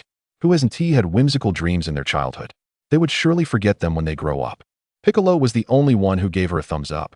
Su Ning harbored a half-spoken thought. There were too many people discussing the matter of the demon realm. So it wasn't convenient to bring it up. She secretly planned, I must get my father to bring back 2 girls from the demon realm. Chapter 122. Coincidentally, Jingpa visits Bylus Star. As the banquet concluded, everyone departed in their own directions. Bylus and Weiss also returned to their residence. 21 prepared several thousand boxes of instant noodles for Su Wukong and Vegeta. The two followed Weiss to continue their training. Night descended. Bulma called in a cleaning crew to tidy up. She and Lan Shi leaned against the railing, smoking and chatting. The pregnant Xiaowu had gone to rest early. Wendy, Biddleye, and Yulin were urging the children to complete their homework. Su Haotian, having lost 5 consecutive games, slumped on the sofa watching television, frustrated. The irritating part was that despite having a membership, there were still ads, and he was on the verge of falling asleep before reaching the main feature. At that moment, 21, clad in alluring sleepwear, nestled into his embrace, casually wrapping his right arm around her waist. Darling, you took down Golden Frieza in one move. That was so cool. That is nothing. Su Wukong and Vegeta could do the same. It's just that one loves to play, and the other loves to torment. Which almost led to Frieza destroying the Earth. And you? Su Haotian tightened his hold on her, gently teasing her nose. Is that all you have to say? If you kiss me, I'll tell you. Is it strawberry flavored? After some playful banter, 21 finally got to the point. The Saiyans of the 6th universe are still around. And there are many female Saiyans too. Su Haotian was taken aback. He understood the implications. So that's it. 21 had aligned her thoughts with his. Previously, she had not mentioned the female Saiyans of the 6th universe, but had suggested collaborating with Su Haotian to engage with the 6th universe sooner, stating that sparring with stronger opponents would be beneficial, and they might even recruit allies. Su Haotian couldn't help but think of the female Saiyans from that universe. Unbeknownst to him, 21 had the same intention, and their thoughts synchronously aligned. Clearly, she had completely embraced the notion that joy could enhance strength. With such a wise partner, what more could he desire? Su Haotian gazed at 21's alluring bodysuit, his hands beginning to wander restlessly, and soon they were enveloped in a passionate embrace. On Bila Star, Vegeta and Su Wukong continued their arduous training. Following their confrontation with Frieza, both had gained insights. Life and death battles were fundamentally different from ordinary sparring. Every move was lethal. Because of this, they had always been reluctant to engage in combat. Their strengths were evenly matched, and they always held back in their strikes. Naturally, breakthroughs were challenging. After realizing this principle, they clashed once more. The battles intensified, and in a fervor, Vegeta even activated his Super Saiyan Blue form. Su Wukong would not be outdone and immediately countered with his own Super Saiyan Blue transformation. In an instant, their fierce battle transformed the very skies, threatening to tear the planet asunder. Whis shook his head gently. Vegeta, your mind is once again in turmoil. This is not acceptable. In the heat of battle, one must remain fully focused, dismissing any extraneous thoughts and avoiding unnecessary movements. Otherwise, even speed has its limits. It is only when you can respond instinctively and optimally to your opponent's attacks that you can truly claim to have made progress. Regular training is essential for the cultivation of muscle memory. When your body can fight independently of your mind, you will enter a new realm and transcend the limits of speed. The two listeners grasped only part of this wisdom, yet their hands continued to move. Whis immediately issued a warning. Furthermore, it was clearly stated that transformations are prohibited in this contest. Such disregard for the rules is unacceptable. At this rate, neither of you will defeat Su Haotian within the year. Is that true? He has such a considerable lead over us. Vegeta's face was filled with discontent. Whis smiled gently. His strength is not vastly superior to yours. The difference lies in your mental state, which is why you find it difficult to overcome him. The two paused their movements. Why? Despite not having received your guidance, he has mastered the Ultra Blue form, which puzzles me as well. Sun Wukong pressed for answers. Whis replied, the path of martial arts is one of personal enlightenment. Although he is not trained with me, his comprehension is extraordinary, and it is not surprising that he perceives your transformations. By not fixating on surpassing others or obsessing over power, his training progresses more smoothly. True cultivation requires a tranquil heart. By discarding the obsession with comparison and victory, one can focus on exploring higher realms. You have reached this level. Yet mere arduous practice yields little fruit. The crux lies in mastering your power, controlling your energy, and grasping the essence of martial arts. The paths of fellow disciples differ. With divergent thoughts come divergent paths. The two fell into contemplation. Whis added, know when to stop. Do not become overly entangled. Enlightenment may come in an instant, and it should not be forced. After a moment, the two nodded in agreement. Whis then conjured up gravity suits. From this moment on, those who violate the agreement must wear this specialized attire. Vegeta and Sun Wukong immediately felt the weight of the suits, making their movements cumbersome. How heavy! It hampers all agility. Humph. This is all your fault for transforming without permission. Kakarot, what did you say? Do you want to fight, Vegeta? They quarreled incessantly, wrestling in their cumbersome gear. Suddenly, a radiant glow descended. Bardoss and Kampa arrived on Beerus' planet. The two watched the skirmish with great interest. Bardoss turned to Whis and inquired, are those two your newcomers? Kampa waved in greeting. Long time no see, Whis. Whis smiled in response. Lord Kampa, it is rare to see you visit. Did we not just meet a few days ago? Vegeta and Wukong ceased their tussle and turned their attention to the new visitors. Vegeta muttered, that one resembles Lord Beerus. Oh, and there's a woman who looks remarkably like Whis. Sun Wukong turned to confirm. She should be a woman, right? Vegeta. In the reception hall, Whis served tea and snacks to Kampa and Bardoss, asking, Lord Kampa, is there an urgent matter that brings you here? Call for Beerus. But he is currently napping. I'll go fetch him. Whis turned to find Beerus. Sun Wukong floated over on his Nimbus cloud, curiously observing Kampa. Who is this gentleman? Bardoss cleared her throat and said sternly, this is Lord Kampa, the god of destruction of the sixth universe, who shares the same womb as Lord Beerus. They are twins. Sun Wukong and Vegeta exclaimed in unison. Kampa snorted, reminding them, mind your manners. I am the god of destruction of the sixth universe. The sixth universe? Is that for real? Sun Wukong's eyes sparkled with excitement. Who is stronger, you or Lord Beerus? Bardoss covered her mouth, chuckling softly. Such questions are quite impolite. However, She deliberately glanced at Kampa's rounded figure, as if the answer were self-evident. Hey, Bardos! Kampa shouted angrily. Oops, I accidentally let that slip. Bardos continued with a smile. By the way, I am Y's sister, and if it comes to a fight, I should have the upper hand. Sun Wukong excitedly scratched his head. That's amazing. There are so many powerful beings. Vegeta frowned, unable to contain his disdain. What are you so happy about? At that moment, Beerus returned to the hall with Weiss. Weiss calmly stated, Sister, I cannot agree with your previous remark. It has been over 1,000 years since you guided my training. Bardos elegantly raised an eyebrow. Shall we have a match to see? Beerus waved his hand impatiently. What are you two here for? Surely not just to reminisce? Kampa and Bardos simultaneously looked at Beerus. Kampa laughed heartily. Ha ha, Beerus. It's good to see you again. Of course, let us prepare for our match. A match? Sun Wukong and Vegeta perked up, eager to witness a confrontation between gods of destruction. This is truly exciting. However, they soon realized their misunderstanding. Sun Wukong widened his eyes. What? The competition is about eating food? Weiss smiled as he explained. Every time Lord Kampa visits, this is the arrangement. Vegeta suddenly understood. Realizing that these deities were all food enthusiasts, Bardos twirled her staff, suddenly conjuring a massive mottled bird egg. This is a specialty of our 6th universe, a delicacy that does not exist in your 7th universe. This is called a dong dong bird egg. It only requires a simple boiling to reveal its exquisite flavor. Just wait. Soon you won't even be able to express your admiration. However, Beerus and Weiss merely exchanged unimpressed glances. Having tasted various exquisite dishes on Earth, they had long lost interest in food from other universes.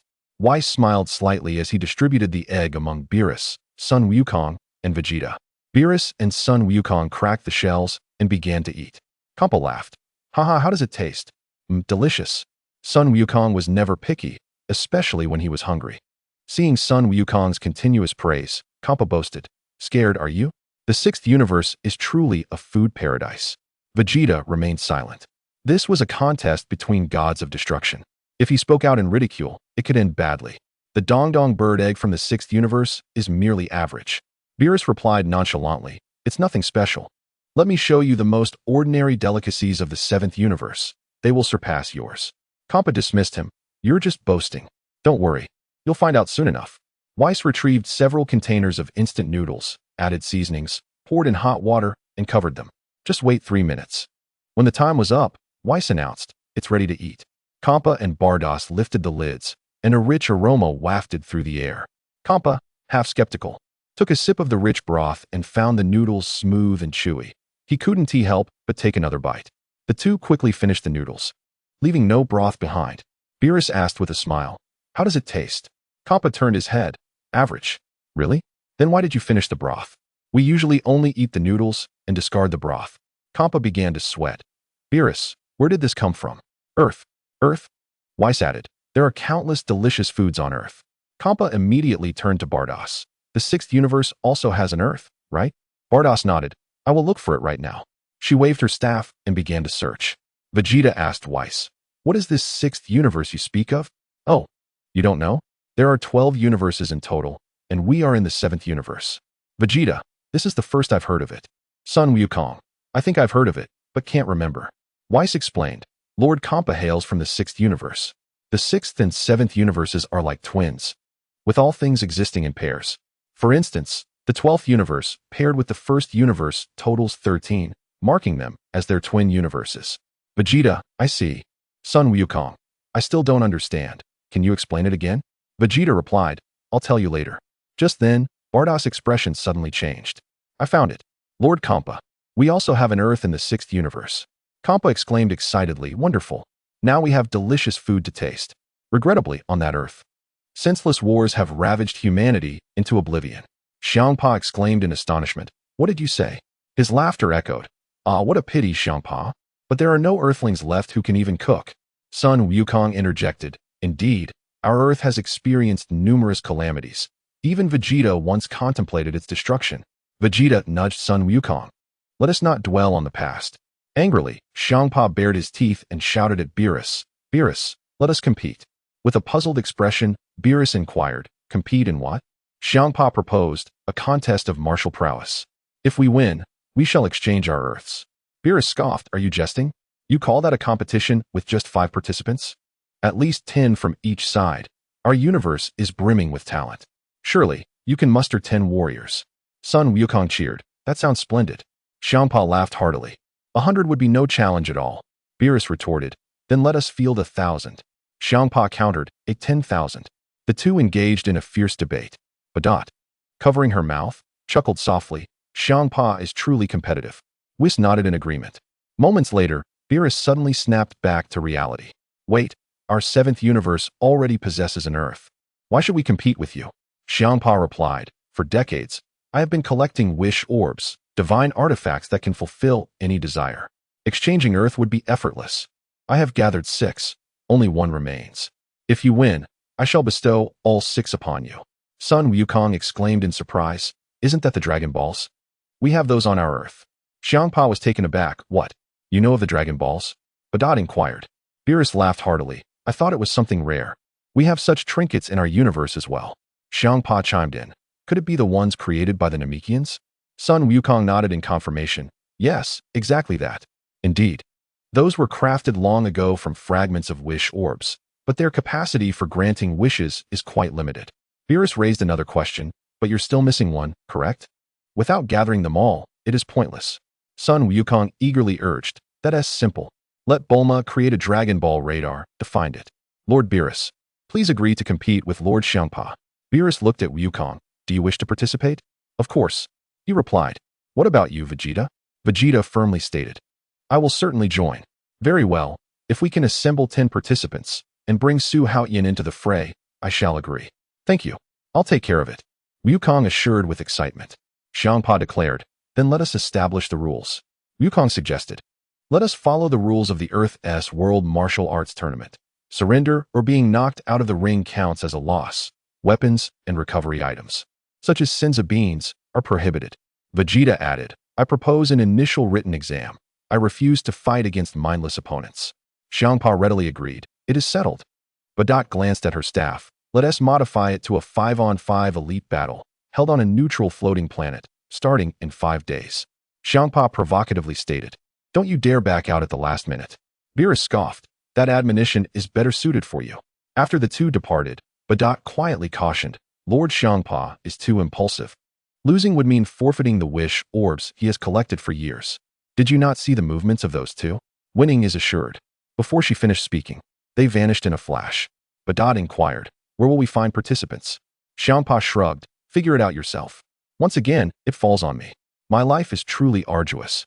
She sighed, feeling exasperated by the laziness and lack of decorum of the gods. Suddenly, Xiangpa remarked, wait, do they not have 2 Saiyans on their side? We should recruit 2 Saiyans as well. Badot nodded slightly, a good suggestion. This will clarify our search. As they rushed to the arena, Xiangpa and Badot departed. And Beerus turned his attention to Sun Wukong. With only 5 days until the competition, have the participants been decided? Listen well. Aside from the 2 of you and Su Haotian, no one else should try to sneak in. Sun Wukong nodded affirmatively. No problem. Vegeta addressed Whis.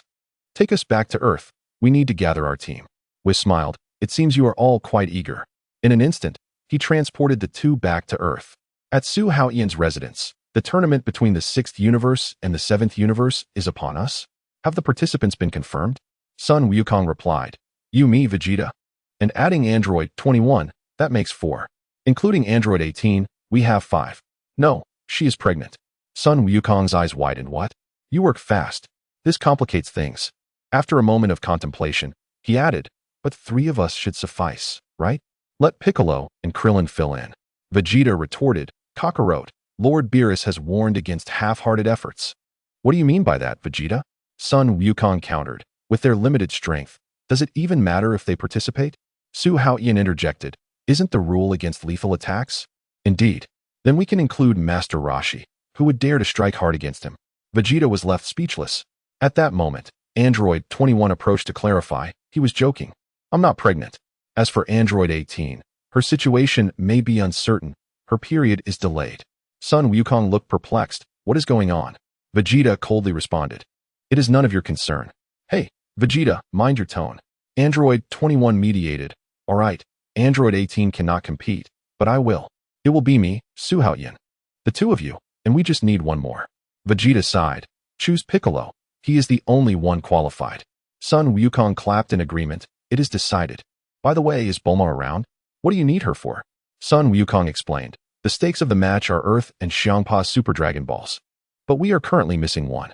We need Bulma to create a large radar. Otherwise, winning would be futile. Android 21 smiled. Leave that to me. After the battle, the Dragon Balls will manifest on their own. Sun Wukong and Vegeta exchanged puzzled glances. The Dragon Balls will appear on their own? What does that mean? Android 21 shrugged. It means just that. Aren't we having the match in 5 days? Just come to pick us up then. I will handle the Dragon Ball issue. Understanding her insight into the future, Vegeta and Sun Wukong nodded without further questioning. Vegeta, how about we hurry to the hyperbolic time chamber for 2 days of training? That suits me perfectly. With that, the two transformed into streaks of light, soaring towards the temple. After their departure, Android 21 quietly mused, if I am not mistaken, the last Dragon Ball should be on that neutral planet. On the nameless planet, Xiangpa and Baidat were preparing the competition venue. We need restrooms, drinking water, air, and a protective dome, along with a few chairs. Shortly thereafter, Xiangpa triumphantly announced, it is finally complete. Baidat, exasperated, remarked, Lord Xiangpa, you merely gave orders while I did all the work. What is there to feel exhausted about? Besides, this design is rather cliched. Xiangpa retorted, hey, thinking is hard work too. The day of the competition finally arrived. After enjoying a sumptuous feast, the companions from Earth boarded the cosmic cube prepared by Whis, heading towards the arena. In addition to the participants, their families accompanied them to spectate. Su Haotian's family was among them, joining as spectators. Krillin, Gohan, Master Roshi, and others eagerly participated. This clash between the two universes filled everyone with anticipation. The speed of the traversing cube was astonishing, far exceeding that of ordinary spacecraft, even surpassing light speed by several multiples. The individuals within were unable to discern the scenes outside, as if traversing through a temporal tunnel. Suddenly, number 21 inquired of Weiss. Weiss, may I borrow your time cube for a while? Oh, what do you intend to do with it? Planning a journey? Well, is that permissible? Weiss nodded with a smile. Of course, but do not be gone for too long. Otherwise, when I visit Earth, I shall have no one to treat me to a feast. No problem. Even in my absence, Bulma and the others will look after you. Beerus immediately exclaimed, Weiss, didn't you just claim you haven't been there much? Yet here you are, eager for a taste of Earth delicacies. Haha, Lord Beerus. I shall be sure to invite you next time. That sounds more like it. Soon, the time cube approached its destination, gradually slowing down. Look, there lies the Super Dragon Balls. How immense they are. My goodness, they are nearly the size of a planet. Even if we find them, we cannot carry them away. Can we? Indeed, it appears this is something only a deity can wield. The cube landed smoothly in an instant. The hatch opened, and several figures emerged slowly, with Kampa already on guard. Well, you have honored your appointment. Beerus demanded sternly. Listen well. Kampa, you infiltrated our universe last time for the Super Dragon Balls, didn't you? Confess how many you took. Regardless, you were unaware of the Dragon Ball's existence. Leaving them there would be wasteful, so why not? Very well, for the sake of our brotherhood. Let this matter slide. After all, I shall have all the Dragon Balls after the competition. Do not be so arrogant. Be prepared for defeat. Suddenly, Goku exclaimed loudly, Wow? Is that not Lord Kaishin? Long time no see, Mr. Goku. I have come at Lord Beerus's invitation to witness the battle. Fantastic. Vegeta nudged Goku with his elbow. Look over there. It seems to be Frieza. Goku turned to glance. Is that for real? I'll go deal with him. No, leave that to me. Vegeta, look. There's a metallic creature. At that moment, the sixth universe's Kaba and Kale approached. Excuse us, may I ask if you two are Saiyans? Vegeta and Goku exchanged a startled look. Indeed, you have good insight. Does your universe also have Saiyans? Kaba nodded. We are indeed Saiyans. Goku's eyes widened. Really? Vegeta scrutinized Kaba's attire. Your battle suit resembles the one from before Frieza's takeover. Where is your planet Saiyan base? Planet Salad. After a brief conversation, Vegeta realized that the Saiyans of this universe were not conquerors, but warriors guarding peace. Number 21 subtly tugged on Su Hao's sleeve. The target has appeared. That is the female Saiyan from the sixth universe. Su Hao gazed at the two who were chatting with Goku, slightly disappointed. Is that all? How disheartening. Why do you say that? Her appearance pales in comparison to yours, and her figure is vastly different. Number 21's cheeks flushed. You say such embarrassing things. The group arrived at the preparation area, setting up tables, chairs, and exam papers. Bardos announced, "Please take your seats. The written test is about to commence. There are 10 fundamental questions, with a time limit of 10 minutes. A score of 50 is considered passing." Everyone buried themselves in their writing. Before long, apart from Goku, who barely passed with 50 points, everyone else scored full marks. Goku waved his test paper, shouting, "Vegeta, you nearly cost me my qualification to compete." Beerus sighed. "You really know how to create your own troubles. Enough with the chatter. Let's decide the order of participation." Number 21 volunteered, "Let me arrange it." The group looked at her and nodded in agreement. Goku will go first, Piccolo second, Vegeta third, Su Hao fourth, and I will take the final spot. How does that sound? Goku exclaimed excitedly, "Wow, I'm first?" Piccolo reminded him, "Don't go easy on them." Goku laughed heartily, "Of course not. Perhaps I can defeat all the opponents by myself." Su Hao leisurely remarked, "That would be splendid. We could enjoy a meal while watching the show." Beerus glared at him. "You are our last line of defense. Do not mess this up. At the very least, you must establish an advantage. Otherwise, the opponent will not concede." Su Hao replied confidently, "Do not worry, I am steady." As the competition was about to commence, the host led the audience in a rousing chorus of the universe song. The battle officially began. The 6th universe sent out contestant Frost, while the 7th universe was represented by Goku. Goku grinned widely. What a great start, taking on Frieza. In the distance, Su Hao and number 21 were somewhat surprised that Bottomo had not taken the stage, replaced instead by this fellow. Who knows what tricks he might be hiding up his sleeve. However, it mattered little. If there were no tricks, they would report him. If there were, they could still notify Vegeta in time. After all, they had plenty of manpower. Vegeta and Goku were likely to be defeated by Hit. No, 21 chose to hold the line because she understood that Hit's time-skip technique would not intimidate her, given her extraordinary regeneration abilities. Of course, Su Hao might also defeat Hit. But facing such a troublesome ability as time-skip, number 21 could not be entirely certain of his victory. Nevertheless, she had absolute confidence in herself. Chapter 125, The Hypocritical Frost. Vegeta's fists itch. The audience erupted into enthusiastic cheers. "Take him down, Goku. Go for it." Campo wore a playful smile. "Isn't that the clumsy Saiyan from Beerus's planet?" Frost approached Goku, extending his hand warmly. "First number, 3645872770. Pleased to make your acquaintance." Goku was momentarily taken aback by Frieza's politeness, but he still reached out to shake hands. "Hello, pleased to meet you. I look forward to showcasing our best abilities together." Krillin looked perplexed. "This is strange. He is nothing like the Frieza we know." Bulma nodded in agreement. "He is completely different. This one is quite refined." A mysterious smile graced number 21's lips. "What a pity I am not going first. The order of this duel has been completely disrupted." "What? Do you wish to compete with this gentleman?" Bulma asked curiously. "Gentleman? Huh. If I faced him, I wonder how many moves he could withstand." Number 21 scoffed. Bulma looked bewildered. Number 21 lowered her voice. "That fellow is full of malice. I suspect he has hidden weapons up his sleeve, but many things have changed now. I cannot be entirely certain." Bulma suddenly understood. "I see. He seems to be a treacherous character." At that moment, the referee announced loudly, "The match begins." Goku and Frost both assumed battle stances.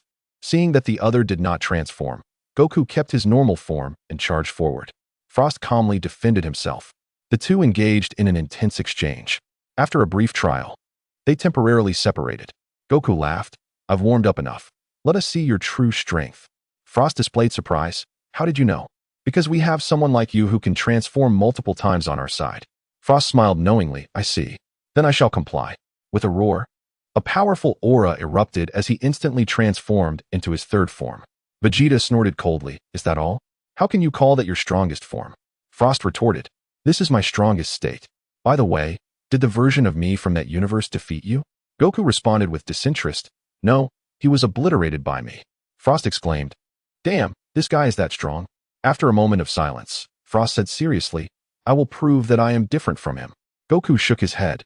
"If that is all you can do, you are bound to lose." As the words left his lips, a powerful fist hurtled through the air. Even without transforming, Sun Wukong's serious demeanor completely overwhelmed his opponent. Under the tempestuous onslaught, Frost retreated step by step. "Are you still not planning to get serious? At this rate, you will lose." Frost roared angrily, finally revealing his ultimate form. However, It was a transformation that paled in comparison to Golden Frieza. Indeed, this was the familiar visage. Upon witnessing his final form, Krillin and the others sighed in relief. If it were the golden form, the outcome might have been uncertain. But in this state, victory seemed assured. Clearly, Frost from Universe 6 was not as formidable as Frieza from Universe 7. Gabby, witnessing Frost's true appearance, expressed mild surprise. Is this Frost's true stance? Xiang Pa smiled with satisfaction, saying, Indeed, Frost, now you look the part. Bardoss chimed in.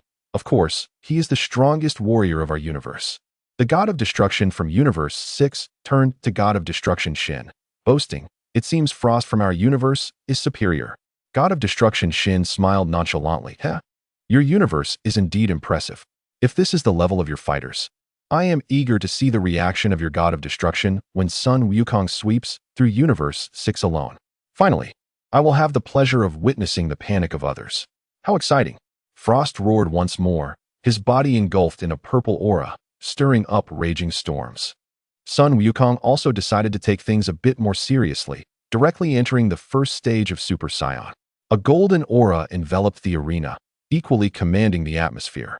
Seeing Sun Wukong's transformation, Xiang Pa displayed astonishment. What is going on?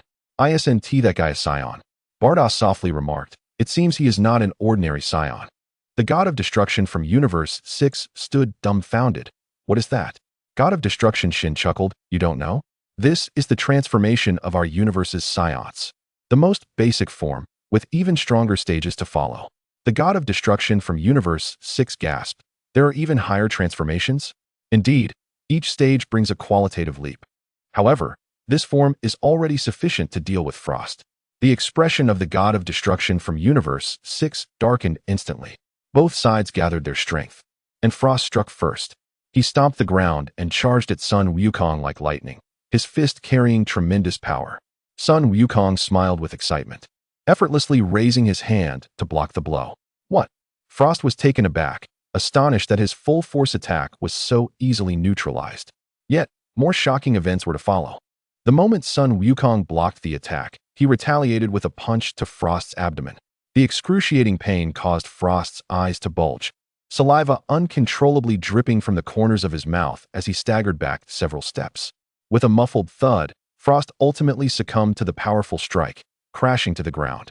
The entire venue fell silent. Who would have imagined that Frost in his complete form would be taken down by a single punch? The strength was undeniably overwhelming. Su Haotian raised an eyebrow, pondering that Sun Wukong was perhaps too dominant. Frost didn't even have time to unleash a finishing move before being defeated in an instant. It seemed this fellow could indeed sweep through to hit.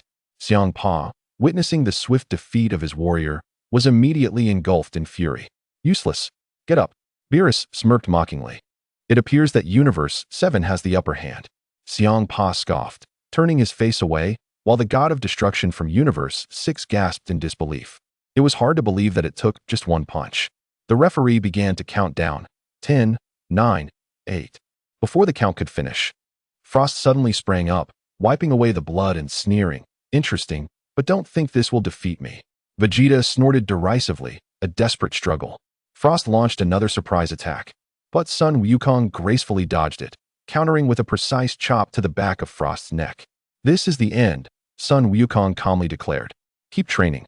For our universe's Frieza is the example. A sudden twist occurred. Frost feigned an attack, and at the moment his fingers grazed Sun Wukong's wrist, the latter appeared disoriented.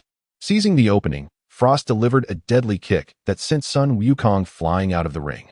The winner is Frost. The crowd erupted in disbelief. What kind of joke is this? Vegeta and Piccolo exclaimed simultaneously.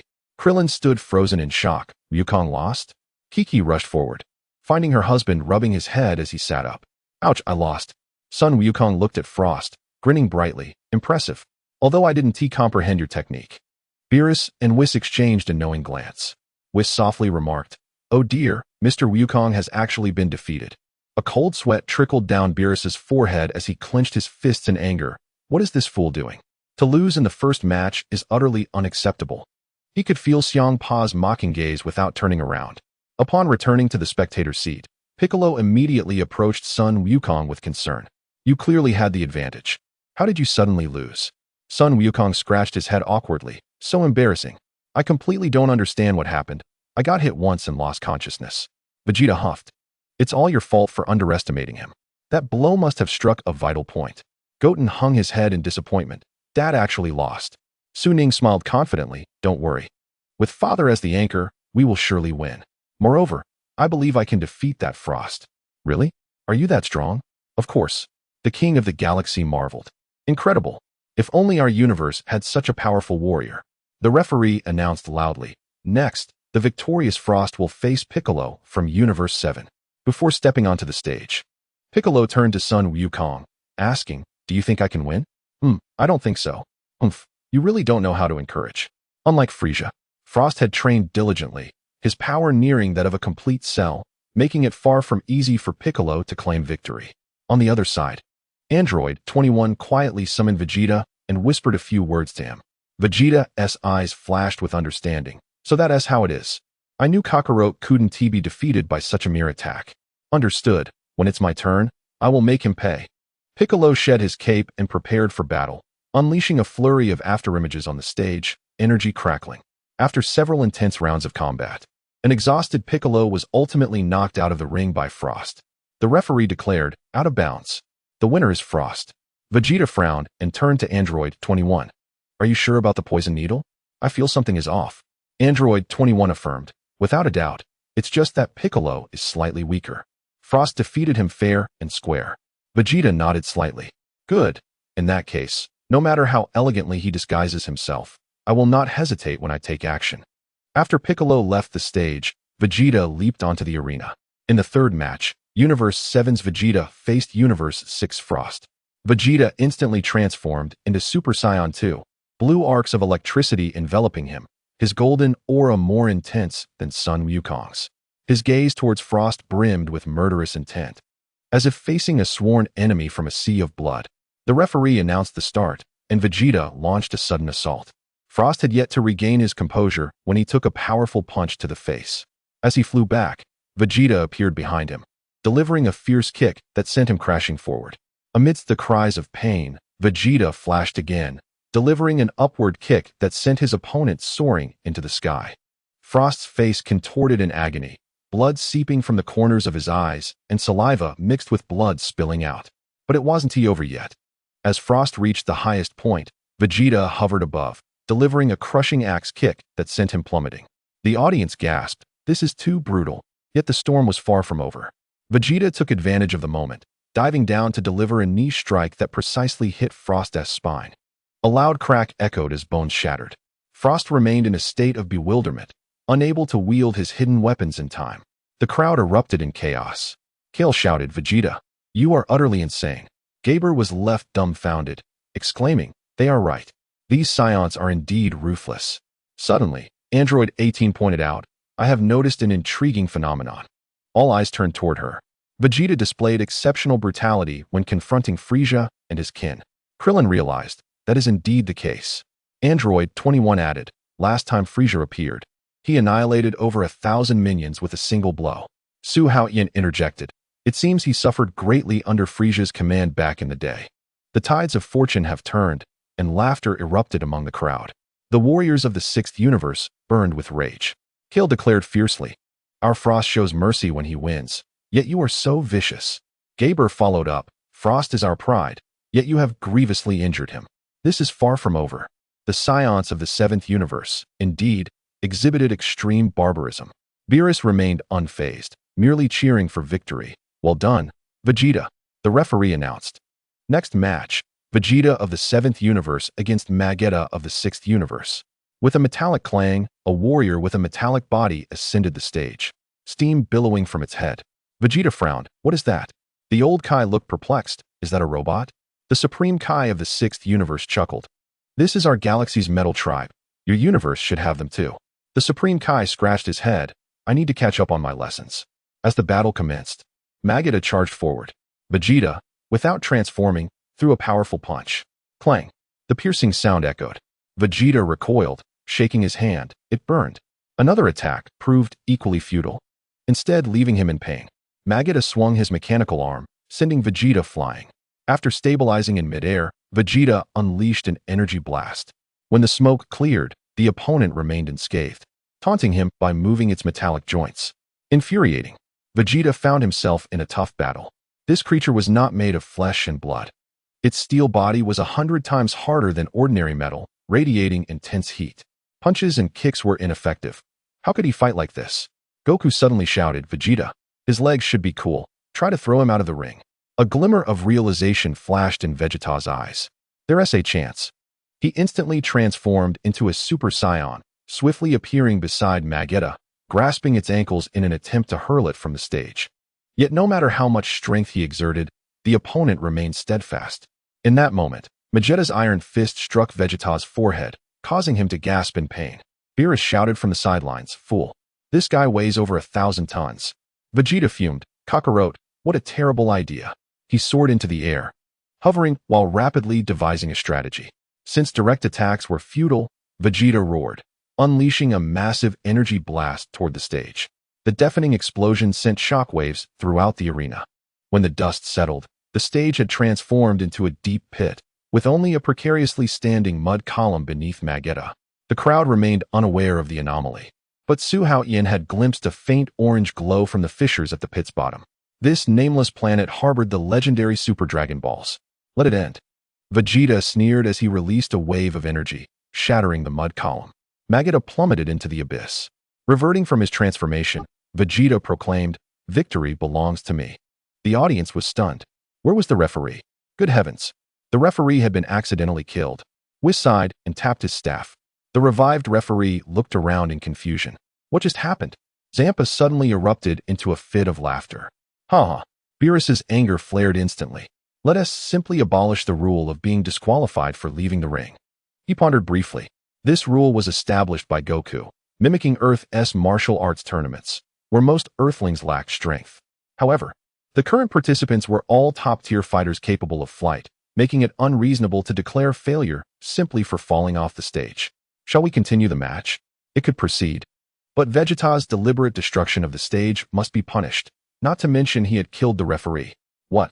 Beerus's expression changed drastically. Su Haotian spoke up, "Lord Beerus, let us do as he suggests. I am confident of securing the ultimate victory. And if you lose?" Android 21 chimed in with a smile, "My husband will never lose. Even if unforeseen circumstances arise, I am here. If we truly lose, our entire family will move to Beerus's planet and cook delicious meals for you every day." Both Beerus and Whis's eyes gleamed with interest. Whis nodded. In that case, even losing Earth would be worth it. It would be much more convenient for enjoying cuisine. Krillin interjected anxiously.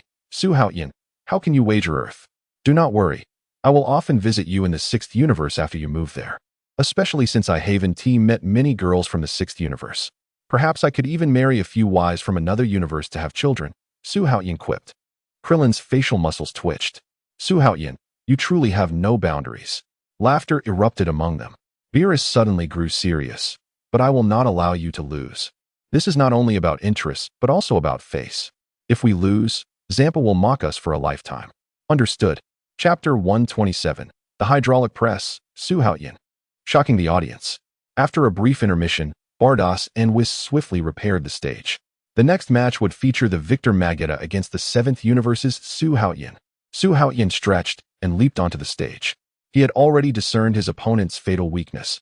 This metal warrior had a fragile psyche. Mere verbal provocation could lead to victory. However, such tactics felt beneath him, and he refused to employ them. In terms of strength and speed, he was not inferior to his opponent. If he could not even handle a metal clump, he might as well end it himself. Observing Vegeta's earlier inability to unsettle his opponent, Su Haotian also doubted his capacity to throw him from the stage. Moreover, the rules had changed. Falling was no longer considered a defeat. He stood firm with confidence. The referee announced the commencement of the match, and the final battle began. Su Haotian hovered in the air, suddenly emanating a crimson glow.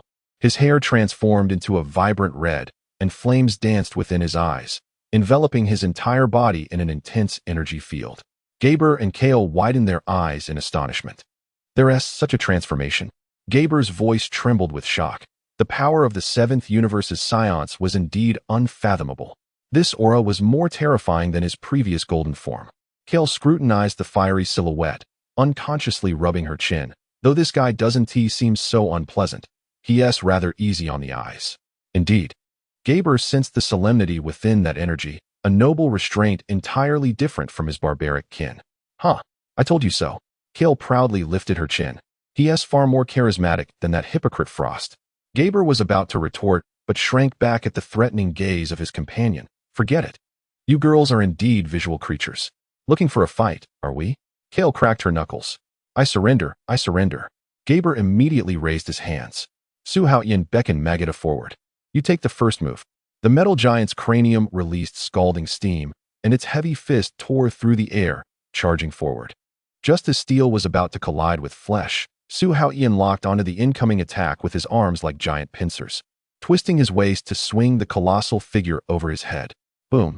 The ground trembles and collapses, revealing molten lava seeping through the fissures of Vegeta's head amidst the splintered debris. A clever solution. The watching Vegeta's eyes light up. Suin Wukong crosses his arms and chuckles. Utilizing the opponent's weight is truly ingenious. As Vegeta charges again, the crimson afterimage has already circled to the flank. With what seems like a gentle push, the off-balanced giant crashes down once more, and the sound of twisted metal reverberates through the air. Battle wisdom.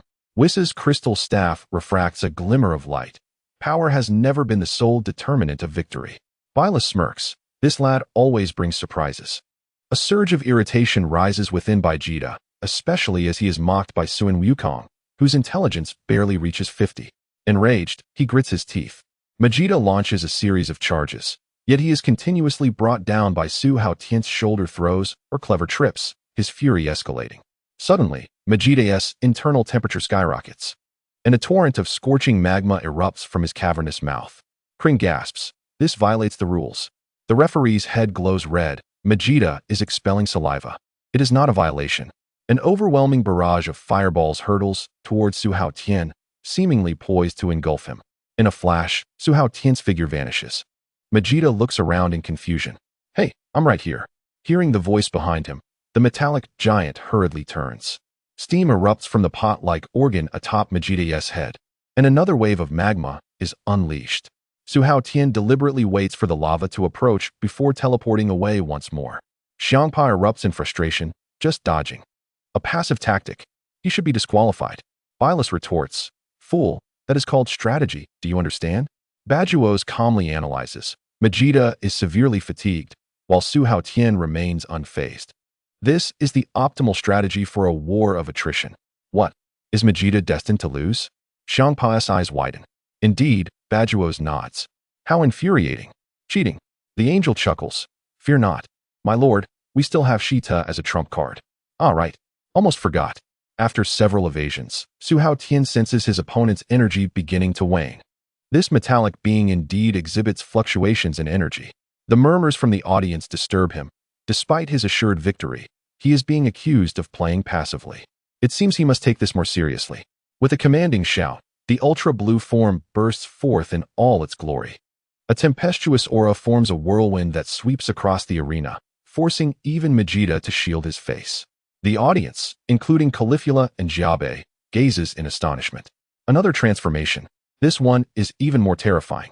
Caulifla's eyes shine with excitement. I want to step in next. Even if I lose, I must learn that transformation secret from him. That red-haired form is so stylish, it would suit me perfectly. Vegeta gazes intently at Su Haotian in the arena, his brow furrowed. This transformation seems distinct from his or Kakaluo's forms. Whis notices his expression and remarks with a smile. His control over energy is impeccable, maximizing the power of Ultra Blue. If he focuses on refining his energy, he will soon master the Ultra Blue transformation. A flash of realization crosses Vegeta's eyes. I understand now. Suin Wukong exclaims. What a genius, surpassing our years of arduous training. Bylus responds nonchalantly. True strength is found in the paths one forges for oneself. Now your powers are sufficiently formidable. There is little more Whis can teach you. It is time to practice your own cultivation path. Vegeta nods respectfully. Thank you for your guidance, Lord Bylus. Su Haotian gathers his entire energy, concentrating the ultra-blue power in his right fist, and strikes Vegeta with all his might. This blow showcases the true power of Ultra Blue at full throttle. As his fist descends, Vegeta's metallic chest instantly crumples. The second punch sends the colossal figure soaring. The audience erupts in astonishment. How terrifying. That punch must have had a force of at least tens of thousands of tons. The Saiyans of the 7th universe truly live up to their reputation. They are nothing short of humanoid destruction machines. Once back on his feet, Vegeta launches another attack.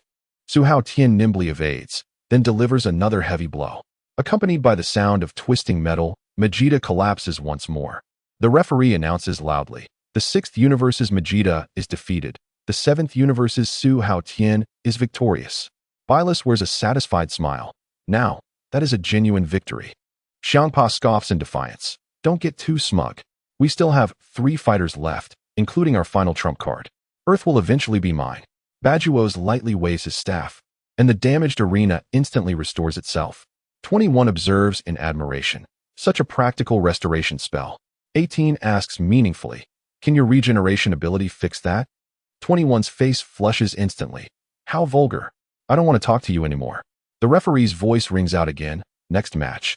The 7th universe's Su Haotian against the 6th universe's Caulifula. The two warriors leap onto the stage simultaneously. Caulifula fixates on Su Haotian and declares, teach me that transformation, and I will use it to defeat you in exchange. Su Haotian retorts dismissively, are you serious? Where does this mysterious confidence come from? We are rivals, and you want me to teach you how to transform to use it against me? Do you think I'm foolish or easily deceived? So stingy. Is this stingy? Then promise me one thing, and I will teach you. Caulifula's eyes brighten. What is it? Help me have a child. Caulifula's face instantly turns crimson. Foolish fantasy. Su Haotian chuckles lightly. You were the one daydreaming first. The referee gestures to start. Begin. Caulifula charges fiercely at Su Haotian. He casually waves his hand, but finds she has already flashed behind him. He swiftly turns and sweeps a leg. The power of Ultra Blue rendering Caulifula utterly defenseless, sending her flying hundreds of meters. Crack. The protective barrier is dented, and her body slides down the inner wall. Oh no, I used too much force, Su Haotian laments. Kring gasps. Isn't that a bit harsh? He treats a girl like that? The turtle hermit shakes his head. This lad clearly lacks any sense of chivalry. 21 frowns. What is wrong with my husband today? Remembering Su Haotian's promise. She smiles again. 18 crosses her arms.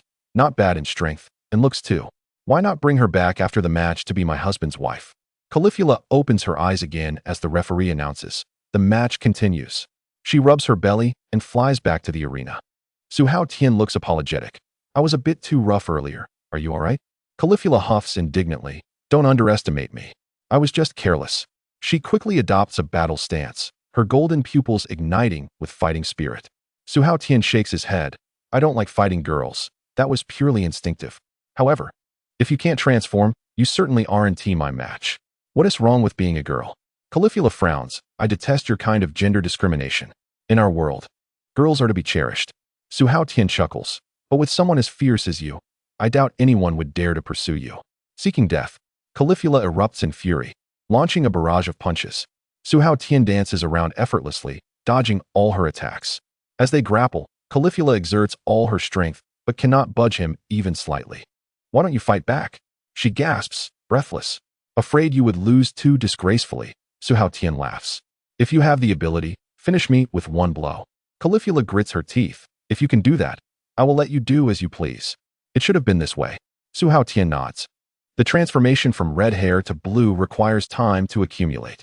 I will now teach you the golden transformation, which can enhance your strength by 50-fold. Caulifula's eyes sparkled with excitement. Once you learn this, you shall not regret it. Give it a try. Su Haotian gently tapped her back, directing her focus there. A tingling sensation coursed through Caulifla, causing her ears to flush with warmth.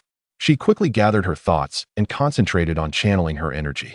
A wave of astonishment rippled through the audience. Why have they ceased their movements? Look, Caulifla seems to be breaking through. Beerus snorted dismissively, a futile endeavor. Whis stifled a chuckle. Truly an amusing scion.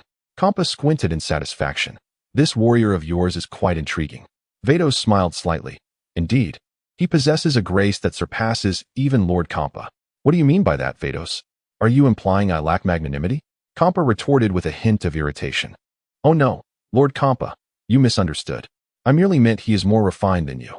Humph, now that sounds more like it. Vados suppressed her smile, a hint of disdain flashing in her eyes. Such pettiness, Lord Kampa. Before long, A radiant golden light enveloped Califa. Her hair transformed to a brilliant gold, and her eyes became a vivid green. The surge of energy was magnitudes greater than before, conjuring a fierce storm upon the arena. The audience erupted once more in astonishment. Son Goku stared in disbelief. She has truly transformed into a Super Saiyan. Feeling the tumultuous power within her, Califa laughed with exhilaration. However, the effects of her first transformation rendered her emotions uncontrollable, making her appear particularly frantic. This is incredible. I have succeeded. This is the power of greatness. She gazed up at Su Haotian, her eyes filled with disdain. My strength has increased at least several dozen times. If you can still defeat me with a single move, I shall concede to your terms. But it seems utterly impossible. No sooner had she spoken than she charged fiercely at Su Haotian, her assault far fiercer than before. Bang! A powerful punch landed squarely on Su Haotian's chest, yet he remained steadfast. Califa's eyes widened in shock. Why, with such a tremendous increase, is it still ineffective? Enraged, her fists rained down like a torrential storm. Although Su Haotian was pushed back by the force, his stance remained as solid as a rock. Kampa shouted excitedly, yes. Strike him down. Go for it, Califa. Seeing her efforts waning, Su Haotian raised his hand and delivered a precise chop, knocking her unconscious. Kampa was taken aback. She lost even after transforming? This fellow must be concealing his true power. His form is entirely different. How infuriating. The referee confirmed Califa's unconsciousness and announced loudly, 7th Universe, Su Haotian wins. Upon regaining consciousness, Califa, filled with reluctance, asked, why did my power increase by dozens of times, yet still fall short against you? Su Haotian chuckled lightly. The enhancement of a Super Saiyan is merely a few dozen times. Are you satisfied with that? The boost of a Super Saiyan god, however, exceeds 1,000 times. She gasped in astonishment. I see. Please teach me. Oh, have you forgotten our agreement? Califa froze momentarily. She recalled the instant Su Haotian had touched her back. Perhaps being with this person wouldn't be so bad? Her cheeks flushed as she softly replied, all right, I will seek you out after the competition. With that, she covered her face and returned to the viewing area of the 6th universe. Android 18 noticed her expression and frowned slightly. It seems there is no need for restraints. Bulma sighed. Dear, your charm remains ever potent. Launch scoffed. That girl is quite fortunate. If she were with us, she would merely be a maid. Xiao exclaimed excitedly. Hubby is so handsome. Chapter 129. The Unleashing of Exceptional Talent, Power Source. A new round of matches commenced swiftly. JBI stepped onto the arena. I concede. He then quietly exited. Although unexpected, the audience understood the disparity in strength was too vast, leaving no chance of victory. The 6th universe's JBI forfeits, granting victory to the 7th universe's Su Haotian. In the next match, the final contestant from the 6th universe, Zeit. Vados pondered. With only him remaining, Zeit should secure the victory. Kampa expressed surprise. The legendary figure from the underground world, Zeit, is actually participating. Vados explained. He stipulated a condition, demanding a travel cube upon victory. Kampa was astonished. What? With that, he could traverse at will, even across other universes. Vados sighed. Perhaps we should not have granted him that. But you insisted on his participation, Lord Kampa. Is it too late to withdraw now? Kampa gritted his teeth. There is no time to switch fighters. It shall remain as is. Son Goku fixed his gaze on Zeit. Finally, the moment has come. Piccolo swallowed nervously, remaining silent. The two ascended the arena. Su Haotian transformed into Super Saiyan God, refraining from utilizing the Super Blue form. Zeit stood with his hands in his pockets, his demeanor nonchalant. Android 21 observed the two intently, pondering. I wonder if he can handle his time skip. Vegeta remarked solemnly. That guy is unfathomable. Son Goku focused his gaze, awaiting the battle's commencement. As the referee announced the start of the fight, Su Haotian struck first. As he closed the distance, he casually threw a punch. Since he had no intention of landing it, he preferred to conserve energy for defense. Just as the fist was about to connect, Su Haotian suddenly shielded his heart with his left hand. In the next moment, Zeit's attack landed in the palm of his hand. Zeit's eyes widened in shock as Su Haotian's fist collided heavily with his cheek. Bang! With a muffled thud, Zeit staggered back a few steps, his expression one of disbelief. He actually managed to hit me? Android 21's fingers twitched slightly. He can counter the time skip? Android 18 tilted her head. What is a time skip? Bitterly chewed on her bubble gum. Isn't that just an ordinary punch?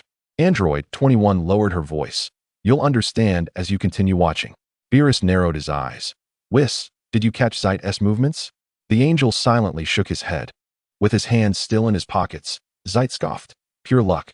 Su Haotian rolled his wrists and chuckled. Mistakes are inevitable. Let us go again. In an instant, as he advanced, Su Haotian crossed his arms protectively over his chest.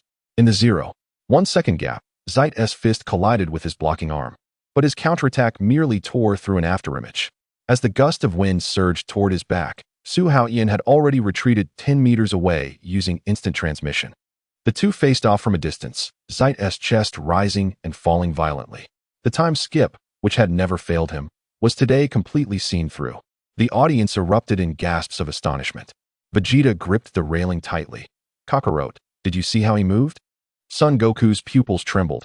I couldn't catch a glimpse of his trajectory at all. Krillin gasped. Even you couldn't see it? Beerus's response sent the crowd into a frenzy. I didn't see it either. The voice of the Galactic King pierced through the noise. This is the secret technique of time skip, allowing time to leap for 0.1 seconds.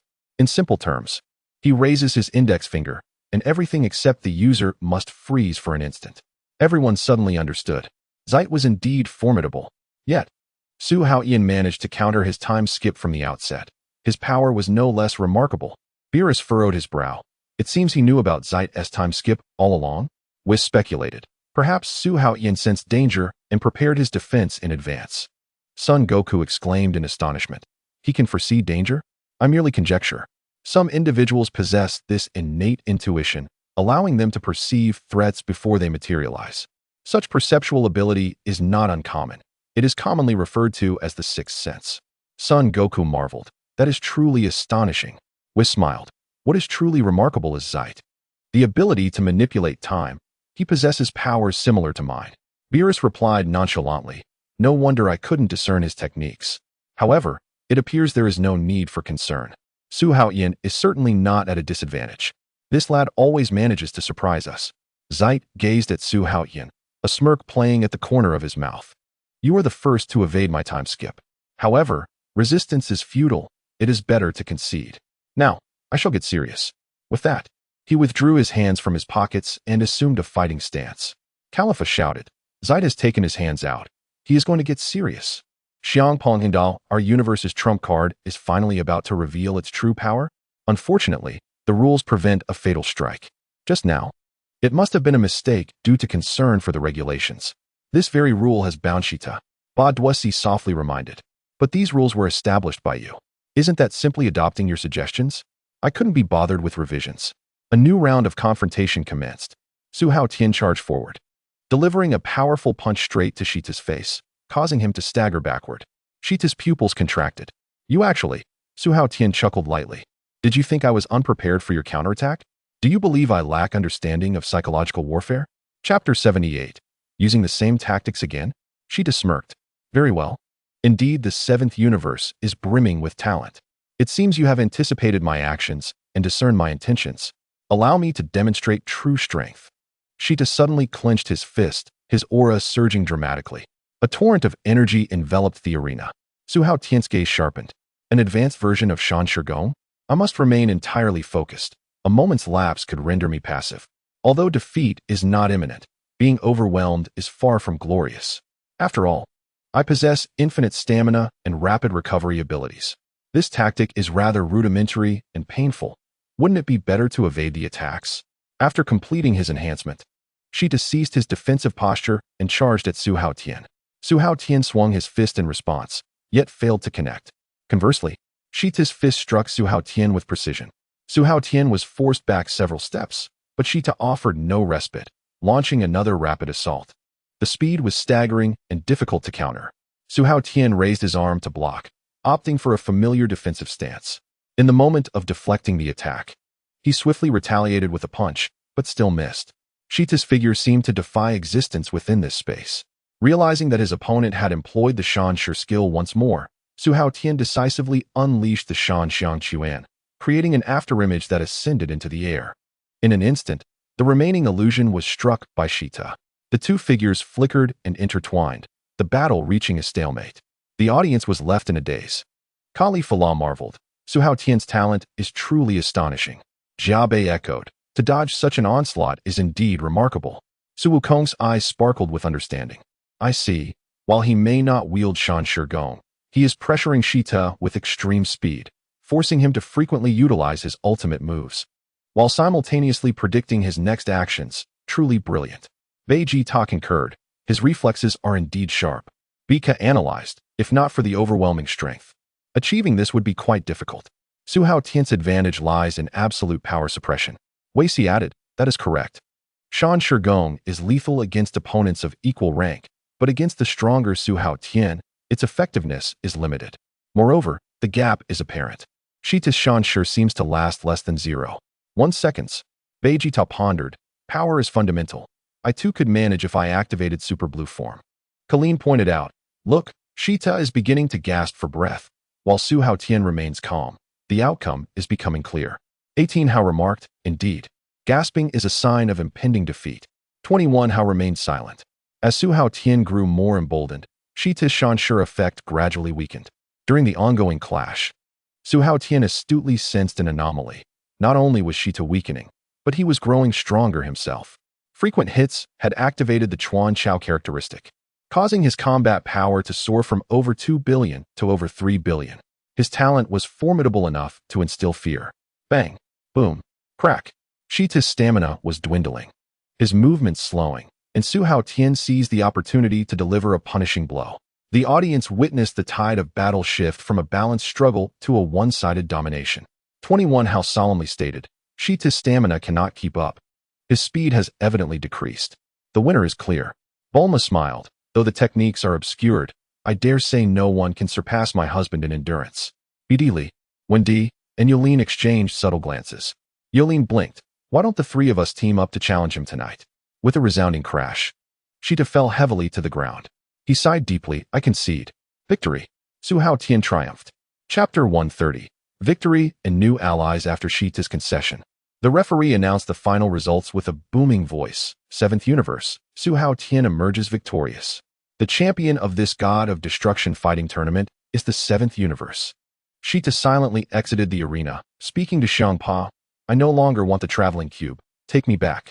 Xiangpa fumed. How dare you? With your performance, you still have the audacity to make demands. Biluz suddenly interjected. Wait. Xiangpa. Xiangpa impatiently replied. I understand. The Super Dragon Balls are yours. No. Look over there. Biluz pointed into the distance. Wei Si cautioned. My lord Biluz, is it appropriate to point at the Omni King? Biluz quickly retracted his finger. All eyes turned to a childlike figure standing high above in the viewing area, flanked by 2 attendants. Xiangpa's voice trembled. Omni King. The 2 gods of destruction hurriedly rushed to the Omni King. Su Wukong queried, who is that? Wei Si replied gravely, the supreme entity ruling all 12 universes. The entire universe system. The supreme ruler. Bika and Vegeta were utterly astonished. The gods knelt in reverence. We welcome your majesty, Omni King. Xiangpa cautiously inquired, may I ask what your instructions are for today? The Omni King displayed a sweet smile, speaking in a childlike voice. I originally intended to remind you that hosting a tournament without permission is rather inappropriate. Yes, we sincerely apologize. Biluz and Xiangpa hastily confessed. The Omni King abruptly shifted his tone. However, having watched, I find it quite amusing. I am considering whether to host a martial arts tournament for the entire universe. As you command. The 2 gods of destruction were drenched in cold sweat from anxiety. Su Wukong, upon hearing this news, excitedly rushed to the Omni King. Really? That's wonderful. It must be held. Wukong, mind your manners. Biluz shouted in desperation. The Omni King, however, readily agreed. Then let us schedule it soon. Overjoyed, Su Wukong extended his right hand. It's a promise. This act caused the 2 attendants to glare, but oblivious Su Wukong remained unaware. Stop. Biluz panicked. The Omni King had already grasped Su Wukong's hand. Yes, it's settled. Everyone present was stunned. Goodbye. The Omni King waved farewell. Looking forward to the tournament. Su Wukong joyfully replied. Once the Omni King departed, Su Wukong noticed that all the gods had knelt to the ground. What is wrong with you? The Omni King has already left. Biluz jumped up and gave Su Wukong a flick on the forehead. You fool. The Omni King can erase the entire universe at any moment. What? Is that true? Su Wukong exclaimed in shock. Xiang Pa slumped to the ground, clutching his chest, gasping. I nearly had a heart attack. Ba Duosi explained. The Omni King is the supreme deity overseeing the 12 universes, possessing absolute power. Only then did everyone realize the terrifying nature of the seemingly innocent child. Though still shaken, Su Wukong's enthusiasm was reignited by the news of the tournament. A martial arts tournament for the entire universe. Just thinking about it is exhilarating. Bang. Belu's couldn't help but deliver another punch. Ouch. Why do you keep hitting me? Still thinking about the tournament? It would be best not to hold such an event. Perhaps in a few days, the Omni King will forget about it, and you 1T have to worry incessantly. Huh. Disappointment was evident on Su Wukong's face. The defeat in the opening battle of this martial arts tournament left him feeling dejected. Su Haotian and 21 Hao chose to ignore Frosita's despicable conduct. After all, this troublemaker belonged to another universe and was not their concern. Colleen sighed in relief. Finally victorious.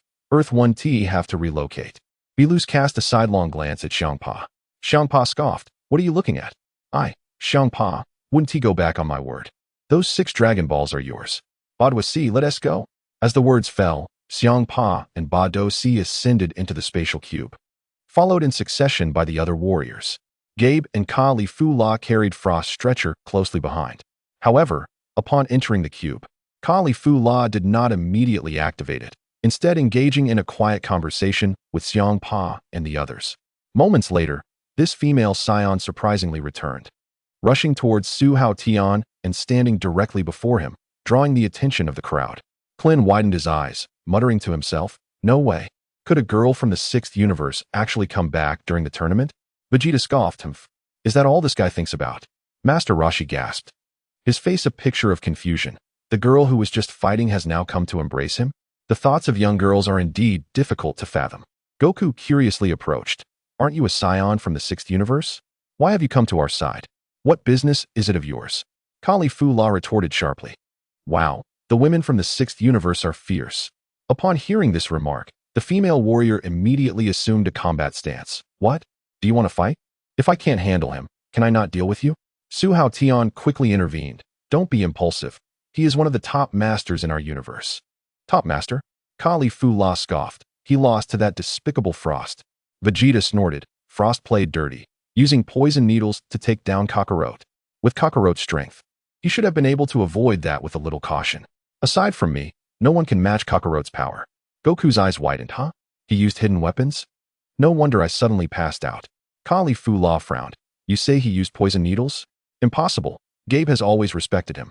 Number 21 chuckled lightly, shaking her head. He hid poison needles in his sleeve. Otherwise, even 10 Frosts would not stand a chance against Goku. It's just a facade of kindness. In your universe, he first sends his underlings to destroy planets, then pretends to be a savior, buying them at a low price, ultimately profiting from their reconstruction. Unlike Frieza, he seeks both money and fame. Ka Li Fu La gasped, really? How vile.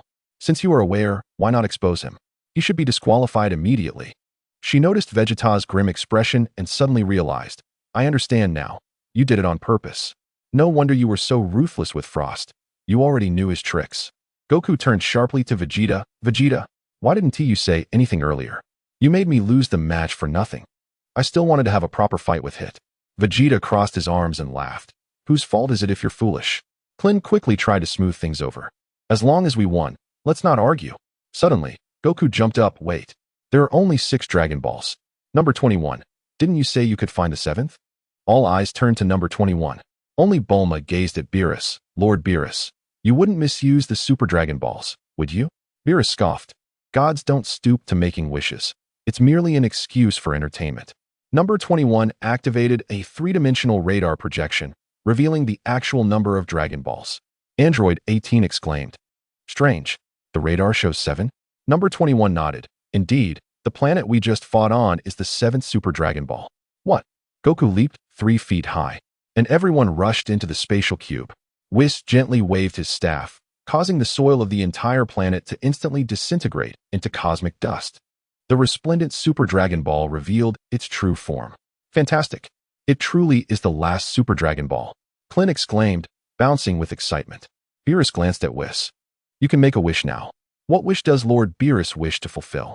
Number 21 asked. tilting her head. Beerus narrowed his eyes cunningly. A secret. Number 21 smiled knowingly and did not press further. This proud cat. It was merely to help Xiangpa restore Earth. Yet, they act so mysteriously. Chapter 131. The journey of Su Haotian's second wedding begins. The martial arts tournament between the sixth universe and the two realms has concluded. Whis used the ancient divine language to convey Beerus's wishes to the super dragon. In an instant, the azure planet reappeared on the star map of the sixth universe. Stop. You are no match for him. The dragon, having completed its mission, returned to the Dragon Balls, scattering the 7 large orbs back into the corners of the two universes, awaiting the next fated person to gather them. On the way back, the defeated Xiangpa and his group were in low spirits. Suddenly, Badosi's staff emitted a strange glow.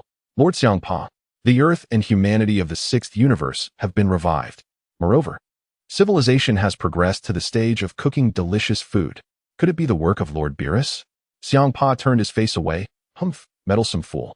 Inside Whis' shuttle, the angel smiled. You truly are gentle. Beerus exploded in anger. Stop rambling. I'm merely returning a personal favor. Number 21 gazed out at the starry river, contemplating. Using the super Dragon Balls to revive Earth is indeed extravagant. However, for an ordinary person to gather these colossal orbs is no easy task. Even with a radar's guidance, searching across two universes would take decades. Unless the angels pilot the Ark to assist in the search, perhaps it could be gathered in 30 days. In peaceful times, Goku diligently trained day and night for the tournament promised to the Omni King. Vegeta also gained enlightenment through battle, no longer blindly increasing his power, but instead focusing on mastering his ki. Su Haotian, I will surpass you. Watching the growth of the two, Whis smiled with satisfaction. I wonder what delicious food number 21 has prepared today. The light from the staff projected a warm scene from Su Haotian's home. Whis couldn't help but twitch his face. Mr. Su Haotian, do you take Kali Fu La as your wife, to protect and cherish her for all eternity? I do. Kali Fu La, do you? I do. Whis turned off the projection from his staff, exhaling heavily. Sigh, it's never-ending. Vegeta frowned and asked Whis, what is going on? Su Haotian is getting married again, and this time the bride is Kali Fu La. Vegeta and Goku exchanged strange glances. TSK, this guy is simply lawless. Su Haotian, you're finished. Goku scratched his head. I really don't understand why Su Haotian marries so many wives and has so many children. Vegeta's eyes widened suddenly. Could he be trying to rebuild a Saiyan planet? Whis slightly nodded. This speculation may not be incorrect. In the sixth universe, what? My sister ran away with someone from the seventh universe? Hearing this news, Kair felt as if struck by lightning. Sister doesn't want me anymore. She left me, boo-hoo. Gabe, tell me, who is the guy who took my sister away? I want to settle the score. Don't be impulsive, Kair. Without a spatial cube, you can't get to the seventh universe at all. An ordinary spaceship might take a lifetime to escape our universe. Even if you reach the edge of the universe, you still can't cross the barrier between universes. Kair cried bitterly. I don't care. I want to bring my sister back. It's all my fault for not following her. Gabe shook his head helplessly, feeling powerless. The next day, in the courtyard of Su Haotian's home, Kali Fu La leaned against the wall, staggering as she moved from the room to the yard. Su Haotian, why is he so gentle with them, but so harsh with me? It hurts so much. At that moment, she noticed that the yard was filled with people. Su Haotian's older children, led by Su Ning, were all staring at her in unison. Hey, Kali Fu La, what are you dawdling for? Come here, I'll teach you how to transform. Teach me? Sure. I'm coming right away. Under the guidance of Su Ning and the other children, the energy was transmitted to her. In an instant, golden clouds enveloped the sky, and the seasons shifted in the blink of an eye. Following the brief phenomenon, a crimson glow surrounded Kali Fu La, lifting her into the air. The transformation into Super Saiyan God was complete. She gazed incredulously at her hands. Is this power truly mine? At that moment, Kali Fu La fully recognized the gap in strength between herself and Su Haotian during the martial arts tournament, a chasm as vast as heaven and earth. However, now endowed with the power of a Super Saiyan God, a cold smile crept upon her lips. Humph, I am not the same anymore. Just wait and see. The next afternoon, Kali Fu La emerged from the building, leaning against the wall as she muttered angrily. Damn it, Su Haotian, just you wait. I will inevitably train to become Super Blue. Days later, Bulma, 21, and 18 sat together playing cards. 3 with 1, declared 21. Pass, replied 18. No way, said Bulma. Full house, exclaimed 21. Pass, retorted Bulma. Straight. I have only one card left, boasted 21. Stop me, Bulma interjected. 21 paused. You have a straight too? Is that surprising? Tossing aside her cards, 21 pulled off the paper note on her face. I'm done playing. It's no fun playing with you. 18 chuckled. So you mean playing cards with your husband is more entertaining? 21 shrugged. 18, you are becoming increasingly frivolous. Have you rusted? Want to play around? Bulma discarded her cards. Enough of the nonsense. Has that girl been behaving these days? 18 nodded. Pretty much. Recently, she has been noticeably more compliant. You all should stop bullying her. It's not easy for someone living away from home. She often mentions missing her sister and worries about her introverted nature. Hoping to return and see her, 21 asked in confusion. Sister? The image of Kai surfaced in her mind. In the future world, the two sisters were inseparable. Oh, so it's that girl. She is indeed quite shy, always hiding in the corner, quietly shedding tears. Bulma and 18 exchanged glances. You know her too? 21 nodded yes. Her sister also participated in that big tournament in the future. I have seen her. She is a shy girl with darker skin who always avoids the crowd. After the competition ended with an accident, I never saw her again. Bulma inquired, by the way, didn't you borrow Weiss's time cube? Why not take her back for a visit? 21 hesitated, but Beerus and Weiss come over often. Someone has to entertain them, right? Bulma smiled slightly. Oh, we won't go. You and your husband can take her back. Just don't take too long. Huh, you don't want to go? No. Bulma looked towards the laboratory. A few days ago, I saw Hit's time skip and Weiss's time reversal. I have some new ideas to verify. The experiment can be completed in a few days, so I need to stay home. 21 was momentarily taken aback. She pondered, could this world's Bulma be researching a time machine again? However, she did not press further. Everyone has their own aspirations. If it weren't for the future Bulma, she wouldn't have returned to the present. Then it's up to you. Remember to treat Lord Weiss and Lord Beerus well. Rest assured. The following day, Su Haotian and 21 accompanied Ka Li Fu La in the time cube to the 6th universe. Days of companionship had brought about a noticeable change in Ka Li Fu La whenever she argued with Su Haotian. He would always leave her at a loss for words. Yet, under the guidance of 21 and others, her personality gradually softened. She was no longer as brash as before. Indeed, a girl who knows how to act coy is more endearing. Gazing at Su Haotian's profile, Ka Li Fu La felt her cheeks flush slightly and gently rested her head on his lap, akin to a docile kitten basking in his warmth. Indeed, a gentle girl is the most charming. Su Haotian could be ruthless when confronting others, but his tenderness was utterly captivating. After several hours of travel, the trio arrived at the planet Salad of the 6th universe. Kair, I am back. Kair, curled up and weeping on her bed, immediately dashed to the door upon hearing the call. Sister. The long-separated sisters embraced tightly. Woo-woo, I thought you didn't want me anymore. Ka Li Fu La gently stroked her sister's hair, soothing her. The moment she held Kair, an unusual sensation washed over her. In the past, they had relied on each other, but now, after living alongside Su Haotian for several days and embracing her sister again, she felt an indescribable strangeness. It dawned on her that her former self had resembled a tomboy. Rather than merely a sister, Kair felt more akin to a little lover. A shiver ran down Ka Li Fu La's spine. Thankfully, she awakened in time. She silently rejoiced, thanks to her experience of marriage. She had not missed the beauty of being a woman. Upon reflection, being a tender-hearted lady was truly delightful. Her past stubbornness was perhaps merely a result of lacking warmth.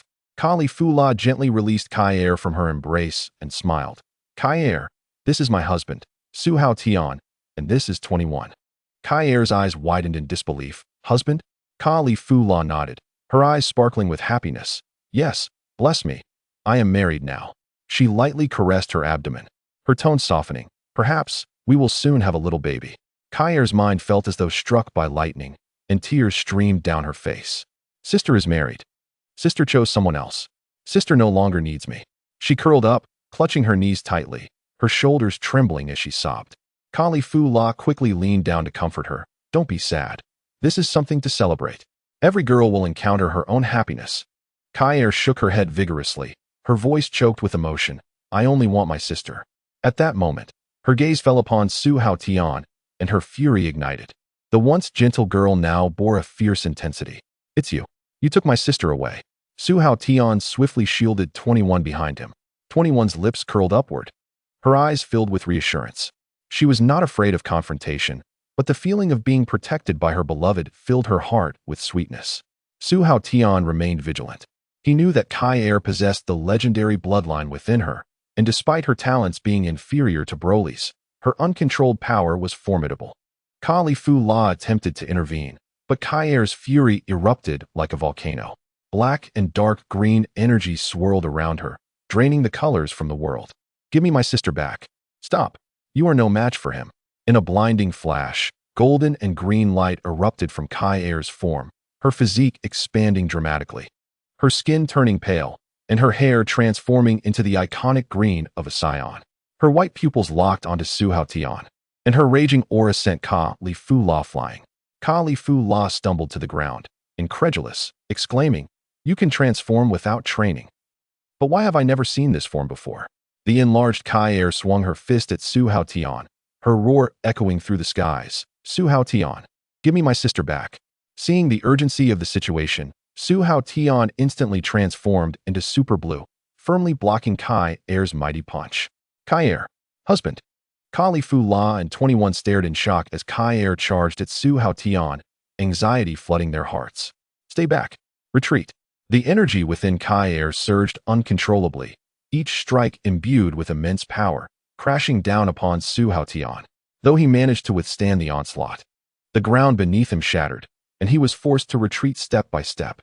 As her relentless attacks failed to breach his defenses, Kai Er's wrath intensified.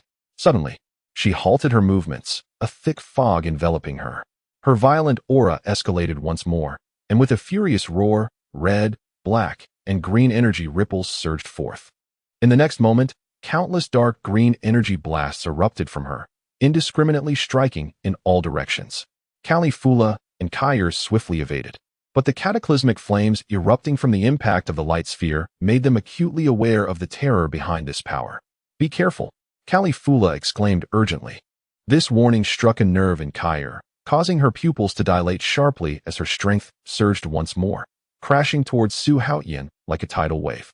After enduring several punches, a searing pain radiated through Su Haotian's arms, the sheer disparity in power leaving him inwardly alarmed. Though a counterattack would surely lead to victory, he ultimately refrained from striking back. This girl, who had scarcely trained, was able to contend with him merely through her transformation. If he could nurture her potential, perhaps. As his thoughts wavered, Kai Er had already conjured 2 green light spheres, hurtling towards him. Su Haotian twisted and maneuvered, managing to evade the lethal assault. Yet the situation remained perilous. "Return my sister." A beam of golden light suddenly struck Kai Er's back. She stiffly turned her head, discovering Kali Fu La trembling, hands aimed at her. "Sister, you attacked me? Stop immediately." Ignoring the danger, Kali Fu La rushed forward, declaring, "No matter what happens, you will always be my most important sister." She reached out to Kai Er, only to have her wrist seized forcefully. Pain surged through Kali Fu La as she gritted her teeth in endurance. "No one can separate us," she whispered. "I will always be your sister." "Sister." Kai Er gradually regained her composure. Her frenzied demeanor began to wane, her eyes regaining focus. Her form also shrank slightly. As her emotions settled, Kali Fu La immediately enveloped her in a hug. "Are you really leaving the 6th universe?" Kai Er softly inquired, leaning against Kali Fu La's shoulder. "Haven't I returned?" Kali Fu La chuckled, ruffling her hair. "I was worried you would be scared alone, so I came to fetch you." "Fetch me?" Kai Er's eyes sparkled. "Does sister still care about me?" Kali Fu La mimicked Su Haotian's habitual gesture, gently tapping Kai Er's nose. "Silly girl, of course I care about you." This affectionate gesture made Kai Er's heart flutter. It was the first time her sister had been so gentle with her. "You always treated me like a childish fool, but today, sister is so wonderful." Kali Fu La pointed to their demolished home.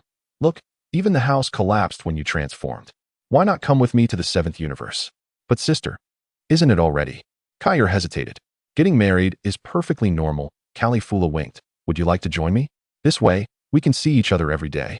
"Do I have to get married too?" Kai Er's eyes widened. "Are you unwilling?" I'm a bit nervous." Kali Fu La patted her chest. "Don't worry. I will be with you." Kai Er finally smiled. "As long as I can be with sister, then it's settled." Kali Fu La pointed towards the distance. "That is our husband. Shall we greet him?" Kai Er blushed and turned to Su Haotian, her voice barely a whisper. "Husband." Everyone exchanged smiles. Kair, in her rational state, was surprisingly adorable. After settling everything, they set off back to the 7th universe. On the day of the wedding, Mr. Su Haotian, do you take Kair as your wife? I do. Kair, what about you? I do too. On their wedding night, Kair nervously twisted her clothing. Sister, I'm a bit scared. Don't worry. Califula held her hand. I will accompany you. Good luck.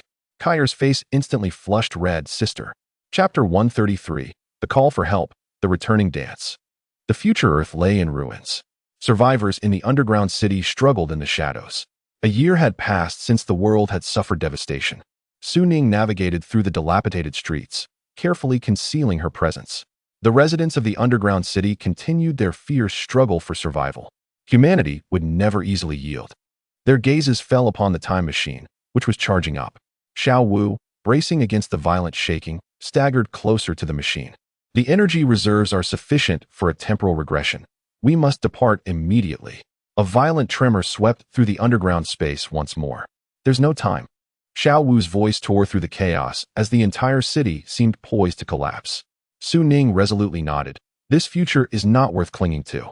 They encapsulated the fully charged time machine within a universal capsule and traversed the winding escape route back to the surface.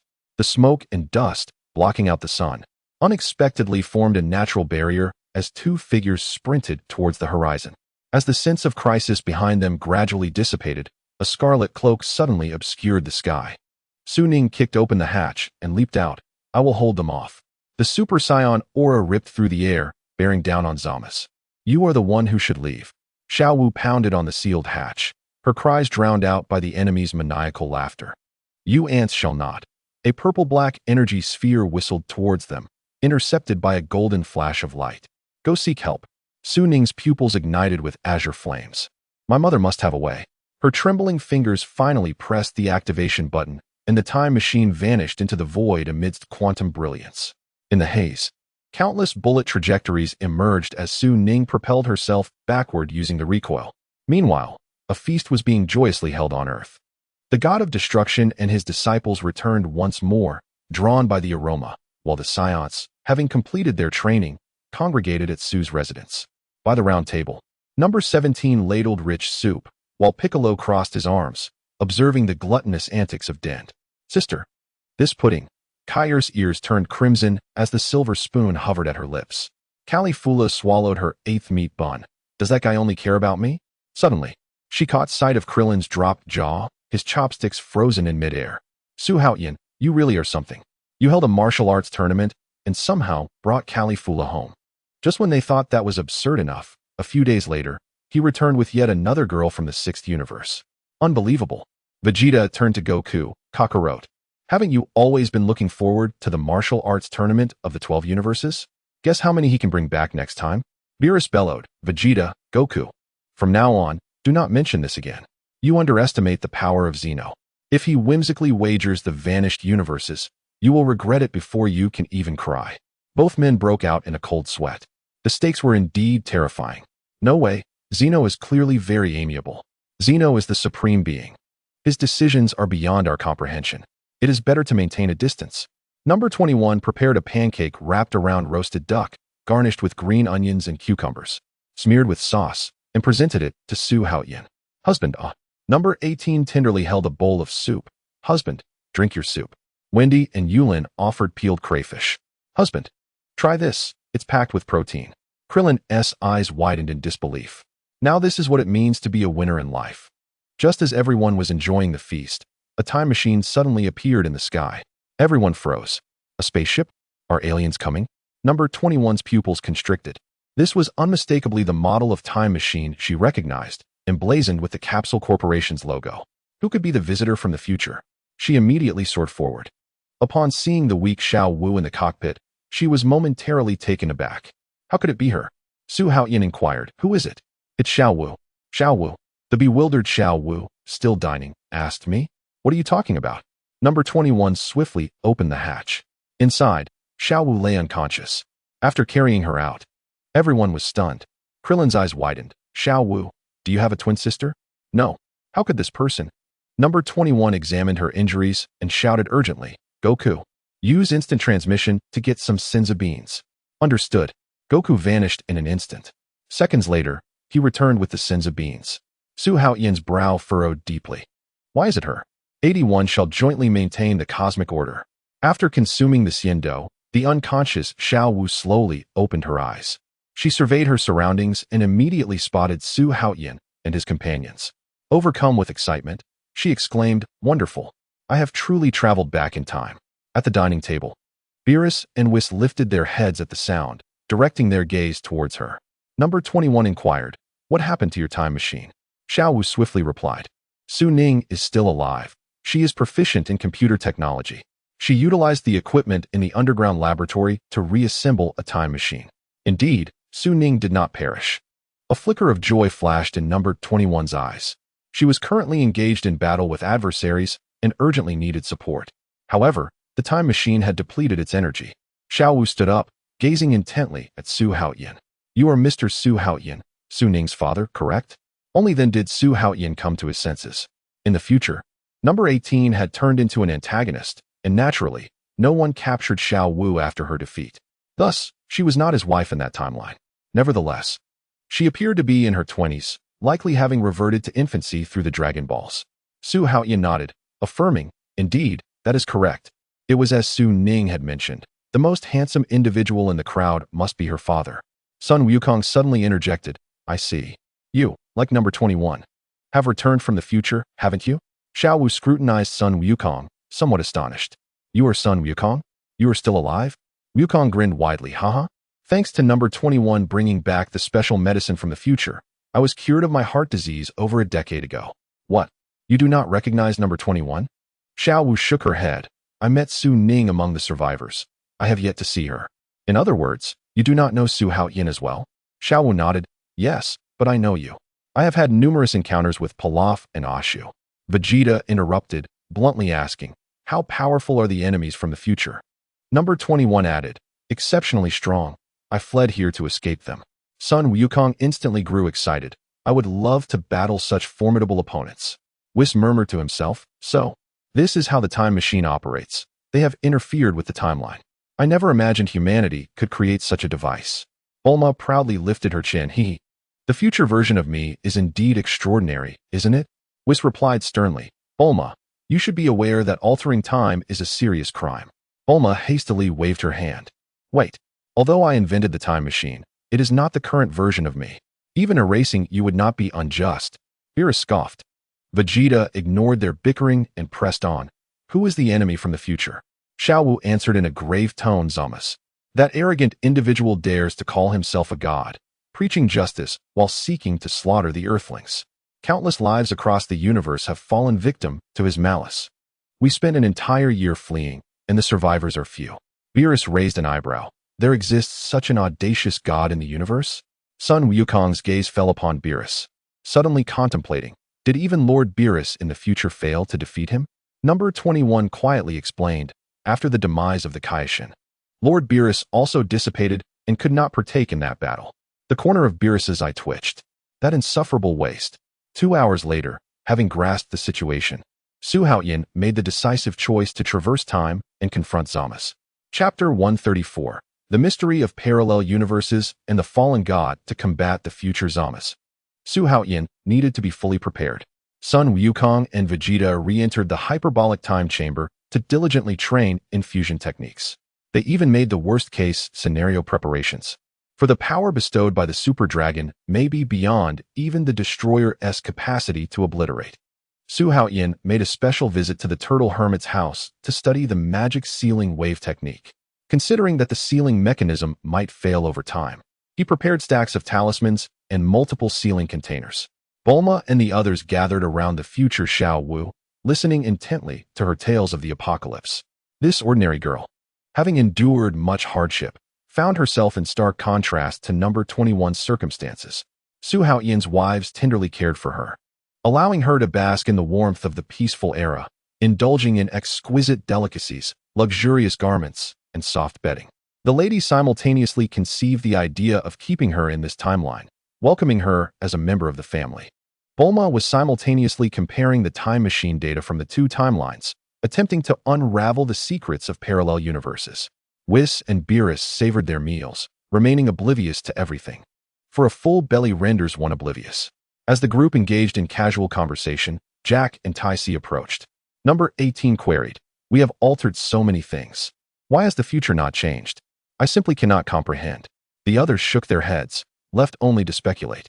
As time patrollers, Jack and Tai Si understood this matter more deeply. Tai Si began to explain, because a new parallel world has already formed. Bulma gasped, "A parallel world?" "Indeed." Tai Si nodded. "For instance, using a time ring to alter the past creates different branches of the timeline." The group grew increasingly curious. Jack stated solemnly, "Interfering with time indiscriminately can create new worlds. Thus, it is a grave offense. I have heard you are researching dangerous things, and even inquired about it with Tai Si." Bulma shot her sister an annoyed glance. "You are meddling too much." Tai Si shrugged. "Fine, then I shall remain silent henceforth."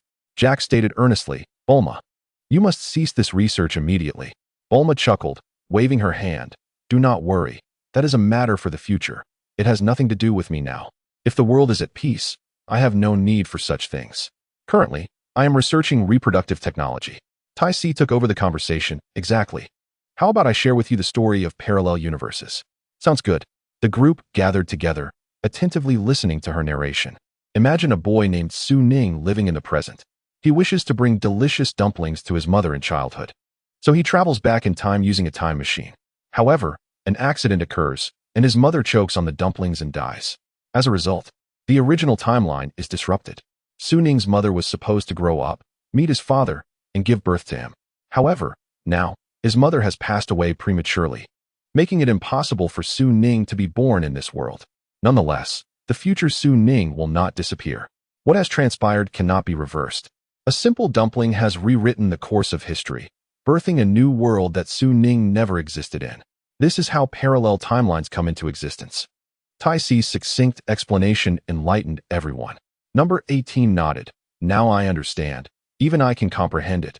Everyone must surely understand." The group echoed in agreement. Tai Si displayed a satisfied expression. "Indeed, hence altering time without permission is a serious crime. Do not act recklessly. Otherwise, I shall personally apprehend you." Bulma scoffed. "Humph. You used an example that got me choked. How boring." She turned to Whis, asking, "Whis, last time when dealing with Golden Frieza, you used time reversal. Wouldn't that create another Frieza that destroys Earth?" Whis explained, "That does not alter history. It merely resets time. Moreover, it can only go back a maximum of 3 minutes. As long as it is not used frequently, no new parallel universes will emerge." Beerus narrowed his eyes. "Hey, Bulma, what are you scheming?" Bulma hurriedly waved her hands. "Nothing. I just remembered I have matters to attend to in the laboratory." With that, she hurriedly departed. While creating a time machine is complex, there are existing design blueprints. The energy issue is simpler. Recently developed high-concentration liquid energy can be prepared in sufficient quantities for round trips in just a few days. While Su Haotian and the others strategized, Bulma was diligently preparing the time machine's fuel. Beerus and Whis also set off. They have come to understand that in the future, not only have the destroyer gods fallen, but also the Kaioshin of other universes have met their demise. Only the true Kaioshin comprehend the intrinsic connection between the Kaioshin and the destroyer gods. Now, they have begun to take notice of a certain dangerous individual named Zamasu. In Universe 10, the apprentice Kaioshin Zamasu is engaged in a martial arts spar with Jebit. After dozens of exchanges, Zamasu's knife hand rests against Jebit's throat. The elder Kaioshin, Goku, declares, "The victor has been determined. This ends here." Zamasu extends a hand to assist his opponent. "Thank you for your guidance, Mr. Jebit." Witnessing Jebit's effortless defeat, Kaioshin Shin expresses surprise. "I remember Zamasu was originally the North Kaioshin of Universe 10? Goku nods and responds, "Indeed. He is currently undergoing special training to succeed the position of Kaioshin." The Kaioshin reflects, though merely an apprentice. His strength has already surpassed that of the majority of Kaioshin across the universes. However, he adds with concern, he possesses some flaws in his character, being overly meticulous. Zamasu exclaims in admiration, "Truly, the 7th universe is exceptional." Jebit quickly replies, "No, to be honest, I am quite astonished by your remarkable prowess. Considering you were once a Kaioshin, it is indeed admirable." Zamasu continues, "I hold great respect for both of you. as I have heard you vanquished the villain Majin Buu and even facilitated the resurrection of the Grand Kaishin. Kaishin Shin hastily clarifies, no, that was not solely our accomplishment. The one who ultimately defeated Majin Buu was Goku from Earth. After a brief hesitation, Kaishin Shin refrains from mentioning Su Haotian. Although Su Haotian had severely wounded Buu, the final blow was delivered by the spirit bomb. Zamasu curiously inquires, who exactly is this Goku? He is a Saiyan living on Earth, with a heart of pure goodness. Jebet chuckles, could it be that mere humans can surpass the divine? I must admit, in recent years, quite a number of mortals have indeed surpassed the gods. Jebet responds with a sigh. The Kaishin adds, however, the destroyer gods remain unparalleled. Entrusting him with such significant responsibilities is undoubtedly the wisest choice. Zamasu immediately counters, no, your choice is rather correct. Anything extraneous should be eliminated without delay. The Kaishin Shin falls into deep thought. Zamasu proposes, from now on, let us strive together to maintain the cosmic order. Can I truly remain here? Very well. After bidding farewell, Kaishin Shin and his apprentice turn to depart. Once they are far away, Goku remarks to Zamasu, your martial skills are impeccable. Next, you must refine your character. He takes Zamasu to the newly reborn planet Babari. Witnessing the savage slaughter of humans, Zamasu frowns. Should we not immediately eradicate such barbarism? Eradicate? Goku retorts. It is indeed best to eliminate them swiftly. Zamasu speaks with determination. Goku shakes his head. That is the duty of the destroyer gods. Then what do you suggest? Should we lecture these savages in hopes of reforming them?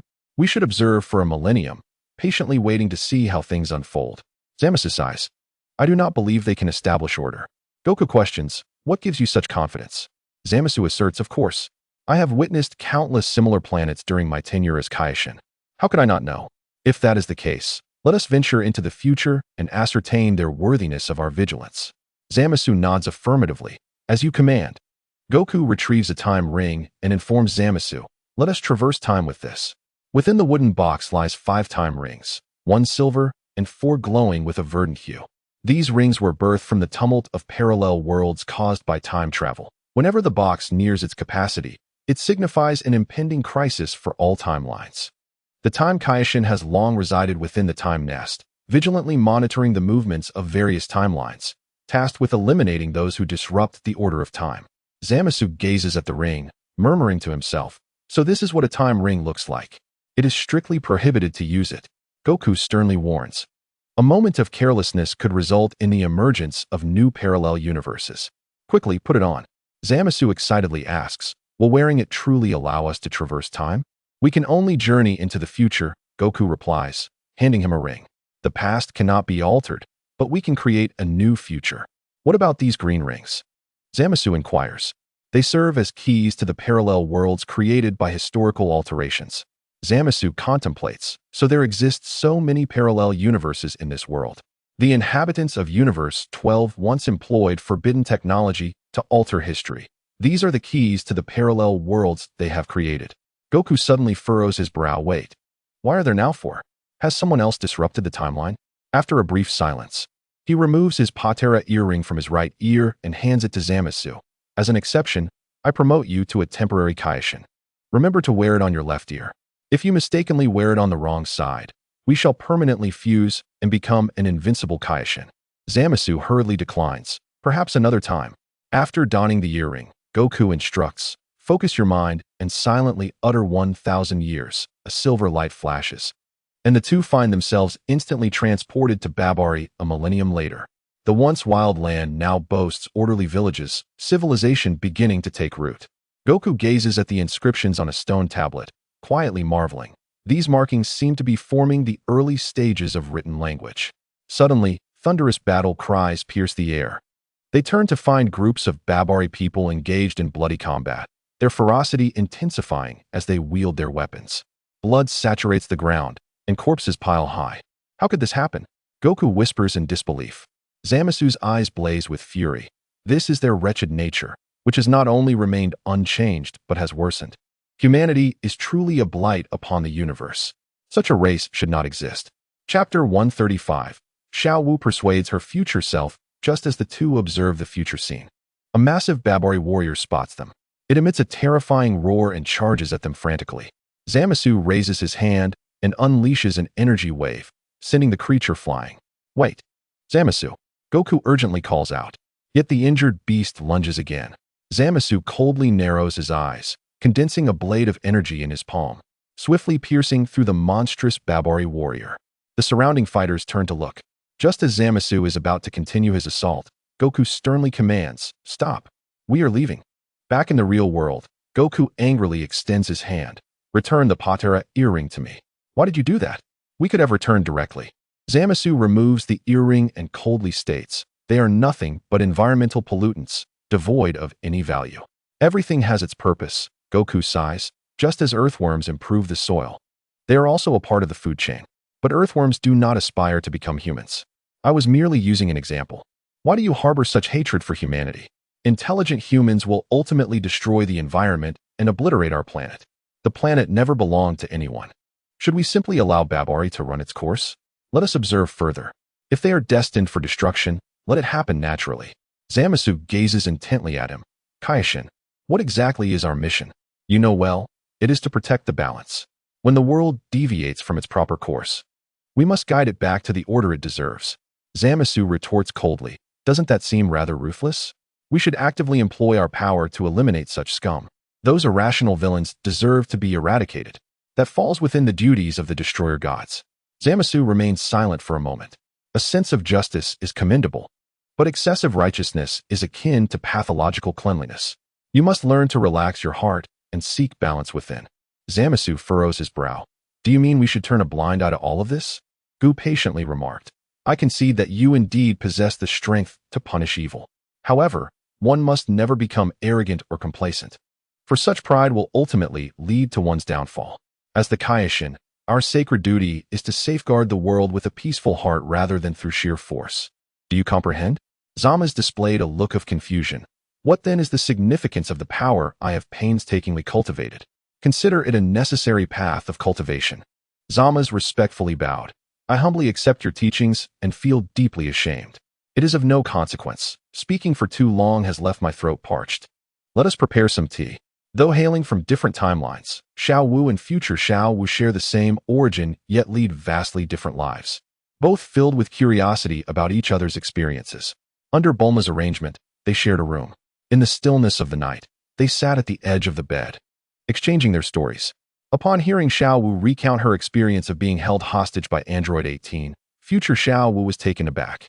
"So, after regaining your youth, you married Su Haotian?" "Yes, and that has made me feel incredibly fortunate. The months spent with him have been the most beautiful days of my life." "Surely, you too have yearned for sweet love, haven't you?" Xiao Wu gently caressed her abdomen as she inquired. Future Xiao Wu paused. "Sweet love? Indeed. In my youth, I once dreamed of it. Lord Pilaf often said that holding hands with the opposite sex is shameful. At that time, I was naive and didn't even dare to touch a boy's hand. After Pilaf and Ashura passed away, I gradually learned about matters between men and women while in the survivors' camp.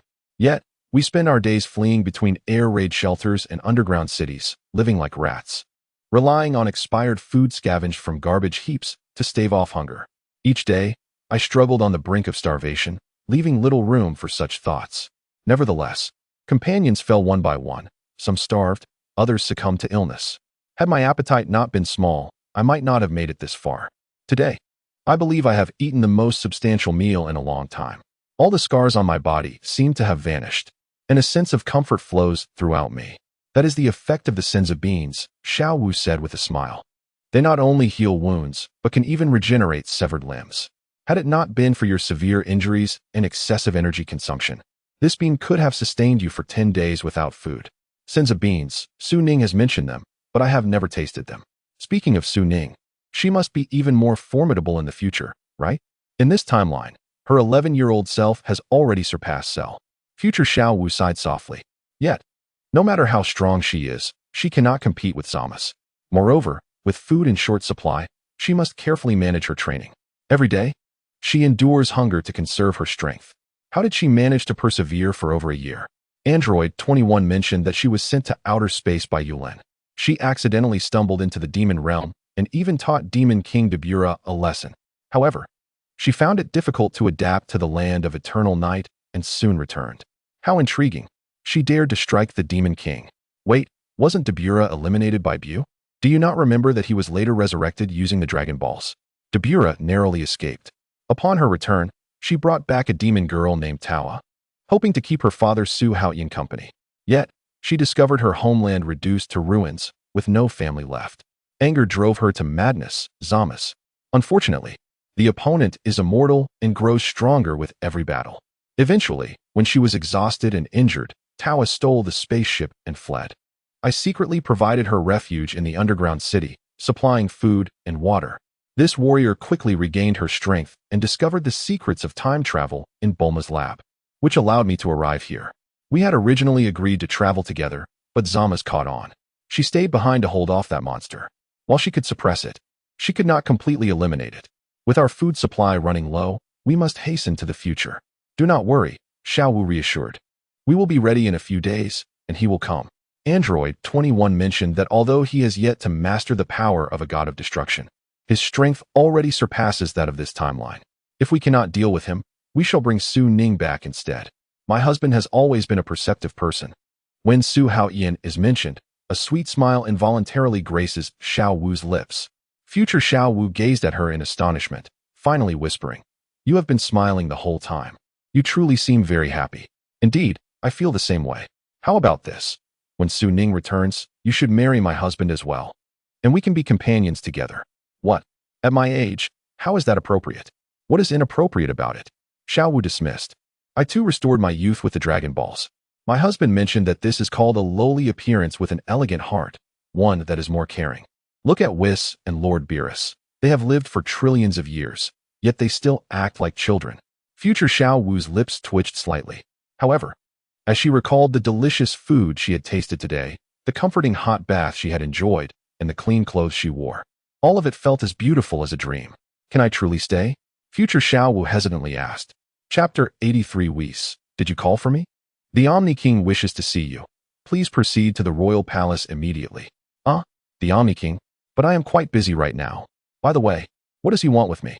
Is it about the martial arts tournament? Beerus spat out his beer in surprise. Beerus's eyes widened. What did you say? Upon hearing Sun Wukong claim he could not make it, Beerus's fur stood on end. The Omni King's summons is of utmost importance. Everything else must be set aside. Sun Wukong turned to Whis. Is it far? The round trip will take 2 days. 2 days? Who has time to travel that far? I still need to go and defeat the bad guys. Beerus promptly punched Sun Wukong on the head. Do not test my patience now? Immediately. Set off. The Kaioshin suddenly interjected. How about I join as well?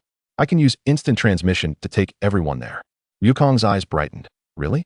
That would be fantastic. Beerus sighed in relief. Excellent. With you accompanying us, I feel much more at ease. He then ordered Whis. You should come too. Whis replied. And what about you, Lord Beerus? Beerus erupted in anger. Stop talking nonsense. I am not going.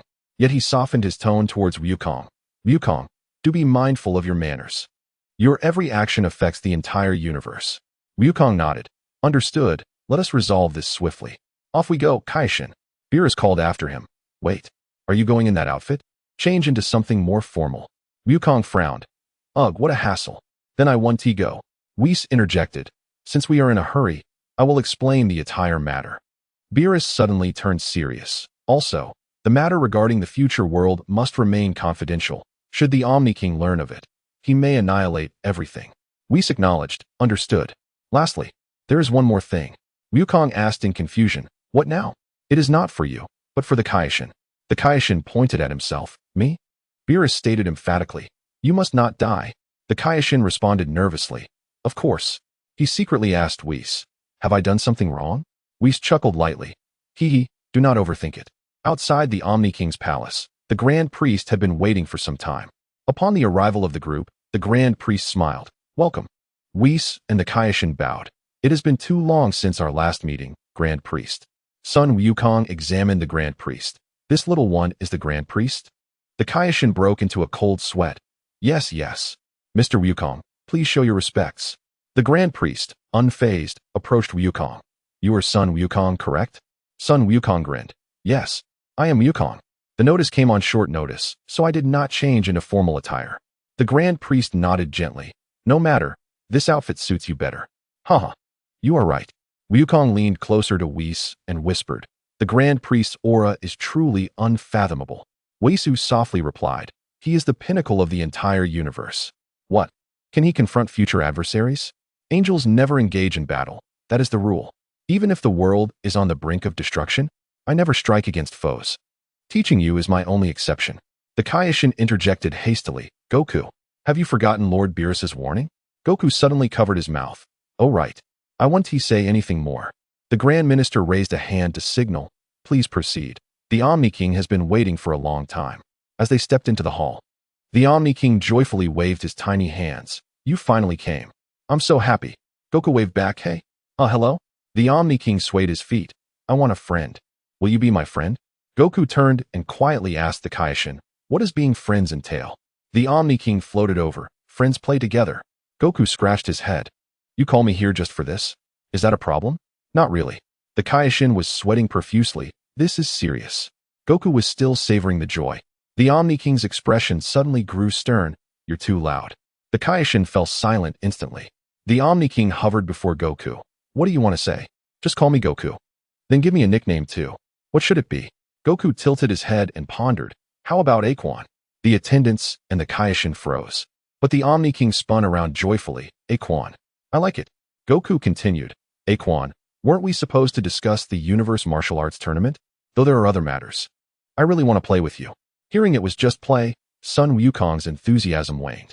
He was still fixated on traversing time to deal with that villain. He clasped his hands together and pleaded, "I'm sorry, there is something urgent right now. Can I come play with you later?" The two attendants were instantly furious. "How dare you speak like that?" The Omni King shot a cold glance at the guards. "Too noisy. Do you want to be erased?" The guards broke into a cold sweat. "I'm terribly sorry." The Omni King turned to Goku. "So it's settled then? You'll come play with me after you finish in 54 days? Goku scratched his head. "How about this? I'll bring more interesting friends to play with you. How does that sound?" "Really? I'll hold you to it." "Hee hee hee." Sun Wukong surveyed the desolate palace and suggested, "It's quite dull here. How about you come to Earth to play another day? Is that all right?" "That sounds fantastic. Here. This is for you." The Omni King handed Goku a device with a button. "What is this?" "Press it anytime and anywhere, and I'll appear immediately." "Got it, thanks." "Can I leave now?" "Yes, it's a deal. Don't forget to bring new friends." "Absolutely. See you." Sun Wukong hoisted the unconscious Kaioshin and strode away. The Grand Minister watched their retreating figures and sighed. "Mr. Sun is truly a remarkable person." Vui smiled and nodded. "Indeed. I look forward to our next meeting." With that, they all gradually vanished. Chapter 137, Beerus Strikes.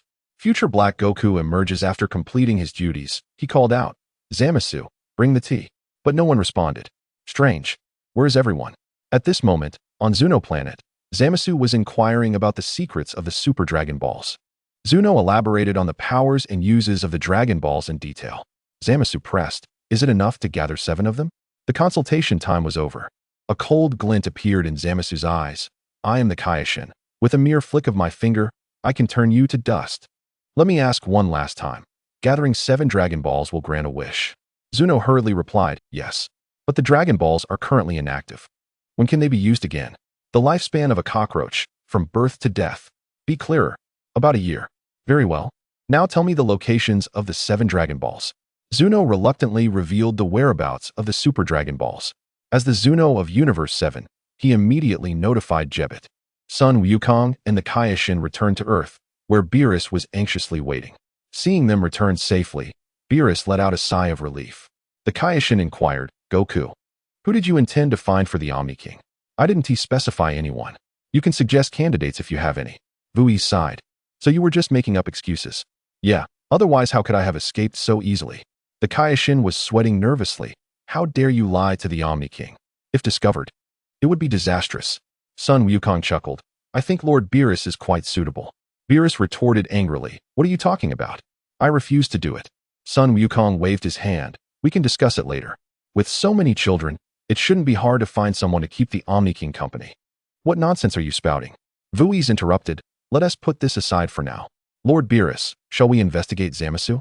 "Yes, let us gather evidence first." The Kaioshin was puzzled. "Mr. Goku, why do we need to find Zamasu?" "The Zamasu from the future committed grave crimes, annihilating all gods. Even humanity was nearly wiped out." "What? I was killed too?" The Kaioshin was shocked. Indeed, it's the future world where Little Mai resides. If this were to occur in our universe, it would be catastrophic. Beerus wants to address this issue preemptively. The Kaioshin suddenly understood, so Lord Beerus kept me alive to guard against Zamasu. Yes, indeed, Kaioshin. At that moment, Bulma rode over on a motorcycle with Future Mai. The house was too large for her to fly, so riding was more convenient. Bulma said, "We have a guest." Everyone turned to find it was Jebet. Upon seeing the Kaioshin and Beerus, Jebet hurriedly exclaimed, "Kaioshin, there's an emergency." Zuno just reported that Zamasu from Universe 10 pressured him for the whereabouts of the Super Dragon Balls. Beerus's brow furrowed. Zamasu? How does he know about the Dragon Balls? Vui's explained. It's possible that the footage from the tournament reached Universe 6 through the crystal ball. As the Kaioshin, it's normal for him to see it. The Kaioshin pressed, "Jebet, what else did he inquire about?" Mainly about Mr. Sun Wukong. He also asked if he could attain immortality, if he could exchange the souls of gods and mortals, and about parallel universes. Little Mai suddenly realized, exchanging Sun Wukong's soul? No wonder he could eliminate so many humans in just 1 year. He must have obtained Wukong's body to commit evil while occupying an immortal vessel. This explains his incredible efficiency. Beerus clenched his fists, the sound of cracking knuckles echoing. That scoundrel. The evidence is irrefutable. He must be eliminated immediately. Vui's blocked Beerus. Not so fast. He hasn't committed these crimes yet. Future evidence cannot be used as a basis. By the way, does he wear this earring? Saying this, he displayed a green patera earring. Little Mai recalled carefully. Yes, he wears an identical one on his left ear. Vui's expression turned grave. It seems Goku is in danger. He will soon seize the position of Kaioshin. This would allow him to freely utilize the time rings to traverse parallel universes. Goku scratched his head and asked, "Why go to the future of number 21? Bulma analyzed, "Because the Dragon Balls here have just been used by Lord Beerus, while those over there can still grant wishes. He likely aimed to collect the Dragon Balls in parallel universes to attain immortality, and he might have exchanged souls with Wukong, colluding with Zamasu from that timeline. Oh my goodness, he may have created multiple Zamasus across parallel universes." Bulma's voice trembled slightly. Beerus shouted, "Vui's, go to Universe 10 immediately. We must deal with Zamasu now." The Kaioshin hurriedly advised, "This will change the future." Beerus spoke sternly, "I can't afford to worry about that anymore. If this continues, we will all suffer." He suddenly fixed a piercing gaze on the Kaioshin. "Don't always try to be strong. Come to me or the Earth Warriors for help when needed. Your life is now my Achilles heel." The Kaioshin smiled wryly and nodded, understood. Soon, Beerus and Vui's descended into the realm of the Kaioshin of Universe 10.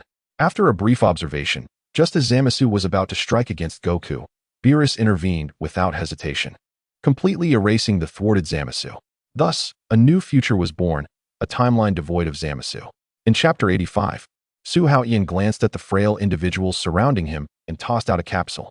With a light sound, food, medicine, clothing, and other supplies piled up into small mountains. "These are my reserves. Are you all hungry? Please, help yourselves," he addressed the crowd. The people erupted into excitement. Food. How wonderful. They lunged at the supplies like hungry wolves. Beef jerky, so delicious. Anti-inflammatory medicine. My injuries can be healed. Bread. And ham sausage. They tore open the packages and devoured the contents voraciously. Before long, perhaps due to the joy of reunion or the effects of the medicine, Su Ning's injuries had nearly healed. "Come on, let us see if that guy has been defeated," Su Haotian inquired. "Dad, are you talking about Zamasu? Who is dealing with him?" "Sun Wukong and Vegeta." "Sun Wukong? Isn't he dead?" Su Haotian shook his head. "Number 21 brought back a special medicine from my time that cured his viral heart disease. He is still alive." "I see." Su Ning suddenly grew anxious. "Wait.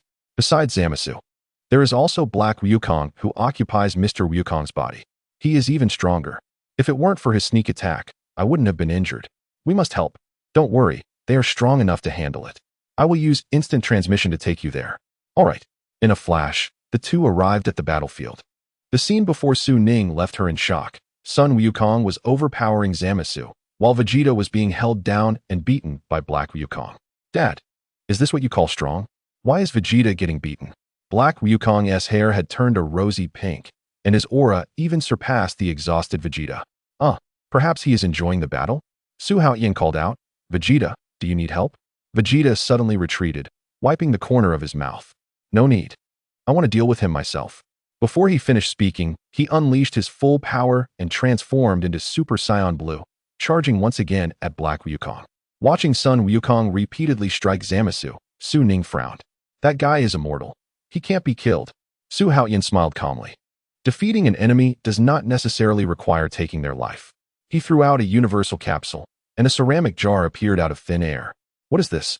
Let me show you the ultimate technique of Master Wu Tai Do, the magic sealing wave. Su Haotian shouted to Sun Wukong, Wukong, step back. It's boring to fight with such a weakling. Leave it to me. Sun Wukong glanced at the magic sealing wave jar and smiled broadly. Indeed, it's too dull. With that, he stepped aside. Su Haotian soared into the air and unleashed a magic sealing wave. Zamasu sneered, it's futile. There is no one in this world who can magic sealing wave. A torrent of green energy surged forward, enveloping Zamasu in a vortex in the blink of an eye. Accompanied by a distorted face, this immortal god was completely absorbed into the jar. Done. Su Haotian slapped the talisman onto the jar. Sun Wukong leaped up in excitement. We succeeded. Su Ning seemed somewhat dazed. Is it really over? Of course, Su Haotian weighed the jar. Unless the jar breaks, he will never escape. When I return, I will have the god of destruction deal with him for good. The three looked towards the fierce battle between Vegeta and Black Wukong. Su Ning marveled. That Vegeta from another timeline is incredibly strong. He has been training desperately, Sun Wukong chuckled. Suddenly, lightning split the sky, and torrential rain poured down. None noticed that the rainwater was quietly blurring the talisman, sealing the jar. Black Wukong sensed his partner was sealed and became flustered. Vegeta seized the opportunity to launch a fierce attack, but then there was a loud bang. The jar exploded, and Zamasu stumbled out, panting. Remembering the endless darkness within the jar, he trembled and fell to his knees. This shouldn't be happening, you useless fool. Black Wukong grabbed him by the collar and shouted. Think about how you obtained your immortality. Zamasu grimaced painfully. You never mentioned I would encounter such a situation. To dominate the universe? Now even a broken jar can trap me. If I cannot surpass all others in strength, then such power is utterly worthless. Sun Wukong and Vegeta coldly observed the intense argument between the two. Oh, are they starting to fight among themselves? Vegeta smirked. It seems this farce is about to come to an end. Watching the escalating conflict, Vegeta slowly raised his arm and pointed his finger at the two. Will I take you down myself, or will you kill each other? Choose. Zamasu's knuckles turned white from clenching his fists. Suddenly, Black Wukong's eyes brightened, and he seized his companion's wrist. Don't be impulsive, we still have that ultimate trump card. Zamasu suddenly realized, that's right. Vegeta laughed heartily, since he refused to choose. I shall send you both on your way. Sun Wukong frowned. Ultimate trump card? Su Ning blinked and turned to her father. Dad, what is their trump card? Su Haotian replied nonchalantly. What else could it be, other than fusion? What? The two Saiyans instantly changed color. Stop them. Sun Wukong shouted urgently. Blue and golden light erupted simultaneously, shooting directly at their target. The smoke engulfed the duo. When the smoke cleared, a warrior with emerald green skin stood proudly. The fused Zamasu spread his arms wide. Rejoice, mortals! Witness the arrival of the one true god. This is bad. It's the Patera earrings. Sun Wukong gritted his teeth. The newly born deity let out a thunderous laugh. The sins of defying the divine will be reckoned now. Two figures charged forward, only to be sent flying back at an even faster speed. The severely injured warriors lost their Super Saiyan forms. Damn it, I can't even see his movements. Zamasu gazed at his radiant palm. Is this the power of a god? Fusion is truly marvelous. His maniacal laughter echoed through the heavens.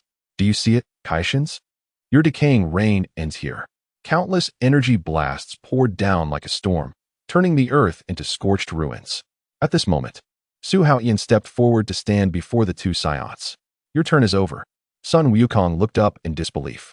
You intend to face the fusion alone. Sun Wukong declared gravely. His power is too great. You cannot handle it alone. Let us fuse. You hold him off first. Su Haotian waved his hand dismissively. No need. Your stamina is already depleted.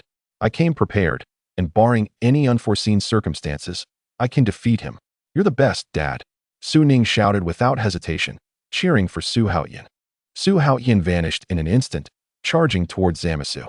Vegeta pressed his hand to his chest and asked, Kakarot, do you have any senzu beans left? Sun Wukong replied helplessly.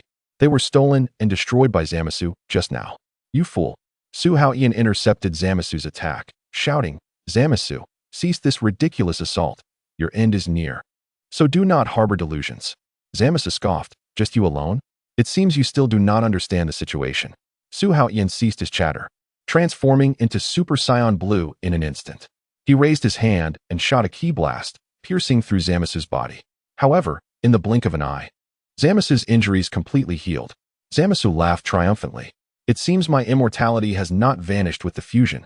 With a furious roar, he condensed countless of the universe's hardest materials in his palm and hurled them at Su Haotian. A trivial skill. Su Haotian skillfully dodged all attacks and countered with a Kamehameha, obliterating half of Zamasu's body. Yet, in a mere moment, Zamasu restored himself to his original state. Su Haotian continued to engage in fierce combat with Zamasu. Each time he inflicted severe damage on his opponent, Zamasu was able to recover instantly. This was something Su Haotian had anticipated. Zamasu was indeed uncontainable. Only when the rain ceased could he employ the magical sealing wave to confine him. But how could he delay until that moment? There was no alternative. Fortunately, Su Haotian possessed boundless stamina and extraordinary regenerative abilities. He could only patiently maneuver. After half an hour of intense battle, Su Haotian grew increasingly formidable. A spark of brilliance flashed in his eyes as his innate talents activated once more, enhancing his combat prowess with the ongoing struggle. Witnessing Su Haotian holding his ground against the fused Zamasu equally, Vegeta was left astounded. He and Kakarot had been utterly defeated by a single strike from Zamasu.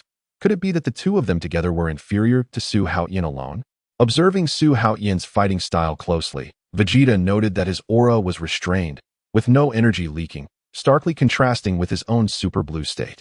He pondered to himself, is this the full power of Super Blue that was mentioned?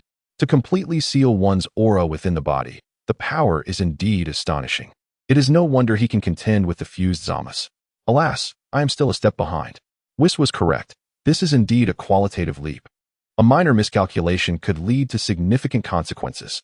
How infuriating it is to be one step behind him. Sun Wukong was equally astonished by Su Haotian's displayed strength. Su Haotian had grown even stronger than before. It was truly unbelievable how rapidly his power had escalated. He was practically a monster. Su Ning watched her father's battle with rapt attention, her heart racing with excitement. She exclaimed, "Father is so strong. Go, Dad.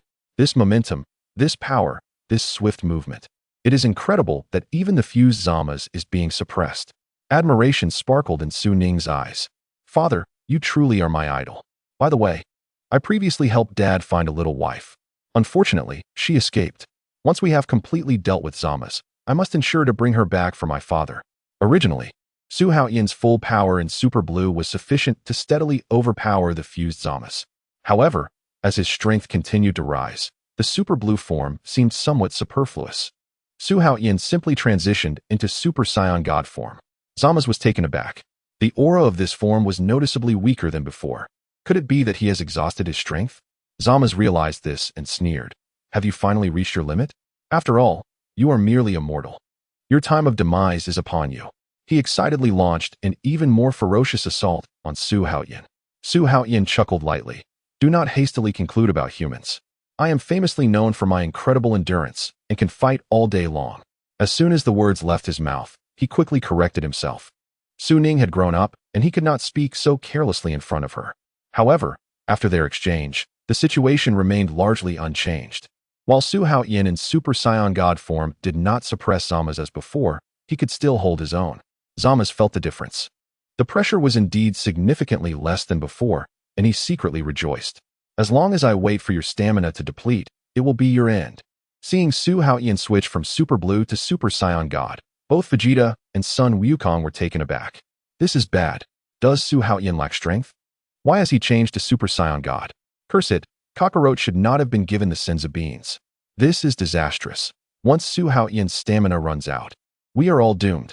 Sun Wukong focused on the sky, saying, "However, Su Haotian in Super Saiyan God form seems capable of trading blows with Zamasu.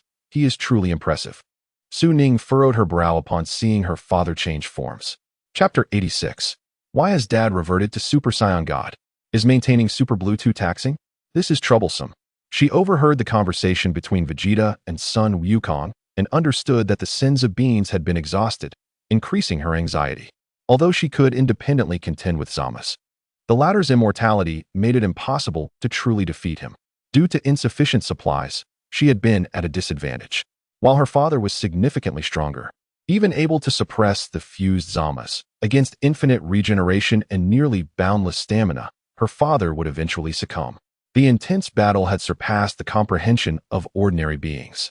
Vegeta, Sun Wukong, and herself had no qualifications to participate in this confrontation and could inflict no harm upon the enemy.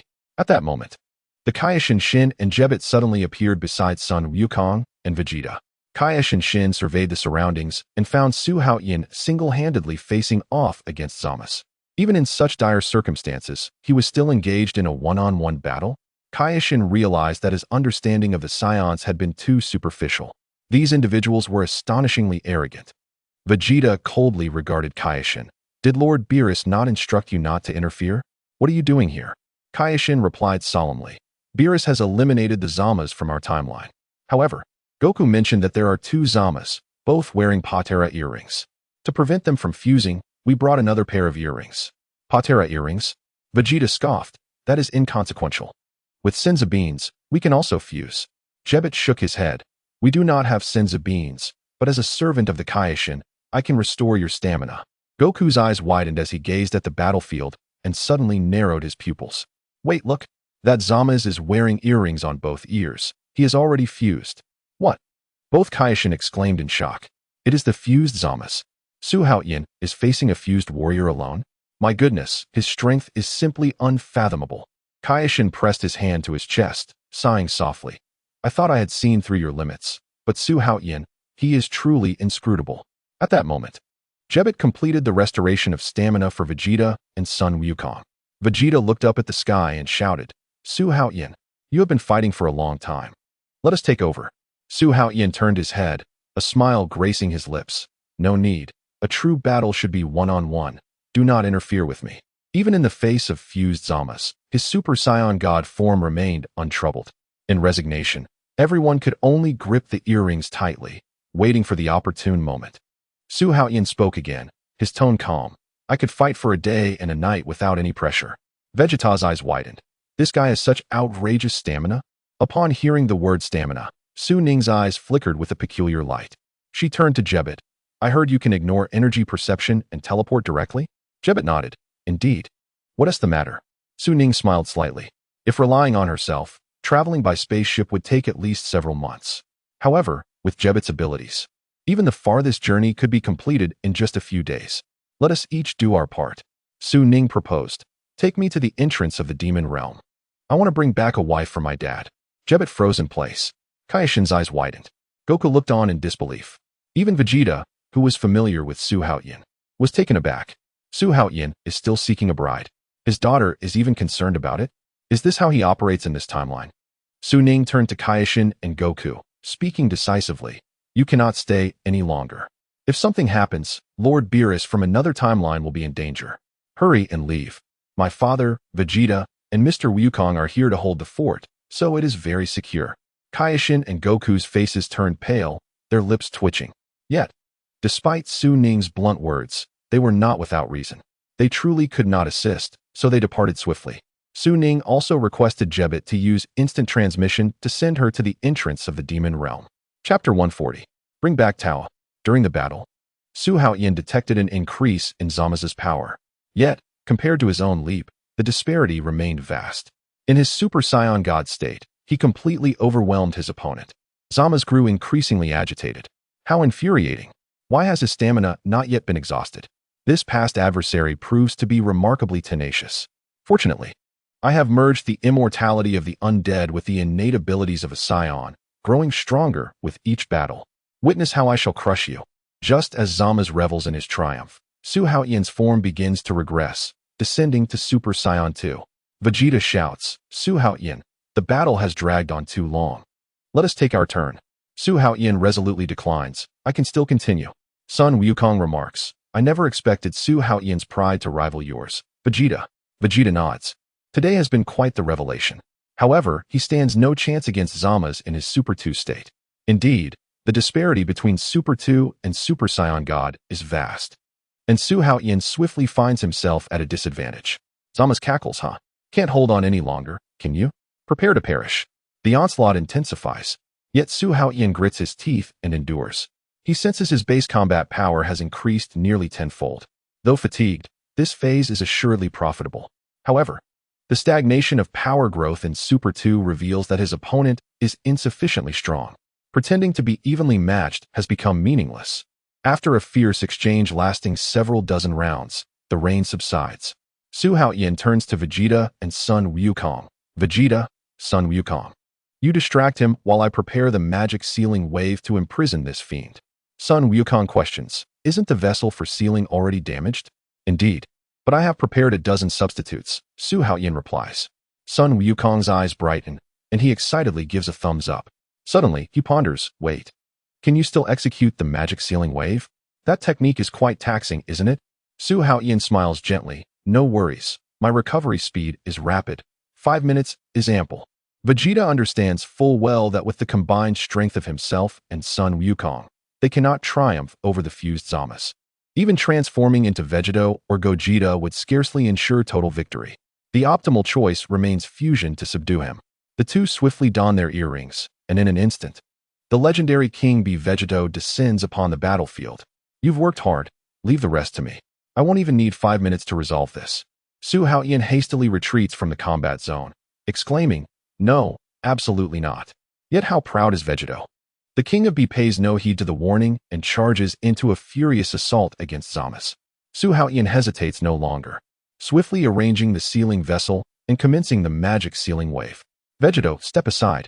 No need to worry, just watch me. Before Su Haotian's warning can resonate, Vegeta unleashes a tempest of attacks upon Zamas, ultimately delivering a final kick that sends him soaring skyward. The classic initiation of the Kamehameha wave is executed flawlessly. With a resounding boom, blinding white light engulfs Zamas' form. Before the eyes of the onlookers, Zamas is reduced to ashes, utterly vanishing. A victorious smile graces Vegeta's lips. How about that? Is he truly eradicated now? I always said this so-called immortality is mere bluster. In the face of absolute power, crushing him is as effortless as pie. Su Haotian carefully senses his surroundings, indeed failing to detect any trace of Zamas. Have we truly succeeded? Certainly. Su Haotian recalls the original narrative. In the original story, Vegeta had yet to unleash the Kamehameha when he disintegrated. Could it be that when power reaches its zenith, true annihilation of immortality is achievable?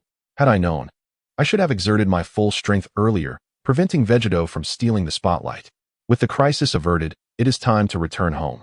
Although my daughter belongs to this world, it would be delightful to bring her to my side for some respite. All right, maintain your fused state and return with us in the time machine, Su Haotian commands. He glances around. Strange, where has my daughter gone? Vegeta, somewhat awkwardly, states. She mentioned wanting to visit the demon realm to find you a wife. Jebet has taken her away. Su Haotian is immediately filled with excitement. That's wonderful.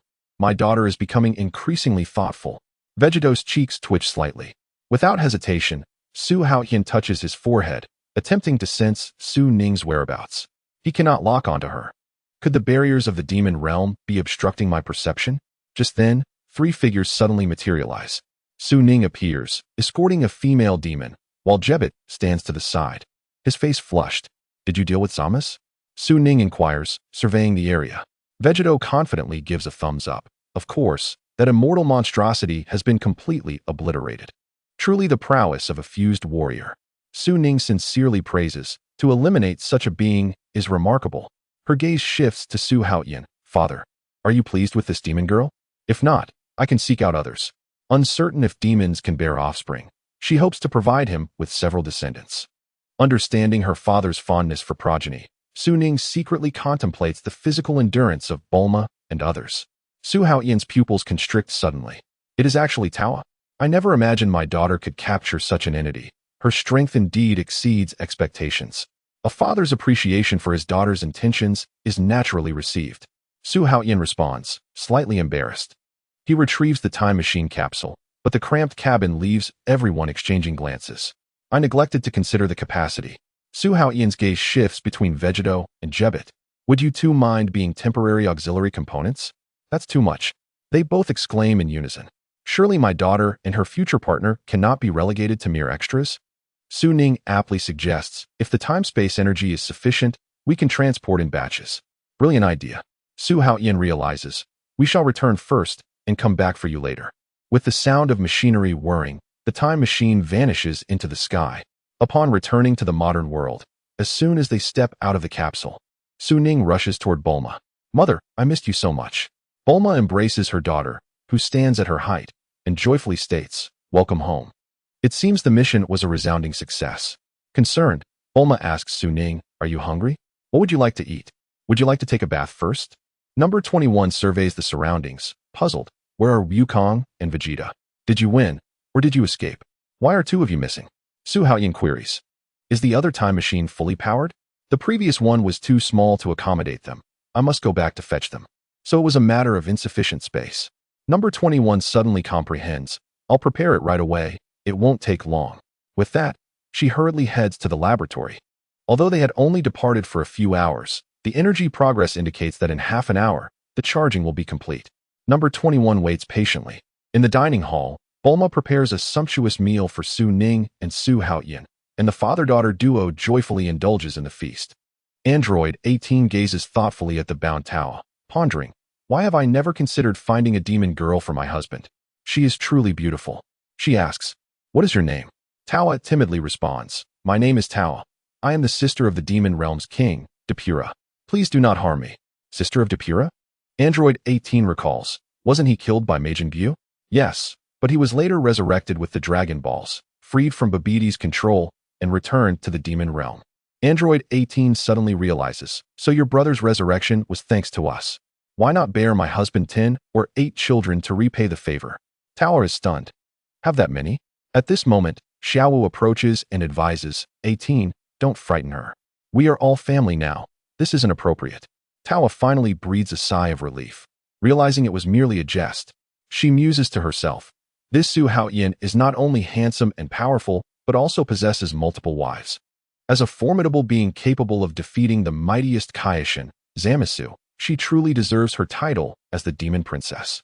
Contemplating the future world ravaged by Zamasu, now subdued by him, Tawa solemnly nodded and declared, I am willing to marry him. Android 18 smiled as she untied the ropes, saying, Su Haotian and his daughter are dining. You must be hungry as well. Let us go eat something. Thank you. Tawa responded joyfully. Chapter 141. The Omni King erases worlds. Su Haotian gains a new bride, Tawa. In the future timeline, Vegeta and Jebet had been waiting for nearly an hour, yet Su Haotian had still not appeared. As the fusion time limit was reached, they were compelled to separate. In that instant, they sensed a multitude of powerful auras approaching. Countless phantoms of Zamasu suddenly materialized in the sky. Their expressions changed dramatically. This is bad. He has actually resurrected and produced so many doppelgangers. Zamasu laughed maniacally at last. I have grasped the essence of immortality. You shall ultimately learn that the will of the gods is unassailable. Not only will I annihilate the humans of this universe, but I shall also slaughter all parallel timelines. Now, my army is more than sufficient to achieve this goal. Vegeta broke into a cold sweat, exclaiming, what the hell? How is this possible? Goku anxiously said, there are too many. What shall we do? Vegeta gritted his teeth and replied, we can only fight and hold on until Su Haotian arrives. Goku asked worriedly, are we just going to let him rampage? One of the Zamasus mocked, what is this? Where has your previous arrogance gone? In the end, you must rely on the time machine to escape. It is utterly laughable. Vegeta, feeling his stamina waning, lamented, it's all your fault. If only we had some senzu beans. Goku shrugged his shoulders in resignation. Even with senzu beans, can we withstand this army? The Zamasus in the sky continued to multiply. Goku exclaimed, they're still increasing? How many must be replicated to be enough? I should have heeded Su Haotian's advice. Now even the demon sealing wave is futile. Zamasu, confident of victory, proclaimed, feel free to escape to any timeline. I will follow you like a shadow. By the way, the 12th universe has also invented a time machine. This was a delightful surprise I discovered while slaughtering them. The plan for human eradication can finally be implemented across all timelines. The first target is your past. Vegeta's rage ignited, shouting, what did you say? Goku realized, wait. Does this mean we cannot escape even if we go back to the past? The Zamasu army closed in relentlessly. Jebet, feeling helpless, merely wished to flee the battlefield. The leading Zamasu declared, "Indeed. Why struggle? Accept your judgment here. It is your destiny." Vegeta, with a resolute gaze, assumed a fighting stance. He shouted to Goku, "Kakarot, go back and inform Lord Beerus. Leave this to me. Don't be ridiculous. We should stay together." In this life and death moment, the two warriors exchanged smiles. "So, what strategy do you have?" "Strategy? Before we fall, let us wreak havoc." "That suits me perfectly." They both roared in unison, their energy erupting violently. Goku, with a somber expression, reflected, "I never imagined it would come to this. I can't even transform into Super Saiyan. If only I had some senzu beans." Suddenly, the time machine descended onto the scene. Su Haotian. The moment he stepped out of the capsule, Su Haotian was taken aback by the overwhelming Zamasu army. As expected, he should have anticipated that matters would not be so simple. Vegeta urged urgently, "Don't just stand there. Hurry." Zamasu had resurrected, and their numbers were still increasing. "He intends to destroy all parallel universes. You must inform Lord Beerus."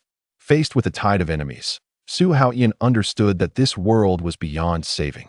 Fortunately, his daughter had long since evacuated safely. This world was not worth clinging to. "Goku, do you still have the Omni King's communicator?" "What?" Goku rummaged through his belongings and produced a hard object.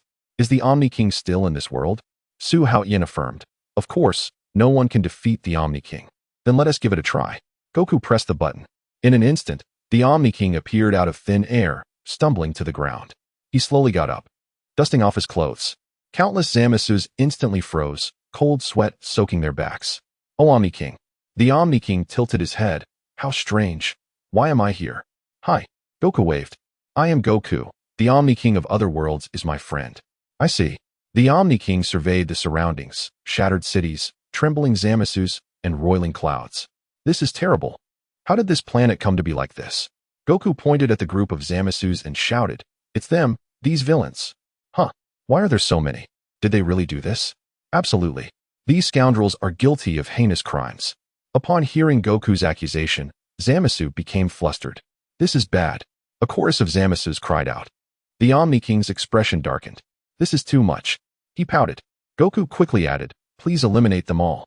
A world like this does not deserve to exist." "Wait, the entire world?" Goku, Vegeta, and Jebet felt a chill run down their spines.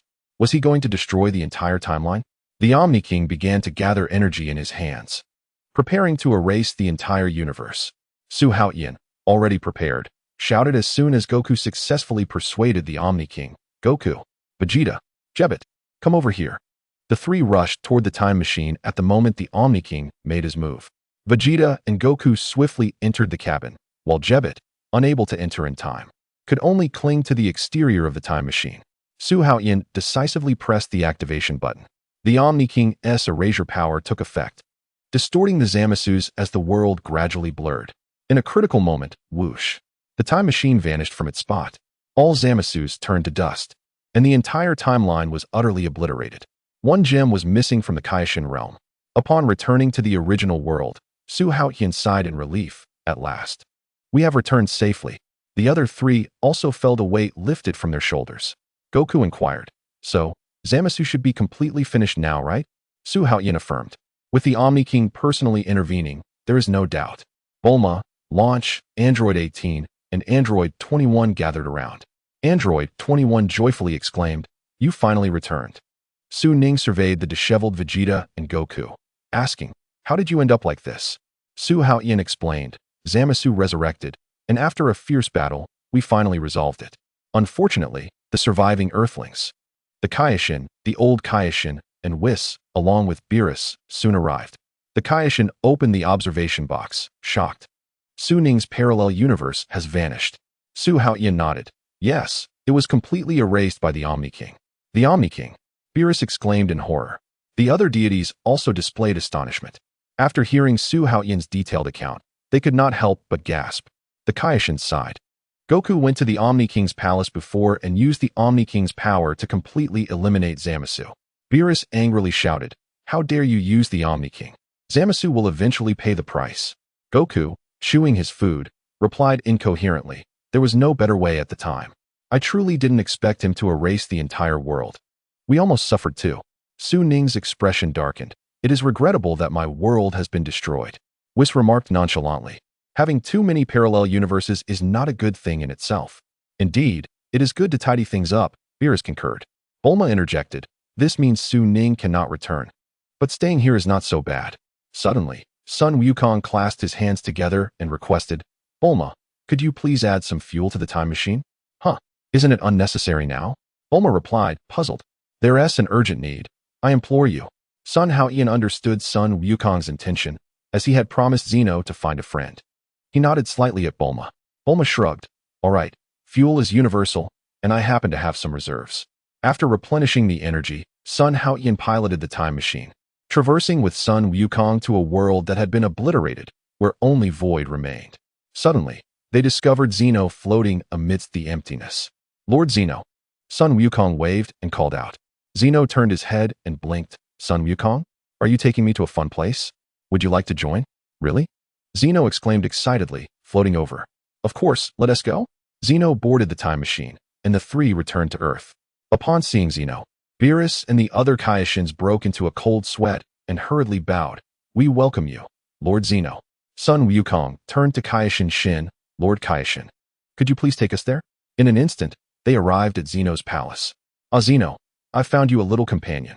Sun Wukong laughed. Wow. The two Zenas began to frolic like children, reveling in their play. Sun Wukong finally felt relieved. It seems everything is going smoothly. The Grand Minister gazed meaningfully at Whis. Was this your idea? Whis shook his head. It was Sun Wukong's idea. The seventh universe is truly enviable. Father, do visit when you have time. Very well. I shall certainly pay a visit another day. After the calamity caused by Zamasu subsided, go bid farewell. Thank you all for your care. I apologize for the disturbances. I shall return to the 10th universe now. Beerus reminded, do not recruit those chaotic individuals again. As a Kaioshin, character is far more important than strength. Understood. I shall keep that in mind. I apologize for the trouble caused. Beerus turned to Whis and said, well then, Whis, we should take our leave. Please wait. Everyone turned towards the voice to see Sun Haotian approaching with Tawa. I am about to hold a wedding. Since everyone is here, why not join my celebration? Whis inquired with interest. Another one. Is she from the demon clan? Should we prepare gifts? Sun Haotian chuckled heartily. As you wish. I am not short of money. Whis smiled. Then I shall gift you a space traversal cube. Chapter 142. Half a year of time. Sun Haotian focuses on procreation. Vegeta breaks through full power. Are you the future me? After Sun Ning's return, she was conversing with her younger self. Sun Ning gently replied, what do you wish to know? Are you curious about the demon realm? Wow, you really can guess what I'm thinking. Little Sun Ning exclaimed excitedly. Of course, your childhood wish remains vivid in my memory. Little Sun Ning leaped with joy. That's wonderful. It seems the future me has fulfilled her dream. Chapter 88. Sun Ning sighed softly. You are still too young. Despite your considerable strength, the denizens of the demon realm are cunning, and you are prone to deception. These matters can be considered once you mature. For now, you should diligently train and study military strategies during your leisure time, while continuously enhancing your power. In the demon realm, strength is revered. It is the ultimate truth. Understood. I will remember.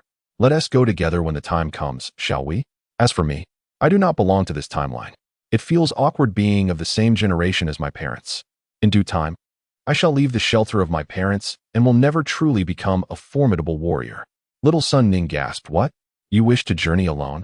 Sun Ning smiled gently. It is not a runaway, but rather that upon reaching adulthood, one should venture forth. Like my parents, I have grown and should carve my own path. Little Sun Ning nodded. I really look forward to growing up quickly. Haha, I thought the same when I was young. Reflecting now, the innocence of childhood yearned for maturity. Is growing up not good? It is not bad, indeed. By the way, is there a gravity training room at home? There is a spaceship in the backyard, equipped with a gravity chamber, though my father hasn't activated it in a long time. How about I take you for special training on the ship? That sounds fantastic. When Tawa stepped into Sun Haotian's residence, she was rendered speechless by the grandeur. As a noble from the demon realm, she should have been well versed in such sights.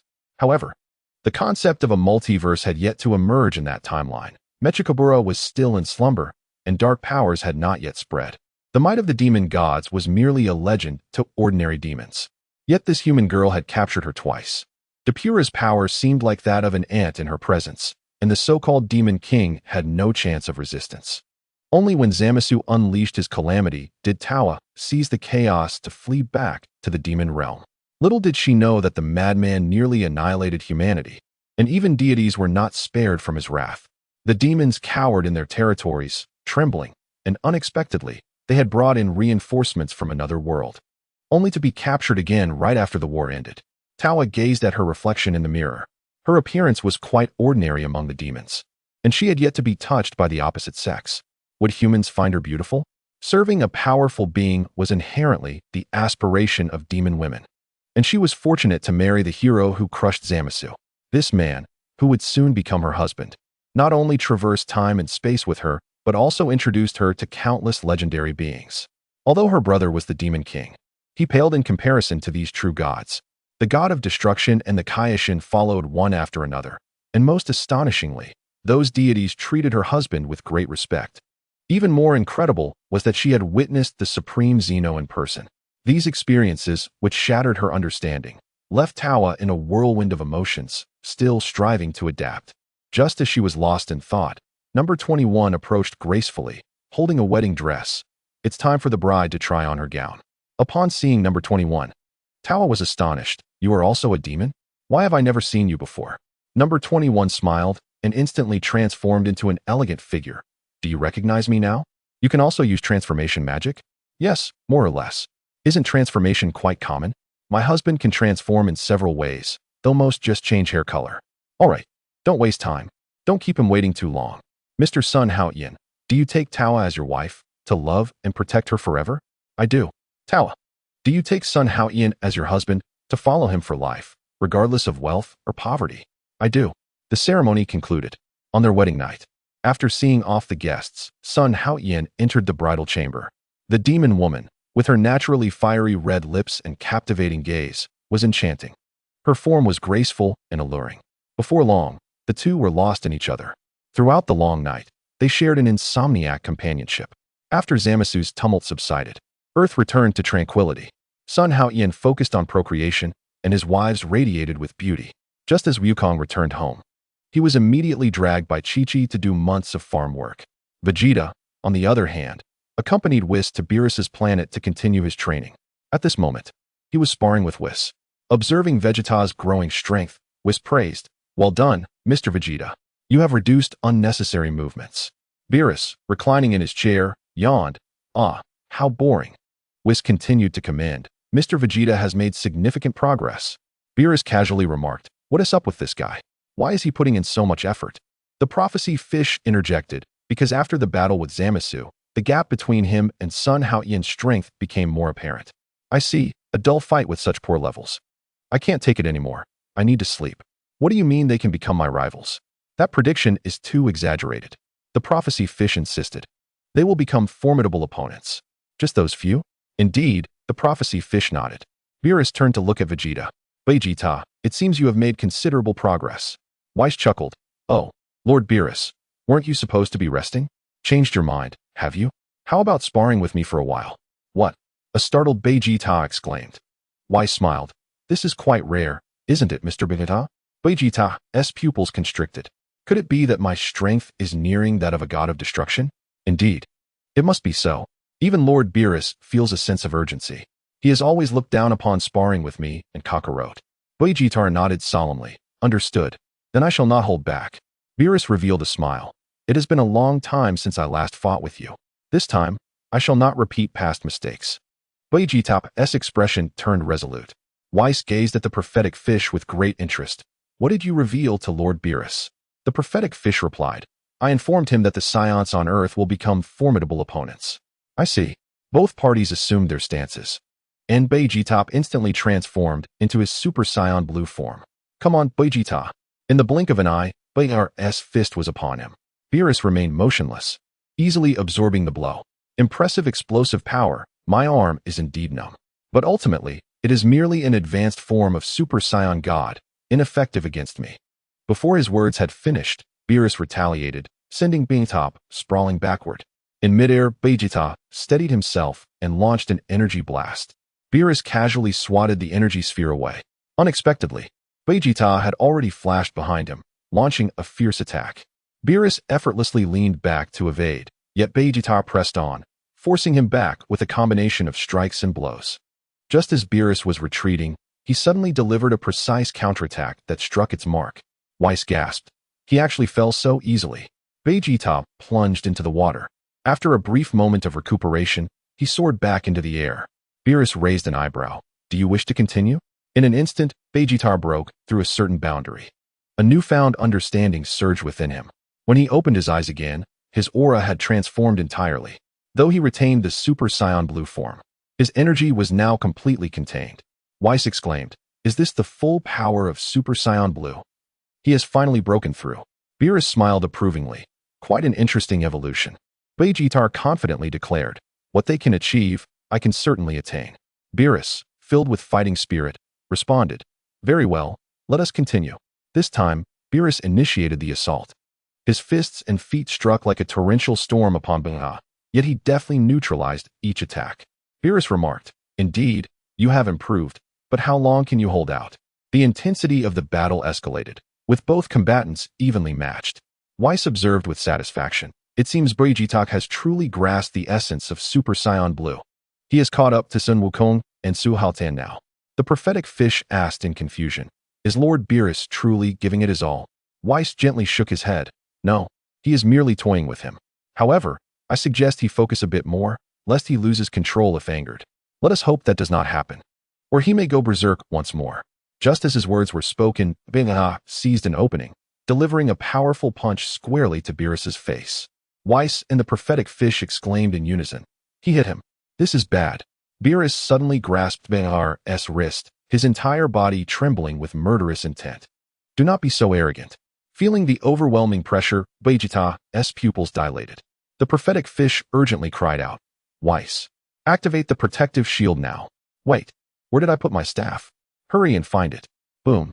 A violent energy wave erupted from the two of them. Whis looked at the chaos around him and sighed. It is a mess again. Amidst the dust, Beerus held Bulma's head down with one hand, pressing him to the ground. "I grant you a little bit of color, and you think you can challenge me? You are still far from it. Injured and battered." Vegeta gritted his teeth in defiance. "Damn it." Beerus stood up, brushing off the wrinkles from his sleeves. "Your progress is indeed remarkable. In another universe, you might even qualify as a candidate for a god of destruction." With that, he turned and walked toward the temple. "Whis, clean up the mess." "As you command." Vegeta supported himself, unwilling to submit. How infuriating. Whis approached to comfort him. "Do not be disheartened. You have performed admirably. There is hardly a chance of victory. After all, he is the god of destruction who rules the universe. Your movements still require cognitive processing, which limits your speed. There is a delay in the neural signals from perception to action. How can this be overcome? You must allow your body to react autonomously, which requires extraordinary talent. Even Lord Beerus has not perfected this. If you master it completely, you could evade all threats, correct?" "Precisely." Vegeta's gaze became intense. "It seems there are higher realms to reach." "Indeed." "Very well. I must strive to attain this state before Su Haotian and Kakarot." Whis smiled. "I see. Shall we start extra training tomorrow?" I could not ask for more. At that moment, the floating staff suddenly radiated light. "Looking for me again?" 21 hot. "Is there something you need?" "Whis Xiaowu is about to give birth, and I have prepared many delicious dishes. Come over." Whis smiled slightly. "Very well." He turned off the communication. "First, I shall have a meal on Earth, then return to training. What about Lord Beerus? Bring him back a little something. Who knows when he will wake?" "Whis, do you plan to sneak a bite for yourself?" Whis turned his head, revealing an awkward smile. "Ah, Lord Beerus, you are awake? I was never asleep. Let us go." At Bulma's home, Xiaowu was about to give birth, and Whis' arrival surprised everyone. 21 Hag excitedly asked Whis to assist with the delivery. Having prepared blankets, Whis lightly tapped his staff, and the baby instantaneously appeared on the blanket. Xiaowu's figure immediately returned to its former state. Everyone was left in awe. The ability of the angel for painless childbirth is truly convenient. If only Su Haotian could marry a female angel. 18 Hawk and 21 Hawk exchanged glances, shaking their heads in resignation. Angels are too powerful. Even the entire family combined cannot contend with them. They can only rely on their own efforts. Ding. Congratulations, host, you have a son. With a talent of 2,400 and combat power of 5,000, currently enhancing the host physique. Ding. Enhancement complete. Current talent 117500. Combat power 304 billion S cells 10,000. Current S cells 46,574 billion. The increase is minimal, only raising the talent by 2,000. The growth in combat power and S cells is negligible. Xiao Wu is an ordinary person. Achieving this is already commendable. For the current Su Haotian, apart from the increase in talent, it is almost meaningless. Having many children is a blessing, but it is essential to focus on quality over quantity. To have offspring with high talent, one must seek stronger partners. Unfortunately, despite diligent efforts over the past 6 months, 21 Hak and Tawa have not conceived. Bulma and Lenchi, being ordinary people, suffer too much from childbirth. Su Haotian has taken measures to prevent them from becoming pregnant. Chapter 89. Fortunately, Caulifla and Kare are both pregnant and will soon give birth. Su Haotian eagerly anticipates Kare's child, as that could be a descendant inheriting the legendary Super Saiyan talent. 2 months later, on Beerus's planet. Where has Wukong gone? Weiss replied. He used that button to visit the Omni King. The prophetic fish sighed, such audacity. Beerus, agitated, grasped his head, feeling immense frustration. This is truly the worst-case scenario. Who was it that allowed him to approach the Omni King? Weiss chuckled softly. It seems it was due to the martial arts tournament you held with Lord Kampa. Ah, it is my responsibility. Who could have anticipated that the Omni King would take an interest in such a competition? In the palace of the Omni King, the 2 Omni Kings were engaged in a game of chess. Destroy the 7th universe. This is troublesome, but I still have 5 pieces left. I also have 5 remaining. Isn't that a bit excessive? Indeed, it is somewhat too many. Should we reduce some? Then let us reduce them. One of the Zhen Wang turned to the Da Guan and inquired, Da Guan, what is the current average developmental level of humanity across the 12 universes? The Da Guan respectfully replied, the 1st universe remains in the lead, while the 12th universe has made rapid advancements and has now ascended to the 2nd position. The other universes have shown little change, and their overall standards may have declined. The Zhen Wang furrowed his brow, expressing his discontent, to think that there has been regression. With no progress at all, it seems unnecessary to retain all 12 universes. Indeed, it is quite unnecessary. The inspection of all is too troublesome. The 2 Zhen Wang shared an unexpected consensus, their thoughts eerily aligned. The Da Guan, taken aback, asked, are we to reduce the number of universes once again? The Zhen Wang nodded affirmatively. Yes, retaining just 4 will suffice. Let us eliminate the 8 backward universes. The Da Guan bowed in compliance, as you command. I shall summon the Kaiashins of the relevant universes immediately. At that moment, the Da Guan staff suddenly radiated light. Ah, we have a visitor. Please wait a moment. Zhen Wang. Huh, who could it be? Shortly after, Sun Wukong entered the room. Greetings, Zhen Wangs. It's Wukong. It seems you're all getting along splendidly. Yes, indeed. Thanks to you, Wukong, we are now good friends, and finally, someone to play with. The Da Guan explained. He appears to have a request. The Zhen Wang inquired. Oh, what is your wish? Sun Wukong exclaimed excitedly. Although I'm unsure which Zhen Wang it is, we previously agreed to hold a martial arts tournament for the entire universe. Right? How is the preparation going? I can hardly wait. One Zhen Wang suddenly realized. Ah, I had forgotten. Sun Wukong chuckled. I knew this would happen. Another Zhen Wang suddenly recalled. Wait, if we reduce the number of universes, we won't be able to hold it. That is indeed the case. Sun Wukong asked curiously. What are you discussing? The Da Guan promptly clarified. It's nothing of particular significance. Please do not concern yourself. The Zhen Wang suddenly declared with excitement. Then let us hold the martial arts tournament immediately. Sun Wukong cheered. Wonderful. How straightforward. When shall we commence? The Zhen Wang turned to the Da Guan. What day would be suitable? All universes must prepare. Will 5 keeks suffice? The Zhen Wang nodded. That will do. Sun Wukong inquired. How long is that? The Da Guan responded. It is equivalent to 2 days in the 7th universe. So soon? Just 2 days? The Zhen Wang never waits. Understood. I must return to prepare at once. Farewell. The Da Guan called after him. Wait, I also need to gather the gods to inform them of this matter. Lord Beerus will be coming as well. Please hold on. But I am pressed for time. Returning will also take effort. It will be ready shortly. With that, the Da Guan raised his staff. All angels, I am the Da Guan. Please respond. Chapter 144. Preparation for the Tournament of Power with the Da Guan summons. The angels of each universe simultaneously receive the message. In the 2nd universe, A strikingly beautiful woman was grooming herself before a mirror, exuding a regal aura reminiscent of Cleopatra. This high-caliber destroyer turned and asked, "Who is the most beautiful?" The attendant replied, "It is undoubtedly Lord Hellas." The woman chuckled lightly. "Incorrect. I am the most beautiful in the entire universe." "My apologies, you are indeed correct." At that moment, an angel arrived to announce, "The Deshun has summoned you." In the 10th universe, an individual hastily apologized, "Forgive me, Lord Rahim." The destroyer Rahim snorted, "I heard that fool Zama's caused trouble, and let the detestable Beerus intervene."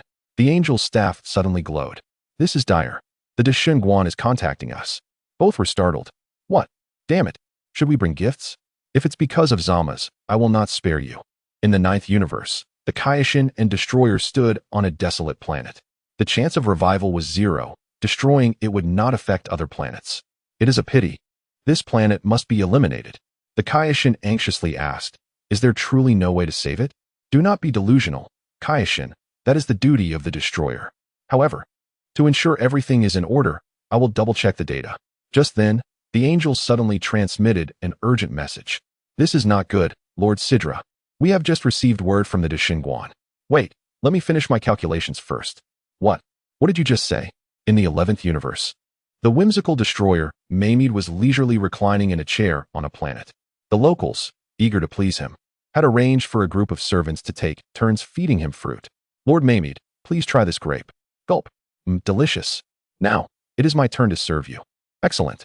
Today marks my 910th day as a destroyer. We can revel all night." Suddenly, the angel Makalita's staff flickered with light. "Lord Maymede, there is an emergency." The servant, who was about to serve, became enraged, mistaking the angel for a servant, and pulled out a weapon, threatening, "How dare you? It's my turn now. Speak again, and I shall end you." Seeing the servant dare to offend the angel, Maymede casually unleashed a purple beam, instantly obliterating him. Makalita chuckled lightly. "What a pity. Is such treatment of the innocent appropriate?" Maymede scoffed. "The planet is bound to be destroyed eventually, so consider it mere entertainment." The whimsical destroyer stood up. "Speak, Makalita. What is the matter?" "We have received an urgent summons from the Deshun requesting an immediate audience." The other destroyers and angels across the universes received the same message. The Deshun quickly gathered all responses. "Are you all in position? All destroyers and Kaioshins must stand in parallel. Shortly, you will be transported to the Zhenwang Palace." Sun Wukong scratched his head and asked, "Huh? Will everyone be coming?" The Deshun nodded. "Indeed, please wait 1 minute."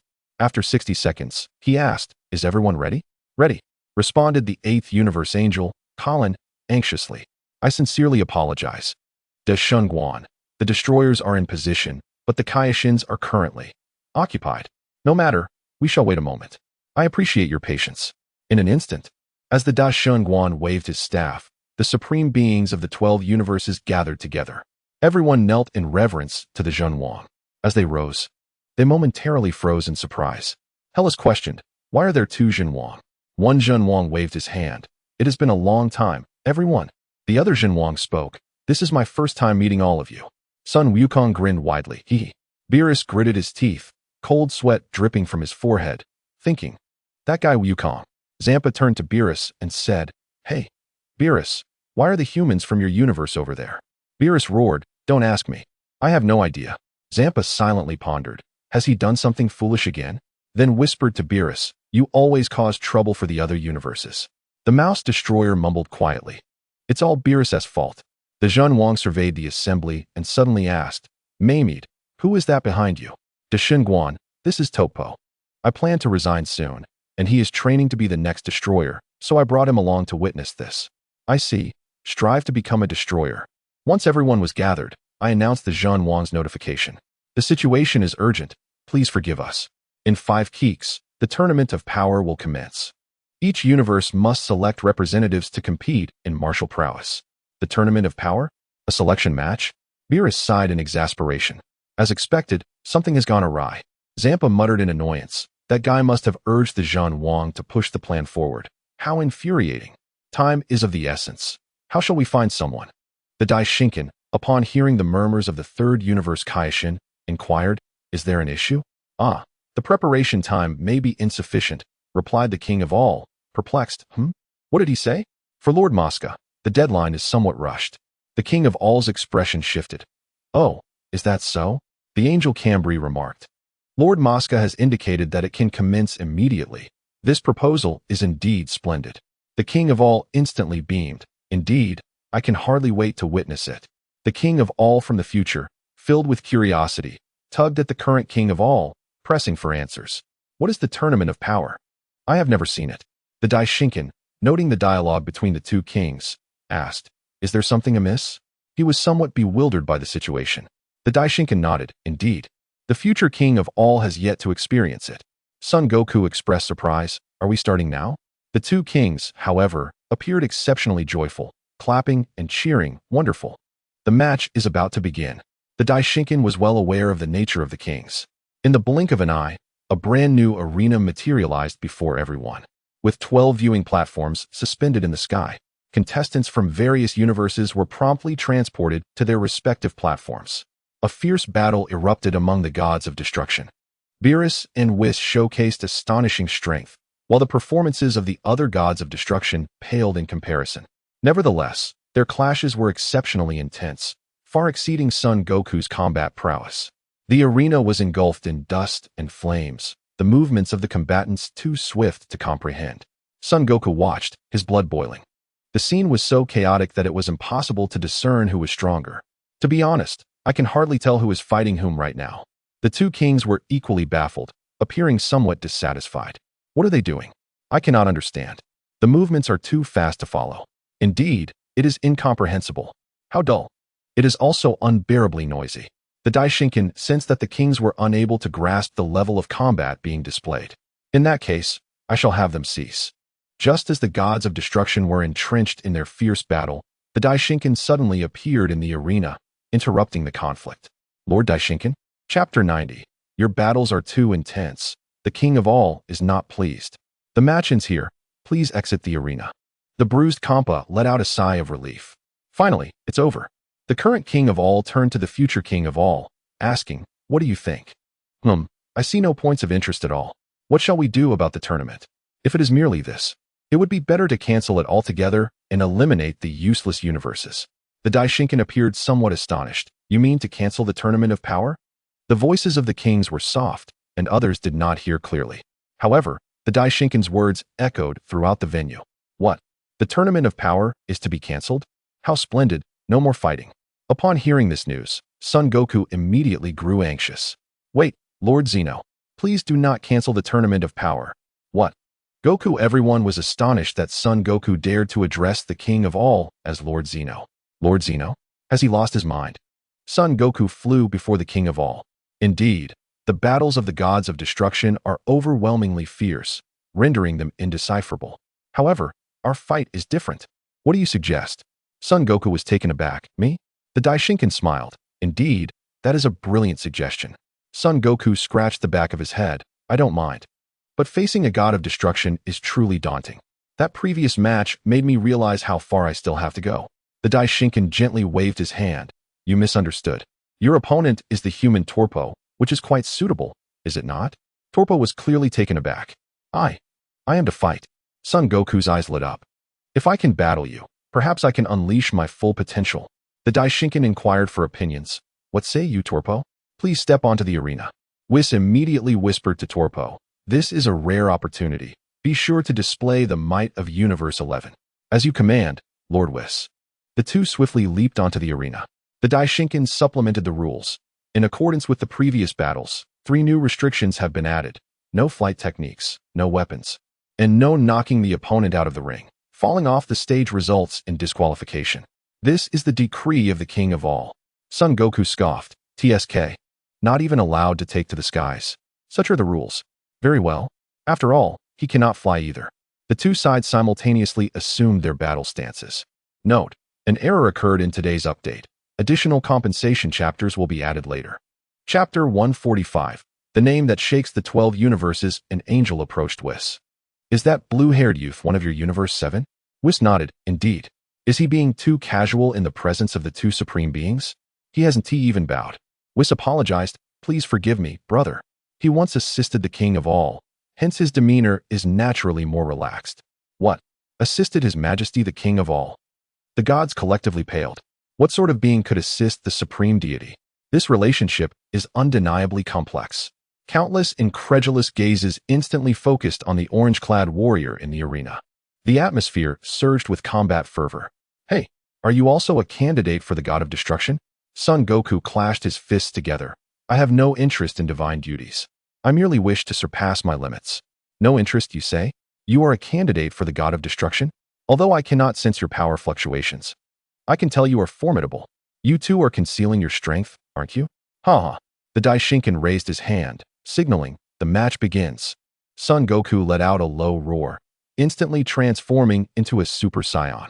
Golden energy surged forth, a tempest sweeping across the arena. He lunged at Torpo. Beerus muttered to himself, starting in his base form. Whis smiled. He likely wishes to gauge his opponent. Son Goku flashed before Torpo, delivering a flurry of punches and kicks, alternating between jabs, hooks, and kicks. Following a vigorous onslaught, he swiftly retreated. Indeed, there is a clear gap. Torpo yelled, do not underestimate this level of attack. The king of all watched with great interest. Wow, Goku has changed. His hair color is different. Yes, he can transform during battle. How impressive. He has even more forms. Really? How many are there? The king of all began counting on his fingers. The Daishinkan inquired, Whis, how many transformations does Son Goku have?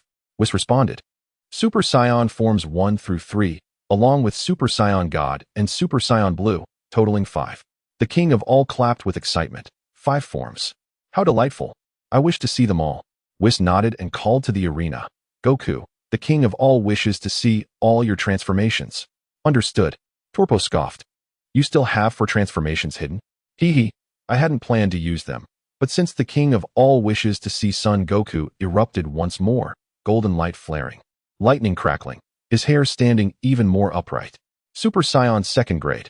The king of all mused. It seems the change is not significant? Beerus urged. Jump to the next form. Son Goku understood and ascended his energy once more, his hair growing long, his brow protruding. The Super Saiyan 3rd grade exerted overwhelming pressure across the arena. The king of all exclaimed, wow. Goku's appearance has become fierce. This is entertaining. Son Goku charged forward. Yet even in the 3rd grade, he could not reach Torpo. Torpo frowned. Is this the level of Universe 7? Now it is my turn to strike. Torpo suddenly launched an attack, landing a punch that sent Son Goku hurtling away. Boom. Son Goku tumbled to the ground, wiping his mouth. Wow, that was quite powerful. Such a large figure, yet so fast. The king of all cheered. Torpo is amazing. He is so strong even without transforming. Whis nodded in satisfaction. Well done, Torpo. Seize the opportunity to finish him. In the midst of the fierce battle, Super Saiyan 3 Goku was steadily pushed back. Torpo urged, hurry, transform into the next form. Do not dawdle. Son Wukong spoke in a deep voice. Very well, as you wish. However, the forthcoming events will be entirely different, and the outcome may be determined in an instant. With an angry roar, a crimson aura erupted, coloring the tips of Son Wukong's hair and his eyes in a scarlet hue, radiating a divine brilliance. The other gods were taken aback. Halisi exclaimed, is this divine power? Tua Po's gaze sharpened. Finally taking it seriously, are you? Then so shall I. The two sides clashed once more. Tua Po's strength was immense, while Wukong danced nimbly around him, resulting in a tense stalemate. Beerus remarked, the Super Saiyan God form can finally hold its ground. Splendid. A true match of equals. Seizing the moment, Beerus shouted, Wukong, it's time to end this. Use Super Blue for the victory. Understanding, Wukong turned to Tua Po, relishing the fight. We'll have our real battle in the finals. A flash of blue light appeared, but Super Blue Wukong's powerful punch missed its target. Tua Po swiftly countered, kicking his opponent off the stage. Beerus gasped, he lost. The Grand Minister declared, Son Wukong is out of bounds. The victor is Tua Po. The clown god of destruction revealed a satisfied smile. Tua Po approached Wukong. Don't underestimate your opponents in the finals. In the 11th universe, I rank only 2nd. Aren't you the strongest? Jiren is. His strength surpasses even that of Lord Beerus. Wukong's pupils widened, surpassing a god of destruction. I thought the reserves were at their peak.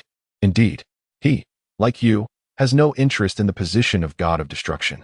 The name Jiren resonated throughout the 12 universes. He is undeniably the strongest among them.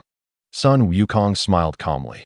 But in my universe, the strongest is Su Haotian, whose power is not inferior to Jiren's. He is uninterested in the position of god of destruction and even lacks the ambition to grow stronger. One can become the strongest without pursuing power, surpassing Jiren? Tuolpa was incredulous. Not only him, but the gods of destruction present shook their heads. This was absurd.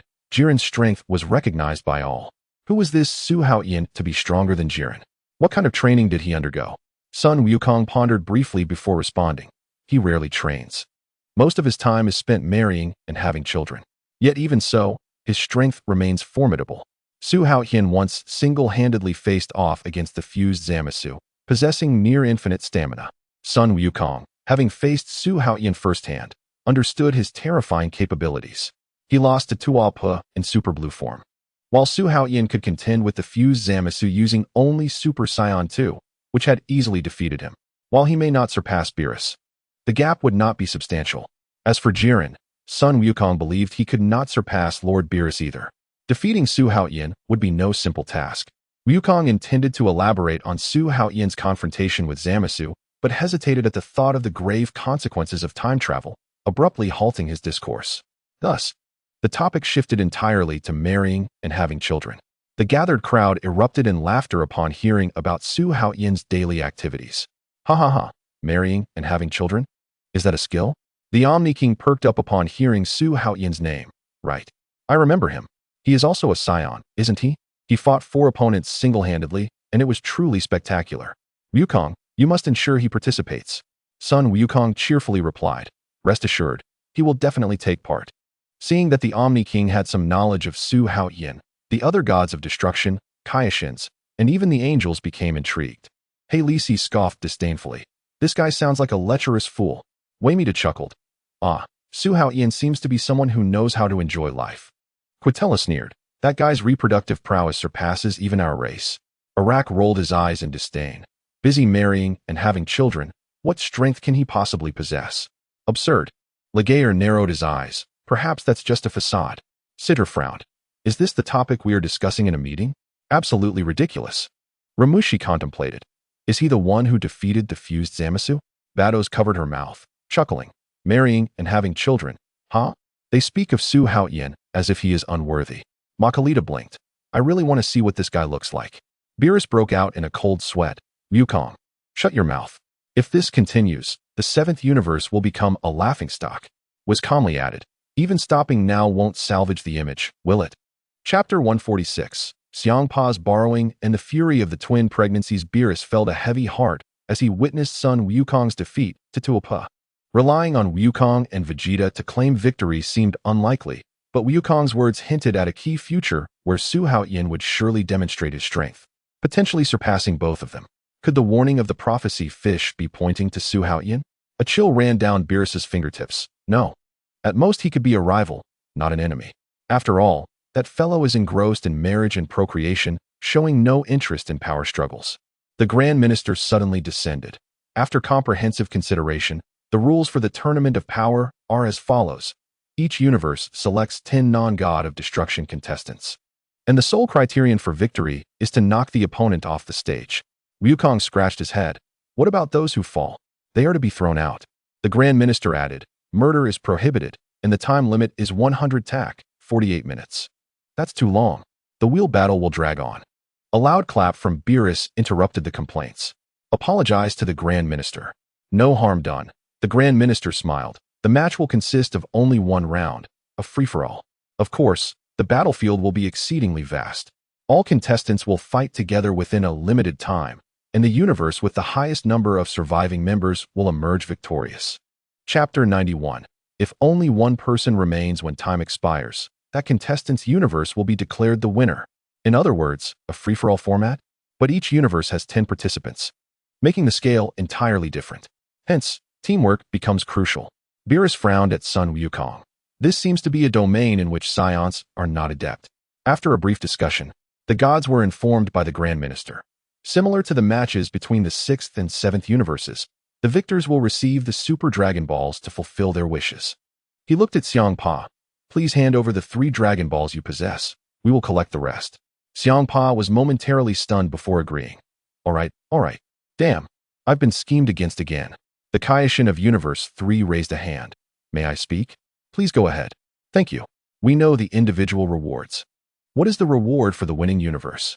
There is no reward. I see. So it is for honor, the Grand Minister corrected. Not being eliminated is the reward. The losers will be erased by the Omni King. The entire arena fell silent in an instant. Erased? That's too cruel. The Omni King believes there are too many universes. And this is a prime opportunity for restructuring. Sun Wukong's forehead beaded with sweat. Is this for real? Whis whispered. The situation has exceeded expectations. Weigh me decide. In the end, only one universe can be preserved. The first, fifth, eighth, and 12th universes are exempted due to their average human standards exceeding 7. The deities of these 4 universes cheered. We are saved. Hard work has finally paid off. La Shimu inquired. What will happen to us once the universe disappears? Besides the angels, the other gods will be obliterated along with the universe. Xiang Pa's face turned pale. What a joke. All the gods of destruction were engulfed in panic. Whis explained. Being exempted means the 8 lower universes would have been erased, but the victors of the Tournament of Power can attain preservation. The Grand Minister smiled. Mr. Whis has understood it accurately. The gods collectively held their breath. It turned out this tournament was the last chance for the 8 universes. Yet the brutal rule of choosing one from 8 was still chilling. Beerus turned to Whis. Is our universe truly that inferior? The average standard of humanity in the 7th universe is 318, indeed ranking second to last. Beerus, incredulous, second to last? He immediately scolded the Kaioshin. It's all your fault for spouting naive notions about humans improving on their own. The Kaioshin retorted. Aren't you the one who spends all day sleeping? The great priest proclaimed the rules. The competition will take place on the newly constructed arena in the Wuzuji, and I shall be responsible for the transportation. Please gather at the designated locations in your respective universes on time. Latecomers will forfeit their eligibility. The use of weapons and drugs is strictly prohibited. Hasten to select your contestants. As soon as he finished speaking, the gods were transported back to their original locations. Upon landing, Beerus promptly slapped Sun Wukong, causing him immense pain. Why did you hit me? He exclaimed.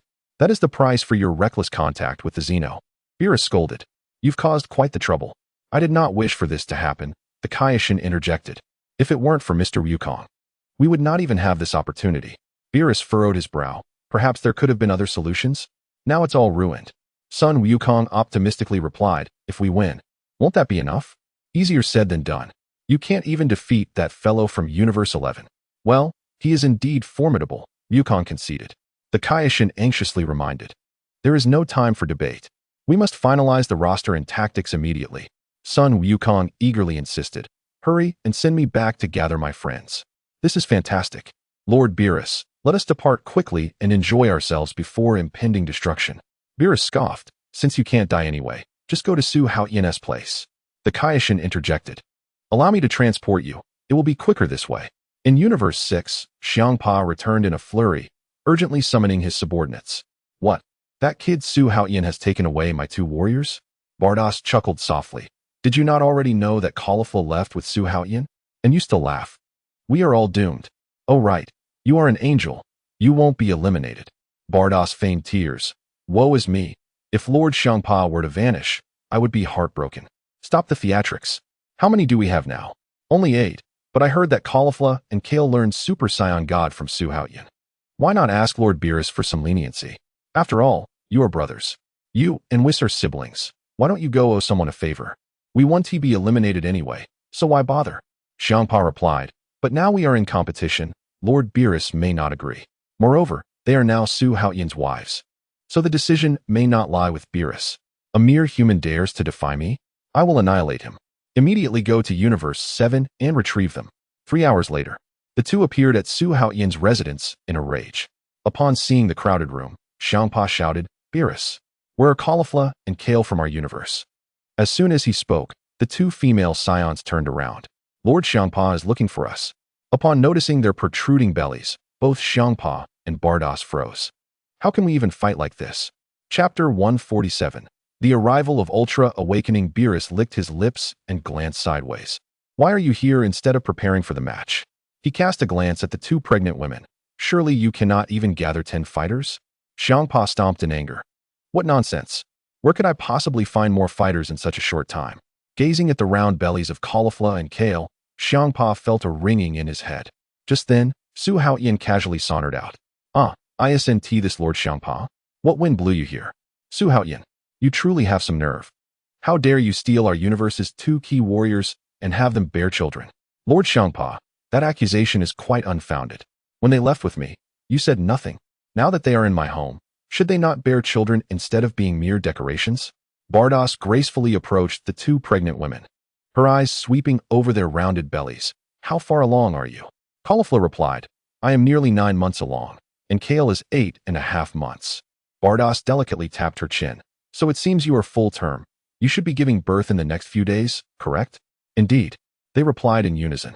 The angel suddenly turned to Su Haotian, a smile dancing on her lips. How about this? I will assist in their delivery. And you allow Cauliflower and Kale to represent Universe 6 in the Tournament of Power. With only 40 hours remaining, there is no time to select new contestants. What does Mr. Su Haotian think? Su Haotian's eyes widened. Wait, are you saying you want to help me deliver babies? Bardos' face flushed crimson, and her staff almost slipped from her grasp. You insolent fool. Xiangpa exploded. Bardos is an angel. She can make them give birth immediately. Su Haotian chuckled sheepishly, scratching his head. So that is what you meant. It was all a misunderstanding. Bardos hurried forward, preparing 2 blankets. Number 21 skillfully handed over the blankets, spreading them out. A soft glow emanated from the staff, and 2 wailing infants landed securely in their mother's embrace. Cauliflower stared at the wrinkled little one in her arms. Is that it? We're done? Kale sighed in relief. I feel so much lighter now. Ding. Congratulations to the host on the birth of a daughter. Talent 5,000. Combat power 5,000. Host enhancement in progress. Current combat power 30. 8 billion. S-cells 200 million. Ding. Second daughter talent 28,000. Combat power 8,000. Enhancement ongoing. Ultra transformation has been unlocked. Comprehensive talent 149000. Combat power 30. 8 billion. New form unlocked. Rational legendary Super Saiyan. Skill library updated. Solar Fist, Keyblade, Kamehameha. The number of S-cells is indeed astonishing. The physical constitution of female Saiyans is truly remarkable. Marrying her was indeed a wise choice. Considering the billions of cells consumed by Su Haotian daily, this is hardly surprising. The early arrival of the child enabled Su Haotian to successfully master the legendary Super Saiyan form. This bodes well for the impending Tournament of Power. Xiangpa spoke. The child has been successfully born. Can we now allow them to represent our universe in the competition? Lord Xiangpa, that statement is rather inappropriate. My wife has just given birth. Does she not need to recuperate? Xiangpa retorted angrily. Su Haotian, Bardos has already assisted in the birthing process. Do you still wish to shirk your responsibilities? As a destroyer, do you dare refuse my request? Beware, I may erase you completely. With that, Xiangpa pointed at Su Haotian. Surely you would not dare, Su Haotian replied calmly. I am the core powerhouse of this universe. If I were absent, our chances of winning would drastically diminish.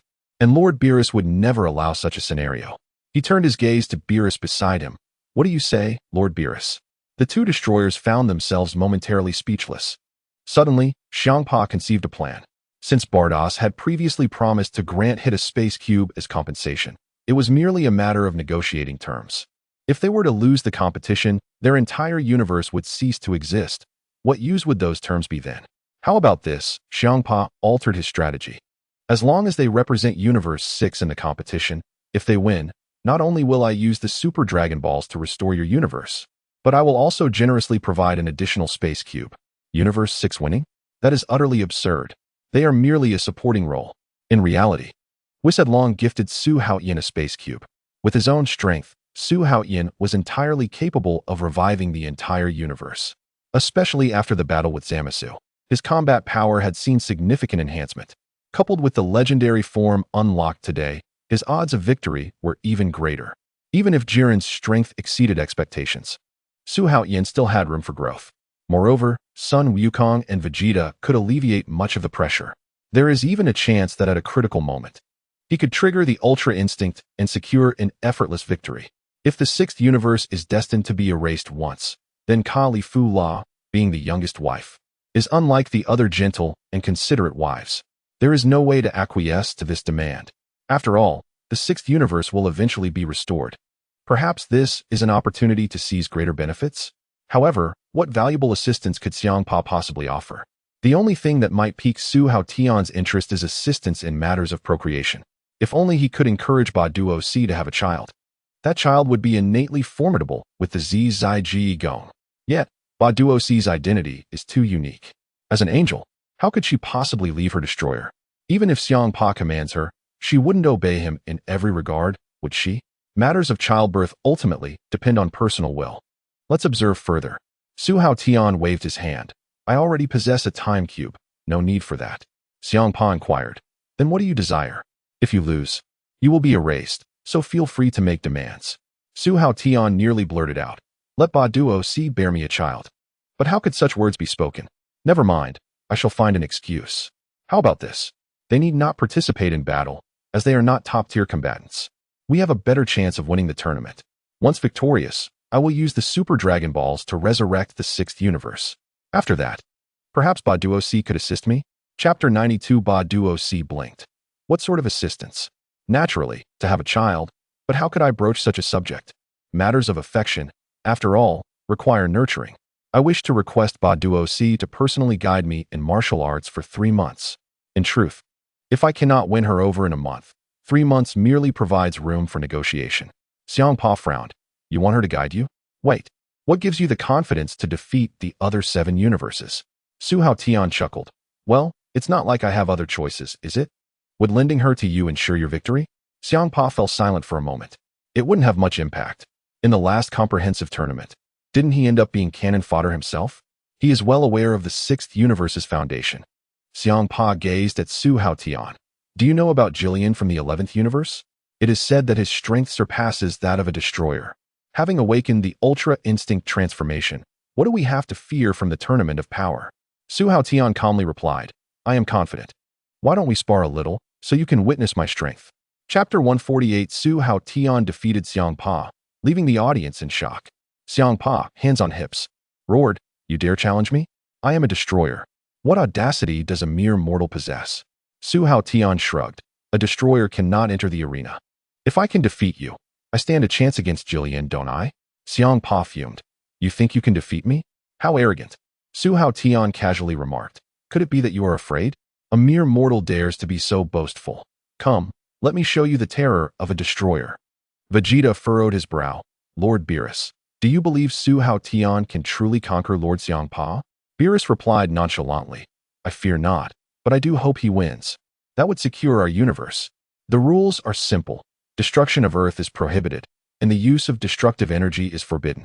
Humph, I can crush you without those. Before the words could fully escape, the two had already soared into the sky. Su Haotian let out a fierce shout, a blue aura erupting from his body as he instantly completed his Super Saiyan Blue transformation. Xiangpa bellowed, a purple aura swirling around him. Without any unnecessary dialogue, the battle commenced immediately. Su Haotian threw a punch, but Xiangpa coldly smirked and raised his hand to block, only to feel his arm go numb from the impact. Su Haotian distinctly sensed the ceaseless power surging within him. Xiangpa suddenly retaliated, delivering a whip-like kick aimed at Su Haotian's face. Su Haotian crossed his arms to block, using the force to retreat and unleashed an energy wave toward his opponent. Xiangpa swatted the energy wave aside, but to his surprise, Su Haotian had already appeared behind him, delivering a palm strike to his shoulder. Boom! Xiangpa crashed heavily into the ground, dust billowing into the air. In the first round of confrontation, Su Haotian held a slight advantage. Vegeta's gaze tightened as he mused. Although Xiangpa is not as strong as Beerus, the gap is minimal. Can Su Haotian truly compete with him? Beerus observed the battle, his eyes reflecting surprise. Su Haotian's displayed strength exceeded expectations, evenly matched with Xiangpa's full assault. Ba Duo-Si watched the fierce fight and suddenly remarked to Beerus, I never imagined Su Haotian could be this powerful. He must be a candidate for a destroyer. Beerus shrugged. He has no interest in that position. He is only keen on marrying and having children. Ba Duo-Si's ears turned slightly red as she murmured, If I could invite him to serve in the 6th universe, it would certainly be better than Lord Xiangpa's handsome and stable demeanor. Matters of childbirth I could also consider. Whis leaned closer. What are you saying, sister? I was praising your teaching skills that enabled Su Haotian to become so formidable. Whis chuckled and shook his head. You misunderstand. His power is solely due to his own training. Is that so? Ba Duosi gently caressed her staff, her gaze flickering with intrigue. No wonder I was asked to provide guidance. I am beginning to look forward to it. Xiang Pa forcefully stomped the ground and once again soared into the sky. His fists rained down like a torrential storm upon Su Haotian, yet all were deftly avoided or blocked. Su Haotian could clearly feel that Xiang Pa's strength was far inferior to Beerus, only slightly stronger than Zamasu. After just a few exchanges, Xiang Pa had already lost his composure. Were it not for concerns of face, he would have activated his Ultra Instinct form to end the battle. After several minutes of fierce engagement, Su Haotian's strength suddenly surged. Seizing an opening, he landed a heavy punch to Xiang Pa's face, sending him flying and following up with a series of kicks. With one final, powerful slam, Xiang Pa crashed into the ground, raising a cloud of dust. Yielding, Lord Xiang Pa, Su Haotian was quite surprised that he had won without exerting his full power. The audience erupted in astonishment. Beerus stared wide-eyed. He truly defeated Xiang Pa? Ba Duosi covered her mouth. Even after years of neglect and training, he is still a destroyer, after all. Vegeta fixed his gaze on the battlefield. Although he did not defeat Lord Beerus, Tawa gently caressed her abdomen, her heart swelling with excitement. The legendary Supreme Being has been vanquished by my husband. I must bear him a child.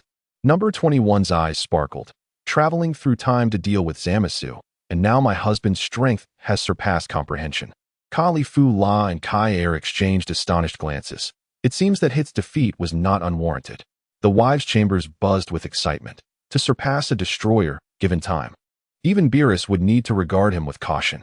Ba Duosi gracefully landed beside Xiang Pa. Lord Xiang Pa, are you all right? TSK. The injuries from the comprehensive tournament have yet to heal properly, affecting my performance. Though your strength is exceptional, you have been inactive for too long, causing your body to become sluggish. Xiang Pa nodded repeatedly. You are correct, Ba Duosi. Beerus, with a fist clenched in excitement, declared, this time, the tournament of power is ours for the taking. He approached Xiang Pa and taunted. How shameful to be defeated by a human. However, the seventh universe is almost certain to win. Will you accept Su Haotian's request? Xiang Pa turned to Ba Duosi. The angel hesitated briefly. Just 3 months of guidance, if you agree, Lord. Deal.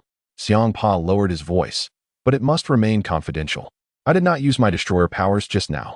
Otherwise, I could have resolved this in one move. He shot a sidelong glance at Su Haotian. The latter smiled and clasped his hands. Thank you for your mercy, Lord Xiang Pa. Just understand that. Xiang Pa turned away begrudgingly. Whis cast a look of approval at Su Haotian. Your progress is truly remarkable. Beerus surveyed the area. Has Goku not yet returned with the others? Not yet. What is our current combat strength? Su Haotian recounted. There are 5 of us, myself, Goku, Vegeta, number 21, and number 18. Adding Kali Fu La and Kai Er makes 7. We still need 3 more. In the future, Su Ning and Piccolo approached. Father, I wish to fight alongside Uncle Piccolo.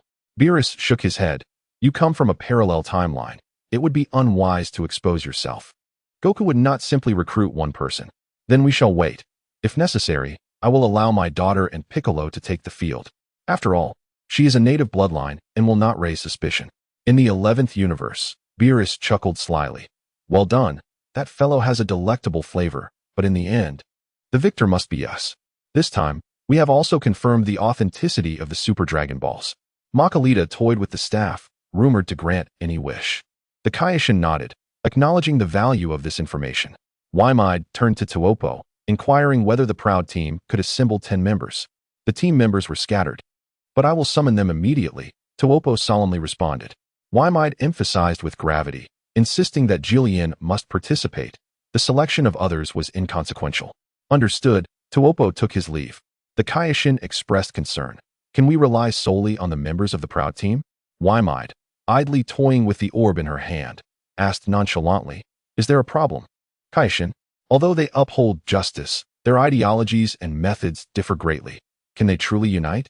Waimide exhaled softly, petals cascading like rain. Makalita gazed up at the colorful petals, genuinely exclaiming, so beautiful. Suddenly, Waimide asked, ultimately, only one person needs to emerge victorious, correct? Makalita affirmed, indeed, as long as Jillian is present. The others are of little importance. But can we be certain Jillian will come? Why-Might, brimming with confidence, assured, he will certainly be there. Chapter 149, Frisia joins the fray. The power tournament begins. Why-Might continued, Jillian is one who dedicates everything to justice and never acts out of personal grievances.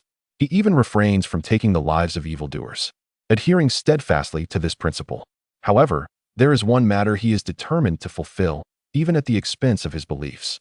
Makalita smiled knowingly. So you intend to use the Dragon Balls to entice him into participating? Precisely. This would allow him to resurrect his mentor.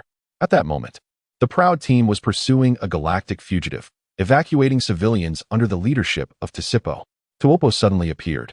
Let me join as well, Tasipo. Humph. The captain arrives now. Where have you been? Summoned by Why-Might. Oh, the candidate destroyer. How impressive. Huh. Is Jillian not here? Tasipo responded.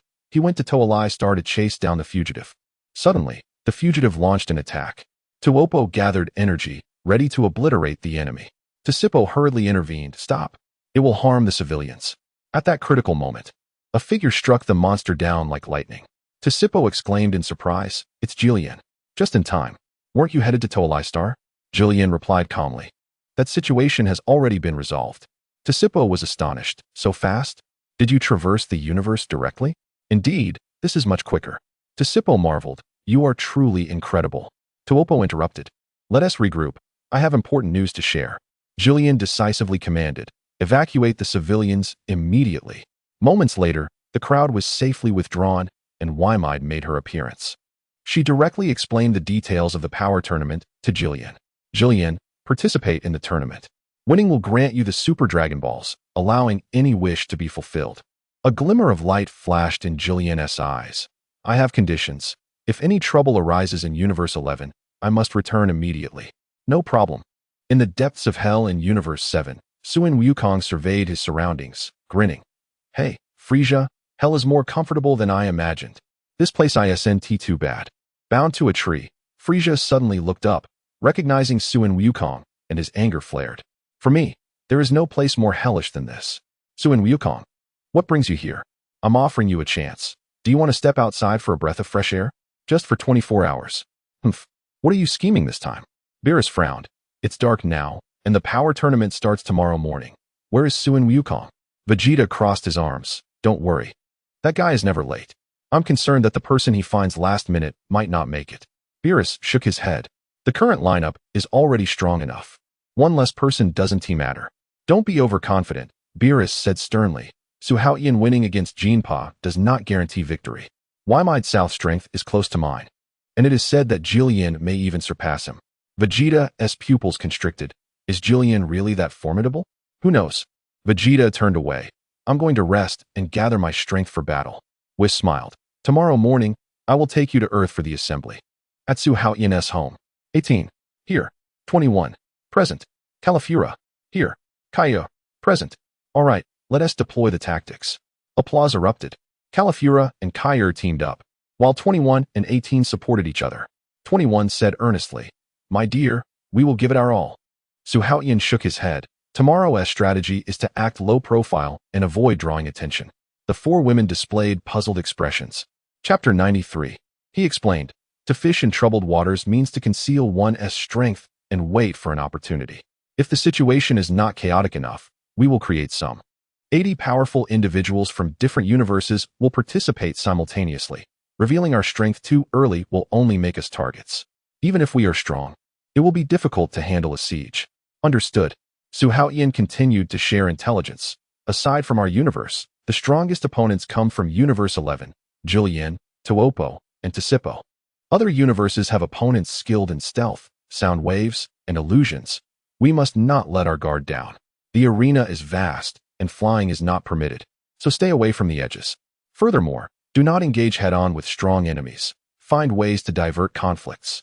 Califura asked, who should we direct the trouble toward? Just pick any opponent from outside our universe. If targeted, we can pass them off to Suin Wukong, Vegeta, or Frisia. The group was momentarily stunned. 21 asked curiously, Frisia? Are you referring to Frost from Universe 6? Frost will do as well. However, I suspect that the ally Suin Wukong found is likely Frisia, who has probably been temporarily summoned from hell. 18's gaze darkened. Can that guy really help us? Su Haotian chuckled. In terms of resilience, no one is better suited to be a target to draw fire. 21 nodded in approval. Understood. Let the opponents exhaust each other while we reap the benefits. 18 smiled lightly. Got it. Califura and Kai echoed. Understood. All right, the meeting is adjourned. Rest well tonight and give it your all tomorrow. No problem. The next day, the participants gathered. Su Haotian, Vegeta, Kai Califura, 18, 21, 17, and Su Ning. A total of 8 warriors took to the field. Though Krillin, Piccolo, and others did not participate, they were ready to serve as substitutes. At that moment, Su and Wukong appeared in an instant, followed closely by Frieza. Everyone, except Su Haotian's wives, wore expressions of surprise. Vegeta sneered. As expected, you brought this guy along. Frieza surveyed the surroundings and smiled slightly. Old familiar faces. 21 noticed the bloodstains on the two and asked, how did you get injured? Su and Wukong scratched his head and laughed. Negotiations took a bit of effort. Beerus murmured, how did you manage to convince him? Hee, that's a secret. Piccolo tossed 2 senzu beans their way. Hurry and swallow these. The match is about to begin. Thanks, Piccolo. To ensure that the severely injured would not perish, Piccolo handed the remaining senzu beans to Whis. Vegeta glared at Frieza, mocking, the angel halo suits you, Frieza. Frieza replied ominously, before the universe disappears, it is more fitting for you to vanish first. Humph, bring it on. Su and Wukong interjected, don't underestimate him. He can still grow stronger while hanging in hell. Frieza boasted, day and night. I've been rehearsing scenarios to kill you all in my mind. Beerus warned, Frieza, if you act recklessly, I won't spare you. Oh dear, I was just joking. Lord Beerus. Whis scanned the crowd. Individually, the strength is indeed commendable, with no clear weaknesses. However, cooperation is key. He turned to Su and Wukong. How did you convince Frieza? Su and Wukong laughed. It was a small matter. Frieza directly exposed. The condition is complete resurrection. If we win, use the Dragon Balls to bring me back. Right. Su and Wukong? That is correct. I will deliver on that promise. Vegeta scolded angrily. Fool. You're making promises again. Krillin urged, all right. Su Haotian has said that in the face of formidable enemies, we must unite all our strengths. Whis reminded, the teleportation is about to commence. Please stand ready and focused. From a distance, Bulma and Lanchi waved, we must win. Su Haotian confidently replied, victory is assured. Wait for our triumphant return. Beerus licked his lips, saying, do remember to prepare the victory feast. Bulma chuckled, leave that to me. Whis raised his staff, Your Excellency, the Grand Minister, we are ready. In an instant, everyone appeared on the grand arena of the Wuji Jie, the venue for the power tournament. Wow, what a magnificent venue. Vegeta analyzed. As long as we maintain our consciousness, it should be difficult to exit the stage, right? Whis immediately negated, I'm afraid flying is not permitted. Why? You'll find out. Goku attempted to fly, but found himself grounded. Whis pointed out, since the rule is that leaving the arena results in a loss, it is quite reasonable to prohibit flight techniques. Android 18 nodded in agreement. You guessed correctly. Indeed, we cannot fly. Suddenly, a beam of white light flashed nearby. The warriors from the 6th universe arrived at the venue. Kampa panted, wiping sweat from his brow. I almost arrived late. Beerus raised an eyebrow with a smile. It seems gathering 10 individuals is no easy task. What is it to you? We managed to do it anyway. Kampa raised his chin defiantly. Vados smiled brightly. It's a pity we couldn't find true experts, just randomly picked up a couple of passers-by from the Rays planet. Vados, Kampa exclaimed in frustration, whose side are you on? Oh, of course, Lord Kampa only selects the elite. Humph. Frieza noticed Frost and paused slightly. We are quite alike. Do you also relish in dominating the weak? Indeed. It is only natural. It seems we are quite compatible. You appear to be my senior? Frieza placed a hand on Frost's shoulder. Would you be interested in collaborating? I would be delighted. Upon entering, Android 21 immediately surveyed her surroundings. With her husband present, victory in the tournament seemed almost guaranteed. The matter of wishing on the Super Dragon Balls was well known, and this could be a test that required the resurrection of all universes. Otherwise, they would face annihilation. Perhaps it would be a chance to seek some benefits, such as finding a new partner for her husband. Engaging with the 6th universe could yield 2 women, surely. Battling with the other 7 universes would reap even more rewards. Regrettably, upon looking around, most were peculiar in appearance. While 2 angels could be deemed stunning, they remained unattainable. Few among the team were appealing. Suddenly, a group of uniquely dressed female warriors descended onto the arena, the representatives of the second universe. With her husband's extraordinary strength, even Kampa could be defeated. Surely he could act as a bridge for the destroyer gods. Yesterday, she learned that the second universe was abundant in beauties, albeit with unique tastes. The destroyer god, resembling an Egyptian queen, left a profound impression on Android 21. Upon seeing Hellas, her eyes brightened. It must be you, the destroyer god of the second universe, Hellas. Oh, you recognize me? This is our first meeting, but my husband mentioned that you are the most beautiful lady here. Oh, it seems my charm has indeed spread across the 12 universes. Ribrian tilted her head. From which universe do you hail? What brings you here? Android 21 replied with a beaming smile. I come from the 7th universe to handle a small matter for my husband. Hellas appeared slightly taken aback. The 7th universe? Who is your husband? Su Haotian. Hellas froze momentarily. The name seemed familiar. Perhaps he is the one that son Goku mentioned. The one enthusiastic about marrying and having children, who even claimed to be able to defeat Jiren. Android 21 immediately became displeased. What? Son Goku actually dared to speak such nonsense. Just wait until I deal with him. Hellas chuckled lightly, though his reputation may be somewhat controversial. Your husband's taste is indeed commendable. Since he dares to claim he can defeat Jiren, he must possess extraordinary strength. Of course, just a few days ago, he defeated the destroyer god Kampa decisively. Android 21 understood the psychology of women. Simply pandering would be dull. However, elevating a man to great heights would naturally pique their curiosity. After all, it is in a woman's nature to admire the strong. The female warriors of the second universe displayed expressions of astonishment. Is that true? He can defeat a destroyer god? Does your husband know you're bragging like this? Their faces were filled with skepticism. Android 21 firmly nodded. Absolutely. It was indeed Kampa from the 6th universe. Upon hearing this, everyone was even more shocked. To dare call out his name directly, could it be true? Hellas' interest grew deeper. Then what is your purpose here? After all, we are opponents.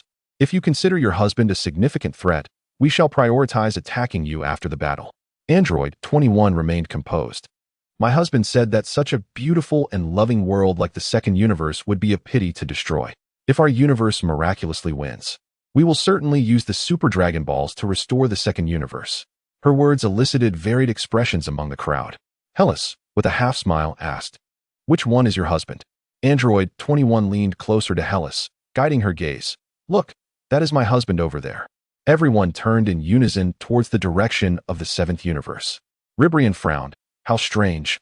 I don't see any remarkable individuals. Exactly, there's nothing to find. Unlike the others' aesthetic standards, Hellas gazed in the direction pointed by Android 21, and her eyes suddenly shimmered. The strikingly handsome face, with its defined features, deep and captivating dark eyes, thick eyebrows, a prominent nose, and perfectly shaped lips, radiated nobility and elegance. The 7th universe possessed such a remarkably handsome man. That woman was beautiful and of outstanding stature, but unfortunately, she did not meet Ribrian and her companion's aesthetic standards. However, that handsome youth was indeed a good match for her. Yet, she was worthy of a more excellent partner. Ribrian exhibited confusion regarding Su Haotian's appearance. With a soft sigh, she spoke disdainfully. The aesthetics of your universe truly lack appeal. I do not believe you can emerge victorious. Hellas turned to Android 21, though the hope is slim. I still wish you success. What conditions must be met for our universe to be revived? Android 21 smiled in response. There are no conditions at all. Oh, really none? Are you merely here to extend goodwill? Android 21 continued. If we are fortunate enough to win, we will ensure the revival of the second universe. My husband wishes to invite you, Lord Hellas, for a drink. Would you be willing to grace us with your presence? Oh, am I so irresistible? Perhaps I should graciously accept. No, it is better to remain aloof. Beautiful women always relish being admired. Hellas replied, thank you for the invitation. Let us discuss it after your victory. Our universe also has hopes of winning. However, considering your discerning taste, if we emerge victorious, we might contemplate reviving your universe. Android 21 respectfully bowed. I look forward to our next meeting. With that, she turned and departed. Ribrian expressed her dissatisfaction. Lord Hellas, we also possess the strength to win. Hellas admonished lightly, mind your words. Making friends is always wiser than creating enemies. She took out a mirror and meticulously adjusted her makeup. Goku attempted to engage the contestants from the 11th universe, but was met with indifference. Soon, the Grand Minister made his appearance. The two Zeniths ascended to their thrones. With attendants standing on either side, the little Zenith waved and greeted everyone. Hello everyone. Please take care of us. Is that really the great Lord Zeno? How could he be so small? And there are two of them. The Grand Minister announced, the tournament is about to commence. Non-participants, please move to the spectator seats. Beerus observed his own participants alongside the strong warriors from other universes, and a sense of unease crept over him. You all understand, right? If we do not win the championship, we shall all vanish, so we must give it our all and exercise utmost caution. Jaethwang Sun encouraged everyone to unite their efforts. Sun Wukong raised his fist and shouted, everyone, give it your all. Let's show them what we can do. I'm counting on you all. After that, the chapter continued with the announcement of the battle rules by the Great Priest, stating that the time limit was 100 taku, and the pillars at the corners of the arena would gradually sink over time, ending the match when they reached ground level. Weapons and special items were prohibited, and the combat was limited to skills alone. The objective was to knock the opponent off the stage, with eliminated fighters being automatically transported to a safe zone. Were all of you prepared? A chorus of affirmative responses echoed.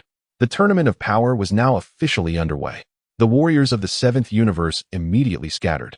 Kale and Caulifla teamed up to seek out weaker foes, while Android 18 and Android 21 adopted a similar strategy. Vegeta and Sun Wukong vanished in the blink of an eye, with Android 17 rushing straight towards a humanoid competitor. The Su family remained stationary. Father, who should we deal with first? Su Haotian lamented, smacking his forehead. I forgot to share our tactics during the meeting. Our primary objective is to ensure our own survival. Engage with weaker opponents, retreat from stronger ones, and conserve our strength for pivotal targets. Understood. As the chaotic battle commenced, several hulking figures surrounded them. Look at these two lone softies. Just surrender, you're surrounded. Su Ning exchanged glances with her father. Do we really look like easy targets? Su Haotian chuckled lightly. Follow my lead. I'm naturally benevolent. Su Ning soared into the air, delivering a flying kick that knocked one giant down, while Su Haotian followed up with a kick that sent another opponent flying several yards away. Despite their formidable strength, they knew that under the specific rules, a misstep could lead to their downfall. To play it safe, they opted to maneuver near the edge of the arena, as their large physiques made it difficult to be eliminated in a single blow, and being overly ostentatious could work against them.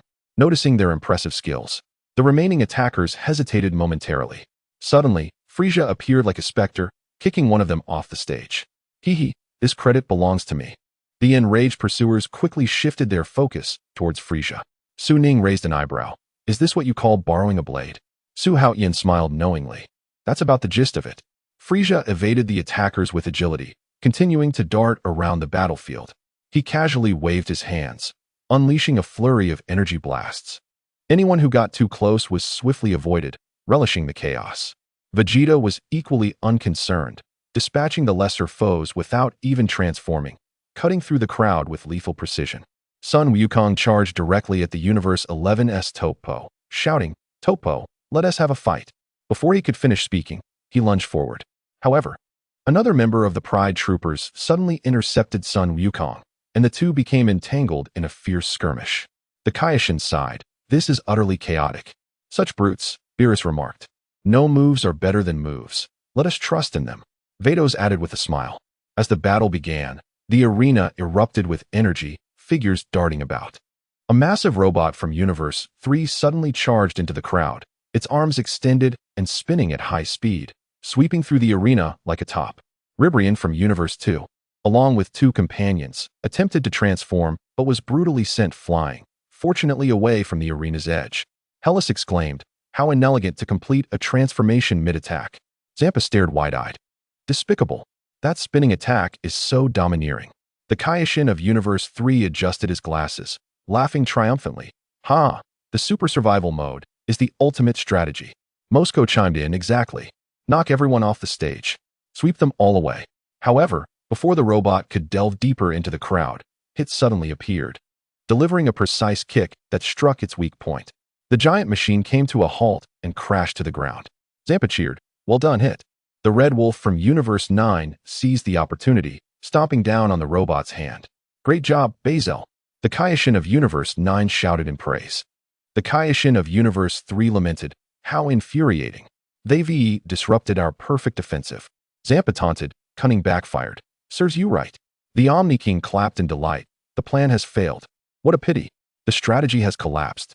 After a brief clash, the crowd quickly dispersed, engaging in other battles. The Red Wolf suddenly looked up, locking onto the butterfly-winged warrior Ribrian from Universe 10. He roared, don't get too complacent. Watch my blazing impact wave. The Red Wolf rapidly charged his energy, launching a red wave towards Ribrian. She countered with her energy blast, and the two forces collided midair, unleashing a violent shockwave that caused her to wobble unsteadily. Following up, the Red Wolf executed a curved kick, sending an energy projectile hurtling straight at her, forcing her toward the edge of the arena. In a critical moment, Android 21 leaped up, grasping Ribrian's arm, and pulling her back into the arena. Ribrian looked puzzled upon recognizing her savior. Android 21 smirked slightly. Next time you fall, remember to fly a few more circles. Come over for tea sometime. Before she could finish, her figure vanished into thin air. What is wrong with her? Ribrian muttered. But her thoughts were interrupted by a newly appeared enemy, prompting her to take flight immediately. Gex excitedly punched the air, thanks to our connection with Universe 7. Raheem stroked his chin to lend a hand in the competition. Universe 7 certainly has a sense of camaraderie. The angel Kusu pondered. That woman seems to be Su Haotian's partner? The flustered Red Wolf turned to the new opponent Bazel, with tensions rising. Beerus shouted from the sidelines. All members of Universe 7 must hold their ground. Just as Su Haotian and his daughter escaped the clutches of a bulky foe, 5 warriors from Universe 9 closed in. These 2 weaklings are ours. Zhao Tailing yelled as he charged at Su Ning. Su Haotian lowered his voice, maintained the rhythm. He swiftly grabbed the wrist of the incoming attacker and flung him into the adjacent battle zone. As the remaining 4 charged, Su Haotian detonated an energy blast beneath them, creating a smokescreen.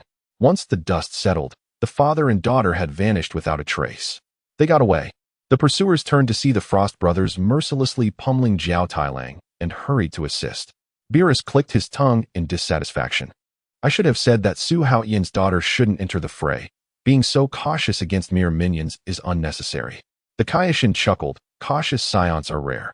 It's wise to conserve their strength.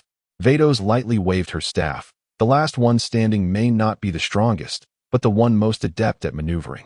What strategy is it for Android 21 to save someone from Universe 10? Beerus questioned angrily. The Kaioshin remained calm. It must be a well-thought-out plan. The old Kaioshin chuckled. Perhaps Android 21 is looking to find Su Haotian another partner for progeny. Beerus, Vados, and the Kaioshin all nodded in agreement. Sun Wukong easily dispatched the obstacles in front of him, closing in on Topo. Sun Wukong. Topo barked. Suddenly, a fist shadow flashed past, sending Topo flying and engaging him in battle with another figure. The view opened up, revealing Jiren, surrounded by the warriors of Universe 10, conserving his strength. Looking at the strongest man in Topo's words, Sun Wukong's fighting spirit ignited. He relished the prospect of clashing with a powerful opponent. That must be Jiren. At that moment, a diminutive warrior from Universe 3 leaped in front of Jiren, but was intimidated by his aura and fled in panic. Jiren stood motionless. What a marvelous display, remarked Vados. As Sun Wukong locked eyes with Ninka, an excited smile graced his lips. Just as he was about to transform, a colossal arm unexpectedly wrapped around his body. Well done, Ninka. Oh, is the organizer already on the verge of elimination? Beerus bellowed. Wukong, hold nothing back. Sun Wukong exerted himself to turn and strike, yet his untransformed attack proved ineffective against Ninka. Ninka maintained his grin, tightly constraining the suspended Sun Wukong. Haha, I relish your fierce spirit. With that, he began dragging Sun Wukong toward the edge of the arena. Hey, you'll fall too. No worries, we'll go down together. Beerus exclaimed in shock. He aims to take them both down. The old Kai pondered. This is indeed a clever strategy for eliminating a formidable foe. The Kaioshin agreed. A tactic akin to Tianji's horse racing. In a moment of peril, Sun Wukong roared and transformed into Super Saiyan Blue, sending Ninka flying. You can go down yourself. Ninka plummeted out of the arena, while Sun Wukong clung to the edge, swaying precariously. The Omni King gasped. Is Sun Wukong out? With a surge of strength, he hoisted himself back into the arena. Beerus scolded. Why didn't you transform earlier? Sun Wukong scratched his head and chuckled. I'm conserving energy for the real experts. Whis sighed. Though this tactic is sound, a single misstep could lead to total defeat. Ninka's figure flashed suddenly into the audience. What a pity, the plan has failed. The Grand Priest announced loudly. Ninka from Universe 4 is eliminated. The two Omni Kings gleefully slid across the divine pad screen, their fingers excitedly poking at Ninka's icon. Ninka is out. Who will be next? How thrilling. Chapter 152. Su Haotian unleashes Super Saiyan Blue, overwhelming Universe 9. After the failed ambush on Su Haotian and his sister, the group turned their attention to the Frost brothers. Unbeknownst to them, Frost and Frieza were already prepared, feigning a few attacks before retreating. Just then, Sun Wukong found himself isolated, and the five immediately surrounded him. Sun Wukong assumed his classic fighting stance. Why is everyone coming at me? Yet, such a scenario was easy for him to handle. The warriors from Universe 9 roared, prepare to witness our greatest power. Sun Wukong faced off against the five, effortlessly dodging punches. The formidable Delang exhibited exceptional combat skills, engaging in fierce exchanges with Sun Wukong. The other four seized opportunities to strike, but were continually evaded by Sun Wukong's agile maneuvers. The Kaioshin inquired, why not transform into Super Saiyan Blue for a swift resolution? Whis replied, the energy consumption of Super Saiyan Blue is immense. He must be saving strength for formidable opponents. The old Kai scoffed, if you don't understand this, you truly are an incompetent Kaioshin. The Omni King clapped with excitement. Wukong is facing a dangerous team. How thrilling. Zampa stroked his chin, though defeat is unlikely. Energy depletion is inevitable. The Kaioshin expressed concern. Could he face an unexpected downfall? Beerus snorted, mere fodder doesn't stand a chance against Wukong. He then shouted toward the arena. Listen up. Knock them out of the ring to win. Don't waste energy on the minions. Sun Wukong replied cheerfully, understood. The enemies shouted in anger. Dare to underestimate us? Seek death. At that moment, a powerful kick struck Jiao Tai Lang squarely in the face. The sheer force twisted his features, sending him flying out of the ring. Despicable. A sneak attack. Sun Wukong turned to see Su Haotian gracefully land. Thanks, brother. Su Haotian cast a cold gaze at the remaining four. Is it honorable to outnumber us? Suddenly, he pointed to the sky. Look, a UFO. Hong Tai Lang roared in fury. Do you think we're fools? Such childish tricks. Boom. A violent shockwave slammed into Hong Tai Lang, sending him hurtling out of the ring. What is happening? Oh no, Bazel has been knocked out. Su Ning chuckled. Now it's 3 against 3, fair and square. Chapter 95. The Kaioshin of Universe 9 was in a panic. How is this possible? The battle hasn't even begun, and the death triangle has been breached? To be sneak attacked and lose 2 fighters, how despicable. The entire Universe 9 team received the order to charge and force them off the ring. At the Kaioshin's command, the remaining 8 warriors lunged at Su Haotian, Su Ning, and Sun Wukong. The leading warrior roared, it's our turn. Execute the Kaioshin's order and eliminate them. The Omni King remarked, oh dear. It's turned into 8 against 3 again. The Kaioshin responded, thankfully, Su Haotian and Su Ning are here, or Wukong would be in danger. Beerus added, with Sun Wukong and Su Haotian teaming up, victory is assured. Was cautioned, it's uncertain. They are all Saiyans, but have never cooperated before. Sun Wukong grinned broadly, 8 opponents. Which one will you choose? Su Haotian replied nonchalantly, what does it matter? I'll take them all. You too conserve your energy. Huh. Su Ning was taken aback. Before she could react, Su Haotian instantly transformed into Super Saiyan Blue, a tremendous aura sweeping across the battlefield. Sun Wukong exclaimed, you're going all out right from the start. You won't last until the end. Su Haotian waved his finger dismissively. Don't worry, my stamina is ample. He darted forward, targeting the Iron Soldier, Choppy Air. What? You dare challenge Choppy Air? He is renowned for his iron physique. However, in the next moment, Su Haotian delivered a powerful kick to Choppy Air's chest. The latter staggered backward, blood trickling from his mouth, his eyes turning crimson. It's over. Su Haotian swung his arms, unleashing a devastating energy wave that sent Choppy Air crashing out of the arena. In the blink of an eye, Choppy Air sat in bewilderment outside the ring. The old Kai sneered, what is all this talk about an Iron Warrior? He couldn't withstand a single blow. Beerus impatiently shouted, Su Haotian, clear the field quickly. Delang, witnessing this, charged at Su Haotian in fury. Come on, let us see what you've got. He steadied his stance, channeling his energy, adopting a defensive posture. Su Haotian understood that Delang relied on absorbing attacks to strengthen himself, but knew there was a limit. He surged forward like lightning, landing a heavy punch on Delang's chest. Uffed. Blood gushed from Delang. This strike exceeded his threshold. Su Haotian's right leg swept across, sending Delang flying, crashing heavily against the ropes of the arena. That was close. Delang gasped, feeling fortunate. Before he could catch his breath, an azure wave rushed toward him. He hastily raised his arms to block, but unsteady footing caused him to stumble and fall out of the ring under the pressure of the energy wave. Sun Wukong widened his eyes. Another Kamehameha? Are you sure your stamina can handle this? The Omni King clapped with excitement. Su Haotian has taken out another one. Marvelous. The nearby Omni King imitated the attack stance, jumping with glee. Kamehameha? Hey-ha. The sound of icy shards slicing through the air erupted as the giant warrior unleashed a hail of ice arrows, freezing the ground into a silvery expanse. Su Haotian flipped in midair to avoid them, skidding several meters across the icy surface. A war of attrition was indeed exhausting. He shook his wrist, but this was precisely the effect he desired, misleading them about his limits. Observing Sun Wukong and Su Ning entangled with their opponents, Su Haotian suddenly struck his iconic starting pose. Beerus's pupils constricted, for the third time.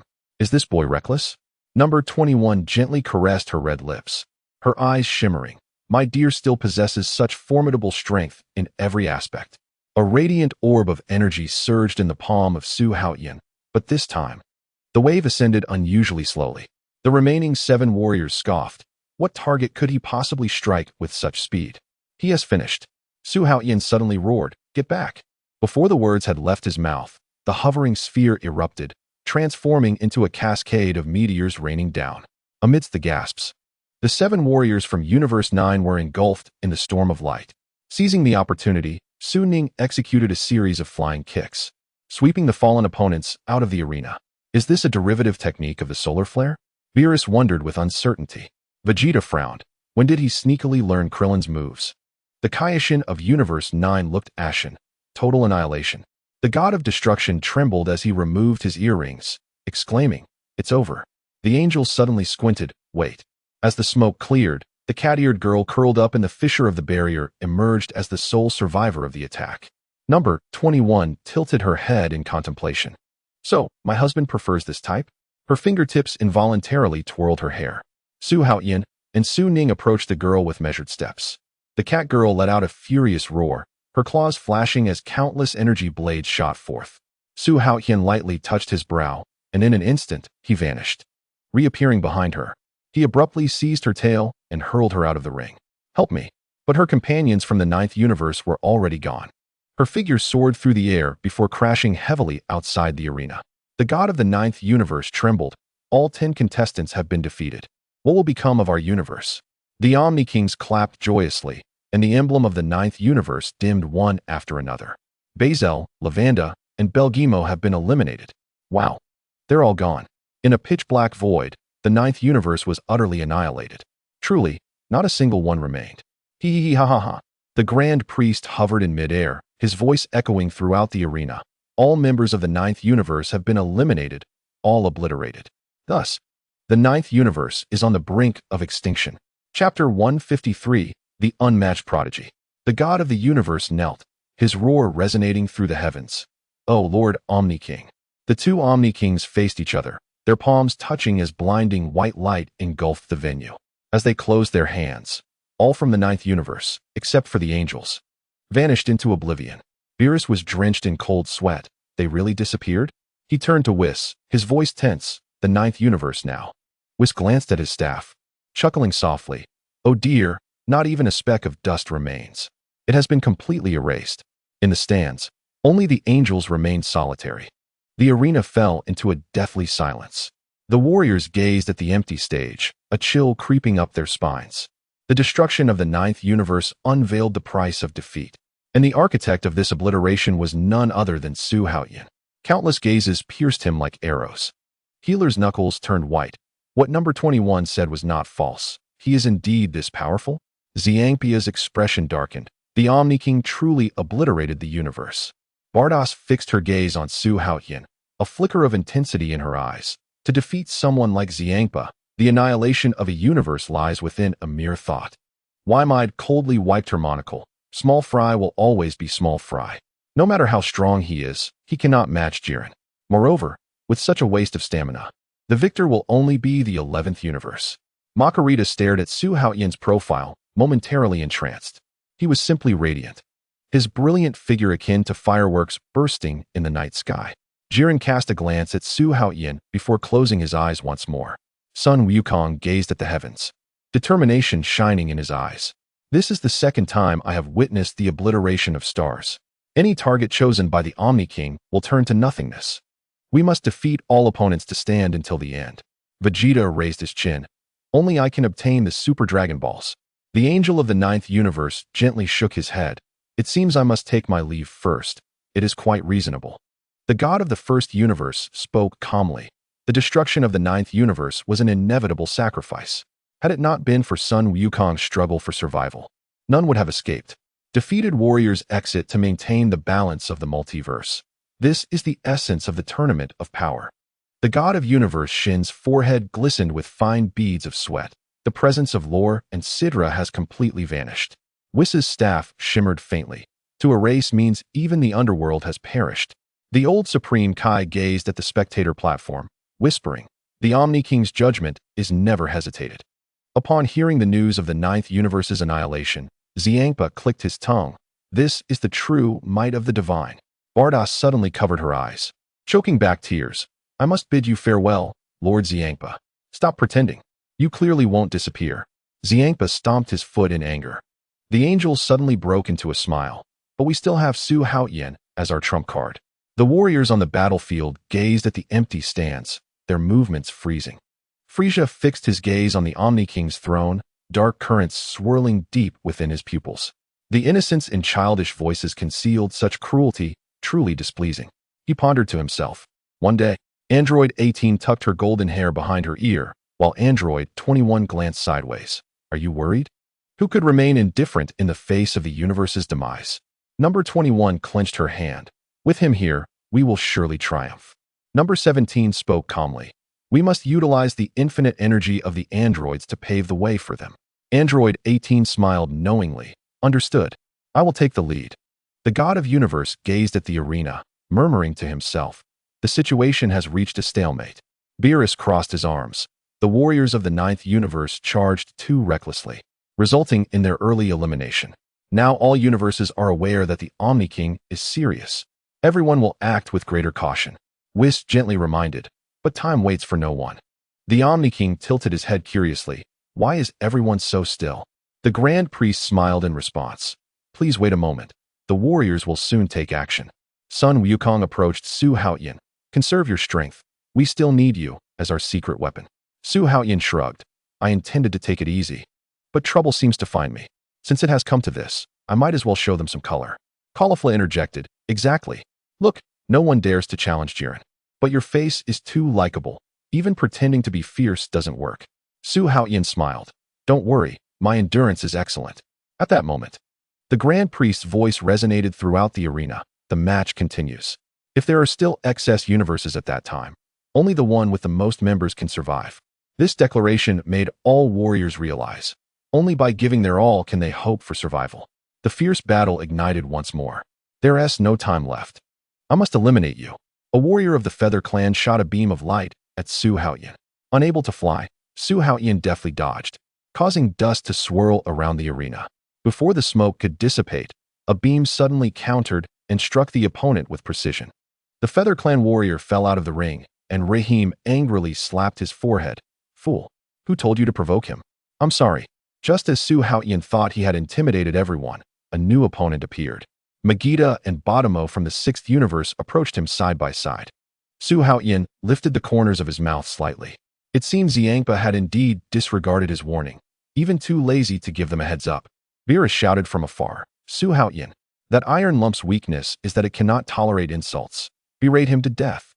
Su Haotian immediately pointed at Vegeta and shouted sternly, "You pile of scrap metal, an empty shell of useless iron." To his surprise, Vegeta showed no reaction. Upon closer inspection, Bottomo stood behind him, firmly covering his ears. "Ha ha ha. Did you really think we would be unprepared?" Vegeta had long since overcome this weakness. The god of universe Shin's expression turned grave. Oh no, verbal attacks have failed.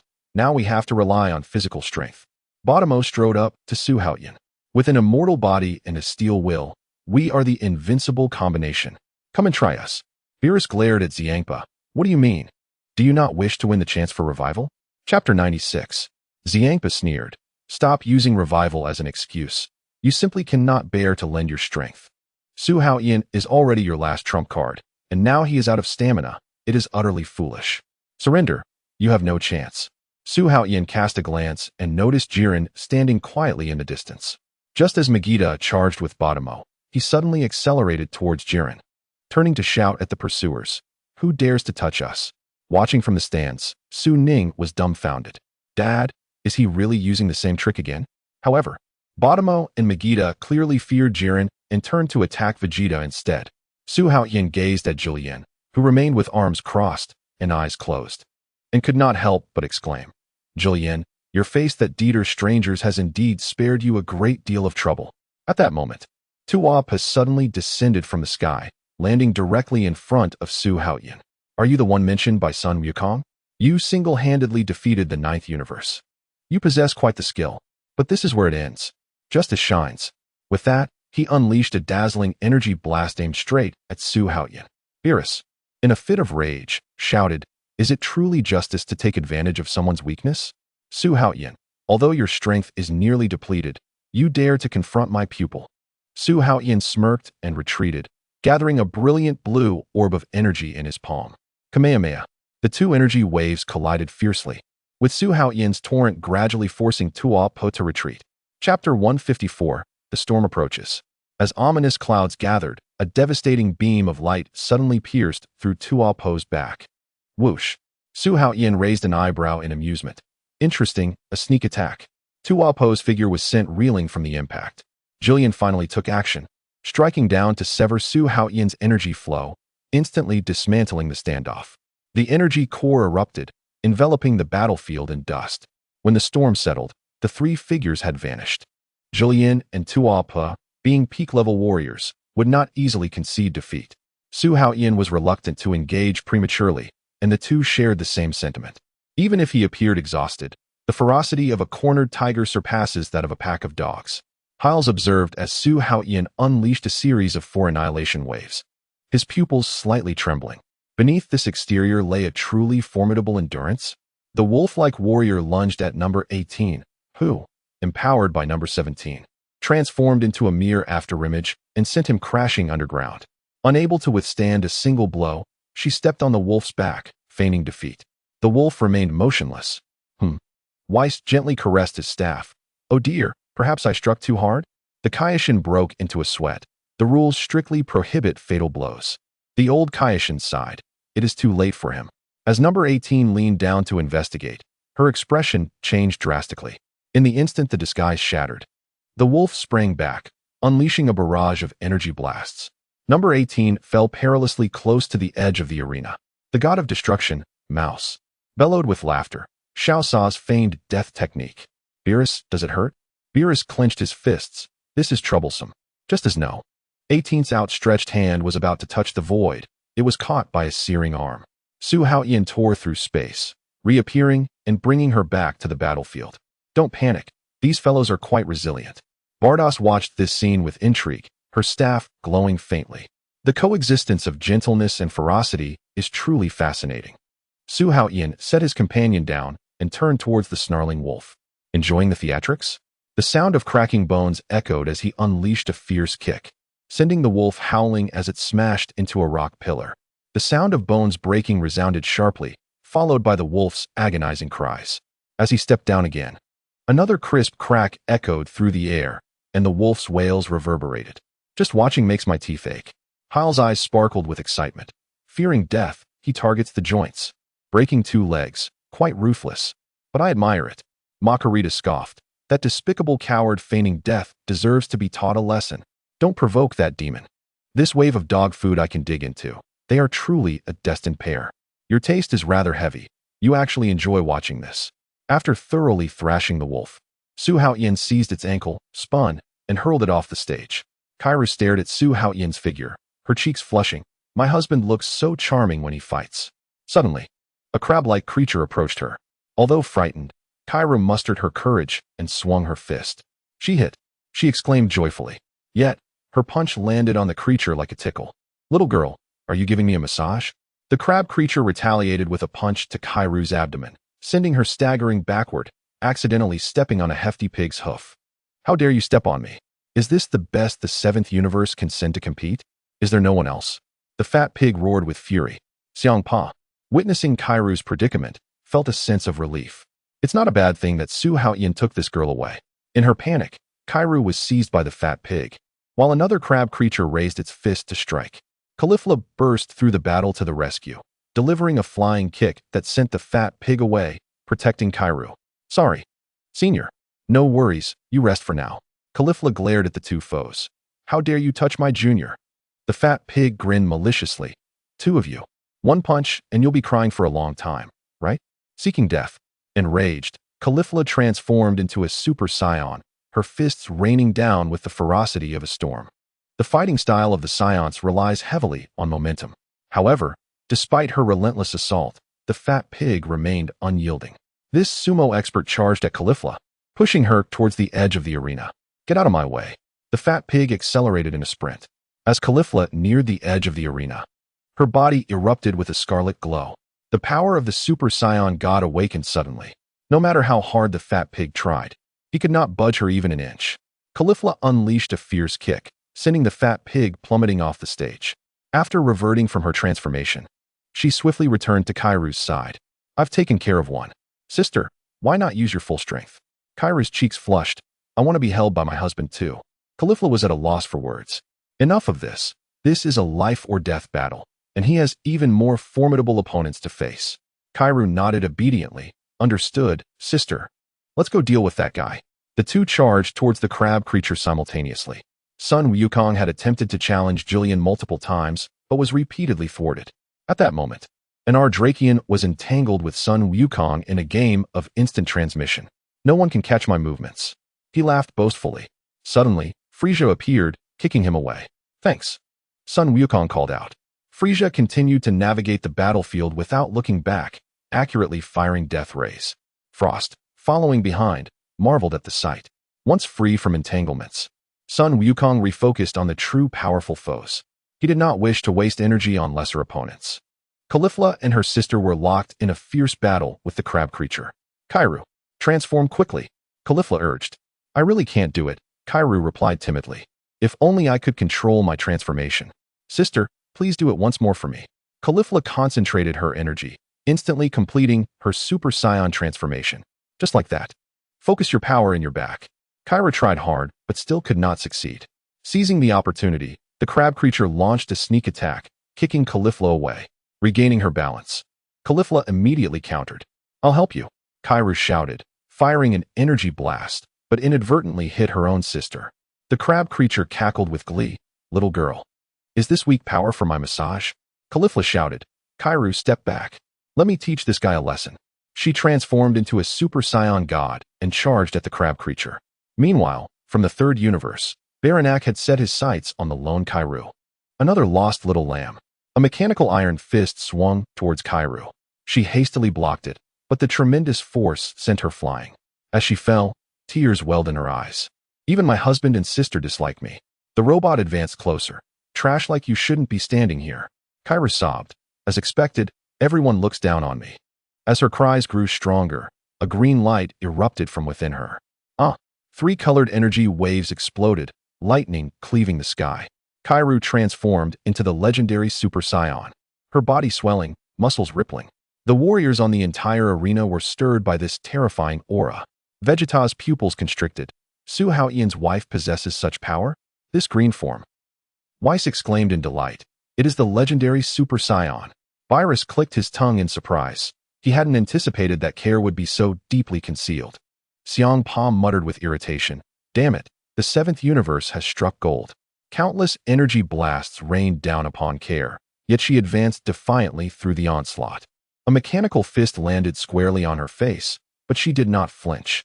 Care retaliated by seizing the other arm of the robot, and forcefully slamming it into the ground. Sparks flew as the machine erupted in a brilliant display of electricity. Undeterred, she continued to grasp the robot and repeatedly strike it against the arena. The Omni King excitedly waved his tiny hands. This is spectacular. This transformation is incredibly powerful. Su Haotian immediately sensed a change in Kair's aura. Had she awakened so soon? Noticing the hollow gaze in her eyes, his heart raced. Not good.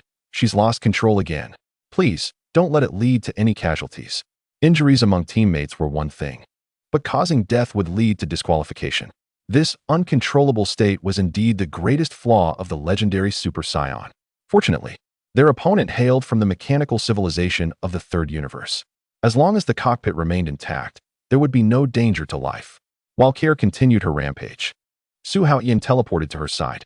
Stay focused, don't go overboard. Kair rushed over, exclaiming with exhilaration, "You are amazing, Kair.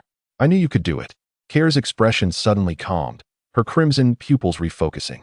Her bulging muscles quickly contracted, returning her to her delicate form. "Brother Su Haotian, I am not a burden," she said. Su Haotian embraced the two sisters. Kair had completely regained her senses, blinking in confusion. The audience erupted in astonishment. What is happening? Is this a public display of affection? How outrageous. Just moments ago, he was saving her, and now he is embracing both.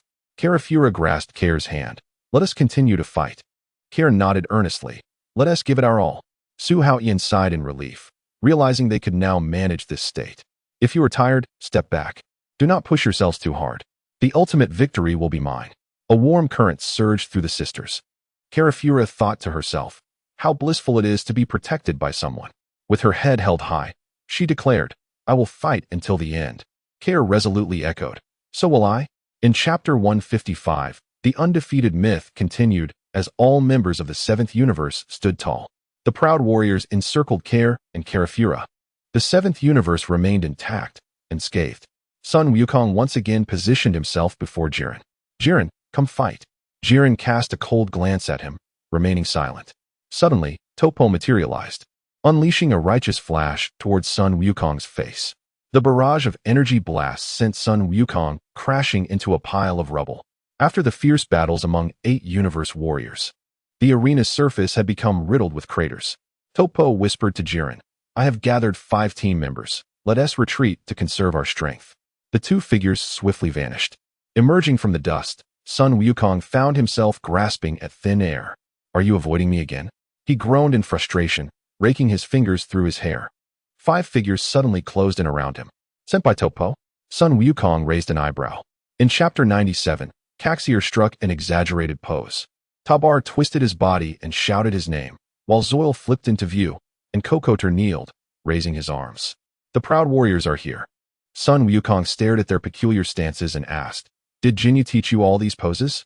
Topo said you were always looking to exhaust Jiren's stamina. The captain commanded sternly.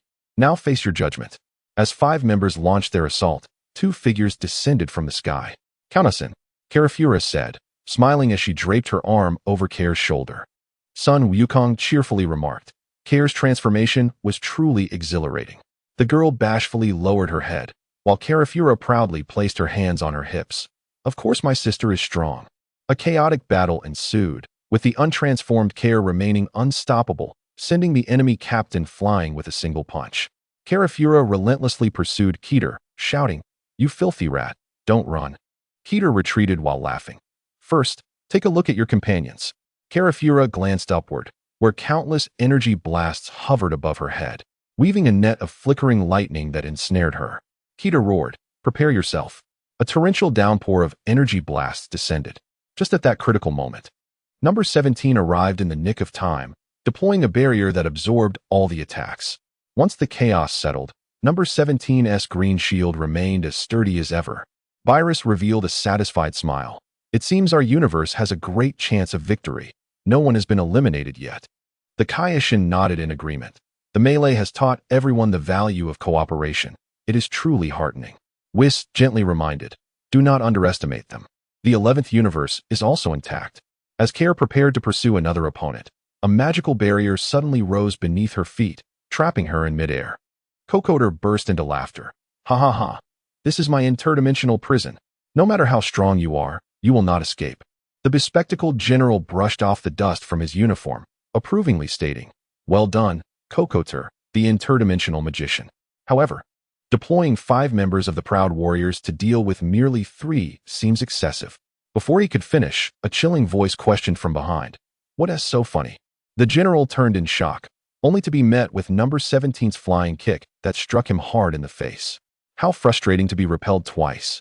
The general wiped the dust from his mouth and rose ominously. Number 18 gracefully landed beside number 17, the twins standing shoulder to shoulder. Number 17 raised an eyebrow. "Now it's 5 against 5. It's fair." Number 18 scoffed, "If you get knocked down later, don't look for excuses." The general, furious, retorted with a mocking laugh, "You think you can take me on? I am the commander of the Proud Warriors." He bellowed, "Sword of Justice." His arms suddenly extended, unleashing 2 blades of energy, glimmering ominously. Manifesting energy as weapons? Such a flashy trick. Before he could finish, the general transformed into a blur, attacking with swift sword strikes. The siblings elegantly dodged. Justice Bomb. The general gathered a massive energy orb in his palm and launched it downward with a thunderous crash. As dust enveloped the area, a chilling comment emerged. Caxiel is a war artist who has conquered countless planets, capable of forging energy weapons at will. The general laughed triumphantly. "Is that all?" As the dust cleared, number 17 stood surrounded by an intact green shield, coldly gazing at his opponent. Number 18 had already engaged another adversary. Number 17 dismissively stated, "Such tricks are utterly meaningless." "Oh, you have a shield. I underestimated you." Sun Wukong, seeking to conserve energy while battling a skilled opponent, found himself inadvertently ensnared by the gravity warrior Tabar. Tabar's gravity surged, dragging Sun Wukong down into a deep pit in the arena. "So heavy, I can barely hold on." Sun Wukong's legs began to sink into the ground. Suddenly, a glowing projectile struck Tabar squarely in the back. Number 18 appeared in midair. "You can still let go now." Tabar stubbornly maintained his grip. Number 18 unleashed a barrage of energy blasts, bombarding Tabar's back, causing smoke to rise. "Ugh!" Tabar howled in pain, releasing Sun Wukong as he staggered to evade. "Are you hurt badly?" Zoil cried out. That woman's attack felt like being struck by a meteor. Sun Wukong soared into the air, nodding appreciatively at number 18. "You've been a great help. I shouldn't be held back by mere fodder. Let us get serious." "Haha, understood." Little Demon Zoil leaped into action, just as Hurricane. He transformed into a violent tornado, charging at number 18. What a noisy battle cry. Number 18 coldly swung her arm, releasing dozens of energy blasts. However, all attacks were deflected by the swirling wall of wind, igniting the ground in fiery explosions. "Well done," Tabar shouted, curling into a ball and spinning rapidly. Combined technique, double glory tornado. The massive tornado engulfed half the arena. Sun Wukong and number 18 swiftly retreated to avoid it, but Tabar suddenly broke free from the whirlwind, hurtling towards number 18 like a cannonball. Number 18 intercepted the flying wheel with one hand, tossing it outside the arena. "Slow down. Quickly decelerate."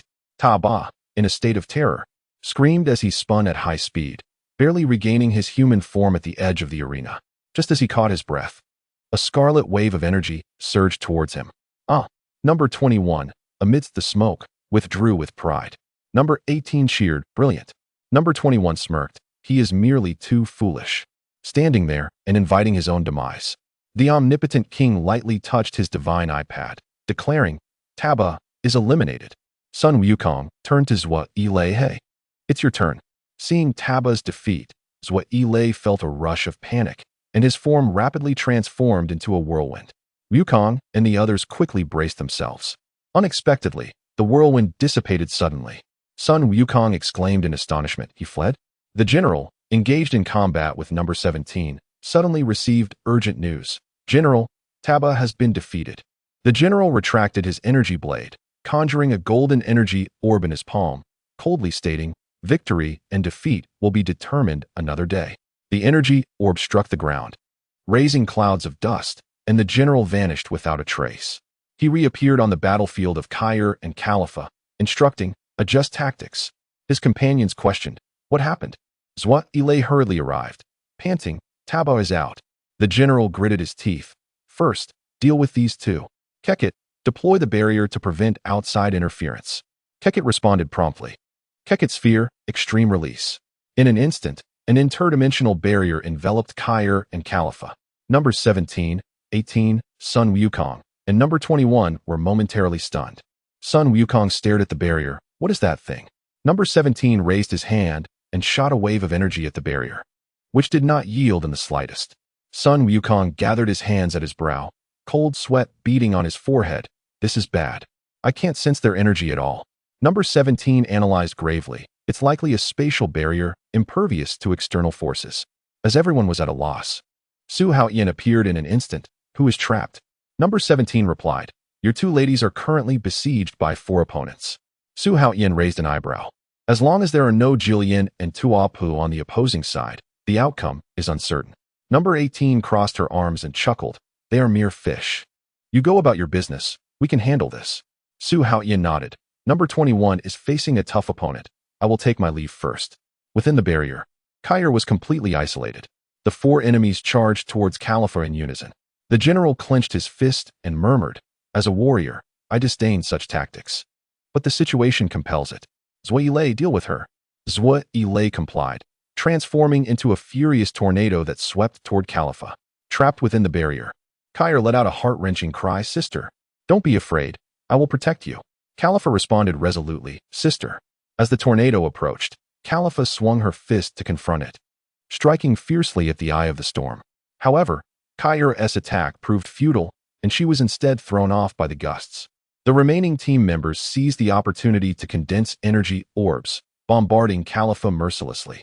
Witnessing her sister under siege, Kai'er's tears flowed freely. It's my fault for dragging you down. Why am I so useless? I despise myself. Believe in yourself. You can do it. Try to transform. Califa's voice resonated across the battlefield. Can I really do it? Kai'er clenched her trembling hands, shadows of rage flashing in her mind. Encouraged by Califa's continuous support, Kai'er finally gritted her teeth.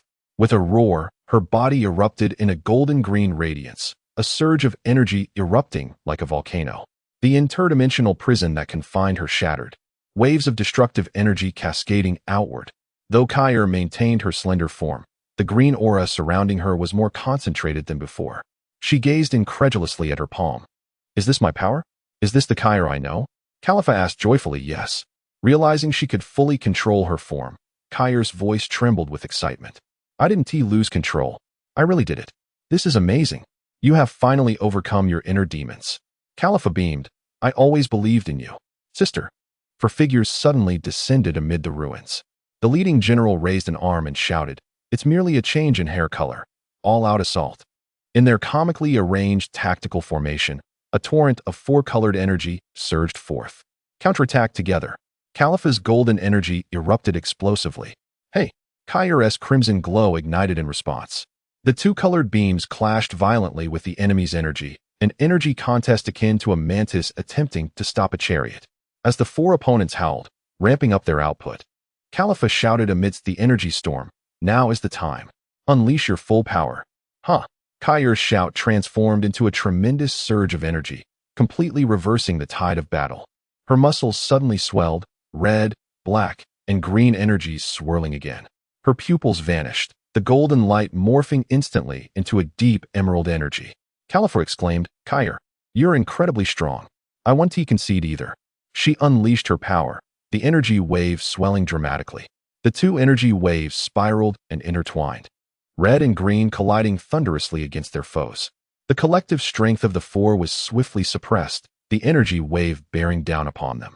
Kekit quickly deployed an interdimensional shield in a bid for self-preservation. However, the raging energy pierced through the shield in an instant, sending the 3 opponents flying from the arena. The proud team suffered another loss of 3 members. The omnipotent king gleefully pressed a button, announcing, Zhuo Yilei, Kaitel, and K's Lair, all eliminated. 3 from the first universe are out. Amidst the scattering of energy fragments, Kai'er and Califa emerged from the smoke. Sorry to worry everyone, Kai'er softly said. We took out 3. Sun Wukong gave a thumbs up. Well done. But is she alright in this form? This time she perfectly controlled her power. Impressive, right?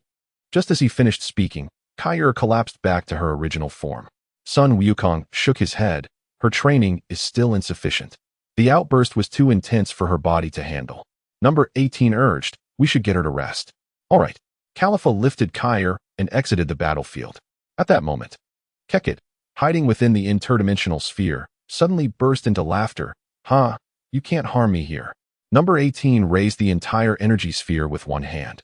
Then I'll take everything. With a parabolic arc, Keket and the shield flew out of the arena. Wei Mei, astonished, remarked, the proud team has lost 5 members? Makalita corrected, there are still 4 left. A long-tailed beauty previously eliminated 1. The King of Worlds sighed, perhaps it is time to go all out. The omnipotent king declared, Keket is out, joyfully pressing the button. The Grand Priest smiled, the battle layout is complete. The true duel is about to begin. I can hardly wait. This is exhilarating. The 7th universe remained standing tall. The omnipotent king clapped in admiration. Wukong and his team are incredible. None have retreated. Indeed, Wukong truly lives up to his reputation. The Grand Priest smiled slightly. The 7th universe indeed conceals remarkable talents, with not a single weak link among them. If other universes could cultivate such warriors, the overall standard would not be so dismal. He scanned the energy readings of the 7th universe again. It has actually surpassed 319, an entire percentage point higher than before. Upon carefully examining the data source, the Grand Priest's eyes glimmered with interest. It turned out to be Su Haotian's exceptionally gifted offspring, elevating the combat strength of Earth warriors significantly, a delightful surprise. The omnipotent king blinked. Can having children really enhance the civilization index? The Grand Priest explained. Su Haotian's lineage is indeed remarkable. With over 30 children, each possessing exceptional qualities, the average value has risen considerably. The average combat strength of Earthlings has now surpassed 1 million. Wow, that's remarkable. The omnipotent king swung his legs. No wonder Wukong said Su Haotian is keen on expanding his lineage. It turns out he is contributing to the universe. Another omnipotent king interjected, what about promoting inter-universal marriages? If limited to strong individuals, within a few centuries, all universes could reach a baseline of 70, saving the trouble of constantly seeking to eliminate the weak. Rules are rules. The Grand Priest stroked his chin. With the 9th universe eradicated, it was only natural that the other defeated contenders would exist. Miracles, however, are always present. The Omni King rested his chin on his hand, pondering the absence of miracles. Indeed, without them, these universes truly falter. On the other side of the battlefield, nearly half of the participants from various universes had been eliminated, yet the 7th universe stood resilient. Healers gazed intently at the projection, feeling the scales of fate tip in favor of the prophecy from number 21 that they could claim victory, which seemed no mere fantasy. Xiangpa cast a sidelong glance at Beerus, grinding his teeth in envy. What was there to be smug about after snatching away their 2 top warriors? Xiangpa was acutely aware that Beerus would undoubtedly revive their universe. Yet, he was reluctant to owe such a debt of gratitude. After the incident on Earth, he felt diminished in confidence when facing Beerus again. If the entire universe were to be revived, would he not have to bow his head in humility? In this moment, Xiangpa both hoped for their victory and felt an undercurrent of resentment, for he was not entirely oblivious to the strength of his own universe. Chapter 157. The Transformation of the Beautiful Maidens. I am blinded. Sun Wukong expressed his gratitude to numbers 17 and 18. Thank you. Words of thanks could wait for another time. Sun Wukong felt the moment had arrived and prepared to engage Jiren with all his might, swiftly searching for his position. The number of competitors on the stage had dwindled sharply, and Ribrian's heart began to race with anticipation. It was time to showcase their power. 3 women ascended to a high vantage point. Ribrian proclaimed loudly, "Warriors, please pay attention." In an instant, all eyes turned towards them. The Supreme Kai of the 2nd universe exclaimed with excitement. Is it finally about to begin? Healers rose, raising their arms in exultation. The battlefield at this moment shall blossom with the most delightful flowers. Beerus looked on in confusion. What? Delightful flowers? Xiangpa was equally perplexed. What are they babbling about? Everyone turned their gaze towards the trio. Vegeta furrowed his brow. What are those guys up to? Aware of the attention they garnered, Ribrian announced, I am Ribrian from the 2nd universe. I am Sankako. I am Sororisu. The 3 shouted in unison, let the flowers bloom. Let the songs resonate throughout the heavens. The song of love and victory. The remaining members of the 2nd universe echoed, the song of love and victory. Come, let us transform. Number 21 and Su Haotian had just dispatched an opponent from the stage when their attention was drawn to the three women. Aren't they the trio from the second universe? They seem quite impressive. Perhaps we should recruit them as well. Su Haotian's pupils constricted, a wave of fear surging from the depths of his soul. No, absolutely not. Number 21 looked puzzled. Why not? They are undeniably adorable. You don't understand. Their aesthetic standards differ, and they would never look my way. Look down on you. Indeed. That Ribrian actually claimed there isn't a handsome one in our universe. It's infuriating. If it weren't for healers being somewhat pleasing to the eye, I'd have no interest in them whatsoever. To dare say you're ugly. I see their judgment is not only lacking in vision, but also absurd. Su Haotian tugged at number 21's hand. Let's go. Where to? Away from them. My eyes hurt from looking at them. Let's find another spot. Number 21 chuckled. Darling, could it be that you have a soft spot for beauties? Nonsense. Some are so unattractive that I lack the desire to engage. Number 21 raised an eyebrow. Su Haotian offered no explanation, hastily pulling her away. When he first watched television, he thought the director had finally come to his senses, creating a transformation as splendid as that of magical girls. Yet after much anticipation, that scene became an inescapable nightmare. The transformation show on stage commenced. Amidst the fierce battle, the appearance of the trio of girls captured everyone's attention. Transformation show, Ribrian, Ribrian, Ribrian. Transformation, Senkako. Style, Sororisu. In an instant, a dazzling light erupted from them, interwoven with shades of pink and purple, breathtakingly radiant. Sun Wukong shouted in excitement. Wow, could it be that their energy is about to surge? Beerus scoffed. It resembles children playing house. Healers interrupted sternly. Quiet. This is a sacred ritual. The warriors of the second universe need morale. The two Omni Kings watched with rapt attention.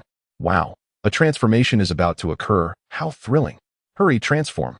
Just as the light was about to coalesce into form, a glowing projectile suddenly soared towards the three. The shockwave jolted everyone back to reality. Healers furiously demanded, who did that? Everyone traced the trajectory to find that it was number 17. Sun Wukong widened his eyes. Number 17, what are you doing? They have too many vulnerabilities. Is there a problem? They were just about to transform.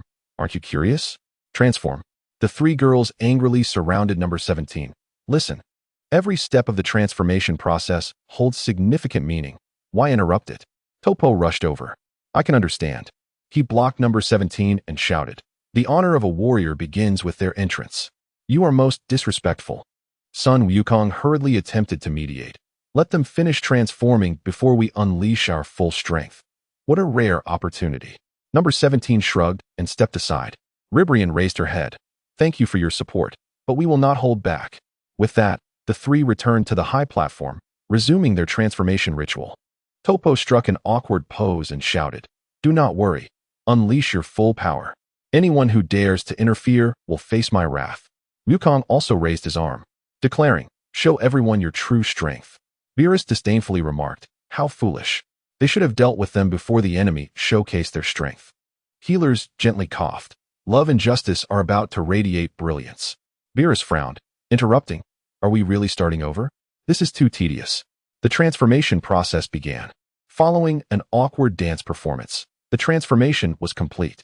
When the pink, rotund figure emerged, the audience gasped in astonishment. This is how the warriors of the second universe present themselves in grandeur. Though human standards may be limited, the level of love is undoubtedly the highest in the universe. The two Omni Kings excitedly waved their arms. Fantastic. All warriors of the second universe transformed into hearts with eyes. So beautiful, truly splendid. Beerus felt nauseated, shouting, sister, please stop. Even I, as a cat, cannot bear to watch. The old Kai originally found their untransformed appearance intriguing, but after witnessing the transformation, he fell into bewilderment. Whis smiled and said, everyone's aesthetic sensibilities differ, especially across different universes. However, the proud warriors Topo and Dispo were deeply captivated, their cheeks flushed. Truly marvelous. This is the embodiment of justice. Sun Wukong immediately felt deflated.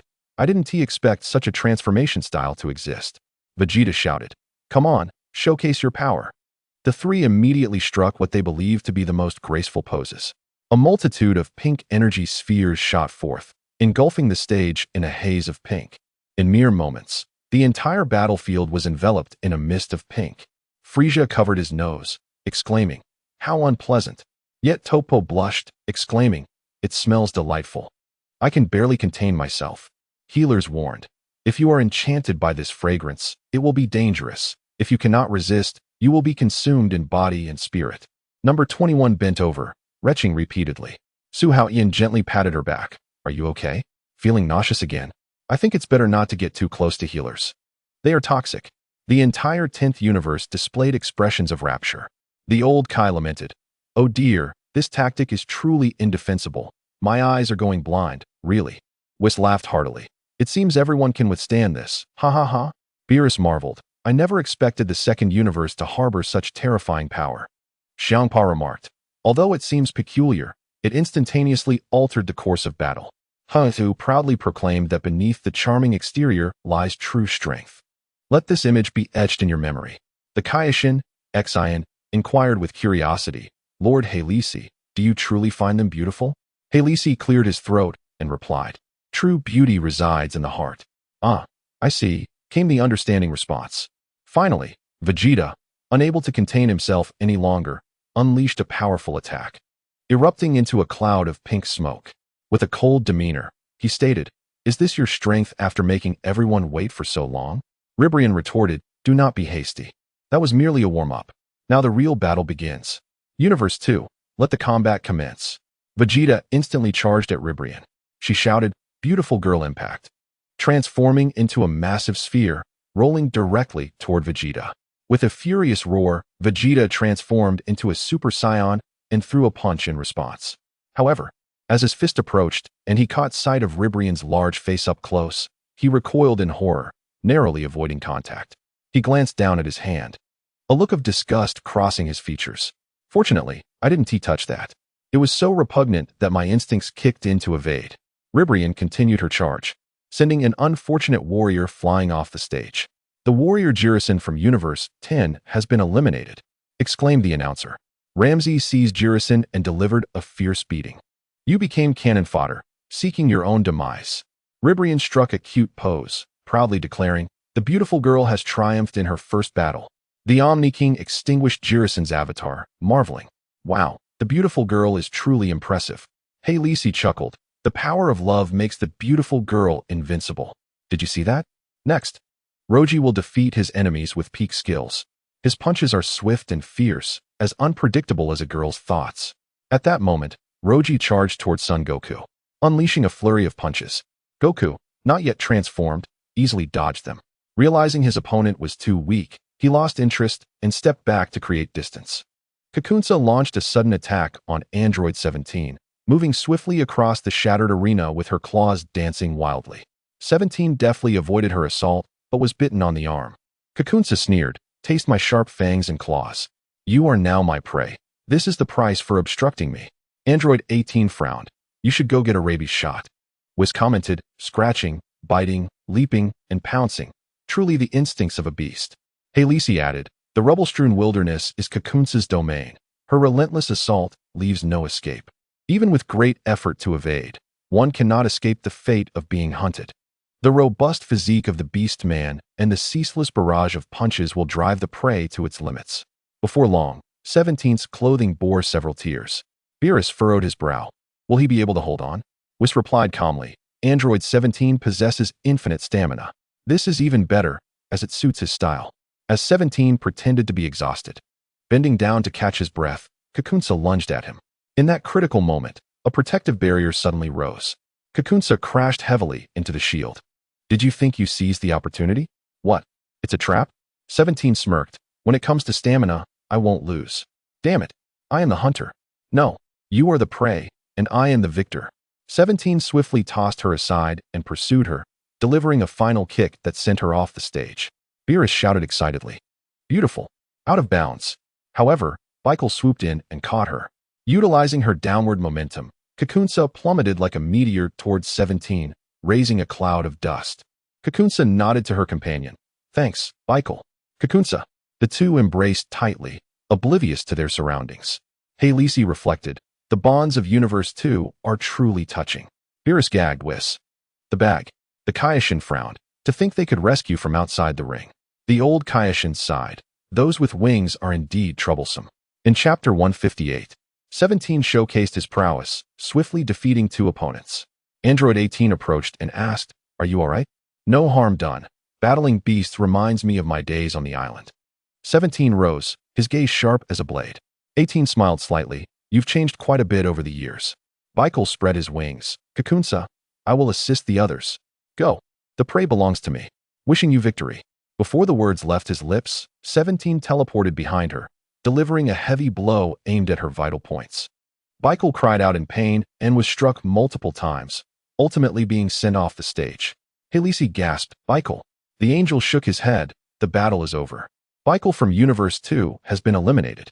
Witnessing this, Kakunsa became utterly frantic, charging recklessly towards 17. "How dare you knock Baikal off the stage? Prepare to face my wrath." 17 executed a swift knee strike, exploiting a gap in Kakunsa's defense, sending her staggering back several steps.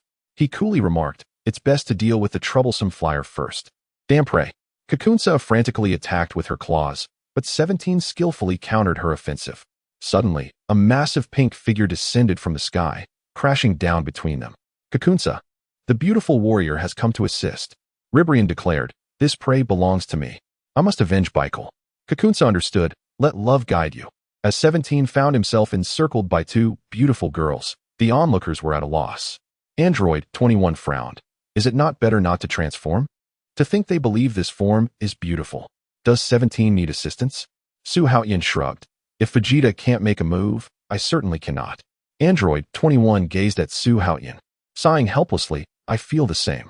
Kakunsa moved swiftly among the rubble, engaging in fierce combat with 17. He remained composed, parrying her strikes while waiting for an opportunity to counterattack. Observing this, Android 18 turned to exit the battlefield.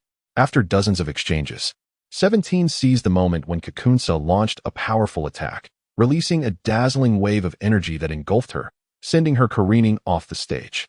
Son Goku shouted, "Well done." 17. Kakunsa from Universe 2 has been eliminated. The Omni King excitedly swiped his tablet, illuminating Kakunsa's avatar. Beerus cheered, "Incredible, 17." The old Kaishin praised. "In the blink of an eye, he has eliminated 2, truly impressive." The defeated Kakunsa returned to her original form, weeping on the sidelines. "I'm sorry, Ribrian." An enraged Ribrian ignited with pink energy, "Unforgivable. Not only did you disrupt the transformation ceremony, but you also defeated my comrade." She pointed accusingly at 17. "You cold-blooded demon who bullies weak women. State your name, destroyer of Universe 2. 17 coldly smirked. "Humph, call me what you will. I am Android 17. Ribrian. Warrior of love, for the survival of our universe, you must withdraw from this battle." Ribrian furiously retorted, "Not on your life. As long as my love endures, I will defend Universe 2's peace." 17 shrugged nonchalantly. "In that case, let your love clash with my will." Before his words could settle, Ribrian charged at him, her fists raining down like a tempest, her assault impenetrable. 17 calmly blocked her strikes, and after an intense clash, they each retreated. "Not bad," 17 commented. Ribrian shouted in anger, "Who asked for your approval?" She launched another fierce attack, and the two engaged in a fierce battle on the arena, shockwaves sweeping across the scene. Halisi remarked from the spectator's seat, "As expected of my warrior, the assault remains relentless." On the other side, Roji, seeing his companion falter, escalated his attack. A barrage of energy blasts sealed off Son Goku's escape route. "Let's see how you evade now." Roji sneered. Halisi concurred, "Embrace your fate of defeat." Amidst the flames, 17 suddenly appeared, blocking all incoming attacks with his barrier. "Need assistance?" he asked, glancing sideways. Son Goku wiped his mouth. "No big deal." Ribrian, furious, interrupted. "How dare you ignore me?" She shattered the barrier with a punch, re-engaging in combat with 17. Upon witnessing the situation, Luigi shifted his focus to launch a more intense barrage against Sun Wukong. Swiftly evading, Sun Wukong declared, "The same tactics are ineffective against me." In an instant, he materialized behind Luigi, conjuring a colossal energy sphere with a swift motion. The Kaishin stood up in excitement, exclaiming, "What a splendid opportunity." The old Kaishin nodded, asserting, "The outcome is already determined." Sun Wukong held a searing energy sphere before Luigi, smirking as he said, "Your techniques have been quite enlightening. It is time for you to return the favor." No sooner had he spoken than a tempestuous wave of energy erupted, sending Luoji crashing against the edge of the arena. As the dust settled, he stumbled to his feet, gritting his teeth and growling, Seventh Universe's Sun Wukong. Meanwhile, Librian was cornered by number 17, who suddenly withdrew and leaped beside Luoji, inquiring, "Are you severely injured?" "No problem." Luoji clenched his fists, resolutely stating, "This time, I will not lose." Number 17 approached coldly. "Warning, withdraw voluntarily, or I shall compel your exit." In the audience, Shales gripped her armrest tightly, exclaiming, "This is dire." The Kaioshin interjected calmly, "Do not fret. A knight will always safeguard the maiden." In a flash, a Yadrak warrior appeared, whisking the two away in an instant. Another instantaneous movement. Sun Wukong lamented in frustration. Number 17 surveyed the empty arena, concluding, "Very well, I shall change my target." Wise decision, Sun Wukong nodded, realizing that pursuing might lead to an ambush. Beerus erupted in fury. "This monkey is terrifying." The Kaioshin sighed. What a pity that he escaped. In Chapter 159, The Annihilation of the 10th Universe, the clash of speed and time, Su Haotian narrowed his eyes at the evasive Librian, muttering, "That bothersome fellow is still around." Suddenly, a shadow loomed as Bottomo blocked the path, grinning menacingly. "It is time to settle the score from last time. With the skilled fighters withdrawn, your tenacity is commendable," Su Haotian remarked, tapping his armored arm lightly. "Shall I send you on your way?" Stepping forward, Su Ning offered, "Father, allow me." "No need," he responded. And before the words had fully left his lips, Su Haotian had ghosted behind Bottomo, seizing him by the collar and hoisting him aloft. "Fool, I need not raise a hand to defeat you. Put me down." Bottomo's struggle ceased abruptly as he arced through the air, crashing heavily outside the arena. Su Haotian dusted off his sleeves and turned to Su Ning, who stared in astonishment, smiling gently. "Do you see? Weakness often lies in the most conspicuous places." Su Ning nodded vigorously. "I understand." Suddenly, two warriors from the 10th Universe blocked their path. "I am Bart, and I hail from the 10th Universe." "I am Wabiani." "What? Are you eager to be eliminated as well?" Su Haotian asked with keen interest. Wabiani clenched his fists, stating, "Our universe is down to 2 fighters. Since we cannot win, we might as well engage in a thrilling battle." "You are formidable. I yearn to contend with such opponents." Su Haotian nodded slightly. "Su Ning, do not disappoint me." "Yes." Before the words had completely escaped him, Su Ning charged at Wabiani, while Bart lunged directly at Su Haotian. Su Haotian exhaled softly onto his fist before unleashing a powerful blow. The violent force, accompanied by a gust of wind, sent Bart flying like a ping-pong ball, instantaneously propelling him out of the arena. The battle concluded unexpectedly. Su Haotian shook his head. The 10th Universe has not seen a worthy opponent since Zama's. Without immortality, Zama's is hardly significant. 10th Universe, Bart is eliminated. The Omni King lightly tapped Bart's icon. Rahim appeared despondent. "We are utterly hopeless." Gu chuckled bitterly. "I anticipated this outcome." Su Ning fixed her gaze on Wabiani, astonished. This fellow appears ordinary, yet exhibits no flaws. Wabiani suddenly launched an offensive, and as he approached, his aura abruptly dispersed. Su Ning swung her fist, only to miss, her face reflecting shock. What is happening? The backlash from his punch sent Su Ning stumbling backward several meters. Just as Su Haotian prepared to intervene, Su Ning shouted, "Father, I can handle this." Wabiani's peculiar technique also surprised Su Haotian, as he divided his aura into multiple streams, making it difficult to discern his true form.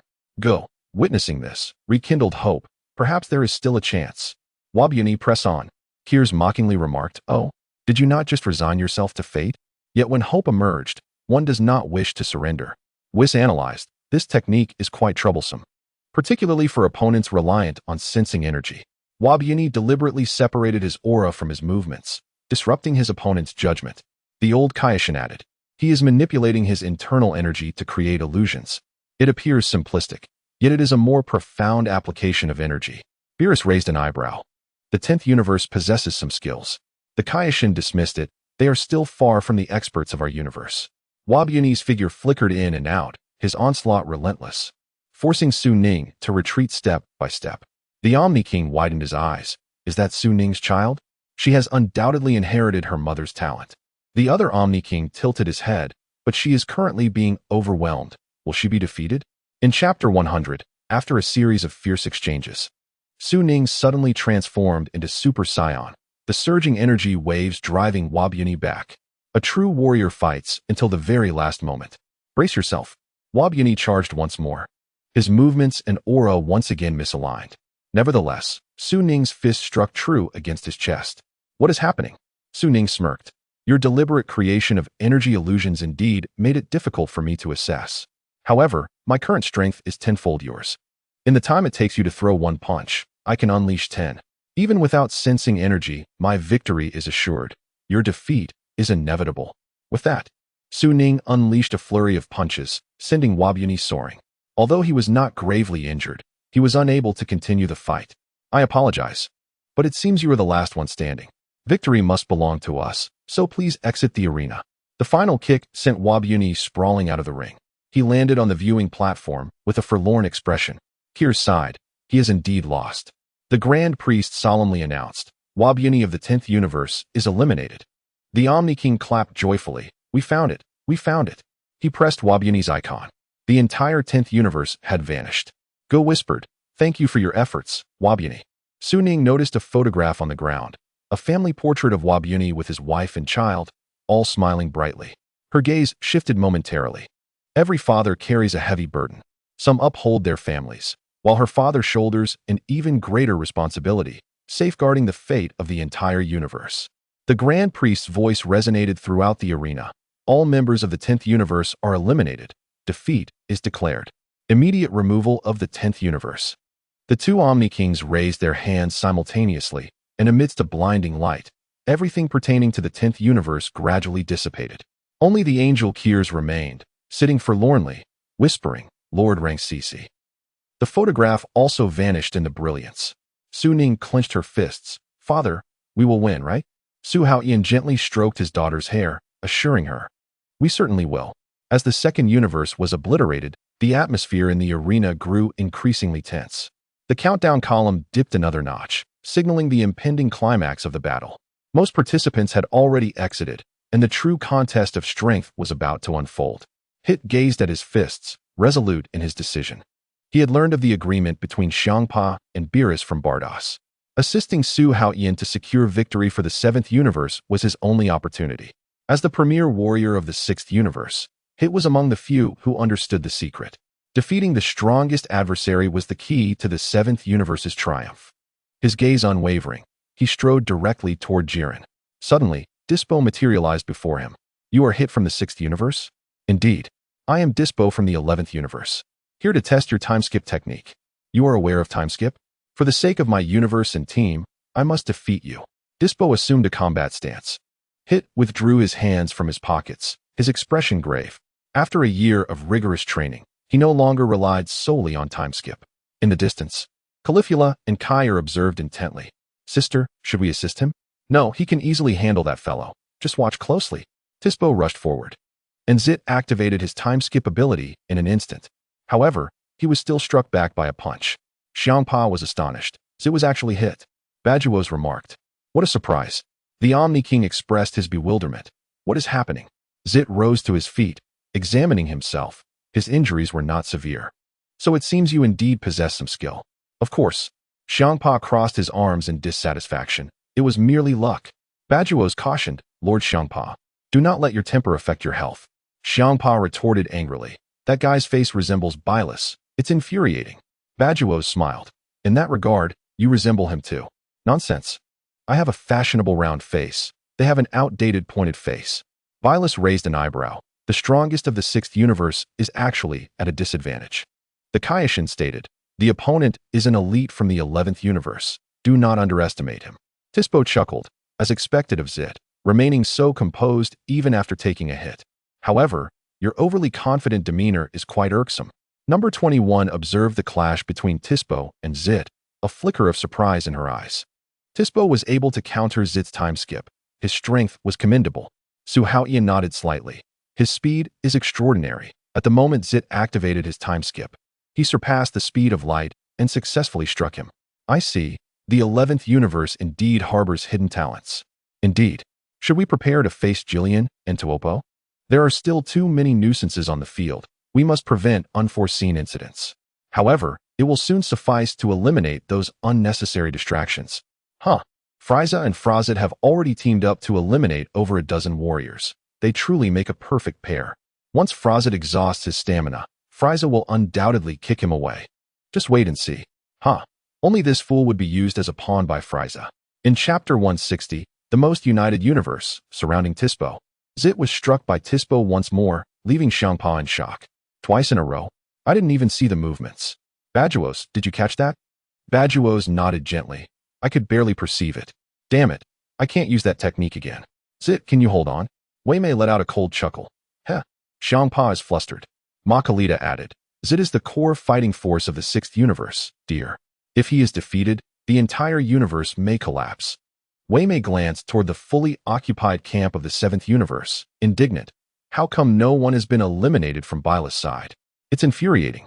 Why isn't anyone dealing with them? Makalita smiled gently. Universes 9 and 10 are both targeting the seventh universe. Who would want to be the scapegoat? They probably all wish to reap the benefits. The Omni King pouted in complaint. The fights are too fast. I can't see anything. The Grand Priest immediately responded. I have added a slow motion feature to the Divine Pad. Please review the playback. Grand Priest, you are magnificent. The two Omni Kings immediately began to eagerly fiddle with the Divine Pad. After enduring consecutive attacks, Zit began to analyze his opponent's strategy. His offensive seems to have predicted my time skip. Tuopo exclaimed, as expected of the speed star from the 11th universe. Superliminal movement is indeed the epitome of justice. Julien observed the battle silently, remaining mute. Zit replayed the combat process in his mind. Suddenly struck by a revelation, I understand now. You acted the moment you initiated the time skip. Tispo burst into laughter.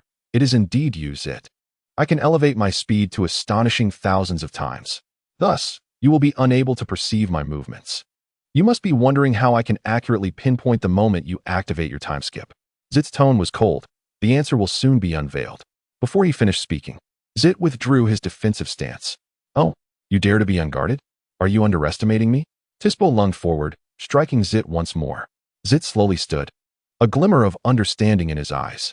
So that is how it is sound. You predict my time skip by listening to the movements of my muscles. Absolutely correct. But unfortunately, knowing does not afford you any solution. As long as a person moves their muscles, sound will be produced. The noise created by superpowers is even more evident. Upon hearing their conversation, Xiangpa clapped his hands suddenly. I got it. Just create noise to disrupt him. He turned and shouted, Bajuos, bring me my loudspeaker. Bajuos chuckled softly. Lord Xiangpa, you are thinking too simplistically. He can likely pinpoint his target through audio, rendering a noisy environment ineffective. What? It can work like that? Bila scoffed. There is a brief gap before activating the time skip. He has seized upon that. Zit readied himself again. Even if you can time skip, do not expect to defeat me easily. Tispo retorted sharply. Your bravado is meaningless. Let us test that. Tispo charged again, and Zit ceased relying on the time skip, directly engaging him head-on. Despite enduring multiple attacks, Zit successfully countered them all, sustaining no significant harm. Observing from the side, Julien's gaze shifted, seemingly comprehending the secret of the time skip entirely. Kungxi asserted, it seems Tispo is assured of victory. However, Tuopo shook his head, not necessarily. Zit has begun to adapt to his speed. What? Though he has been struck, he avoided all fatal injuries. It is likely he is laying a trap. Kungxi. Understood. Leave it to me. At this moment, Tispo's relentless assault forced Zit to the edge of the arena. You have nowhere left to escape. Tispo unleashed a powerful punch. Yet Zit suddenly activated an improved version of the time skip, his form becoming ethereal. Oh no. Tispo's momentum was too strong, causing him to charge straight through Zit's illusion and toward the edge of the arena. Xiangpa shouted excitedly. We won. The Omni King blinked. Is Tispo about to fall? Zit coldly retracted his attack. The one truly with no way to retreat is you, fool. Just at that perilous moment, several strands of golden light ensnared Tispo's limbs, forcefully yanking him back onto the stage. The proud warriors of Kungxi are here. You shall not easily eliminate my comrade. Tispo exhaled deeply. Phew, that was close. Thank you. Kungxi. Tuopo narrowed his eyes. He can distort space to evade attacks. Zit is indeed formidable. Xiangpa, witnessing this, slammed his hand on the table in anger, using ropes to cheat. Referee. Bajuos gently shook her staff. That is merely a thread of condensed energy, Lord Xiangpa. TCH. Playing dirty. Wei Mei scoffed. The binding technique of the proud warriors is proving useful here? Tispo shook his wrist, feigning weakness to lure me to the edge. What a clever scheme. Kungxi stepped forward. From here on, we shall join forces. We cannot afford any more missteps. That suits me perfectly. Suddenly, a series of sonic booms echoed, as number 17, number 21, Su Ning, and others leaped to Zit's side. Caligula placed her hands on her hips and laughed. So you resort to numbers? Now it's your turn to experience the taste of a group beating. Kungxi's pupils constricted. The 7th universe is aiding the 6th universe? Less chatter. First, let us send you off the stage. On the spectators' bench, the 2 Omni Kings excitedly swung their legs. It's so heartwarming to see different universes helping each other, they remarked. The 7th universe is both strong and united. I enjoy watching them. The Grand Priest smiled and nodded. They are the only universe without any eliminations. Wei Mei crushed the armrest of her seat in frustration. A war of attrition. Bylus retorted mockingly. Weren't you the ones who fought 5 against 2 first? And ended up being beaten by 2 girls. Ha ha ha. In the shadows, Wei Mei's smile twisted. For now, let them be arrogant. The strength that Jillian and Tuopo are holding back is more than enough to crush you. In the arena, Tispo suddenly transformed into an afterimage and launched a surprise attack. But number 17 was swifter. An energy blast erupted, and a blinding white light instantly engulfed the swift figure. What? The old Kaioshin furrowed his brow. This person is breaking the rules right from the start. Is there no decorum in this fight? The Kaioshin clapped his hands in excitement, exclaiming that number 17 possessed infinite stamina, and this combat style was truly tailor-made for him. Beerus stroked his chin, reflecting on the situation. Is he starting off with a powerful move? Infinite stamina is indeed quite outrageous, but unfortunately, his strength still falls short. Xiangpa appeared bewildered. I never expected no. 17 to actually hit Tispo. How did he manage that? Weiss explained at a leisurely pace. Tispo's speed is exceedingly rapid, surpassing the speed of light in an instant. Others cannot react in time, and he himself cannot control it, resulting in a straight-line sprint. Understanding dawned on Beerus, so that's how it is. No. 17 simply used an area attack to cover the entire field, much like swatting a fly. With a grunt, Tispo was pushed back several steps by the shockwave.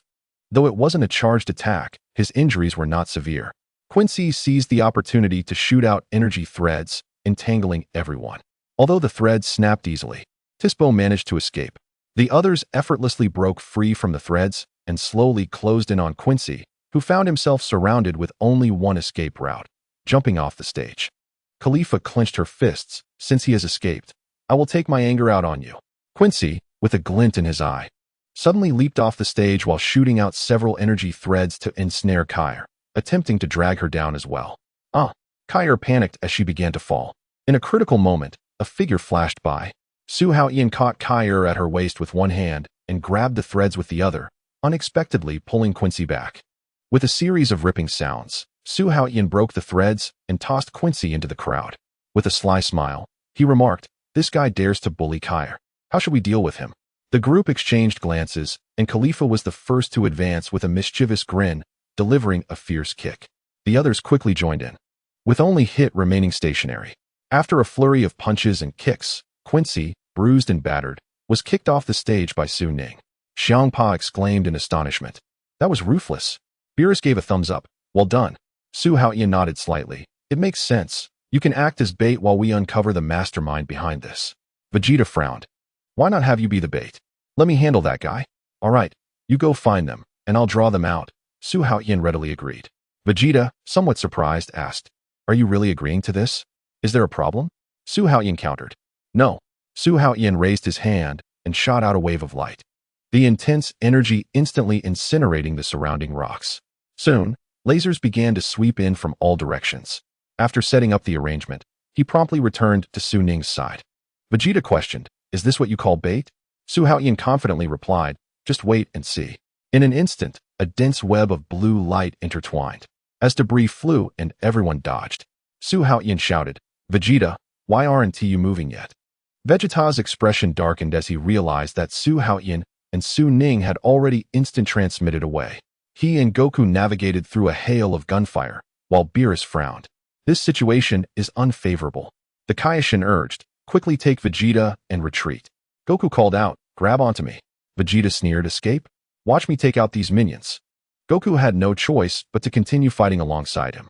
Following the trajectory of the light, they quickly locked onto a red-skinned, overweight figure who was shooting wildly, with accomplices reflecting his attacks. Vegeta smirked. Let us first deal with that one reflecting the attacks. Goku tried to dissuade him, but to no avail, hurriedly following. Wait for me. Die. Vegeta shouted as he charged at the enemy. Goku had no choice but to gather his energy as two brilliant beams exploded against the rocky ground where their opponent stood.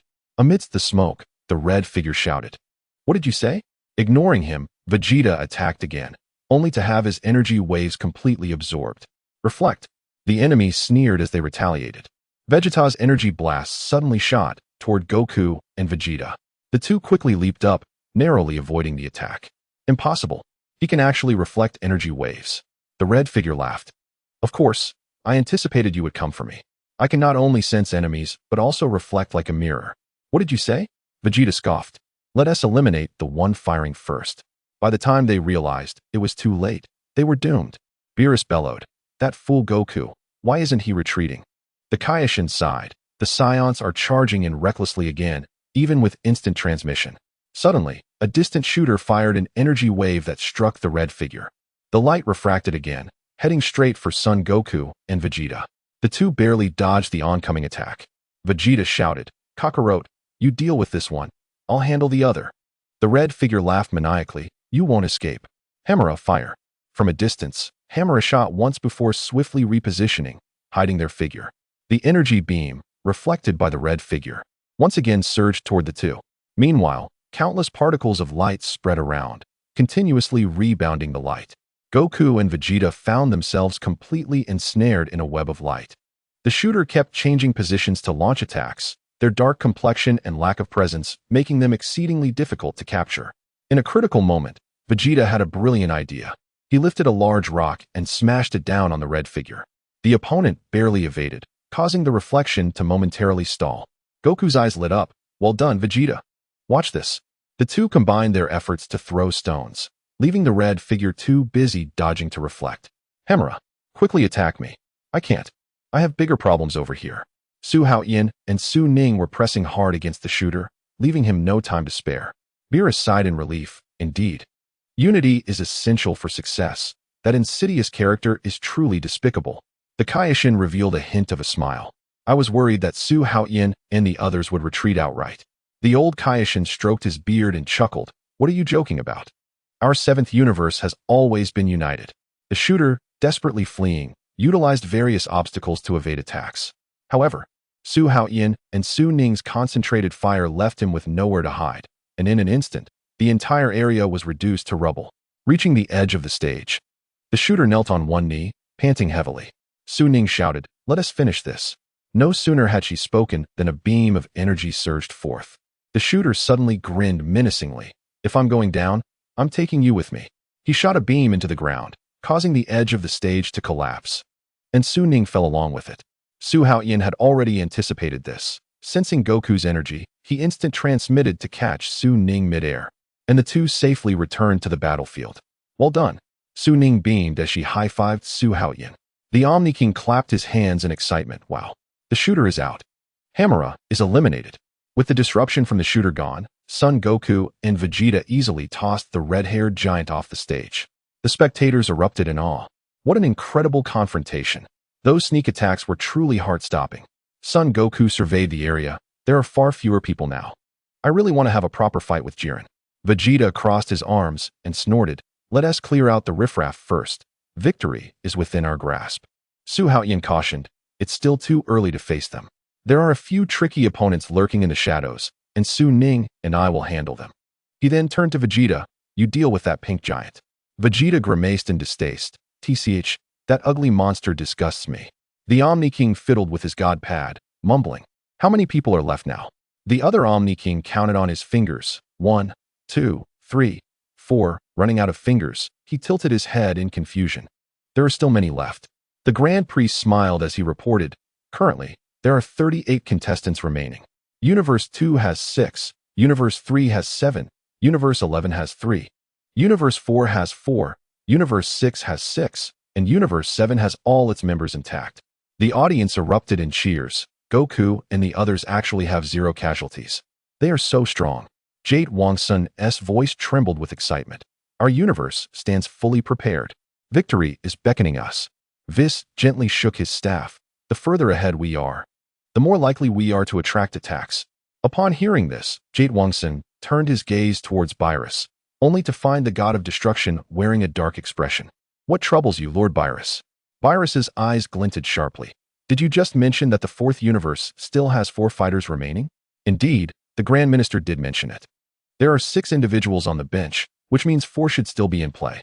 However, curiously, only 2 warriors from the 4th universe are currently on the stage.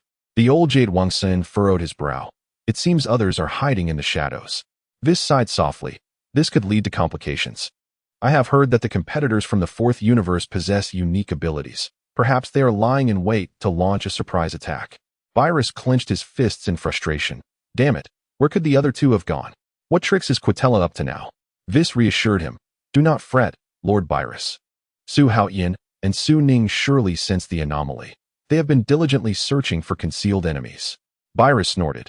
Only they can maintain their composure, unlike Sun Wukong, who immediately sought to challenge Jiren upon arrival. Ma Khalida interjected. Our universe only has 3 fighters left. We are at a disadvantage in numbers, dear. Wei Meta, however, remained confident. The remaining 3 are elite fighters, and Jiren is an unparalleled expert. Strength surpasses mere numbers. The Jade Wangsun of the 11th universe adjusted his glasses. Moreover, Jiren and Topo are in prime condition, while most of the competitors from other universes have already expended significant energy. Our advantage is evident. Chapter 163. Jiren's punch stuns the audience. Frieza betrays his allies. The 3 fighters from the 11th universe stood back to back, observing the battlefield. Suddenly, Tispo's ears twitched slightly. What is it, Tispo? Topo inquired.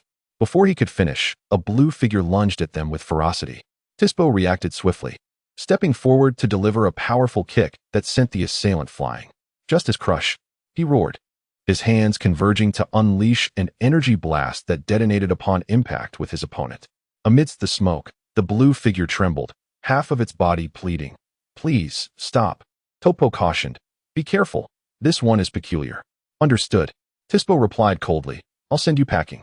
He charged forward, aiming a kick at the opponent's face. However, the adversary suddenly grinned mischievously. Just kidding. In an instant, his body coiled around Tispo like a rope. Ha ha ha. Makiyuji truly is formidable. This incredible regenerative ability is remarkable. Wei Meta nodded in astonishment. To recover so quickly from such devastation, leaving not a single scar. Bound, Tispo roared. You were just putting on a show. Maki teased, extending his fingers. Those big ears of yours are quite a nuisance. Let me help you trim them. You might run faster afterward. How despicable you are. Topo rushed in to assist. How can you restrain Tispo? Stand down. Jiren's icy voice commanded as he stepped forward. Mockery whistled.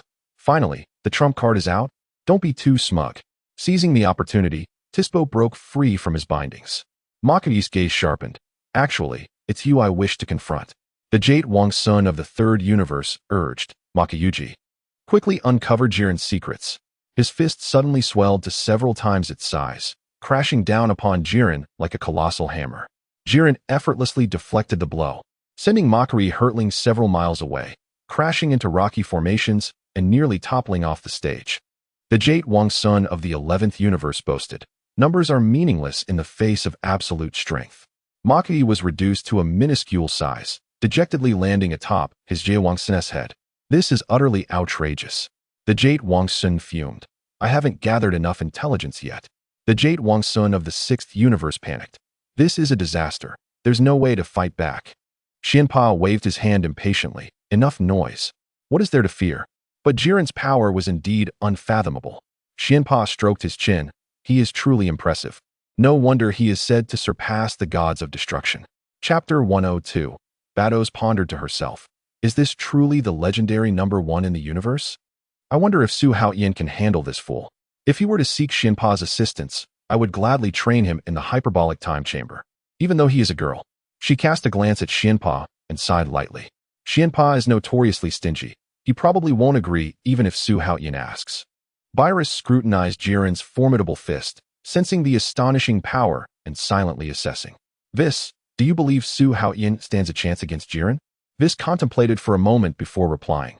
Lord Virus, that is uncertain. Although Su Haotian has displayed remarkable strength, if he was already at his limit against Shenpa, he may still fall short against Jiren. What if Sun Wukong and Vegeta join him? Virus pressed on. Vis responded. If we unite all the power of our universe, victory would be assured. However, the issue lies in their willingness to cooperate. The Jade Wang Sun interjected. Though collaboration is challenging, our team's synergy has been particularly outstanding in this tournament. Even if Vegeta and Sun Wukong refuse to ally with Su Haotian, he can still team up with Khalifa, Caulifla, Android 18, Android 21, and Su Ning, forming a formidable force. We can only hope they do not underestimate their opponents. Virus frowned deeply.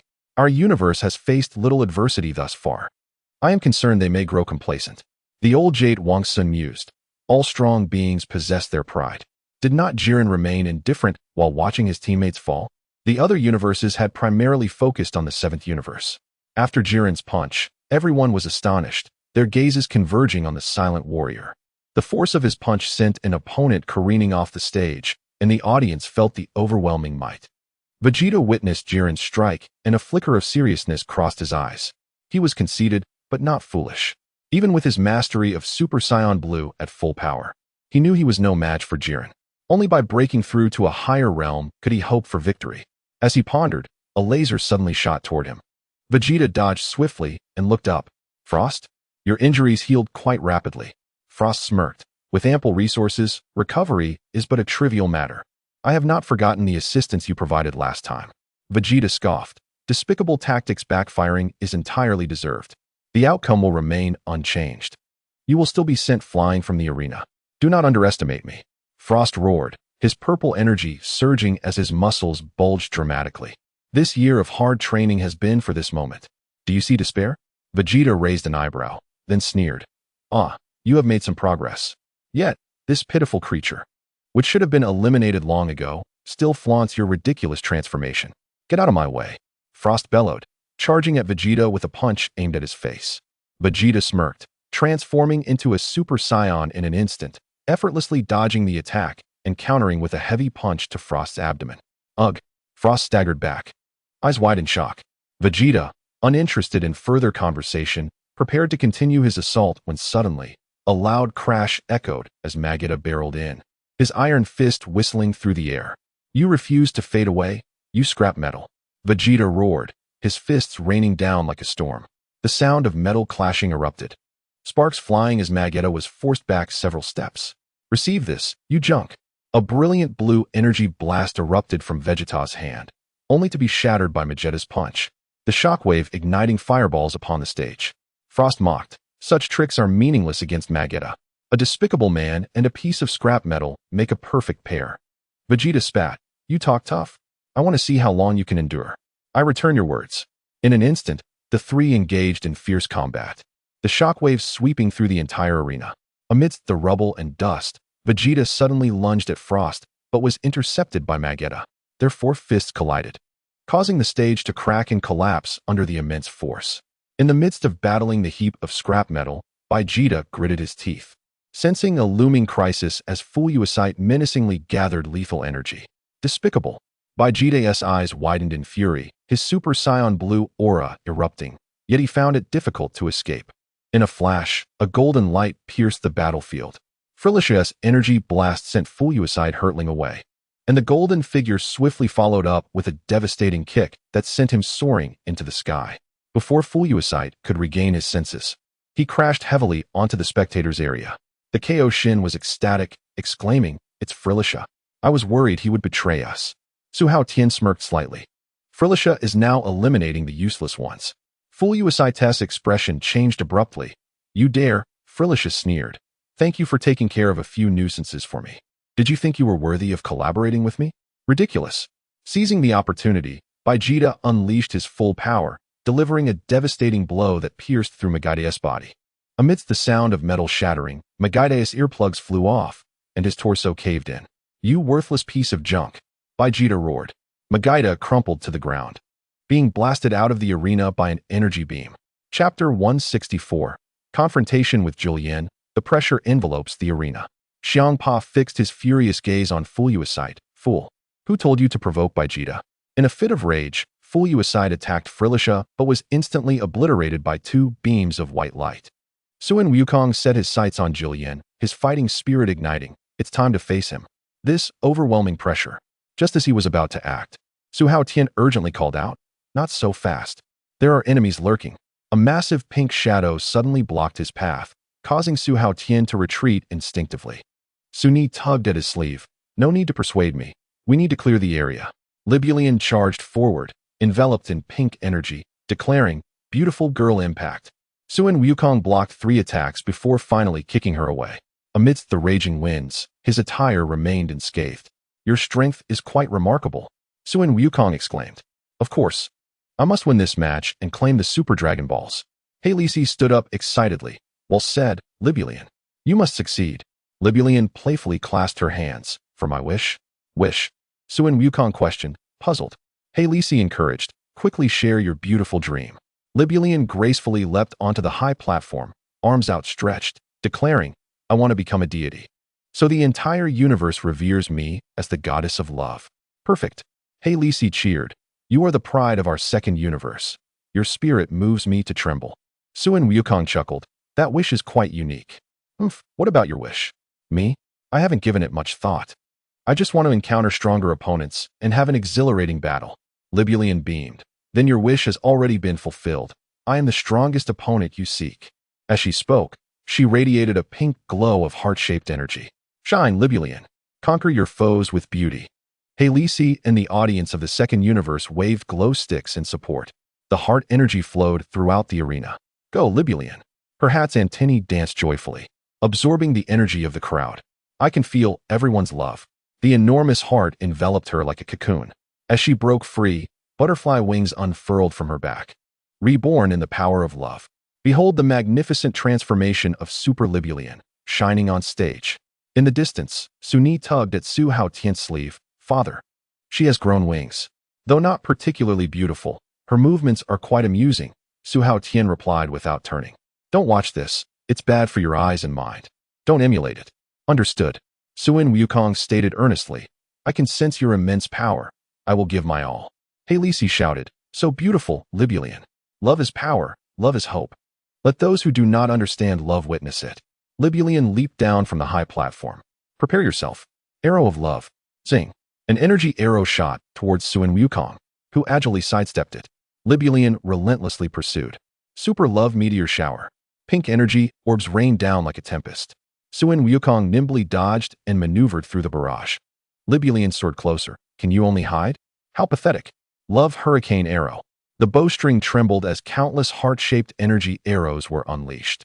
Suin Wukong evaded the onslaught, teleporting beside Libulian and delivering a powerful kick that sent her flying. Libulian steadied herself mid-air, her wings spread wide. "Have you retreated before true love? Do not worry. Libulian's heart embraces all." She erupted with a massive heart-shaped energy field. "Endure the impact of love, Libulian. Eternal love, ultimate heart." A colossal heart enveloped Suin Wukong completely, crashing down with tremendous force. Boom. A pink mushroom cloud erupted into the sky. As the dust settled, Suin Wukong's figure was nowhere to be seen. Libulian laughed triumphantly. Love conquers all. Suddenly, Suin Wukong appeared behind her, delivering a kick to her backside. Her round form crashed through 3 stone mountains before rolling to Jillian's feet. Halisi gasped. "Libulian, quickly evade." Upon seeing Jillian's icy expression, Libulian shivered and fled. She hid behind a rock, peeking at Jillian. "Are you not going to make a move? Have you fallen for me?" Jillian remained expressionless and motionless. "Playing coy? If you don't confess now, I may ignore you later." The silence from him was as solid as a mountain. Libulian stomped her foot. "You annoying creature." Sneaking another glance and seeing no response, she sulkily departed. After clearing the obstacles, Suin Wukong faced Jillian directly. The KO Shin of the 11th universe whispered, "The moment is at hand." Wei Mei nodded, "It's time." Through telepathy, he communicated. Can Jillian hear this? Received. The charging phase concluded. Priority was to deal with Suin Wukong. Understood. It's your turn, Jillian. Jillian opened his eyes and stepped forward. A powerful aura gradually emanated from him, causing the entire arena to tremble under this pressure. A suffocating sense of oppression swept across the crowd. Caulifla suddenly had a flash of insight. Did you sense that, Kair? Yes, sister. Vegeta was locked in a stalemate with a small mechanical entity when he suddenly felt a tremendous surge of energy. The ground beneath him began to tremble slightly. This power is overwhelming. The 18th android's gaze sharpened, an astonishing wave of energy. The 17th android scanned the surroundings. Indeed, the very air of this space is vibrating, and even the structure of the void realm seems affected. Frilicious swung his tail, shattering a rock, narrowing his eyes. It seems the true monster is about to make an appearance. Sunit clenched her fists. Father, is this Jillian's energy? Indeed, Sun Wukong has sought him out. I truly hope he can dispose of that bothersome woman first. Sunit shook her head. She remains on the platform. Damn it. Why keep her around? She's such an eyesore. We must act quickly to find those two hiding and avoid being ambushed. Understood. Tuopo shouted, Jillian, for your goals and the Super Dragon Balls. Fight with all your might. Sun Wukong assumed a battle stance. At last, I can feel your fighting spirit. Jillian's eyes sharpened as his immense energy was unleashed in an instant. In that moment, the entire arena was engulfed in a tempestuous whirlwind. Standing at the forefront, Sun Wukong crossed his arms defensively, yet was still pushed back by the force of the impact. The audience and the entire venue were enveloped by this gale. Bylus was utterly astonished. A single warrior can unleash such a terrifying aura? The Omni King clapped excitedly. Incredible. What will happen next? This is so interesting. I can't wait. Chapter 165. The Retreat of Ultra Blue and the Ultimate Spirit Bomb. A bead of sweat trickled down from Wukong's brow as he suddenly unleashed all his energy. He did not transform into the Ultra Blue form, but directly launched a Kamehameha towards Jiren. Jiren stood motionless, and the energy wave was halted by an invisible barrier half a meter from him, dissipating into the surroundings. The Kaioshin of the first universe marveled, exclaiming the terrifying energy had indeed formed a tangible barrier. The Kaioshin Shin pondered, wondering why he did not transform. Did he deem his opponent unworthy of seriousness? The old Kaioshin stroked his beard, suggesting that he likely wished to test Jiren's strength first. Beerus clenched his fists nervously, thinking it was time for him to witness Jiren's true power. He wondered if Su Haotian could still handle him. Seeing the Kamehameha ineffective, Sun Wukong instantaneously transformed into a Super Saiyan and charged at Jiren, delivering a series of fierce punches. Yet, Jiren remained unmoved. Even the attacks in Super Saiyan form failed to compel him to raise an arm. Wukong ascended to Super Saiyan 2, unleashing a vigorous assault. But Jiren stood firm like a mountain. The Kaioshin's expression grew serious, noting that Jiren was waiting for Wukong to unleash his full strength. The old Kaioshin squinted, questioning if even such an attack did not warrant Jiren's defense. Beerus scoffed, suggesting Jiren was observing all-powerful beings, likely aiming to establish his dominance over the peak form of Sun Wukong. Whis gently encouraged, Wukong, give it your all. With the Super Saiyan 2 form proving futile, Sun Wukong transitioned into Super Saiyan God, launching another offensive. Finally, Jiren made a move, effortlessly blocking Wukong's powerful punch with a mere raising of his hand. Wukong's fists rained down like a torrential downpour, yet Jiren remained as steadfast as a rock, neutralizing every attack with his palms. The ground continued to shatter under their fierce exchanges, fissures spreading as the battle raged on. After a brief examination, Wukong stepped back 2 paces. If that is the case, let me show you true power. With the completion of his Ultra Blue transformation, the entire arena trembled from the explosive energy, finally revealing the Ultra Blue form. Though it may be in vain, remarked Wei Meida with a light chuckle. It is not in vain, my lord Wei Meida. This confrontation holds great significance. How so? She inquired. Behold, the battle abruptly halted, all eyes fixated on the arena. If one could overpower Sun Wukong in his prime, the resolve of other competitors would undoubtedly crumble. Wei Meida raised an eyebrow, questioning if the intent was to intimidate the entire arena with Wukong. Makalita cautioned, but do not underestimate him. Wei Meida disdainfully retorted, do not measure Jiren with common sense. He has never known defeat. A glint of determination flashed in Makalita's eyes as she discreetly turned her gaze towards Su Haotian, thinking, foolish Wei Meida. As an angel, my judgment cannot be flawed. That one must be the true ace of the 7th universe. The Ultra Blue Sun Wukong initiated a new wave of assault. Jiren finally sprang into action, crossing his arms to calmly defend against the enhanced strikes. In a flash, he counterattacked, delivering a heavy blow to Wukong's chest. With a dull thud, Wukong was forced back several steps. Jiren pursued relentlessly, landing another punch on his back, eliciting a piercing cry that echoed through the skies. As the battle raged on, just as Wukong was about to hit the ground, Jiren suddenly grasped his ankle, slamming him into the ground. In a swift moment, Wukong's body erupted with ultra-blue and Kaioshin energy, breaking free from Jiren's grip. He was propelled into the sky. In an instant, the Kamehameha's brilliance cleaved through the air, aiming straight for Jiren. A flicker of surprise crossed Jiren's eyes, evidently not anticipating such a rapid counter from his opponent. He swiftly rolled back, narrowly avoiding the swift wave. The two titans clashed once more, their forms flickering across the battlefield. Each collision sent shards of rock flying, causing nearby competitors to retreat in haste. Seizing the opportunity in Wukong's defense, Jiren's heavy fist struck his chest with tremendous force. Wukong knelt to the ground, saliva trickling from his mouth, his breath becoming labored. Jiren pressed his advantage, stepping on Wukong's back and yanking him up by his hair. "It's over." Before the words could fully escape his lips, another powerful punch struck Wukong's abdomen. Blood seeped from the corner of Wukong's eyes as his body was sent flying like a kite severed from its string, crashing through several mountains before tumbling to the edge of the arena. While Jiren rested, arms crossed and eyes closed, a familiar energy fluctuation surged once more. Wukong was seen clambering back onto the arena's edge, a blaze of blue and red energy roaring around him, his gaze piercing into his opponent. The outcome was still undecided. Where did he think he was going? With the roar of the 20-fold Kaioken, Wukong surged forward once again. However, before he could close the distance, countless invisible strikes followed in quick succession. A flash of red light surged, and Wukong cried out as he was sent hurtling back. What just happened? Vegeta's brow glistened with cold sweat, frustration evident as he struggled to comprehend Jiren's movements.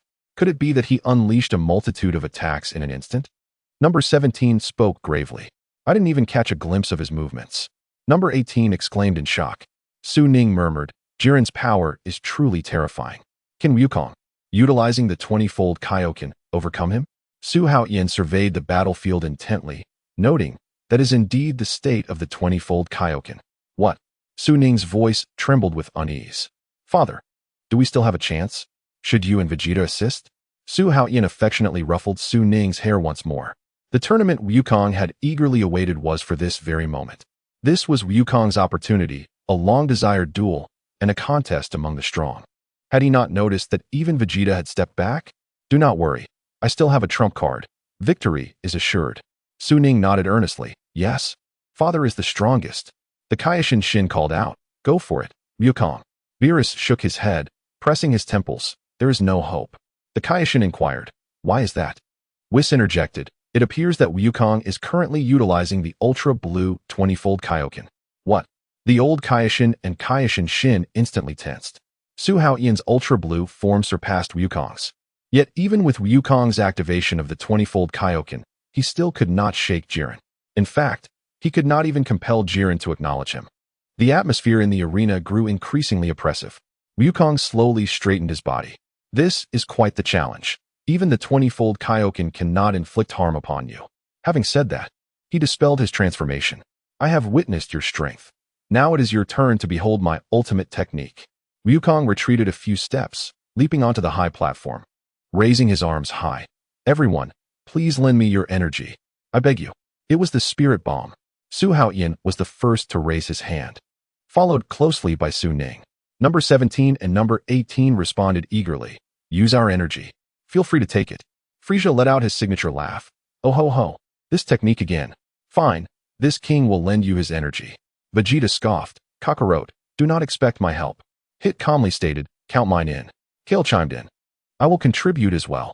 Caulifla sweetly smiled. If my husband is raising his hand, then mine goes to you too. Wukong called out once more, everyone, I am sorry. No, it is still not enough. Gathering energy takes too long. Jiren gazed at him, abruptly speaking, I can wait. Huh. Wukong was momentarily taken aback. I said I would wait. This is your key technique, is it not? Allow me to witness your full strength. Wukong grinned widely. Heh, you are quite accommodating. The Kaioshin of Universe 11, Kai, remarked coolly, enduring the opponent's strongest blow, then countering with overwhelming force. Humph, this is Jiren's way. Quite the spectacle, is it not? Yet, Makalita softly muttered, I feel a bit uneasy, my dear. Li Bulian stealthily approached, a sly smile gracing his lips. There lies an opening behind. Allow me to deliver a surprise of affection. Before the charm-laden energy gathering of Mei Li Jia Nua could come to fruition, Vegeta struck her away with a single blow. How utterly tedious. This confrontation bears immense significance and should not be interrupted. The spectators in the stands grew increasingly animated. So it was, this technique is indeed intriguing. Such moves are found even in the lower universes. This contest merits attention. In an instant, the energy of the seventh universe coalesced completely. A dazzling radiance erupted, and the energy ball was prepared. Sun Wukong laughed heartily. Behold, Jiren, do not regret granting me preparation time. This is our seventh universe's energy ball. Before his words could settle, the energy ball was already released. Under the gaze of many, the colossal, luminous energy ball hurtled towards Jiren. All held their breath in anticipation.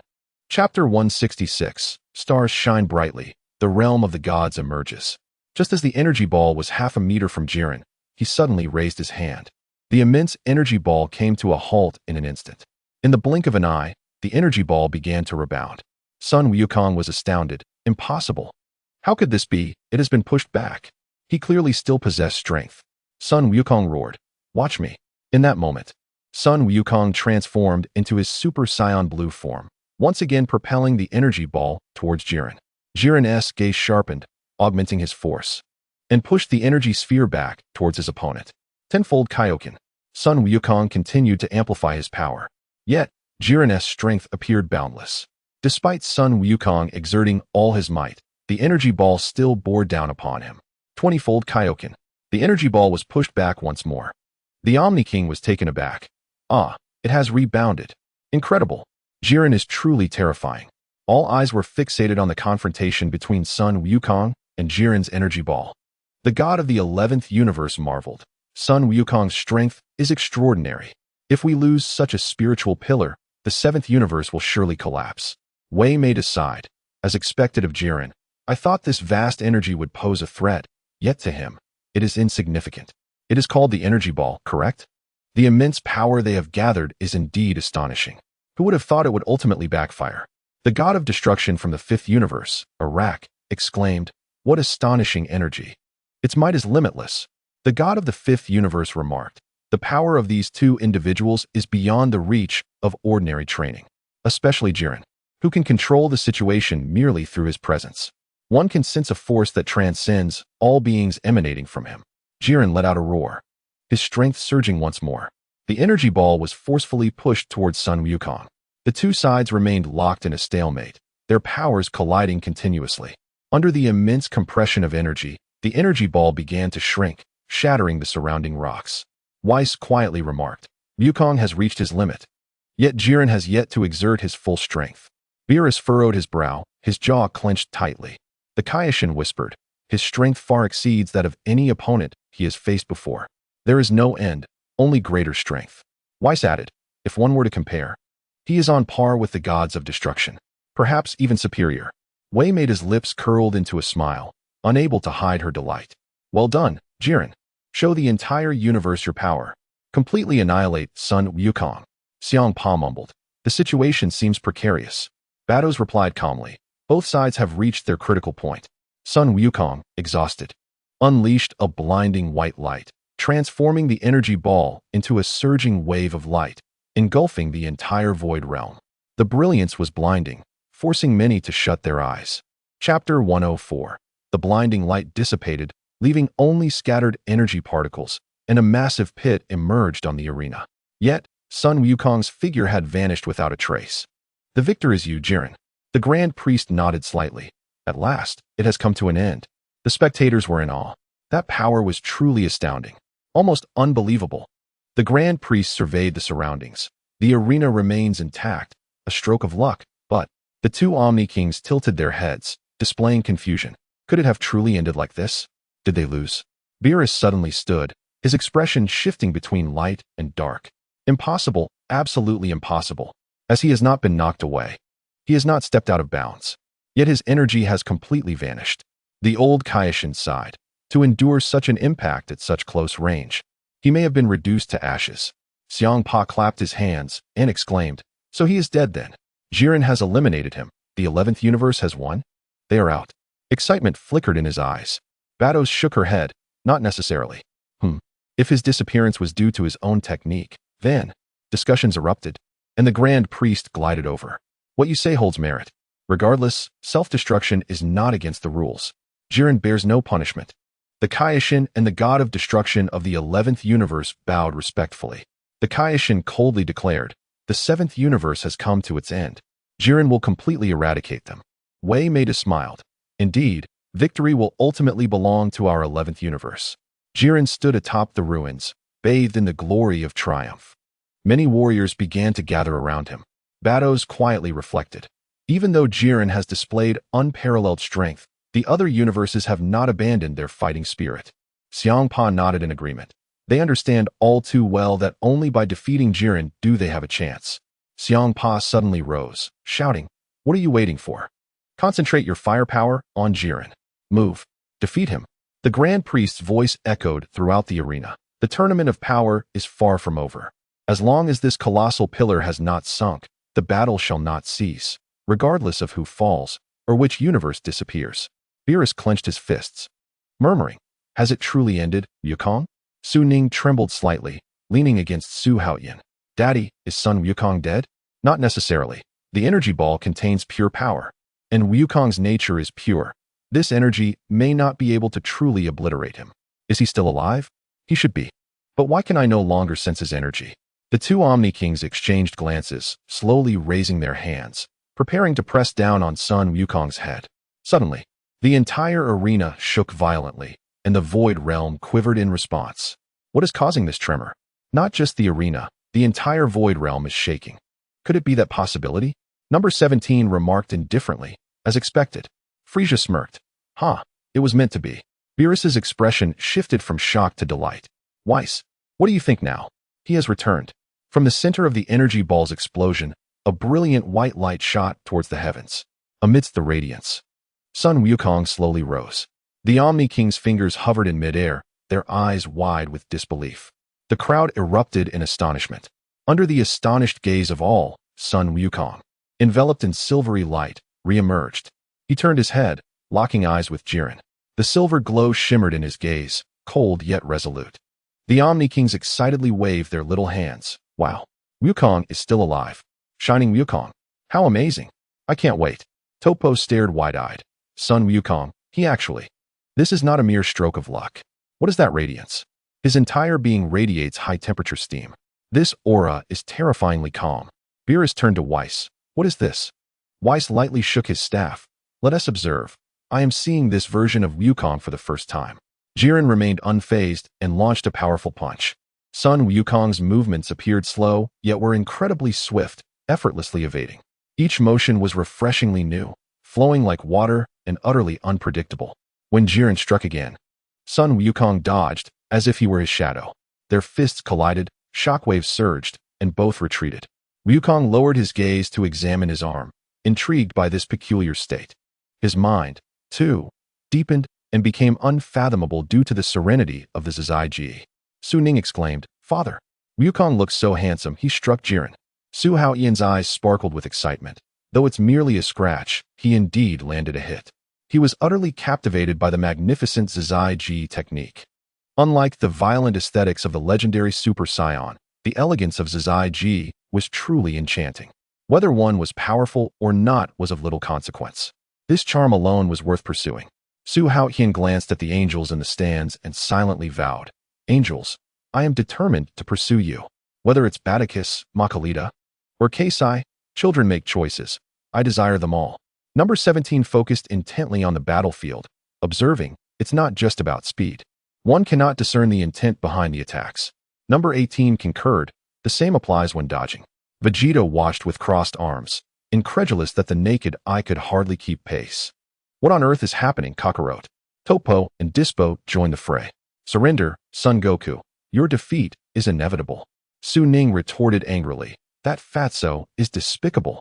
Is it just justice to bully the outnumbered? Father, let us join in. In terms of numbers, can they truly challenge us? Keep your eyes wide open. The current Son Goku is untouchable.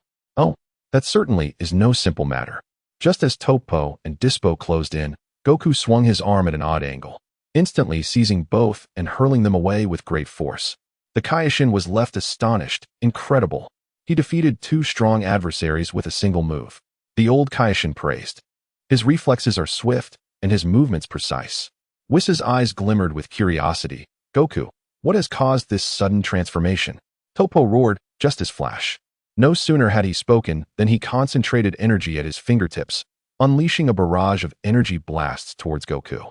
However, Goku remained unfazed, gracefully maneuvering towards Jiren, evading all attacks effortlessly. Jiren raised a hand to signal Toppo to cease. Reluctantly, Toppo lowered his arm. It seems he doesn't require my assistance. Suddenly, Goku accelerated, his fists slicing through the air like lightning, directly targeting Jiren. Jiren's arms transformed into afterimages, seamlessly blending offense and defense without yielding an inch. In their fierce exchange, Jiren's feet carved deep grooves into the ground. Their figures soared once more into the air, the shockwaves of their collision reverberating throughout the arena. In the audience, number 18 sat upon a rock, her focus locked on the battlefield. Who currently holds the advantage? Number 17 replied soberly, it remains uncertain. However, Goku's strength is rapidly surpassing its limits with each counterattack becoming increasingly fierce. The Kaioshin of Universe 11 found it hard to believe. Is there truly someone capable of suppressing Jiren? Waymide murmured in disbelief. Impossible. This should not be happening. The Omni King was ecstatic, his excitement palpable. Wow. Goku has suddenly grown stronger. Wow. Goku has become so formidable. Why? What is happening? The Grand Minister pondered, perhaps.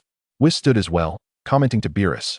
Lord Beerus, I did not anticipate the situation would evolve in this manner.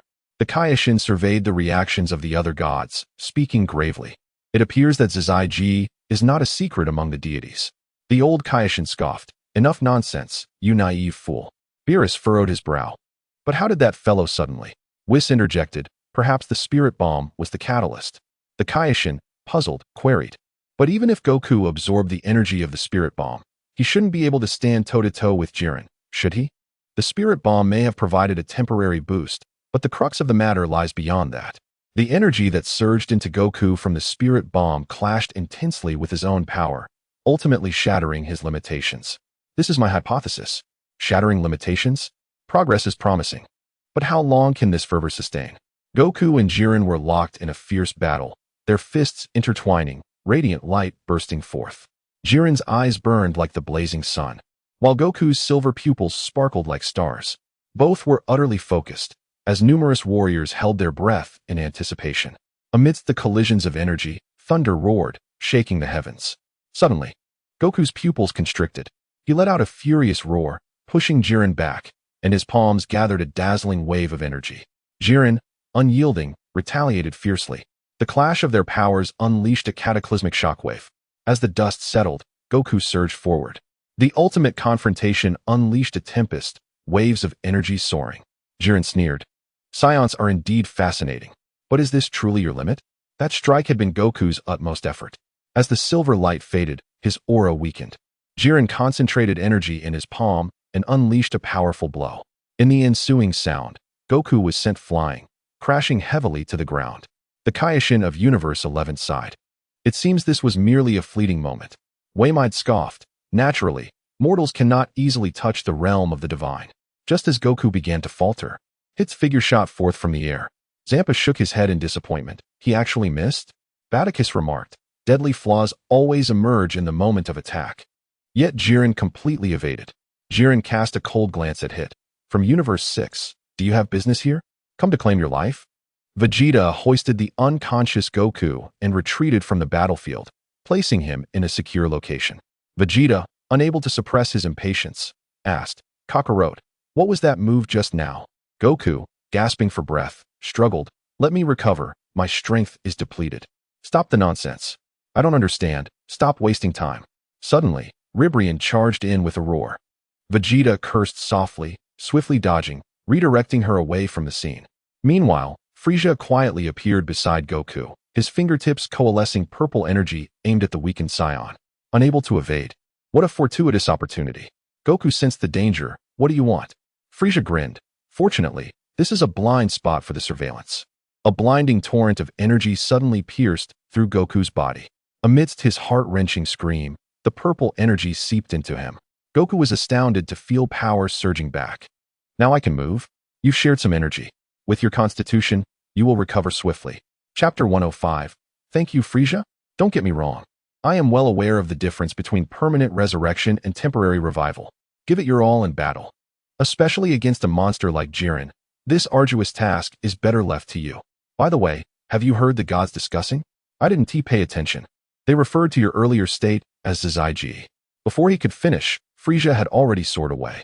Zaiji. Goku clenched his fists and whispered. If I can master it, perhaps I can defeat Jiren. Chapter 168. Flash time, it's my turn. Hit assumed a combat stance for the first time, launching a fierce assault on Jiren. Jiren effortlessly blocked all incoming attacks, launching a fierce counter aimed directly at Hit's face. Just as Hit's fist pierced through the afterimage, a brilliant light flashed in Jiren's eyes. Flash time. The Omni King's viewing platform erupted once more. Wow, that red-haired fighter is so strong. I love watching him fight. His name is Jiren, right? And his opponent is Hit. Activating flash time, Hit teleported to a safe distance, silently wiping away blood. Sun Wukong bears the formidable onslaught of Jiren with a heaviness that resonates deeply within me. Jiren gazes down at Hit, challenging, do you truly wish to defeat me? This is my mission. Toppo witnesses the confrontation and murmurs. He dares to face Jiren directly. Once more, Hit employs his time skip technique, vanishing into the rifts of time and space. Jiren retaliates with a punch that shatters the void. Anticipating the futility of this attack, Hit braces himself, absorbing the force of Jiren's punch with his arms. Kampa, astonished, queries, what transpired? Whis calmly explains. Hit has constructed a spatial concealment of his true self using the fragments of time he has stored, leaving only an illusion in reality. The Kaioshin presses, why so? Beerus scoffs. A year ago, after discovering that time skip was ineffective against Son Goku, he turned to apply it to himself. Kampa gasps. Even interdimensional concealment has been seen through. He stands no chance. Badosu sighs. Such terrifying power. Hit has evaded every attack. Even with time skip, after several exchanges, Hit is left battered, his temporal techniques utterly shattered. Jiren delivers a fierce kick that sends Hit flying, prompting the 6th universe Kaioshin to lament. This is dire. Badosu adds, Jiren has anticipated every move. Even the time skip variations are futile. Kampa exclaims in frustration. Then what is the point of his repeated attempts? Hit continues to strike from the alternate dimension. But Jiren retaliates with relentless force, declaring, a futile struggle, cease. Since it is my mission, you must accompany me to the end. From a distant rocky outcrop, Sun Wukong surveys the battlefield. Jiren exhibits no vulnerabilities, yet Hit appears to have a plan. At this moment, Wukong's miraculous state begins to wane, and chaos reigns once more on the battlefield. Vegeta, having overcome his inner demons after witnessing the Ultra Instinct, proceeds to pummel Ribrian in his normal state. Just as he is about to finish his opponent, the second universe's Roji intervenes with a spinning kick. I am here to protect Ribrian. Vegeta coldly retorts, you seek death. He unleashes a flurry of energy blasts towards the two. Afterward, Roji and Ribrian vanish from sight. Vegeta scans his surroundings, frowning, TCH, they've escaped. Meanwhile, the two hide behind a massive rock. Are you alright, Ribrian? Roji inquires. Can we truly win? The warriors of the second universe vanish more swiftly than the others, unable to compete with Jiren or Sun Wukong. Suddenly, Roji delivers a sharp slap to her face. Fool, is your love so shallow? Remember, love is the most powerful force. Ribrian, clutching her face, glimmers with unshed tears. The power of love. She wipes her tears and resolutely states, you are right. I must believe in love more than anyone else. Thank you, Roji. Kampa watches the battlefield, his brow furrowed. Jiren has forced Hit into a corner. He is too powerful. Badosu softly remarks, Hit seems to be plotting something. His defense is impeccable, and having sustained minimal injuries, he must be waiting for the right moment. What moment? Perhaps the fatal strike is imminent. Everyone holds their breath in anticipation. As Hit rises slowly after being struck down again, he thinks, I have discerned his movement patterns. It is time to end this. He throws a punch, which Jiren effortlessly shatters. Yet, in the next instant, Hit evades to Jiren's rear in an almost supernatural manner and delivers a heavy blow to Jiren's chest. This punch will seal you within the confines of time forever. Jiren is propelled to the edge of the arena, crashing through numerous rocks. He sneers, "Is that all you've got?" Suddenly, the imprint of the punch on his chest radiates purple light, rendering him immobile. Sun Wukong exclaims, he cannot move. All eyes are fixed on Jiren. His movements are completely restrained. Is Hit's ultimate technique truly this formidable? Jiren cannot budge an inch. This is Hit's remarkable skill, truly astonishing. Whis, witnessing Jiren's stasis, is both shocked and alarmed. He shouts, "Jiren, what is happening? Move." Badosu's gaze is equally fixed. Hit has continuously employed the time skip technique against Jiren, showcasing an unprecedented move. This must be Hit's secret technique. Kampa rejoices. Well done, continue to suppress him. Badosu adds, he seems to have precisely controlled his strength, intending to trap Jiren until the match concludes. However, Hit's judgment falters. In an instant, a golden light flashes in Jiren's eyes, and his body begins to slowly move. Though sluggish, he is genuinely breaking free from his constraints. Hit struggles to maintain his grip. Jiren laboriously approaches Hit. Hit grits his teeth. I must seal him until the match is over. But I am on the verge of collapse. If that is the case, then I shall wager everything. Even in the face of overwhelming disparity. As his words fade, Hit leaps forth, gathering purple energy in his palm to strike Jiren. Once again, golden light bursts forth from Jiren's eyes, and an invisible barrier halts Hit's assault. A deep growl emanates from his throat. The so-called dignity of a warrior is utterly laughable. Bang! The alternate dimension shatters, and the purple light surrounding Jiren dissipates. Kampa exclaims, Hit's ultimate move has been effortlessly countered. Badosu remarks, the difference is astronomical. This proves that Jiren's strength surpasses even time itself. The Kaioshin of the universe sweats profusely. Is Jiren so powerful that time becomes ineffective against him? Whis, feeling a sense of relief, bursts into laughter. Ha ha ha, the disparity is too great. Margarita softly notes, they are not even on the same level, dear. The Kaioshin of the 11th universe beams with pride. Jiren is truly the glory of our universe. Hit launches another furious barrage of attacks at Jiren. Yet, all is in vain. Let it end. Jiren delivers a punch that sends Hit flying, unleashing a crimson energy blast from his palm. He confidently closes his eyes and turns away. The moment the energy blast strikes Hit, it erupts in a dazzling red light, and Hit plummets beyond the arena's edge. The Grand Priest immediately announces, from the 6th universe, Hit is eliminated. In the shadows, Whis reveals a mocking expression. To confront Jiren? A fool's dream. Kampa gazes at Hit as he returns to the stands, offering no rebuke, but instead saying, you have worked hard. Hit responds despondently when a full-force strike fails. Defeat becomes inevitable. Kampa smiles, you shall not be at a loss. Badosu nods slightly. Indeed, your efforts shall not be in vain.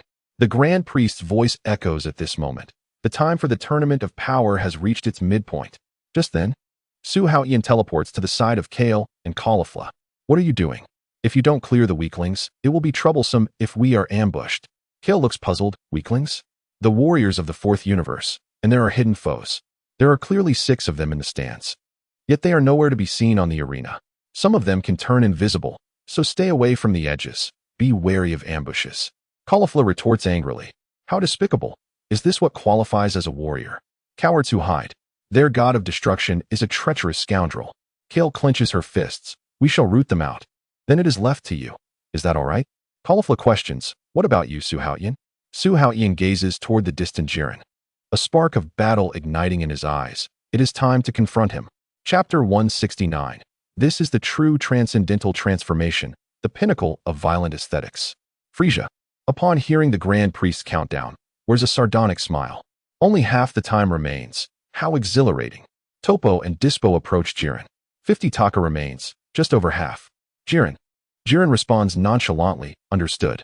He glances at the exhausted Sun Wukong, continuing, there are no more opponents worthy of my effort. With that, he closes his eyes and begins to meditate for recovery. Zeno watches with wide eyes. Wow, what is he doing? The Grand Priest smiles slightly. How bold. He has begun to meditate. With little time left, he is so confident of victory. Whis finds it somewhat dull. It appears no one can threaten Jiren. How boring. Beerus glares. Are you saying no one is worthy to fight him? His gaze shifted towards the arena where Su Haotian stood. Perceiving the attention, Su Haotian responded with an affirmative gesture. Belusi grinned widely and encouraged. Kid, make me proud and deliver a sound thrashing to Jillian. Su Wukong fixated coldly on the meditating Jillian, murmuring to himself, you have completely disregarded me, devoid of even the interest to engage. Haven to you? The other competitors from various universes stirred restlessly. The trio of mechanical warriors from the third universe conspired quietly. This moment presents the ideal opportunity to defeat him. Indeed, it is as if the chance has been handed to us on a silver platter. Suddenly, the two leaped before Jillian. Tisipa sneered, well, there are indeed those who fear not for their lives. This baiting tactic is commendable. Tupa maintained a stoic expression. Your courage is commendable. But this is where it ends. As soon as the words left his mouth, Tisipa and Tupa charged towards their adversary. Attack. Push him off the stage. A third warrior lunged at Jillian, attempting to force him out of the arena. However, before he could make contact, a surge of energy erupted, violently repelling him. Thankfully, his companions rushed to his aid, averting a fall from the arena's edge. Tisipa taunted, you weaklings, face reality. You are unworthy to engage Jillian. You cannot even breach his barrier of energy. You are utterly unqualified to battle. At that moment, the Omni King inquired about the time. Great Priest, are there still 50 take remaining? The Great Priest nodded. Indeed, only half remains. What if time runs short? Repeat it. The universe with the most remaining participants will be declared the victor. Ah, I see. The King God of the third universe proclaimed loudly. The seventh universe still has all its members present, leading for now. This is the perfect moment to crush Su Wukong. The mechanical body of Ma Si Ka emitted a sound, and the angel translated, Lord Ma Si Ka has commanded to concentrate fire on Su Wukong. In an instant, all attacks from the third universe locked onto the weakened Su Wukong, as countless mechanical warriors surged towards him. Su Haotian instantaneously teleported to Su Ning's side. Su Ning anxiously exclaimed, Dad, they are taking advantage of the situation to besiege Su Wukong. This is despicable. I must help him. Su Haotian replied calmly. Go ahead. I came here precisely to allow you to support him. What about you? I will deal with Jillian. Su Ning's eyes widened in shock. What? What did you say? I cannot stand the sight of Jillian's arrogance. I must confront him. Shall I accompany you? No need. Assist Su Wukong. He needs time to recover. With that, Su Haotian strode directly towards Jillian. Tupa and Tisipa immediately positioned themselves in front of Jillian. Tisipa scoffed. Ha! Su Haotian of the seventh universe. Do you dare to challenge Jillian? Tupa cautioned in a low voice. Do not underestimate him. If Su Wukong has not yet broken through, his strength surpasses yours. Jillian remained in quiet meditation, a faint red glow surrounding him. Ignoring the two, Su Haotian shouted at Jillian, Jillian, come out for a one-on-one. This proclamation caused an uproar throughout the arena. Who is this person? So audacious. Haven't you heard? He is the one Su Wukong mentioned, the one who desires to marry and have children. So it's him. Quite dashing, I must say. Finally, we see the real deal. I thought he was merely a supporting character. Remember during the tournament, when Su Wukong mentioned that Su Haotian is stronger than him? Ah, now that you mention it, that's true. But he transformed into blue right from the start, just like Su Wukong. That is indeed impressive. Yet even if his blue form is stronger than Su Wukong, it cannot possibly surpass the radiant Su Wukong we just witnessed, can it? I think so too. Does he aspire to break through his limits? Wei Mei disdainfully huffed. That was merely a fluke. Does he truly believe anyone can master the Zizai Ji Gong? With his power, just Tupo alone is enough to handle him. Ma Kalita scrutinized Su Haotian, frowning, yet his eyes reveal no turbulence. He seems unfazed by this challenge, treating Jillian as he would any other opponent. Ma Kalita, one cannot measure Jillian by the standards of an ordinary fighter. He will never lose. Xiangpa turned upon hearing Su Haotian's challenge. Seeing him truly stand before Jillian, Xiangpa's eyes widened in disbelief. What nonsense is this? There is still half the match to go, with over 20 fighters remaining. And he dares to challenge Jillian now? Ba Duasi's gaze flickered between Su Haotian and the meditative Jillian. Having witnessed the limits of Jillian's strength against Su Wukong, she wondered if he truly had the confidence to advance. She then glanced at Wei Si. Wei Si shook his head. Sister, I cannot say. He has never fully revealed his abilities and seldom engages in combat. Lucy interjected. Except for that time, he defeated Xiangpa. Xiangpa snapped. Lucy, cease mentioning that. I let him win. The king god wiped his brow, expressing concern. Wouldn't it be better to methodically eliminate the others? Our universe has the most participants. If we drag it out, we can secure victory. Lucy scoffed. Drag out time? That is your perspective. A true warrior should confront stronger opponents head-on. That is the heart of a champion. No wonder you are merely a king god. The king god winced, left speechless.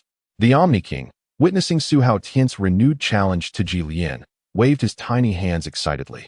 Wow, Su Haotian is challenging Jilin. I can hardly contain my excitement.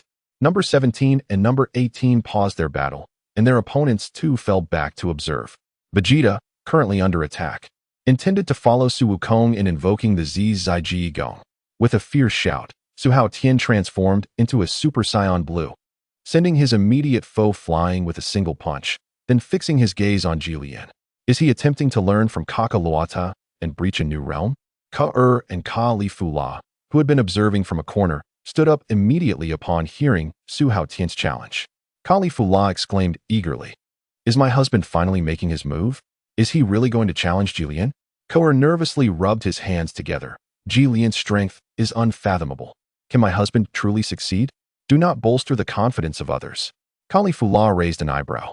But if Su Wukong has fallen, what if my husband also? Nonsense. I worry more about him shining too brightly and attracting more rivals. Ka sighed in exasperation. I believe in my husband's potential. After all, he has defeated Xiangpa, and his strength should not fall short of Jilin's. Besides, having witnessed previous battles, he must have gleaned valuable insights. Our Saiyan evolution knows no bounds. Sister, you are always so optimistic. Meanwhile, Su Wukong was fending off the onslaught from the Third Universe's robots when Su Ning arrived just in time to assist him. Suddenly, Su Haotian's shout caught Su Wukong's attention. Su Haotian is also challenging Jilin. Su Ning smiled. Dad cannot stand that guy's meditative demeanor. He feels it is unjust. Su Wukong clenched his fists. Having placed his hopes on Su Haotian to take action, he felt emboldened to unleash his full potential.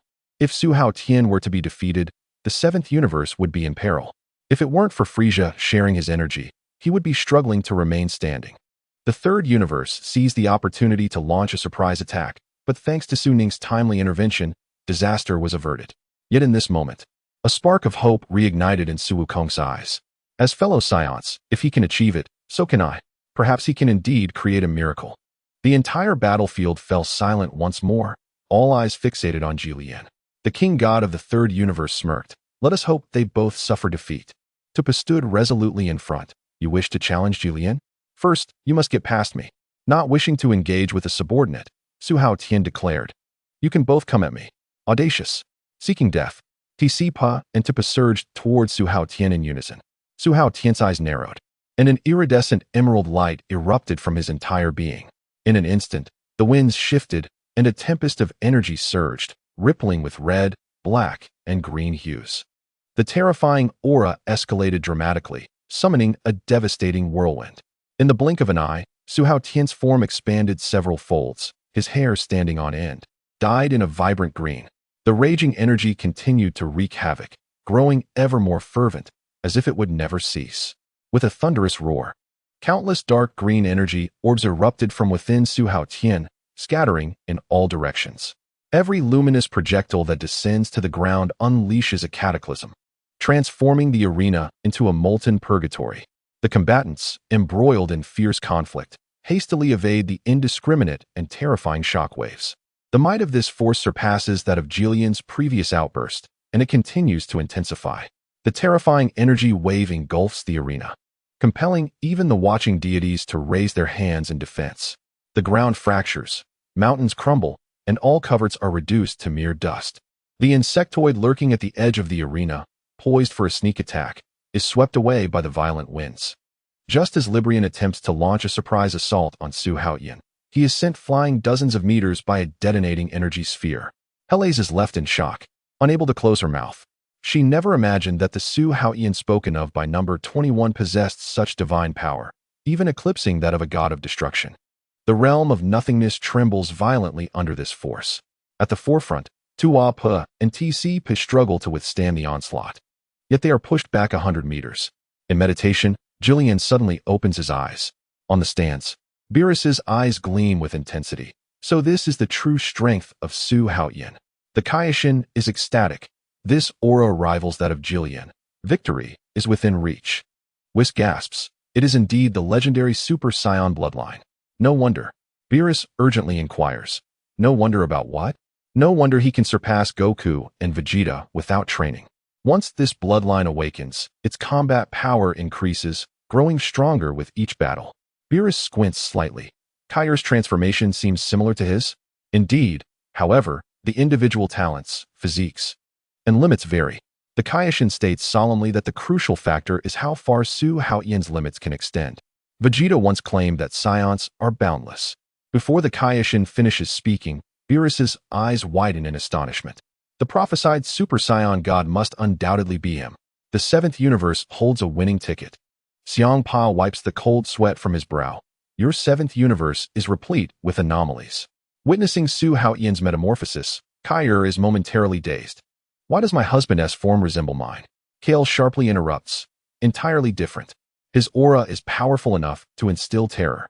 The worry in Kaior's eyes dissipates, replaced by a radiant smile. My husband is stronger 1,000-fold. This time he will surely defeat Jillian. Vegeta senses the formidable aura rivaling that of Jillian and stares in disbelief. Could this truly be Su Haotian?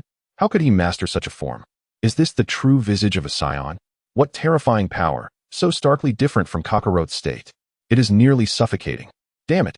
Not only has he been outpaced by Kakarot, but now Su Haotian as well. Just a few days have passed. Vegeta's knuckles whiten from clenching. Frieza, concealed in a rocky crevice, suddenly trembles.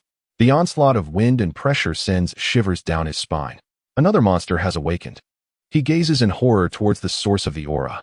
It is Su Haotian. This form is truly frightening. My body trembles uncontrollably.